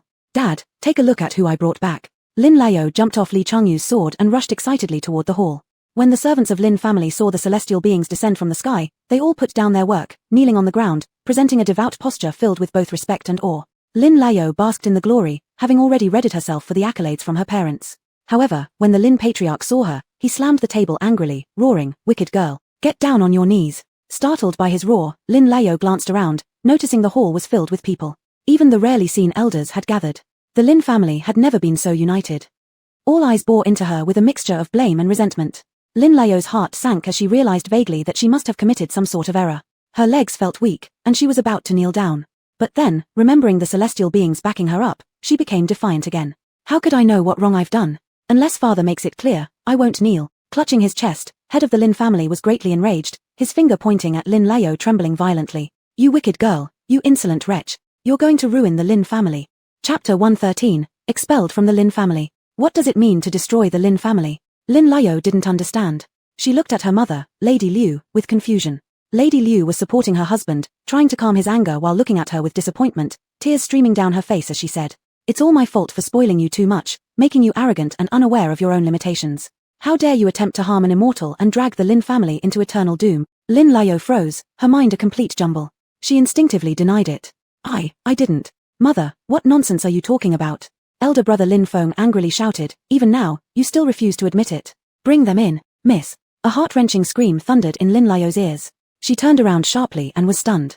Her first reaction was confusion. How did Xia arrive at the Lin residence before her? Xia knelt down with a loud thud and burst into uncontrollable sobs. "Miss, I've failed you." A bolt of lightning struck Lin Liao's brain, and in the next moment, her complexion drastically changed. Furiously, she lunged forward, grabbing Xia by the hair, shouting, "You little slut. How dare you betray me? How dare you? You disappeared for the past 2 days just to come back secretly and report on me. I trusted you so much." Xia could not explain herself, only allowing Miss Lin to beat and scold her. She didn't want to do this, but she couldn't control her body or her mouth. "I'll kill you, you little slut. How dare you betray your master? May you die miserably." Where was the dignity of a noble young lady now? Lin Liao had lost all composure and resembled a shrew. The head of the Lin household finally intervened, unable to watch any longer, enraged. "What kind of conduct is this? What kind of conduct is this? Is this the well-bred daughter of the main branch of the Lin family?" Lin Liao snapped back to reality at the sound of her father's voice. She quickly let go of Xia, straightened up her appearance, then rushed over to kneel beside her father, forcing a smile of flattery. "Father, don't worry. The matter is indeed my doing, but I succeeded. That immortal has already been controlled by the forget-worry herb. I have brought great assistance to the Lin family." Lin Liao sat up straight, pulling on her father's sleeves, loudly trying to justify her actions. "Father, I've made achievements for the Lin family, even better than elder brother." Slap. Seeing that she still hadn't realized her wrongdoing, her father raised his hand and slapped her hard across the face. "I command you to shut up. How dare you compare yourself to your brother?" Holding her face, which was numbingly painful, she defiantly called out, "Father." What wrong had she committed when all she ever thought about was what was best for the Lin family? Disappointed, her father spoke, "As a woman, I've never placed high expectations on you. You've been provided with fine food and comfort. Have I neglected you in any way? Why must you always compete with your brother? Do you have no self-awareness at all? Don't you know your own place?" He pointed at her forehead and berated her without pause. "Don't blame me for deeming you inferior because you're a woman. Even if you were a man, with your wooden brain, you'd still fall short compared to your brother." Lin Liao's tears fell continuously in sorrow. Her father sighed and leaned back, exhaustedly waving his hand. The family punishment. Several servants who had been waiting for this moment immediately bound Lin Liao to a long bench. At this point, Lin Liao truly feared and urgently cried out for Fan Wan to save her. But no matter how loudly she called out, Fan Wan never appeared. Not even Li Changyu came to her rescue. Finally, Lin Liao realized that her plan had utterly failed. She had been tricked by Fan Wan. Moreover, she had invited danger into her home by bringing Fan Wan back. Regret filled Lin Liao's heart alongside resentment. Her greed was too much. She wanted both treasures in one bite, but ended up choking. If only she had listened to Xia and hadn't tried using forget-worry incense to control Fan Wan, would she not have failed? She regretted it and knew better now not to mess with Fan Wan ever again. The board embedded with nails mercilessly lashed down, and Lin Liao screamed in pain. Still, she hadn't fully understood where she had gone wrong. Cold stares came from everyone in the Lin family. No one paid attention to her cries, except for her maid Xia, who came forward to plead on her behalf. "My lord, please stop punishing Miss. It was entirely my idea. Punish me instead. Take out your anger on me." Xia slammed her head repeatedly onto the floor until blood flowed from her forehead. Without hesitation, Lin Lao shifted the blame to Xia. Yes, it was her idea, it was she who incited me. Everything was her doing. Xia paused her actions momentarily and closed her eyes. My lord, my lady, please forgive the miss. The servant stopped his action, glancing toward the master. Master Lin remained silent, while Lady Liu turned away, unable to bear watching any longer. Lin Feng's stance was resolute as he coldly ordered, don't stop, punish her thoroughly. Cries of anguish echoed through the main hall, one after another. No one knows how long it went on, but eventually, the sounds gradually ceased. Lin Lao fainted and was woken up by being splashed with cold water under orders from Master Lin. She looked weakly at her father, with an unyielding stubbornness in her eyes. Master Lin said indifferently, from now on, the relationship between you and me as father and daughter is severed. You are not allowed to be in the Lin family register, nor call yourself a member of the Lin family. Lin Lao's eyes widened. Master Lin didn't look at her. Instead, he turned his head toward Xia and said, you and she must leave the Lin family immediately and never set foot here again, or I'll break your legs. Xia bowed her head to Master Lin before hurrying over to help Lin Lao up. Miss. Lin Lao wanted to struggle, wanted to shout out why, but when she met Master Lin's cold gaze, she fell silent. In order to protect the hundreds of people in the Lin family, they had to abandon her. It was the only way. Lin Lao felt deep sorrow. She didn't know that making one mistake would cost so much. With Xia supporting her dazed self, Lin Lao left home slowly and laboriously. Lin Feng personally escorted them out. There was a short threshold separating the brother and sister, yet it seemed like an insurmountable chasm. Lin Lao looked pale at him, sniffled, and said, did I ruin everything? Am I really that stupid? Lin Feng remained silent as he watched her. Lin Lao reached out, grabbing his sleeve, and pitifully said, I've never asked for anything from you. Can I ask you one last favor? Lin Feng pulled away her hand and said, leave, don't come back. In panic, Lin Lao knelt down in front of him and hugged his leg. I want to see Brother Li one last time, just to say goodbye. Then I'll leave Shui County, never to return. Big brother, please. A flash of pity crossed Lin Feng's eyes, and eventually, he gave in. In the grand hall of the Lin family, it was so quiet that even a needle dropping could be heard. The air was filled with an invisible oppressive sensation. The elders who were sitting had now stood up, facing the blue-clad woman sitting at the head of the hall, heads lowered, not daring to make direct eye contact. Master Lin bent over, raising the teacup high above his head. He maintained this posture for a long time, until his arms started trembling. Cold sweat rolled down Master Lin's cheeks like large beans. Finally, the immortal took the tea from his hands. A heavy stone in Master Lin's heart finally dropped.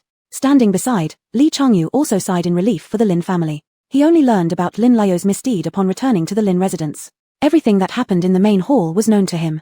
At that moment, Li Changyu was more afraid than the Lin family. Because they were facing a Golden Dan cultivator capable of easily destroying an entire city. Offending a Golden Dan cultivator meant the entire Shui County would likely suffer. Fan Wan could destroy the Lin family without any reason, and if she vented her anger on him, he would have no choice but to accept his bad luck.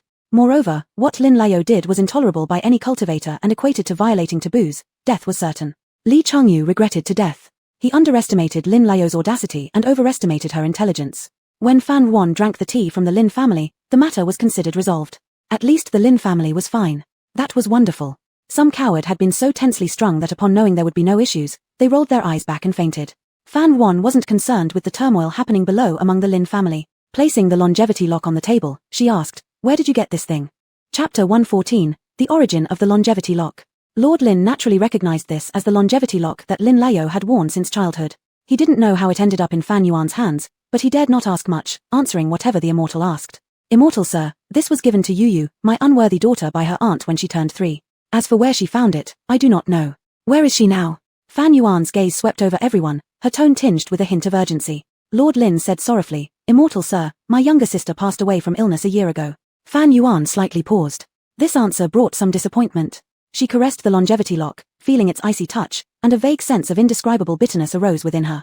Lord Lin quietly observed Fan Yuan's expression, as if sensing something. After carefully reflecting, his eyes lit up. He quickly added, when my sister returned from Jiangju to visit our critically ill mother, this trinket must have come from there. Now that I recall, she mentioned finding it at a pawn shop, liked its fine craftsmanship, and bought it. Jiangju? Fan Yuan searched her mind for this place name. Li Changyu leaned forward slightly, whispering softly, Senior, Jiangju is 300 li away from here, which isn't too far. They all saw how much importance Fan Yuan placed on the longevity lock, guessing that this object likely held significant origin. While Lord Lin lacked other skills, he excelled at seizing opportunities. In a servile manner, he suggested, how about this, Immortal sir, stay briefly at the Lin residence while I immediately dispatch someone overnight to my brother-in-law's house. Once we find the old pawn shop owner, no later than noon tomorrow, we'll bring him to the Lin family. Fan Yuan nodded, very well. With Fan Yuan's consent, Lord Lin quickly arranged the personnel. Everyone in the Lin family sprang into action. Li Changyu stepped forward. There's no need for such delay. I'll take you there. If things go smoothly, we can return within 2 hours. Lee Chongyu grabbed Lord Lin's shoulder. Lord Lin froze momentarily, as the other party gave him no chance to consider. In a flash, they were lifted off the ground into the sky. Being of advanced age, it was Lord Lin's first time experiencing flight.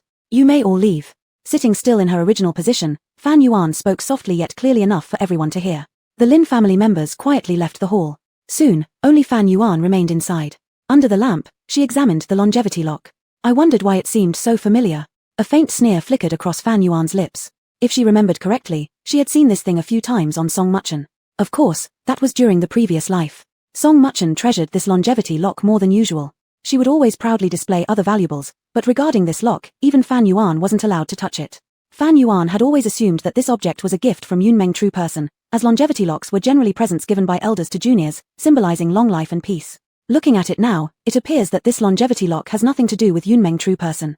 If so, why did Song Muchen value this item so much? Fan Yuan had already confirmed it was just an ordinary longevity lock, without any magical power, providing no benefits to cultivation. It didn't align with Song Muchen's normal behavior. Therefore, it absolutely couldn't be that simple. There had to be some use for the longevity lock unknown to others. As though a veil of mist lay before her, Fan Yuan gripped the longevity lock in her hand, urgently wanting to uncover the truth behind the fog. Fan Yuan activated the Wu Xiong Heart Sutra inside her body, completely calming her mind, then sorted through the timeline in her head.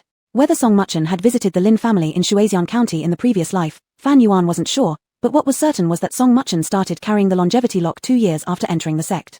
Before this, what hung on Song Muchen's chest was not the longevity lock, but something else. Of course, she didn't wear it all the time, only putting it on in certain situations. In the last life, Fan Yuan had only thought about how to please her elder brothers and never noticed anything unusual about this. Now thinking about it, it was quite strange indeed. It was as if she wore it deliberately for someone to see. Who could it be? Fan Yuan instinctively felt that this line of thought was correct, and this person was the key to unraveling the mystery. But no matter how hard she tried, she couldn't remember. Annoyed, Fan Yuan slapped her forehead. If only she hadn't been so preoccupied with trivial matters in her past life, she wouldn't be so dull now. Fan Yuan experienced a sudden insight and thought of another point of suspicion. Song Muchen cherished this longevity lock so much, yet ultimately carelessly discarded it at the foot of the mountain. Fan Yuan happened to pick it up unintentionally, assuming Song Muchen had lost it by mistake, so she kindly returned it. However, Song Muchen looked rather uneasy and reluctantly accepted it back, and Fan Yuan realized that she had intentionally thrown it away. Too many events occurred in the previous life, and Fan Yuan had already forgotten about this small incident, yet it was remarkable she could recall it now. As for the final resting place of the longevity lock, Fan Yuan truly had no idea. As she thought about this, Fan Yuan felt inexplicably uneasy inside. Lee Chongyu returned very quickly. The good news was that he had brought back the pawnshop owner from those days. The bad news was that the pawnshop owner was old and forgetful. After staring at the longevity lock for a long time, he still couldn't explain anything meaningful. Was it all going to be a wasted trip? Even Lee Chongyu began to feel anxious. Old sir, please think harder. Several pairs of eyes focused on the pawnshop owner, making him feel under immense pressure. I really can't remember. The pawnshop owner was almost in tears. His pawnshop was only a small business, but over the years, the items he'd handled added up to several thousand big and small objects. He alone dealt with over a dozen longevity locks. As a businessman, he never bothered to memorize where each item came from. Time passed bit by bit, and the pawnshop owner was still completely lost. Fan Yuan originally didn't hold any hope anymore. Lord Lin suddenly came up with an idea. He ordered someone to bring a portrait of his sister, thinking the pawnshop owner might associate something with it. Unexpectedly, this method actually worked. I remember now. The pawnshop owner's golden teeth showed as he said, "To tell you the truth, it's a heartbreaking story. Cough. I'm a little thirsty. Could your esteemed household offer me some tea?" Yes, there's tea right away." Lord Lin was delighted to see he had remembered something and personally poured him tea. Muffled thunder rumbled above the Lin estate, followed shortly by a gentle patter of raindrops. The pawnshop owner squinted his cloudy eyes and looked out the door, recalling the scene from years ago through the misty rain, slowly saying, "That day, it also rained. It came just as suddenly. But that storm was much stronger, thunder rolled endlessly, and the sky grew dark. The streets emptied out quickly. The weather being so bad, I thought there wouldn't be any more customers, so I decided to close my shop. But then 2 soaked children dashed inside unexpectedly." The pawnshop owner corrected himself halfway through. "No, not beggars. They were refugees." Lord Lin caught the key word and seemed to recall something. He hurriedly asked, "Were they from the north?" The pawnshop owner nodded. "That's right. The benevolent governor of Jiangju took them in." Fan Yuan couldn't help but interject, "What kind of refugees?" Lord Lin explained, "Senior, you might not know this, but Jiangju is close to Jing country's border, neighboring Yu country. That year, Jing country enjoyed peace and prosperity, while Yu country suffered a national extinction, leaving its people struggling to survive." As Lord Lin calmly narrated this piece of history, Fan Yuan's heart jolted. No one noticed Fan Yuan's reaction. Those refugees came here during that time. They were truly pitiable, Lord Lin said. Fan Yuan seemed unwilling to dwell on this somber history and pulled the topic back. What about those 2 kids? What do they have to do with the longevity lock? The pawnshop owner spoke with great sympathy. They were brother and sister. The longevity lock belonged to the little girl. Fan Yuan, did she come to sell the longevity lock? Why?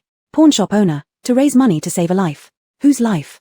Fan Yuan gripped the armrest tightly, following up. Of course, her older brother's. Was he sick? The pawnshop owner hesitated. He must have been sick. What do you mean must have? His body was half cold, half hot, an ice and fire duality disease. I'd never seen such a strange illness in my entire life, let alone ever again after that. Under Fan Yuan's guidance, the pawnshop owner's memories became clearer, vividly painting that day's image in his mind. The young boy lay stiff on the bed, barely breathing, his skin pale like a corpse. The little girl clutched her brother's hand, unexpectedly strong-willed, neither crying nor screaming. She remained silent the entire time. It was heartbreaking just watching them. He accepted the longevity lock and kindly helped find a doctor for the siblings. But after checking the boy's pulse, the doctor could only shake his head regrettably and exclaim in amazement, declaring he wouldn't live long. Being a businessman, he didn't want anyone dying in his shop. Feeling he had done everything within his power, he gave the siblings a little extra money and let them go once the rain stopped. In his memory, the frail little girl somehow carried her older brother, who was taller than she was, and slowly walked away step by step. He deeply regretted not having inquired further about the names of the 2 siblings that day. The pawnshop owner blew the tea leaves aside in his cup and sighed. This is the origin of the longevity lock. But I don't know what happened to those 2 later. Fan Yuan's expression turned complex as she looked down at the longevity lock in her hand. She couldn't help but worry. Was the little boy still alive? Given how dire the situation sounded, it seemed unlikely that a miracle had occurred. Suddenly, the pawnshop owner slapped his thigh and recalled another important event. Oh, that's right. Later, a gentleman came to my shop and said he wanted to redeem the longevity lock. Chapter 115. So she has an eldest brother. The 3 people in the room were shocked into silence by the pawnshop owner's words. Is it that little boy from back then? Is he still alive? Fan Huan herself didn't notice that her tone was joyful, but Li Changyu did. His eyes held a complicated expression as a bold conjecture formed in his mind. Could this girl who wanted to sell a lock to save her brother be the senior apprentice mentioned earlier? Facing Fan Huan's expectant gaze, the pawnshop owner shook his head. I don't know, those are all matters from 10 years later. Even if it really was him, I wouldn't recognize him now. A child's appearance changes greatly as they grow into adults, and the pawnshop owner only met the 2 siblings once. After so many years, even if the original 2 siblings stood before him again, he would be unable to identify them. The face in his memory had long blurred beyond recognition. Fan Huan lowered her eyelids, her heart twitching. So, perhaps that little boy died from illness after all, and the young master who came for the longevity lock may have some relation with the 2 siblings. Fan Huan no longer asked about what happened later. One doesn't need much imagination to understand that the longevity lock was purchased, and the young master left empty-handed. The rain outside the window gradually decreased, occasionally accompanied by a drip sound. The night wind played with the candle flame, reflecting Fan Huan's thin shadow on the window. The pawnshop owner took a sip of hot tea and leisurely said, but I do remember what the young master looked like. Fan Huan raised her head once more. The young master was exceedingly handsome, akin to a fallen immortal. He just fell short of me when I was younger. The 3 people inside the room. If I ever meet him again, I am sure I could identify him. The pawnshop owner said this with remarkable confidence. A spark of hope rose in Fan Huan's heart but quickly dimmed. There are so many people in the world, she couldn't possibly round them up for the pawnshop owner to identify faces. It was simply impractical. But waiting for any potential leads from the pawnshop owner's mouth was even less realistic. After all that trouble, they still found no useful clues at the end, and Fan Huan felt somewhat tired. Master Lin observed the situation and knew further questioning would yield nothing more. He thus instructed the servants to take good care of the pawnshop owner and send him back after dawn. The servants of the Lin family carefully led this elder out. As the pawnshop owner walked to the door, he suddenly stopped. He slowly turned around, squinted his turbid eyes, and gazed at the blue-robed woman inside the room. From a distance, Fan Huan's face also became blurry in his vision. Yet it bore 7 or 8 parts resemblance to the little girl in his memory. The pawnshop owner rubbed his eyes and suddenly made an astonishing statement. Girl, is that you? Fan Huan was slightly stunned. What? Good child, you must be that girl from back then. Judging by his tone, it wasn't a question, but a certainty. The pawnshop owner appeared agitated. Impossible to be mistaken. You're her. Fan Huan's eyes became a bit red-rimmed, her first thought being, so I do have family after all. I have an older brother. But where is my older brother? Outside the Lin residence. Xiao Yang held an umbrella, under which there was another person. Just as Xiao Yang was about to knock on the door, Mai Shaolin stopped him. That would be too abrupt, said Mai Shaolin. Xiao Yang agreed. Such a sudden appearance might make Fan Huan think they were tracking her. Xiao Yang arched an eyebrow. Then, shall we leave first? Mai Shaolin didn't say anything, instead turning his hand over to reveal a paper crane onto which he cast a minor spell. The paper crane started fluttering in his palm, lifted by a faint magical force carrying it inside the Lin residence.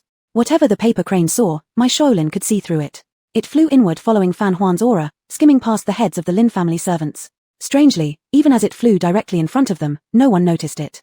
When it located Fan Huan's chamber, the pawnshop owner had just left. My Shaolin glimpsed the old man's back out of the corner of his eye but didn't recognize him. The paper crane settled on the windowsill. Upon seeing Fan Huan safe and sound, my Shaolin was reassured. In the city of eternal worry, after traveling for 2 days and visiting several places, they originally believed they could find Fan Huan in the city of eternal worry. Unfortunately, they lost contact with her yet again. Out of necessity, Su Jiawen and the others could only rest in an inn first. Not finding Fan Huan, Su Jiawen felt very disheartened. Though they followed her aura all the way here, it abruptly vanished at this place. It seemed as though fate had played a joke on him. All the men except Jiyu Zishuan and Shen Di were in the room. The other two had naturally gone to console Song Muqing, who had been frightened by Han and Ming. Su Jiawen sat desolately in the chair, muttering, "Could it be that she deliberately avoids us and doesn't want us to find her?" Shen Di heard this upon returning. Pushing open the door, he coldly chuckled, "Eldest brother's guess is correct. In my view, she's merely trying to draw attention. Otherwise, why would so many people out training stay unharmed while she disappeared?" As Shen Di finished speaking, a figure darted past him and rushed out. A closer look revealed it was Han and Ming. "What's his problem?" Shen Di asked in confusion. Su Jiawen stood up, his face dark with coldness. "You said she's intentionally drawing attention to herself." Shen Di, "Isn't that what you, the eldest brother, just said? She's deliberately avoiding us." Lin Tsongfeng rubbed his forehead. Third brother, eldest brother clearly meant something different. After being reminded, Shen Di also realized this. Yet he still clung to his own thoughts. In fact, ever since learning that Fan Huan had left the 10,000 Ghost City, Shen Di's original concern for Fan Huan had gradually been replaced by resentment. The main reason was Song Muqing. Little Miss didn't have a good constitution but insisted on coming out with them to search for Fan Huan. They had traveled a long distance, and even though fatigue showed on her face, she never complained once. But eldest brother not only failed to show consideration but also didn't give Little Miss any good expression. This was too much. Little Miss owed nothing to Fan Huan. She was already considerate enough. She was the best woman under heaven, so how could eldest brother let her feel wronged? Seeing Little Miss force herself to act strong and pretend everything was fine, Shen Di felt like swallowing swords. Just now, Little Miss cried. Partly it was because of fourth brother, but he knew very well that the main reason lay with eldest brother. Shen Di was disappointed with Su Jiawen. Eldest brother wasn't originally like this. What Shen Di didn't know was that Su Jiawen was equally disappointed with him. Claiming they would find Fan Huan together, Shen Di actually just followed them around without making any effort or showing any worry about Fan Huan. Su Jiawen wanted to say something, but then he suddenly realized Shen Di had always harbored prejudices against Fan Huan. With deep-seated biases, a few words wouldn't persuade him. Su Jiawen no longer bothered arguing and shook his head helplessly, sitting back down calmly. "You should go back. Seventh sister doesn't need you." Originally, Shen Di intended to question why Su Jiawen was so harsh to Little Miss, but hearing this lukewarm sentence, he exploded directly. "Eldest brother, what do you mean? Are you chasing me away?" Lin Tsongfeng saw the situation was deteriorating and quickly stood up between the two, preventing them from fighting. Su Jiawen narrowed his eyes and asked Shen Di, "I see that you aren't genuinely concerned about the safety of seventh sister. So why are you staying here? Seventh sister won't be happy to see you either. You'd better go back." Shen Di argued back stubbornly, "Since you're not Fan Huan, how do you know she won't be happy to see me?" It was as if he was sure Fan Huan would smile at seeing him. Shen Di had some basis for saying this. Fan Huan was appearance conscious, and in the past, she would be mesmerized and show a silly smile every time she met him, this beautiful older brother, a pattern consistent from childhood to adulthood. The moment those words were uttered, Shen Di's expression slightly froze. He also realized that was the past. Su Jiawen shot back a mocking laugh. Lin Tsongfeng didn't know what to say, feeling awkward for Shen Di. If it were an ordinary person, they would be utterly embarrassed at this point. But Shen Di was different. He was famous for being caustic. If he was uncomfortable, he wouldn't let others off easily either. Shen Di sneered, "Ha, pot calling the kettle black." The expressions of the two people in front of him changed instantly. "Yes, she might not be happy to see me, but do you think she will smile when she sees you guys?" Shen Di crossed his arms and started with Lin Tsongfeng, who was closest to him, mocking, "Fifth brother, you're the worst. You have sweet words, calling her seventh sister and family, but you treat her like a slave. She used to be naive, immersed in your sweet talk. Do you guess what her attitude will be once she realizes?" Lin Tsongfeng felt like falling into an icy pit. He already had an answer to this question. Fan Huan no longer regarded him as an elder brother. When Fan Huan scolded him in the secret realm before, he didn't feel he had overstepped at all. He merely liked teasing Fan Huan. How did it escalate to bullying her? Overreaction, right? Lin Tsongfeng had long forgotten what he had done to Fan Huan in the past and couldn't empathize. He and Shen Di got along exceptionally well, and whenever Lin Tsongfeng impulsively decided to tease Fan Huan, Shen Di was almost always present. Shen Di was adept in talisman techniques and had a photographic memory as his basic ability. Through Shen Di's accounts, Lin Tsongfeng finally became fully aware that he hadn't treated Fan Huan kindly at all.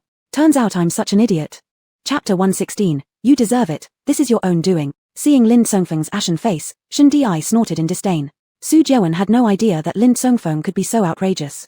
He always thought the fifth junior brother and Fan Wan had a good relationship. It turned out he was deceived by appearances all along. Anger, guilt, and an even deeper sense of shame surged over Su Jiawen like a storm. He closed his eyes forcefully, both hands unconsciously clenching into fists, with whitened knuckles due to exertion. His chest heaved violently as a bone-chilling aura enveloped his entire body. After a moment, he opened his eyes. The gaze was sharp, akin to tangible daggers, aiming directly at Lin Songfeng. Brother 5, how dare you? An overpowering pressure surged forth from beneath his feet. With a bang, Lin Songfeng fell to his knees. The wooden floor cracked on impact. Yet compared to the pain in his knees, Lin Songfeng's head hurt even more, splitting with unbearable agony, as if something were about to burst forth. Shen Di suddenly smiled. Big brother 1, don't rush. Su Jiawen looked at him. Brother 5 is wicked, but you. Shen Di pointed at him. Big brother 1, you are the most disgusting. When Fan Wan liked you, you didn't know how to cherish her, and when she left you, you only realized regret. Knowing clearly that little sister was fond of you, you still played with her emotions, neither accepting nor rejecting her, and then you shifted all the blame onto little sister. What kind of man are you? Su Jiawen instinctively countered, I didn't. You did. What righteousness are you pretending? How dare you fault us when the harm you caused Fan Wan is no less than ours? Shen Di took 2 steps forward, tearing off that invisible veil of propriety, saying, Big brother 1, you trampled on Fan Wan's sincerity and also harmed little sister's heart. What sort of gentleman are you? Clearly, you're a hypocrite. Everything that has happened today is entirely what you deserve, your own doing. Su Jiawen felt as if there was a fishbone stuck in his throat, breathing heavily, raising a trembling hand to point at Shen Di. You. Opening his mouth to argue, instead, he let out a cough and spat out a mouthful of blood, sliding off the chair and half kneeling on the ground, looking tormented. Shen Di watched the 2 people before him who were rendered speechless by his scolding and felt an overwhelming sense of satisfaction. His lips curved into a self-deprecating arc, murmuring, saying that Fan Wan doesn't need me. Do you really think Fan Wan needs any of you? So infatuated without reason. Lin Songfeng suddenly said something. Shen Di turned his head toward him, tilting it slightly, not hearing clearly. Then Lin Songfeng struggled to get up using the edge of the table, looking worse than before, repeatedly muttering 3 words. Brother 5, what are you saying? The path of no emotion. Lin Songfeng weakly muttered. Little 7 cultivated the path of no emotion. Shen Di suddenly froze, his lips gradually relaxing. By this time, Su Jiawen had understood, swiftly appearing before Lin Songfeng. Grabbing his collar, Su Jiawen roared with fury. Who practiced the path of no emotion? Lin Songfeng reiterated word by word. Little 7 practiced the path of no emotion. Su Jiawen refused to believe, shouting, Who told you this? It's Master Ju from Lingxiao Peak. Just as Su Jiawen wanted to breathe a sigh of relief, Lin Songfeng added, Little 7 also admitted it. Hearing this, Su Jiawen released Lin Songfeng and staggered backward in disbelief until his back hit the wall. Lin Songfeng remembered everything that had happened that day. It turned out the important thing he forgot was related to Fan Wan. Fan Wan had practiced the path of no emotion. At the time, he wanted to go back and tell this news to his seniors. But then, he was captured for questioning by the leader of the beast-taming sect, Lord Shui. Ah yes, Lord Shui. It was right after leaving Lord Shui that he lost all memories of that day. Recalling the kindly face of Lord Shui, Lin Songfeng couldn't help but feel chills down his spine. Why would Lord Shui seal his memories of that day after asking questions about Fan Wan? Even someone as dull as Lin Songfeng realized that something was amiss. Could Fan Wan's disappearance also have something to do with the beast-taming sect? Lin Songfeng became increasingly uneasy and started biting his lips again. This uneasiness completely overshadowed his complex feelings about Fan Wan practicing the path of no emotion. At this point, the mental states of the 3 brothers were different. Over Su Jiawen hung the shadow of despair. The arrogant Shen Di remained silent at the moment. Su Jiawen asked, When did it happen? Lin Songfeng responded mechanically, half a year ago. Su Jiawen was so deeply saddened that he found humor in it, closing his eyes and laughing. So that was it, the path of no emotion changed her. There's no longer any possibility between her and I. Su Jiawen slowly slid down, covering his face with his hands. This time, Shen Di didn't make any sarcastic remarks. His inner feelings too were inexplicably filled with sorrow. First came Shen Di's verbal blow, then a heavy strike from Fan Wan cultivating the path of no emotion, and Su Jiawen felt as though a certain nerve in his brain had snapped. He alternated between crying and laughing, mumbling incoherently, I deserve this, I deserve it. Jiyu Zishuan and Song Muchu heard something amiss and happened to arrive outside the door when they met Su Jiawen laughing wildly as he rushed out, appearing demented. Song Muchu was just bumped by him. If Jiyu Zishuan hadn't reacted quickly, she would have fallen to the ground. But Su Jiawen was completely unaware that he had collided with someone. While shouting I deserve it, he dashed out of the inn and disappeared into the night. Jiyu Zishuan didn't have time to inquire about what had happened. After leaving Song Muchu with Shen Di, he hastily chased after Su Jiawen. Song Muchu clutched her chest, worriedly saying, just now he seemed fine, what on earth happened? Why is elder brother like this? Looking around uneasily, she added, "Where is the fourth brother? Why isn't the fourth brother here?" Shun Di wore a complex expression, his lips tightly closed. Song Muchu tugged at his sleeve, pressing for an answer. "Third brother, please say something." Shun Di sighed and patted her head gently. "It's not your fault. Just rest well." On the other side, the three killers of the death sentence hall looked guardedly at the tall and burly man standing before them. "Who are you? Why are you blocking the way?" And this man was none other than Han and Ming, who had earlier run out of the inn. His right hand pressed down hard on his left, which wanted to unleash a killing spree, his temples bulging with veins as he struggled to control his disobedient left hand, leaving no room to deal with the trio. A cloud covered the moon just then. His expression was hidden in the shadows, difficult to discern clearly. Since he happened to stand exactly in the middle of the road, he appeared deliberately obstructing their path. The three killers were all at the gold core level. They had come to hunt Fan Wan for a high bounty. Unfortunately, Fan Wan's energy trail had vanished right outside the city, but they were certain that Fan Wan was somewhere within the city. After all, the nearest teleportation array was in the Forget Sorrow city, so Fan Wan must have chosen to come here. Afraid that the prey already in sight might slip away, the killers were extremely restless. To encounter such an obstructionist tiger along the way made them even more irritable. Furthermore, this fellow remained silent, in their eyes amounting to nothing short of a provocation. Could it be another killer from the death sentence hall, trying to take over their job? After a quick exchange of glances among them, their murderous intent surged. The black-robed killer in the middle, with a ruthless face, showed no extra emotion. "If that's the case, then die." As soon as these words were spoken, his fingers formed a claw, his figure darting like a whirlwind, reaching before Han and Ming in the blink of an eye. Han and Ming instinctively raised his hand to block, the two strong spiritual forces colliding fiercely. The killer's complexion changed slightly. In the next moment, the killer's figure recoiled violently, showing a bit of instability. This brief confrontation had basically tested the depth of the opponent's strength. The black-robed killer exchanged a glance with his companions, whose faces grew serious. This man was a physical cultivator. A gold core level physical cultivator wasn't easy to handle. Moreover, his spiritual force was deep and fierce, making it likely that both sides would suffer serious injuries if they engaged. Still standing where he was, after repelling the opponent, Han and Ming quickly pressed down on his restlessly moving left hand and shouted toward the other side. "Get lost." This voice contained spiritual force, echoing through the sky above Forget Sorrow City. The three killers looked at each other, revealing a wary look, but to leave like this also seemed very embarrassing. Killers from the death sentence hall were spread across the world and had no obvious marks to distinguish them. They almost confirmed that the physical cultivator before them was also a killer, otherwise why would a gold core cultivator come to this small place for nothing? This time, the grey-robed killer stepped forward. He excelled at negotiations. With a much milder attitude, he spoke kindly. "Master is also here to hunt that woman named Fan Wan, correct?" The grey-robed killer noticed that his words triggered some emotional fluctuations in the other side. Indeed, that was the truth. This physical cultivator had also come for the bounty. Feeling increasingly confident, the grey-robed killer opened up smoothly. "All right, Master might as well cooperate with us. As for the reward..." Chapter 117, The Obedient as an Old Dog Head of the Lin family. The grey-robed assassin did not notice that Han and Ming, standing a little way off, had already let his hands fall. He continued to speak in an easy and confident tone. "As for the bounty, we can split it evenly. What do you think of that?"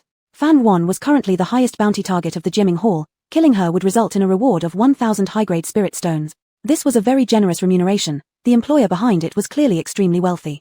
Of course, they three would never really be willing to split the rewards with anyone else. This was merely their strategy. If this powerful physical cultivator in front of them agreed, they would then team up and kill him after slaying Fan Wan, seizing the treasures on his body. After all, physical cultivation consumed the most refining materials. Any physical cultivator who reached the golden core stage would surely have substantial savings, possibly even some world-defying treasures hidden in their storage pouches. These acts of betrayal were nothing new to them. The grey-robed assassin believed that this time, he could also persuade the other party. However, after finishing his sentence, the other side took a long time to respond. The assassin's expression slightly changed. As a killer, he acutely sensed the thick aura of killing intent in the air. What the hell? Half isn't enough. Their appetites are too big. Fine, it's just a temporary plan anyway. I'll just deceive him into agreeing first. The grey-robed assassin made a bowing gesture and said, "If you're unwilling to split evenly, then how about 70-30? Still no response from the other party. The grey-robed assassin frowned, his tone colder now. 70-30 doesn't work either. What do you intend? Say directly. Han and Ming's left knuckles cracked with sound. If observed closely, one would notice that his left hand was significantly larger than his right. Spiderweb-like black patterns covered his skin, intertwining and crossing each other menacingly and terrifyingly. The protruding veins seemed to house living things, twitching as if trying to rip open the flesh and burst out. Han and Ming had been constantly suppressing the ominous energy emanating from his left hand, but the longer he stayed near his senior brothers, the more this energy accumulated. Tonight seemed to be the limit, beyond control. He originally intended to find an uninhabited place to release it, avoiding harm to innocents. Who knew he would encounter a killer from the Jimming Hall on the way, and this person was even here for pursuing Fan Wan. Very well, very well. Han and Ming's left hand swelled twice its size again. He gazed at this monstrous left hand, cruelty flickering in his eyes. Let this hand, which once harmed Fan Wan, make amend. Just when the grey-robed assassin thought Han and Ming might be mute, Han and Ming finally spoke. Anyone who dares to hurt her will die by my hand. The next moment, Han and Ming's momentum surged, like a primordial beast roaring, lightly tapping the ground with both feet. His body shot forward like an arrow leaving a string. At the moment he neared the grey-robed assassin, powerful power of golden core converged on his left hand, unleashing a punch, accompanied by a fierce whistling wind. The assassin hastily erected a spiritual barrier, only for it to shatter instantly. An explosion sounded in the air. The assassin was struck by the punch and flew backward. The two other assassins seeing this quickly supported their companion, still retreating several steps before barely regaining their footing. Brother 3. The grey-robed assassin spat blood, shocked. This man is clearly at the mid-stage of golden core, yet, the power of that punch has reached the pinnacle of golden core. Big brother, second brother, this person is not easy to deal with. In other words, retreat first and avoid his sharp edge. However, the black-robed leader wouldn't step back. Killer intent churned in his eyes as he clasped his hands together, forcefully spreading them apart, revealing a column of black light that solidified.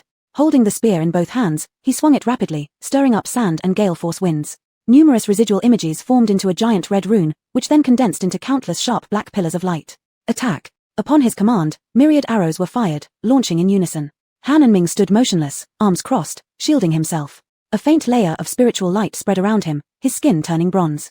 He looked like a hard and impenetrable shield. Countless black pillars of light hit him, fragmenting into pieces, while he remained completely unscathed.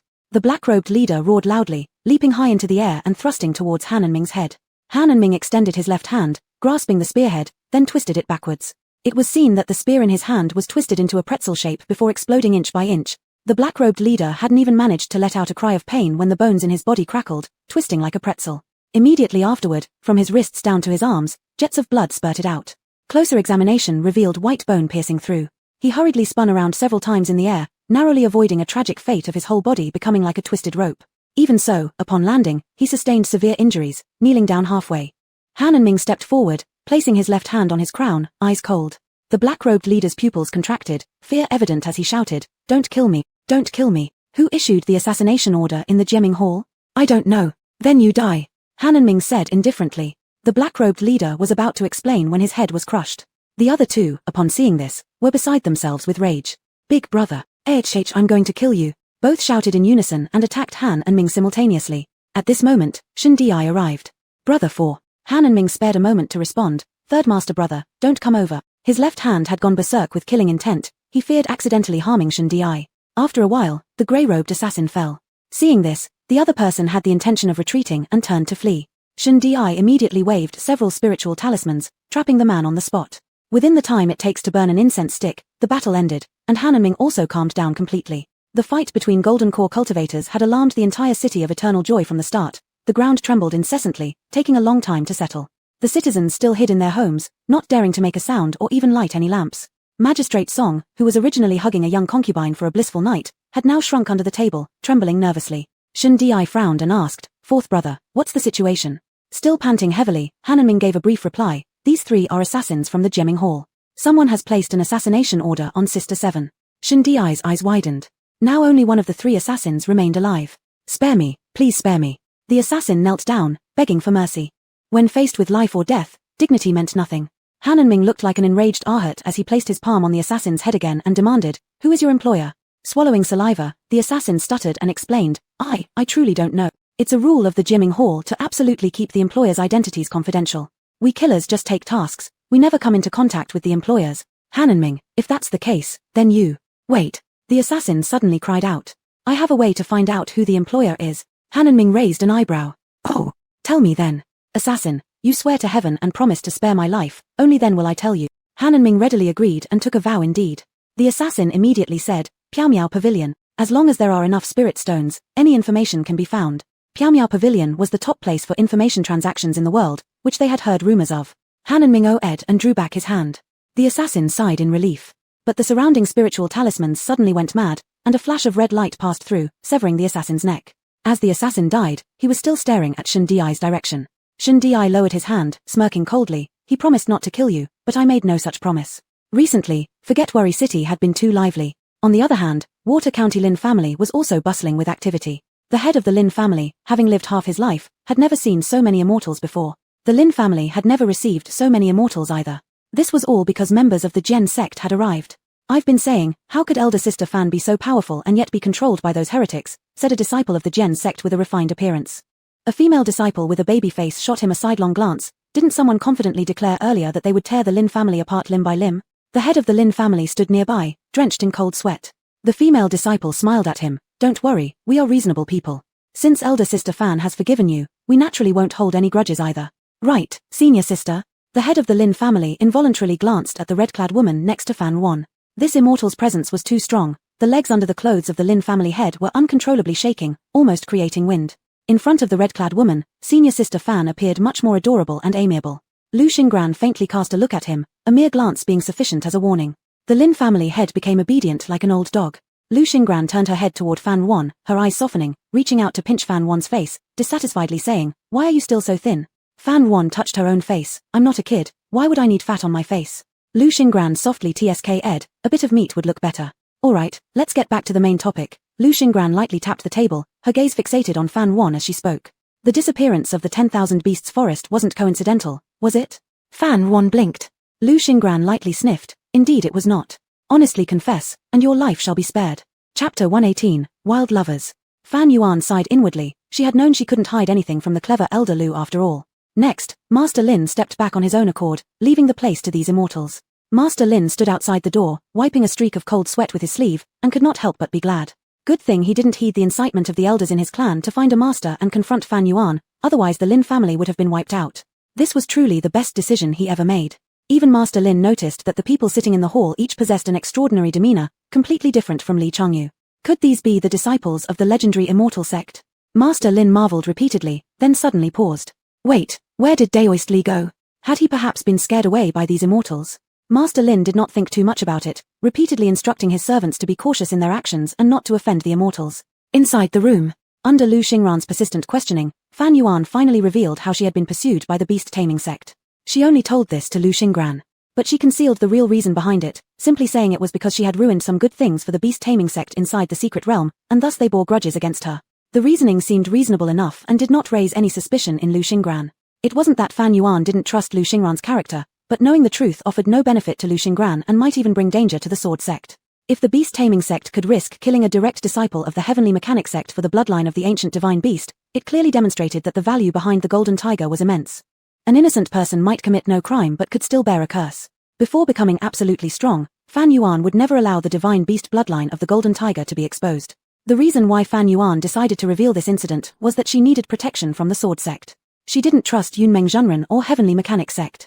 Faced with the colossal size of the beast-taming sect, she felt too insignificant.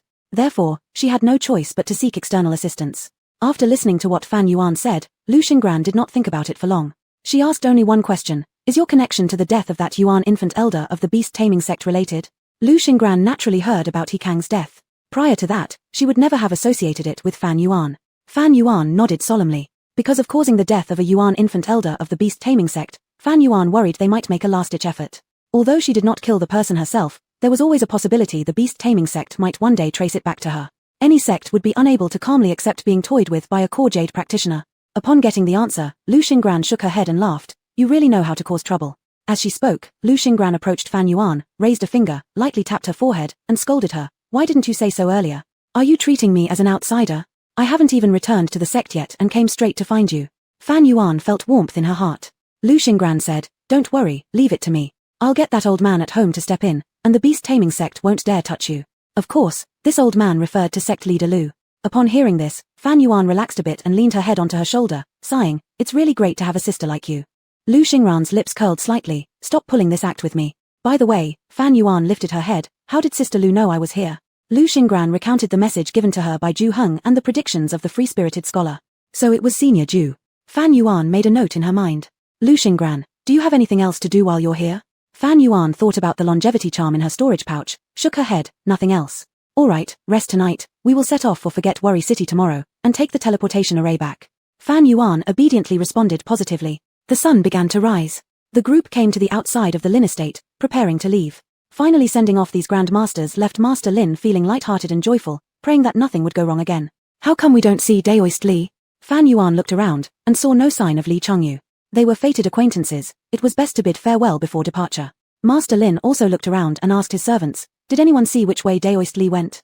The servants all shook their heads. At this moment, Fan Yuan noticed the unusual expression of the young master of the Lin family, as if he knew something but hesitated to speak. Fan Yuan narrowed her eyes slightly and was about to open her mouth when Lin Feng volunteered the information. She wanted to see eldest Li one last time. I delivered the message, and last night he went to meet her, but has not returned since. Master Lin stared blankly for a moment. Oh, so that's how it is. Since Li Changyu willingly went to meet Lin Liao, no one could say anything. Fan Yuan showed no particular expression, released her spirit sense, quickly covering the entire water county. In no time, she found Li Changyu in a dilapidated temple. More accurately, a heap of disheveled wild lovers. As for Xia, she was on her way to fetch water. Fan Yuan deliberately did not conceal her spiritual awareness, so when Li Changyu sensed an external spiritual probe, he immediately awoke. Li Changyu opened his eyes and first looked around in confusion at his surroundings. Then, upon seeing the woman lying beside him with flushed cheeks, he was utterly terrified. Lin Liao was awakened by his commotion. Rubbing her drowsy eyes, she affectionately said, Big brother Li, why are you waking up so early? Li Changyu clumsily started putting on his clothes while stuttering. You, how did you get here? We actually. Li Changyu was so shocked that his tongue was tied. Lin Liao leisurely sat up, revealing snow-white skin marked with faint traces of intimacy.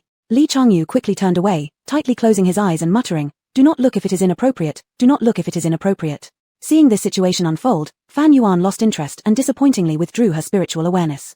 She had already warned Li Changyu to be careful of Lin Liao, yet he still fell into her trap. It seemed this tribulation was destined to be part of his fate, and he must deal with it alone. What puzzled Fan Yuan was how Lin Liao managed to succeed, considering she had already retrieved that drop of blood from her. Well, it was none of her concern anymore. Fan Yuan put aside all irrelevant matters, glanced at the pawnshop owner, and then reminded Master Lin, make sure to escort the elder back properly. Master Lin responded, the immortal elder can rest assured. The carriage and driver are already waiting outside. Fan Yuan nodded slightly. Sister Lu, let's go. Lu Xingran nodded. With that, they took off on their flying swords. The Lins knelt down, and Master Lin shouted loudly, we bid farewell to the immortals. They remained kneeling for quite some time before slowly standing up. Master Lin let out a long sigh of relief. Phew, finally they're gone. Having survived this ordeal unscathed, Master Lin dared no longer scheme against the immortals or even people like Li Changyu. The Lin family should simply focus on doing business honestly to secure a long-term future. After arranging for the pawnshop owner to leave, Master Lin considered his duties complete. The carriage rode on for an unknown duration. The pawnshop owner still seemed half asleep. Suddenly, a bright voice called out, Elder.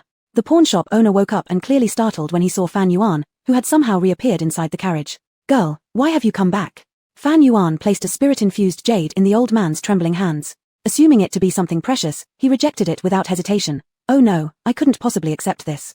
Take it back. Fan Yuan insisted, forcing the jade into his hands and holding them tightly. I don't remember what happened all those years ago, but I am truly grateful to you. Great kindness doesn't need thanks, and this jade won't fetch much money, but it could save your life in an emergency. Please keep it. The pawnshop owner felt ashamed. Young girl, whether in the past or now, this old man hasn't been able to help you much. Fan Yuan smiled. Thank you for telling me I have a brother. Though she didn't know if he was still alive. The pawnshop owner read her thoughts and gently patted her hand. He's definitely still alive. You might meet soon. Fan Yuan knew he was trying to console her and smiled softly. The longevity charm is better worn on you. It will protect you. If your brother sees it, he'll recognize you, won't he?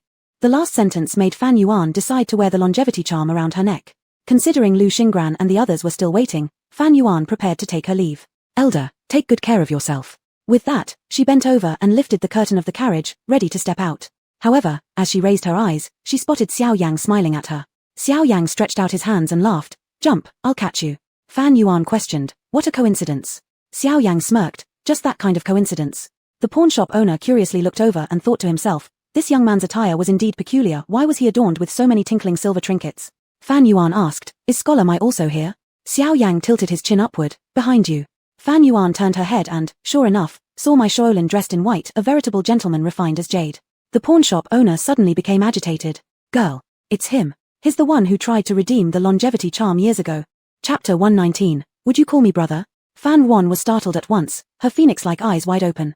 The pawnshop owner held Fan Wan's arm, his tone urgent and excited, his face red with emotion. My Shaoluan had an extraordinary memory. He glanced up at the aged man and quickly recognized him as the pawnshop owner who had once lent a helping hand to him and his sister. My Shaoluan hadn't expected to meet him here, nor had he expected both Fan Wan and the pawnshop owner to appear simultaneously. Fan Wan exclaimed in surprise, young Master Mai. Was it possible that this matter involved the longevity lock? Could she have mistaken someone else for him? Just then, a delicate longevity lock slid out from beneath Fan Wan's blouse, catching my Shaoluan's eye. He suddenly froze, a thought of impossibility rising in his mind. Had Fan Wan already discovered her true identity? Did she remember everything now? In just a few breaths, my Shaoluan's emotions transitioned from joy to heaviness, though his expression remained calm throughout, making him inscrutable.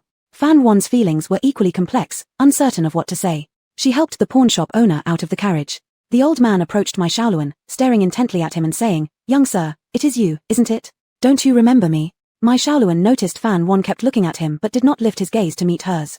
Even without direct eye contact, he could sense the expectation in Fan Wan's eyes. My Shaoluan paused for a moment, sighing inwardly, altering what he was about to say. How could I forget? Out of the corner of his eye, he caught Fan Wan's stunned expression. Xiao Yang alternated between looking at Fan Wan and my Shaoluan, thinking that perhaps it was time for them to recognize each other. Such an important moment couldn't possibly exclude him. Xiao Yang moved closer. The pawnshop owner wore an expression of happiness, turning toward Fan Wan. "See, I told you, all I needed was one more look at him, and I would surely recognize him." He then cast his gaze over my Shaoluan's extraordinarily handsome face and sighed with sentimentality. "Young master is still so youthful, whereas I have become grey-haired." My Shaoluan smiled silently without responding. Finally unable to contain herself, Fan Wan asked, "If you know this longevity lock, then who are you?" At this point, my Shaoluan slowly turned his gaze toward her, smiling faintly. "I never expected this longevity lock to be on your person. So it turns out that you are the person I've been searching for a long time. It truly is fate. But alas, I may disappoint you, I am not your elder brother." "Is that so?" said Fan Wan, lowering her eyes, with traces of disappointment evident in her tone, yet not entirely unexpected. Neither in her past life nor in this one had Fan Wan ever imagined having any connection with my Shaoluan. Was my Shaoluan really her elder brother? It was something Fan Wan didn't even dare dream. When he denied it, Fan Wan strangely felt relieved. After all, knowing her memories from her previous life, if they were truly siblings, she wouldn't know how to act around him. Fan Wan drifted slightly into thought, failing to notice Xiao Yang's odd demeanor. Xiao Yang waved a hand dismissively, bored, then walked away by himself. "But you can call me elder brother." My Shaoluan's voice was warm and gentle. He withdrew a hand and lightly touched Fan Wan's forehead with his fingertip. Fan Wan instinctively wanted to pull back, but she restrained herself. Looking up at him, she blinked dumbfoundedly. My Shaoluan placed his hand on the longevity lock and gently stroked it. It bore her body temperature, feeling warm. "I was a good friend of your brother, and we made a promise. If anything happened to him, I would take care of you on his behalf. When things went wrong in the Moon Kingdom, we got separated. By the time I found him, you were gone. For all these years, I've been looking for you. It's my fault I didn't even recognize you." Honestly, Fan Wan had never heard my Shaoluan speak so much in her 2 lifetimes combined. She bit her lips lightly and asked my Shaoluan, "So, my brother is already no longer among the living?" My Shaoluan nodded gently. The pawnshop owner quietly stepped aside and joined Xiao Yang. The elderly man's eyes reddened, wiping his tears with mixed sentiments of lamentation and sorrow, muttering softly, "Who would have guessed that child has left us anyway?" Xiao Yang glanced at him coldly. My Shaoluan gazed at Fan Wan, feeling a tug in his heart, whispering gently, "Don't be sad." Fan Wan turned her head. It wasn't sadness, just complexity. Without memories before the age of 6, she didn't remember having a brother, so accurately speaking, she harbored no feelings for this elder brother. Knowing he was no longer alive only brought a sense of regret. A familiar loneliness welled up within her. She had hoped to find her real family. Oh well, she was already used to being alone. Fan Wan gave my Shaoluan a faint smile, her tone composed. "Thank you, I'm fine. Then, would you be willing to call me elder brother?" Among all my Shaoluan had said, this particular sentence was delivered the lightest and slowest, exuding a cautious tenderness. Fan Wan spoke with a mixture of emotions in a quiet voice, "Big brother." My Shaoluan's eyes softened, and he embraced Fan Wan, whispering softly, "I'm sorry, big brother came too late." Fan Wan patted his shoulder gently. "There's no need to apologize." Tears glistened in my Shaoluan's eyes. He should apologize. If it weren't for the mistake in the previous life, how could his noble-born sister have endured so much hardship? He would never forgive himself. Both siblings had different thoughts on their minds. At this moment, Fan Wan finally understood why Song Muchen had taken the longevity lock in the previous life but later treated it as something worthless. It turned out that possessing the longevity lock was akin to gaining my Shaoluan's support. No wonder after my Shaoluan passed away from illness, Song Muchen changed her attitude completely and casually discarded the longevity lock. So it seemed, Song Muchen had indeed stolen her identity. A glimmer of coldness flickered in Fan Wan's eyes. How laughable. They all said she had stolen Song Muchen's identity, enjoying years of blessings. But wasn't Song Muchen just the same, stealing her identity and taking everything that originally belonged to her? Who, then, was the real thief? Reborn into this new life, heaven itself seemed to be aiding her. Had it not been for the fortuitous opportunity to hitch a ride with the Lin family caravan, wouldn't this longevity lock have ended up in Song Muchen's hands again? She wanted to see if, without my Shaoluan's help, Song Muchen could still breeze through life as smoothly and confidently as in the previous life. There was an extremely pleasant scent of plum blossoms on the man, fresh and elegant. The fox fur was soft, a strand brushing against Fan Wan's nose. Achoo! She couldn't help but sneeze. My Shaoluan looked slightly alarmed. Do you have a cold? Fan Wan took a couple of steps back. No, I'm allergic to fox fur. Realizing this, my Shaoluan immediately shed the valuable fox fur and discarded it. I'm sorry, I didn't know you've never come in contact with fox fur before. Fan Wan waved her hand dismissively. It's fine, it's fine. After sending off the pawnshop owner, my Shaoluan retrieved a black box from his storage ring and handed it to Fan Wan. It's a sort of gift from your big brother. Fan Wan looked at the familiar black box in disbelief. Could it possibly contain the dragon bones of that snow dragon? Chapter 120, Valuable Meeting Gift. My Shaolin smiled and nodded. You take it first, and open it when you're in a safe place. Fan Wan's cheeks flushed. No reward without merit, it's too valuable, I can't accept it. My Shaolin frowned. If you don't accept it, it means you don't recognize me as your elder brother. Fan Wan, this. Take it. Just for the phoenix grass you gave me last time, no matter how many dragon bones can't compare to its value. Fan Wan saw there was no way out and happily accepted it. This is top-grade material for making magical weapons. If it could be crafted into a life-bound magical weapon, its power would definitely be extraordinary. Moreover, Snow Dragon's properties perfectly match Fan Wan's ice elemental root, making it an excellent fit. Unfortunately, she isn't an artifact craftsman, and such top-grade materials require a master artifact craftsman to unleash their full potential. Ordinary craftsmen simply cannot handle them. Fan Wan is an ice elemental root, which lies outside the 5 elements. She is destined not to become an artifact craftsman or a potion brewer. She would need help from others. However, meeting a top-tier artifact craftsman is no easy task, and this wasn't something that could be rushed. Fan Wan temporarily placed this matter in her mind. She lifted her gaze and looked at my Shaolin, asking, still, how did you get this dragon bone? Back at the beast taming sect, Saintess Ji Miao Miao used the dragon bone as a prize, announcing a spirit beast competition. After seeing through their true intentions, Fan Wan had left. She hadn't followed up on who eventually won the dragon bone. Who would have thought it ended up in my Shaolin's hands? This was indeed unexpected. My Shaolin's eyes flickered as he replied, I made a deal with the Saintess. Fan Wan curiously asked, what kind of deal? Xiao Yang raised his hand and interrupted, I know. It was seduction. Fan Wan, ah? My Shaolin shot him a glare. If you don't talk, nobody will treat you as mute. Xiao Yang shrugged. It was obviously true, but they wouldn't let him speak. Fan Wan, unable to believe it, turned her gaze to my Shaolin. Is it really like that? My Shaolin coughed lightly. Of course not. At this point, he still hadn't fulfilled his promise to the Saintess. My Shaolin felt a headache coming on and didn't know if making amends later would still count. Fan Wan oat, her eyes twinkling as she gossipingly asked, could she possibly fancy you? Xiao Yang, correct answer. My Shaolin coughed twice, glaring warningly at Xiao Yang. Too talkative. Fan Wan fully understood. She chuckled, brother-in-law is so handsome, which girl wouldn't like you? But, do you like her? You're being nosy too. My Shaolin turned away indifferently. Xiao Yang leaned close to Fan Wan and grinned, you call brother-in-law so fluently, by the way, shouldn't you also call me once? My Shaolin reached out to grab his mouth manually, silencing him. Xiao Yang made an umph protesting sound. Fan Wan couldn't help but laugh, looking at your face, I think I should call you younger brother. Xiao Yang immediately broke free, emphasizing, I just look young. Ignoring him, Fan Wan shifted her focus back to my Shaolin and asked what she had been curious about all along. What is brother-in-law's cultivation level? In both past lives and the present, she could never discern my Shaolin's level. This usually happened for 2 reasons. One was that the other party's cultivation was higher by a great realm, the second was that the person concealed their actual cultivation. Fan Wan was unsure which category my Shaolin fell under, but she tended to lean towards the latter. After all, if it were the former, then my Shaolin must be in the Yuan Ying stage. That seemed unreasonable given how young he still appeared. My Shaolin smiled faintly. You'll find out later, this doesn't matter much anyway. Fan Wan, alright, let's not say it then. Xiao Yang silently thought, not telling you is because it might scare you to death. Next, the 3 of them stopped chatting aimlessly and headed to Forget Sorrow City to reunite with Lu Xingran and the others. On the other side, Li Changyu realized the truth later than everyone else. When he comprehended that the spiritual awareness that lingered on him belonged to Fan Wan, he felt both alarmed and ashamed, wanting nothing more than to crawl into a hole.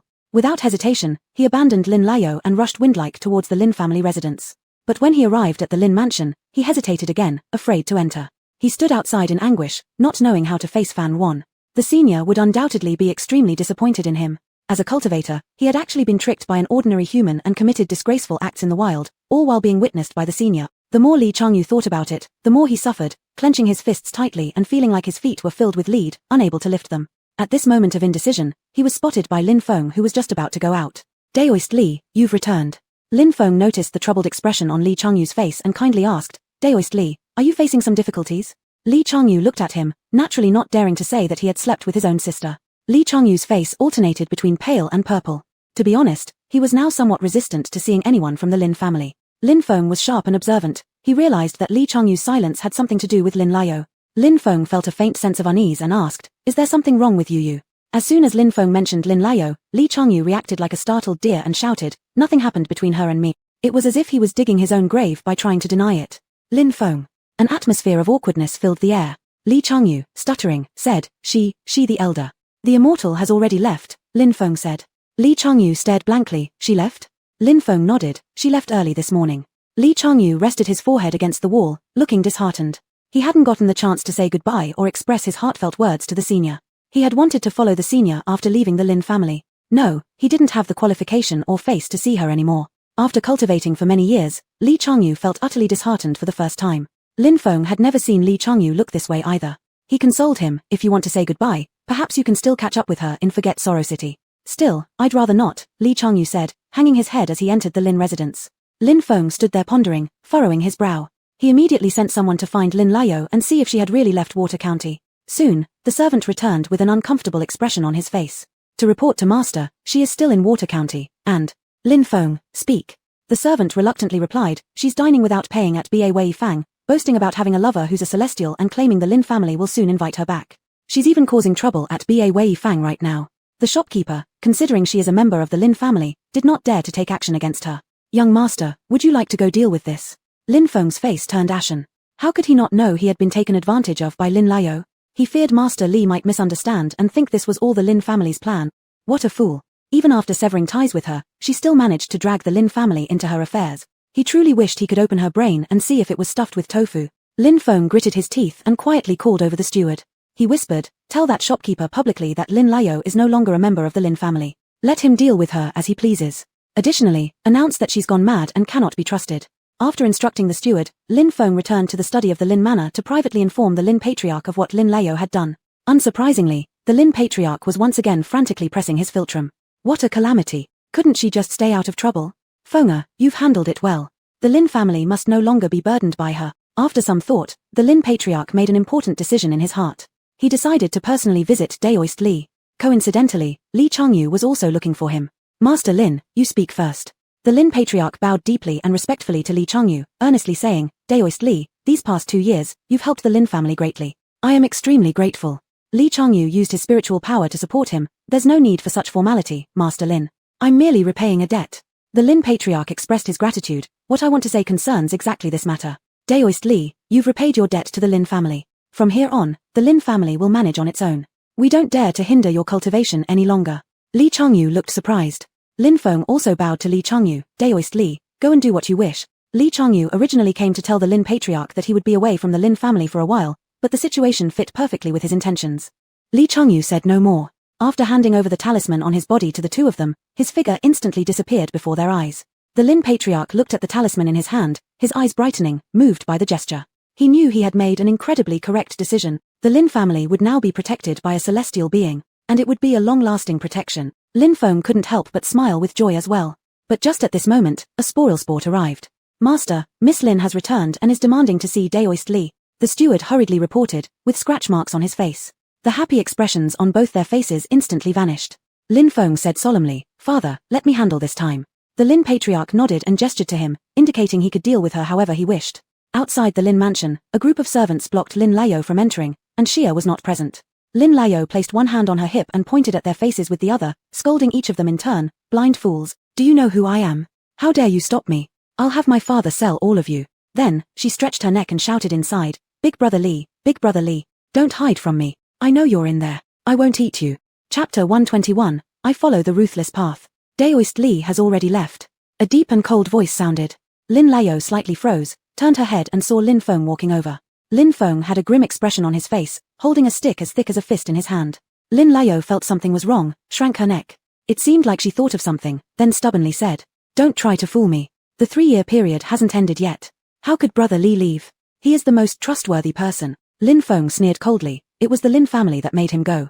Lin Layo was shocked. "What? I don't believe it. How could you let him go? I don't believe it." After all, from the start, Lin Jiao had instilled in Lin Layo that Li Chongyu was crucial for the entire family's development, and the head of the Lin family repeatedly instructed Lin Layo to keep Li Chongyu around. Therefore, Lin Layo simply couldn't believe that the Lin family would let this valuable asset go. Lin Feng didn't care if she believed or not, he just told her the result. He stopped talking nonsense to her, raised his stick at Lin Layo and warned her, You're no longer part of the Lin family, you shouldn't come back. I'll ask you one last time, are you leaving or not? Lin Lao's wound on her but hadn't healed yet, so when she saw the stick, she got scared. But she didn't believe Lin Feng would hit her with the stick. Lin Feng smiled sarcastically. Good, this is all your fault. The stick struck Lin Lao's leg hard, and she screamed in pain as she fell to the ground. Crying, she begged, it hurts, stop hitting me, please don't hit me anymore. I'll leave. As she spoke, she looked around but didn't see Li Chengyu anywhere. She finally accepted the reality that Li Chengyu was truly gone. Hate flashed across Lin Lao's eyes. She hated Fan Wan, but she hated Li Chengyu even more. She never would have guessed that Li Chengyu was such a coward who wouldn't take responsibility. Her big brother Li must have run away with that fox spirit, how infuriating. Lin Feng threw the stick away, turned to the steward and said, get rid of this crazy woman. Lin Lao had difficulty moving, so the servants dragged her out together. Who knew that just before reaching the door, Lin Lao changed her mind again. She fiercely broke free, shouting shrilly, I won't leave. Let me go. I'm Miss Lin, the young lady of the Lin family. This is my home, I'm not going anywhere. After staying overnight at the old temple, she couldn't bear it anymore. Lin Lao knelt down and kowtowed to Lin Feng without any dignity or principle. I've made a mistake, I really have. Please, don't drive me away. The immortal has already left anyway, can't you let me come back? At least I'm still Lin family's daughter, I'm your real sister. Lin Feng turned his back, ignoring her. The servants together dragged Lin Lao outside and heartlessly closed the great gate. Lin Lao lay sprawled against the main gate of the Lin estate, pounding on the door first crying to beg. When begging failed, she began to curse profusely, drawing many gawkers among the townsfolk. Roar! All of this is because that vixen took my big brother Li. I'm Lin family's daughter, and yet you dare mistreat me for an outsider. I will curse you all to an agonizing death. An agonizing death. Lin Lao's eyes were full of resentment, as she clawed furiously at the Lin family's gates with her nails until they broke, bleeding hands full of blood, but seemingly unfazed by the pain. Through the barrier of the door, Lin Feng felt utterly disappointed. He asked offhandedly, where's that maid named Xia? Back then, Lin family hadn't punished Xia due to leniency towards Lin Lao and deliberately left her with a fully functional maid for her care. The steward answered, the shopkeeper of Baiwei's store made that woman pay, otherwise he wouldn't let her leave, so she sold Xia to the brothel across the street for cash. Even the steward found Xia's situation unfair. Though Xia made mistakes, she was a loyal servant. To end up this way was truly regrettable. Upon learning Xia's fate, Lin Feng felt a chill down his spine, as if recognizing his own younger sister for the first time. Outside the Lin residence, Lin Lao continued to curse Lin family with the harshest language possible, cursing everything, as if the whole world owed her. With a muffled sound of a bang, the cursing suddenly stopped. Shouts of surprise came from the crowd outside. Lin Feng's complexion changed slightly, hastily ordering someone to open the gate. Once the gate opened, all members of the Lin family were startled. There lay Lin Lao covered in blood on her head, lying dead on the ground with eyes wide open. A blood-curdling scream tore through the sky. In Wangyu City, Fan Wan met some people she detested here. They were her few senior brothers and Song Mubin.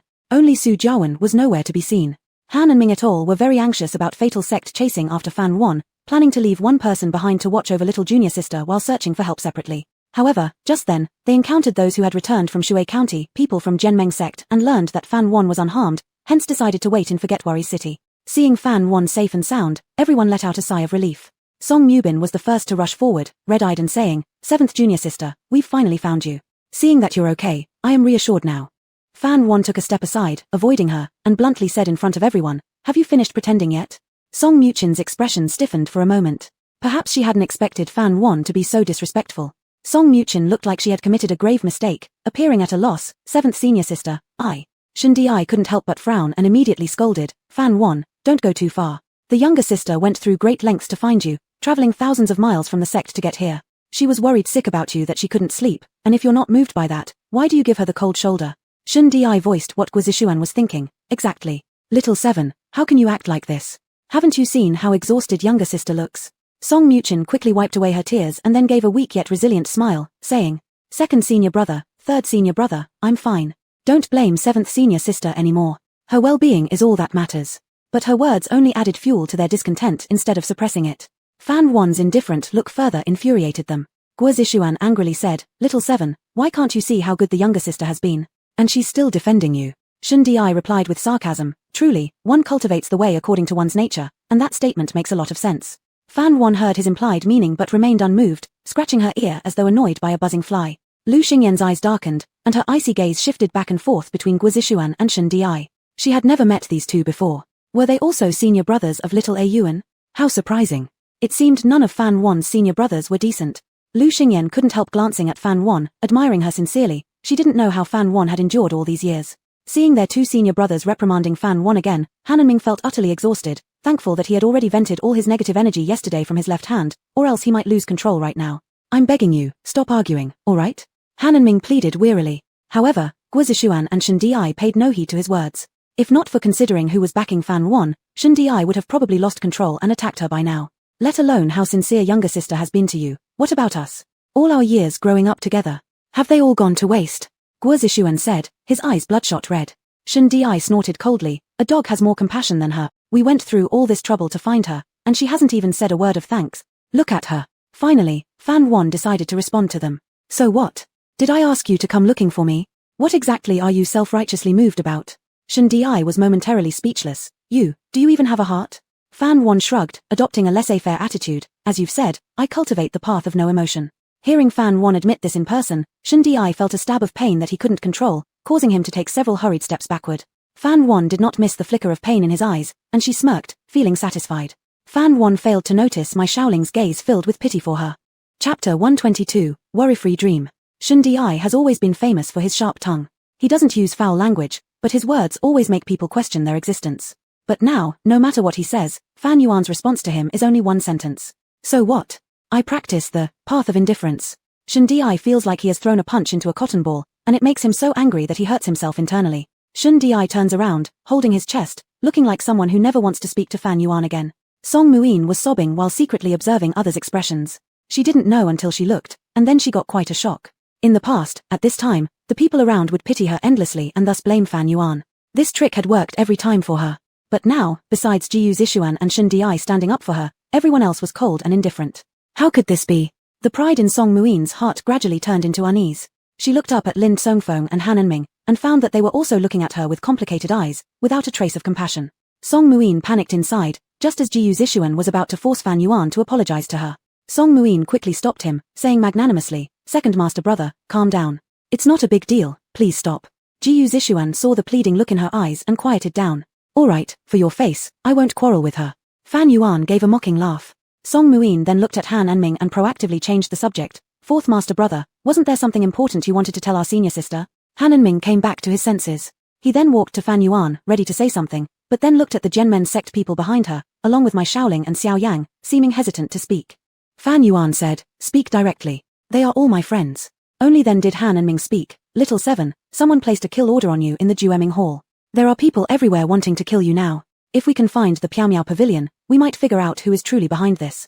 Fan Yuan's expression became serious. No need to look for the Piao Miao Pavilion, she already knew who had placed the kill order on her.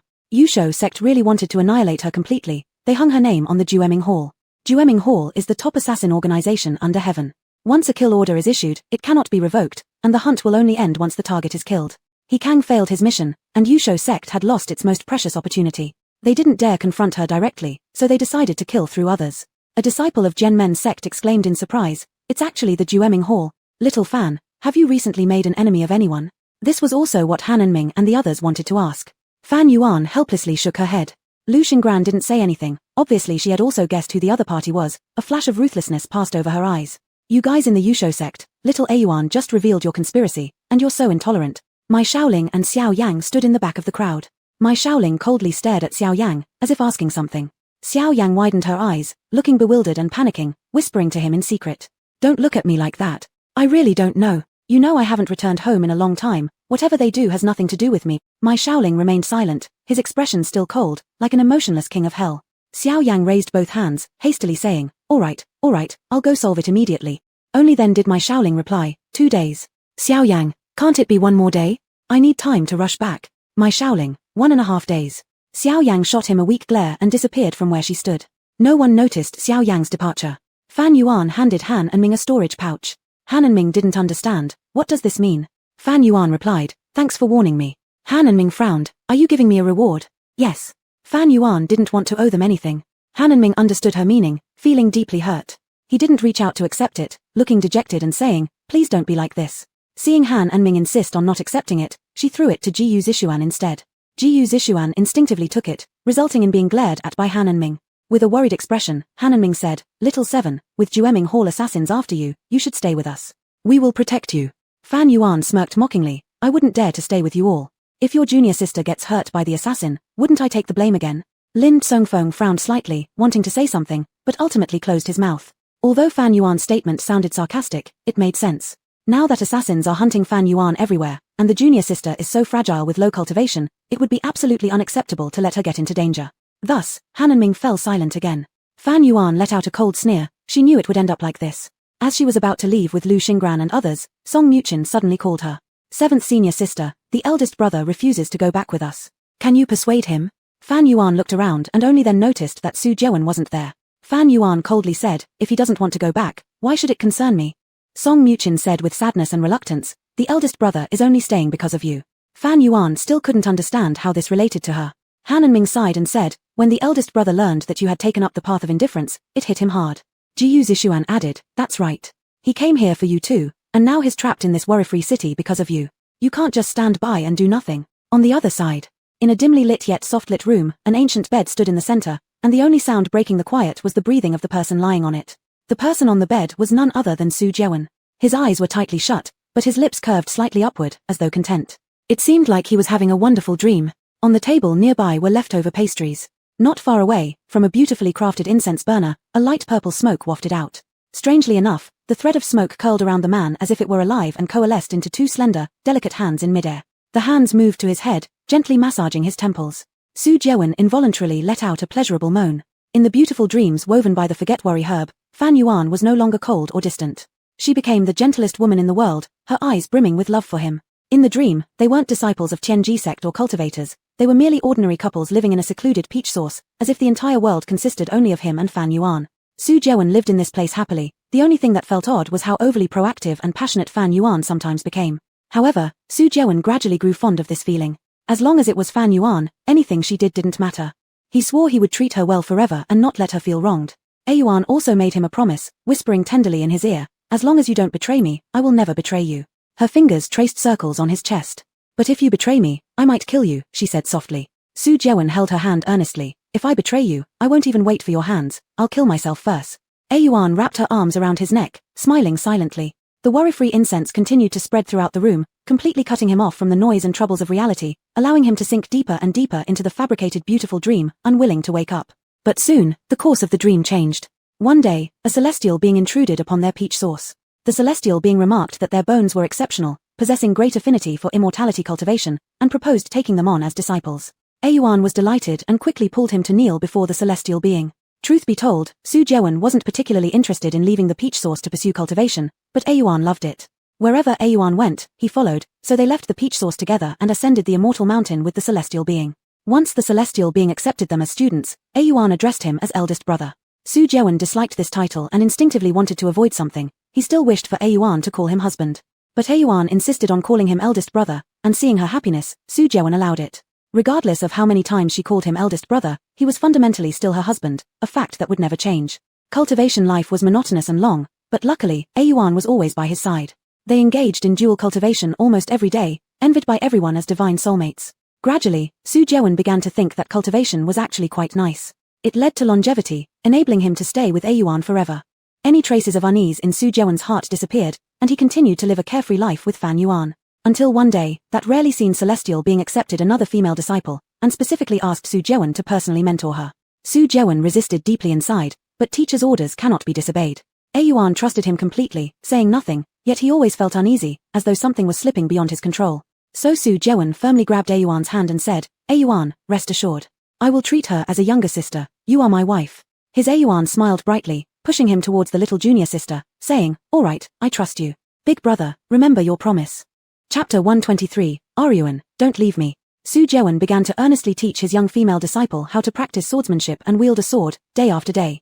The young disciple was lively, outgoing, and understanding.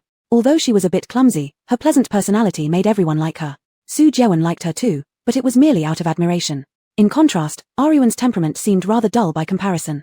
Gradually, Aryuan appeared less and less often as the young disciple came to dominate most of his life. Su Jiawen rarely thought about their time in Daoyuan anymore. The young disciple's laughter filled his world. Every time he managed to spend some time with Aryuan, the young disciple would always pop up from somewhere with various excuses to pull him away from Aryuan. Though Su Jiawen faintly felt this wasn't quite right, whenever the young disciple acted coquettish, he found himself being drawn away as if bewitched. Yet every time he left with the young disciple, he habitually turned his head. There, he would see Aryuan quietly standing in place, looking at him. At those moments, he'd feel a sense of relief in his heart. He silently told himself that he would accompany the young disciple now, but next time he would properly spend time with Aryuan. After all, no matter how far he went, or how many times he looked back, Aryuan was always behind him, and Su Jeon was very comfortable with that.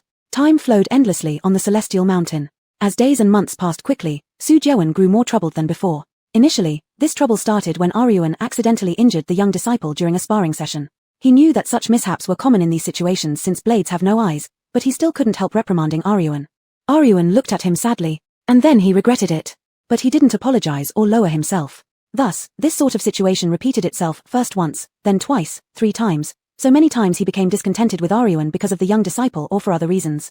Aryuan, your swordplay looks flashy but is riddled with flaws. The angle of your wrist turn deviates too much. How can you expect to unleash its true power? Moreover, your steps are not agile enough. In combat, someone would have already found your weakness and killed you. Big brother, I didn't perform well because I practiced too long and am exhausted. A mistake is a mistake, stop making excuses. Even small errors will cost you your life against real enemies. Keep practicing, don't seek excuses for laziness. Under similar circumstances, when dealing with the young disciple, he was lenient, it's fine. Your execution of the sword technique was beautiful. That particular move was truly inventive, excellent. You're still learning, making mistakes is normal. Failure is the mother of success. And remember, it's important to balance effort with rest. Endless hard work won't help you comprehend pure, supreme sword intent. Beyond training, even in daily life, Su Jeon nitpicked Aryuan's behavior. He criticized her for taking too large steps, saying it lacked the demeanor expected of a gentlewoman. When she took smaller steps, he complained about her moving too slowly. She loved sweet foods, and he mocked her taste, saying only children liked sweets. When she stopped eating them, he berated her for being picky, questioning when she had developed the bad habit of being choosy. In short, no matter what she did, he could always find fault with her, and he grew increasingly impatient with her. Another ordinary day rolled around, and after sitting for a while in Aryuan's cave, he couldn't stand it any longer. Unknown from when exactly, there was progressively less they could say to each other, leaving only an unbearable silence between them. His peripheral vision frequently glanced toward the entrance of the cave, almost as if he were expecting someone to come rescue him. Strangely, the young disciple usually showed up at this time. Even though we used to sit quietly without speaking and still enjoy each other's company, big brother, why have we changed? Aryuan sighed. He stared at the woman's aggrieved gaze and felt increasing irritation within his heart. Big brother, do you still remember Daoyuan? Hearing this place name, Su Jeon fell into a brief daze. After several hundred years living on the celestial mountain, the decades spent in Daoyuan had become a distant, nearly forgotten past. He dryly responded, I remember. Aryuan said, do you also remember that you once said, if one day I wanted to return to Daoyuan, you would bring me back without hesitation? Su Jeon hesitated and nodded. Big brother, I want to return to Daoyuan now. She grasped his hand lightly and asked, are you willing to come back with me?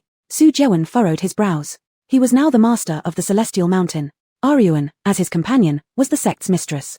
Giving up everything now to return to the mortal world, wasn't that just a joke? What exactly is in Daoyuan that you must return? Su Jeon countered, his tone displeased. Aryuan withdrew her hand and fell silent. That's enough, don't overthink it. I have something else to do, I'm going first. Su Jeon walked out of the cave, just as he hoped seeing the young disciple's figure. Suddenly, a sharp pain struck his heart, as if a hand forcefully squeezed it. Su Jeon hastily turned around and found no one behind him. Aryuan was gone. Aryuan? What Aryuan? The young disciple smiled sweetly, hopping up to his side with a look of confusion as she peered inside. Ignoring her, Su Jeon walked back into the cave only to discover that Aryuan's presence had vanished entirely. Panic-stricken, he shouted Aryuan's name at the top of his lungs. The young disciple, now appearing frightened, asked, Big brother, who are you looking for? Su Jeon grabbed the young disciple's shoulders anxiously. Help me find your elder sister quickly. She must be mad at me, hiding somewhere out of sight. But then the young disciple said something that sent a chill through Su Jeon. Big brother, you're confused, how could I have an elder sister? Big brother, I've been wondering, why were you talking to thin air while sitting here?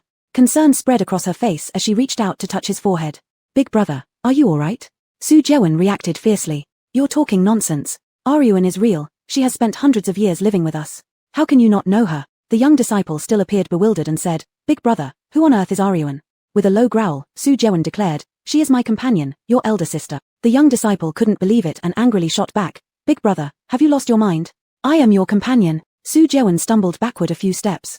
Impossible, my companion is Aryuan, how could it be you? Get out of my way, I must find Aryuan. Pushing the young disciple aside, Su Jeon rushed out, asking everyone he met if they'd seen Fan Aryuan. Yet each person reacted identically to the young disciple. No one remembered Aryuan's existence, no one understood his hysteria. Instead, all watched him with terror-struck expressions.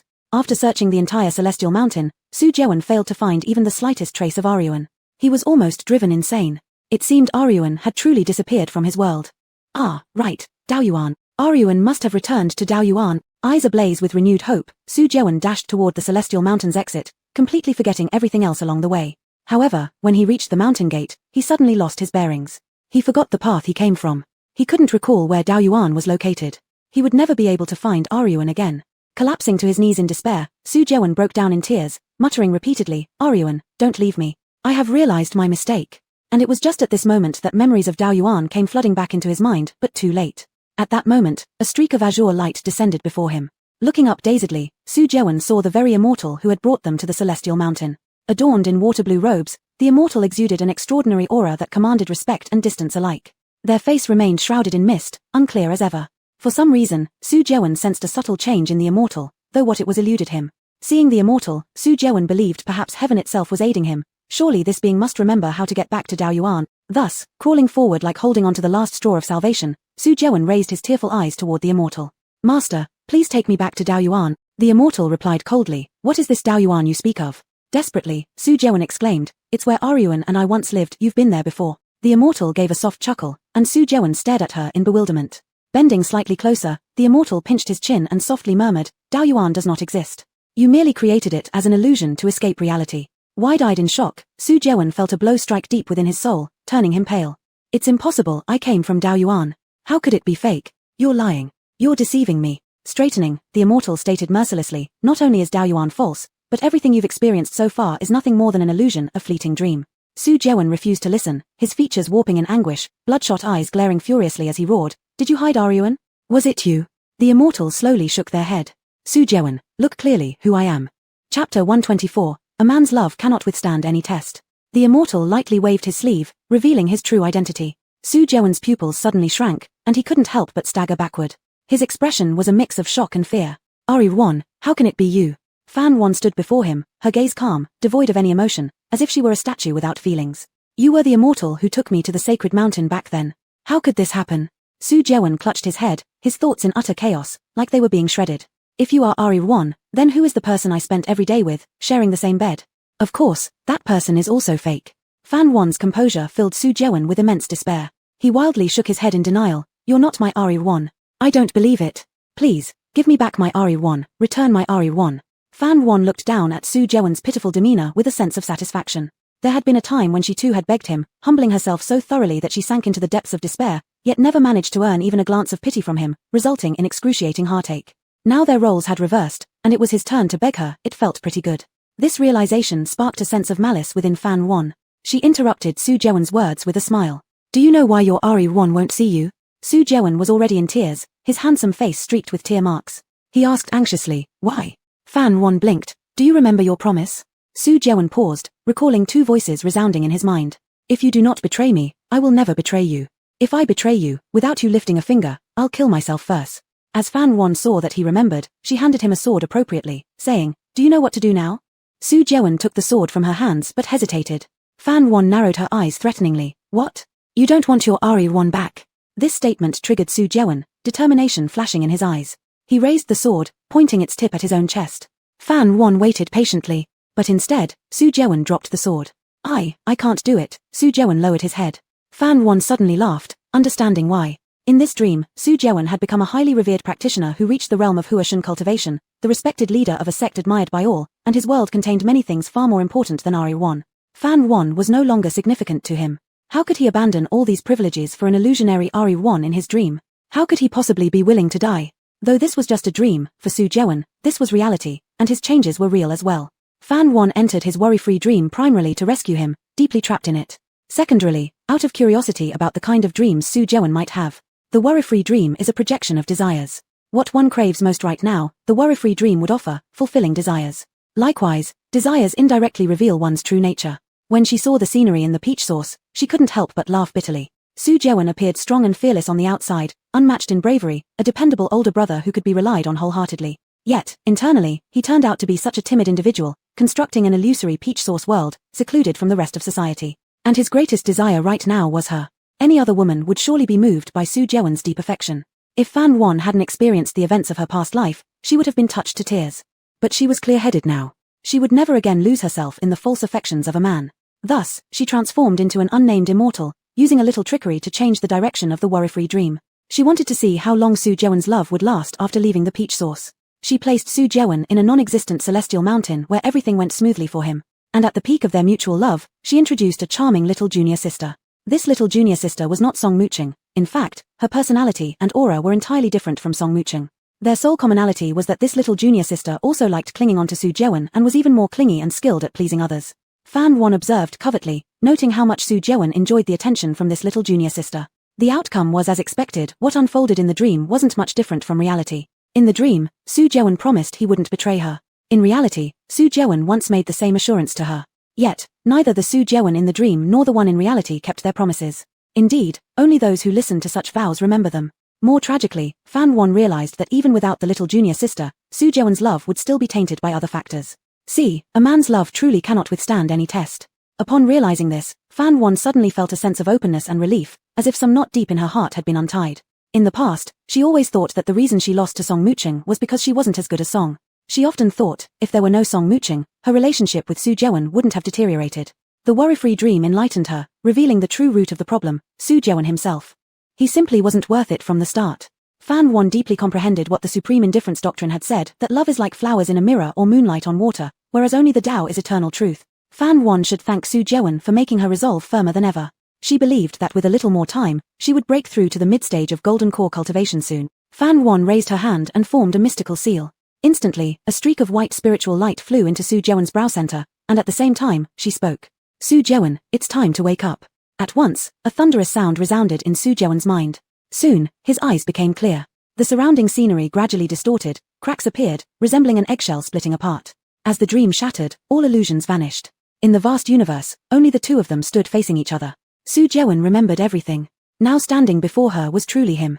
Fan Won smirked lightly and directly pointed out, Big brother, you must have foreseen my arrival and deliberately staged this charade, didn't you? Having been caught, Su Jeon hesitated to reply. Indeed, he had intentionally let himself get trapped in the worry-free dream. He felt utterly cornered with no other solutions left. When he learned that Fan Won practiced the path of indifference, he was filled with regret so intense that it almost killed him. Regret overwhelmed him as he struggled with what to do. So his fifth junior brother came up with this plan. Lin Tsongfeng understood women's hearts best, suggesting this strategy while being highly confident that Fan Won would be moved by it and return to him. But who could have predicted that Fan Won would meddle within the dream itself, causing events to spin out of control? Not only did he fail to use the worry-free dream to win Fan Won back, but he also pushed her further away. Recalling how despicable his dream self had been, Su Jeon immediately felt thoroughly ashamed, lowering his head deeply and closing his eyes tightly, his lips clenching into a straight line. He no longer had the courage to look directly into Fan Won's eyes. Why did you wake me up? Why do you still care about me? A trace of mockery crossed Fan Won's lips as she replied, Don't misunderstand, I'm merely repaying your life-saving grace. Su Jeon froze, stunned. You. Indeed, he had saved her life once. When Fan Won was 10 years old, unable to swim, she drowned accidentally. He heard splashing sounds and jumped into the water to rescue her. What seemed to him then as an effortless act, young Fan Won insisted upon returning the favor. Jokingly, he had said, Then when you grow up, give yourself to me in return for saving your life. It was just a jest, but unexpectedly, Fan Won took it seriously and immediately agreed on the spot. For such a life-saving favor, I'll repay it with myself, no problem. And now, Fan Won said she was repaying his life-saving grace from back then. Pain surged through Su Jeon's heart. Now, we are fully settled. We owe nothing to each other anymore. Chapter 125, From today, he would atone for Fan Yuan's sins. After Fan Yuan finished speaking, her consciousness left the dream. And Su Jeon easily broke free from the dream and truly woke up. Centuries passed in the dream, but in reality, it had only been one night. The forget-worry incense had already burned out, leaving behind a faint aroma. The golden sunlight shone through the windows, passing through the light gauze, and enveloped him. Yet Su Jeon could not feel even a trace of warmth. He stared blankly ahead, his hollow eyes filled with red bloodshot streaks, tear stains on his face. Every breath of air felt like icy needles pricking his heart. There was an aura of desolation around him. One characteristic of the forget-worry grass is that, in order to make people dependent on it, even after waking up from the dream, they will clearly remember everything that happened in the dream. Thus, after Su Jeon woke up, he remembered the beauty of Peach Spring and the ugliness of the immortal mountain.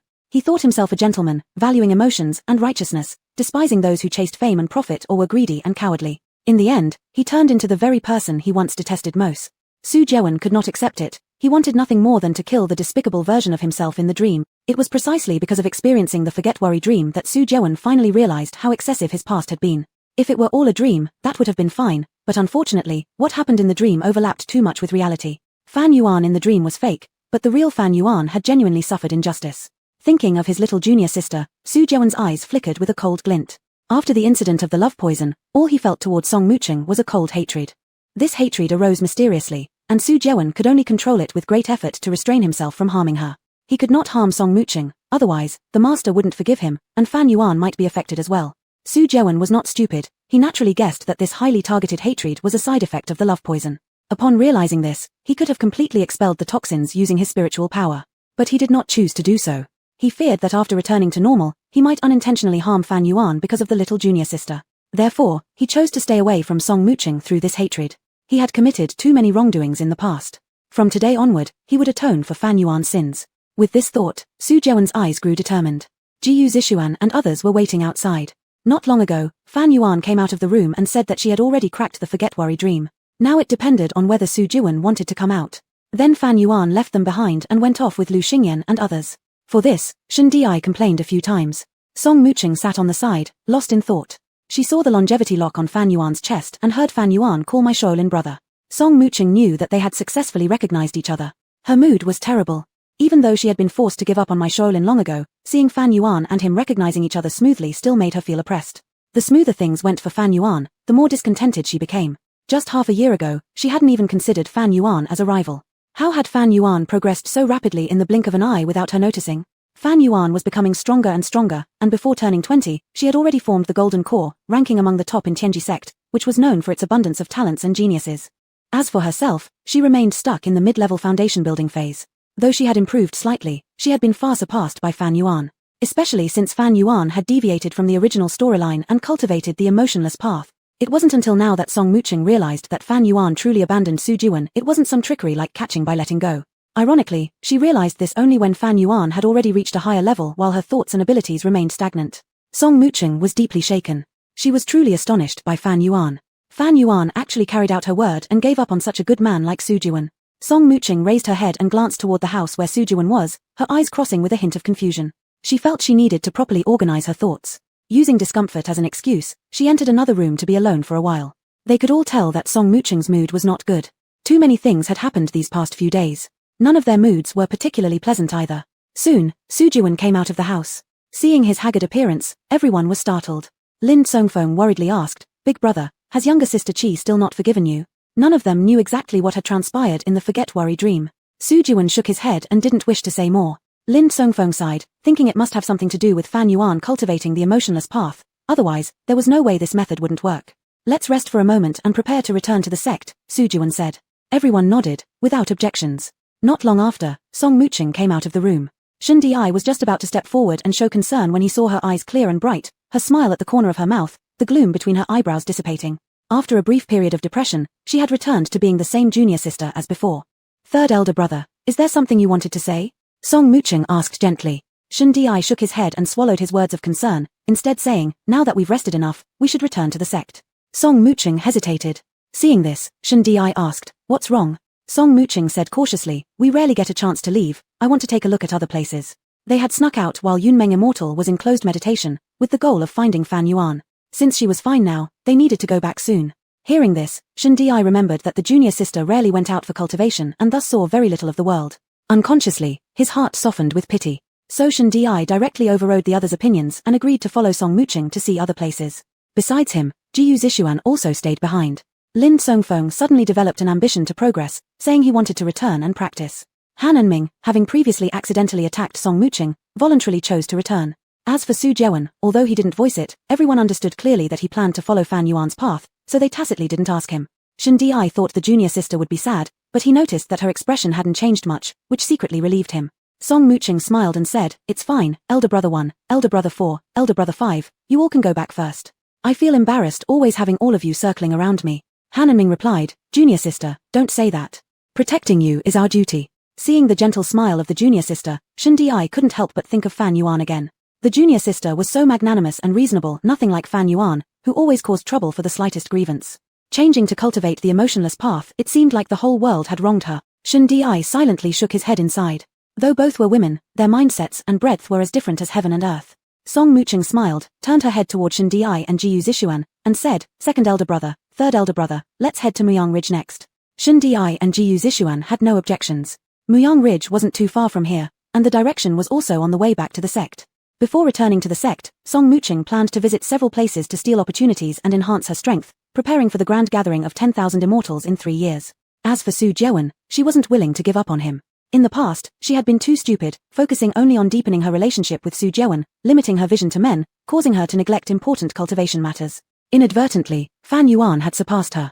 Just now, she had realized everything.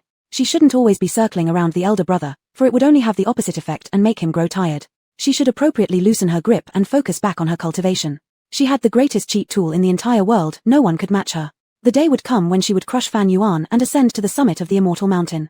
Su Jewen would naturally know whom he should choose. Elsewhere, outside the teleportation array, Fan Yuan and her companions encountered a small problem. Tian Lang, a disciple of the sword sect, looked dissatisfied and said to Governor Song, "Your insignificant place charges 10 upper-grade spirit stones for a single teleportation?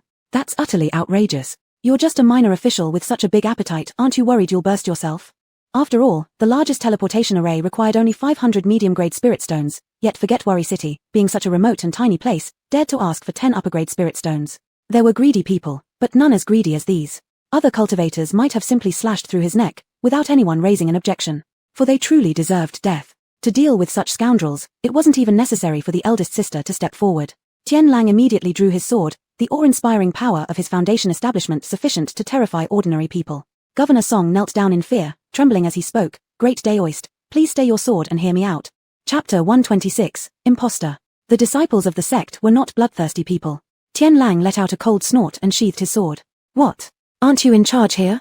Governor Song had troubles that couldn't be voiced. He weakly replied, "I was before, but now, it's hard to say." Tian Lang said, "Enough nonsense." Governor Song cautiously looked around, seemingly wary of something. Everyone saw his cautious demeanor and also began looking around. Suddenly, Governor Song threw himself on the ground, pounding his head against the dirt as he sobbed heartbrokenly with tears streaming down and snot pouring. "Esteemed Taoists, it's true I shouldn't have taken 10 high-grade spirit stones from you all, but if I don't come up with 10 high-grade spirit stones in 3 days, the teleportation array of Wangyu City will be permanently closed. This teleportation array was left by our Song family ancestors. It absolutely cannot be destroyed during my generation." Governor Song had even more white hairs than before. "Esteemed Taoists, I am truly forced into this." Governor Song's voice carried a tone of wailing. Everyone seeing this thought the same. How could an ordinary mortal dare to extort cultivators?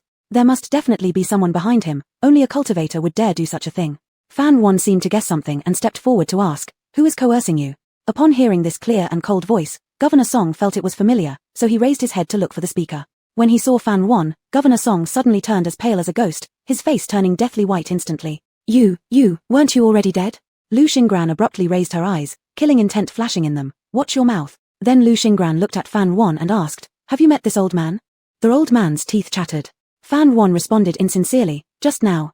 Lu Xingran's gaze flickered slightly, vaguely guessing that something might have happened between Fan Wan and Governor Song. But she didn't press further, trusting that Fan Wan could handle it herself. Governor Song realized immediately after blurting it out that he had said the wrong thing, and started to panic. Didn't Huang Daoguang's senior disciple say they had killed Fan Wan? Then why was she still alive? Fan Wan slightly narrowed her eyes with an ambiguous smile. "Governor Song, are you still longing for my life?" Governor Song shivered all over, hurriedly kneeling down begging for mercy. "Immortal, spare my life. Immortal, spare my life." Fan Wan twitched her fingers, and Governor Song was lifted up by a force. It was as though an invisible hand was choking his neck, and his entire face quickly turned a deep red like a liver.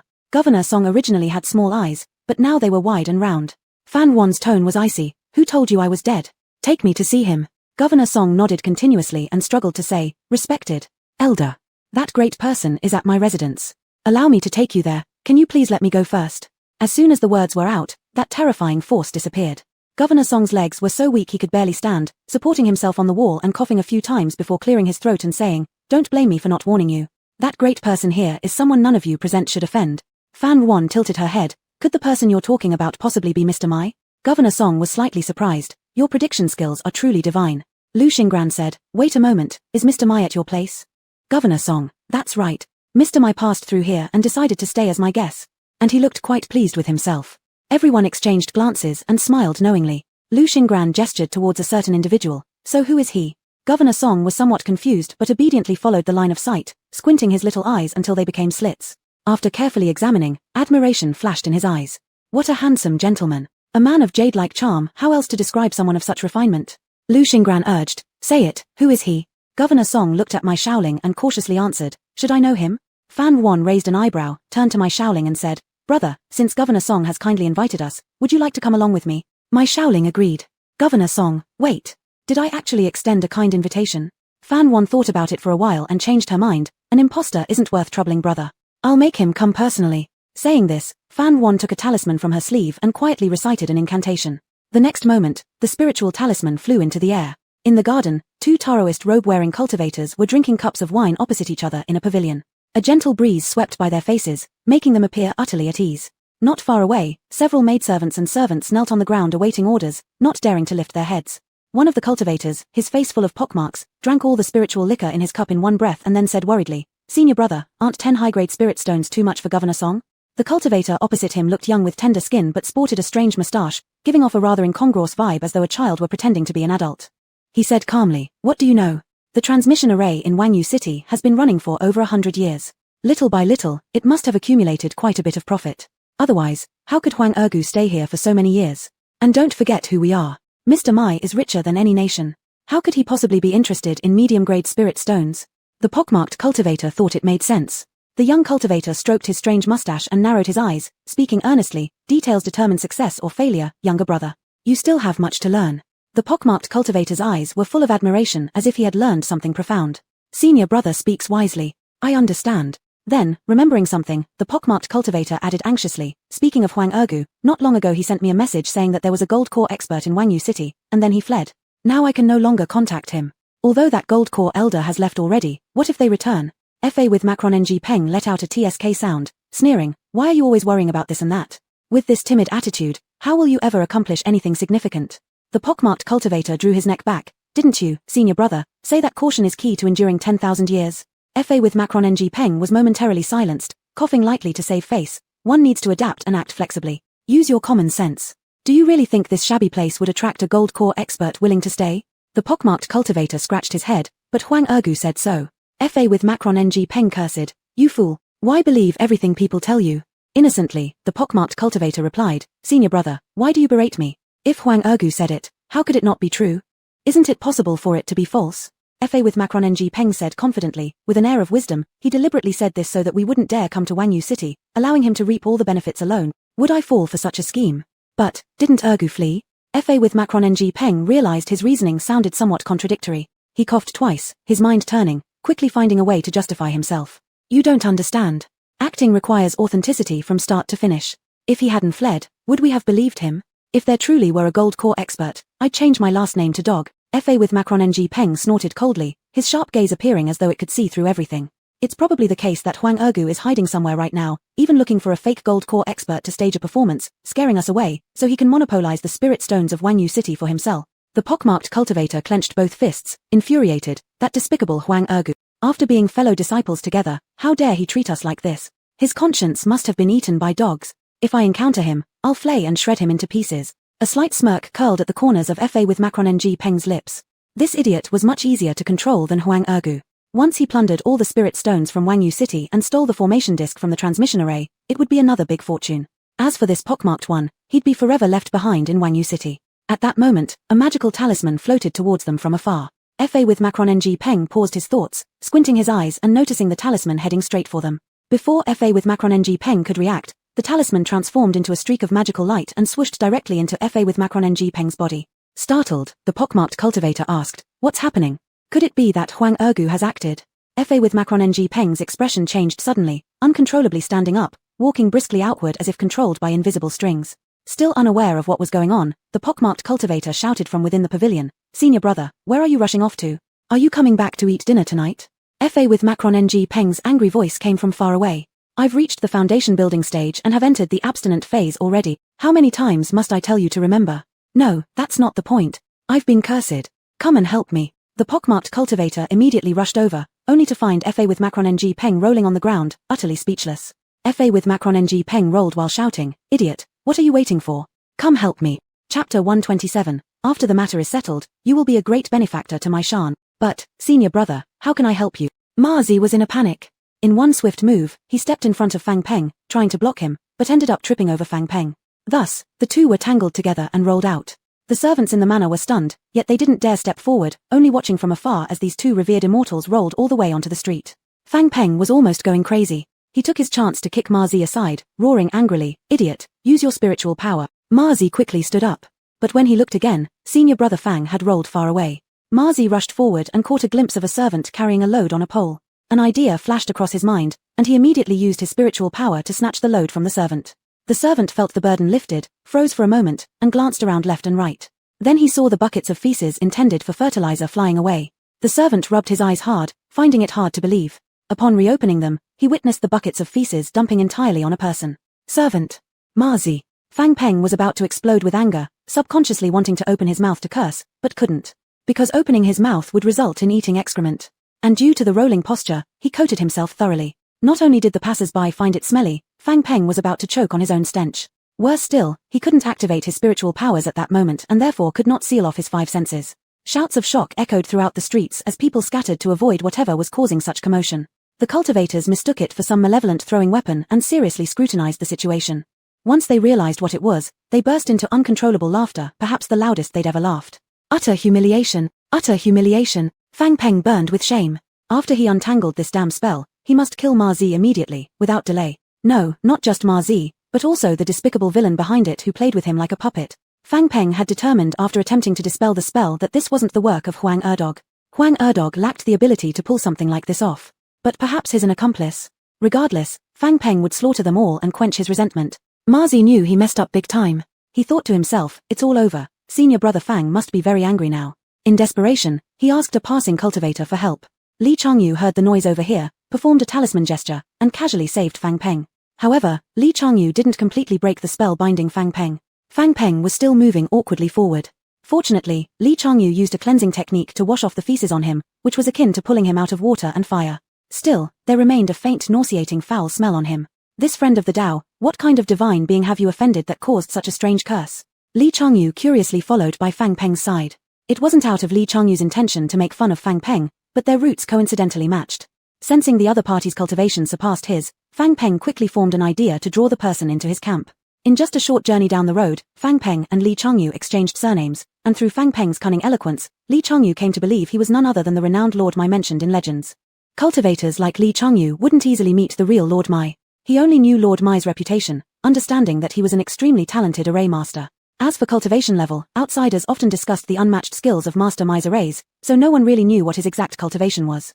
However, through simple judgment, one could infer, how high could the cultivation of a 20-something cultivator possibly be? Learning that Master Mai was only foundation establishment early stage, Li Changyu mentally balanced things quite a bit. Seems heaven itself treats fairly. With sincerity, Fang Peng said, Brother Li, if you are willing to give me a hand, Mai Shan will owe you a favor, and it will surely repay you in great measure someday. No one would refuse a favor offered by an array master.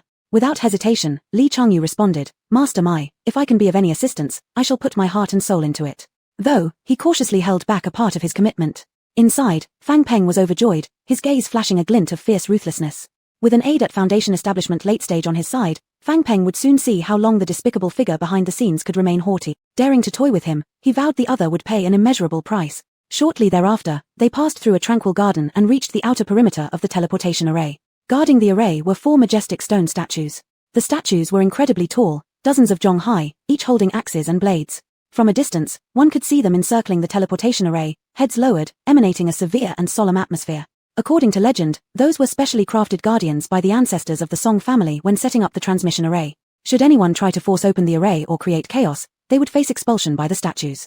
At their peak, the statues equated to golden core experts, equivalent to having 4 golden core experts present, a force not to be underestimated. This was also why, even though the Song family no longer had cultivating experts to guard the array, it remained secure. When Fang Peng saw the 4 stone statues, a trace of fervor appeared in his eyes. Finally, he stopped. The feeling of being manipulated disappeared. Lord Song, why are you here? Fang Peng saw Lord Song standing under the tree, looking puzzled. Lord Song glared at Li Changyu and Fang Peng standing together. He pointed at Fang Peng and shouted, "You cheat." Fang Peng realized he was referring to himself. His expression darkened, but knowing Li Changyu was still present, he had no choice but to continue acting. Lord Song, how have I deceived you?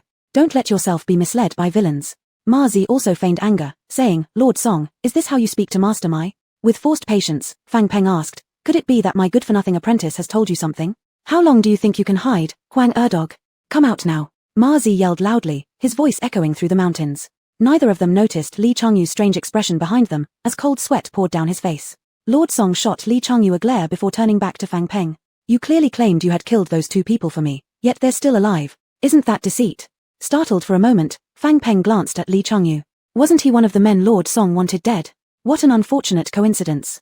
Lord Song glared furiously. Besides, you're not Master Mai. You've been lying to me all along. After speaking, overwhelmed with anger, Lord Song pulled a dagger from his sleeve and lunged at Fang Peng, determined to take him down. Frowning, without hesitation, Fang Peng kicked Lord Song away. The latter fell to the ground and immediately perished. Overestimating oneself, Fang Peng flicked his sleeves disdainfully. Just as Fang Peng was pondering how to deceive Li Changyu further, Ma Zi suddenly collapsed, blood flowing from all 7 orifices. Master Fang, save me. Ma Zi pleaded pitifully, his voice barely audible. Above them came a scornful laugh. Instantly, Fang Peng's scalp tingled, as if electricity surged through his body, causing every hair on his body to stand up. He looked up to see the woman sitting on the tree branch. The woman was breathtakingly elegant and relaxed, with one leg bent and her elbow resting on her knee while the other leg dangled lazily in the air, utterly arrogant. Even at such close range, they hadn't detected her presence. There could only be one explanation. She was far more powerful than him. Fang Peng went into high alert mode. His first instinct was to flee, but then he remembered Li Changyu standing behind him. Fang Peng quickly devised a plan and moved beside Li Changyu, clearing his throat before shouting at the female cultivator in the tree. You wicked fiend, you've finally revealed yourself. It wasn't in vain for me to pretend to be Master Mai and lure you out. Today, Li Daoist and I will uphold justice by slaying you right here. Fang Peng marveled at his own cleverness. Truly, he was an unparalleled master at fabricating lies. After speaking, he took a few steps backward and whispered quietly to Li Changyu, Daoist Li, I had no intention of deceiving you. This matter is complicated and concerns the survival of my Shan. First, help me subdue this fiend. I'll go fetch reinforcements right away. If we succeed, you will become Mai Shan's greatest benefactor. Having hastily dangled this carrot, Fang Peng didn't care whether Ma Zi lived or died. He mobilized all his spiritual power and turned to escape. However, Li Changyu swiftly grabbed the collar at the back of his robe with a flick of his wrist. Hold it. Before Fang Peng could say a word, he was tightly bound by ropes made of spiritual energy and was thrown to the front of the female demon. Next, Fang Peng heard Li Changyu address the woman respectfully as senior. Fang Peng's complexion turned pale, wishing he could faint right there. Shit. How did these 2 know each other? Damn it, he must have left home without checking the calendar for unlucky days. Chapter 128, Stupid Without Realizing. After Li Changyu recognized Fan Yuan's identity, he immediately distanced himself from Fang Peng and explained unnecessarily how they met, for fear that Fan Yuan might misunderstand something. Fan Yuan waved her hand. I know it has nothing to do with you. You don't have to say more. She asked casually, if you're not at the Lin family, why did you come to the Forget Worry city? Li Changyu showed a look of shame on his face, lowered his head, and stammered, I have already repaid my gratitude to the Lin family. Fan Yuan didn't ask about Lin Leo's affairs, she indifferently hum-ed and no longer inquired about it.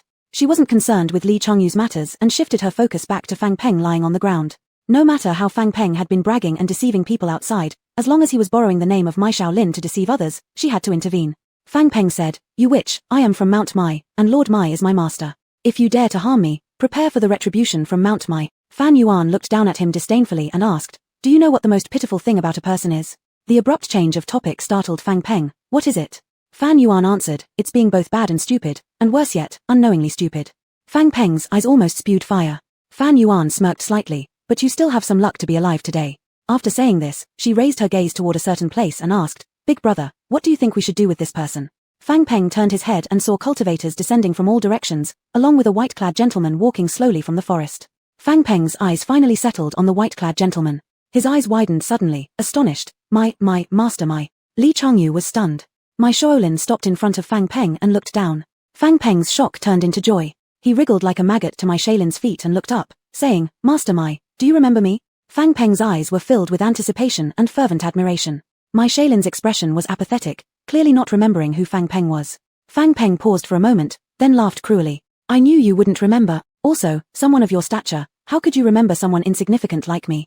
Even if I bankrupt myself just to see you once, you wouldn't even take notice of me. Ha ha ha. Fang Peng seemed deranged, using wild laughter to conceal his profound self-esteem issues and bitterness.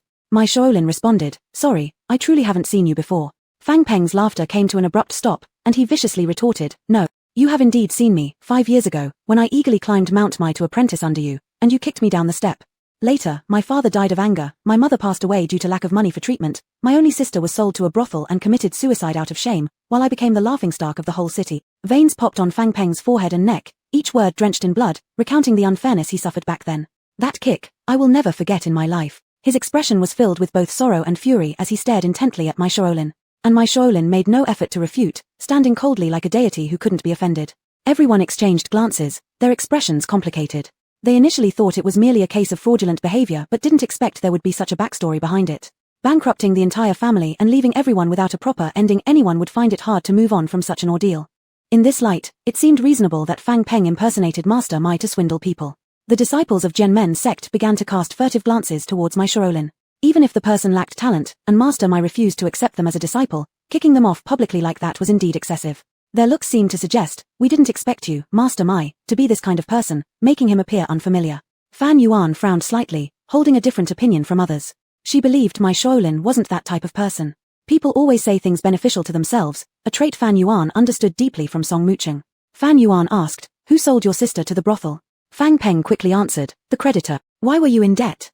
Fang Peng elaborated systematically, "Studying array techniques requires a great deal of money. My parents borrowed money for my future, buying books, hiring teachers, even the travel expenses to Mount Mai were borrowed." Fan Yuan questioned further, "How much did you owe?" Fang Peng blurted out without hesitation, 70 medium-grade spirit stones. Fan Yuan arched an eyebrow, "How much did you spend on books, teachers' fees, and traveling expenses?" Books cost 10 medium-grade spirit stones, and the teacher's fee was the most expensive, 50 medium-grade spirit stones. The rest went toward the journey. "How long did the teacher instruct you?" Fang Peng confirmed firmly, 2.5 years. Fan Yuan spoke quickly, bombarding Fang Peng with questions one after another, giving him no time to think. Fang Peng still managed to respond appropriately without showing the slightest crack. "Who kicked you off the mountain?" "It was Lord Mai." Fang Peng replied with righteous indignation. "Do you guarantee that everything you've said is true?" "Of course." "Good." Fan Yuan took out a talisman from her sleeve and gently waved it in front of him. "This is a truth talisman. We'll repeat all the questions I asked you." Fang Peng's expression changed. Fan Yuan observed his reaction and then smiled cruelly. "If even one of your statements doesn't match up or if you lie, you'll first feel a burning sensation, followed by flames bursting out from inside your stomach. You will burn to death. Could there really be such a talisman in the world?" Fang Peng swallowed hard. Are you a talisman cultivator?" Fan Yuan ignored him and directly embedded the talisman into his body. "The first question, who sold your sister to the brothel?" Fang Peng clenched his teeth. "The creditor." The moment he finished speaking, a wave of heat surged through his abdomen, as though flames were igniting within him. Fang Peng immediately believed what Fan Yuan had said. He closed his eyes, hastily correcting himself. "Not the creditor, it was me. It was me." Everyone's expressions shifted upon hearing this. This con artist had deceived them yet again. Fan Yuan gave a cold snort, unsurprised. She slowly asked, "Exactly why did your family fall into ruin?" "Because I gambled compulsively, losing all our money and even the travel expenses. By the time I reached Mount Mai, I was penniless. I only found out later that I'd been deceived. Lord Mai didn't take on disciples. But the child attendant of Mount Mai pitied me and allowed me to stay as a servant for odd jobs. However, I repaid his kindness with treachery when I stole his spirit stones and went down the mountain to gamble." Fang Peng seemed to have lost all his strength and tricks, looking pale and defeated as he confessed everything. It was often said that small acts of kindness might lead to resentment when they go awry. Despite Mount Mai kindly taking Fang Peng in, Fang Peng harbored resentment instead of gratitude after being expelled for his wrongdoings. When his family learned the reason he was expelled from Mount Mai and also discovered he owed debts due to gambling, his father died instantly from rage, and not long after, his mother succumbed to illness due to lack of medicine. Fang Peng didn't even have enough money to properly bury his parents. The creditor, seeing their misfortune, never came pressing for payment. But Fang Peng, due to his uncontrollable gambling addiction, sold his own sister into the brothel, taking the money to gamble yet again and predictably lost it all. This was the real reason Fang Peng became a laughingstock. To escape debt, he left home, leaving his hometown behind. One couldn't deny that he had a bit of Daoist luck on his side. He eventually cultivated spiritual abilities. Yet, despite becoming a cultivator, his inherent flaws never changed. He blamed Mount Mai for all the hardships in his life. So he deliberately smeared Lord Mai Shaolin's name, swindling people under false pretenses everywhere he went. "The person who kicked me wasn't Lord Mai but someone else from Mount Mai," Fang Peng weakly added. The truth finally came to light. Upon realizing their misunderstanding about my Shaolin, Jianmen sect members felt deeply remorseful. My Shaolin didn't care about their opinions. Seeing Fan Yuan clear his name for him moved my Shaolin greatly. "Thank you," he said. Fan Yuan lightly coughed and replied, "I simply can't tolerate such despicable people." My Shaolin knew she wasn't the type to meddle unnecessarily in others' affairs. Even if she detested such a vile person, she could have forced Fang Peng to confess much more directly. Instead, she chose the most convoluted method. He understood her intention. She wanted to ensure no one continued to misunderstand him anymore. She was indeed still the same person as when they were young. Melting slightly with softness, my Shaolin couldn't help but ruffle her hair affectionately and said, "Next time you encounter such people, don't waste your breath arguing with them, just kill them outright." Fang Peng rolled on the ground, pleading for mercy. "Auntie, I've already told the truth without any lies. Why am I still in so much pain?" At this point, Fang Peng realized there was no way out for him, but he didn't want to be burned alive. Even if you're going to kill me, please give me a swift and painless death. Fan Yuan squatted next to Fang Peng, mocking him. You've swindled people for years, didn't think there would come a day when you'd be swindled yourself, right? Chapter 129, Going Separate Ways. Fang Peng was stunned upon hearing this, gritting his teeth. What do you mean? You refuse to believe that you are stupid and unaware of it. Fan Yuan smiled and said, the truth talisman is fake, it's just a common yang fire talisman. The yang fire talisman contains fire attributes of spiritual energy. Once activated, the fiery qi would surge within the body, spreading along the meridians and warming up the body, even driving out cold yin energy inside. It did not come from her hands but was taken from the storage bags of the two brothers, He Tian and He Di. Fang Peng's eyes widened as he finally realized he had been tricked. Damn. Fang Peng felt frustrated. Did Huang Erdu give you any benefits? Or did he make any promises? Whatever he can offer, I can too. Fan Yuan was tired of wasting words with this petty person. With a slight movement of her finger, a streak of blue light swiftly passed over Fang Peng's neck. After a while, a blood mark slowly appeared on his neck, bleeding uncontrollably. Fang Peng opened his mouth. Golden core. It's actually the golden core. Fang Peng only understood what Fan Yuan meant by being stupid and unaware at death's door. With Fang Peng resolved, no one lingered further and they stepped into the teleportation array. In Fan Yuan's hand was the token of Governor Song. The stone statue sensed the presence of the Song family's bloodline and remained still, not launching an attack. As a matter of fact, none of the cultivators present really cared about the stone statue. Injecting spirit power into the transmission array, immediately the glowing patterns under their feet lit up. The light flowed smoothly, like a vibrant snake of light. In the blink of an eye, the light flared brightly. Upon landing, a lively bustling atmosphere came rushing toward them. Before their eyes stood a prosperous great city. Its walls soared high into the clouds. Soldiers above wore exquisite spirit armors, held long spears, and the spear tips gleamed coldly. Above the city, occasionally there were cultivators flying through the air, leaving behind streaks of splendid light. The distant mountains were shrouded in mist, appearing now and then, with magical plants flashing with spots of spiritual light among the mist, contrasting beautifully with the prosperity of the city, forming a wonderful picture. Qingyun City. A truly deserving city of cultivation. All those who went here were cultivators. The distant mountains were the territory of the Medicine King sect. The city gates were wide open, people coming and going non-stop, forming a striking contrast with Wuyo City. Fan Yuan looked pleased. She never expected that the small transmission array in Wuyo City could send them to Qingyun City, which was certainly unexpected. She heard that Qingyun City had the largest auction house for magical treasures, Lingbao Shop, and also the largest information trading place, Piaomiao Pavilion. She didn't know if she could find more clues about the Heavenly Derivation Classic from these places. Since they were here, they might as well take a look before leaving. Li Changyu hadn't been to such a prosperous cultivation city before, and was momentarily dazzled. His simple appearance didn't fit in with the surroundings, clearly showing that he was just an ordinary independent cultivator. Even a passerby dressed better than him. On the other hand, Fan Yuan and others seemed perfectly suited standing here. For the first time, Li Changyu strongly felt the gap between him and the disciples of the sect. He awkwardly stood there, fumbling nervously with his clothing hem, feeling deep inferiority in his heart. Moreover, Fan Yuan and the sect disciples got along harmoniously. Clearly, he wasn't part of their group. Staying longer would make him appear tactless. They should go their separate ways right here. Li Changyu mustered his courage, stepping forward to bid farewell to Fan Yuan. Predecessor, will you attend the great gathering of 10,000 immortals 3 years from now? Fan Yuan said, yes. Li Changyu solemnly stated, see you in 3 years. 3 years later, I will definitely make you look at me differently and appear in front of you with the best posture. Fan Yuan smiled, alright, see you in 3 years, take care. Li Changyu took one last deep look at Fan Yuan, then turned and left. Within a few breaths, his figure disappeared outside Qingyun City. Fan Yuan glanced in the direction he left, without any extra emotions. In her previous life, during the great gathering of 10,000 immortals, she never heard of Li Changyu's name. Moreover, the living conditions for independent cultivators were extremely harsh. Whether Li Changyu could live until then was uncertain. Fan Yuan had no expectations. Next, Lu Xingyan and others also had to return to their sects. Little Fan Yuan, take care. Junior Sister Fan, I'll miss you. Junior Sister Fan, if you have time, you must visit Jianmen Sect. Fan Yuan smiled, surely. Lu Xingyan gave Fan Yuan a big hug, seriously saying in her ear, be cautious in everything.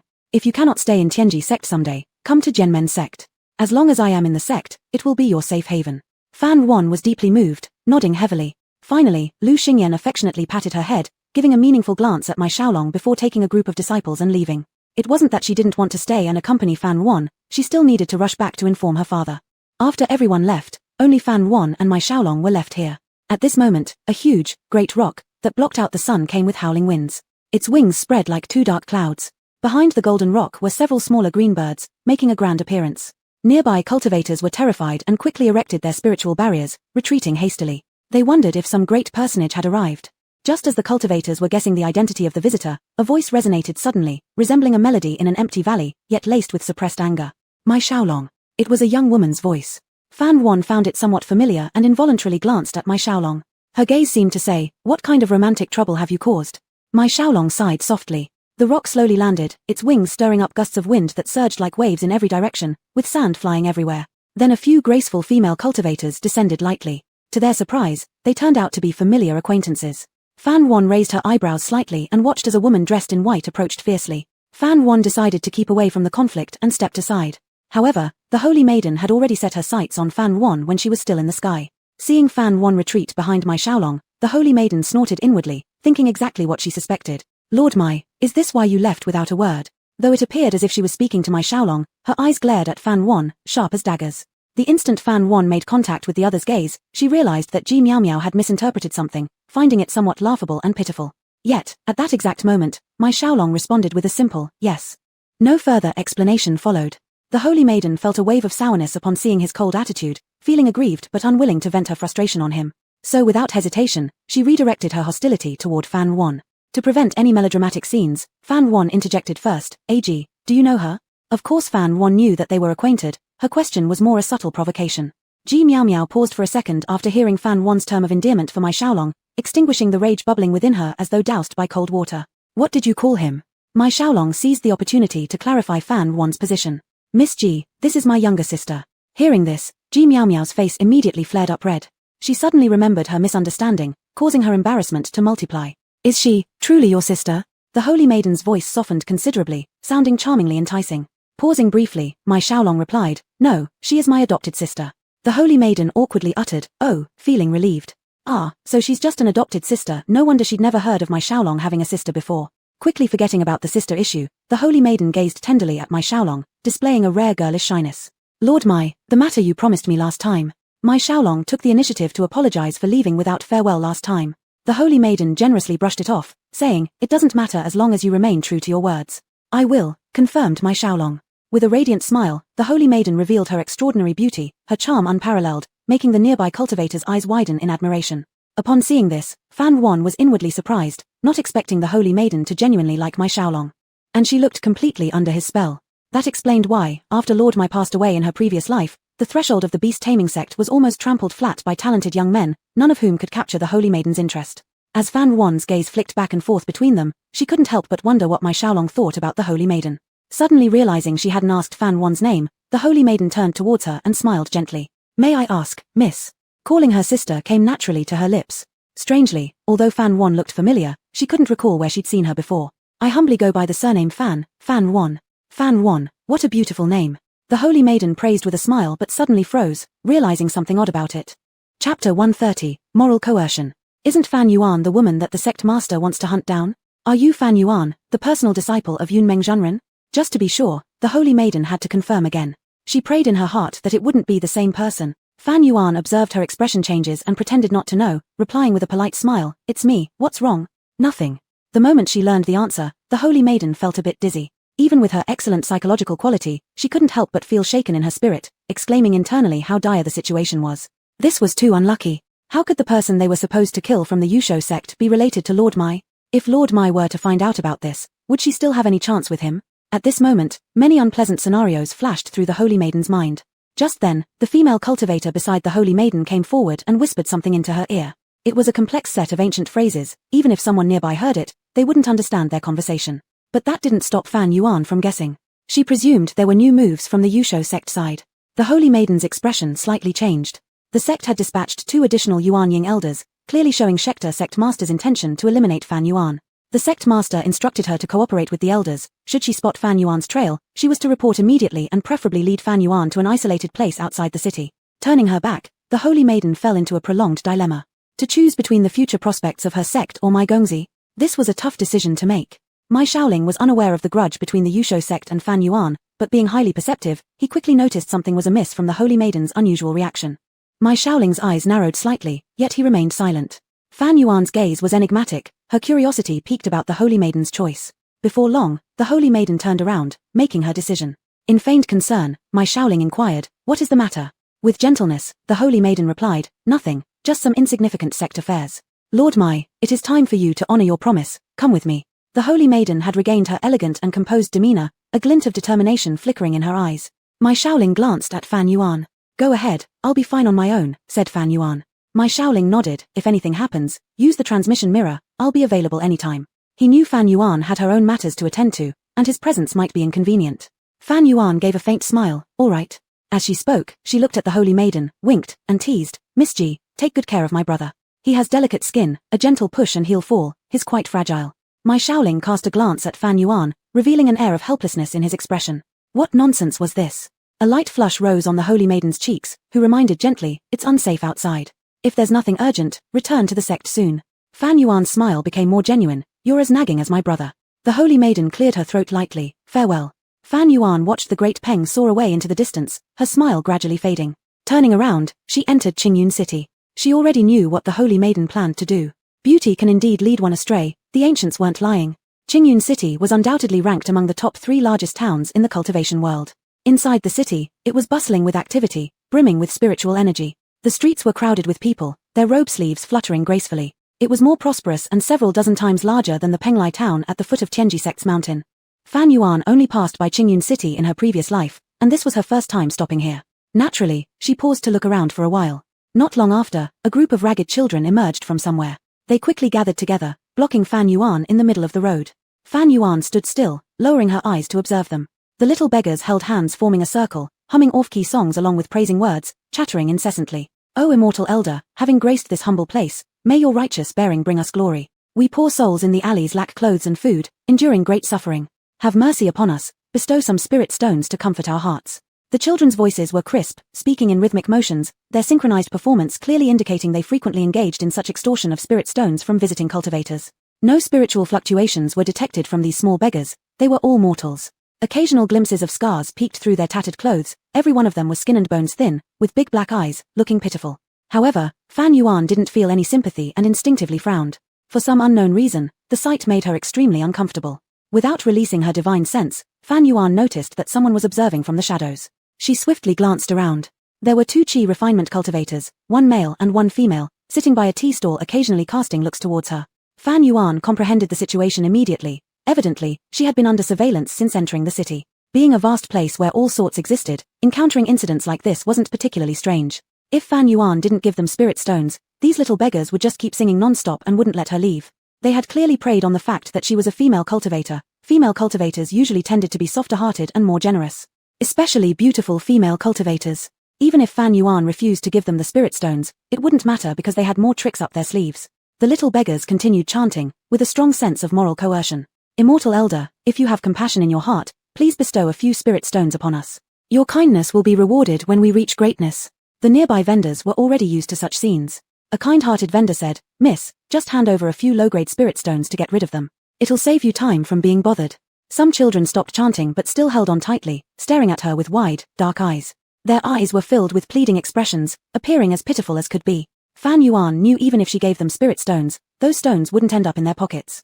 And if she didn't give them anything, they might be beaten severely. A thought crossed Fan Yuan's mind, and she took out a high-grade spirit stone. The children didn't know it was a high-grade one, but they knew that the stone looked prettier than any they'd seen during previous begging sessions.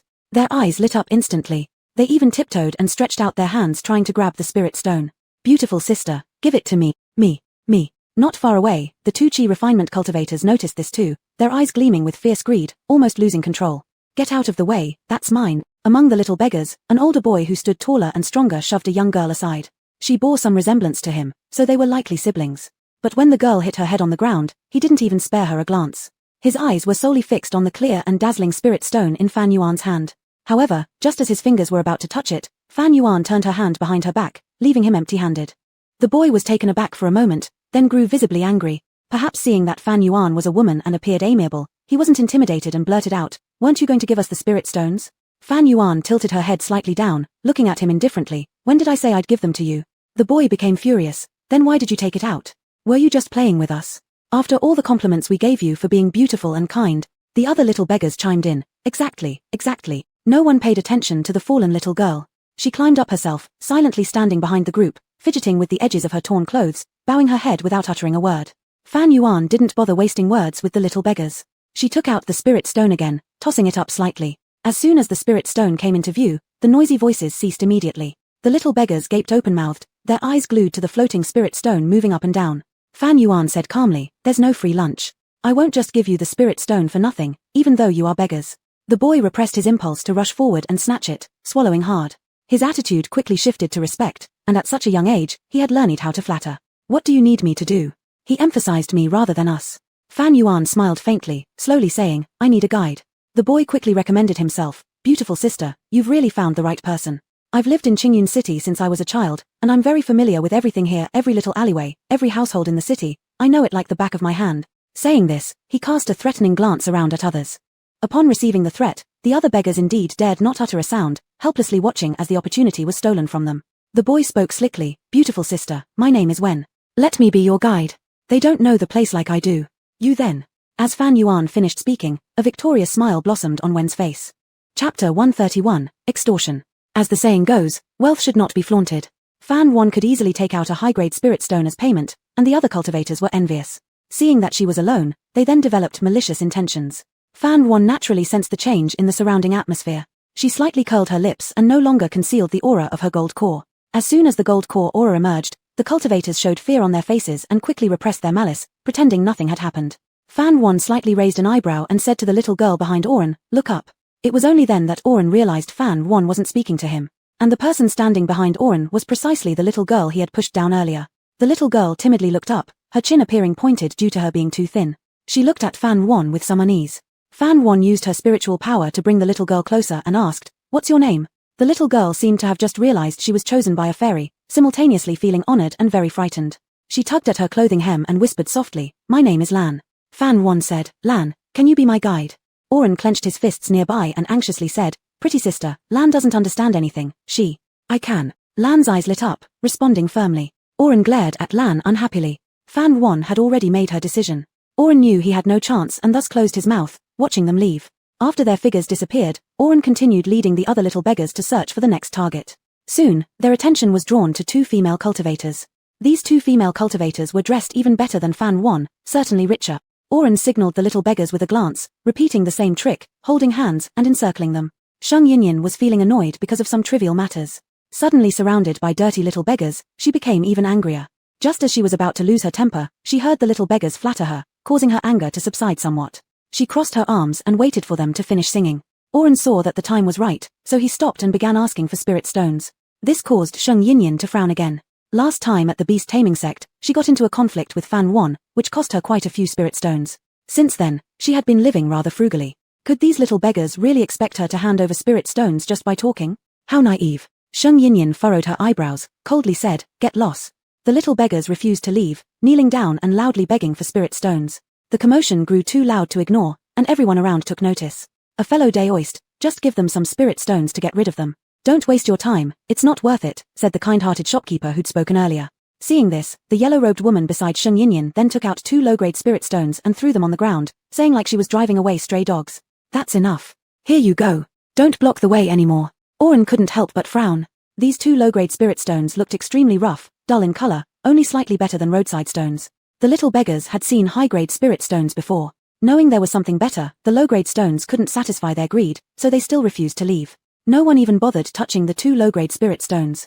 Seeing this, Sheng Yinyan finally lost control of her suppressed anger and kicked the nearest little beggar directly. She moved so fast that the yellow-robed woman didn't have time to stop her. The squealing cries of the little beggars suddenly stopped, turning their heads to look at the fallen companion. Oren rushed over, checked the little beggar's breath.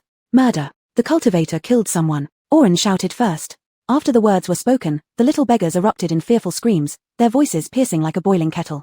The shopkeeper sighed, shaking his head helplessly, but there was no sympathy in his eyes. Sheng Yinyan was momentarily startled but quickly regained her composure, bluffing while actually feeling timid inside, saying, "A bunch of rats from the gutters. You think giving you a bit of a good face means you can step all over us?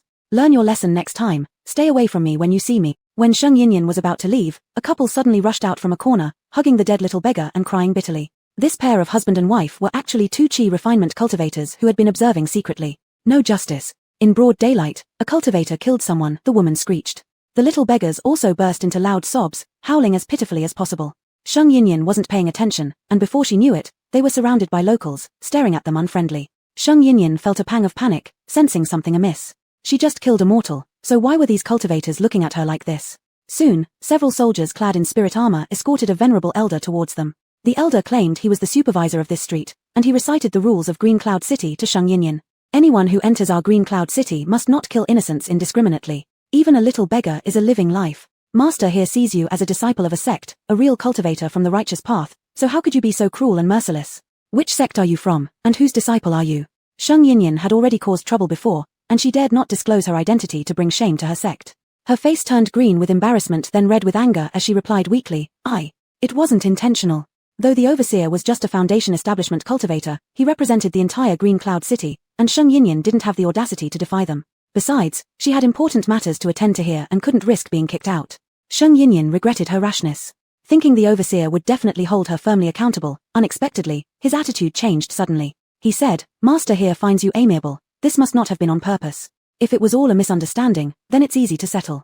Sheng Yinyan nodded repeatedly. Yes, it was all a misunderstanding. The overseer then said, since it's all a misunderstanding, then compensation in spirit stones will suffice. Sheng Yinyan responded smoothly, agreed. As long as she wasn't driven out, that's all that mattered.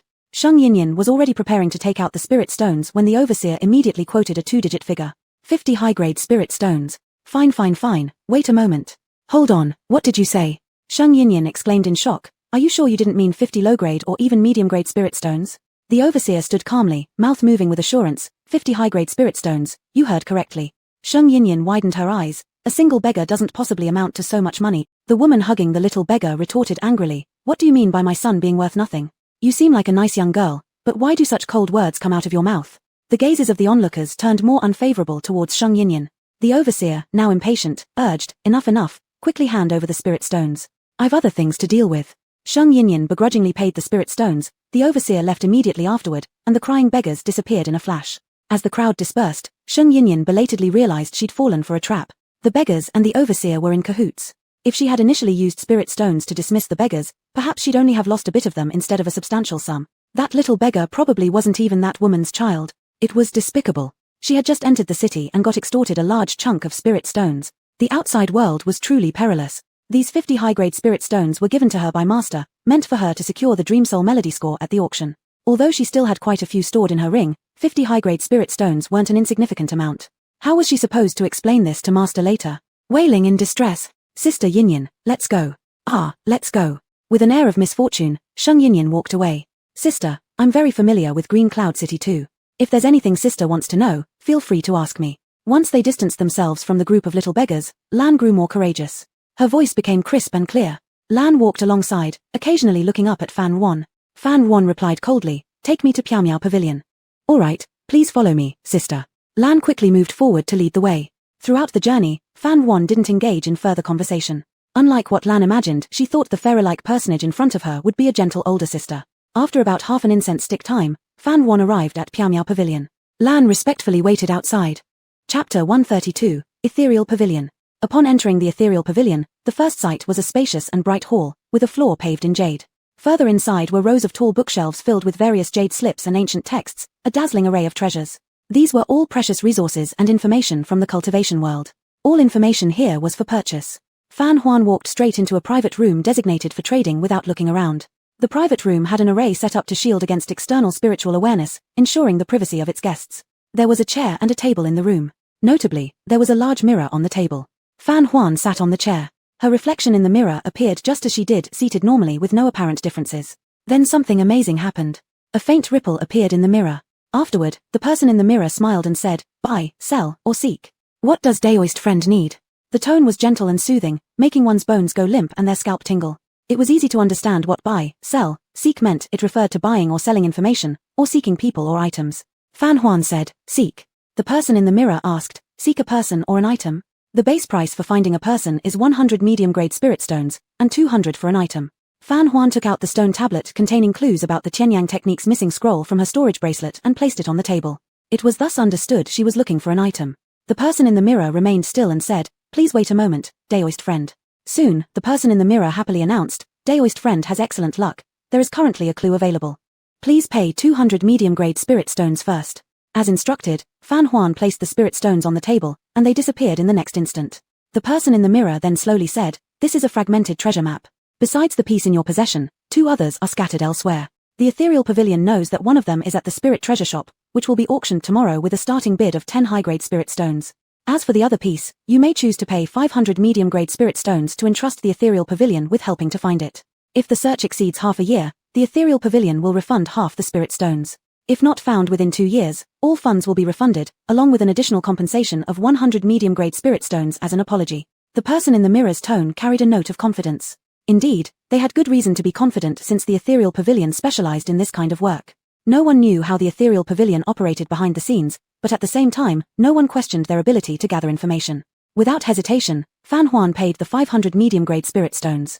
The person in the mirror smiled and said, "Thank you for trusting us, Daoist friend. Do you need help finding anything else, Daoist friend?" Fan Huan thought for a moment. Since she was already here, she might as well confirm who had placed the bounty on her life at the death sentence sect. Information from the death sentence sect was hard to obtain and therefore more expensive, costing 10 high-grade spirit stones, but it could be investigated and obtained by the next day. Seeing how generous Fan Huan was with her payment, the person in the mirror understood they were dealing with a wealthy individual and treated her with utmost respect. Just as Fan Huan was about to leave, she seemed to think of something and sat back down again. The person in the mirror smiled warmly and said, "What else do you require, Daoist friend?" "This time, I wish to sell some information," Fan Huan stated. The person in the mirror showed interest with an O. A gleam of shrewdness passed through Fan Huan's eyes. About the Heavenly Secrets sect and Master Yunmeng's hidden past. Upon hearing this, the person in the mirror became even more interested. After listening to Fan Huan's account, the person stroked their chin and exclaimed, "Who would have thought that Master Mu, who appears impeccable, actually has such a scandalous past? So earlier, you mentioned his young disciple is actually his daughter?" Fan Huan confirmed, "Yes, exactly so." With arms crossed, the person in the mirror pondered for a while before saying, "Though this information is indeed shocking, the price is likely not going to be high. After all, it was merely scandalous gossip that people like to talk about." Fan Huan didn't intend to make money off this. She simply wanted to give Master Yunmeng some trouble. Fan Huan smiled faintly and said, "I'll give you this information for free, but I have a small request." The person in the mirror found this guest quite interesting and asked, "What request?" "Help me spread this news." The person in the mirror laughed heartily, not asking any more questions, and gladly responded, "Agreed. Do you have any other information you wish to sell, Daoist friend?" "For now, nothing else." "Then remember to come to the ethereal pavilion tomorrow to collect your information." Fan Huan nodded and bowed, saying, "Farewell." Alina crouched on the ground, watching Fan Huan exit the ethereal pavilion, and quickly followed her. "Did everything go smoothly, sister?" Fan Huan gave a slight nod and said, "Take me to the inn closest to Spirit Treasure Shop." Alina replied, "No problem. The nearest inn is called Lingyun Inn.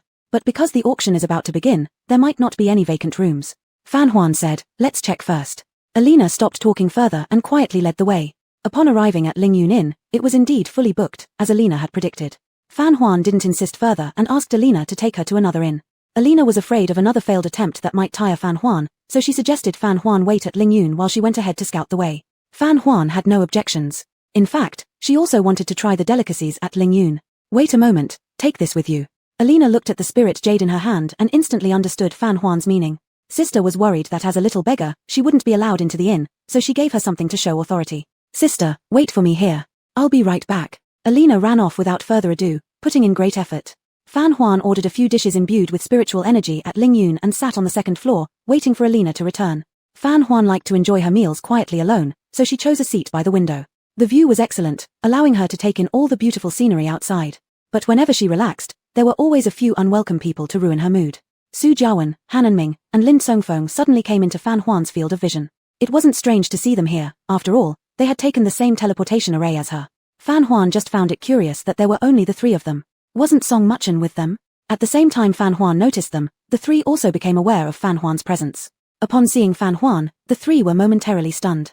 Fan Huan withdrew her gaze, showing no attempt to hide her disdain for them, and immediately used her spiritual power to close the window, completely cutting off their line of sight. With a light bang, the three snapped out of their stupor. The light in their eyes gradually dimmed. Little Seven apparently didn't even want to see them, not bothering with any surface formalities. They had intended to go up and greet her. Han Anming couldn't help but speak a lie filled with resentment. Because she cultivated the path of detachment, has she become so impolite? She wasn't like this before. In the past, Lin Songfeng would have surely rushed forward to reprimand Fan Huan, but now he remained silent. Su Jiawen glanced at Lin Songfeng. His impression of his fifth junior brother was someone carefree and talkative. Rarely did he see him in such a passive state. Something abnormal must mean there's trouble. Su Jiawen couldn't help but worry. There was no doubt that Lin Songfeng was the most restless among them. Restlessness is detrimental to consolidating one's Dao heart. His cultivation level was low, and he seldom practiced diligently. Once he experienced a major setback, it could easily affect his Dao heart. Mildly, his Dao heart could become unstable, leading to a regression in cultivation. Severely, he could develop heart demons. And heart demons are absolutely fatal to cultivators. As the elder brother, Su Jiawen absolutely couldn't stand by and watch his junior brother fall into destruction. He had to do something for him. Otherwise, relying solely on the fifth junior brother himself wouldn't get him out of this mess. It wasn't hard to guess that the fifth junior brother's mental knot must be related to little seven. Thinking about this, Su Jiawen felt a headache coming on. Fan Huan was no longer their little seven. Now, even sparing a glance at them seemed unnecessary to her. What exactly should he do to revitalize Lin Songfeng? Got it. Su Jiawen placed both hands on Lin Songfeng's shoulders and looked at him earnestly. Fifth brother, do you want to gain little seven's forgiveness? But elder brother, little seven doesn't recognize me anymore. She will never forgive me. Lin Songfeng's shoulders slumped even more, devoid of energy. There was an important point he hadn't dared to say. Fan Huan being pursued by the death sentence sect might very well be due to him. Lin Songfeng couldn't face this result, tormented internally. Su Jiawen gripped his shoulders tightly, looking serious. Fifth brother, since you've recognized your mistakes, you should make amends properly. Lin Songfeng was stunned. Make amends? Su Jiawen, to be precise, it's atonement. Lin Songfeng seemed to understand something, his eyes slowly widening. Su Jiawen put the other hand on Han and Ming's shoulder and solemnly said to the two junior brothers, let's atone for little seven together. Since Fan Huan had already chosen the path of detachment, it was all the more reason they couldn't give up on her. Lin Songfeng and Han and Ming were deeply moved. The elder brother's words were like a beacon in the sea, dispersing thick fog and clearing away days of confusion and melancholy, giving them a direction to strive for. Both nodded heavily, deciding to atone for Fan Huan alongside the elder brother. Lin Songfeng's eyes lit up, excitedly saying, not just us, we also need to convince second brother and third brother. Seeing Lin Songfeng's newfound awareness, Su Jiawen felt greatly reassured. He believed that as long as they stood united as brothers, they could surely win back Fan Huan's heart. Even if he and Fan Huan couldn't become cultivation partners, Fan Huan could not leave Mystic Mechanism Peak. She would forever be one of theirs from Mystic Mechanism Peak. Chapter 133, Love at First Sight. The conversation among the three people was not concealed at all, and Fan Huan heard it clearly. She sipped her tea, a trace of mockery flickering across the corner of her mouth. Was it deliberately said for her to hear? She had long lost hope in them and wouldn't have any expectations anymore. Fan Huan just treated it as a joke. Su Jiawen's appearance significantly reduced Fan Huan's appetite. Not long after, Alan came back, running all the way, sweat covering her forehead, panting for breath. Sister, I've found it. Please follow me. Speaking of which, Alan saw the delicious dishes on the table, involuntarily gulping saliva. Salt-baked shrimp, braised chicken, red braised pork, leek mixed with tofu. Ah, what a large goose leg, still hissing and oozing oil. Alan's eyes went wide, and her stomach started rumbling uncontrollably. Realizing that Fan Huan was looking at her, Alan quickly wiped the saliva from the corner of her lips, shyly lowering her head, pretending not to care about the food. Waiter, pack it up. The waiter quickly walked over, noticing that almost none of these dishes had been touched. Glancing at Alan nearby, the waiter immediately understood something and neatly packed everything up, handing it over to Fan Huan. After leaving Ling Yun, the two arrived at an inn called Hao Zai Lai. Sister, I've already asked the innkeeper to reserve a top room. Good. Just as they were about to go inside, they heard a rather haughty voice. Are you even listening to what I'm saying? I am the personal disciple of Ling Yin from Wanyin sect. How can you let me stay in the lower room? This friend, it's not our store's intention to target you. It's simply that our guest rooms are tight and there are no top rooms available. Perhaps you should try another one. Sheng Yinyan angrily stomped her feet. I won't go. I just heard there is a top room. That room has already been booked. The innkeeper politely responded. It was hard enough for her to find an inn with a top room. She wouldn't leave easily. Sheng Yinyan stamped her foot again and placed a pile of medium-quality spirit stones on the counter, appearing determined. Didn't those two cultivators know Sheng Yinin's status? They immediately thought of flattering the innkeeper into giving her the top room. Innkeeper, don't be unreasonable. This lady is Ling Yin's personal disciple. Do you know who Ling Yin is? She is a great being at the transformation phase level. She could blow your shop away with a mere breath. Don't tell me you won't give face to Ling Yin. Or is the person who reserved the top room more influential than this young lady? The two foundation stage cultivators chattered incessantly, putting on a brave front but weak inside, pushing the innkeeper into a corner. Sheng Yinyan naturally noticed their flattery intentions, lightly curling her lips, standing aside quite smugly. After so much talk, innkeeper, make a quick decision. This foundation stage cultivator had a decent little white face. He waved his robe dramatically, stepped onto a stool, looked upward, and emptied his wine glass in one sip. Every move was meant to display himself like a peacock spreading its feathers to Sheng Yinyan. But Sheng Yinyan obviously did not receive his signals, and his suggestive glance made her skin crawl with goosebumps. Was this man insane? The innkeeper wore a troubled look. The words spoken by the other party let him understand the seriousness of the situation.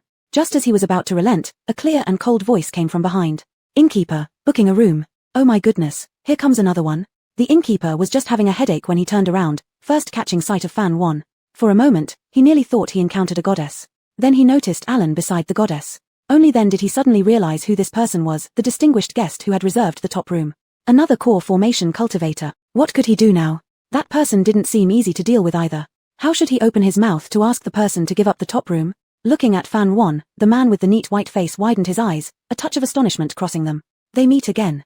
Sheng Yinyan stared daggers at Fan Wan, her gaze darkening. It's you. Fan Wan smiled politely. It's me. What's the matter? Sheng Yinyan frowned unhappily. How come you're here? Fan Wan crossed her arms. Qingyun City isn't owned by your family, is it? Sheng Yinyan choked, spitting in her mind, truly unlucky. Remembering the last time she was humiliated by Fan Wan, resulting in significant blood loss, Sheng Yinyan cast a wary look and chose not to argue further. She sniffed coldly, turning to urge the innkeeper. Quick, check me in. I want the top room. Please wait a moment. The innkeeper instinctively agreed. At this moment, Fan Wan tapped the counter twice. The innkeeper looked up, suddenly remembering something, and with a bitter expression, he said to Sheng Yinyan, she has reserved that top room. So? Sheng Yinyan widened her eyes, glaring at Fan Wan. It's you again? Fan Wan smiled. What a coincidence. Sheng Yinyan clenched her fists, cursing under her breath and wanting to erupt but knowing she couldn't match Fan Wan. So frustrating. Fan Wan turned her gaze to the innkeeper, not making things too hard on him, and with a flicker of thought said, alright, let's settle this, the highest bidder gets the room. As she spoke, she placed a shiny upper-grade spirit stone on the counter. Without hesitation, Sheng Yinyan matched her with 2 upper-grade spirit stones. Unfazed, Fan Wan added 5 more. The innkeeper's eyes lit up. This had already surpassed the value of the top room. Thinking it was over, who would have guessed that Sheng Yinyan produced 10 more upper-grade spirit stones? The innkeeper felt dizzy. Just those spirit stones alone could sustain his small inn for an entire year. Were all disciples from the sect so wealthy and naive? Sheng Yinyan stared directly into Fan Wan's eyes, her expression daring and defiant as if determined to see this through to the end. Fan Wan gave a light smile, showing no irritation as she added even more spirit stones. Biting her lips, Sheng Yinyan was about to follow up, but her fellow disciple quickly intervened, fearing she might lose control. Senior Sister Yinyan, let it go. Don't let your emotions get the better of you. We need these spirit stones for important purposes. There's no need to waste them here. This last sentence was transmitted through a private sound transmission. From the moment Sheng Yinyan had laid eyes on Fan Wan, she had lost some of her sanity. Only after her fellow disciple reminded her did she manage to barely calm herself down. Taking deep breaths, she told herself not to stoop to Fan Wan's level. But at this moment, Fan Wan threw in a sly insult, looks like I'll be getting the top room. Oh, by the way, have you compensated Elder Shu for his destroyed statue yet? Sheng Yinyan flared up again, furiously tossing 20 upper-grade spirit stones onto the counter. Who are you looking down on? With a casual wave of her hand, Fan Wan took back her own spirit stones. Sheng Yinyan froze. You're not continuing? Fan Wan smiled, patting Sheng Yinyan's shoulder, saying, indeed, the disciples of Ling Yin truly possess strength. Spending nearly 30 upper-grade spirit stones for a top room without any spiritual gathering array is beyond me. She practically left nothing unsaid about how foolish Sheng Yinyan was for wasting her money. The onlookers around couldn't help but suppress their laughter. Even the Wanin sect disciples standing beside Sheng Yinyan felt ashamed. They looked like walking signs that read easy target. Regret struck Sheng Yinyan right away. How could she have spent so much spirit stone? It wasn't worth it at all. Seeing that she might retract, the innkeeper swiftly finalized Sheng Yinyan's reservation before she could change her mind. In full view of everyone, to save face for both herself and her master, Sheng Yinyan had no choice but to accept it grudgingly. Damn it, though she'd won the top room, she felt anything but satisfied. Back in her room, Sheng Yinyan nearly exploded with rage. She never wanted to see that despicable Fan Wan ever again. Her cheeks puffed out, her face flushed red, resembling an angry pufferfish. She found herself longing for the gentle and broad-minded song sister once again. How revolting this Fan Wan is. Both being disciples of Yunmeng Zhenren, there's such a stark difference between us. Bishi sighed helplessly. If Sheng Yinyan realized Fan Wan eventually still ended up staying in the top room, she would probably explode with anger on the spot. It was quite a coincidence. After returning to her room, the guest occupying the top room below coincidentally vacated it. Fan Wan indirectly helped the innkeeper earn a heap of spirit stones, and he was so grateful that tears welled up in his eyes, so he decided to offer Fan Wan complimentary lodging. Fan Wan gladly accepted. Thus, Fan Wan and Alan together entered the top room, which was even better than Sheng Yinyan's. Downstairs, the young man with the pale face gazed longingly at the direction Fan Wan had departed, his mind already dreaming of naming their future child. What's her name? I'm going to become her Dao partner. Mo Xiong, doesn't your urine smell funny? She's a golden core cultivator and also from the Tianji sect. Mo Chuan's mind was fully preoccupied with the image of Fan Wan's elegant and beautiful face, unable to hear a word his companion said. She seems to be a disciple of the Tianji sect.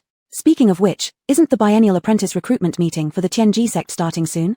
Brother Mo, the Tianji sect has very high standards for new recruits. Never mind, I'm ready to charge forward for love. What if she practices the ruthless path as well? Mo Chuan, fut, how many cultivation practitioners choose the ruthless path anyway? Don't curse me. Chapter 134, Lingbao Shop. Alan stood awkwardly at the doorway, hesitant to enter.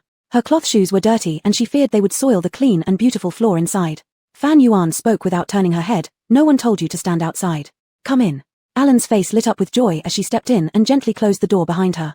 Fan Yuan placed the food box from Ling Yun onto the table and patted the chair beside her, gesturing for Alan to sit. Alan was both honored and surprised, so she remained standing. I'll throw it away if you don't eat. Alan immediately interjected, I can help sister throw it away. Realizing her mistake instantly, she asked timidly, does this mean it's for me? Today's hard work deserves a reward. Come back tomorrow.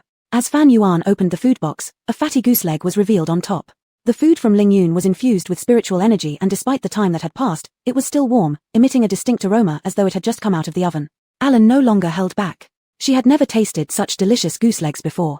She tore into them hungrily like a famished little wild animal, swallowing them down almost without chewing. Within moments, she had devoured all the dishes in a flurry. Alan hadn't even bothered to sit, eating furiously on her feet with her hands moving incessantly. It was so tasty that large tears streamed out from the corners of her eyes. Unbeknownst to her, the wounds on her body were slowly healing without notice. Seeing how voraciously Alan ate reminded Fan Yuan of the big orange cat hidden in her space bracelet. Given the current circumstances, she didn't dare release the golden silk tiger for fear its aura might attract enemies, so she could only let it stay cooped up in the space bracelet temporarily. Fan Yuan ignored Alan and sat aside, practicing meditation and cultivation. Alan peeked at Fan Yuan through the silk curtains cautiously a few times, then stealthily slipped several pieces of meat under her clothes. When she saw Fan Yuan showing no reaction, Alan grew bolder, taking more food than she actually ate. She regretted not having pockets all over her body. After eating her fill, Alan bowed respectfully to Fan Yuan, her eyes filled with gratitude, then quietly withdrew. The next day, Alan didn't show up, but Fan Yuan wasn't worried and headed to the Lingbao shop first. The Lingbao shop holds auction events of various sizes each year, and today's was just the most common one, thus no invitation was needed. Fan Yuan paid with spirit stones and entered smoothly. Inside the auction hall, the lights were dazzling bright, like daytime. Above the dome were embedded countless luminous spirit crystals that emitted soft light.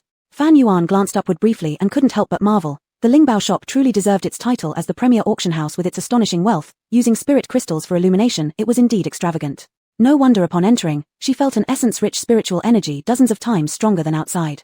Every pore on Fan Yuan's body unfurled instinctively, soaking up the surrounding spiritual energy wildly. A short while later, Fan Yuan suddenly snapped out of it, realizing how disrespectful it was, quickly stopping herself. It wasn't just her. Every cultivator who entered here would inadvertently be absorbed by the intense spiritual qi, some even exclaiming in comfort. But Fan Yuan recovered her composure faster than anyone else. At this moment, the receptionist would say heartily, no problem, absorb all you want. This is our Lingbao shop's way of welcoming each far-traveling guest. Fan Yuan marveled again, realizing why Lingbao shop became the first auction house. Its strength was matched only by its unparalleled emotional intelligence.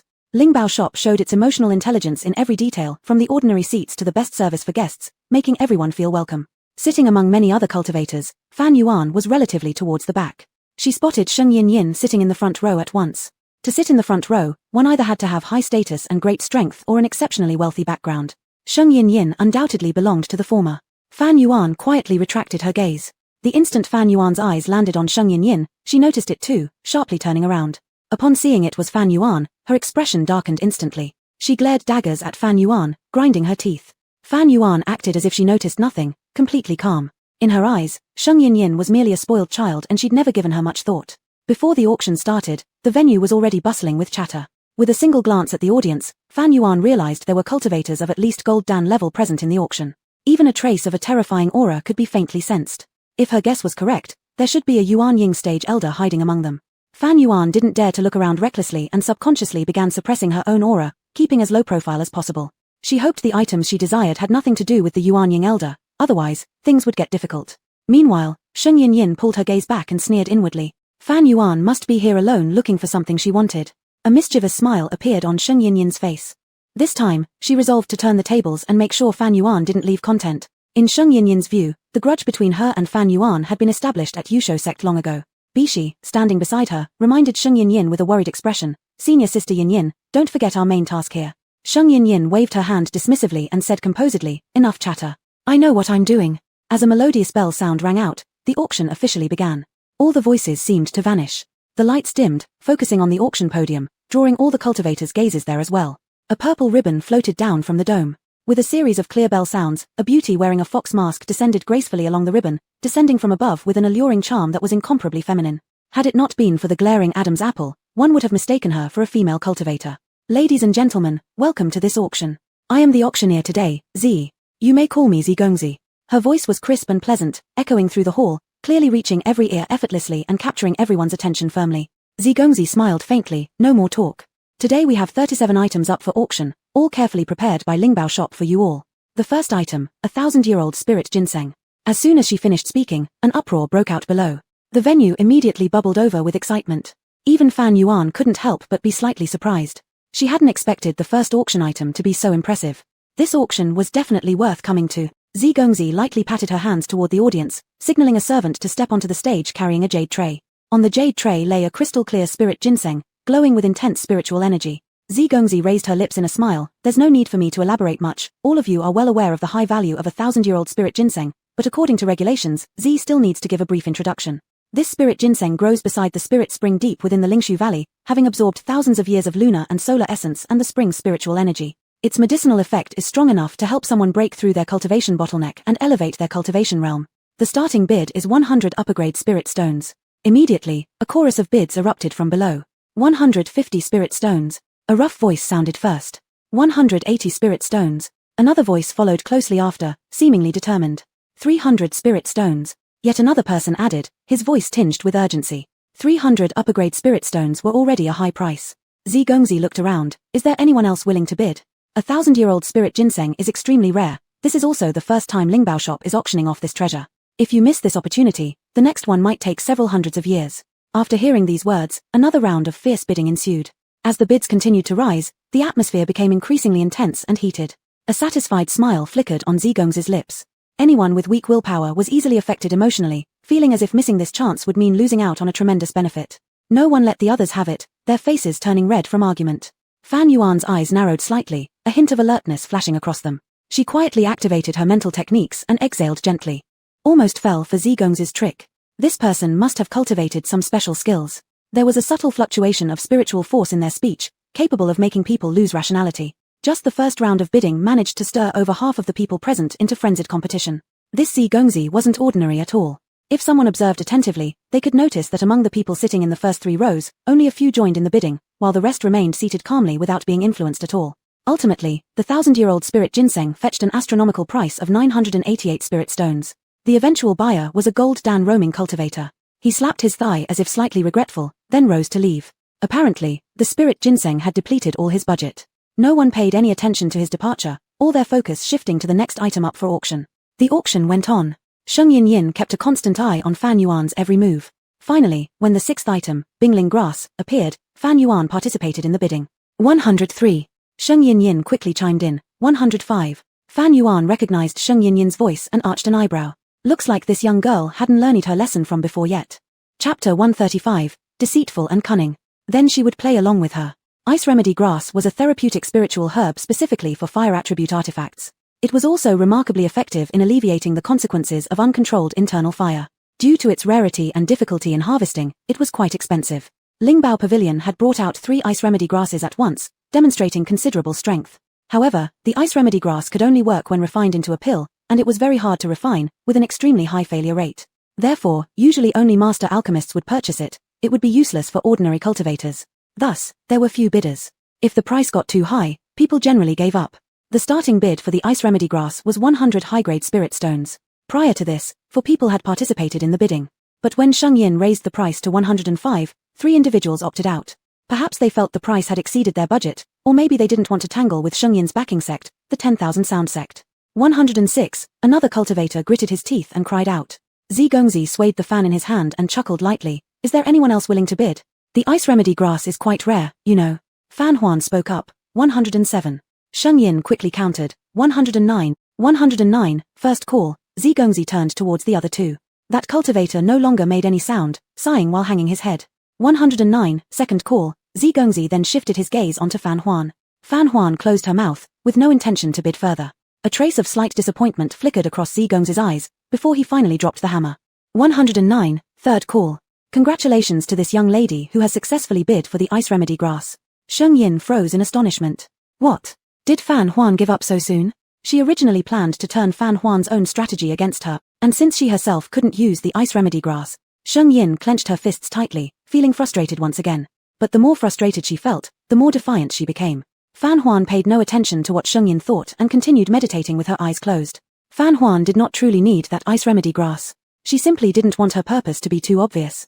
When the auction reached the fourth round, she noticed something unusual. Among the over 100 guest seats, there were quite a few stooges from Lingbao Pavilion. Their actions were subtle, but they didn't escape Fan Huan's keen eye. Typically, people attending auctions fell into two categories. One type was those who knew about the items ahead of time and came with a clear goal, having already prepared sufficient funds. The other type came for bargain hunting. The stooges arranged by the auction house targeted the former. They hid within the guest seating, observing all around them like venomous snakes waiting for the right moment. Once they figured out what item you desired, they would gang up on the auction once it came out and raise the price sky high. The more you wanted it, the higher the cost you'd have to pay. Businessmen were always this cunning and crafty, full of tricks, whether in the mortal world or the cultivation realm. Realizing this, Fan Huan immediately changed her strategy, planning to create a feint to the east while attacking in the west. She would pretend to be someone in the second category, competing when interested, and appropriately withdrawing when the price went too high. This was both to guard against Lingbao Pavilion and to be wary of the wise ones lurking in the shadows. She aimed to minimize the risks as much as possible. Sheng Yin might just serve as a decent shield. In the subsequent auctions, Fan Huan occasionally emerged. Whenever Fan Huan appeared, Sheng Yin followed relentlessly. As such, everyone knew they had some past grudge, and Lingbao Pavilion enjoyed the rivalry. Yet everyone was curious about Fan Huan's identity. How could a person sitting in the regular seating possibly offend a cultivator sitting in the front row? After several rounds of contention, Sheng Yin had also learned her lesson. Even if she had to compete with Fan Huan, she wouldn't push the price too high now. Seeing how Sheng Yin was unconsciously being led by her nose, Fan Huan didn't feel cheerful in the slightest. Her heart weighed heavily. That Yuan Ying old fiend hadn't made a move yet, and there were less than 10 treasures left, among which included the treasure map she wanted. If the opponent was also after the treasure map, she'd have no choice but to yield. Otherwise, stepping out of Lingbao Pavilion would mean her demise. Well, at this point, she could only take one step at a time and see what happens. Looking back, Sheng Yin saw Fan Huan's solemn expression and assumed that she had succeeded in irritating Fan Huan. Thinking of this, Sheng Yin felt utterly refreshed. Bishi hesitantly reminded her, "Senior sister, we only have over 800 high-grade spirit stones left." Sheng Yin's smile on her face paused slightly. "What, only 800 plus left?" Bishi helplessly nodded and recounted how many useless things she had purchased in her earlier contest with Fan Huan. Sheng Yin's face turned dark green. "Ari, Bishi, why didn't you stop me in time?" Sheng Yin blamed Bishi. Bishi suffered silently. "You told me to shut up." Sheng Yin choked. Still, 800 should be enough. At worst, she'd bring out senior brother Lingyin. She would see who dared to contend with her. After some thought, Sheng Yining calmed herself and regained the confidence she usually exuded. The auction had continued from morning until night, yet many people still sat in the audience. Every auction would present 3 finale treasures as highlights. These finale treasures weren't necessarily the best among all auctioned items, but they always created boundless anticipation. By this time, Fan Huan could no longer laugh. It turned out the treasure map she wanted was one of these finale items. Zigongzi said, "We've made you wait, dear guests. The 3 finale treasures of this auction are about to appear. The next treasure we're going to auction off is a high-level cultivation method created by a powerful sound cultivator from the past." Sheng Yining's breathing quickened, her nervousness making her grip the armrest tightly as she leaned slightly forward. Finally, she had waited for what she desired, the Dream Soul melody score. Seated at the front row, Sheng Yining wore her desires plainly on her face, and Zigongzi could easily see through her. With a curl of his lips, Zigongzi spoke calmly. "The Dream Soul melody score was created by a powerful sound cultivator of yore. It possesses an immensely potent hallucinatory effect, undoubtedly qualifying as a high-level technique. Lingbao Pavilion has managed to acquire a complete copy of the score, with a starting bid of 500 upper-grade spirit stone." Without hesitation, Sheng Yining shouted out her first bid, 550. Everyone knew that as a disciple of the 10,000 sound sect, she had come specifically for the Dream Soul melody score, and her attitude clearly conveyed her determination to secure it. Just when Sheng Yining assumed no one would dare compete with her, voices bidding began to emerge from various directions. 600 spirit stones. 700 spirit stones. 2,000 spirit stones. In just a short while, the price of the Dream Soul melody score had increased several-fold.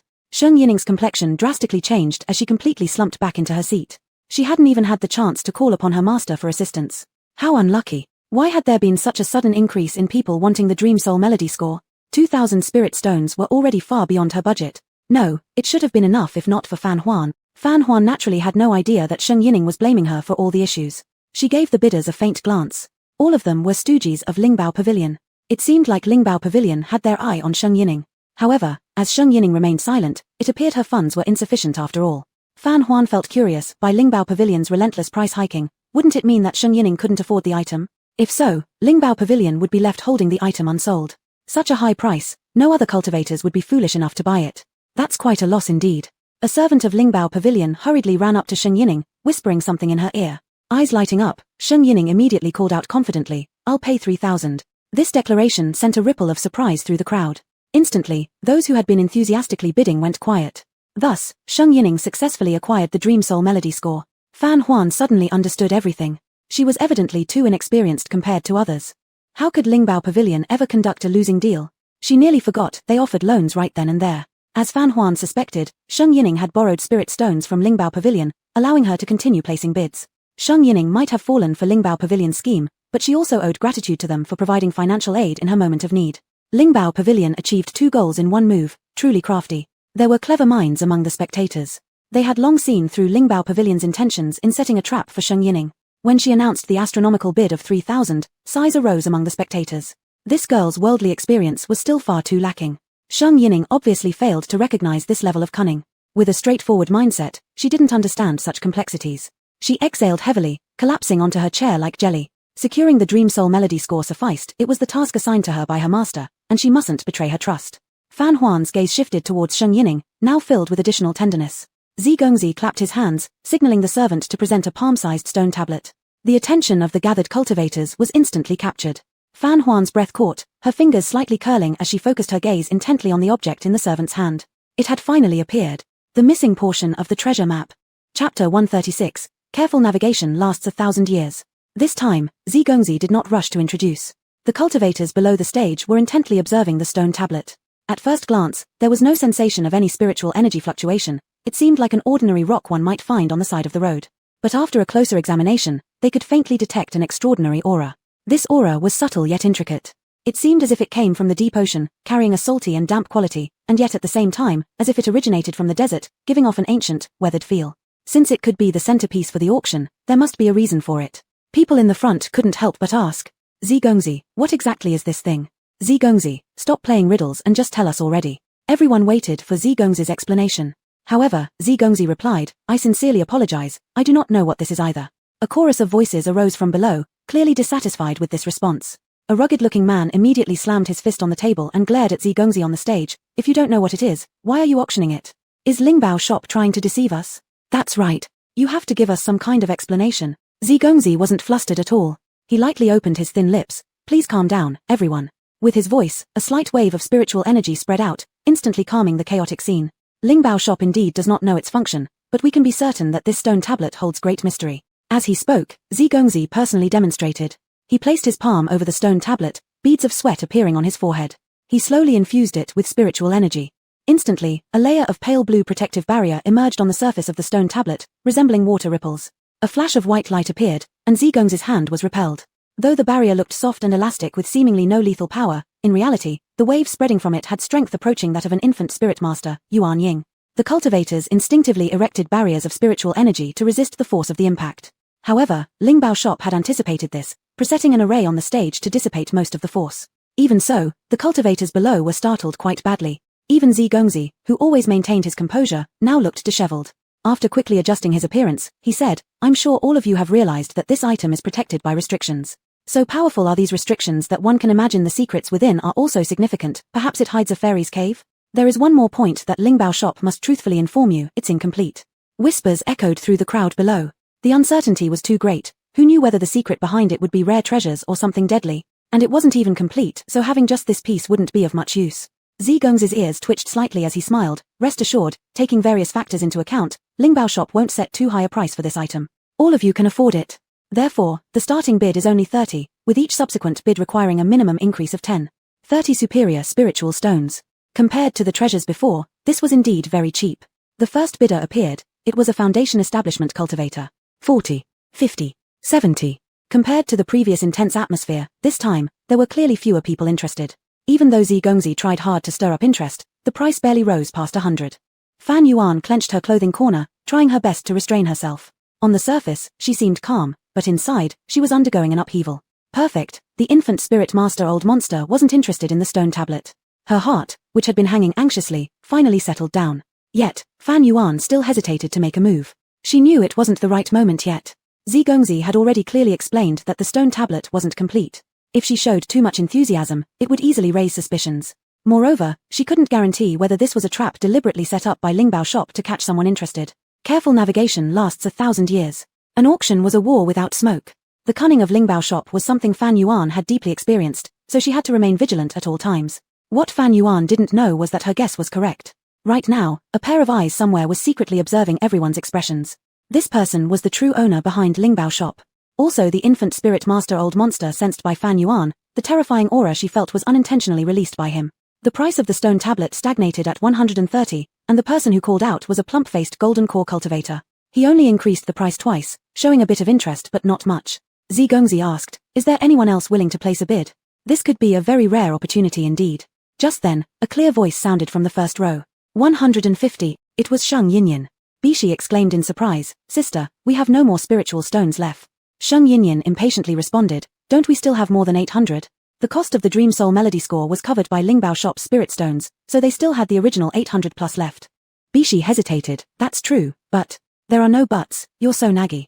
Sheng Yinyan complained. Bishi stopped speaking. She knew that no one could sway this little matriarch who always did as she pleased. Sheng Yinyan curved her lips. Naturally, she had her own plans. She intended to use the mysterious stone tablet to please her master.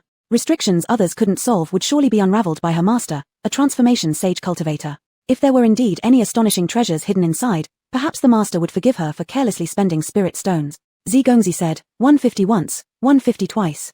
Fan Yuan's eyes gleamed with sharp insight, perfect timing, 160. Just as Zhi Gongzi was about to strike his gavel, Fan Yuan finally spoke.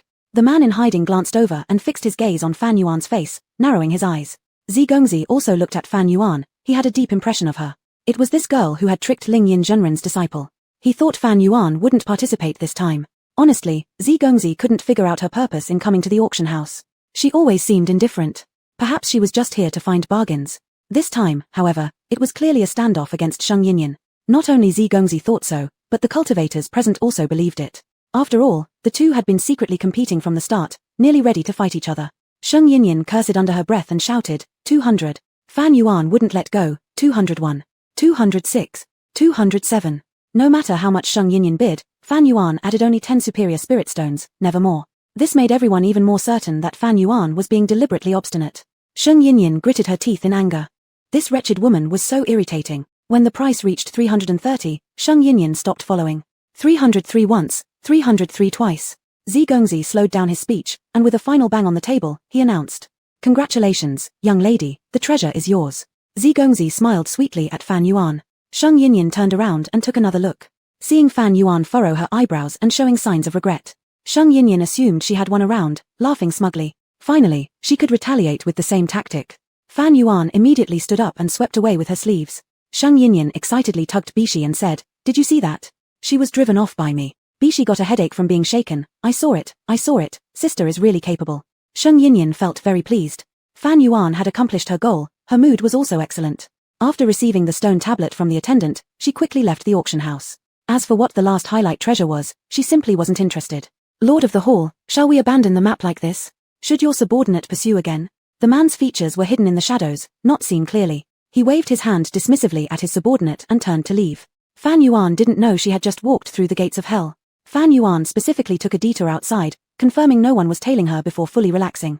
Looks like she had worried too much. Soon, Fan Yuan arrived at Piaomiao Pavilion as agreed. The person in the mirror had waited for a long time, smiling. "Friend Dao, you have come." Fan Yuan nodded. "You seem in high spirits, it must be because of good news." Fan Yuan smiled faintly without saying anything. The person in the mirror didn't ask further, cutting straight to the chase. "The one who issued the assassination order against you has been traced. However, interestingly enough, this assassination order has been cancelled, just yesterday."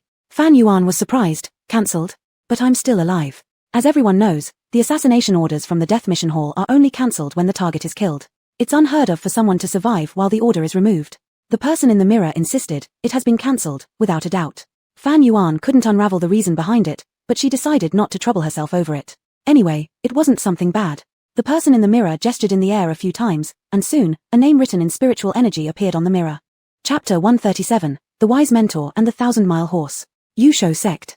The still pool water resembled a smooth mirror, reflecting the face of a man who seemed compassionate towards all beings. The spiritual fish underwater were colorful, plump in shape, swimming leisurely among the aquatic plants, at ease and content, creating an atmosphere of peaceful harmony. Until Xue Daoren sprinkled a handful of fish food into the water. The tranquility of the pool was completely disrupted as the spiritual fish splashed about wildly, fiercely competing for the food. They even started biting each other. Before long, blood tinged the water red. Xue Daoren smiled faintly. Once everything had settled back to peace, There were several dead spiritual fish floating on the surface. Beside Xue Daoren, a dark figure also appeared. Master of the sect. Xue Daoren didn't even raise his eyelids, saying indifferently, "Is it taken care of?" The shadow bowed his head and said, "Master, the death order has withdrawn its chase order." Xue Daoren turned his head slightly. "What?" Zhu Haiping broke out in cold sweat on his forehead and repeated, "The death order said they wouldn't take this job." "Why?" asked Xue Daoren. "Your subordinate doesn't know," replied Zhu Haiping. Xue Daoren closed his eyes for a moment, deciding not to ask further about the issue. Each cultivator who reached the transformation spirit phase would awaken their own unique mystic ability. For example, Qinglan Zhenren's divine eye that penetrates destiny, or Yunmeng Zhenren's earth-shattering purple dawn divine thunder. Xue Daoren's mystic power is the soul-searching technique. Simply put, he could explore all the memories hidden within another person's mind. Even if someone were dead, as long as it hadn't been 7 days since their passing, Xue Daoren could use the soul-searching technique on them to see their life memories. Xue Daoren had discovered the cause of their deaths from He Kang's memories. He Kang had followed him for a long time, and they shared deep feelings, akin to family. He Kang could die at the hands of a powerful foe, or fail during a heavenly tribulation, but how could he die in some petty schemer's conspiracy? What humiliation for an infant soul-stage cultivator. With just a close of his eyes, Xue Daoren could picture what he saw through the eyes of the Ghost City Lord, the pitiable sight of He Kang, old and frail after his cultivation was completely stripped away, in extreme agony. Fan Wan had used such despicable means to kill 3 of them, grandfather and grandson alike, so revenge was inevitable. Even if it weren't for revenge, Xue Daoren wouldn't tolerate Fan Wan. In fact, he felt a bit wary of Fan Wan. Fan Wan was growing too fast. This disciple must not be allowed to live. Xue Daoren's expression darkened. "Old Zhu." Zhu Haiping responded, "What are your orders, master?" Xue Daoren was about to tell Zhu Haiping to go kill Fan Wan, but then remembered that the master of Zhenmen sect had just warned Yusho sect. If something were to happen to Fan Wan now, Yusho sect would undoubtedly become the prime suspect. Behind Fan Wan was Qinglan Zhenren, the top powerhouse of the cultivation realm.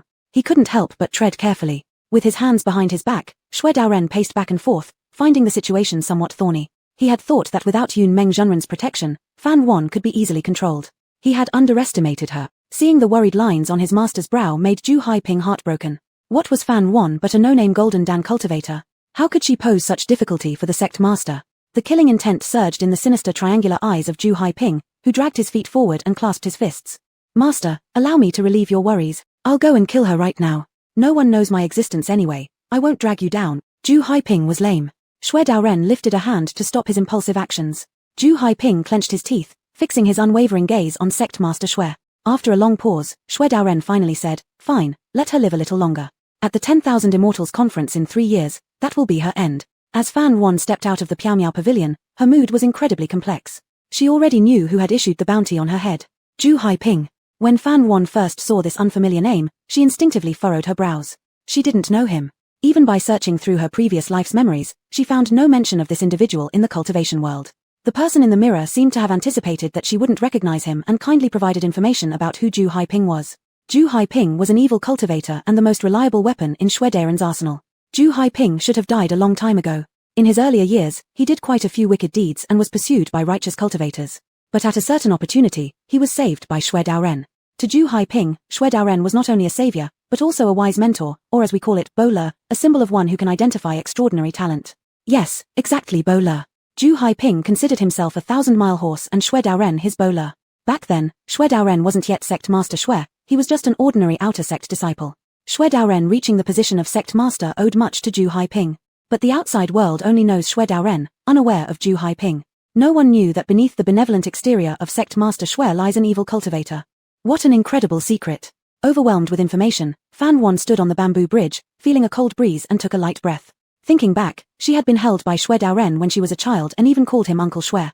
Now, Xue Daoren wanted her life, truly unpredictable. If it was only Xue Daoren who wished to kill her, Fan Wan wasn't worried at all. Because she had already figured out what kind of person Xue Daoren was. This hypocrite would never act in person. Considering the time frame, Sister Lu should have returned to Zhenmen sect by now, and Sect Master Xue must have received Qinglan Zhenren's warning. Fan Wan could roughly guess the mental process of Sect Master Xue. During this period, she might be safe. If she were Sect Master Xue, she would choose to make her move during the 10,000 Immortals Conference. Firstly, the 10,000 Immortals Conference is 3 years away.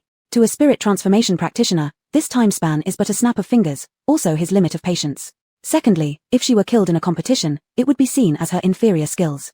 No matter how angry Qinglan Zhenren would be, he wouldn't have a reason to pursue revenge. As long as she didn't face a spirit transformation cultivator, Fan Wan still had 3 chances out of 10 to survive. But Zhu Haiping was someone she couldn't afford not to worry about. Zhu Haiping was not only an evil cultivator but also at the late Yuan Ying stage. For an evil cultivator to reach the late Yuan Ying stage was an extremely terrifying thing. If Zhu Haiping wanted to kill her, she wouldn't even stand a 1 in 10 chance. Fan Wan lowered her eyes, unknowingly gripping the rail tightly, so much that her knuckles turned white. Still too slow, too weak. Before finding the remaining clues in Piao Pavilion, she couldn't just sit and wait, she needed to quickly enhance her cultivation level.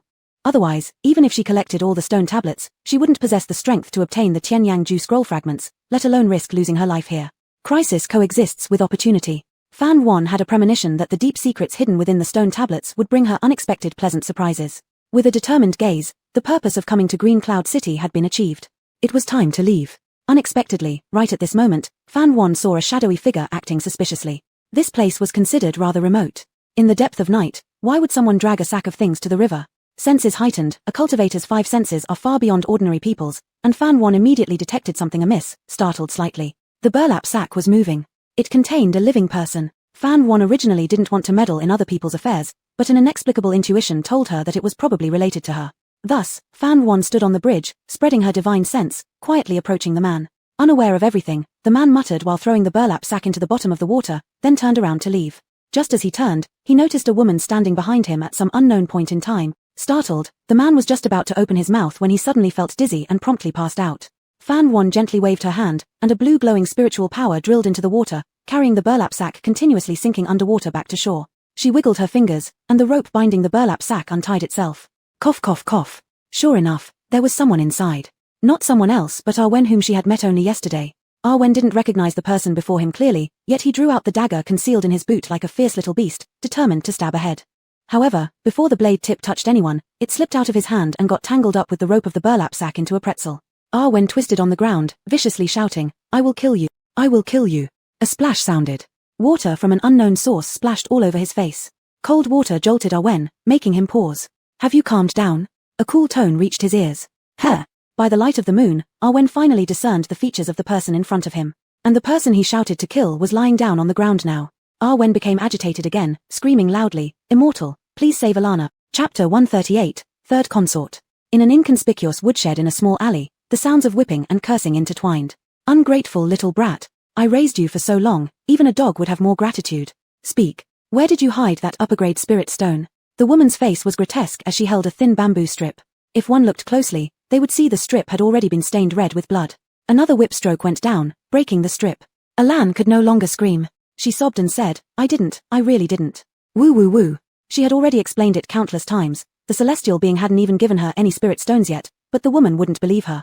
Yesterday, she had eaten too much, too happily, and woke up late today. When she hurriedly ran to the inn to find Sister Fairy, she found out the other party was already gone.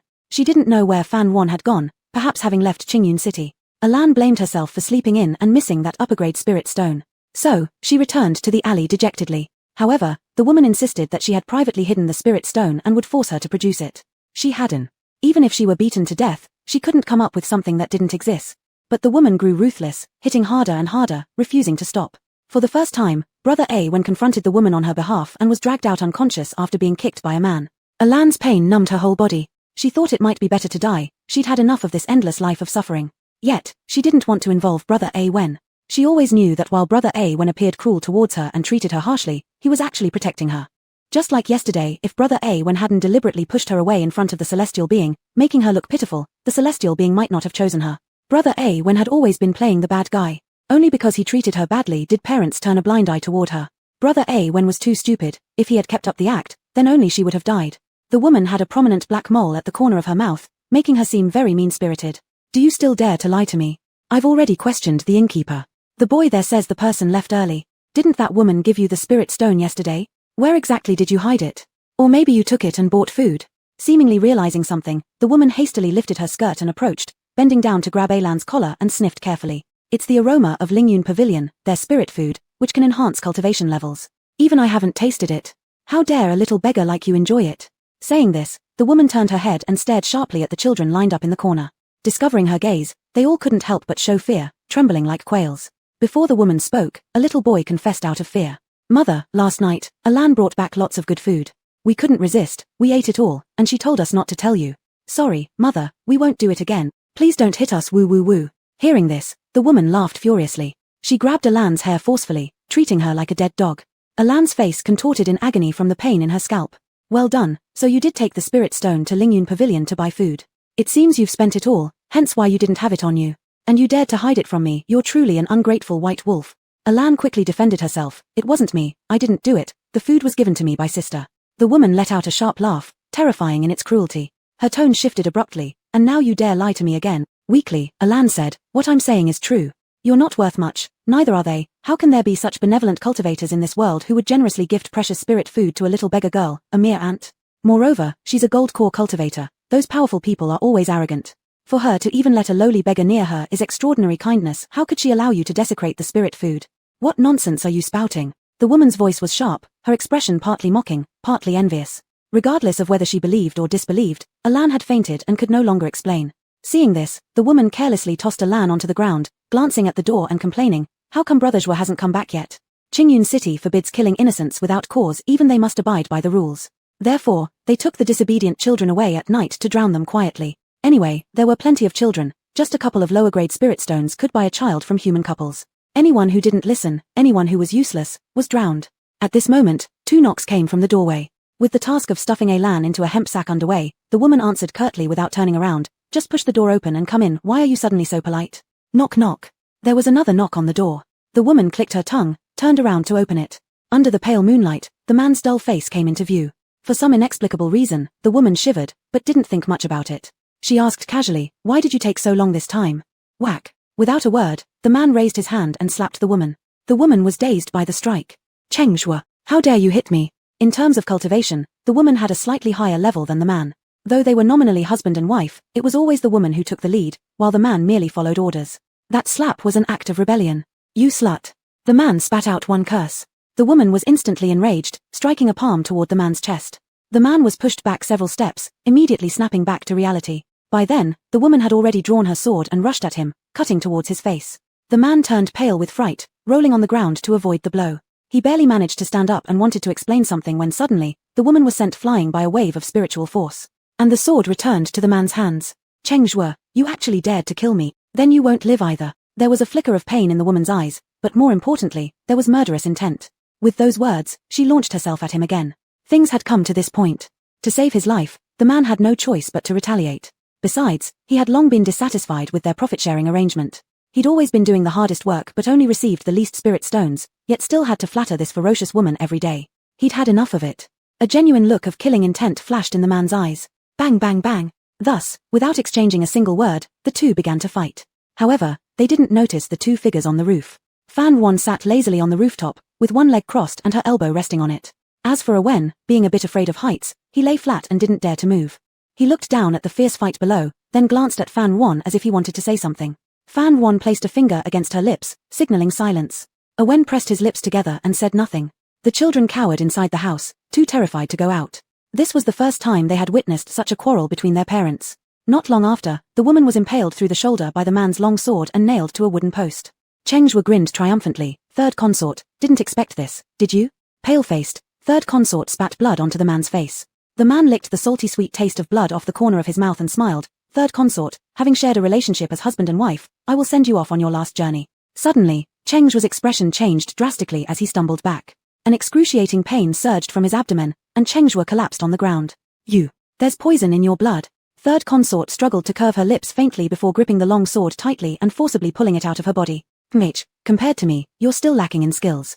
Clutching her wound, third consort staggered toward Cheng Zhua, disappointment evident in her eyes.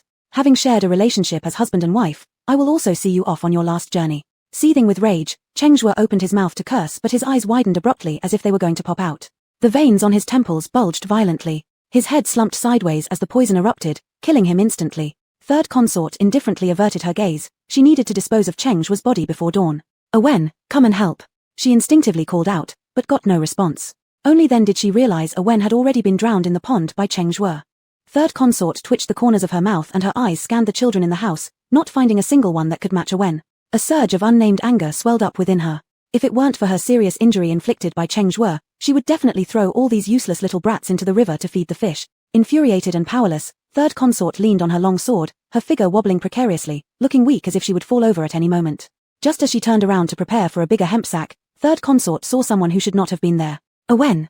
There stood a Wen at the woodshed doorway, revealing a dagger in his hand that glimmered chillingly. Behind him were a group of even younger children. Seeing the dagger in his hand, third consort immediately understood and sneered mockingly. What nonsense is this, daring to defy me, third consort? Even if I'm injured, it's certainly not your turn, you little bastard, to step on me. A Wen didn't waste any words with her. He gripped the handle of the knife tightly and lunged swiftly at third consort. Third consort coldly hummed and lifted her long sword. No matter how fast a commoner was, in the eyes of a cultivator, it slowed down twice. Even heavily wounded, dealing with a Wen was more than sufficient for her. Plainly speaking, she didn't even consider a 10-year-old child a threat. You had the chance to run but dared to return instead. You must be tired of living. Chapter 139. Oh? Can't I kill you? Third mistress's words did not affect Oren's resolve. There was a look of resignation in his eyes as if ready to die. His steps were light and agile, circling around third mistress without attacking her face right away.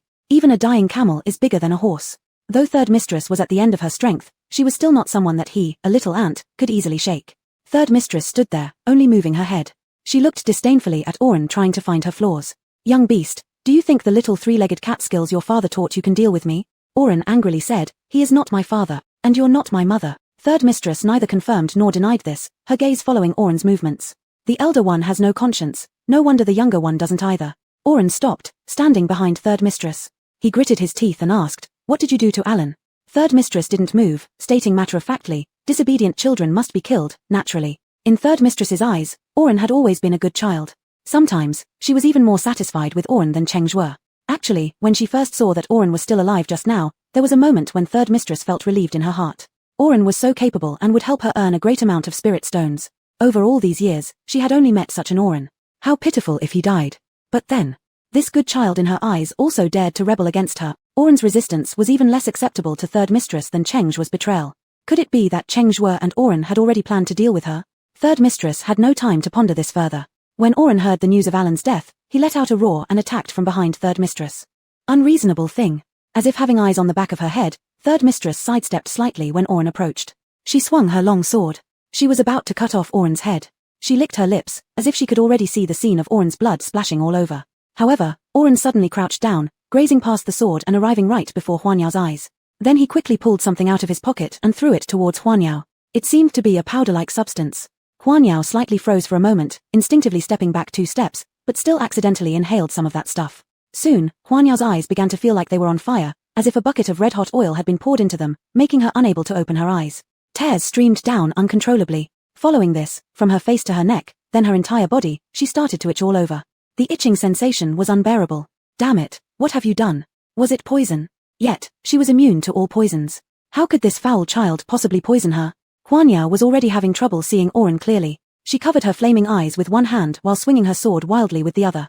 Evil woman, this is a mixture of tickle powder and chili powder. I've wanted to present it to you for a long time. How does it feel? Oren had never intended to confront third mistress directly from the start. He was very clear about the gap between an ordinary person and a cultivator. Oren stared at third mistress, who was flustered, like a venomous snake. He took a few steps back and then ran to the firewood shed, holding out a jar from the corner and rushing out again. He poured everything out of the jar. Upon closer inspection, it turned out to be countless marbles, round and rolling. Fan Yuan watched from the sidelines, a thread of icy blue spiritual energy swirling around her fingertips, ready to act whenever necessary, but had been waiting in vain. Seeing Oren's action, she raised an eyebrow. This child was quite clever. These marbles rolled under third mistress's feet. Losing her balance, she fell heavily to the ground. Third mistress knew it was Oren's doing, cursing as she got up to charge at him. Unfortunately, every time she got up, she slipped again because of the marbles scattered all over the floor. Her whole demeanor was utterly disheveled. The children hiding in the firewood shed originally only dared to peek out through the window with both eyes, afraid. But seeing third mistress in such a sorry state, they unknowingly gained courage, revealing their complete heads. They couldn't help but exclaim, Oren is so amazing. Alan, wake up quick, Oren is back. The little boy gently patted Alan's face. Alan showed no reaction. A little girl also came over, touched Alan's face, and was startled. Cold. Alan's half-body was still in the jute bag, her body stiffly curled up. Her eyes were tightly closed, with traces of unshed tears at the corners. Alan was dead. She hadn't waited for Oren to come back. She had been beaten to death by third mistress. The little boy still didn't know what had happened. He shook Alan, urging her to wake up to see how magnificent Oren was. The little girl sat there in a daze, stunned. At this moment, a hand reached out, obviously not belonging to a child. Seeing the unexpected woman appearing in the firewood shed, the young beggars were scared once again and huddled together. Fan Yuan held the battered Alan in her arms and sighed helplessly. She had still come a step too late. She practiced the path of no emotion, which emphasized equality among all beings. Whether it was the life of a blade of grass or the fate of a race, everything seemed equal to her. Though her emotions had become indifferent, this did not mean she lacked compassion for all living things. Her compassion was deep, free of personal sentiment. All lives were suffering. Watching such a young life fade away brought a touch of sorrow into Fan Yuan's heart.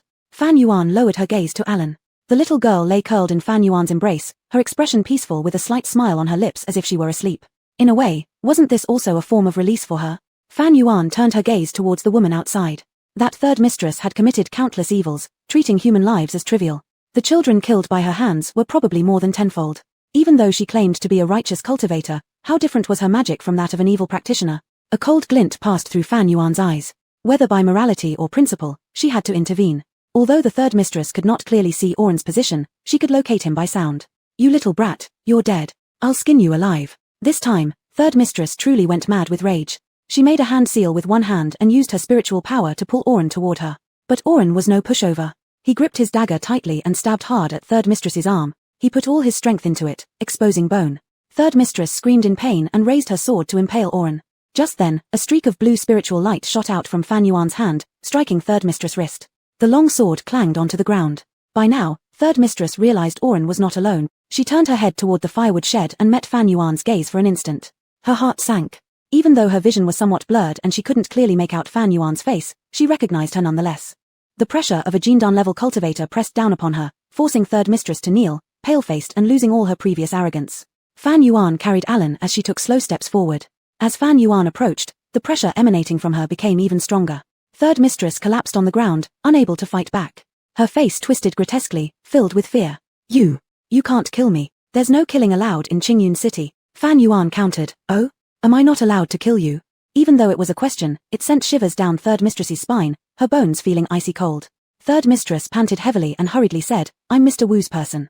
You can't kill me. Mr. Wu is from the City Lord's mansion and currently favored by the City Lord. They say even mighty dragons cannot overpower local snakes. You might be a Jindan-level cultivator, but it's not your place to discipline me. Afraid Fan Yuan didn't know who Mr. Wu was, third mistress kindly reminded her, finishing her speech just before Fan Yuan acted.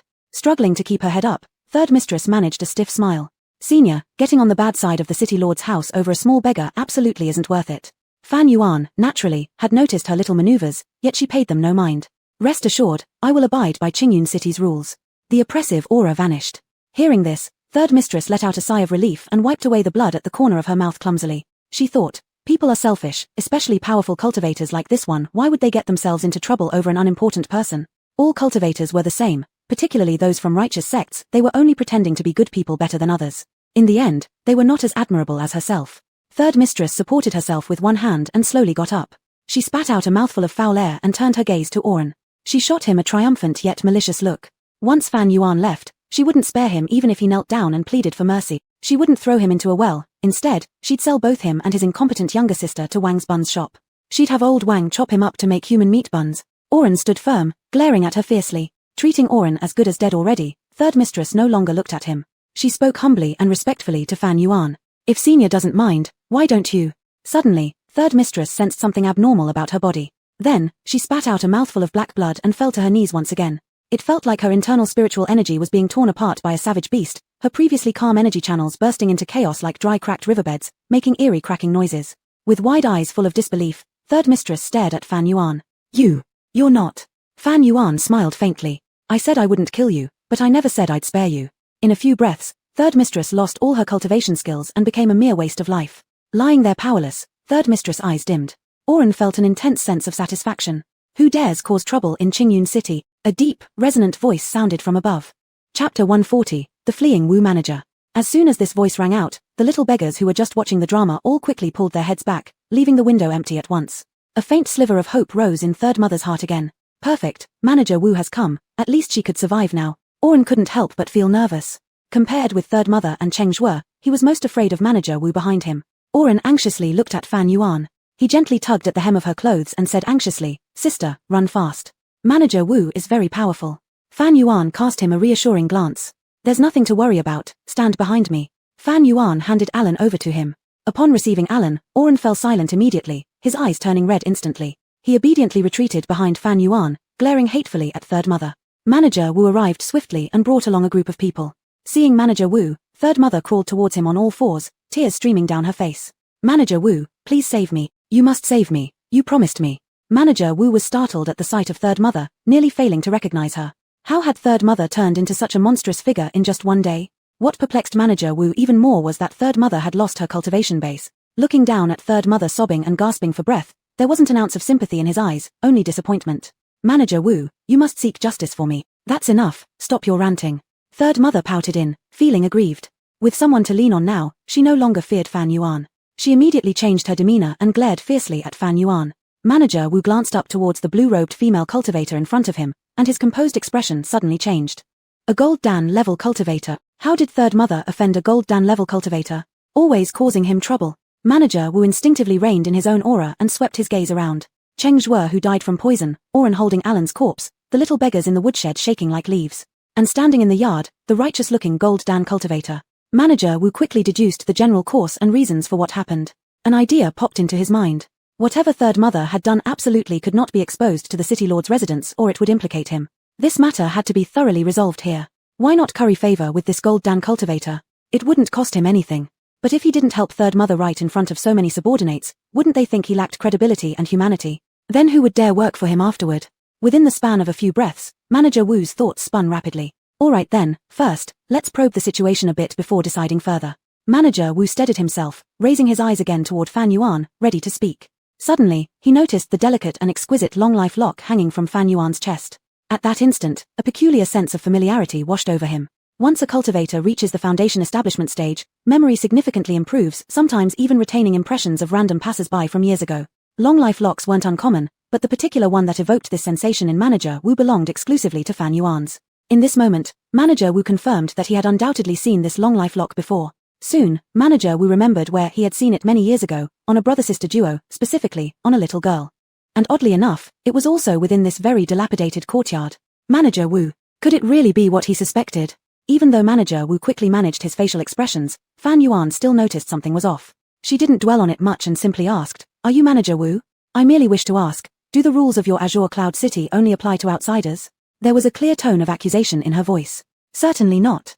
Manager Wu gave himself a cold sweat.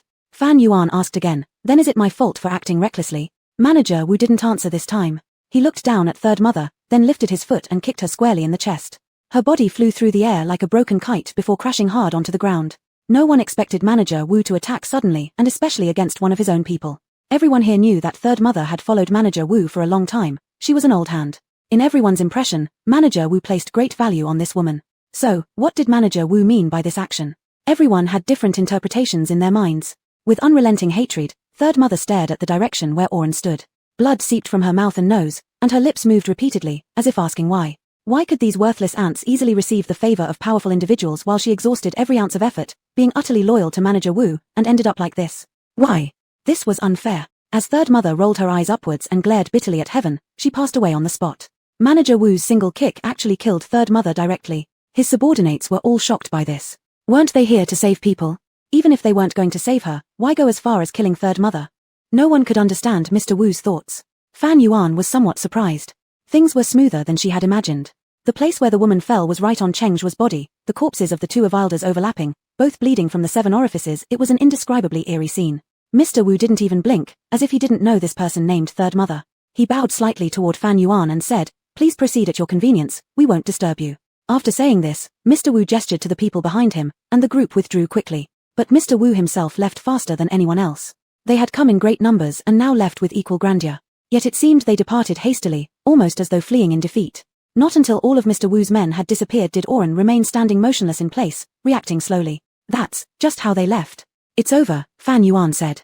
Her voice was like a soothing pill, finally settling Oren's heart, which had been hanging anxiously. He gently placed Alan on a stone table in the yard, tidying her disheveled hair and clothes. His nose grew sour. No one knew what Oren was thinking at that moment. He quickly wiped away his tears with his sleeve and then turned around, picking up the dagger on the ground and striding toward Third Mother. Finally, he could avenge his enemy. Kneeling before his fake parents, he raised the dagger high above his head, its tip aimed at Third Mother's throat, stabbing down fiercely. Such a scene had appeared countless times in his dreams. In his sleep, he longed to kill them. However, just as the blade was about to pierce in, Oren suddenly stopped. It wasn't out of mercy, it was because he found it dirty. And in front of Alan, he didn't want to do it this way. Moreover, calling someone mother and father for so many years meant there was no possible way to not have some feelings involved. Oren was deeply sorrowful. Unbeknownst to him, Fan Yuan had arrived by his side. Completely unaware, Oren was lost in grief, unable to pull himself out. Fan Yuan lifted her hand and channeled spiritual energy into Oren's body to heal his wounds. Unexpectedly, she discovered that Oren actually had a spirit root. The next day, they found a picturesque spot with mountains and water, burying Alan under a tree blooming with orchids. Alan's death was an unnatural one. An unsettled soul needed guidance to achieve peace, so Fan Yuan invited 2 monks to perform rites to guide Alan's spirit. Oren and the little beggars from the courtyard all came. Before dying, Alan let them eat their fill of food, the most delicious food they'd ever eaten. All the children cried. Only Oren didn't cry. He used third mother's savings to buy much paper money for Alan, along with candy skewers she always wanted to try but never got to. After the children cried themselves out, they once again fell into confusion. Third mother and Cheng Zhuo were dead, Mr. Wu hadn't shown up either, leaving them all free. But what would they do next? Would they continue begging? All the little beggars looked at Oren. Oren was the oldest among the kids, and they had already become accustomed to relying on him. Oren had no idea either. Losing Alan felt like losing his purpose in life. He fell listlessly to his knees in front of Alan's grave, feeling utterly lost. Oren, follow me first. The speaker was Fan Yuan. Her voice was soft, like a gentle breeze, calm and serene, dissipating half of Oren's sadness. He wiped his face, propped himself up on his knees, and obediently followed her. Then he walked quietly with Fan Yuan through the low bushes, covering a short distance until they reached a small stream. Under the trees stood a tall monk in white robes, rosy lips and fair face glowing bright white. Chapter 141, The Big Demon of the Previous Life. In her previous life, Fan Yuan studied a wide variety of things and knew some techniques of physiognomy, which is to say, face reading. Oren's eyebrows soar into his hairline, with a broad and moist forehead, large and black pupils, indicating he harbors upright thoughts, has wisdom, and possesses a heart inclined towards goodness. Oren's face suggests a connection with Buddhism. It is unclear whether it was destiny, but just as Fan Yuan went to a nearby temple to invite a monk to perform the ceremony for Allah, she coincidentally met the elusive Master Kong Liu. Master Kong Liu is a Buddhist cultivator whose strength is unfathomable, indeed no one can discern his level of cultivation. During their conversation, they inadvertently learned that Master Kong Liu intended to take on disciples, and thus thought of Oren. Master Kong Liu did not mind Oren's background, saying he would come and see the child in person before making any decisions. Oren, this is Master Kong Liu, said Fan Yuan. Oren joined his hands together in a respectful greeting. I have heard of you, Master. Master Kong Liu looked at him for a few moments, then placed his large hand on Oren's head. Oren looked up at him without blinking. Master Kong Liu nodded, took back his hand, and then asked, Are you willing to be tonsued and enter my Buddhist order? Oren's eyes brightened slightly. He was about to agree when, but seemingly remembering something, he turned and glanced in the direction of his playmates, his expression hesitant. After 3 madam died, their lives improved, yet it seemed not by much. They were still worried about the next meal. They were all his younger brothers and sisters. Without him, they wouldn't know how to carry on. But he couldn't ask Master Kong Liu to accept them all as disciples too, such a request would be rude, selfish even. Thus, Oren chose to stay behind, declining Master Kong Liu. Master Kong Liu smiled, seeing through his worries immediately. Are you concerned about them? Oren nodded. Kong Liu further inquired, if you stay, what could you possibly change? Hearing this, Oren froze, unable to think of a counter-argument. Indeed, what could his staying possibly change? There are wolves and tigers everywhere in this world, and there's no guarantee another 3 madam won't appear again. If this happens once more, how many more friends will have to be drowned in the pond, waiting for someone like Fan Yuan? Oren clenched his fists tightly, lowering his head, his lips forming a straight line. Yet, letting them go just like that. He simply couldn't do it. Fan Yuan said, Oren, only by becoming stronger yourself can you protect those important people. As if a thunderclap resounded inside Oren's mind. At that moment, suddenly came the voice of his playmate from behind. Oren brother, what are you thinking about? Quickly agree with the master. Oren was slightly startled. Arsan? Arsan was a little boy full of freckles who had followed secretly and upon seeing Oren actually decline Master Kong Liu, urgently stood up from the grass. Not only him, but others as well. One by one heads popped out from the grass. Oren brother, why are you confused at such a time? Are you worried about not having meat to eat in the future? Being a monk is better than being a beggar anyway. If you still don't agree, we'll agree on your behalf. All of them were here. The little beggars chimed in one after another, urging Oren. Oren's eyes became moist, and his vision blurred a little. He no longer hesitated and kneeled before Kong Liu, paying his respect. Master Kong Liu, please accept your disciple's bow. Before Fan Yuan's eyes, there appeared 7 or 8 small shaved heads. Besides Oren going with Master Kong Liu, the other little beggars all entered the temple to become little monks. Oren finally put his heart at ease. On the occasion of their departure, Oren and Fan Yuan exchanged their names at last. Oren's surname is Feng, and his given name is Wanxing. Fan Yuan was genuinely shocked. Feng Wanxing, wasn't he the great demon head who almost leveled Qingyun City in the previous life? Who would have expected that after rebirth, she changed not only her own fate but also, unintentionally, altered the destinies of others? In the past life, Feng Wanxing did not retreat into Buddhism. Instead, he cultivated demonic arts. He ascended onto Qingyun City, turning the vast cultivation city upside down. In the end, he didn't hesitate to explode himself just to let Qingyun City pay a painful price. Regarding the reasons behind it, there were numerous versions around the public. Some said Feng Wanqing originated from the class of beggars, his nature inherently wicked, venting his anger on everyone due to dissatisfaction with the unfairness of the world. Such people deserved death beyond redemption. Others said Feng Wanqing was because of a woman. Even there were those who claimed Feng Wanqing enjoyed killing purely for pleasure. No one truly knows what the real reason was, and it didn't matter anyway. Because the spectators only needed an excuse to stand at the moral high ground and freely criticize and curse. Back then, there were people criticizing Feng Wanqing everywhere, and Fan Yuan didn't even need to deliberately inquire. Those voices filled with prejudice would naturally reach her ears. Fan Yuan never imagined she would intersect paths with the demon everyone shouted to eliminate. Who would have thought, in this lifetime, unintended consequences brought unexpected results? At present, Oren had already changed into a set of clean and light linen robes. After being enlightened by Master Kong Liu, the quality of Oren's entire aura underwent a fundamental change. His eyes were clear and pure like a tranquil spring. Oren placed his hands together respectfully and paid a deep obeisance to Fan Yuan. The other little beggars, no, they should be called little monks now, imitated Oren's movements. Fan Yuan couldn't help but sigh with emotion. With Master Kong Liu teaching Oren personally, Oren would remain as Oren, he wouldn't become the demon Daoist Feng Wanqing. In this life, not only had she stopped Feng Wanqing from going astray, but she had also indirectly saved countless families in Qingyun City. Fan Yuan said comfortingly, Allah must be happy for you, for all of you. She continued, looking at Oren again, you know, you look much better now than before.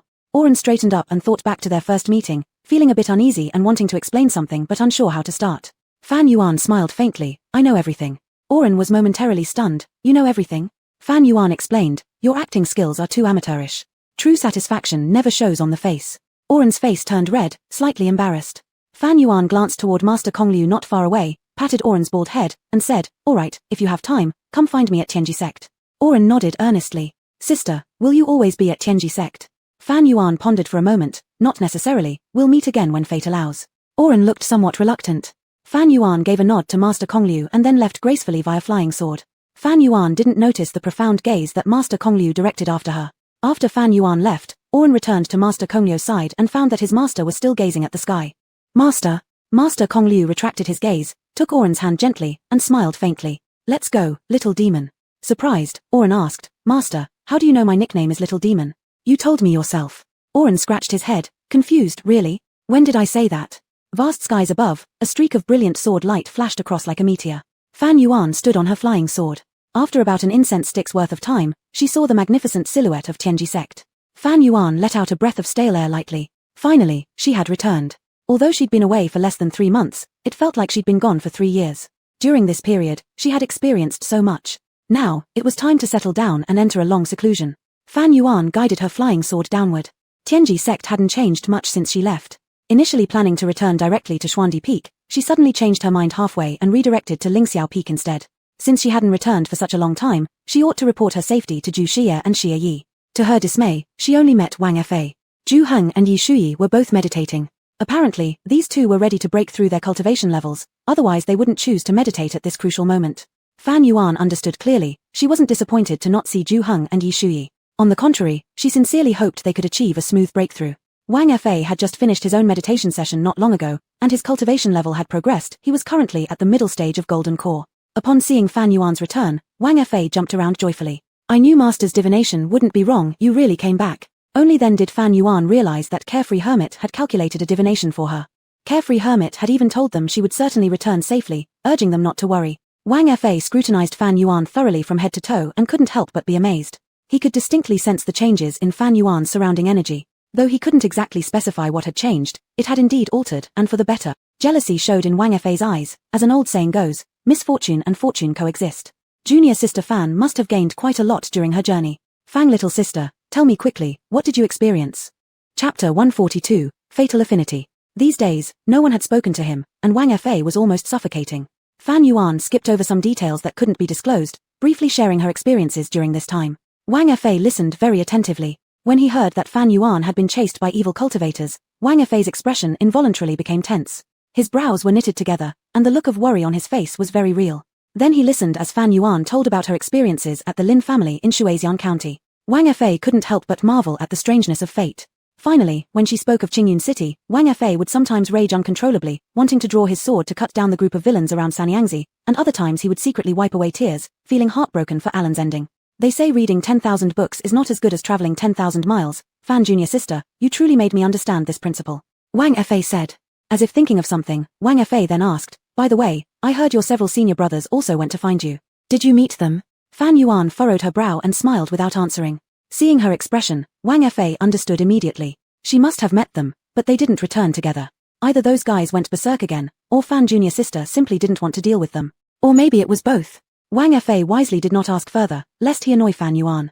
Fan Yuan remembered an important matter. She placed 3 prepared storage bags on the stone table, and Wang Fa looked at her confusedly. What are these? I bought some things at Lingbao Pavilion in Qingyun City, thinking they might be useful for you all. I've already divided them up. This is for senior brother Wang, this is for Xiaoye, and the last one is for senior brother Zhu. Please deliver them on my behalf. Wang Fa was surprised and delighted, but felt awkward accepting the gift and pushed it back. Despite Fan Yuan's arduous escape across different lands, she still remembered to bring gifts for them, and Wang Fa was deeply moved. The gesture I'll convey on their behalf, but no reward without merit. I'd be scolded to death by the first elder brother if I dared accept. Fan Yuan said, senior brother Wang is exaggerating. If you do not accept it, you will my well-meaning intentions. Seeing how persistent Fan Yuan was, Wang Fa could only gratefully accept it. Afterward, the two exchanged a few more pleasantries before Fan Yuan returned to practice cultivation. Wang Fa held the pile of things in his arms, touched to tears. Sniffle sniffle, why was junior sister Fan so kind? The people from Xuanji Peak really don't know their blessings. At the same moment far away on Muyang Ridge, Jiyu Zishuan and Shen Di sneezed simultaneously. Strange, how did it feel like someone was cursing them? Both glanced at each other, coming to an understanding.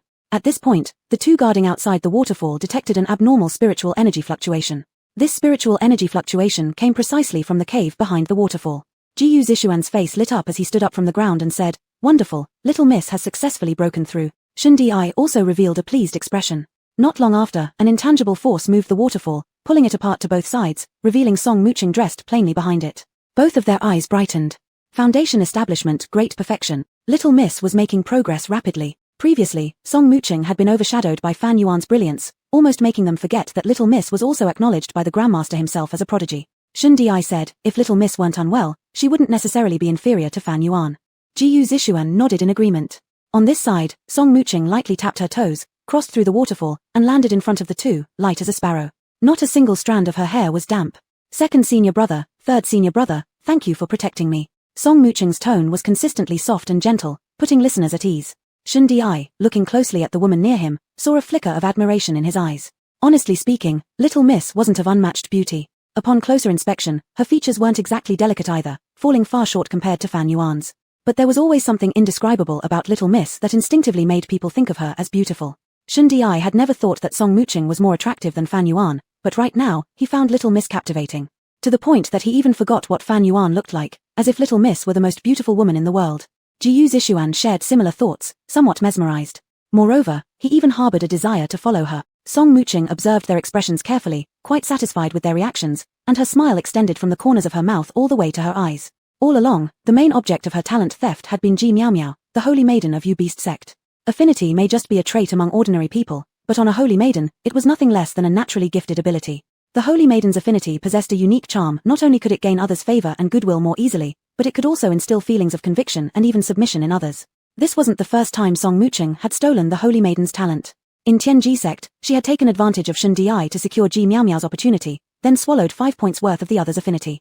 That was why she could easily convince everyone with a few words when she intentionally fell from the demon ceiling platform that she was darkly harmed by Fan Yuan. The holy maiden's affinity was just too useful.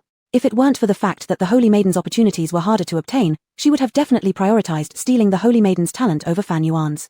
When the stolen talents accumulated to a certain quantity, breakthrough became as natural as water flowing into a channel, without any need for life-risking absorption of spirit energy.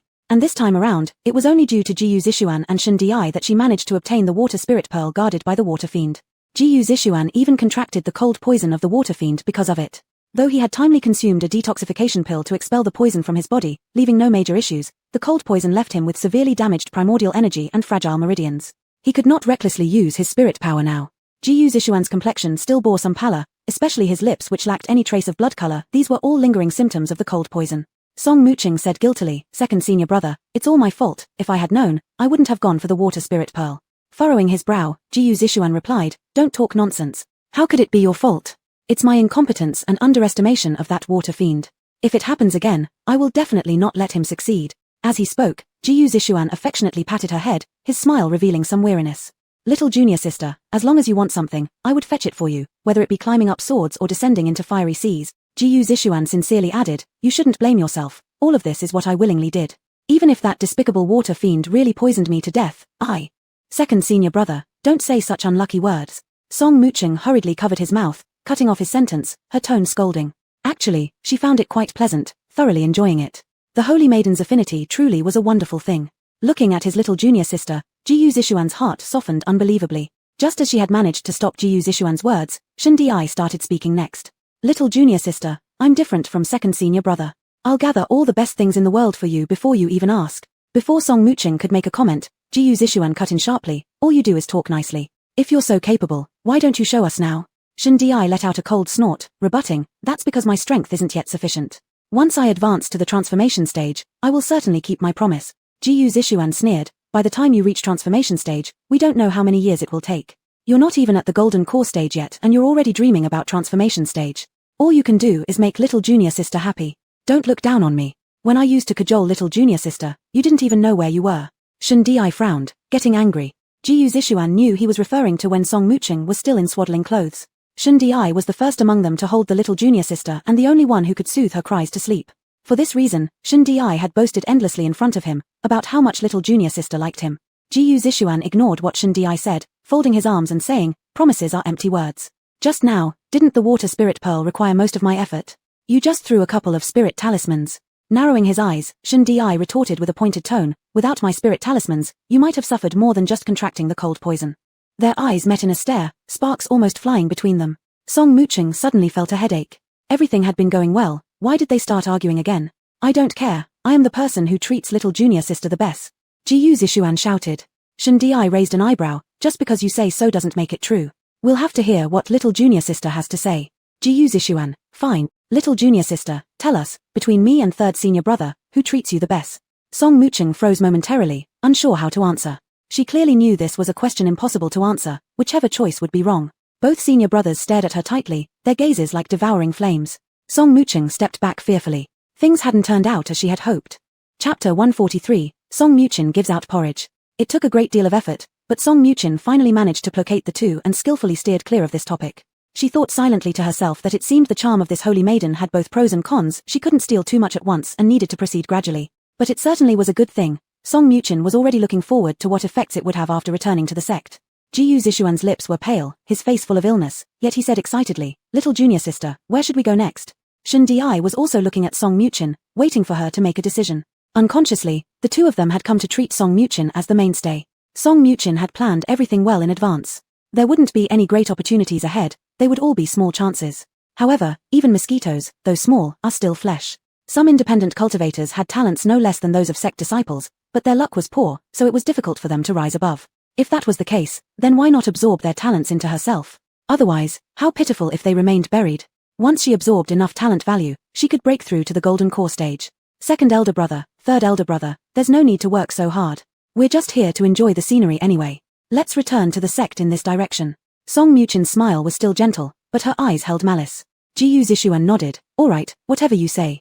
As if thinking of something, Song Mucheng's eyes lit up, and she added, oh right, when we reach Qingyun City, let's rest there. The original evil overlord was in Qingyun City, an unnamed little beggar.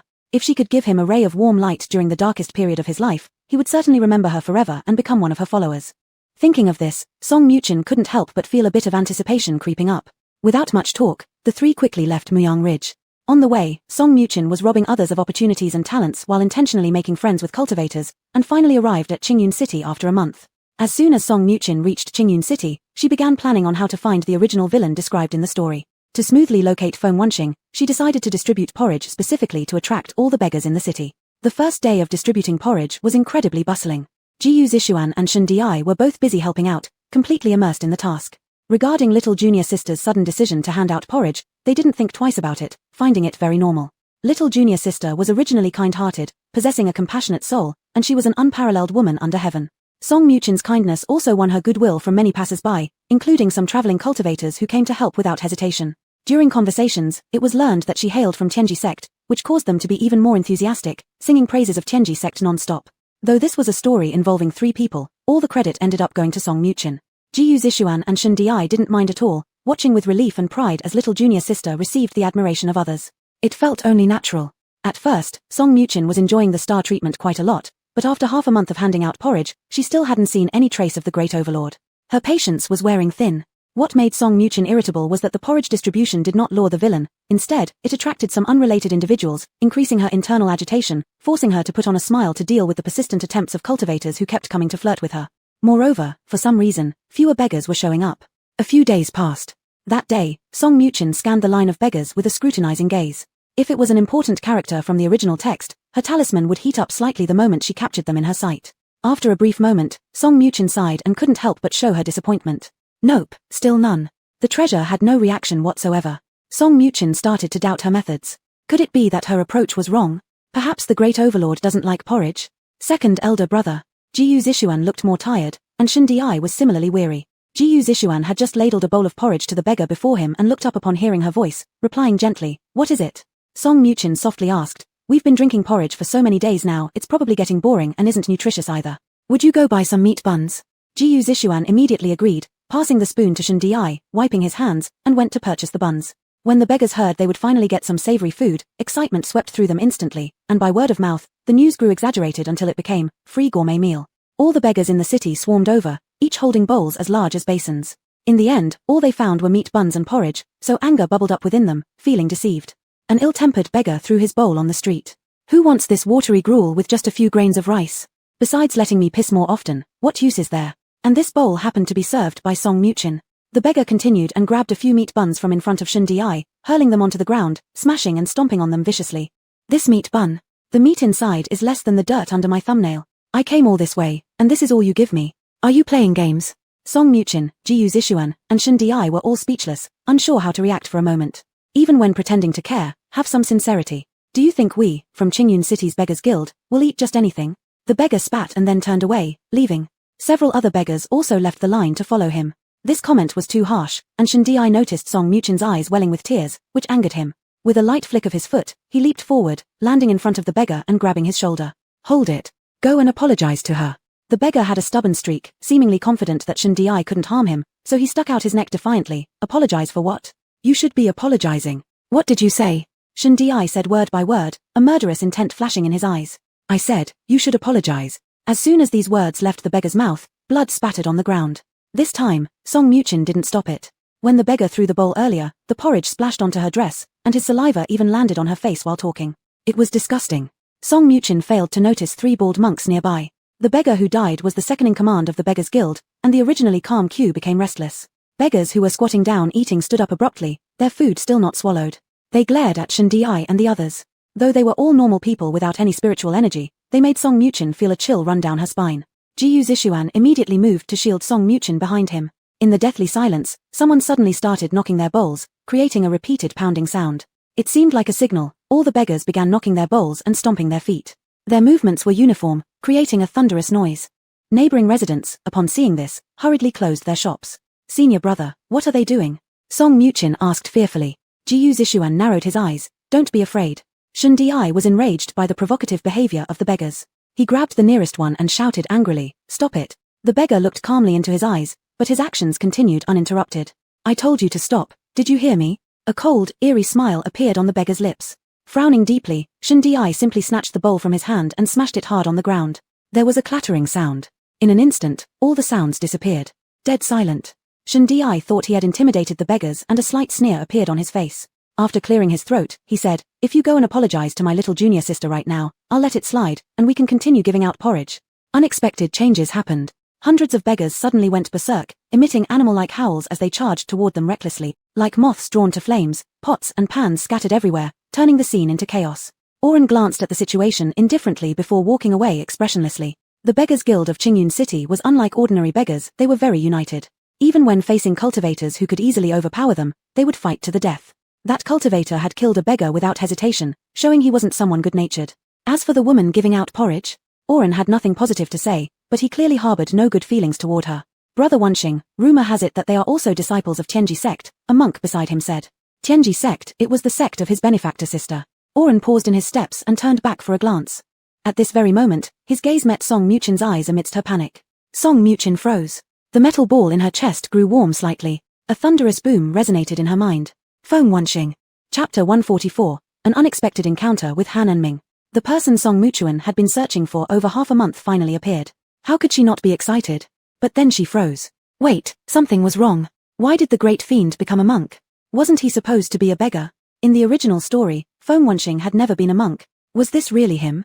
Though doubts lingered in her mind, her instincts told her that it was indeed the person she had been looking for. Song Mutuan's shock caused her to reveal too much of her emotions before she could hide them. The strange woman's overly intense gaze made Wen frown slightly.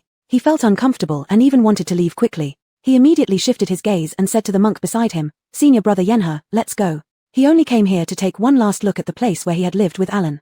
Now that he'd seen it, it was time to leave. Finally managing to track down the great fiend, Song Mutuan didn't have time to ponder why Foam Wanxing didn't match the description from the original tale. She lifted the hem of her skirt, ready to chase after him. Suddenly, a filthy beggar with a full beard who reeked of a terrible odor appeared in front of her and blocked her way. The beggar spread his arms, looked her up and down, and emitted a disgusting he-he laugh with lecherous expressions. Annoyed and anxious, Song Mutuan's eyes darkened with a killing intent as spiritual energy surged in her palms. With a swift motion of her hand, she sent the approaching beggar flying into a boiling pot, resulting in his agonizing scream. Song Mutuan stood expressionlessly, her side profile radiating an icy killer aura. Whoever dared to block her path would die. This scene was witnessed by Jiyu Zishuan and Shen Di. Honestly speaking, this was the first time their little junior sister had killed someone in front of them. They always used to protect her so that her hands would remain free of blood. Although killing was common in the cultivation world, especially when it involved such insufferable beggars, they were genuinely surprised to see how calm their little junior sister was during her first kill, almost cold-hearted. Next, they saw the beggar crawl out of the pot, his skin peeling off from the scalding water. He rolled around on the ground screaming in agony. Seeing this, the two senior brothers were filled with mixed feelings. An image came to their minds that didn't quite fit their view of their junior sister, cruel and ruthless. Could their junior sister have been pretending all along? But soon, they dismissed this thought. How could their junior sister be cruel and ruthless? She was so kind-hearted that she even gave food to beggars without asking for anything in return. These beggars were the wrongdoers. And earlier, she definitely wasn't trying to throw the beggar into the pot on purpose. It must have happened accidentally. Jiyu Zishuan and Shen Di unconsciously defended Song Mutuan. Yet, a seed of doubt had been planted nonetheless. In the end, Song Mutuan failed to catch up with the great fiend. Moreover, because of the public killing, they were detained by the overseers of Qingyun City. The overseer was a man surnamed Wang, a plump middle-aged man with the cultivation level of golden core, appearing rather elegant. As soon as overseer Wang arrived, the beggars scattered like birds and beasts. The three realized their mistake only upon seeing the spiritual weapons of Qingyun City, especially Shen Di, who regretted his impulsive behavior, fearing it had escalated matters further.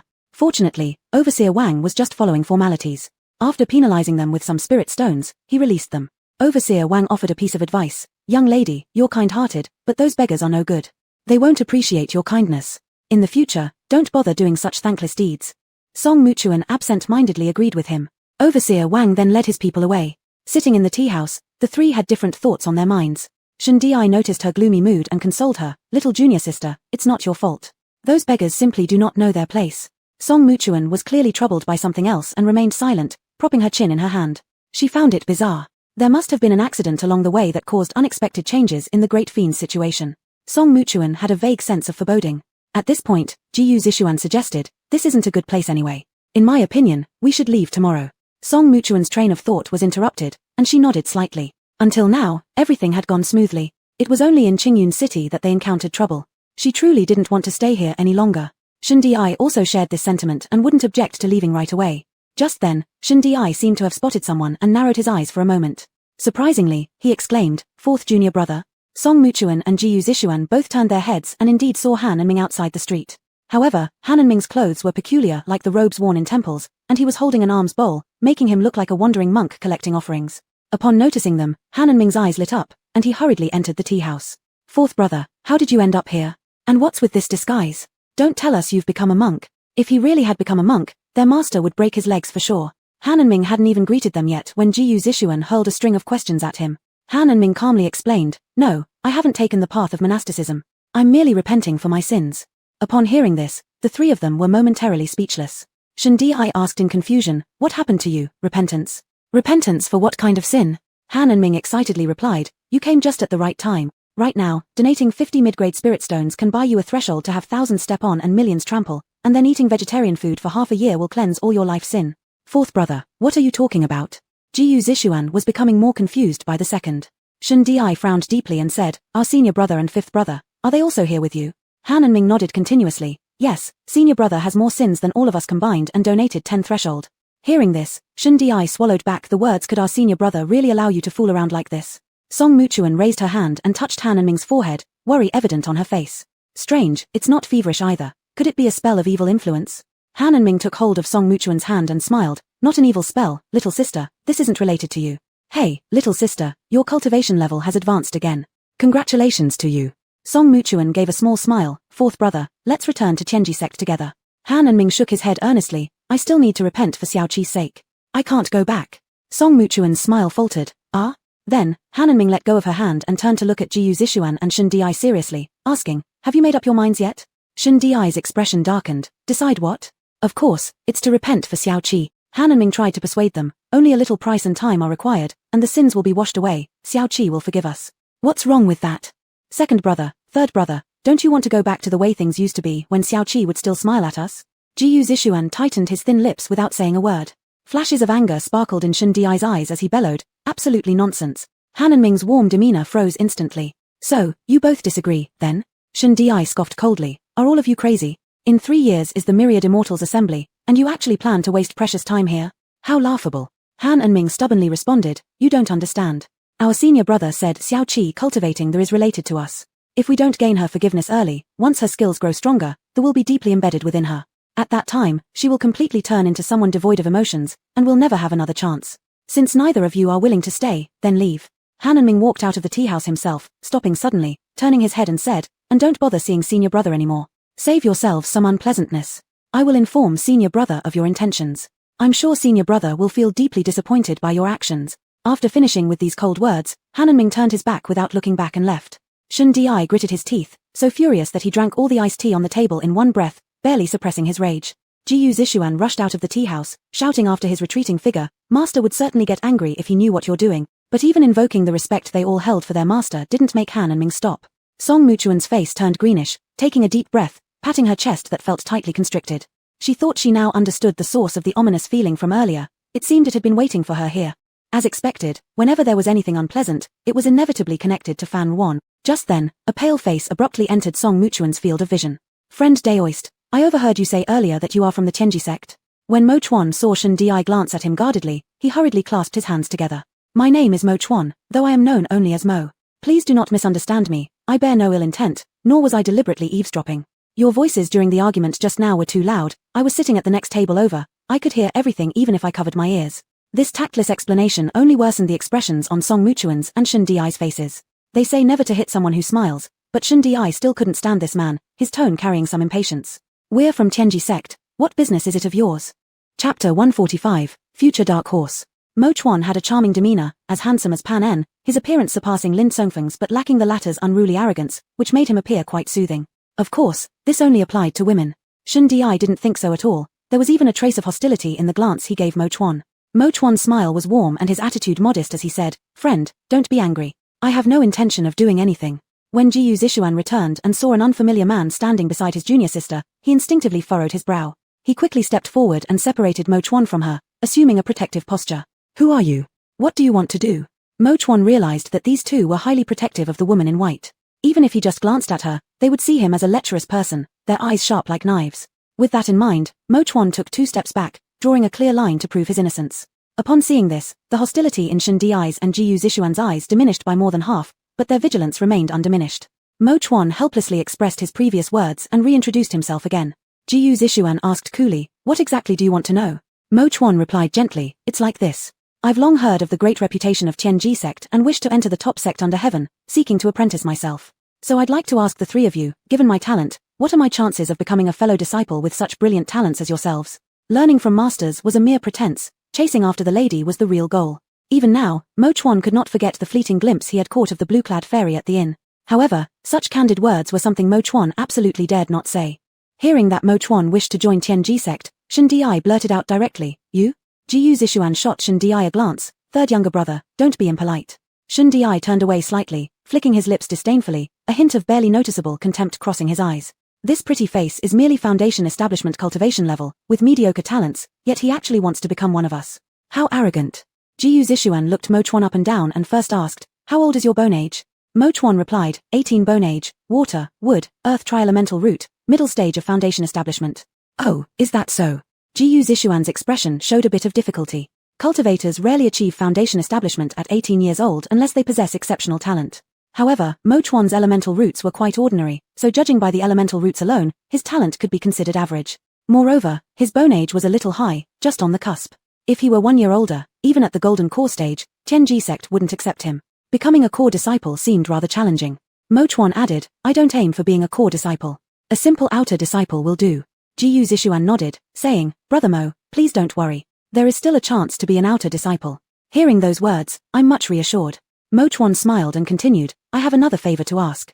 Gu Zishuan was no longer as opposed to Mo Chuan and kindly responded, Brother Mo, please go ahead. Mo Chuan revealed his canines, his sweet grin showing as he said, since it's on the way, may I return with both seen ears? Before Shen Di could refuse, Song Muching interjected and readily agreed. At the very moment she saw Mo Chuan, the treasure hanging around her neck hinted at its presence. It then hit her, Mo Chuan was one of the main characters. Though Mo Chuan seemed unknown now, blending into the crowd as if any other passerby, within 3 years at the gathering of 10,000 immortals, this individual would stand out spectacularly, capturing everyone's attention. By then, he would rise as an incredibly prominent dark horse whose fame might even surpass that of all heavenly geniuses. Because Mo Chuan was a rare cultivator who excelled in illusions. Illusions, killing silently without form. Mo Chuan's illusions were exceedingly potent. In the original text, he had won the title of Supreme Champion at the gathering of 10,000 immortals. Regardless of whoever faced him, even if their cultivation surpassed his own, they fell without exception to his unpredictable and devious illusions.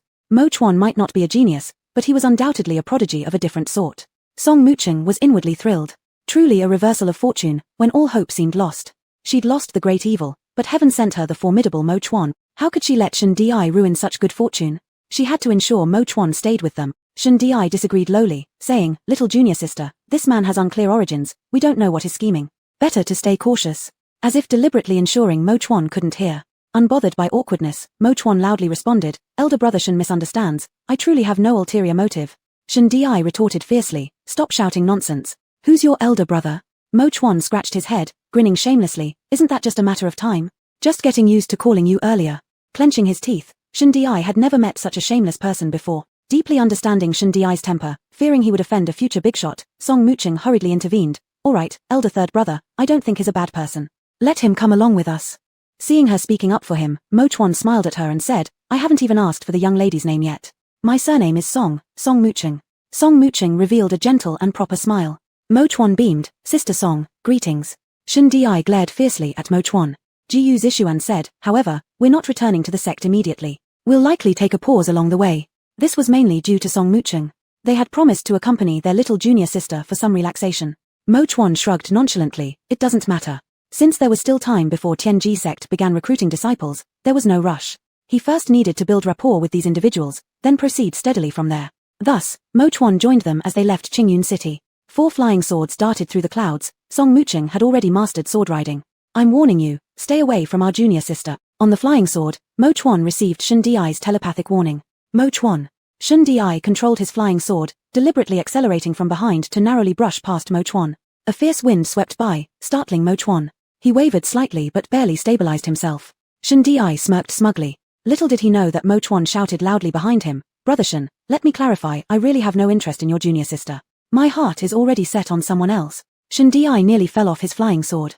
Gu Zishuan massaged his forehead. Upon learning Mo Chuan already had someone in mind, both of them felt much more at ease about him. No one could snatch away their junior sister, not even coveting was allowed. But what they didn't know was that Mo Chuan's eye was on another one of their sisters. 3 months passed once again. Tianji sect. An extremely powerful spiritual energy fluctuation emanated from the meditation room. Then, it quickly returned to calm. Fan Wan softly exhaled, opened her eyes, revealing an extraordinary brightness. Middle stage of gold core. This breakthrough took 3 months. And Fan Wan had only entered the gold core stage less than half a year ago. In just 6 months, she advanced from the early stage of gold core to the middle stage. Such a cultivation speed was truly heaven-defying. Yet, Fan Wan remained composed, as if this was something she'd long grown accustomed to. She swallowed a mid-grade nourishing essence pill from a vial, consolidating her cultivation base.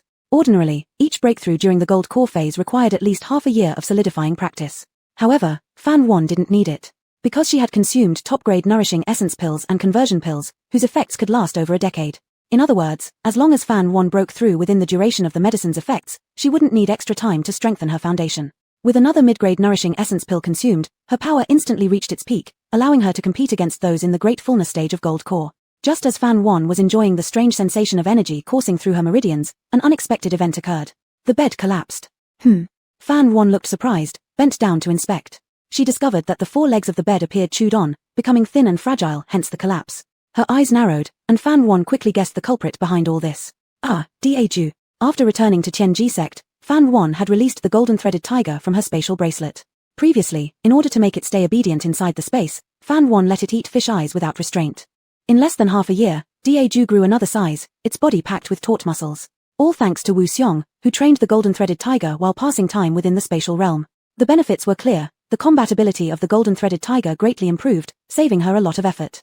However, the downside was that now it brimmed with energy every day, hyperactive like it had been injected with adrenaline, and even learned how to demolish furniture. Fan Yuan stared at the chaos in the cave dwelling, momentarily seeing stars. Yet the golden-threaded tiger was dutifully gnawing at her boots, biting and kicking it, unclear of any enmity towards them. Fan Yuan's eyebrows furrowed with irritation. Picking up the other boot, it was bitten beyond recognition, the sole completely gone. No one would ever guess it was a boot anymore. Seeming aware it had done wrong, the golden-threaded tiger promptly vanished using its invisibility technique. Fan Yuan helplessly pinched her nose bridge, retrieving a pair of intact boots from storage to wear. Thankfully she had spares, otherwise she'd have nothing to wear. Truly, this was her beloved Deju. Subsequently, Fan Yuan used magic to restore the chaotic cave dwelling back to normal. Fallen tables and chairs, collapsed beds, scattered teacups. All were magically restored under her influence in an instant. In no time, the cave dwelling looked immaculate once more. Fan Yuan finally relaxed. With the house cleaned, it was time to deal with the root cause. Fan Yuan's gaze scanned around coldly, chuckling, "Come here, I promise I won't hit you." Not long after, the golden-threaded tiger emerged, right before Fan Yuan. Its tail drooped down, staring at her with pitiful eyes. Fan Yuan chuckled in frustration. "You've made a mistake yourself, yet you dare to look pitiful." She squatted down and kneaded Deju's face without restraint, saying fiercely, "Next time, you're not allowed to destroy my shoes, or I'll pluck off your whiskers." Chapter 146, Excessive Request. The golden tiger emitted a growling sound. It enjoyed the feeling of being handled by its master, wriggling on the ground like a worm. It's uncertain if it heard anything. After relaxing for a while, the golden tiger was eager to show Fan Yuan the new moves it had learned from Wu Xiong. 1 human and 1 cat went outside to an open space. The golden tiger ran to face Fan Yuan, shook its head, and its body expanded several times, transforming into a big tiger. The golden tiger gestured for Fan Yuan to attack. Fan Yuan pinched a single hand gesture and used the simplest ice ball technique for the attack. The golden tiger neither dodged nor avoided. Just as the ice ball was about to hit, it lowered its head and curled up into a ball in the same spot. Fan Yuan curiously stared at it, wondering what kind of move this was. Its fur stood on end, turning into sharp needles that were hard as steel. When the ice ball hit, it stuck onto the needle tip. Fan Yuan looked at it in amazement. Seeming to prove something, she used her spiritual power to hurl a rock weighing over 100 catties. The moment the rock touched the golden tiger, it shattered into countless pieces. Then, the golden tiger rolled toward Fan Yuan at great speed. The ground trembled, and sand and stones flew. The golden tiger stopped right in front of Fan Yuan, only a step away. Fan Yuan gently touched the sharp hair of the golden tiger with her fingertips, slightly surprised. This technique could both attack and defend, making it very practical. Big Orange is a metal attribute spirit beast, inherently possessing strong defensive capabilities. If her guess was correct, Wu Xiong had helped her unlock Big Orange's potential, enabling it to understand the exclusive ability of the golden tiger. In other words, this move was a skill from one of the golden tiger's ancestors. Spirit beasts are different from cultivators. Cultivators need to learn techniques through training after birth, but spirit beasts are different. Spirit beasts have extremely powerful racial blood ties, hence there is a concept called inheritance. Generally speaking, once a spirit beast reaches the spiritual stage, it indeed has the possibility of understanding the abilities of its ancestors, but the probability is extremely low. Moreover, the understood abilities aren't necessarily more powerful than techniques learned later. Therefore, cultivators usually prefer to help their spirit pets find suitable techniques beneficial for both themselves and the pet. Fan Yuan had never thought of letting the golden tiger understand on its own, given that the species declined too early, even becoming cats rather than tigers.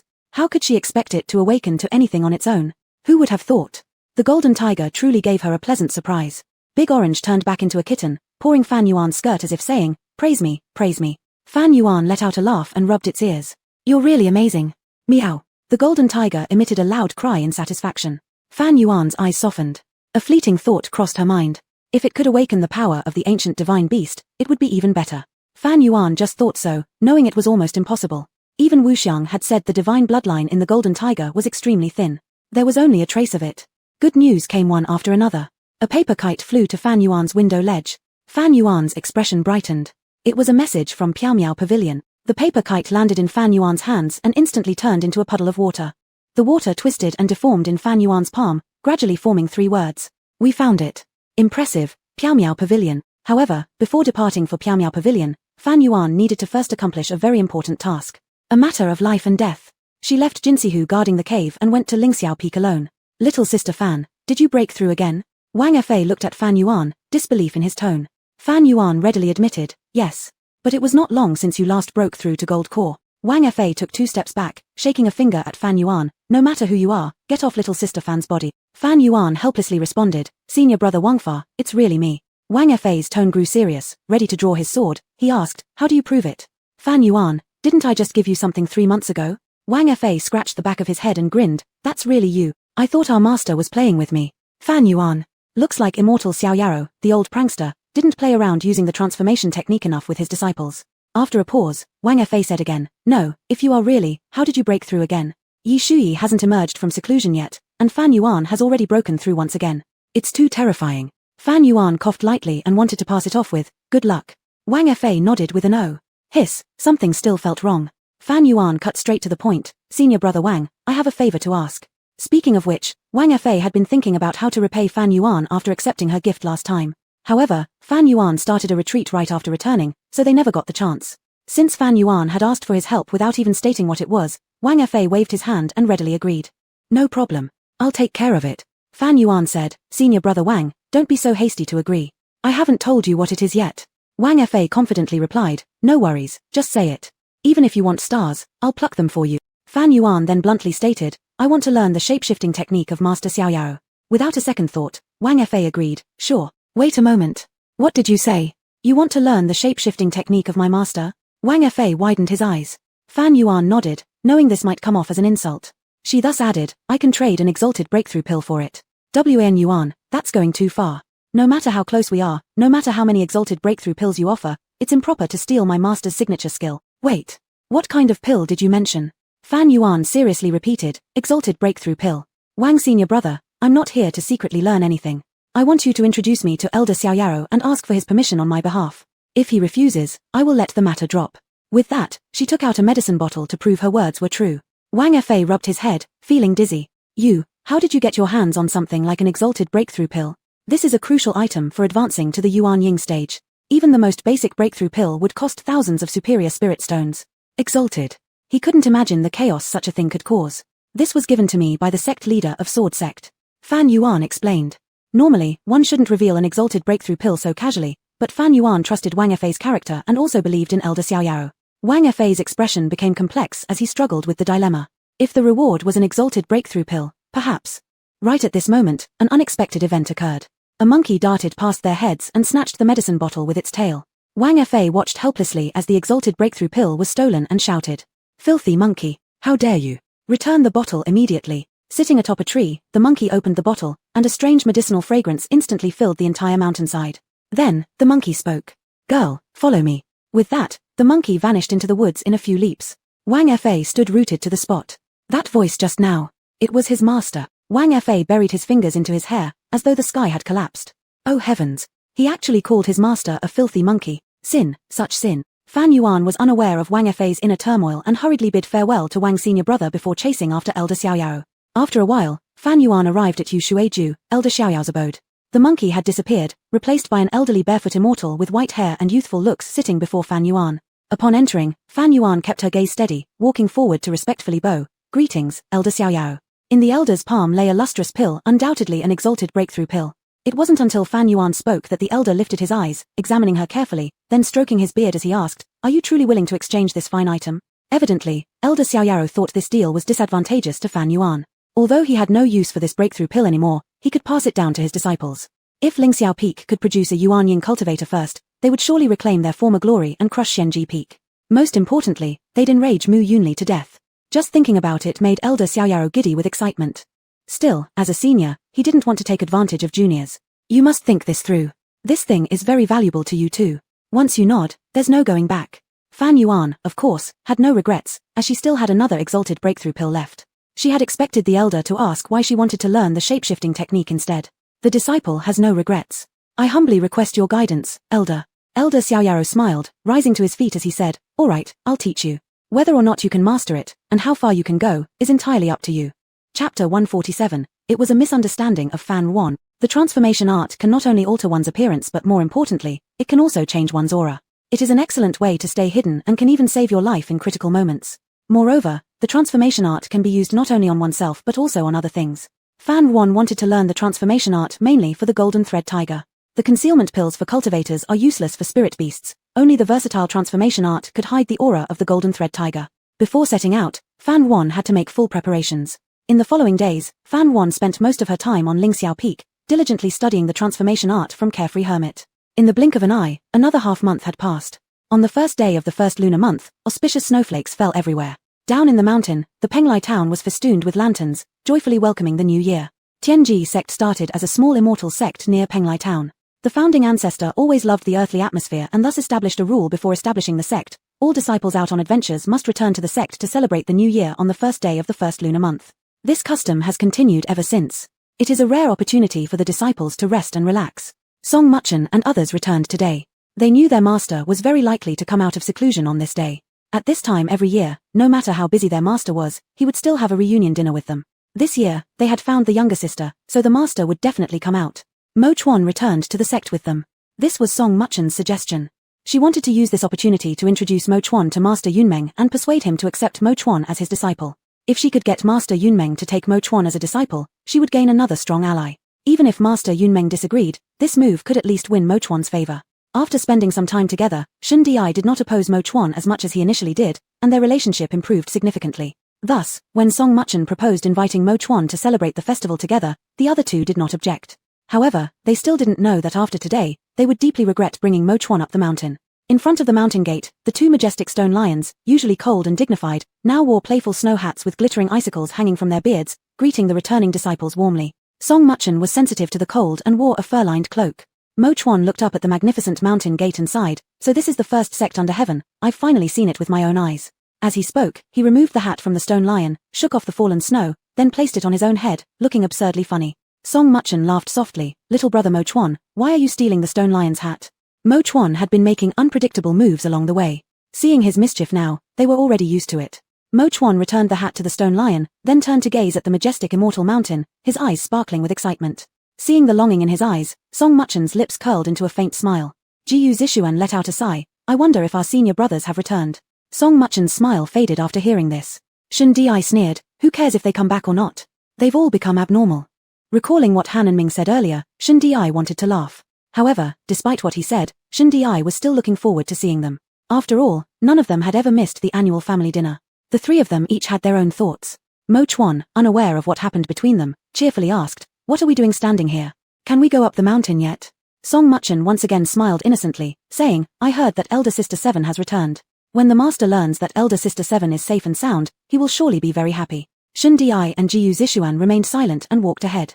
Since they brought a guest back, they didn't directly fly back to Xuanji Peak but specially took Mo Chuan for a walk around Tianji sect to show him the scenery. When they passed by the main hall of the sect, the disciples greeted Shen Di and his group.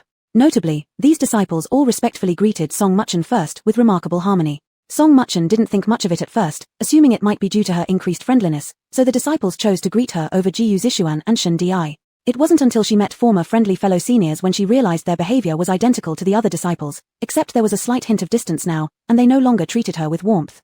Finally, Song Muchen noticed something amiss. She was naturally perceptive and doubtful, so after paying careful attention, she discovered many unclear gazes secretly cast upon her. Although not entirely hostile, they still made her uncomfortable.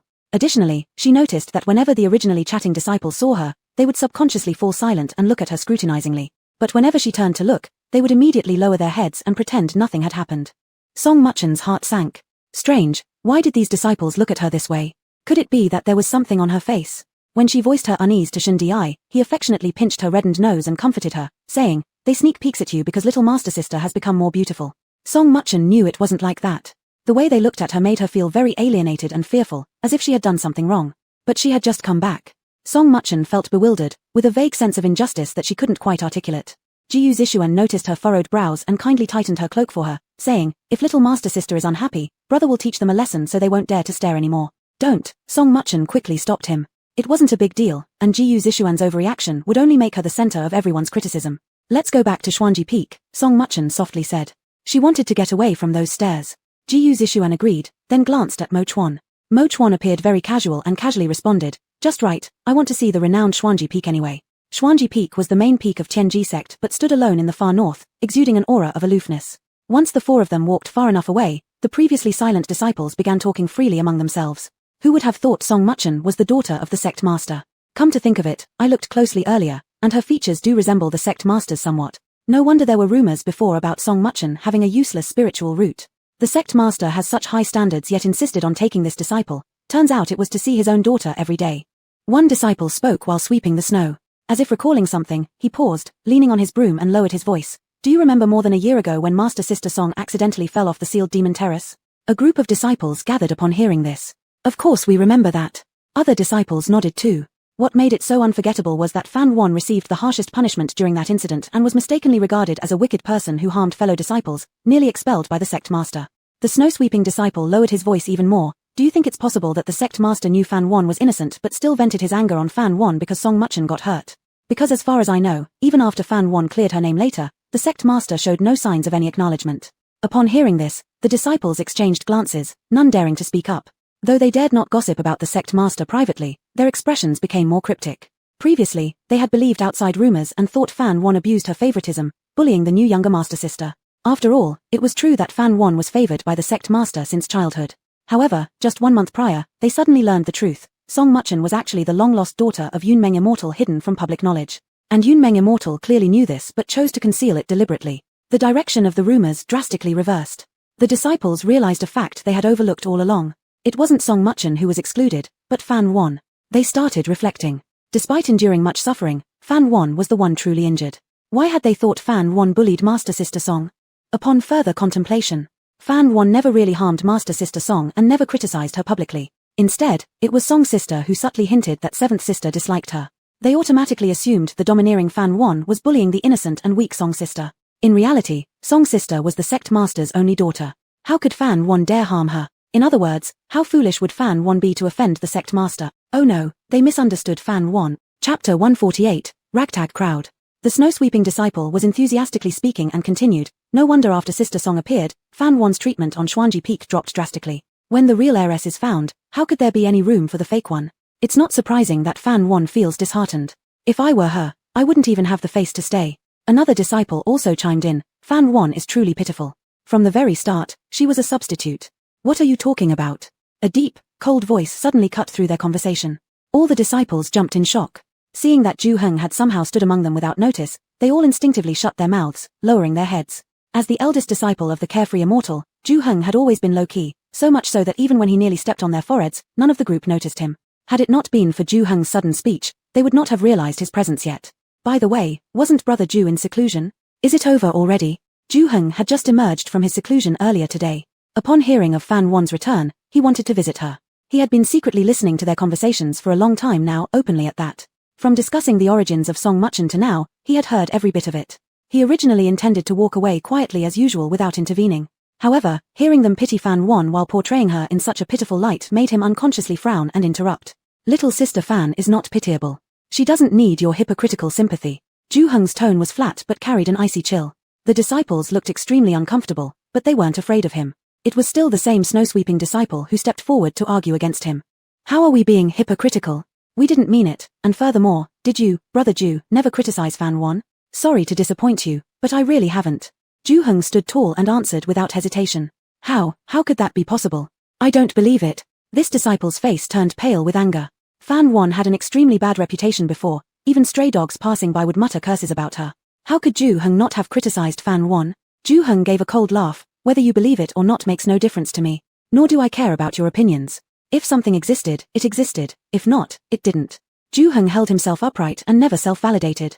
The snow-sweeping disciple looked awkward, raising his neck in defiance to counter. Why does Brother Zhu feel entitled to scold us? We just said a few words without knowing the truth. It wasn't us who caused Fan Wan to be punished. Referring to the demon ceiling platform incident, Zhu Heng found it laughable, retorting, do you think you're entirely blameless?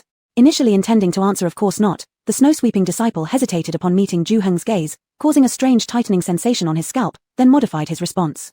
Not entirely blameless, but our mistake isn't ours, we're innocent here. The others also nodded in agreement. Yes, yes. The one who punished her was the sect master. The ones who isolated her were those people from Xuanji Peak. We just complained angrily and muttered some unpleasant words. It's not like we harmed her. True. We admit it was a misunderstanding, which was our fault, but we haven't done anything wrong to her, Brother Ju. You mustn't slander us. That's right. Every crime has its rightful culprit. This has nothing to do with us. The disciples argued back and forth, and Ju Heng helplessly shook his head. None of them realized a chubby little mountain sparrow was perched above them, watching them with a cold eye. This plump mountain sparrow was Fan Wan herself. She had originally come here to test the results of her newly learned transformation technique, wondering if she could deceive others' eyes. By chance, seeing Ju Heng, she rejoiced inside and decided to swoop down and tease him a bit. However, getting closer, she discovered that he was arguing with a group of inner disciples. And then she overheard her own name mentioned. So Fan Wan landed on a tree branch and listened intently, curious about what nonsense they were uttering. Calling it an argument might be a bit exaggerated, because Ju Heng's expression clearly showed no interest in debating with them. It was these disciples who talked the most. They kept emphasizing they hadn't hurt Fan Wan, sounding more like covering up their own unease. Ju Heng saw through them but let it go unspoken.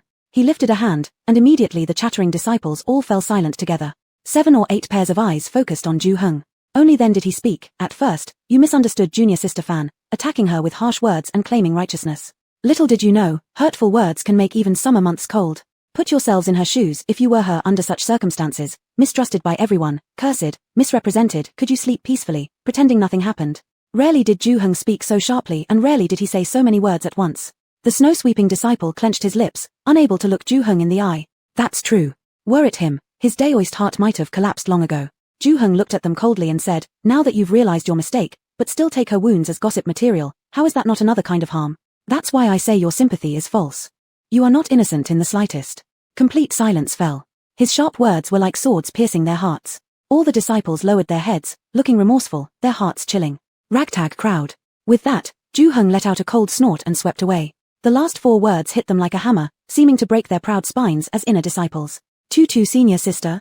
At this moment, one disciple blurted out.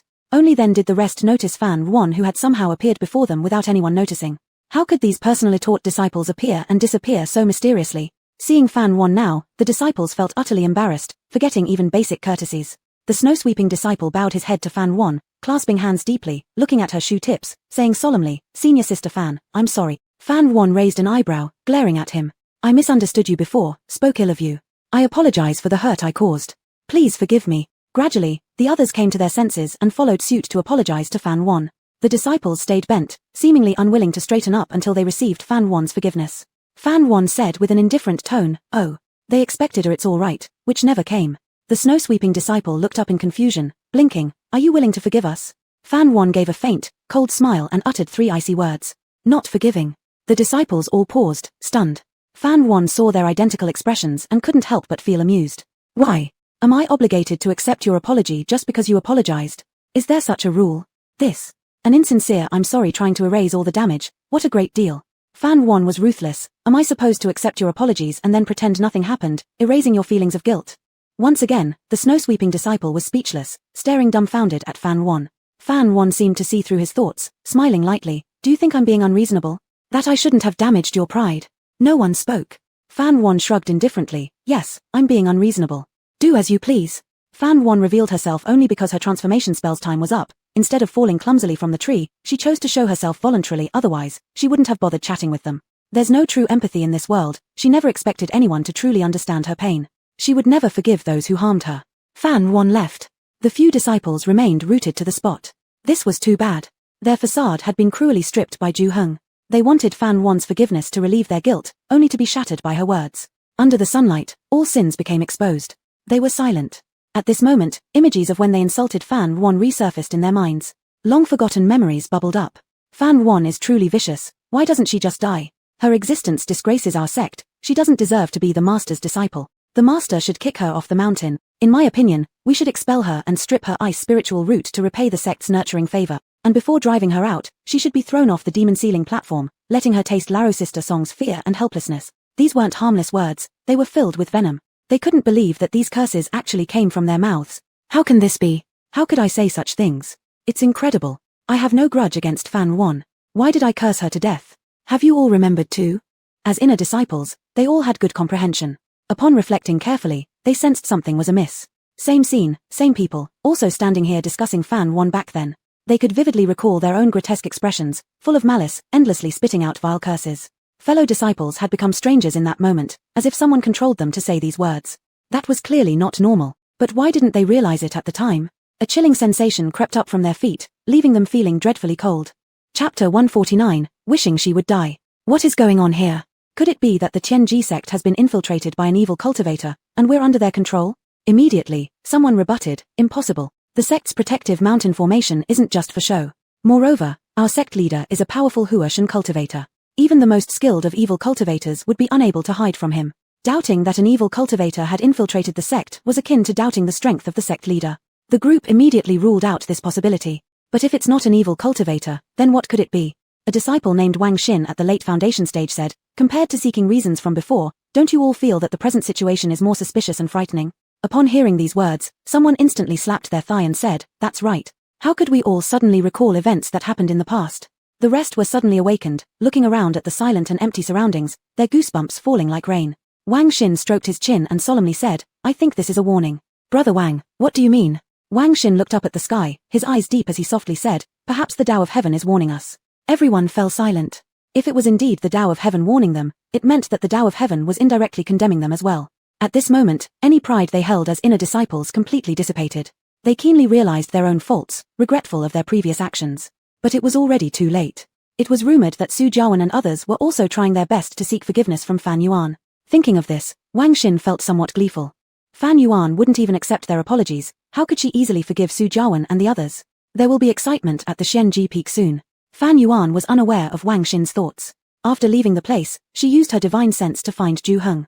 Brother Ju, long time no see. Sister Fan, has your cultivation further improved? Ju Heng exclaimed in surprise. Upon seeing Fan Yuan for the first time, Ju Heng immediately noticed the changes in her. Even Ju Heng, who was usually referred to as a lump of wood, showed evident surprise on his face. It was truly incredible, such a terrifying speed of cultivation. What sort of heavenly talent would achieve such heights? If it weren't something he witnessed with his own eyes, Ju Heng wouldn't believe anyone could break through from the initial gold core stage to the middle stage within a year. Ju Heng was entirely certain that Fan Yuan's talent had already surpassed that of Su Jiawen, Yunmeng Zhenren's most accomplished senior disciple. No, one should say, Fan Yuan had overtaken everyone on the Xianji Peak. If Yunmeng Zhenren, currently in seclusion, knew how quickly Fan Yuan was advancing, one wonders what thoughts he might have and whether he would change his stance toward her. Fan Yuan smiled and said, Brother Ju, you're not doing bad either. You've reached the late gold core stage. Ju Heng's joy from his breakthrough had already faded after seeing Fan Yuan. He sighed and said, I see that the path of heartlessness really suits you. Fan Yuan chuckled, I think so too. With each advancement in Fan Yuan's cultivation level, Ju Heng could perceive subtle changes in her. Ju Heng was both happy and worried. He rejoiced for Fan Yuan's progress but was deeply concerned that she might eventually become someone without emotions. What exactly was the way of heartlessness? Ju Heng seemed lost in thought. At this point, Fan Yuan said, Brother Ju, I have a small favor to ask. Ju Heng didn't hesitate, speak. Help me conceal my cultivation level. Fan Yuan requested. Ju Heng couldn't understand, why? Isn't this a good thing? The people who know about Fan Yuan's breakthrough aren't many, only Ju Heng himself, Wang Fa, and the Frianisi immortal. Facing Ju Heng's doubt, Fan Yuan said, Brother Ju, don't ask. I have my reasons. Though she claimed it was a reason, it was more accurately a concern, a dread. Unsurprisingly, Master Yunmeng will likely appear tonight. She doesn't wish him to discover her true strength just yet. It's time for her to leave the Xianji Peak. Ju Heng knew she always had her reasons, so he stopped probing further. It's just that the spiritual energy you emit is too conspicuous. Even if I don't say anything, how can you possibly hide it from others? Fan Yuan did not explain herself, only showing a composed smile. Just as Ju Heng was confused, his eyes suddenly widened. How did you do that? Ju Heng's tone was filled with shock, and he instinctively took a step back. In the previous moment, Fan Yuan was still at the middle gold core stage, but now she reverted to the early stage. And yet, Fan Yuan hadn't done anything. She merely stood there and altered her aura and even her cultivation level. How was she able to do this? Ju Heng suddenly had an epiphany and was astonished. Could it be Master's transformation art? Night fell. Fan Yuan returned to her cave residence, waiting for Song Muqin to come willingly. In her previous life, Fan Yuan had quarreled with Song Muqin and others from the Xianji Peak, sulking and refusing to eat the New Year's Eve dinner. Everyone had waited for her.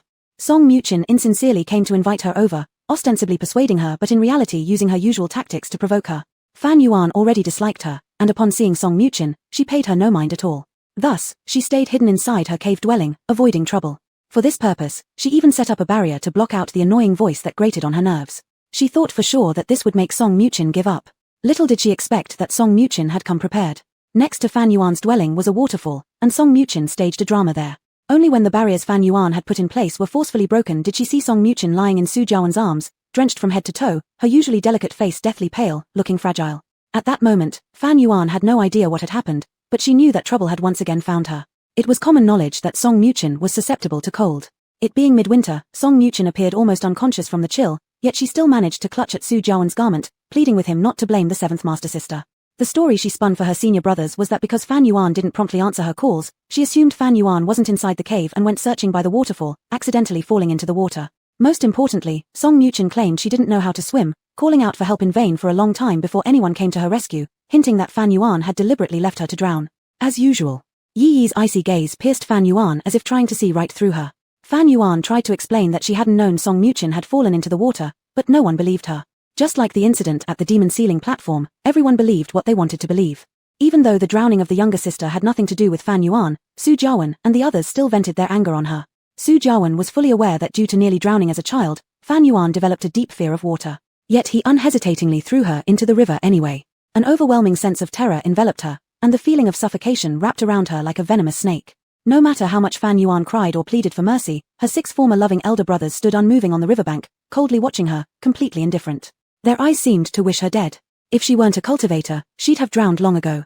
Fan Yuan could barely remember how she made it through that night, but the cold and ruthless faces of those men became etched into her memory forever. Living this life again, Fan Yuan still vividly recalled every detail. So, how could she possibly forgive them? If she forgave them this time around, wouldn't she be betraying her past self? That day, Master Yun Meng Zhenren had not been present. He was secluded in meditation, striving to reach the peak of the Huashan stage. But he failed. He emerged from seclusion the next day. Upon hearing that Song Muchen's bout of cold had something to do with Fan Yuan, his already negative mood, heightened from the failure of his cultivation, reached its peak. It was him who once personally acknowledged that Shenji Peak would always be her home. It was also him who ordered her out, harshly telling her never to step foot onto Shenji Peak again. Shenji Peak had been Fan Yuan's home since childhood, where she had invested her entire existence. Making her sever ties with it felt akin to taking her life. Thus, in order to placate her master and stay on Shenji Peak, Fan Yuan was forced to kneel before Song Muchen and beg for forgiveness. Lowering herself so humbly, she surrendered every last bit of her precious resources and treasures to Song Muchen, only then was she allowed to remain. However, ever since that day, the knees that had bent could no longer stand straight again. Reflecting on this, a bitter smile of self-mockery curved Fan Yuan's lips. Looking back at her former self, it was pitiful and laughable. After composing herself, Fan Yuan's eyes flashed with resolution and determination. This time, she was going to use Song Muchen to completely free herself from Shenji Peak. Chapter 150, No More Pretense, It's Time to Reveal the Truth. Not long after, Song Mubin came to invite her just like in her previous life. 7th senior sister, everyone is waiting for you under the ancient tree. Are you still angry with us? If 1st brother, 4th brother, and 5th brother aren't back, and 6th brother isn't here. If you, 7th senior sister, also miss this, master will be very saddened. Song Mubin wiped away tears with a handkerchief, insincerely saying, Fan Yuan, I'm truly sorry. I didn't intend to steal the attention and affection of our seniors, but they simply favor me. What am I supposed to do? Perhaps you should reflect on yourself. Is it that your actions are insufficient? Or is it because your personality lacks charm? After finishing her words, Song Mubin's eyes tightly monitored the cave in front, waiting for Fan Yuan to come out enraged by her taunts. However, she didn't know that inside. Fan Yuan was absent-mindedly petting the golden tiger's tail and even yawned lazily, utterly disinterested. This time, she hadn't blocked Song Mubin right from the start as she had in her previous life. Listening to the exaggerated tone coming from outside, truthfully, Fan Yuan felt quite weary and nauseous. It turned out that this woman said all the nonsense from last life, so dull. Song Mubin was unaware someone else had quietly followed her. Mo Chuan stood behind a tree, his features completely concealed in shadow. He critically observed Song Mubin, a flicker of disdain crossing his eyes. He hated women who feigned innocence the most. Song Mubin, however, had no idea that her hard-earned favorability had been obliterated at that moment. Mo Chuan used an illusion technique, melding his presence seamlessly into the surroundings, which was why Fan Yuan wasn't aware of him. Focused on how to harm Fan Yuan, Song Mubin was oblivious to the smallest stirrings around her. If elder sister refrains from attending the reunion dinner due to my presence, I'll step aside willingly, causing no further trouble to elder sister. Song Mubin frowned slightly. After already talking herself hoarse, why was there not a single response from Fan Yuan? 7th senior sister, are you listening? The surroundings were eerily quiet, without a single response. Uncertain, Song Mubin moved forward 2 steps and then touched the invisible air barrier. It was a restriction spell. Of course, it wasn't that Fan Yuan remained indifferent to her words, it was simply that Fan Yuan hadn't heard them. Realizing this, Song Mubin thought. Cursing internally, Song Mubin decided not to waste any more effort putting up a pretense for nothing. An idea struck her suddenly, a wicked plan forming in her mind. Her pitch-black eyes stared at the entrance of the cave, revealing a sly smile. Her crimson lips parted gently as she whispered, "Seventh senior sister, since you refuse to see me, I won't humiliate myself any longer. I'll leave now." Song Mubin took a slow step backward twice before turning to leave, heading towards the waterfall. Before long, she reached the lakeside exuding cold mist. The massive noise of the waterfall drowned out all other sounds. After squatting down and touching the surface of the water with her hand, Song Mubin quickly retracted her hand as if pricked, shivering from the intense cold. So cold. A bone-chilling chill seeped into her skin, inducing sharp needle-like pain. Her physical condition genuinely feared the cold severely, ever since she was in her mother's womb. Even replacing Song Mubin, this weakness relentlessly clung to her. She dreamt day and night about having a healthy body. Standing by the lake's shore and inhaling deeply, Song Mubin hesitated whether to jump or not.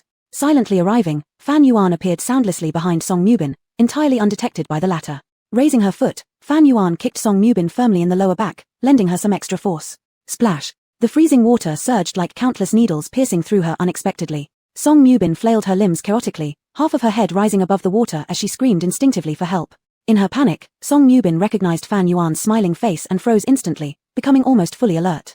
It was Fan Yuan who had just kicked her. Could it be possible? In her original timeline, Fan Yuan had shown complete indifference toward harming others. Furthermore, how could Fan Yuan have guessed she'd come here? Not taking the time to delve into these questions deeply, a sense of impending danger spread heavily through the air. Song Mubin swallowed a few mouthfuls of water but found her body not sinking. A disheveled head emerged from the water, staring at Fan Yuan with a look filled with dark resentment. As long as she stayed in the water, Fan Yuan wouldn't be able to do anything to her. Song Mubin was acutely aware that Fan Yuan despised water so much that she would dare not enter it. At this exact moment, what emerged along with Song Mubin's upper body was her true nature. Fan Yuan seemed unfazed by the venomous glare, her lips curving faintly. "Look, your swimming skills seem pretty good after all." Song Mubin glared at Fan Yuan, her voice trembling coldly, clouds of vapor spouting when she spoke. "You actually dared to hurt me. The master, along with the seniors, won't let you go unpunished. Aren't you afraid?" Fan Yuan raised an eyebrow. "Why should I be afraid? Isn't it you who wanted to jump in? I was just helping you, little junior sister." Song Mubin's thoughts were exposed, and a flash of panic crossed her eyes. How did Fan Yuan know? No, she must have guessed. Song Mubin feigned ignorance. "I don't know what you mean. I just came here to take a look." She accused first. "You are truly malicious, daring to sneak attack me from behind, Fan Yuan. I've done nothing wrong to you, so why harm me?" Fan Yuan snorted coldly. "There's no one else here, so stop pretending." Song Mubin let out a laugh. "Since you've guessed, I'm too lazy to act anymore." Song Mubin swept the wet hair obstructing her view back, calmly saying, "But you're stupid enough, willingly offering yourself. I overestimated your intelligence. But I am curious, are you really not afraid? After all, this time you actually hurt me instead of me framing you." Song Mubin glared at Fan Yuan like a venomous snake sticking out its tongue. "It's too late for you to regret now. This time, I will make you suffer greatly. Get ready to beg on your knees for mercy." Fan Yuan chuckled softly. "Let's do something interesting." Song Mubin, "What?" Fan Yuan grinned. "Isn't it that you want to drag me into the water? Without doing something big, how could it be called fun?" Before Song Mubin understood Fan Yuan's intention, Fan Yuan jumped down. Splash. Song Mubin suddenly widened her eyes. How could this be? The splashing water drenched Song Mubin head on. Not reacting fast enough, a pale hand emerged from the water, forcefully pulling her down. The water covered her head, and her vision instantly blurred. Her throat instinctively tried to call out, but water would flood in as soon as she opened her mouth, bringing a suffocating discomfort, as if an invisible giant hand tightly clenched her throat. Underwater, Song Mubin met Fan Yuan's frighteningly calm gaze. Fan Yuan looked like a beautiful ghost under the water, one glance capable of taking lives. Fear, panic, bewilderment. Song Mubin was genuinely scared. Fan Yuan lifted the corners of her lips, firmly hugging her, dragging her deeper. Finally, Song Mubin regained her senses, trembling violently. Did Fan Yuan want to kill her? Or die together with her? No, she didn't want to die. Heaven had given her the chance to change her fate, and she hadn't yet fulfilled her ambition. She couldn't die. A huge sense of fear nearly overwhelmed Song Mubin. Song Mubin realized she'd fallen into a major predicament. She struggled wildly, dense bubbles bubbling out of her mouth and nose, her expression twisted with panic, her features distorted. Fan Yuan appreciated her expressions. Song Mubin glared fiercely at Fan Yuan, as if to say, "Are you crazy?" Fan Yuan flashed a radiant smile, then raised a finger to her lips. Following that, a strand of waterweed that appeared out of nowhere bound them together, making Song Mubin unable to move. She knew this was Fan Yuan's doing. Song Mubin flailed her limbs vigorously, trying to free herself from Fan Yuan's constraint. But she was simply no match for Fan Yuan. The shore was getting further and further away, further and further. Song Mubin was truly terrified by Fan Yuan's wild actions. She forgot she was a cultivator. With her cultivation level, she could hold her breath underwater for 4 hours. Drowning wasn't a concern at the moment. But she was so cold, her hands and feet had lost all sensation. Her little face turned blue from the cold. She only intended to jump in for show, not to stay in the water for such a long time. If this continued, she would indeed fall ill. Fan Yuan was truly a crazy woman. As both of them sank to the bottom of the lake, the surface gradually returned to stillness. All around was dead silence, as if nothing had happened. The longer they stayed underwater, different parts of their bodies began to go numb, first their fingers and toes, then their limbs. Finally, even their consciousness started to become fuzzy. That kind of cold was no longer just piercing, it was bone-chilling numbness, as if the body no longer belonged to them. After an unknown length of time, Song Mubin couldn't hold on any longer and fainted, her head drooping. Fan Yuan moved her fingers lightly, and the waterweed loosened its grip on them. Song Mubin lay slowly at the bottom of the lake, her eyes closed, her skin almost translucent, looking like a corpse. Fan Yuan wore an indifferent expression. She wanted to kill the other outright, putting an end to everything. But reason told her it was impossible. This was Xianji Peak, Yunmeng Zhenren's domain. If she killed Song Mubin, she wouldn't even be able to leave Tianji sect. Her fingers moved slightly, forming a protective bubble-like shield covering the two of them. Fan Yuan lay beside Song Mubin, turning her head to look at her, smiling faintly. Yet her eyes betrayed no warmth. She was right, she was scared of water. But more terrifying than water is the human heart. Facing your fear is the way to conquer it. At this moment, lying in the water, Fan Yuan felt inexplicably at peace. Fan Yuan closed her eyes, placing her hands crosswise over her chest. Her divine consciousness quietly unfolded. Chapter 151, Don't Misinterpret. The moment Mo Chuan found Fan Yuan, he was thrilled. This emotional fluctuation inadvertently leaked a trace of his presence. Who's there? Fan Yuan immediately sensed the existence of this unfamiliar energy and instantly became alarmed. Mo Chuan realized something was wrong and quickly concealed his aura, not daring to move an inch. A consciousness swept back with a hint of danger. Mo Chuan almost completely merged with the surrounding bushes. Even if someone stood in front of him, they wouldn't have noticed him. Soon, realizing that the awareness passed right by him, Mo Chuan breathed a sigh of relief internally. He was very confident in his illusion concealment technique. Unless encountering a Yuan Ying cultivator, most others wouldn't see through his disguise. Walking to the waterside, Mo Chuan stroked his chin, deep in thought. Fan Yuan knew Song Muching had ill intentions, yet still went along with it. Why? Mo Chuan was quite curious. Unexpectedly, at that exact moment, splashing water was heard, and an invisible force dragged the unprepared Mo Chuan into the water. Before Mo Chuan could react, a long, icy hand gripped his throat. With his back pressed against cold stones, Mo Chuan startled but quickly pleaded for mercy. Mistress, spare my life. Please spare me. This was the first time someone had seen through his illusions. Who on earth is she? As Fan Yuan moved closer, her furrowed brows loosened slightly, a touch of surprise showing. She thought this person was at least an intermediate Jindan cultivator. It turned out to be just a late foundational stage cultivator. Despite knowing this man's cultivation level wasn't much to fear, Fan Yuan's vigilance did not decrease. Why do you intrude into my cave residence at night? Fan Yuan asked coldly. Even while having his throat gripped, Mo Chuan felt a wave of happiness. Seeing the person he daydreamed about so close, his heart pounded as he spoke unclearly. I came with the girl from before. Hearing Mo Chuan had arrived with Song Muching, Fan Yuan furrowed her eyebrows, lost in thought. What's your name? Pressure increased on his neck, as if a slight twist would snap it. Swallowing hard, Mo Chuan said, I am Mo Chuan. Please believe me, I really mean no harm. Mo Chuan? Fan Yuan slightly paused, finding this name oddly familiar. After some thought, she remembered, the person who won first place at the last 10,000 Immortal Conference bore this name. Although Fan Yuan didn't attend the conference due to certain reasons, she knew the winner must be at least a Jindan cultivator. Could this pale-faced youth really be Mo Chuan, given his low cultivation level? It wasn't Fan Yuan being overly suspicious, rather, the individual simply differed too much from her expectations. Moreover, Mo Chuan hadn't appeared in Tianji sect according to her knowledge. She didn't recall him ever visiting here either. Unaware that Fan Yuan doubted his identity, Mo Chuan urgently protested, I truly am your guess. I'm not a thief after pleasures. Fan Yuan slightly twitched an eye corner but released his neck. She believed it was indeed Mo Chuan. Song Muching would never associate herself with someone unknown. With a cold glance, Fan Yuan casually questioned, did you see everything? Mo Chuan sheepishly nodded, adding after a brief pause, I can act as though I saw nothing. Just then, Fan Yuan shifted her gaze to one side. Her consciousness detected incoming people, Jiu Zixian and Shen Di. Regardless of who Mo Chuan might be, she couldn't let him interfere with her plans. Taking advantage of Mo Chuan's lack of guard, Fan Yuan swiftly transformed him into a grass carp using her transformation technique. Mo Chuan? Through the water surface, Mo Chuan observed Fan Yuan's lips moving coldly. You should count yourself lucky, I didn't turn you into a turtle. After I'm done, I'll naturally undo it. For now, just stay quietly in the water. Mo Chuan shouted, we can talk. I will cooperate fully. Sister, I'm on your side. Alas, he was now just a fish and could make no sound. His mouth opening and closing merely produced bubbles. Turning around in the water fruitlessly, Mo Chuan finally gave up. Not long after, Shen Di and Jiu Zixian arrived together. They initially lingered outside Fan Yuan's cave, searching for Song Muching and Mo Chuan's traces. Jiu Shen muttered, odd, they're nowhere to be found. Shun Di crossed his arms, eyes filled with murderous intent, saying, that sissy Mr. Mo also disappeared. Just as I suspected, he's targeting the younger sister. Jiu Shen exclaimed in shock, you mean disciple Mo abducted little sister? No way. Shun Di snorted coldly, he'd better not. As the two were about to leave, Shun Di suddenly heard some noise. It's by the waterfall. Like a gale, they arrived before Fan Wan. When they saw Song Muching lying on the ground, drenched from head to toe, both were shocked and worried. Shun Di immediately rushed to Song Muching's side, taking out dry clothes from his storage bag and covering them over the little sister. Jiu Shen, on the other hand, conveyed his fire attribute spiritual energy into Song Muching's body. The two acted with perfect coordination, their movements smooth as clouds and flowing water. Little sister, how are you? Song Muching coughed a few times, slowly regaining consciousness under their care. But her mind was still hazy, unable to speak clearly. She looked visibly weak. Big brother. She mistook the person, calling out to someone who hadn't even returned yet. Both felt deeply heartbroken. The eldest brother hadn't come back at all.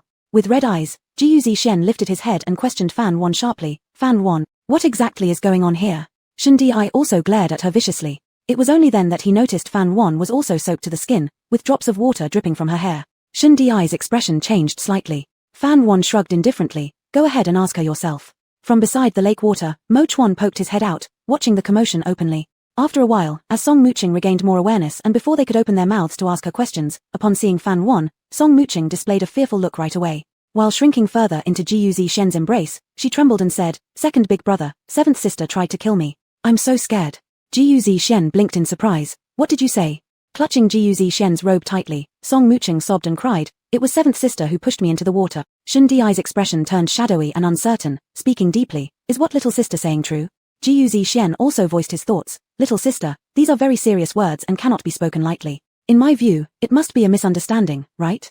Song Muching almost spat blood out in frustration. Could there be any misunderstanding?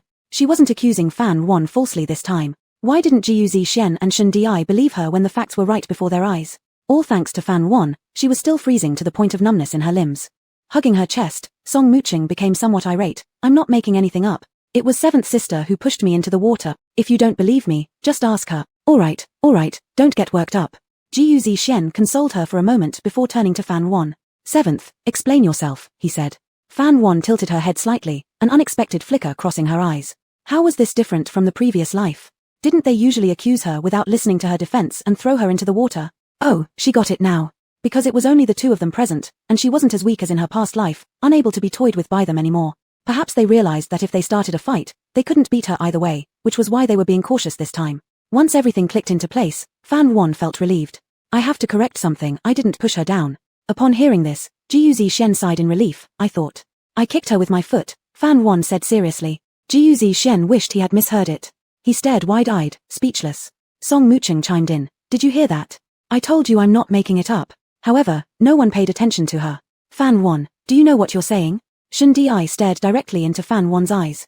Jiu Shen spoke gravely, Little Seven, why did you harm little sister? Because she envied the favoritism towards little sister. Jiu Shen had unconsciously answered on Fan Wan's behalf within his own thoughts. For some reason, imagining this answer gave him a strangely pleasant feeling. Fan Wan seemed to see through his inner musings and bluntly replied, don't flatter yourselves, it's not because of you. Jiu Shen blinked again. Shun Di's face grew somewhat unpleased. Fan Wan continued, I saw someone sneaking around near the cave residence, suspecting they had ulterior motives, but I didn't get a good look before kicking them off. Then, I realized it was Song's sister. Saying this, Fan Wan directed her gaze at Song Muching, a slight curve appearing at the corner of her lips. Sister, really, if you were looking for me, why didn't you call out? Fan Wan shrugged helplessly, feigning indifference. Song Muching became enraged, shouting, you're lying, you did it on purpose. Second big brother, third big brother, don't believe her nonsense. She knew it was me and deliberately kicked me into the water. That kick was extremely powerful. Her lower back was still hurting now. Chapter 152, Fan Yuan is expelled from the Xuanji Peak. Shun Di and Jiu Zishuan exchanged a glance. They were not foolish. Fan Yuan was a gold core cultivator, not an ordinary person. Even in the dark, unable to see clearly, there was no way she could fail to recognize the aura of their young miss. So there was only one possibility, Fan Yuan had deliberately injured their little sister. But when it came to murder, they did not agree with that. First, if Fan Yuan truly wanted to kill their younger sister, with her cultivation level, she wouldn't have gone through so much trouble. Secondly, killing a fellow disciple was a grave offense punishable by lifelong confinement in the snake pit. Fan Yuan would not take such a risk. Besides, Fan Yuan was drenched as well, which showed she also jumped into the water. It was her who had fished the young sister out. From the above, it could be concluded that Fan Yuan had no intention to murder their young sister. Jiyu Zishuan and Shen Di both agreed that Fan Yuan merely disliked their younger sister, and thus staged this deliberate act. Even though they knew it was intentional on Fan Yuan's part, they chose to pretend they didn't know. Because their master was about to come out of seclusion soon. Jiyu Zishuan said, "Younger sister, didn't you say before that elder sister 7 treated you well? How could elder sister deliberately kick you down? It's just a misunderstanding. Come, take some pills to dispel the cold." Though Shen Di didn't say much, his attitude clearly leaned toward supporting Fan Yuan. Song Muchen couldn't believe it. Why wouldn't they believe what she said? Fan Yuan's excuse was so ridiculous. Were they truly foolish or pretending to be? Song Muchen didn't understand. Logically speaking, with her enhanced likability, Jiyu Zishuan and Shen Di shouldn't be like this. Was there something wrong with these two? Fan Yuan was similarly confused. In the previous life, no matter how hard she tried to explain, no matter how loud she shouted, not a single person believed her. But this time, not only did she confess willingly, but the excuse she gave was so perfunctory, and yet they believed it. Fan Yuan found herself laughing bitterly, truly unable to comprehend them.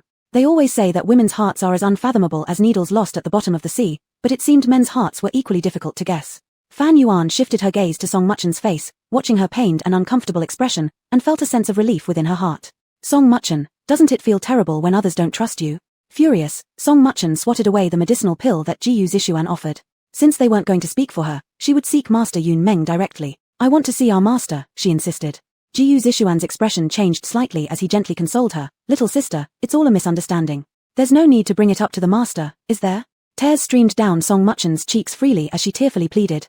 "Only master loves me. Of course, I must find him." If master learned that Fan Yuan had pushed the younger sister into the water, no matter the reason, Fan Yuan would surely be in trouble. What should they do now? A sudden inspiration struck Jiyu Zishuan, giving him an idea. He looked at Fan Yuan and suggested, "Sister 7, why don't you come over and kneel to apologize to the younger sister? Let's call it even after that." Without waiting for Fan Yuan's response, Jiyu Zishuan quickly bent his head to ask for Song Muchen's opinion. "Younger sister, let me make Sister 7 sincerely apologize to you. If you accept it, then please don't tell our master, alright?" Letting Fan Yuan kneel and apologize wasn't too bad in Song Muchen's mind. She nodded on the surface while inwardly planning to accidentally disclose it to the master. Delighted, Jiyu Zishuan waved Fan Yuan over, urging her, "Sister 7, why are you still standing there doing nothing?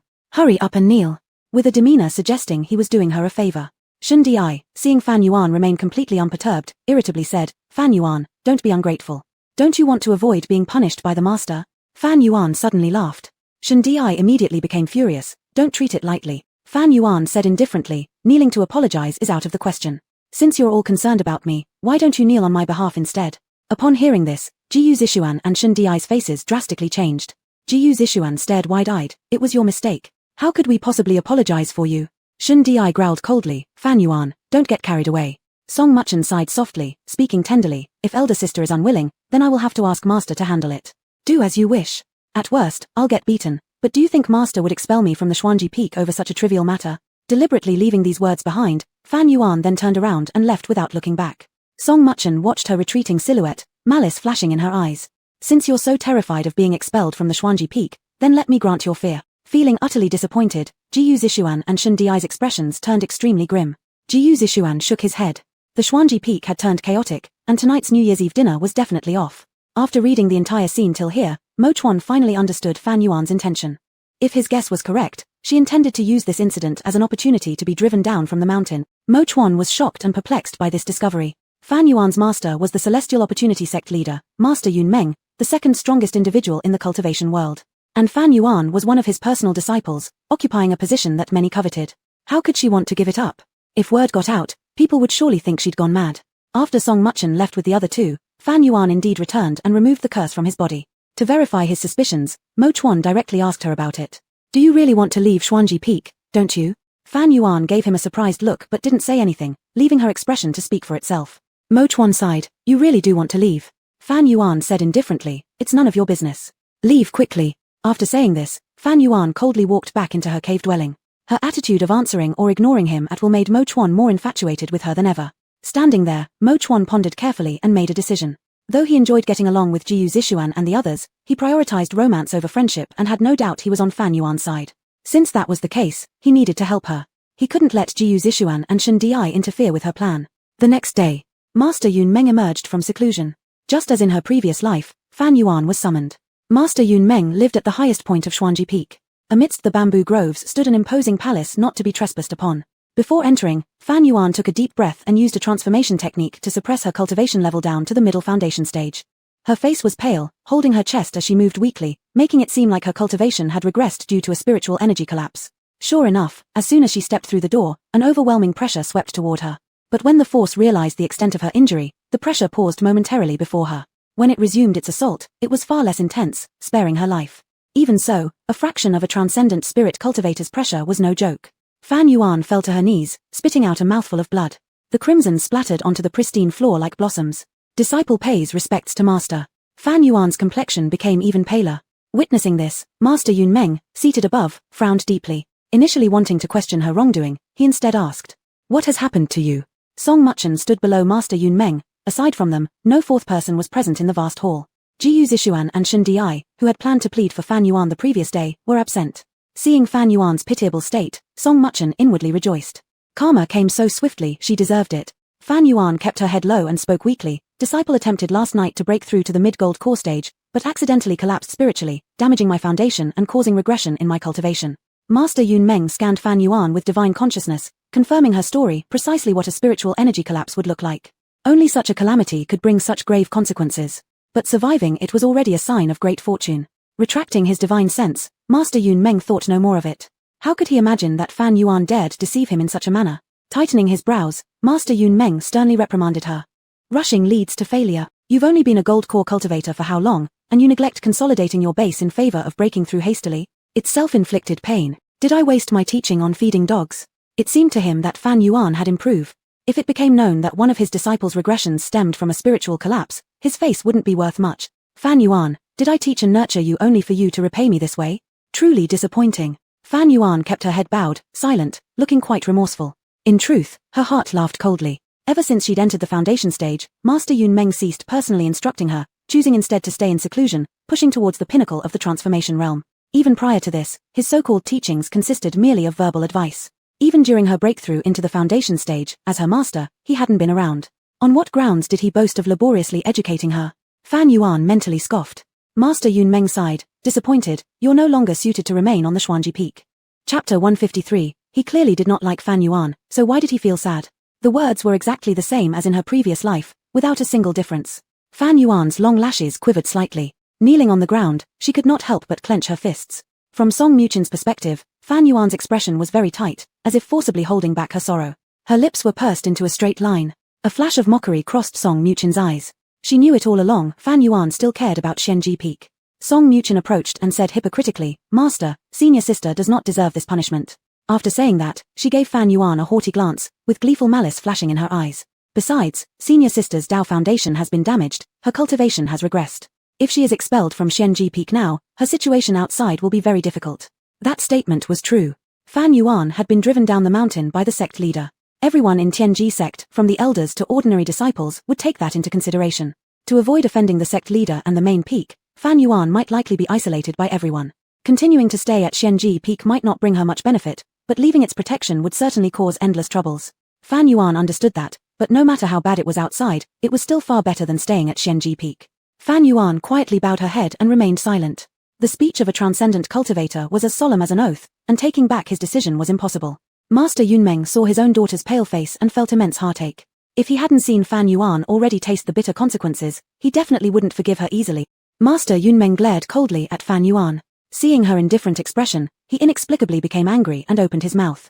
"Look at your younger sister, she is still speaking for you, yet you treat her so badly." Fan Yuan glanced at Song Muchen. Their gazes intertwined, Song Muchen faced Master Yun Meng's back, and Fan Yuan noticed the unreserved pride on her face. Though Fan Yuan knelt before Master Yun Meng, Song Muchen deliberately paused before her under the guise of pleading on her behalf.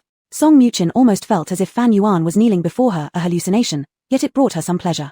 Fan Yuan maintained her indifferent expression, moved her gaze away from Song Muchen's face, and lowered her head again. Master Yun Meng saw her unrepentant attitude and felt completely disappointed. "How have I taught you to become such a lawless person? Wretched disciple, get out of my sight. Pack your things and leave Xuanji Peak. I never want to see you here again." Fan Yuan had been waiting for these exact words.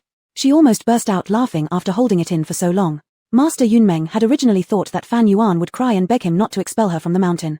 He even prepared himself for her persistent begging, ready to blast her out with spiritual power if necessary. But Fan Yuan performed the prostration ritual, keeping her head down, and said, "Thank the sect master for granting me this grace. The disciple will now withdraw." Fan Yuan stood up and quickly exited. Master Yunmeng paused. So, she just left. Without any trace of nostalgia. And why did she leave so fast? Was Xianji Peak some kind of den of wolves and tigers or something? Looking at the blood left on the floor by Fan Yuan, Master Yunmeng frowned tightly, and unconsciously gripped the armrest.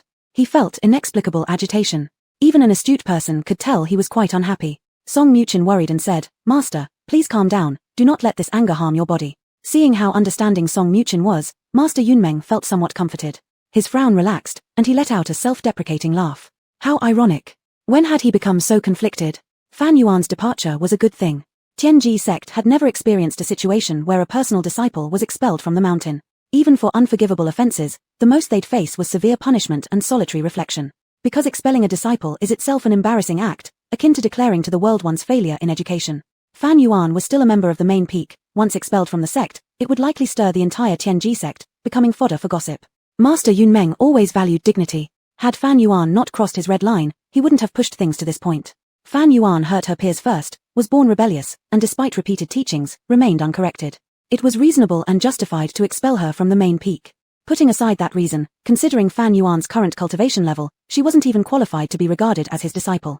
To prevent being laughed at later, it was better to clean house earlier and cut ties. Only after Fan Yuan returned to her cave dwelling in one breath did she dare reveal her true emotions. She picked up her golden thread tiger and happily spun around. Golden thread tiger looked utterly confused. What happened? Did the owner bring back more food? Fan Yuan gazed at the cave dwelling that accompanied her through 2 lifetimes, unable to help but feel nostalgic. Fan Yuan's cave dwelling had simple furnishings, nothing to pack. Let's go. Fan Yuan only took the golden thread tiger, leaving everything else behind at Xianji Peak. Not long after Fan Yuan left, Jiyu Zixuan arrived. He rushed straight into her cave, and upon finding that everything was still there, he let out a sigh of relief. Apparently, she hadn't left yet. She must still be with Master. Just as Jiyu Zixuan was about to rush to Yunmeng's residence, he ran into Shen Di right at the door. "Third younger brother, you came just in time, let's go find the master together." Unexpectedly, Shen Di grabbed Jiyu Zixuan by the arm. Jiyu Zixuan asked, "What's wrong?" Shen Di's expression turned grim. Fan Yuan has already left. Jiyu Zixuan's heart dropped, and he stood there stunned for a moment. "What do you mean, left?" Shen Di exhaled softly, a hint of gloom in his tone which he tried hard to keep calm. "The master expelled Fan Yuan from Xianji Peak. She's no longer our fellow disciple." Upon hearing this, Jiyu Zixuan couldn't help widening his eyes in disbelief. "I don't believe it. How could Master be so heartless?" After breaking free from the illusion, Shen Di immediately went to Yunmeng's residence. However, he did not see Yunmeng. Instead, he bumped into Song Muchin. It was Song Muchin herself who told him that Fan Yuan had been expelled from the sect.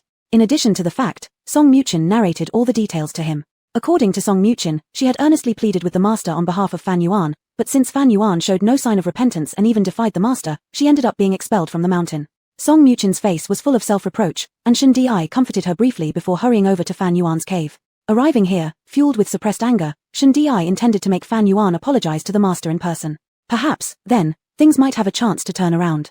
But after encountering Jiyu Zixuan, Shen Di realized that Fan Yuan had indeed left. But even if Little Seven behaves improperly, the master shouldn't be so heartless. Jiyu Zixuan stumbled back a few steps, unable to accept the fact that Fan Yuan had been expelled. If elder brother were to return, how will we explain this to him? With a clang, something accidentally fell to the ground. Subconsciously, Jiyu Zixuan turned back to look. It was a clay figure, shattered into pieces. What is this? Both Jiyu Zixuan and Shen Di simultaneously fixed their gaze on the broken clay figure. After a while, Shen Di recalled something. If I'm not mistaken, this is a clay figure that the master sculpted for Fan Yuan. It was made when Fan Yuan first arrived at Tianji sect. Back then, she would always have nightmares, frequently waking up startled in the middle of the night, thus not sleeping well. No matter what they tried, nothing seemed to work. Shen Di heard that in folk remedies, an adult sculpting a small clay figure resembling oneself and placing it by the entrance could prevent the child inside from having nightmares. He mentioned it in front of the master offhand, not thinking much about it. However, unexpectedly, the master actually took it to heart. For a distinguished cultivator capable of achieving transformation through spiritual energy, he truly believed in such a remedy and created a crude-looking clay figure. He secretly placed it outside Fan Yuan's room. Surprisingly, this method worked, and Fan Yuan began to sleep soundly thereafter. As Fan Yuan grew up and moved into her own cave dwelling, she no longer suffered from nightmares, but she still brought the clay figure along, placing it near the entrance. What she cherished was not the clay figure itself but the affection of her master. Shen Di had always known how important this clay figure was to Fan Yuan. Yet, such an important thing, Fan Yuan had abandoned. Shen Di's expression became complicated as he looked around. This was the second time he visited Fan Yuan's cave dwelling. Almost nothing had changed since his last visit. Fan Yuan's cave dwelling paled in comparison to youngest sister's treasure pavilion. The treasure pavilion was adorned with gemstones everywhere, elegant and refined, with the softest rugs in the world spread across the floor. In contrast, this place consisted entirely of cold stone walls, without any decorations, bearing no resemblance to a young woman's residence. Yet, Fan Yuan quietly lived here for 10 years. Shen Di paused. He never noticed this point until now. Every time he came, he somehow failed to notice it. He always claimed that Fan Yuan had stolen the belongings of youngest sister, but judging from the current situation, what exactly had Fan Yuan taken from her? Shen Di pursed his lips and instinctively stepped further inside. Deeper inside, Fan Yuan's presence was stronger, every corner bore traces of her life, yet she had carried away nothing. It was as if Fan Yuan remained, as if she would come back. For some unknown reason, Shen Di felt a warmth in his eyes. Strange, he clearly didn't like Fan Yuan. Back then, he was the one who most hoped Fan Yuan would leave Shenji Peak and stay away from youngest sister. Now that the master had fulfilled his wish, why couldn't he feel even a trace of joy?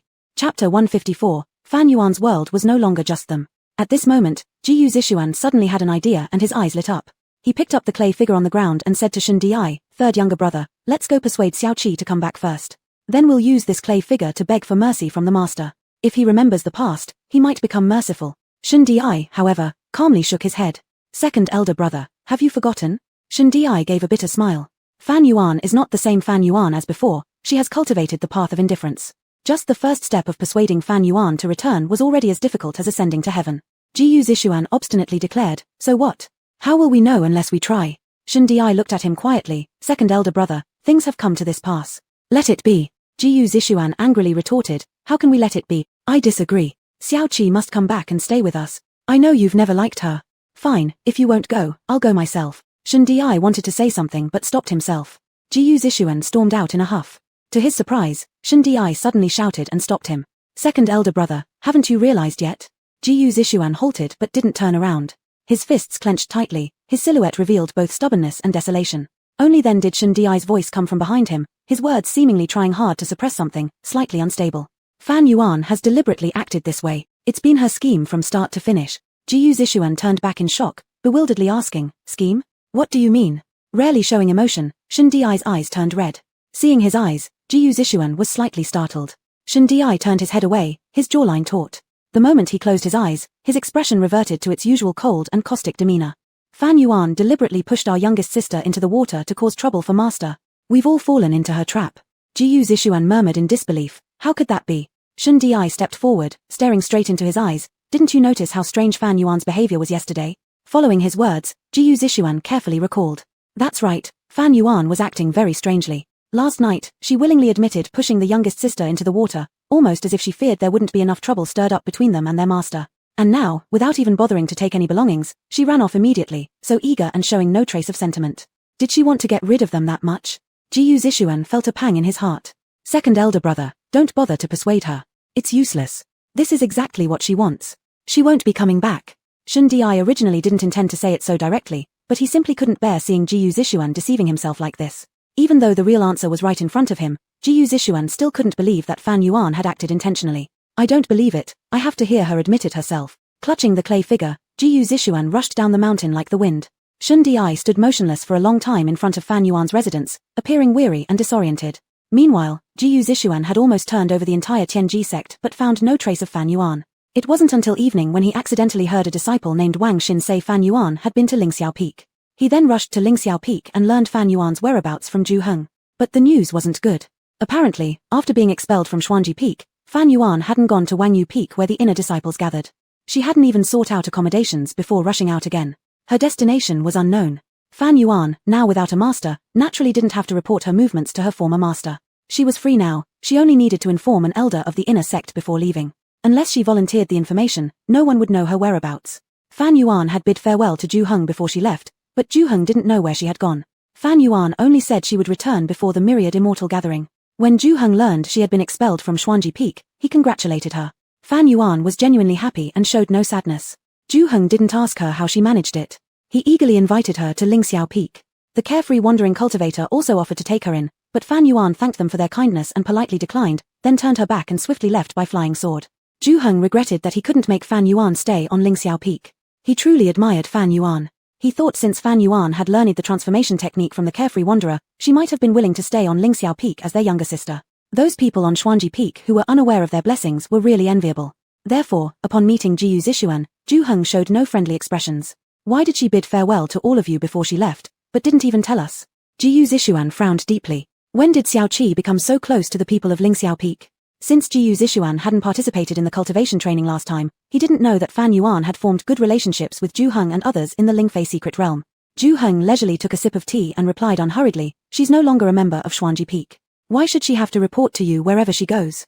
In other words, it's her freedom to go wherever she wants and her right to bid farewell to whoever she pleases. You have no authority to interfere." Zhu Heng's tone was calm, yet it pierced through Jiyu Zishuan like a dagger, suffocating him. Jiyu Zishuan was left speechless, his face turning bluish-purple as he stood there awkwardly before the two. When did Xiao Qi make new friends without him knowing? Was it really because he had neglected her too much? Wang Fa sat next to Zhu Heng, sipping his tea leisurely, and remarked teasingly, "Speaking of which, Fan Yuan brought back quite a few gifts for us when she returned this time. Did she give you any, Brother Jiyu?" Fan Yuan actually brought them gifts. Enraged with jealousy, Jiyu Zishuan still forced himself to maintain a composed demeanor. Of course she did. But in truth, there were no gifts for him at all. Previously, Jiyu Zishuan would have thought Fan Yuan merely forgot, but things were different now. He knew better. Fan Yuan probably hadn't even thought about him. Wang Fa acted oblivious to the bloodshot eyes glaring at him. He deliberately placed the gifts on the stone table and commented with feigned nonchalance. Xian crystals, pure spirit herbs, and sacred sandalwood. These are all good treasures. Fan Senior must be truly generous. I'm sure what she gave to you, Brother Jiyu, is even better. Unfortunately, Shu Yi is still in seclusion. We don't know what Fan Senior prepared for her, so we dare not open it ourselves. Alas. Zhu Heng naturally saw through Wang Fa's intent to provoke their guest and played along, saying, "Shu Yi gets along the best with Fan Senior, so the gifts she received are bound to be excellent." Staring at the treasures on the stone table, Jiyu Zishuan felt as if the world around him was shattering. His lips twitched painfully.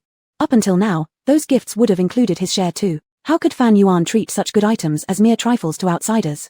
Initially, Jiyu Zishuan had believed Fan Yuan's reputation within Tianji sect was terrible and that once she left them, she wouldn't have any friends.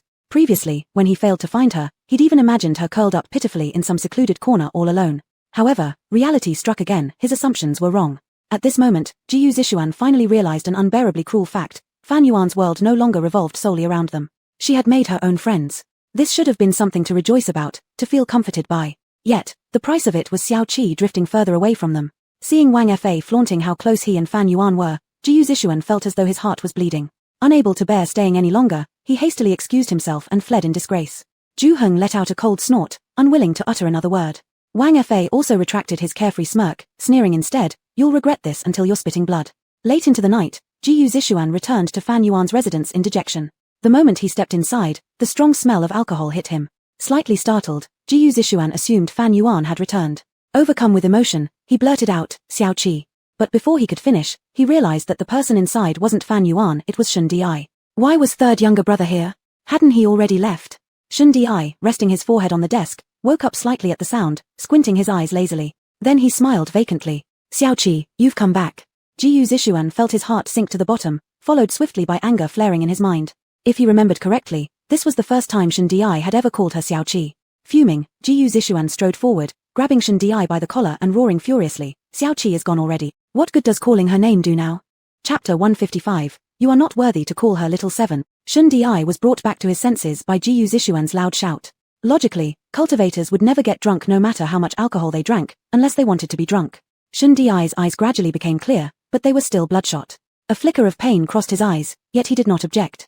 Jiyu Zishuan grabbed the wine pot on the table, took a fierce gulp, and then as if he had lost all strength, he knelt opposite Shun Di with bloodshot eyes. "Little Seven is already gone, she left us behind.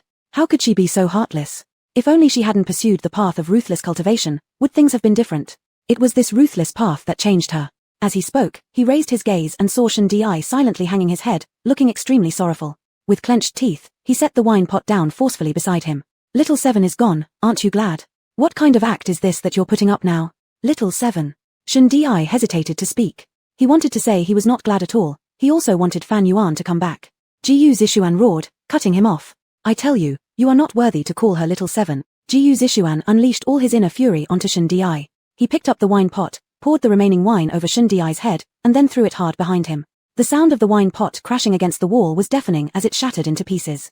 Shun Di remained unmoved, drenched in alcohol, his head bowed low, allowing Jiyu Zishuan to beat and scold him. Known for his sharp tongue and caustic words, he had now become silent. When Jiyu Zishuan had almost finished venting, he caught his breath and gripped Shun Di's collar hoarsely, Get out, don't defile little Seven's cave dwelling, she will be upset when she comes back to see. With that, he attempted to drag Shen Di out. Shen Di shut his eyes tightly and suddenly erupted. He tackled Jiyu Zishuan to the ground, delivering a punch, roaring. What right do you have to accuse me? You're not much better yourself. She won't come back ever again. Recognize reality. Shut up. You need to shut up. Jiyu Zishuan didn't yield, hitting with full force. They wrestled, turning Fan Yuan's previously tidy cave dwelling into chaos. Suddenly, after an unknown period of time, a dominant surge of spiritual power descended from the sky. Each man was flung to the side, landing unceremoniously on the floor, bruised and disheveled, their clothing in tatters, losing all dignity. Aware of something perhaps, they quickly rose, falling to their knees. Terrified expressions on their faces, they simultaneously said, "Disciple greets master." Cloud Dream Immortal appeared at the entrance of the cave in deep blue robes, standing with folded arms. The tranquil night behind him looked bleak under the dim light, making it hard to decipher his expression, though the chilly demeanor around him was enough to make one's knees buckle. Look at your appearances, what disgrace is this? A cold rebuke fell upon them like thunder. Master, please calm your anger. Jiyu Zishuan and Shen Di hastily tried to compose their disheveled clothes, but only made it worse. They glanced at each other and both saw the pitiful state the other was in. The three men stood in Fan Yuan's cave, each with differing thoughts. Cloud Dream Immortal's face turned cold as he briefly scanned the area before noticing something on the ground. He used his spiritual energy to bring it closer to his eyes. Upon recognizing it, he slightly paused. The clay figurine had already been repaired by Jiyu Zishuan using spiritual energy, but close inspection revealed fine cracks still present. Had Fan Yuan not taken this away? Or had she forgotten? Although Fan Yuan never mentioned anything about this figurine, he always knew how important it was to her. After glancing around, Cloud Dream Immortal realized everything was still there, his heart somewhat easing. A fleeting sense of secret satisfaction passed across his eyes. He knew Fan Yuan couldn't bear to leave, even leaving the clay figurine behind, surely thinking of returning at any moment. If only she showed a bit more remorse, perhaps he could grant her a place at Xianji Peak, though she wouldn't be allowed to address him as master anymore. Where is she? He remembered that Fan Yuan, in her childhood, had a great lack of love and would sulk and run away from home whenever she got angry. However, she would actually hide in the hollow of a peach tree ancient, waiting for someone to find her. And every single time, it was in the same spot, as if worried people wouldn't find her. Presumably now, she's hiding somewhere similar. Just as he thought, his second disciple, Shen Di, muttered absent-mindedly, "Master, little Seven is no longer within the sect." Cloud Dream Immortal felt surprised, but neither Jiyu Zishuan nor Shen Di noticed their master's exposed emotions since they were both looking down. Did she leave the sect? Jiyu Zishuan nodded, yes. Cloud Dream Immortal didn't fully believe it and spread his divine consciousness far and wide across the whole Tianji sect, especially searching the hollow of the peach tree ancient. After a moment, he indeed discovered Fan Yuan wasn't within the sect anymore. Jiyu Zishuan was just about to plead for mercy, but unexpectedly, when he looked up, his master had vanished. Cloud Dream Immortal arrived at Wang Yu Peak. Elder Wang was about to rest when he suddenly turned and saw the solemn figure of Patriarch Yunmeng, causing him instant alarm. "Lord of the sect, is there anything you need?" Patriarch Yunmeng cut straight to the point. "Has Fan Yuan come to see you?" Elder Wang quickly replied, yes, she did. He then gave a brief account of Fan Yuan's visit. Inner disciples were not under strict supervision. If they wanted to leave, they only needed to get a travel insignia from him. She really left. With her Dao foundation damaged, why was she wandering around aimlessly? Patriarch Yunmeng frowned and asked again, did she find a place to stay? Not yet. Elder Wang maintained an expression of detachment, thinking to himself that their sect lord seemed quite concerned about the girl after all. If so, why had he been so heartless as to expel her? It appeared rumors were not always accurate. Elder Wang's eyes flickered, and he carefully added, however, on Wang Yu Peak there are still a few vacant cave dwellings. She left in a hurry, and I didn't get a chance to tell her.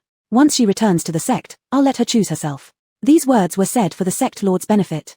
In reality, things weren't so when Fan Yuan came to him before. When she inquired whether there were any vacant caves, Elder Wang simply responded with an offhand "I don't know" and dismissed her.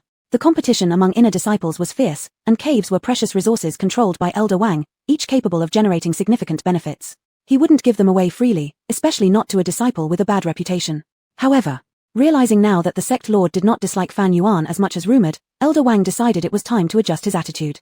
Patriarch Yunmeng didn't say anything, preparing to leave when Elder Wang appeared to recall something. Lord of the sect. Patriarch Yunmeng turned to look at him. Elder Wang hesitated but felt it necessary to warn his master. Right now, rumors are spreading throughout the sect, claiming Song Muchen is your long-lost daughter outside. Lord of the sect, what should we? Patriarch Yunmeng's expression shifted slightly. How had this news leaked out? Elder Wang, observing his demeanor, guessed that this was likely true. Lowering his gaze, he thought quietly to himself, who would have expected even someone like the sect lord to have such affairs? Fortunately, illusory moon hermit has already passed away. Otherwise, with her explosive temperament, I fear. The edge of the robe swayed slightly before Elder Wang immediately collected his thoughts and looked up at the sect lord. I have understood, said Patriarch Yunmeng. After speaking, Patriarch Yunmeng left. Elder Wang sighed deeply. The news of Fan Yuan being expelled from the sect spread throughout Tianji sect within half a day, while she herself had hurriedly departed. To many observers, Fan Yuan left because she couldn't face others, ashamed to stay and worried about being ridiculed. Among the crowd who found humor in the situation, most sympathized with Fan Yuan, claiming that she was driven away by Song Muchen. Surprisingly, this event improved Fan Yuan's reputation in the disciples' mouths while Song Muchen became more disliked. None of these developments affected Fan Yuan, however, who was currently practicing outside the sect.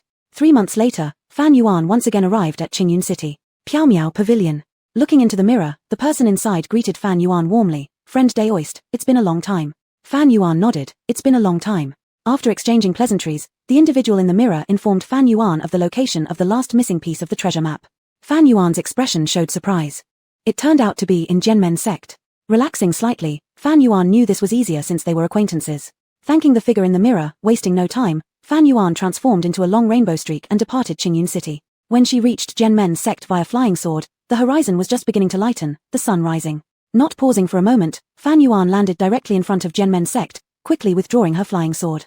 Sensing a cultivator approaching, 2 white-clad disciples with heavy swords on their backs instantly appeared, shouting, "Restricted area. Trespassers not allowed." Their voices carried spiritual power, reaching deep into one's consciousness, exerting undeniable intimidation. But Fan Yuan's countenance didn't change a bit, only her hair drifted slowly in the air. They were second-stage cultivators of the Foundation establishment realm. Looking Fan Yuan over, they noticed a round little orange cat trailing behind her. What, how fat? Both thought simultaneously. Fan Yuan bowed slightly. Fan Yuan from Tianji sect, visiting specially. Hearing her speak, the 2 Zhenmen sect disciples finally redirected their attention from the chubby orange cat. Realizing her cultivation level was unfathomably deep, they suspected her to be at least an expert of the golden core stage. Instantly alarmed, their attitudes grew respectful, though caution outweighed everything. Tianji sect. Might I ask if you're apprenticed? Even golden core cultivators could not enter lightly, they must verify first. Chapter 156, Little 7, I've come to take you home. Fan Yuan paused momentarily before saying, I don't belong to any lineage. The 2 of them clearly hesitated for a moment. One of the disciples questioned curiously, you have already achieved the condensation of an energidan at such a young age, with such great talent, and yet you don't have any lineage. Is the threshold for elite disciples in your sect that high? If this were true, wouldn't the 10,000 Immortals Conference just once again result in watching helplessly as the Tianji sect snatched first place? Fan Yuan gave a faint smile without offering too much explanation. Then might I ask why you've come to Zhenmen sect? I'm here to find senior sister Lu. There was only one person in Zhenmen's sect surnamed Lu, and upon hearing this, their expressions turned serious. Fan Yuan took out the token initially given to her by Lu Xingran and handed it over to the 2 guardian disciples. They did not know Fan Yuan but recognized the token in her hand. This was the sect emblem of the eldest sister. The 2 returned the emblem to Fan Yuan, performed a formal bow, and all traces of wariness vanished, leaving behind nothing but respect. Ah, so you're a friend of the eldest sister, please follow me. Fan Yuan was thus smoothly admitted into Zhenmen's sect. She sat in the reception hall awaiting. The elder attending her was surnamed Liu.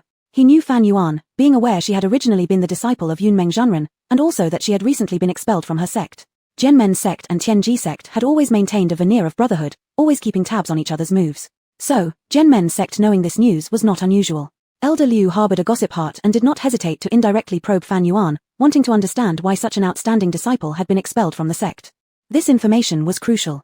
Though the 10,000 Immortals Conference hadn't arrived yet, the hidden competition had already begun. All sects kept their intelligence closely guarded, especially protecting those preparing to participate.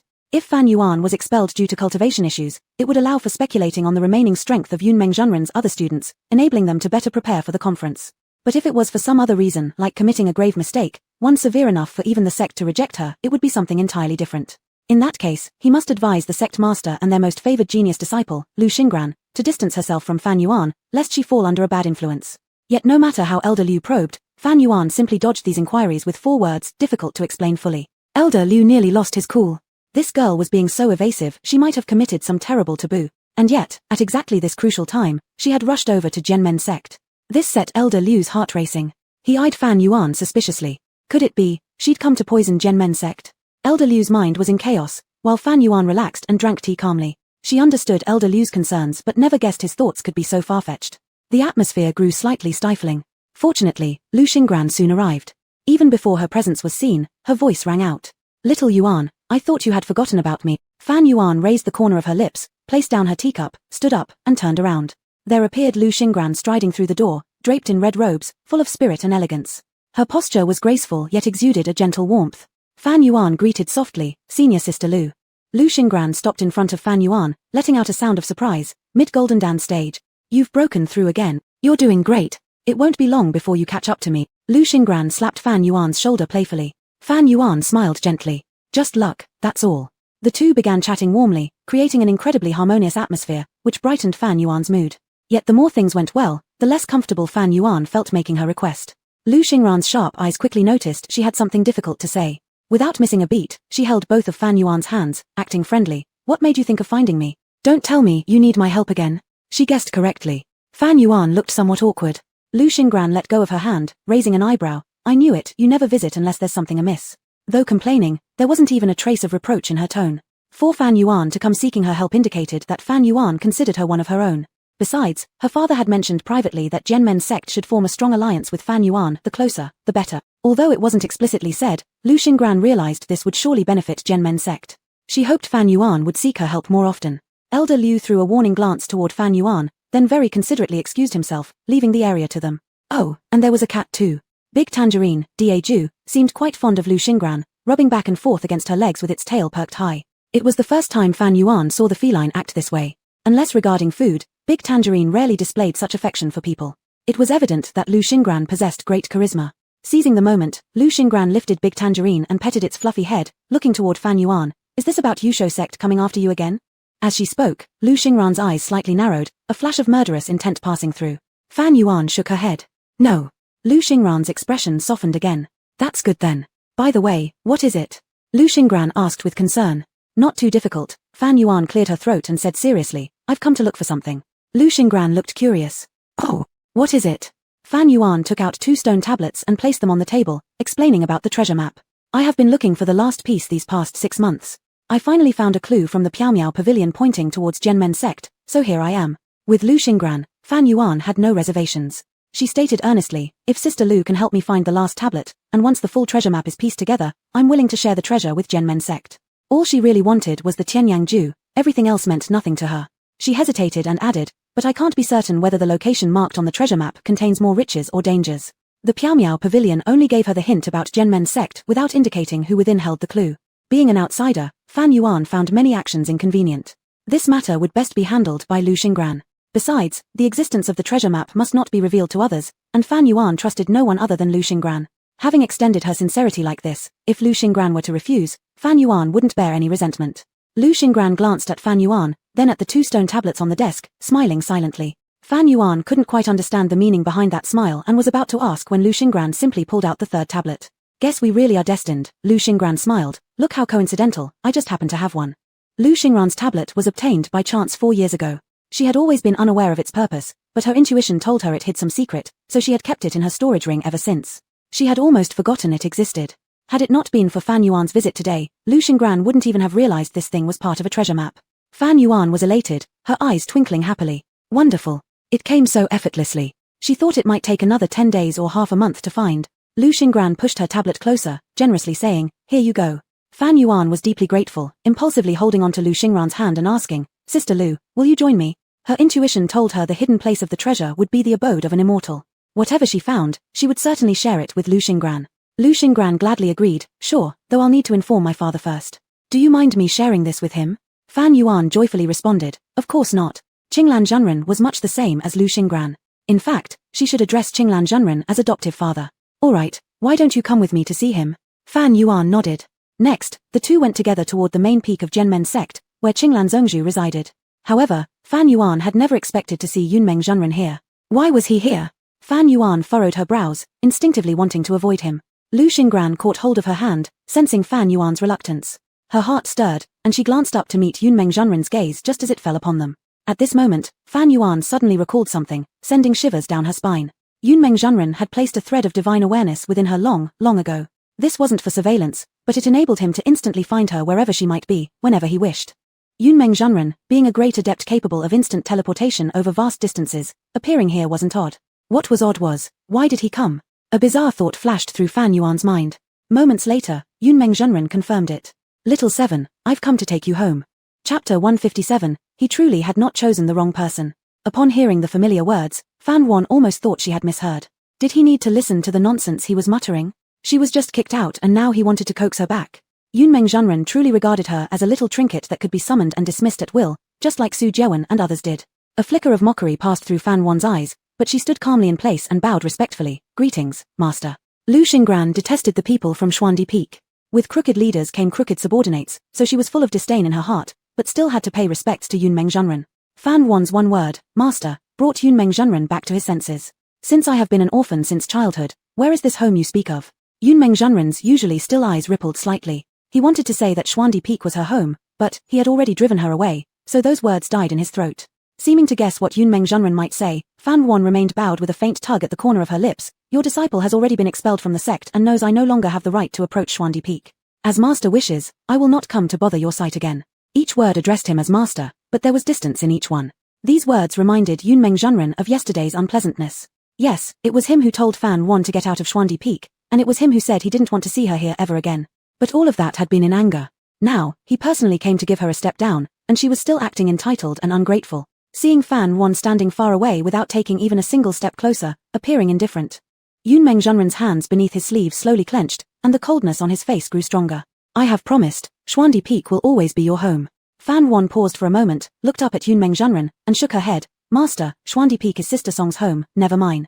Yunmeng Zhenren paused for a while. So you know everything? Fan Wan quietly stared at him, without saying anything, yet it seemed as if she had already said everything. From her eyes, Yunmeng Zhenren realized that she probably knew it all long ago. Regarding the concealment of Song Muchen's identity, Yunmeng Zhenren had nothing more to say. He believed there was no need for an explanation. Follow me back, he commanded imperiously. Fan Wan pressed her lips together without speaking but clearly refused. In his usual lofty tone, Yunmeng Zhenren declared, this is an order. Actually, he really didn't care where Fan Wan went. But when he learned Fan Wan was in Zhenmen's sect, he followed instinctively without a second thought. He originally planned to use Fan Wan to befriend Zhenmen's sect, but strangely, when Fan Wan actually became close to them, he felt displeased. Fan Wan stubbornly stayed rooted in her place. It was her first time defying Yunmeng Zhenren's orders. Disrespectful and inherently rebellious, Yunmeng Zhenren's face darkened, revealing a thin layer of anger as intangible pressure began to emanate.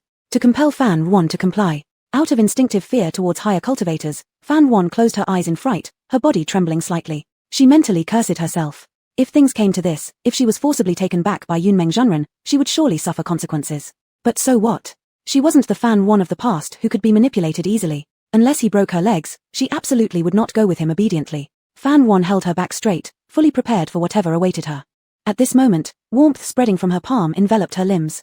It turned out Lu Xingran had grasped her hand.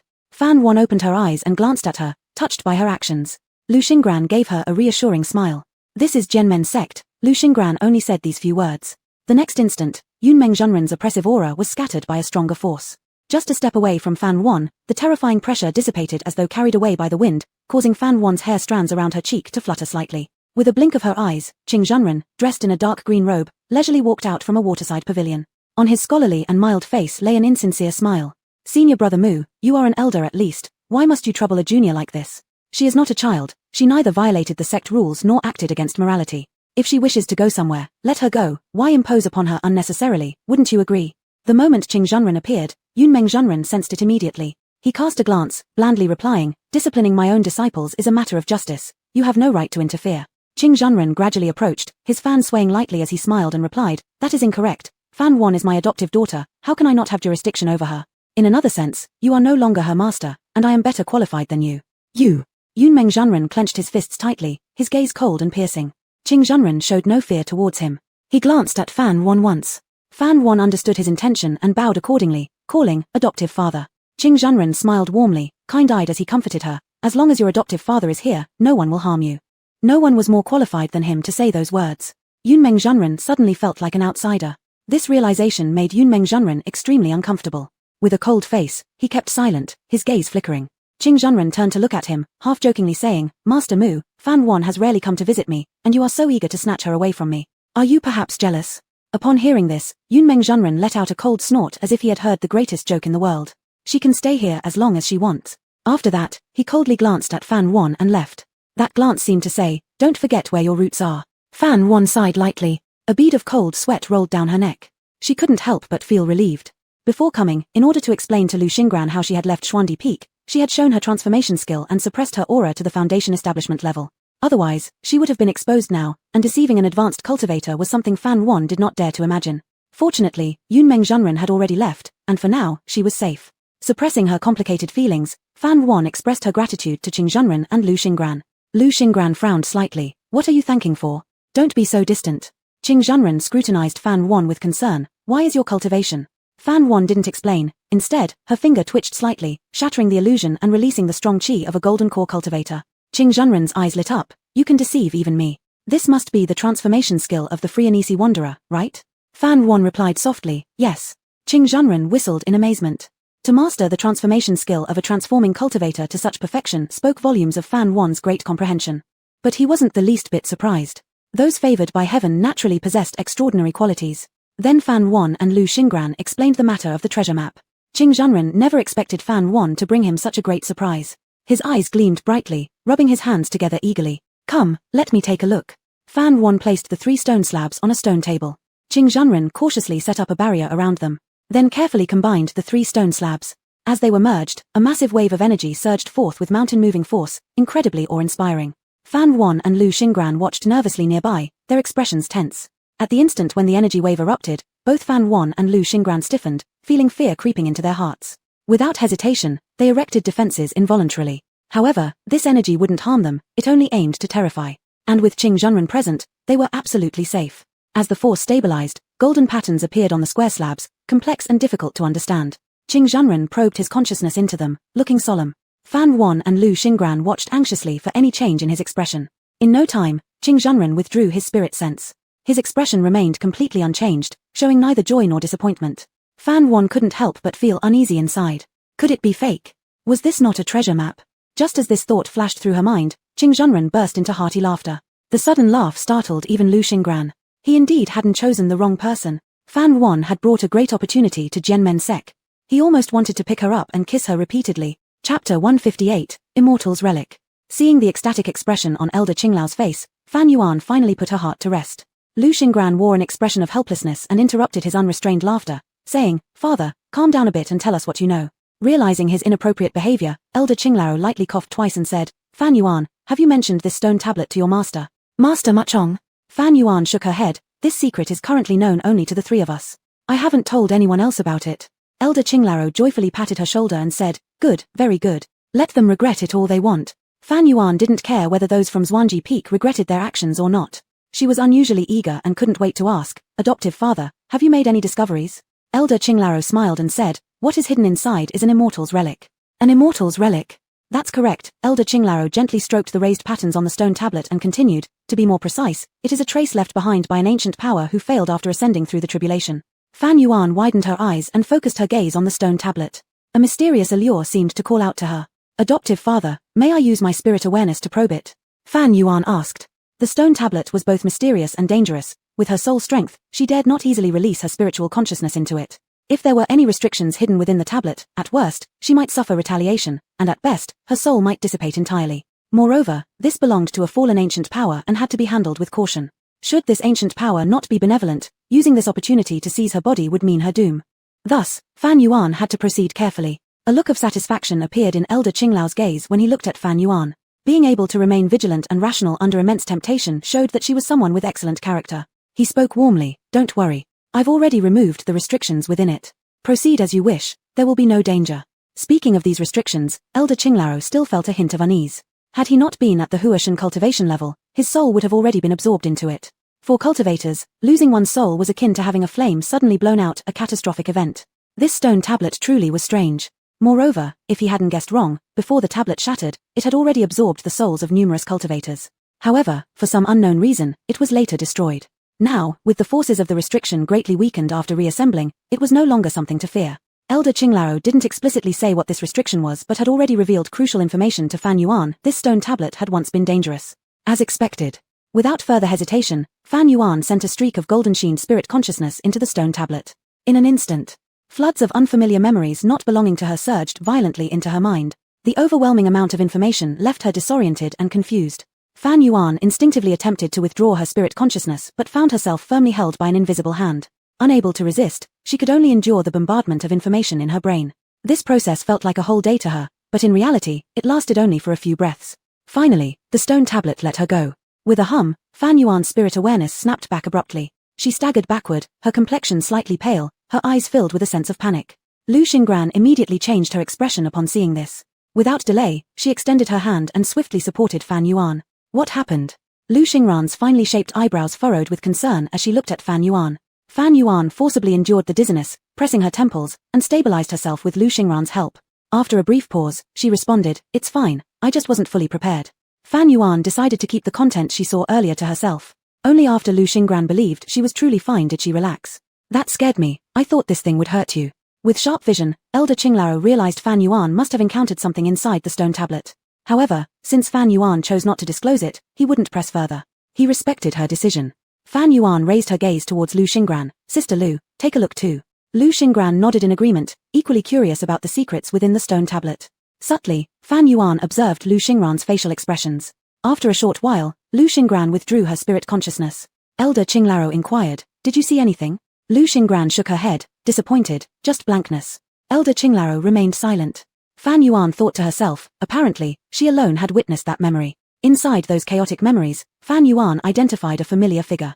Purple Wei Zhenren of the Tianji sect library. And the owner of this memory was an unruly, free-spirited man. Fan Yuan was certain this person was Wuxiang, confined in her spatial bracelet. So, this was Wuxiang's memory. Strange, how did she end up seeing Wuxiang's memories within the stone tablet? Could the immortal's relic somehow be related to Wuxiang? At this moment, Qinglan Zhenren said solemnly, "Since ancient times, fortune and misfortune have coexisted. Opportunities come hand in hand with crises. Immortal's relics aren't easily obtainable. I can't let you two go alone." Qinglan Zhenren pondered for a moment and said, "All right, if Xiao Yuan doesn't object, I will pick a few powerful experts from the sect to accompany you both. It'll be good for their training too." Qinglan Zhenren looked at Fan Yuan, asking silently for her opinion. Fan Yuan had no objections. She had already promised Lu Xingran that the treasure would be shared with Genmen sect. After all, without Lu Xingran, she wouldn't have been able to uncover the information in the stone tablet, let alone search for an immortal's relic. Fan Yuan put aside her doubts about Wuxiang for later inquiry. "Strength lies in numbers. It is my privilege to practice alongside fellow cultivators of Genmen sect," Fan Yuan said. Qinglan Zhenren knew she would agree. He laughed heartily and looked at Fan Yuan with eyes filled with affection. "Good, it's settled then. By the way, Xiao Yuan, now that you've come to Genmen sect, why don't you stay here for a couple of days? We'll depart after 2 days. What do you say?" Fan Yuan immediately agreed without hesitation. She was originally very eager, but thinking of the sudden appearance of Yunmeng Zhenren earlier, she felt uneasy. She didn't want to leave Genmen sect only to be caught by Yunmeng Zhenren again. Neither did she want unexpected changes on the way. Thus, Fan Yuan made a request. "Could you help me erase the divine awareness the sect master planted within me, adoptive father?" Qinglan Zhenren was slightly surprised, but he didn't ask further questions. It wasn't difficult for him, he wiped it off with ease. Fan Yuan thanked him earnestly. "Thank you, adoptive father." Qinglan Zhenren told her to store the stone tablet carefully, then flicked his sleeve lightly, and the surrounding barriers disappeared. He looked at Fan Yuan a few times before finally asking the question lingering in his heart. "Cough, well." Fan Yuan looked at him in confusion. "The daughter knows the father best." Lu Xingran answered on behalf of her father, "He wants to know if you're willing to join Genmen sect." The sudden topic shift left Fan Yuan momentarily at a loss for words. "Ah." Qinglan Zhenren blushed, glaring at Lu Xingran. "Really, why must you be so straightforward and tactless?" He hurriedly explained, "Yunmeng Zhenren expelled you from your sect, making your future path within your sect difficult to tread. Your access to cultivation resources will significantly decrease. Birds choose their perches wisely. Rather than endure such treatment, why not come to Genmen sect? Tianji sect doesn't cherish you, it's their loss. Genmen sect won't waste your talent." Fan Yuan was about to speak when Qinglan Zhenren interrupted quickly, afraid of being refused. "Don't rush into a decision. You can take your time to think it over. Just answer after our mission. And even if you refuse, it truly doesn't matter, don't feel any burden." Lu Xingran also added, "Yes, there's no need to feel pressured. Genmen sect will always welcome you with open arms." Even though they said so, Lu Xingran believed Fan Yuan wouldn't refuse. Fan Yuan thus closed her mouth and nodded. Actually, she wasn't planning to decline. For a moment, she had considered joining Genmen sect. But when she thought of her past life, Fan Yuan carried deep scars. She dared not rely on anyone or any force anymore. Even though she trusted Qinglan Zhenren to be upright and believed Lu Xingran genuinely treated her well, not wanting her to repeat her old misfortunes. In her previous life, her master and senior brothers had also treated her well, even better. She gave them her whole heart willingly, binding herself willingly. But what happened? Sincerity did not earn sincerity. It earned lessons learned painfully through bloodshed and anguish. In this life, she only believed in herself. Fan Yuan looked at Lu Xingran's expectant gaze with heartfelt regret. "I'm sorry, Sister Lu. I won't join Genmen sect." Fan Yuan whispered inside. She had already decided. After returning from this mission, she would voluntarily sever her ties with Tianji sect. From then on, she would be a solitary wandering cultivator, free as a lone wolf, unbound by anyone or anything. This topic was set aside temporarily. Fan Yuan took out a food box from her spatial storage and placed it on the stone table. The scent of the food overflowed, spreading throughout the area, bringing comfort and delight.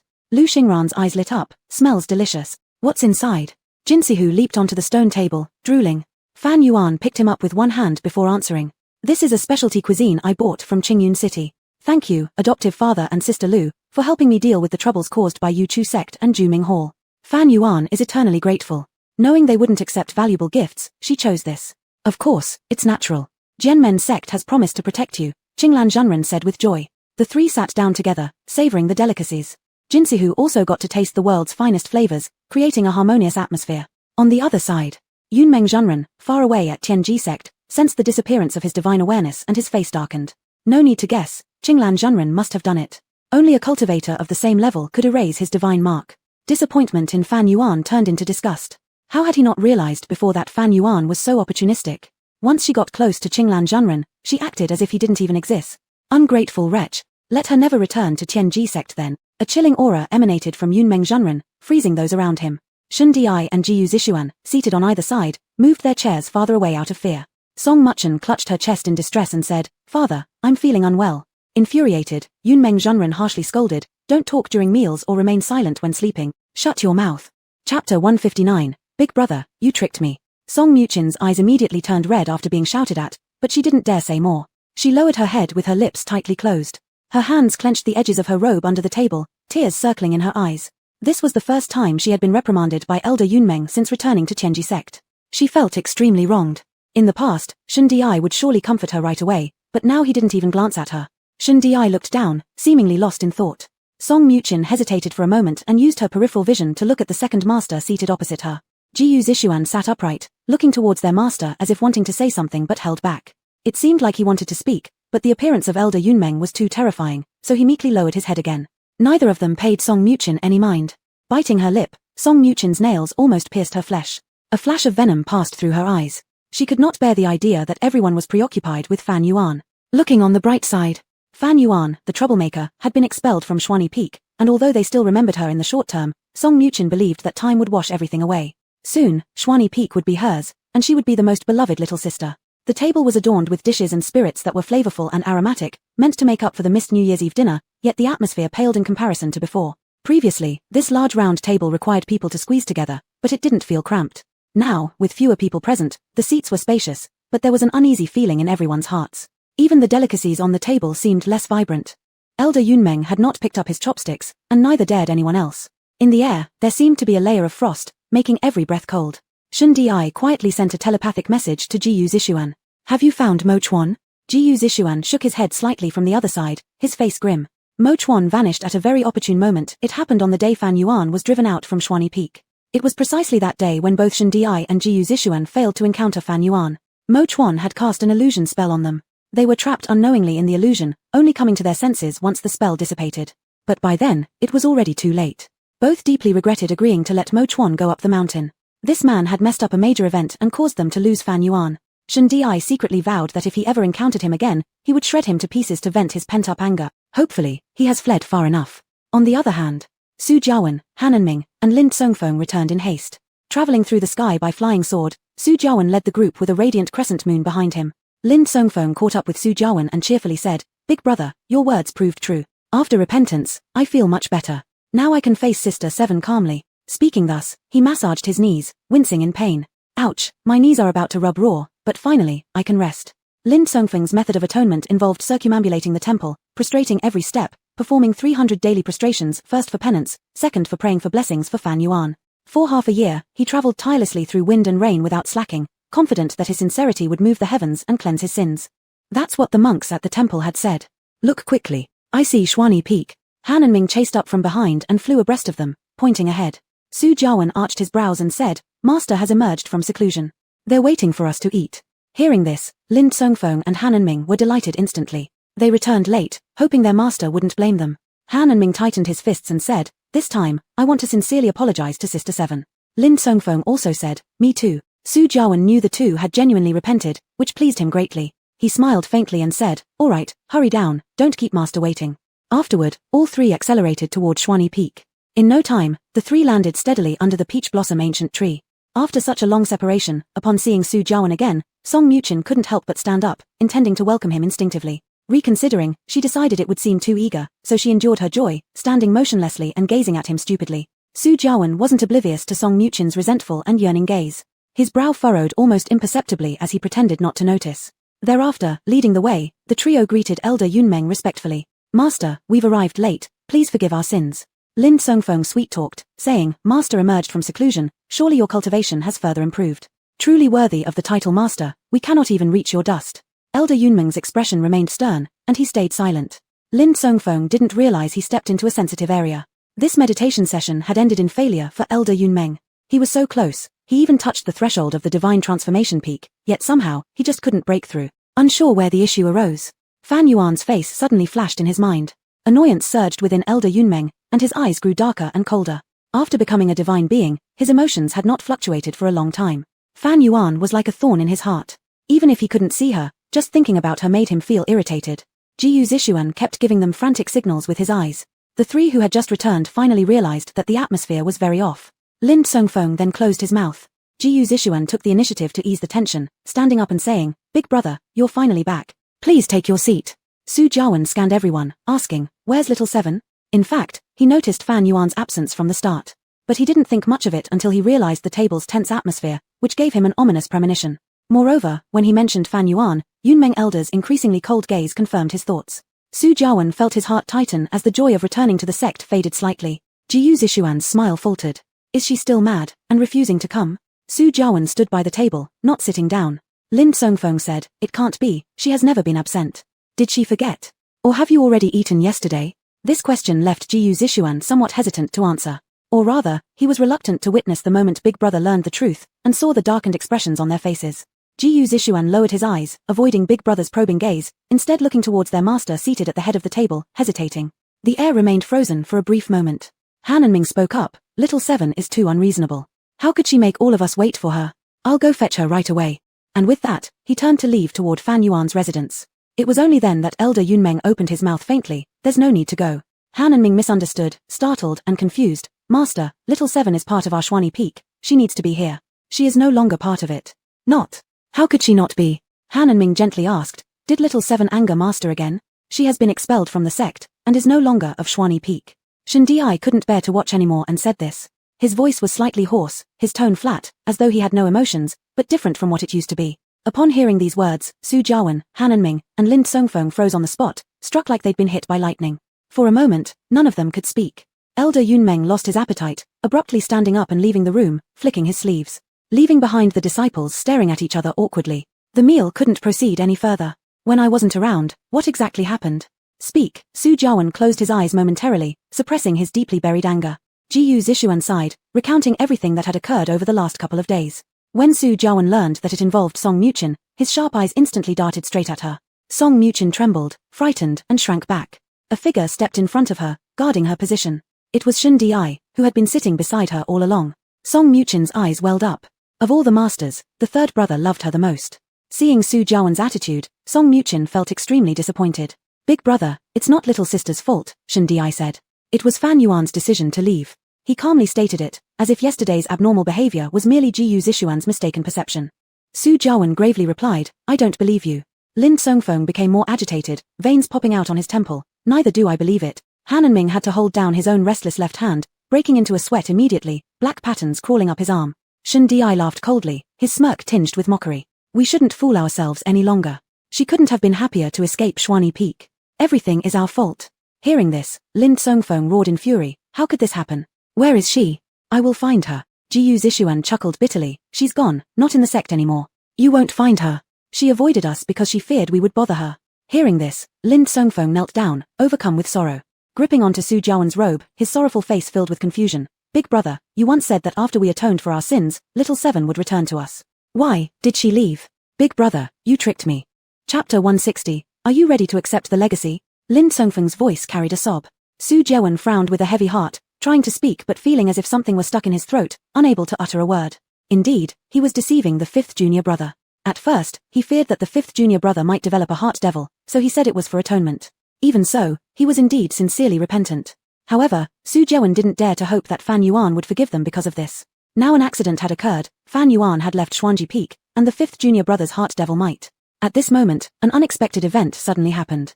Han and Ming let out a spurt of thick black blood from his mouth. Everyone was startled. Fourth brother? Song Mubin cried out in shock. Brother 4, are you alright?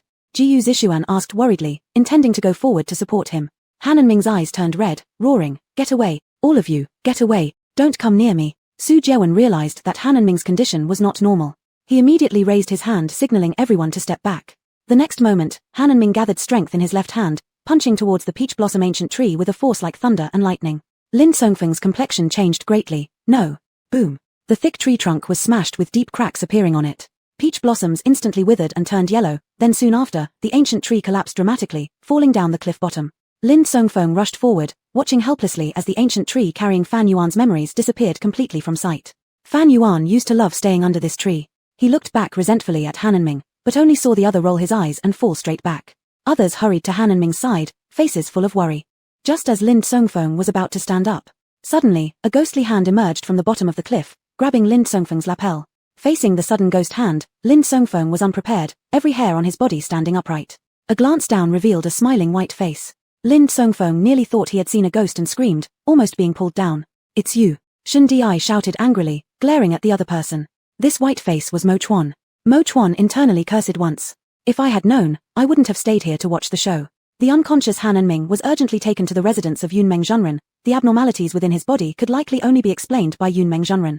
As for Mo Chuan, he was detained by Shen Di and Jiyu Zishuan. To prevent Mo Chuan from escaping again, they learned their lesson this time and bound him with the spirit-binding rope. They locked Mo Chuan inside the cave dwelling, glaring fiercely at him, rolling up their sleeves, rubbing their fists. Just as Jiyu Zishuan's fist was about to strike his handsome yet delicate face, Mo Chuan shouted loudly, "Wait, calm down, I have something to say." The wind of the punch reached first. Mo Chuan swallowed hard. Jiyu Zishuan's huge fist stopped right in front of his nose tip, saying, "I'd really like to see what you have to say." Mo Chuan surrendered extremely quickly, raising a hand to slowly move his fist away, then blinking and saying, "Don't you want to know the truth about that night?" "What truth?" A clear voice came from behind. Su Jeon stood unknown at the door, tall and imposing, naturally commanding respect without anger. Xuanji Peak was chaotic, but Zhenmen's sect where Fan Yuan was located was peaceful and tranquil. Fan Yuan temporarily resided at the main peak, sharing a courtyard with Lu Xingran. At night, Fan Yuan called Wu Xiang out and told him what happened during the day. Wu Xiang expressed that he did not know why his memories were inside the stone tablet. He floated around the stone tablet, concentrating intently. Fan Yuan sat beside, not interrupting him. In fact, she always had a question. How exactly had Wu Xiang died in life? This question might be a bit disrespectful, so out of respect for her predecessor, Fan Yuan had never asked. Seeing Wu Xiang place his hand on the stone tablet. After a while, he withdrew his hand, chuckling lightly. "So, it turns out the missing part of my memory is here." Fan Yuan couldn't help but be surprised. Wu Xiang noticed Fan Yuan's astonished expression and said indifferently, "I am merely a fragment of soul, with an incomplete divine soul, hence my memories aren't whole either." But just now, he had already recovered all his memories from the stone tablet. Wu Xiang sat opposite Fan Yuan, narrating slowly. It turned out that Wu Xiang was the last person to touch the stone tablet. And it was he who discovered that the stone tablet absorbed cultivators' divine souls, so he decided to destroy it. However, due to the powerful prohibition within the stone tablet, Wu Xiang paid a bitter price.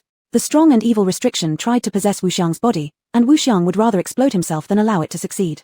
In the end, both were severely damaged. The stone tablet shattered into 3 pieces, and the evil restrictions inside absorbed part of Wu Xiang's divine soul at the very last moment, using it as nutrition to survive and wait for a chance to rise again. Before it could fully recover, it was wiped out by a nascent spirit cultivation practitioner. If the stone tablet could speak, it would surely lament its misfortune. There were fewer than 10 spirit-transforming cultivators in the world, and yet it had encountered one first. Timing, fate. Timing, fate. As for Wu Xiang's remaining divine soul, it had lost this fragment of memory, and drifted alone to Qianji sect, hiding itself within a snake den. This hiding lasted for 30 years. Because of the missing memories, although I cultivate the heartless way, and have mastered the heavenly derivation art, I couldn't pass on all my knowledge to you, leaving you to explore on your own. Wu Xiang finally explained the reason behind all this to Fan Yuan. Fan Yuan thought inwardly that she had misunderstood the honored one. At first, she even thought Wu Xiang was deceiving her.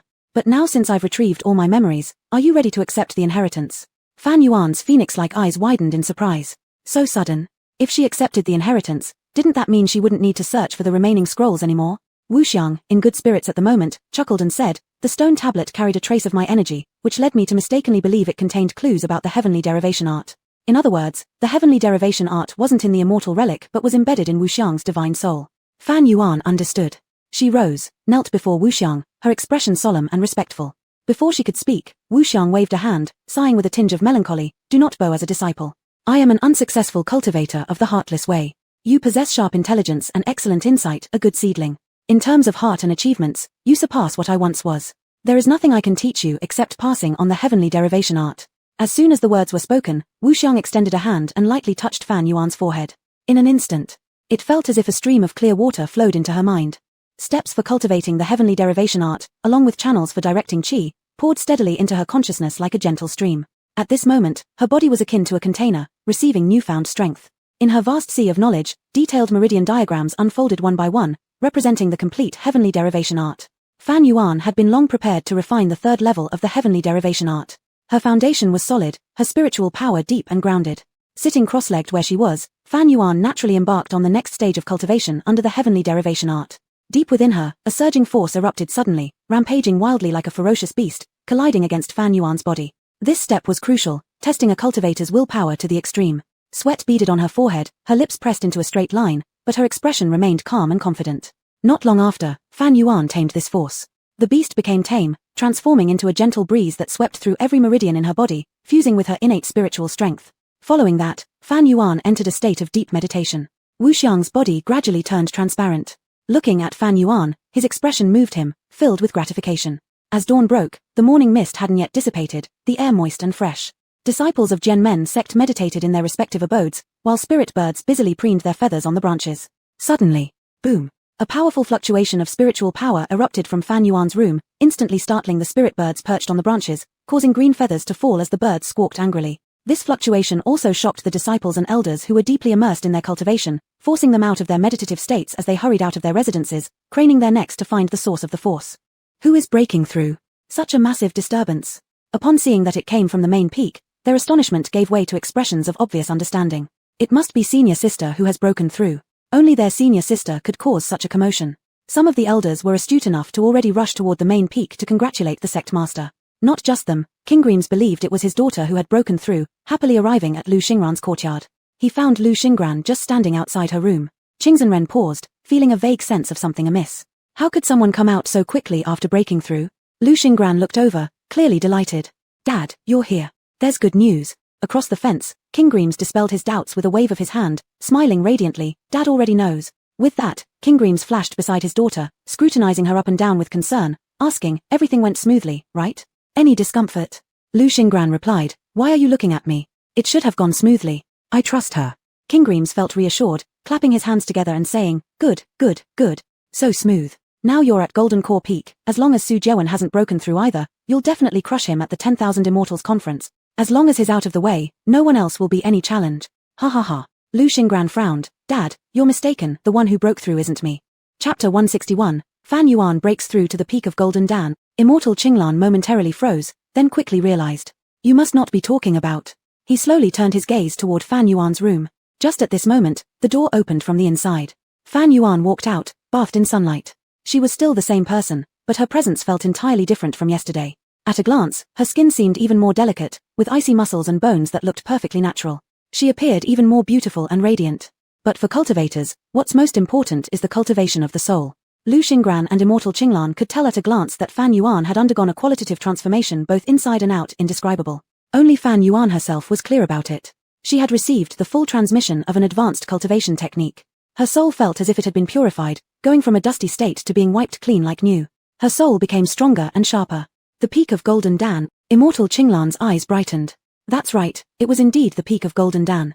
He couldn't possibly have mistaken it. Lu Xingran stepped forward first, giving Fan Yuan a hug. With their cheeks close together, she said, "Congratulations." Fan Yuan smiled. "You're really talented. I didn't expect my earlier words to come true so soon. You truly are gifted." Lu Xingran's tone mixed admiration with a tinge of jealousy. How could there not be envy? It was only half a year ago when they last parted in Qingyun City, and back then, Fan Yuan was just at the beginning stage of Golden Dan. Breaking through to the middle stage of Golden Dan within half a year was already incredibly astonishing. Before Lu Xingran could fully digest the shock Fan Yuan brought her, the other delivered yet another incredible feat, unexpected brilliance once again. It was already defying logic and reaching supernatural levels. Lu Xingran started worrying whether Fan Yuan had practiced any dark arts, which was why she kept getting advantages along the way. Little Yuan, honestly tell me, you haven't practiced any wicked methods, have you? Lu Xingran asked earnestly. Because Fan Yuan had been breaking through too fast, such speed had never been heard of before.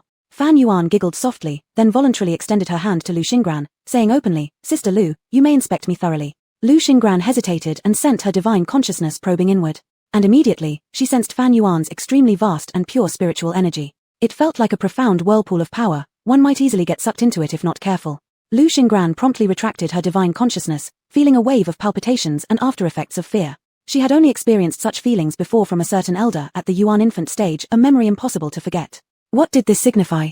Fan Yuan had already reached the threshold of Yuan infant. Lu Xingran had already confirmed, Fan Yuan hadn't practiced any dark arts, this was her pure talent.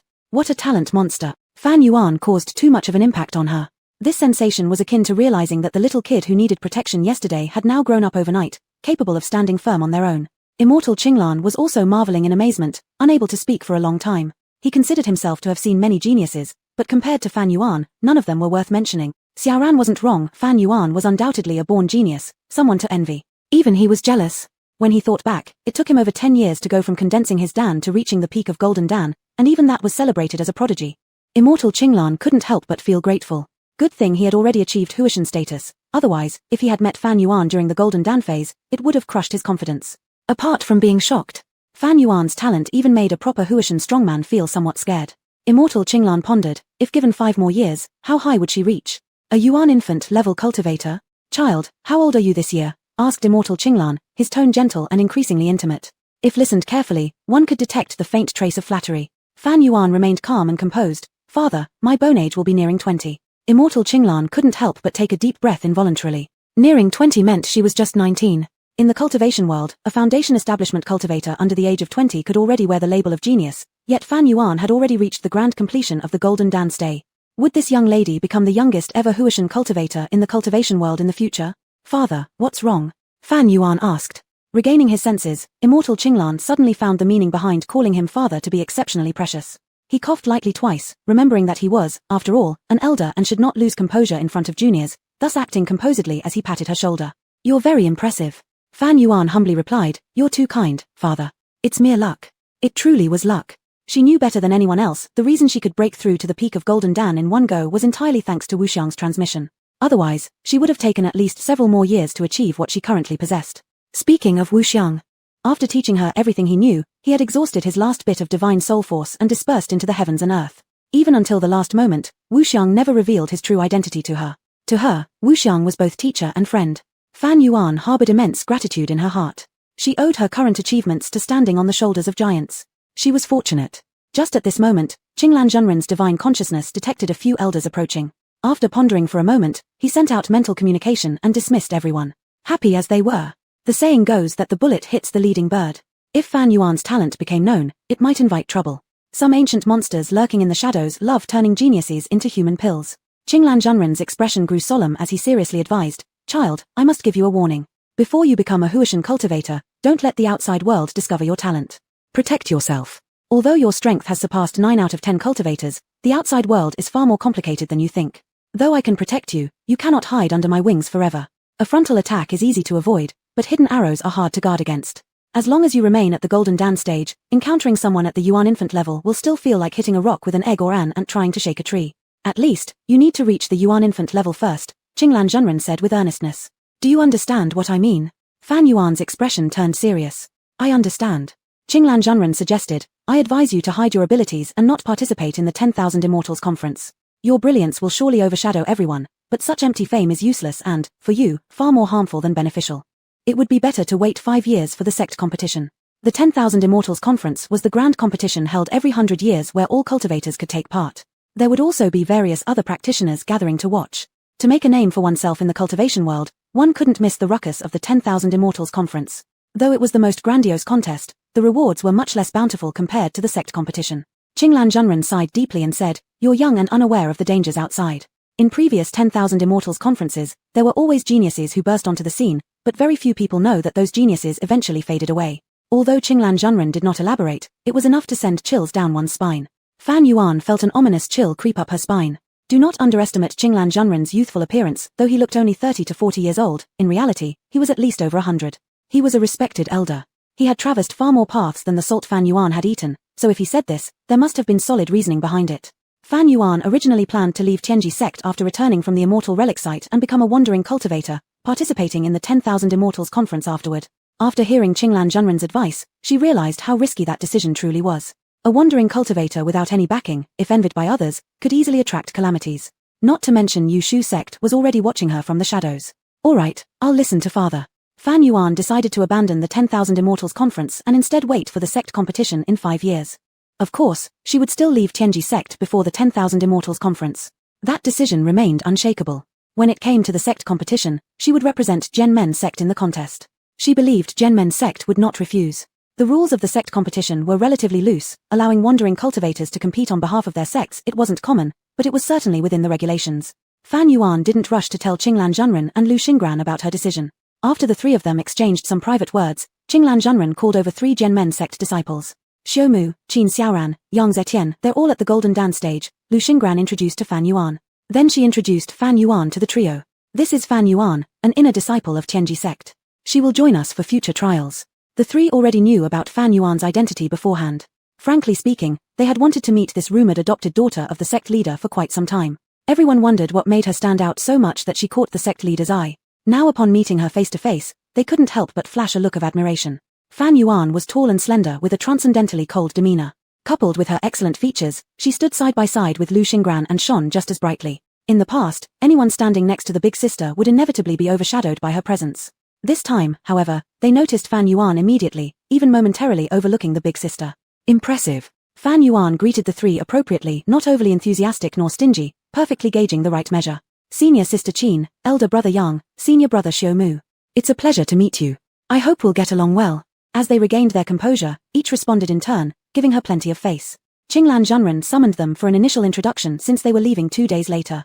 After giving a few instructions, he strolled off leisurely, leaving the younger generation to socialize freely.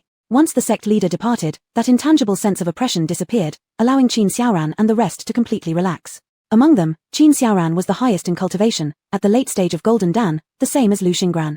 Except for Xiaomu and Yang Zetian, Qin Xiaoran appeared rather cold, her gaze showing a hint of defiance when looking at Fan Yuan. The news they had received was about going to the Death Desert for treasure hunting and cultivation trials, but they knew nothing else, nor did they realize that it was Fan Yuan who had provided them with this opportunity.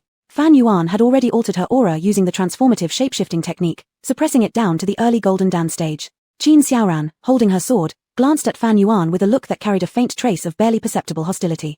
Chapter 162, The True Face of the Little Master Sister. Qin Xiaoran didn't understand. Why did the Tianji sect have anything to do with Genmen sect's training? Why didn't this woman just stay at Tianji sect? What was she doing at Genmen sect? Could it be that she was relying on her relationship with the sect leader, especially coming here to freeload? That was truly shameless. Her cultivation was merely at the initial stage of the Gold Dan level. Was she actually going to ask them to protect her? And yet she stood so close to the elder sister. What gave her that right? The key was in the last statement. Jealousy burned fiercely in Qin Xiaoran's eyes. She stepped forward in large strides, deliberately placing herself between the two women. When she turned, her shoulder bumped Fan Yuan unintentionally, and then she leaned over and spoke to Lu Xingran. Fan Yuan wasn't bothered by it, but Lu Xingran slightly furrowed her brows. However, given the inappropriate situation, she couldn't reprimand Qin Xiaoran. Besides, this was their first meeting with Fan Yuan. They would be spending every day together during the subsequent training, and she didn't want a minor issue like this to strain their relationship. Xiaoran, Fan Yuan uses a knife just like you. You can discuss techniques together, said Lu Xingran. Genmen sect mostly consisted of sword cultivators, but not all of them were sword practitioners. There were always a few exceptions. Take Qin Xiaoran for example, using a sword instead of a knife naturally meant choosing a more advantageous weapon. After hearing these words, Qin Xiaoran merely glanced at Fan Yuan and replied with a no. Clearly, Qin Xiaoran was the #1 fangirl of the elder sister. She only showed a sweet smile when trying to flatter Lu Xingran. She treated others with cold indifference laced with disdain. After the sect leader's absence, Xiaomu and Yang Zetian also cooled down towards Fan Yuan. Fan Yuan naturally noticed their deliberate exclusion, but she didn't care. The resentment between Genmen sect and Tianji sect had been long-standing, leading Genmen sect disciples to always look unfavorably upon anyone from Tianji sect. It was already hard enough to coexist harmoniously without drawing swords. Fan Yuan had long since become accustomed to it, and she really didn't mind. Congratulations, elder sister, your cultivation has advanced. Qin Xiaoran said beside Lu Xingran with a twinkling eye. They all assumed the spiritual power fluctuations earlier were caused by Lu Xingran. Lu Xingran was left speechless with amusement before explaining again. You've misunderstood, it wasn't me. Qin Xiaoran paused. But. Recalling Qinglang Zhenren's previous warning, Lu Xingran made up an excuse. I don't know what happened either. It must be something the sect leader is doing. Is that so? Qin Xiaoran stopped thinking about it. At this moment, Qin Xiaoran suddenly turned her face toward Fan Yuan and said, "Let's spar." This suggestion was too abrupt, leaving Lu Xingran and the other two stunned. She raised her chin, her tone resolute. It seemed like she was asking for Fan Yuan's opinion, but it was more like a unilateral notice, giving no room for refusal. I hate deadweights the most. I'm curious if you even qualify to train with us. If you lose, you'll withdraw voluntarily and go back to your sect. Lu Xingran frowned, wanting to say something but holding back. Fine, let there be a match. Her words would do nothing to dispel their prejudice as effectively as Fan Yuan personally proving them wrong could. The Zhenmen sect disciples all admired strength, which was why Lu Xingran earned their respect. Fan Yuan arched an eyebrow. With a look of contempt, Qin Xiaoran said, "What? Could it be that you're scared? If you refuse, I will consider it an admission of your inadequacy. Don't worry, I won't bully you. I'll let you take the first 3 moves. If you knock me out of the ring within 3 moves on the arena, you win." Xiao Mu and Yang Zetian exchanged glances, looking somewhat disapproving. Qin Xiaoran was at the later stage of the Gold Dan level while Fan Yuan was at the initial stage, not on the same level at all. Even if Qin Xiaoran allowed Fan Yuan to move first, it would be nearly impossible for Fan Yuan to defeat her. Moreover, choosing the training ground where the most Zhenmen sect disciples gather ensured maximum embarrassment should Fan Yuan lose. It was clear this challenge was intentionally set up to humiliate Fan Yuan, its outcome predictable. However, although they understood Qin Xiaoran's intentions, neither opened their mouth to stop her, since even the elder sister had said nothing. Fan Yuan agreed cheerfully. All right. Qin Xiaoran raised an eyebrow. Good, you have guts. Let's go then, now to the arena. She then looked at Lu Xingran, smiling. Elder sister, you must come to watch. Lu Xingran initially intended to spare Qin Xiaoran some face and wanted to decline, but since she had actively requested, Lu Xingran could only agree. All right. Remember, fight until you reach the point, don't ruin the harmony. Qin Xiaoran thought the elder sister was worried she might hurt Fan Yuan, pouting and muttering, "All right, I'll give her a break." Fan Yuan smiled but said nothing. "Let's go." Lu Xingran sighed inwardly. Such a silly kid. Excitedly, Qin Xiaoran walked ahead. Tianji sect. How dare you accuse our little master sister? How could she possibly scheme against Fan Yuan? Shen Di was furious. His surrounding spiritual force surged, causing his robes to flutter as if he were ready to fight Mochuan to death. Jiyu Zishuan also angrily said, "Don't make wild accusations." Fan Yuan herself admitted it was her who kicked the little master sister into the water. It could not possibly have been the little master sister's deliberate act. If you continue to spread lies, I won't be polite to you. They would never allow Mochuan, an outsider, to tarnish their perfect and flawless little master sister. Their eyes were blazing with fury. Su Jiawen wasn't as agitated. He stood with his hands clasped behind his back, his eyes deep and shadowy, as if pondering something. Mochuan had anticipated this reaction and let out a cold snort. "I knew you wouldn't believe me. Well, then, I'll let you see her true face." Shen Di frowned and asked, "What do you mean?"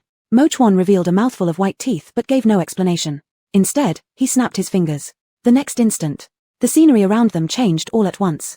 Mochuan was nowhere to be seen. More bizarrely, they had somehow turned into fish in the water. Soon, they realized they were caught in an illusion. Alerted by their instincts as cultivators, Su Jiawen immediately harnessed his spiritual energy to break the illusion. But then they saw a familiar figure approaching. It was the little master sister. Dressed in a flowing white gown, Song Mucheng gracefully came closer to the shore. In the hearts of the 3 Su Jiawen included arose the same question. Why would the little master sister come here alone? Looking at the surrounding environment, they finally recognized where they were. It seemed so familiar because it was the Balaupu waterfall near Fan Yuan's abode. Fan Yuan's spirit root was special, so her cultivation site needed plenty of water sources. Hence, she chose to set up her abode at the foot of Xuanji Peak. For some unknown reason, when they saw Song Mucheng, they calmed down instinctively and silently remained within the illusion. Their eyes remained fixed on Song Mucheng without blinking. Before long, they spotted Fan Yuan appearing. She ghosted silently behind the little master sister, her expression cold and emotionless. Without uttering a word, she raised her leg and kicked Song Mucheng into the water. Splash! The water rippled, stirring layer upon layer of ripples. Their bodies were also affected by the waves, moving up and down underwater as if they were really there. It felt so real it was as though they were experiencing it firsthand. Su Jiawen momentarily lost himself in thought, marveling at Mochuan's mastery over illusions. Shen Di and Jiyu Zishuan, however, were filled with rage. See, it was indeed Fan Yuan's intentional act. How wicked she truly was. This is Fan Yuan's true face. At this sight, any remaining feelings of consideration for Fan Yuan in their hearts vanished entirely. They were brimming with anger and regret that they hadn't avenged the little master sister earlier. Inside the illusion, Song Mucheng spoke. "How dare you harm me? Master and the other brothers will never forgive you. Aren't you scared?" Fan Yuan responded coolly. "Why should I be afraid? Didn't you want to jump down yourself?" I'm just helping you, little master sister. Song Muching looked innocent, saying, I don't know what you mean. I just came to take a look. How wicked you are, attacking me from behind. Fan Yuan, we have no enmity between us. Why would you harm me? Fan Yuan sneered. There's no one else around, so stop pretending. Shen Di couldn't believe it. Fan Yuan was not only vicious but also twisting right and wrong. That's outrageous. Shen Di already didn't want to watch further. He couldn't bear seeing the little master sister drenched helplessly in the cold water. His heart ached so much he could hardly breathe. Jiyu Zishuan shared the same feeling. How could Fan Yuan treat the little master sister this way? That's absolutely too much. Jiyu Zishuan was full of guilt towards Song Muching and resolved to compensate her later as well as possible. Just as they were about to leave the illusion, Song Muching suddenly changed her demeanor. Since you've guessed correctly, I'm too lazy to pretend anymore, Song Muching said mockingly. But you're so stupid, willingly offering yourself up. I've clearly overestimated your intelligence. All three froze. Chapter 163, The Illusory Heart Mirror. What does little sister mean by this? Could it be that all her previous gentleness and obedience were just an act? Su Jewen and the other three were greatly impacted within. All three pairs of eyes were wide open. Just then, Song Muching continued, saying, However, I'm curious, are you truly unafraid? After all, this time you really have hurt me, and it's not me falsely accusing you. You will definitely regret it now. This time, I will make you suffer as much as possible. Falsely accused. So, Song Muching had previously framed Fan Yuan? When did this happen? The volume of information was overwhelming, leaving their heads spinning. And the tone of the little sister seemed to have changed completely. There was no trace of her former warmth, and it carried a touch of venom. This terrifying realization left all of them shocked, with a chill crawling up their spines. They would rather believe that the young miss had been possessed. Shun Di and Jiyu Zishuan couldn't help but recall the scene they had unintentionally witnessed in Qingyun City before. Little sister, expressionless, pushed a beggar into a boiling pot, with a look of cold ruthlessness. At that moment, they still didn't believe she could be such a person. And now, this version of the little sister seemed perfectly aligned with what they had seen that day. Could this be the true face of little sister? Could they have misunderstood Fan Yuan all along? Among them, Shun Di was struck the hardest. His Taoist resolve seemed caught in a tumultuous ocean, the beliefs he held so dear flickering like a candle in the wind, unstable. Before they could fully digest the shock before their eyes. Next, they saw Fan Yuan jump down as well. Su Jiawen was startled. No one knew better than him how much Fan Yuan feared water. Instinctively, he rushed forward, wanting to open his arms to catch her. Unfortunately, he was only a fish. Moreover, it was just an illusion. Both Fan Yuan and Song Muching were phantoms, and he couldn't even touch her. They watched helplessly as Fan Yuan dragged Song Muching into the water, as if intent on mutual destruction. This fit Fan Yuan's character well. No one who made her unhappy would get off easily either. Their emotions were complex and intertwined with countless feelings. The earlier sympathy for the little sister vanished without a trace, replaced by sympathy and guilt for Fan Yuan. Su Jiawen's gaze was firmly fixed on Fan Yuan. Just moments ago, he had clearly noticed the fleeting struggle and fear on Fan Yuan's face. She was afraid of water. This discovery confirmed to him that Fan Yuan was indeed Fan Yuan, that she hadn't been possessed. Then why, when clearly fearing water so much, would she resort to such a tormenting way to take revenge? How much must she hate Song Muching? What exactly did Song Muching do to her? Does she hate us too, like she hates Song Muching? As they watched Fan Yuan lying at the bottom of the lake, her eyes closed peacefully. Su Jiawen felt a deep pain in his chest, struggling to breathe as if drowning himself. He realized that Fan Yuan had truly grown up. The illusion ended here. A wave of spiritual energy rippled through, the surrounding scenery cracking like an eggshell to reveal the room and Mo Chuan. Fresh out of the illusion, their expressions were somewhat dazed. Mo Chuan was about to speak when Shen Di suddenly lunged at him, grabbing his throat. What relationship do you have with Fan Yuan, and why do you help her deceive us? What is your purpose? I don't believe it, those were illusions, false. Leaning against the wall, Mo Chuan struggled to explain. Haven't you heard of something called the illusory heart mirror? Shen Di roared. What illusory heart mirror? You're babbling nonsense again. The third one, Su Jiawen quickly intervened to separate the two, then turned to Mo Chuan. The illusory heart mirror is a mystical treasure from Shentian, capable of reenacting scenes witnessed firsthand through illusions. But I didn't see you use the illusory heart mirror. Clearly, Su Jiawen had some doubts too. Mo Chuan didn't panic. He smiled faintly, lifting the bangs covering his right eye. In the blink of an eye, the originally black pupil turned into a transparent glass bead, emitting a strange grey glow, resembling a dusty mirror. Upon making eye contact with that pupil, Su Jiawen, Shen Di, and Jiyu Zishuan's faces paled. They all felt a strong tremor in their innermost souls. Everything changed in an instant. Endless scenes flew past as they witnessed everything they'd gone through from childhood onward. They even heard the loud cries they let out upon being born. In just a few short breaths, it was as though they'd relived a lifetime's worth of memories. Mo Chuan lowered his bangs again, appearing unsurprised by their reactions.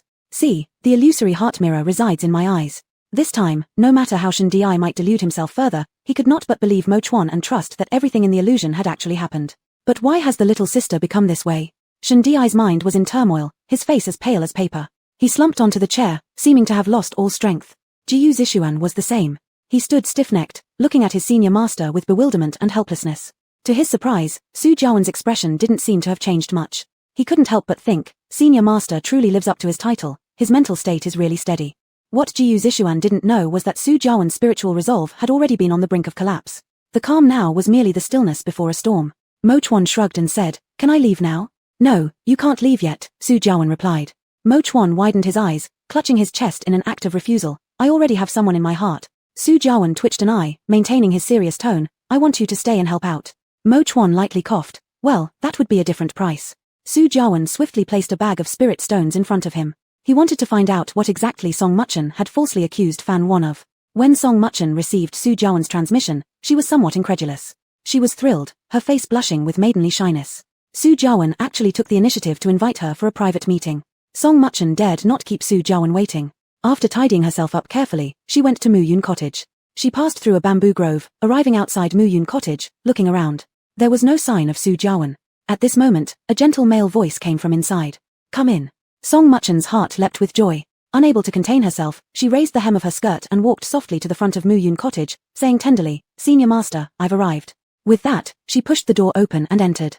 The windows inside were tightly shut, allowing only a small beam of light to enter. She saw a tall, longed-for figure, like jade standing erect. Su Jiawen turned around, one hand behind his back, his eyes as calm as ancient wells, hiding an unfathomable depth. Song Muchen's eyes moved with emotion, her voice filled with grievances. "Senior Master, have you finally understood?" However, Su Jiawen's next words instantly plunged her into an icy abyss. "So, was it Zhao Wuchang who pushed you, or did you do it deliberately yourself at the demon ceiling platform?" Song Muchen's delicate face stiffened momentarily. How many days had passed? How could Senior Master suddenly probe into past matters? That event from years ago actually had 3 versions. One attributed the act to Fan Wan. The second suggested Song Muchen fell by accident. The third version later mentioned by Fan Wan stated that Zhao Wuchang pushed Song Muchen due to unrequited love and jealousy. The last version was accepted by most people since Zhao Wuchang ultimately suffered punishment from the sect master. Yet Song Muchen retracted, pretending to forget. Song Muchen quickly adjusted her expression, pursed her lips, tears welling up in her eyes as she looked aggrieved. "Is Senior Master suspecting me?" Su Jiawen stared at her without any change in expression, showing no difference on his face. "I don't wish to doubt you either." Clutching the corner of her clothes, Song Muchen squeezed her fingers until they were pale white. Biting her lip, she forced a smile. "Then why would Senior Master say such things? If our respected teacher finds out." "You don't need to use our respected teacher to pressure me." Upon hearing Su Jiawen speak, Song Muchen immediately shut her mouth. Su Jiawen had always respected teachers and followed the way of virtue, abiding by propriety. In the past, as long as she mentioned Cloud Dream Taoist, he would surely comply. What had changed him? Peach branches trembling gently tapped on the window, making crackling sounds. The feeling of unease in Song Muchen's heart grew stronger, her heart restless. Su Jiawen said solemnly, "I know you have endured many hardships in the past. Such experiences have naturally made your nature less innocent than when we were young, which is quite normal. I blame myself for idealizing you too much, but I have never maliciously speculated about you and am unwilling to do so. I will now give you a chance to confess willingly. For the final time, I ask, was your fall at the demon ceiling platform caused by someone else, or was it all staged by you?" Song Muchen clenched her teeth. She knew then, this was indeed a Hongmen Yang, a banquet intended to harm. Chapter 164 The True Truth of the Ceiling Demon Platform, Part 1. "Someone is framing me," Song Meijing said firmly, word by word. Needless to say, she couldn't possibly admit it. If she admitted, wouldn't that just prove she was a calculating person all along, and everything she acted up till now was an act? Upon hearing this, Su Jiawen actually laughed. But his laughter was shallow, and chilling cold emanated from it. Song Meijing's expression remained unchanged. "Big brother, believe it or not as you will." Having no mood to stay anymore, she flicked her sleeve and turned to leave. Unexpectedly, a ghost-like figure appeared behind her out of nowhere, and they collided face to face. Song Meijing was already guilty inside, so when she saw Mo Chuan with a pale-as-paper face suddenly showing up, she got scared and fell down on the spot. Shen Di and Jiyu Zishuan pushed the door open and walked in. "You." Song Meijing realized something was wrong. Before she could finish her sentence, Mo Chuan lifted his fringe, revealing a bizarre right eye. "Look at me." Song Meijing glanced up and met the grey pupil of that eye. She mentally cursed herself for getting into trouble. Attempting to shift her gaze away, she found herself frozen, feeling like her mind had been sucked into it. Seizing the moment, Mo Chuan snapped his fingers crisply. The next moment, a dazzling white light flashed over, causing vertigo. Song Meijing passed out. When she opened her eyes again, Su Jiawen discovered the scene had changed to the ceiling demon platform. Jiyu Zishuan, Shen Di, and Mo Chuan were standing in front of him. The illusion heart realm had taken effect. Just now, Su Jiawen was deliberately guiding Song Meijing, letting her think about what had happened years ago. As a result, when she gazed into the illusion heart realm, it would take them back to the ceiling demon platform of those days, recreating the scenario. Soon after, they saw Fan Wan and Zhao Wuchang approaching with Song Maijing. The group came directly towards them, ignoring their presence completely. Zhao Wuchang was still acting as a sycophant, sticking close to Song Maijing and talking nonsense while laughing cheerfully. Shun Di subconsciously furrowed his brows. He always intensely disliked the lecherous Zhao Wuchang. His intentions were too obvious, and Shun Di had advised his young sister-in-training countless times to keep her distance from Zhao Wuchang, but the younger sister never took it seriously. Seeing Zhao Wuchang reminded Shun Di sharply of how cruelly this man had died long ago, which made his scalp tingle immediately. Unable to help himself, Shun Di looked at Fan Wan. Fan Wan of this time hadn't become as unapproachable as later years, her feelings openly shown on her face. Her eyebrows furrowed and her displeased face led her walking ahead confidently. Though her expressions seemed sour, they evoked quite a bit of nostalgia from Su Jiawen and his companions. Junior sister Song, look over there. That tall platform is the ceiling demon platform. We need to ride our swords to get up there, Zhao Wuchang eagerly explained. Song Maijing raised her head and smiled faintly as she looked toward the ceiling demon platform. Not much longer afterward, they reached the base of the ceiling demon platform. Everyone took out their flying swords and prepared to ascend. But then Zhao Wuchang suddenly said, Junior sister Song, come with us. Song Maijing hesitated, nervously glancing at Fan Wan. Fan Wan paused her steps and looked back, her eyebrows furrowed, being the first to object. No. Elder Qingfeng has said that she must remain below watching. With a TSK sound, Zhao Wuchang grew irritated. Why are you making such a fuss? What difference does one more person make? In all these visits, we've never encountered any danger. Just go up and have a look, then we'll come down. Moreover, junior sister Song isn't someone who causes trouble, she'll only watch from the sidelines. What's wrong with that? Fan Wan still disagreed. Something that has never happened before doesn't mean it won't happen eventually. Ceiling magic isn't child's play. This is not a scenic viewing terrace, not just anyone can go up. If anything goes wrong, little brother Zhao, will you be able to take responsibility? The others stayed silent, but clearly supported Fan Wan's stance. Caught off guard by Fan Wan's sharp tongue, Zhao Wuchang wavered and thought to give up, but as he turned his head, he noticed the light fading from Song Maijing's eyes. Biting his teeth, Zhao Wuchang decisively declared, I'll take full responsibility. Fine, didn't expect that as a disciple of the sect leader, you'd be such a coward. Tears welled up in Song Maijing's eyes. Never mind, I don't want to cause you guys any trouble. I'll just leave. Suddenly, the disciples who had initially supported Fan Wan began siding with the other camp, blaming Fan Wan for being too harsh and even accusing her of using public authority for personal grievances against Song Maijing. Fan Wan fell silent at this. Zhao Wuchang persuaded Song Maijing back. Junior sister Song, please, step onto my flying sword, I'll protect you and bring you up there. Song Maijing carefully glanced at Fan Wan again, but at this point, Zhao Wuchang shot a glare at Fan Wan and pointedly stated, don't worry, as long as I'm here, no one will dare harm you unless they trample over my corpse. Song Maijing hesitantly asked, then what if Elder Qingfeng asks about it? In an instant, Zhao Wuchang softened his tone and consoled warmly, it's fine, our master has a broad mind, he won't cause you difficulty over such a trivial matter. If he really does ask, I'll claim it was entirely my idea, and none of your business. Song Maijing slightly curved her eyes, big brother Zhao, you're truly a kind person. Fan Wan shook her head and ascended first. Zhao Wuchang looked askance at her retreating figure and coldly snorted. The others closely followed behind. Mo Chuan had no knowledge of what had happened in the Tianji sect, but having observed up to this point, he could more or less guess that something bad would definitely happen next. He crossed his arms and scoffed coldly, are these people all brainless? Let me guess, when things went wrong later, they pushed all the blame onto Fan Wan while hiding themselves perfectly. And truly, he hit the nail on the head. Su Jiawen and the others' faces turned a color like pig liver, unable to refute. Mo Chuan couldn't help but show disappointment on his face. The Tianji sect proclaimed itself as the top righteous sect, yet it was so rife with corruption, filled with hypocrites. Mo Chuan shook his head and flew upward. He glanced around, stroking his chin in thought. By the way, what is this ceiling demon platform? How come I've never heard of such a mysterious place in the Tianji sect?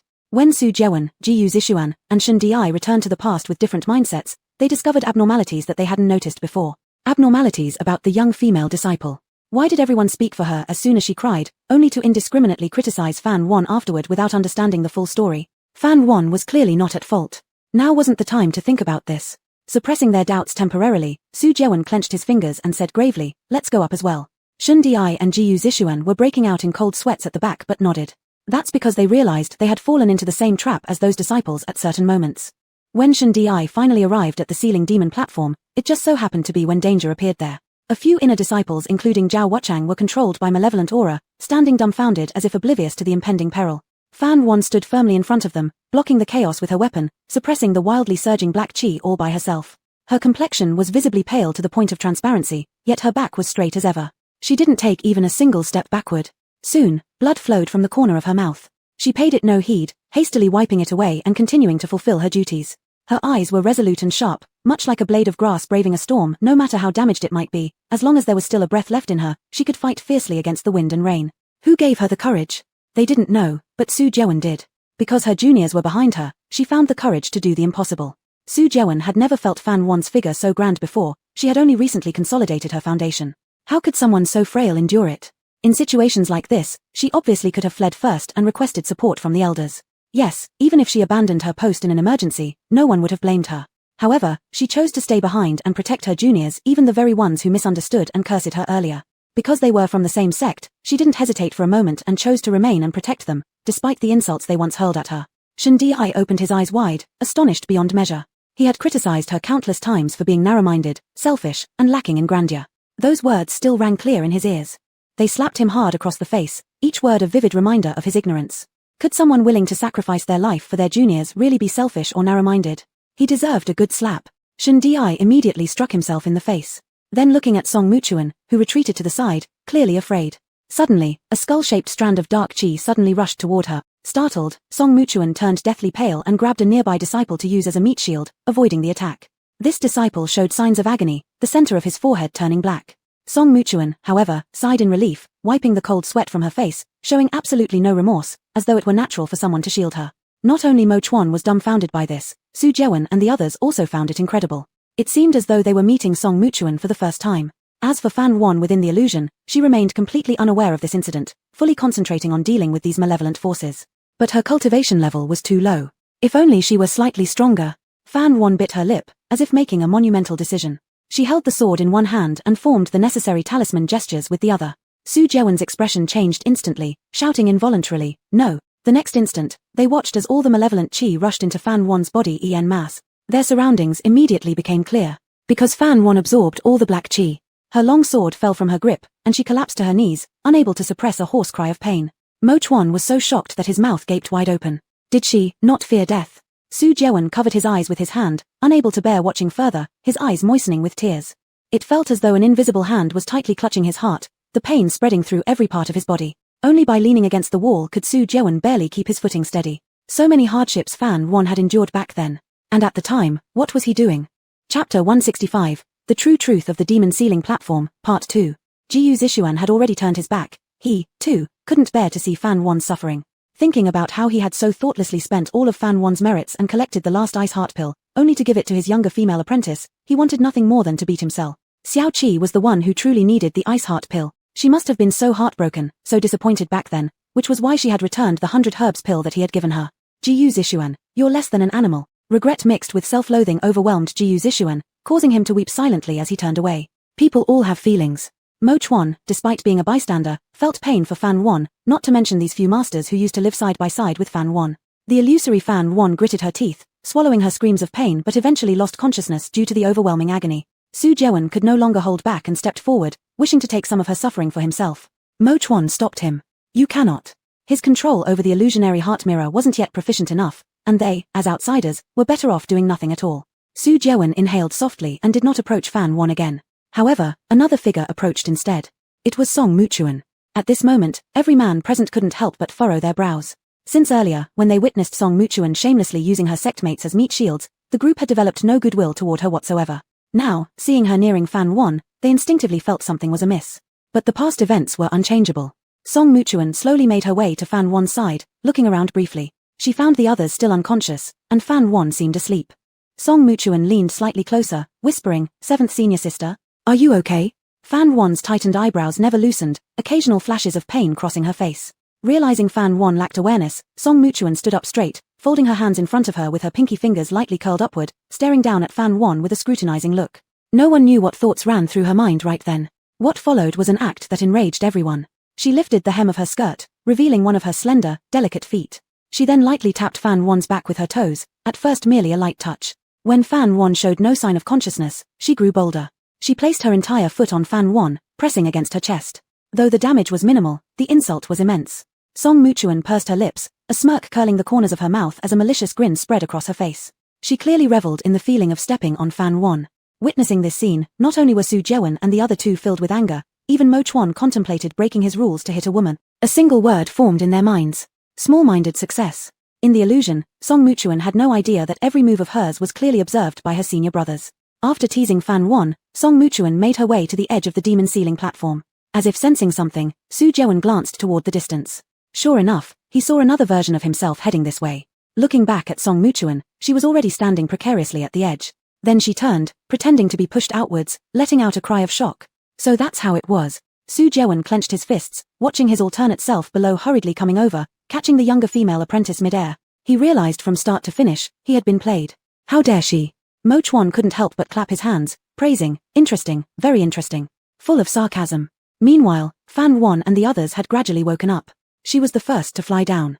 Senior brother Su immediately put on a cold expression upon seeing her, offering not a word of concern, but turning and walking away instead.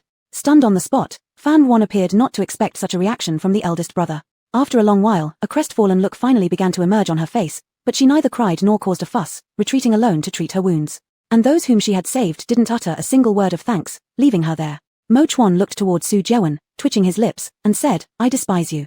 Su Jeon did not refute, replying softly, I also despise myself. Shun Di and Jiu Zishuan couldn't blame Su Jeon, as none of them had done much better back then. They say those involved are always confused, while the onlookers see clearly. They had once been those involved, oblivious to Fan Won's inner suffering, obstinately holding on to their own views. Now as onlookers, they finally recognized just how terribly wrong they had been in the past. Especially Shun Di. He had once thought that his younger sister was the most beautiful woman under heaven, the moon above, the lotus in water, untouchable. The collapse of Song Mutuan's persona amounted to betrayal. The faith he had always clung to crumbled along with it. How utterly laughable. Shun Di's shoulders sagged. Eldest brother, we have wronged Fan Won. I cannot forgive myself. Jiu Zishuan also said despondently, me too. Su Jeon fell silent. It turned out that people couldn't even forgive their former selves. If that was the case, then what right did they have to expect Fan Won to forgive them? Fan Won was right, they didn't deserve her forgiveness. Wait, did you notice something strange? Mo Chuan said. Immersed in regret, Su Jeon and the others looked up at his words. Mo Chuan's eyes flickered with wisdom as he continued, when things happened earlier, several people lost their wits from the beginning. But two people didn't. One was Fan Won, the other naturally being Song Mutuan. The reason Fan Won could stay clear-headed was due to her unique constitution. Demonic energy only attacked practitioners of the 5 elements spiritual roots first. She had an ice spirit root, which was outside of the 5 elements. In short, the demonic energy couldn't see, it could only sense a cultivator's aura through the 5 element spiritual roots. To the demonic energy, Fan Won's ice spirit root was unfamiliar and held no attraction. If Fan Won simply ignored the demonic energy and didn't attack, it wouldn't bother her at all, it would treat her as if she were air. This was why the responsibility of reinforcing the seal fell on her shoulders. Every disciple of Tianji sect was well aware of this, it wasn't a secret. As for Song Mutuan, originally, she was a 5-element spiritual root, also known as the worst kind of useless spiritual root, making her unable to establish her foundation for cultivation. After consuming an extraordinary grade washing marrow pill, she underwent a complete transformation, evolving into a dual waterwood spirit root and became a master alchemist. In the illusion, among the disciples tasked with strengthening the seal, there was one named Wang Hao, who also possessed the waterwood spirit root, just like Song Mutuan. However, Wang Hao suffered, but Song Mutuan seemed unaffected. This was indeed peculiar. Had it not been for Mo Chuan's reminder, they truly wouldn't have noticed this anomaly. Jiu Zishuan muttered, perhaps, younger sister has a defensive artifact given by our master that can counteract the demonic energy. Su Jeon, however, felt it wasn't that simple. Mo Chuan snapped his fingers again, and soon, the illusion vanished, bringing them back to reality. Song Mutuan gradually awakened, rubbing her slightly aching head as she sat up. Upon lifting her gaze, she met several pairs of icy glares. Song Mutuan involuntarily shivered, asking timidly, Big Brother 1, Big Brother 2, Big Brother 3, why are you looking at me like this? Su Jeon got straight to the point, saying coldly, it's clear now that you staged your own jump off the demon ceiling platform and falsely accused Fan Won. Why did you do it? Song Mutuan's pupils constricted sharply, her eyes reflecting Su Jeon's extreme disdain. How does Big Brother know? What exactly happened while I was unconscious? At that moment, she saw Mo Chuan standing behind the 3, idly playing with a spirit stone, immediately realizing the truth. Damn it, how could such a slip-up happen with this person involved? Jiu Zishuan asked sorrowfully, younger sister, why did you do this? Why? Naturally, it was because she envied Fan Won and disliked her. Song Mutuan lowered her gaze, then quickly came up with a plan. She raised her eyelids, speaking softly and weakly, Big brothers, please believe me. That wasn't me who did it. Jiu Zishuan replied in disappointment, we witnessed it firsthand in the illusion. Are you still going to deny it?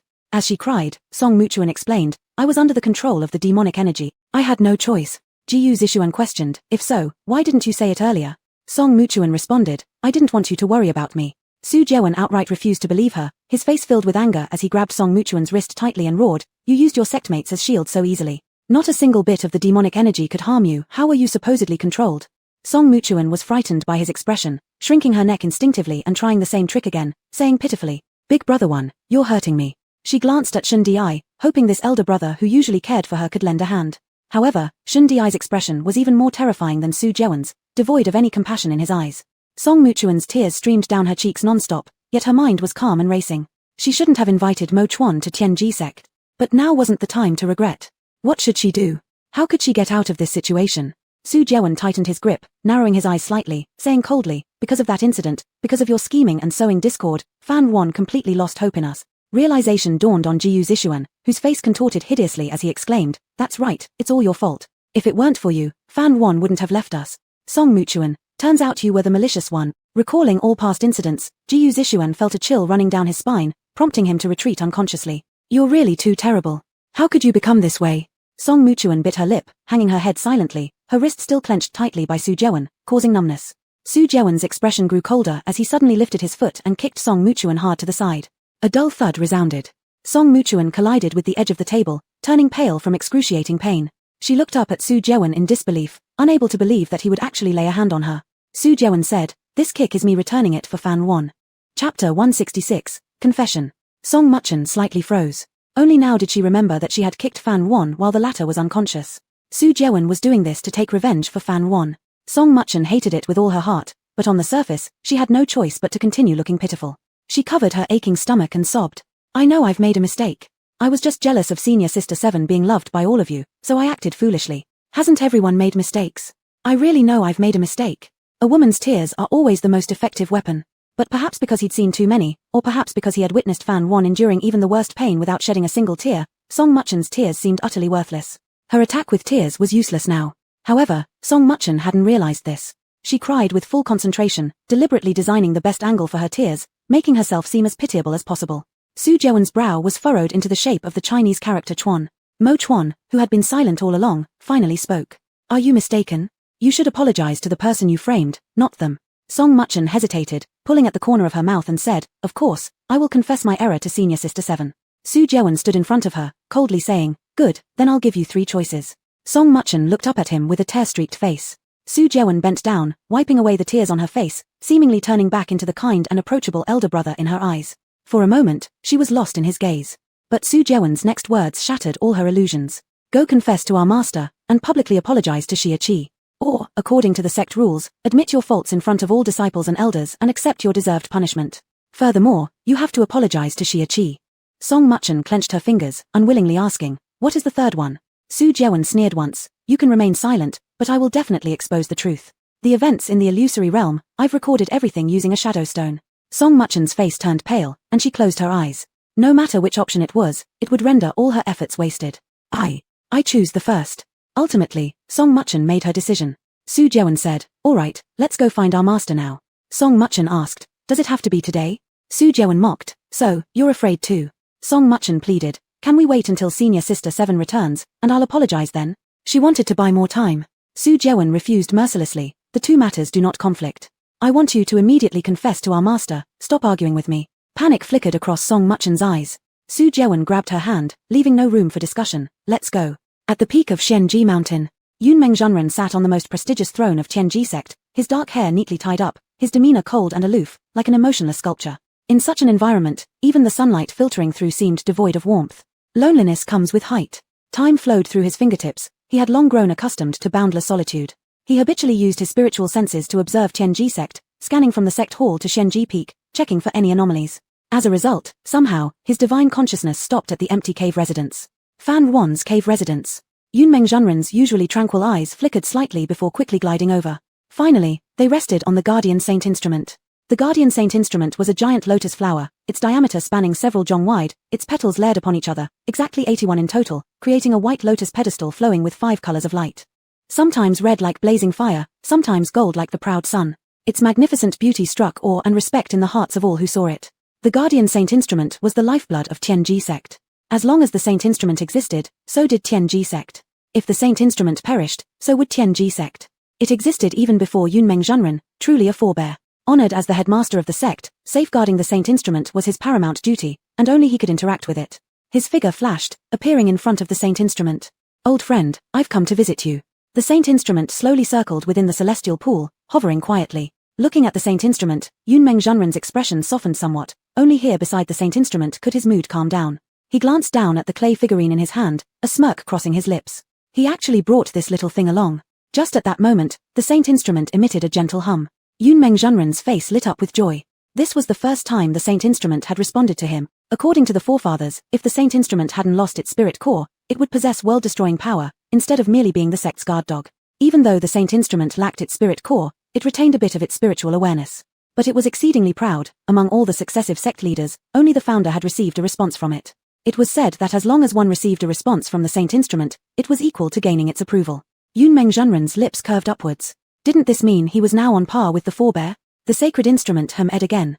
Yunmeng Zhenren felt delighted. He was pondering if there was something different about him today for the sacred instrument to be so enthusiastic, which was quite rare.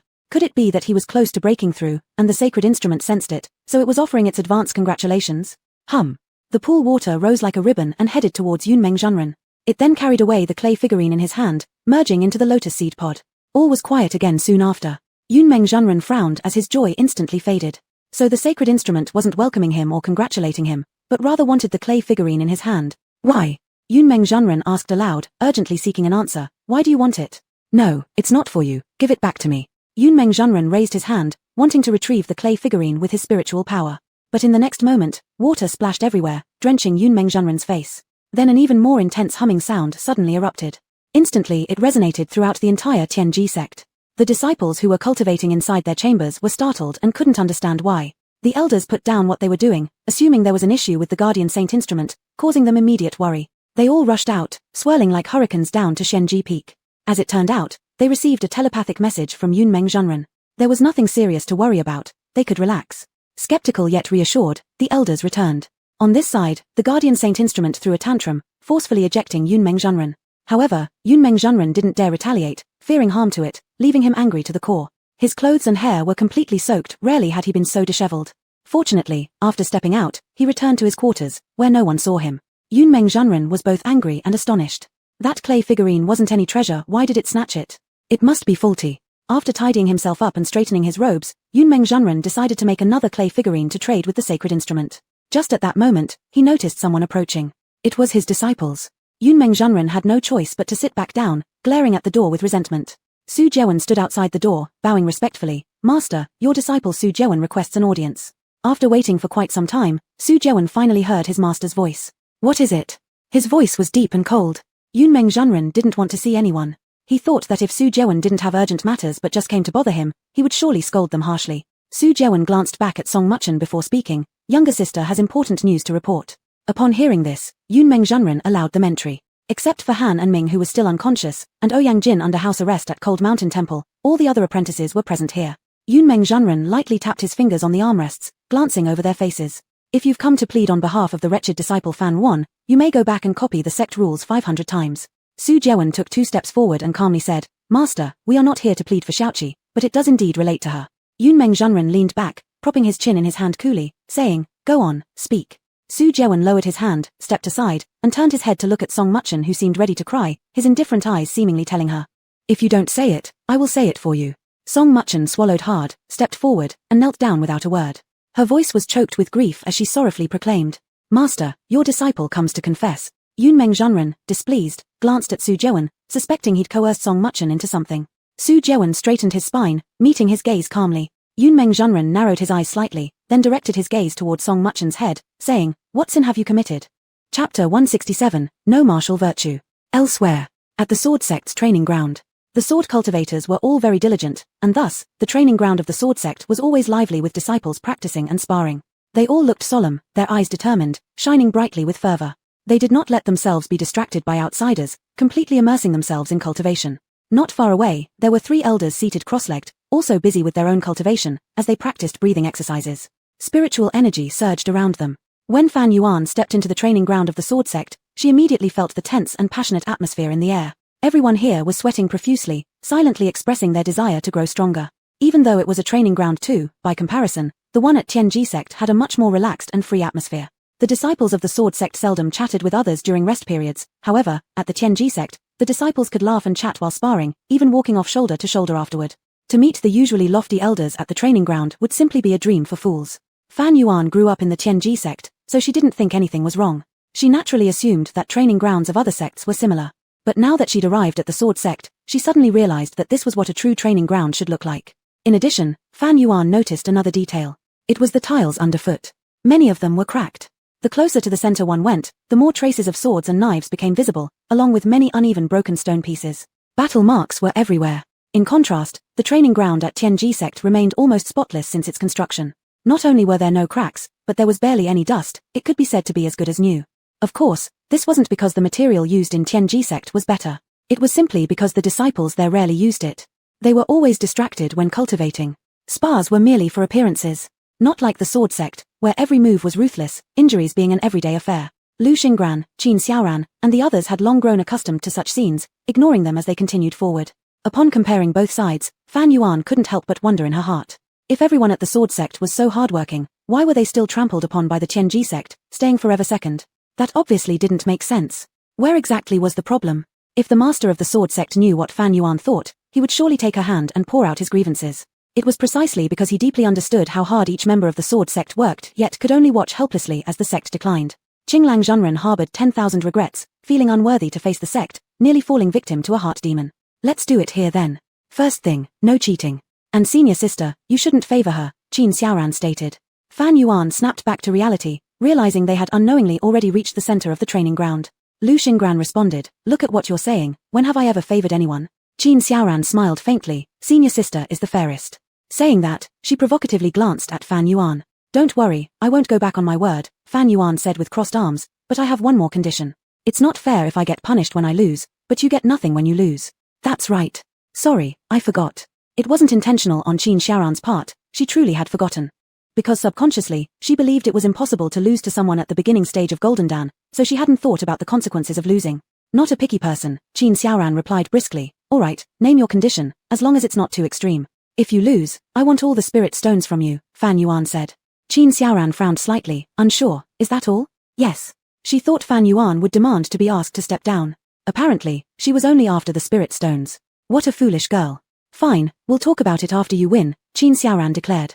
After speaking, she hopped onto the arena and stretched out a hand, beckoning Fan Yuan with a finger. A gentle smile curved Fan Yuan's lips as she lightly kicked off with her toes, landing opposite Qin Xiaoran. Thus began the confrontation between Qin Xiaoran and Fan Yuan. They stood facing each other, fierce winds howling around them, making their robes flutter dramatically. Seeing someone challenge Qin Xiaoran, the surrounding sword-practicing disciples quickly gathered interest, rushing over only to find senior sister present as well. Qin Xiaoran was the daughter of the Peak Master, sweet and adorable in appearance, but equally proficient in wielding weapons. Especially in battle, she was known for being ferociously violent, earning her the infamous title of Little Demon Lord within the sword sect. The Little Demon Lord only acted like a little white rabbit in front of the senior sister. Otherwise, she was brutal towards everyone, regardless of gender or age. Among the personally taught disciples, only a few dared to face Qin Xiaoran head-on, and because of that, she hadn't set foot on the arena for quite some time, earning her the status of a rare visitor. With such a rare visitor present, naturally many curious gazes were drawn. However, who was the unlucky victim this time? The crowd's gaze shifted from Qin Xiaoran to the blue-clothed female cultivator standing opposite her. Her! She looks so unfamiliar. Is she a new disciple of some elder? She is from Tianji sect, Yang Zetian kindly explained, Tianji sect's Fan Yuan. Fan Yuan? That name sounds familiar. Some immediately made the connection. Is she Fan Yuan, the one rumored to possess the spiritual root? Yang Zetian nodded. Upon seeing this, everyone first looked puzzled. Was this person from Tianji sect just looking for trouble, having nothing better to do? In the next moment, the friendly demeanor of all disciples changed instantly, battle intent ignited, eyes glaring fiercely, their unity against outsiders apparent. Someone raised their fist and shouted loudly, Sister Qin, beat her up. Make her cry. Sister Qin, don't hold back. Let her know how powerful our sword sect is. Sister Qin, Sister Qin, Sister Qin. The disciples chanted in unison, their voices getting louder and louder, reverberating through the heavens. Facing such a scene on someone else's turf, perhaps anyone would feel somewhat intimidated. But Fan Yuan's expression didn't change at all, remaining composed and at ease. The high morale of the sword sect could not frighten her away. What had started as a casual sparring session between two people had now unknowingly transformed into an honor battle between the two sects. Not far away, the elders didn't even open their eyes, seemingly showing no interest in this fight. In reality, their divine senses were paying close attention. They had great confidence in Qin Xiaoran's strength. With her abilities, she could at least rank among the top 3 in the sword sect. Qin Xiaoran lifted a hand with full confidence, silencing the disciples who immediately fixed bright eyes upon her. It was agreed earlier that Qin Xiaoran would let Fan Yuan have 3 moves. Thus, she stepped back with 1 foot and adopted a defensive stance like a pine tree firmly rooted to the ground. Then, she arched an eyebrow at Fan Yuan. Fan Yuan held the ice soul knife, slowly rotating it. A sharp glint of cold light passed across its blade under the sunlight. Her eyes slightly narrowed, red lips parted lightly. Then, "Please enlighten me," her voice finished, and Fan Yuan's figure vanished in place like a ghostly shadow. The next instant, she appeared above Qin Xiaoran. She moved so fast that only after images could be seen. Startled, Qin Xiaoran looked up, her expression changing slightly. So fast. Fan Yuan hoisted the ice soul knife high and fiercely swung it down. The air split apart, emitting a sharp sound. Qin Xiaoran quickly responded. She crossed her arms in front, clenching both fists tightly. Clang. A metallic sound rang out abruptly, causing the ears of all disciples to buzz immediately. Fan Yuan's blade struck Qin Xiaoran's wrist guards. Qin Xiaoran took 2 steps back, a drop of cold sweat rolling quietly down from her temple. She gritted her teeth, then a barely visible silver light shield emerged. Fan Yuan leaped back, returning to her starting position. Her composure remained unaffected, steady and calm. On the other hand, Qin Xiaoran's breathing became noticeably erratic, and it was clear that dealing with the first move wasn't easy for her. This led many to doubt whether Fan Yuan had used her full power at all. Both hands of Qin Xiaoran trembled slightly. She expelled a breath and intoned with gathered energy, 2 more moves. Fan Yuan stood the ice soul knife before her and formed a seal with 1 hand. A surge of spirit energy violently surged around her. All those below could feel the nearby spiritual energy being drawn over, gathering around Fan Yuan's ice soul knife. The ice soul knife emitted faint humming sounds, seemingly expressing its pleasure. Time went by little, and it was still not done. The expressions of the crowd changed drastically. This was going to suck away all the spiritual energy of the training ground. At this point, the 3 distant elders couldn't remain seated anymore, standing up abruptly. What kind of technique is this? Such a terrifying aura. Light blazed forth beneath Fan Yuan's feet, revealing an ice blue lotus emblem. The lotus bloomed, rotating slowly. The 3 elders further away finally could not bear it anymore and abruptly stood up. What is this move?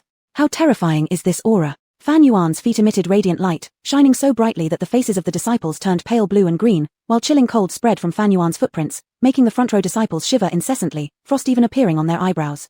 Kneeling inside, Qin Xiaoran felt nervous. Was Fan Yuan about to use a powerful ultimate move? Weren't they supposed to just go easy on each other?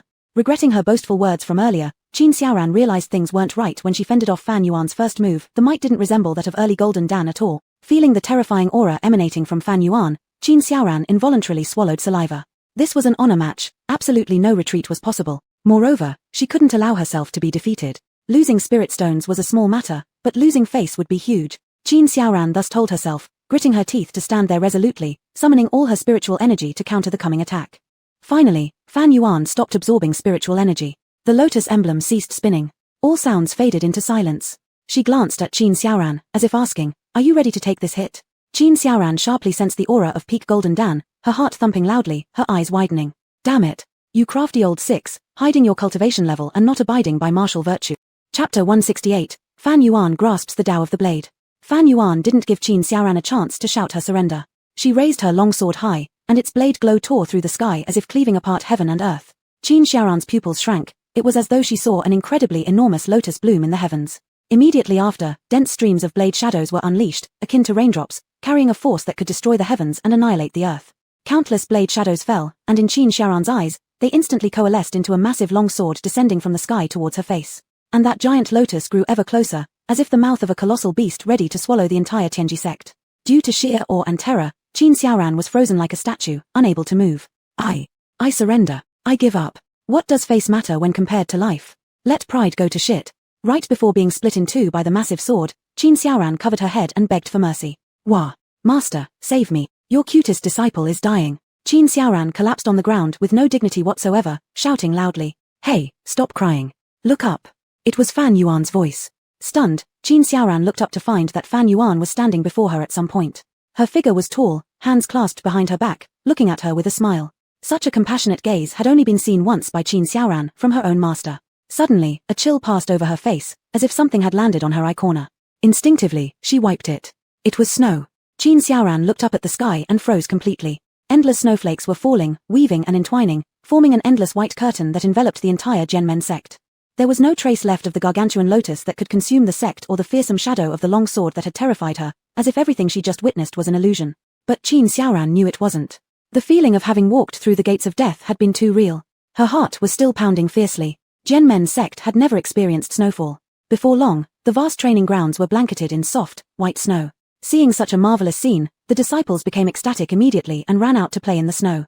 As Qin Xiaoran watched the snowflake in her hand, it looked so much like a lotus flower. Fan Yuan pulled Qin Xiaoran up from the ground, then extended her hand. Spirit stones. Without hesitation, Qin Xiaoran handed over all her spirit stones to Fan Yuan. How did you do it?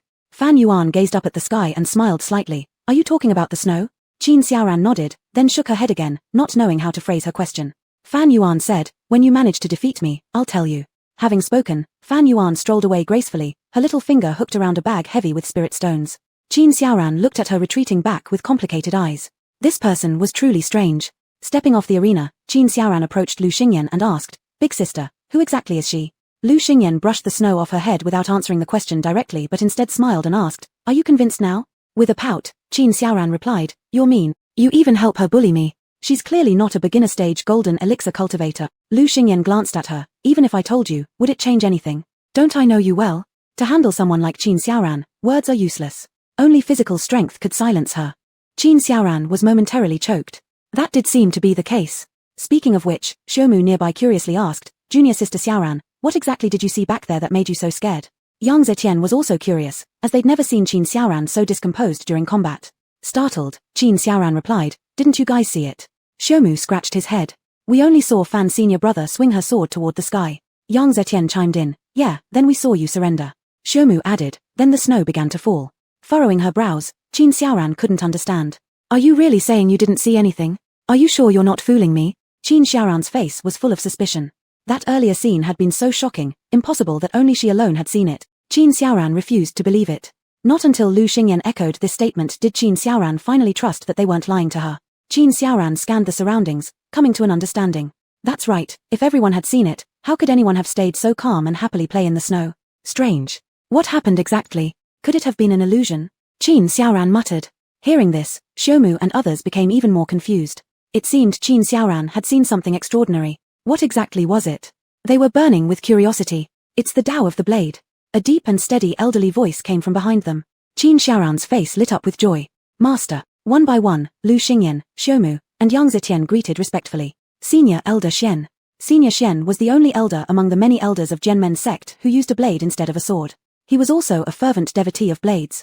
Master, are you saying Fan Yuan has grasped the Tao of the Blade? Qin Xiaoran exclaimed in shock. How could that be possible? She's so young. Isn't it true that only those above the Yuan Ying stage can possibly grasp the Tao of the Blade? Senior Shen replied firmly, I'm not yet senile to the point where I can't distinguish between real and fake blade intent. Qin Xiaoran immediately fell silent. Swords have sword intent, and blades have blade intent. But grasping blade intent is far more difficult than sword intent. It's not an exaggeration to say it's as hard as climbing to heaven. This also explains why there are so many more sword cultivators in the cultivation world, making them the mainstream. There are simply too few genuine blade users, and those who grasp the Tao of the Blade are exceedingly rare. In all his years, Senior Shen had only encountered two such individuals. One was the Phantom Moon Hermit. The other was rumored to be the Tao-practicing Blade Saint Xie Wuchen. Phantom Moon Hermit had passed away, and the whereabouts of Blade Saint Xie Wuchen were unknown. Senior Shen hadn't expected to witness a third individual who had grasped blade intent within his lifetime. He had sensed someone wielding blade intent from his cave estate, which was why he had rushed here. Before coming, he had naturally assumed that this person must be his promising disciple Qin Xiaoran, so excited that he even forgot the way to the training ground. After all, there were only a handful of blade cultivators in the entire Genmen sect, with Qin Xiaoran being the most accomplished among them. Upon arriving, however, he realized it wasn't her, Sai. It wasn't Qin Xiaoran or even a member of Genmen sect but rather a novice from Tianji sect. Senior Shen was overwhelmed with a mixture of admiration, jealousy, and frustration. Why did Tianji sect deserve so many geniuses? Xiaomu couldn't help but marvel. Junior sister Fan is truly remarkable. None of us have yet to grasp the sword intent, yet she has already grasped the blade intent. What's more incredible is that not even a venerable figure like Senior Shen had managed to grasp blade intent. Yang Zetian couldn't help but shake his head in exasperation. Comparing people can really drive one crazy. Lu Xingyan had long been desensitized. If Fan Yuan were to ascend right now, her heart wouldn't flinch. At this point, Qin Xiaoran was completely humbled. Seeing the dejected look on Qin Xiaoran's face, Senior Shen had no choice but to admonish his disciple. I've always told you not to pride yourself too much and think you're the best in the world. Now you understand that there's always someone stronger out there, don't you? Kneeling low, Qin Xiaoran muttered shamefacedly, I know I was wrong. Senior Shen asked, since you've realized your mistake, do you know what you should do next? Disciple knows. Qin Xiaoran's gaze was fiery as she vowed, I will return home to train doubly hard and strive to grasp the Tao of the Blade. Come back here, brat. Senior Shen grabbed the back of her collar, clearly frustrated with her potential wasted. Confused, Qin Xiaoran queried, "What's wrong? What's wrong with striving to train harder?" Senior Shen rapped her forehead, angrily retorting, "Right before your eyes is an example, and yet you still insist on trying to reinvent the wheel by practicing in isolation. Fool." Karma brightened her eyes. "That's right." With that, Qin Xiaoran vanished from the training ground like the wind, chasing after Fan Yuan. Senior Shen shook his head. "I don't understand," Yang Zetian said. "If junior sister Fan is so talented, why was she expelled from her sect?" Lu Xingyan mocked. "Perhaps it's because Fan Yuan's talents are too great, and her master felt unworthy to teach such a prodigy, hence the expulsion." If anyone else had said it, Yang Zetian wouldn't have believed it for a second. But since the words came from the eldest sister herself, no matter how absurd, he believed every word. Oh, that makes sense. Senior Shen suddenly became enlightened when he learned that the one who had wielded the Tao of the Blade was actually Yunmeng Zhenren's disciple. Phantom Moon Hermit was Yunmeng Zhenren's paramour, and Fan Yuan was his disciple, thus making Phantom Moon her aunt. In that context, it didn't seem strange that Fan Yuan had grasped the Tao of the Blade. Wait a moment, why would Yunmeng Zhenren reject such a talented individual? Could reaching the transformation of spirit stage really mess with one's brain? Senior Shen naturally didn't believe the excuse from Lu Xingyan. Well, let it be whatever it may. Senior Shen rejoiced. Wonderful. Since Fan Yuan has no mentor at the moment, he absolutely needed to act fast and claim this treasure for himself. And so, Senior Shen swept away like the wind, leaving behind the three dumbfounded disciples. Truly worthy successors, they acted just alike.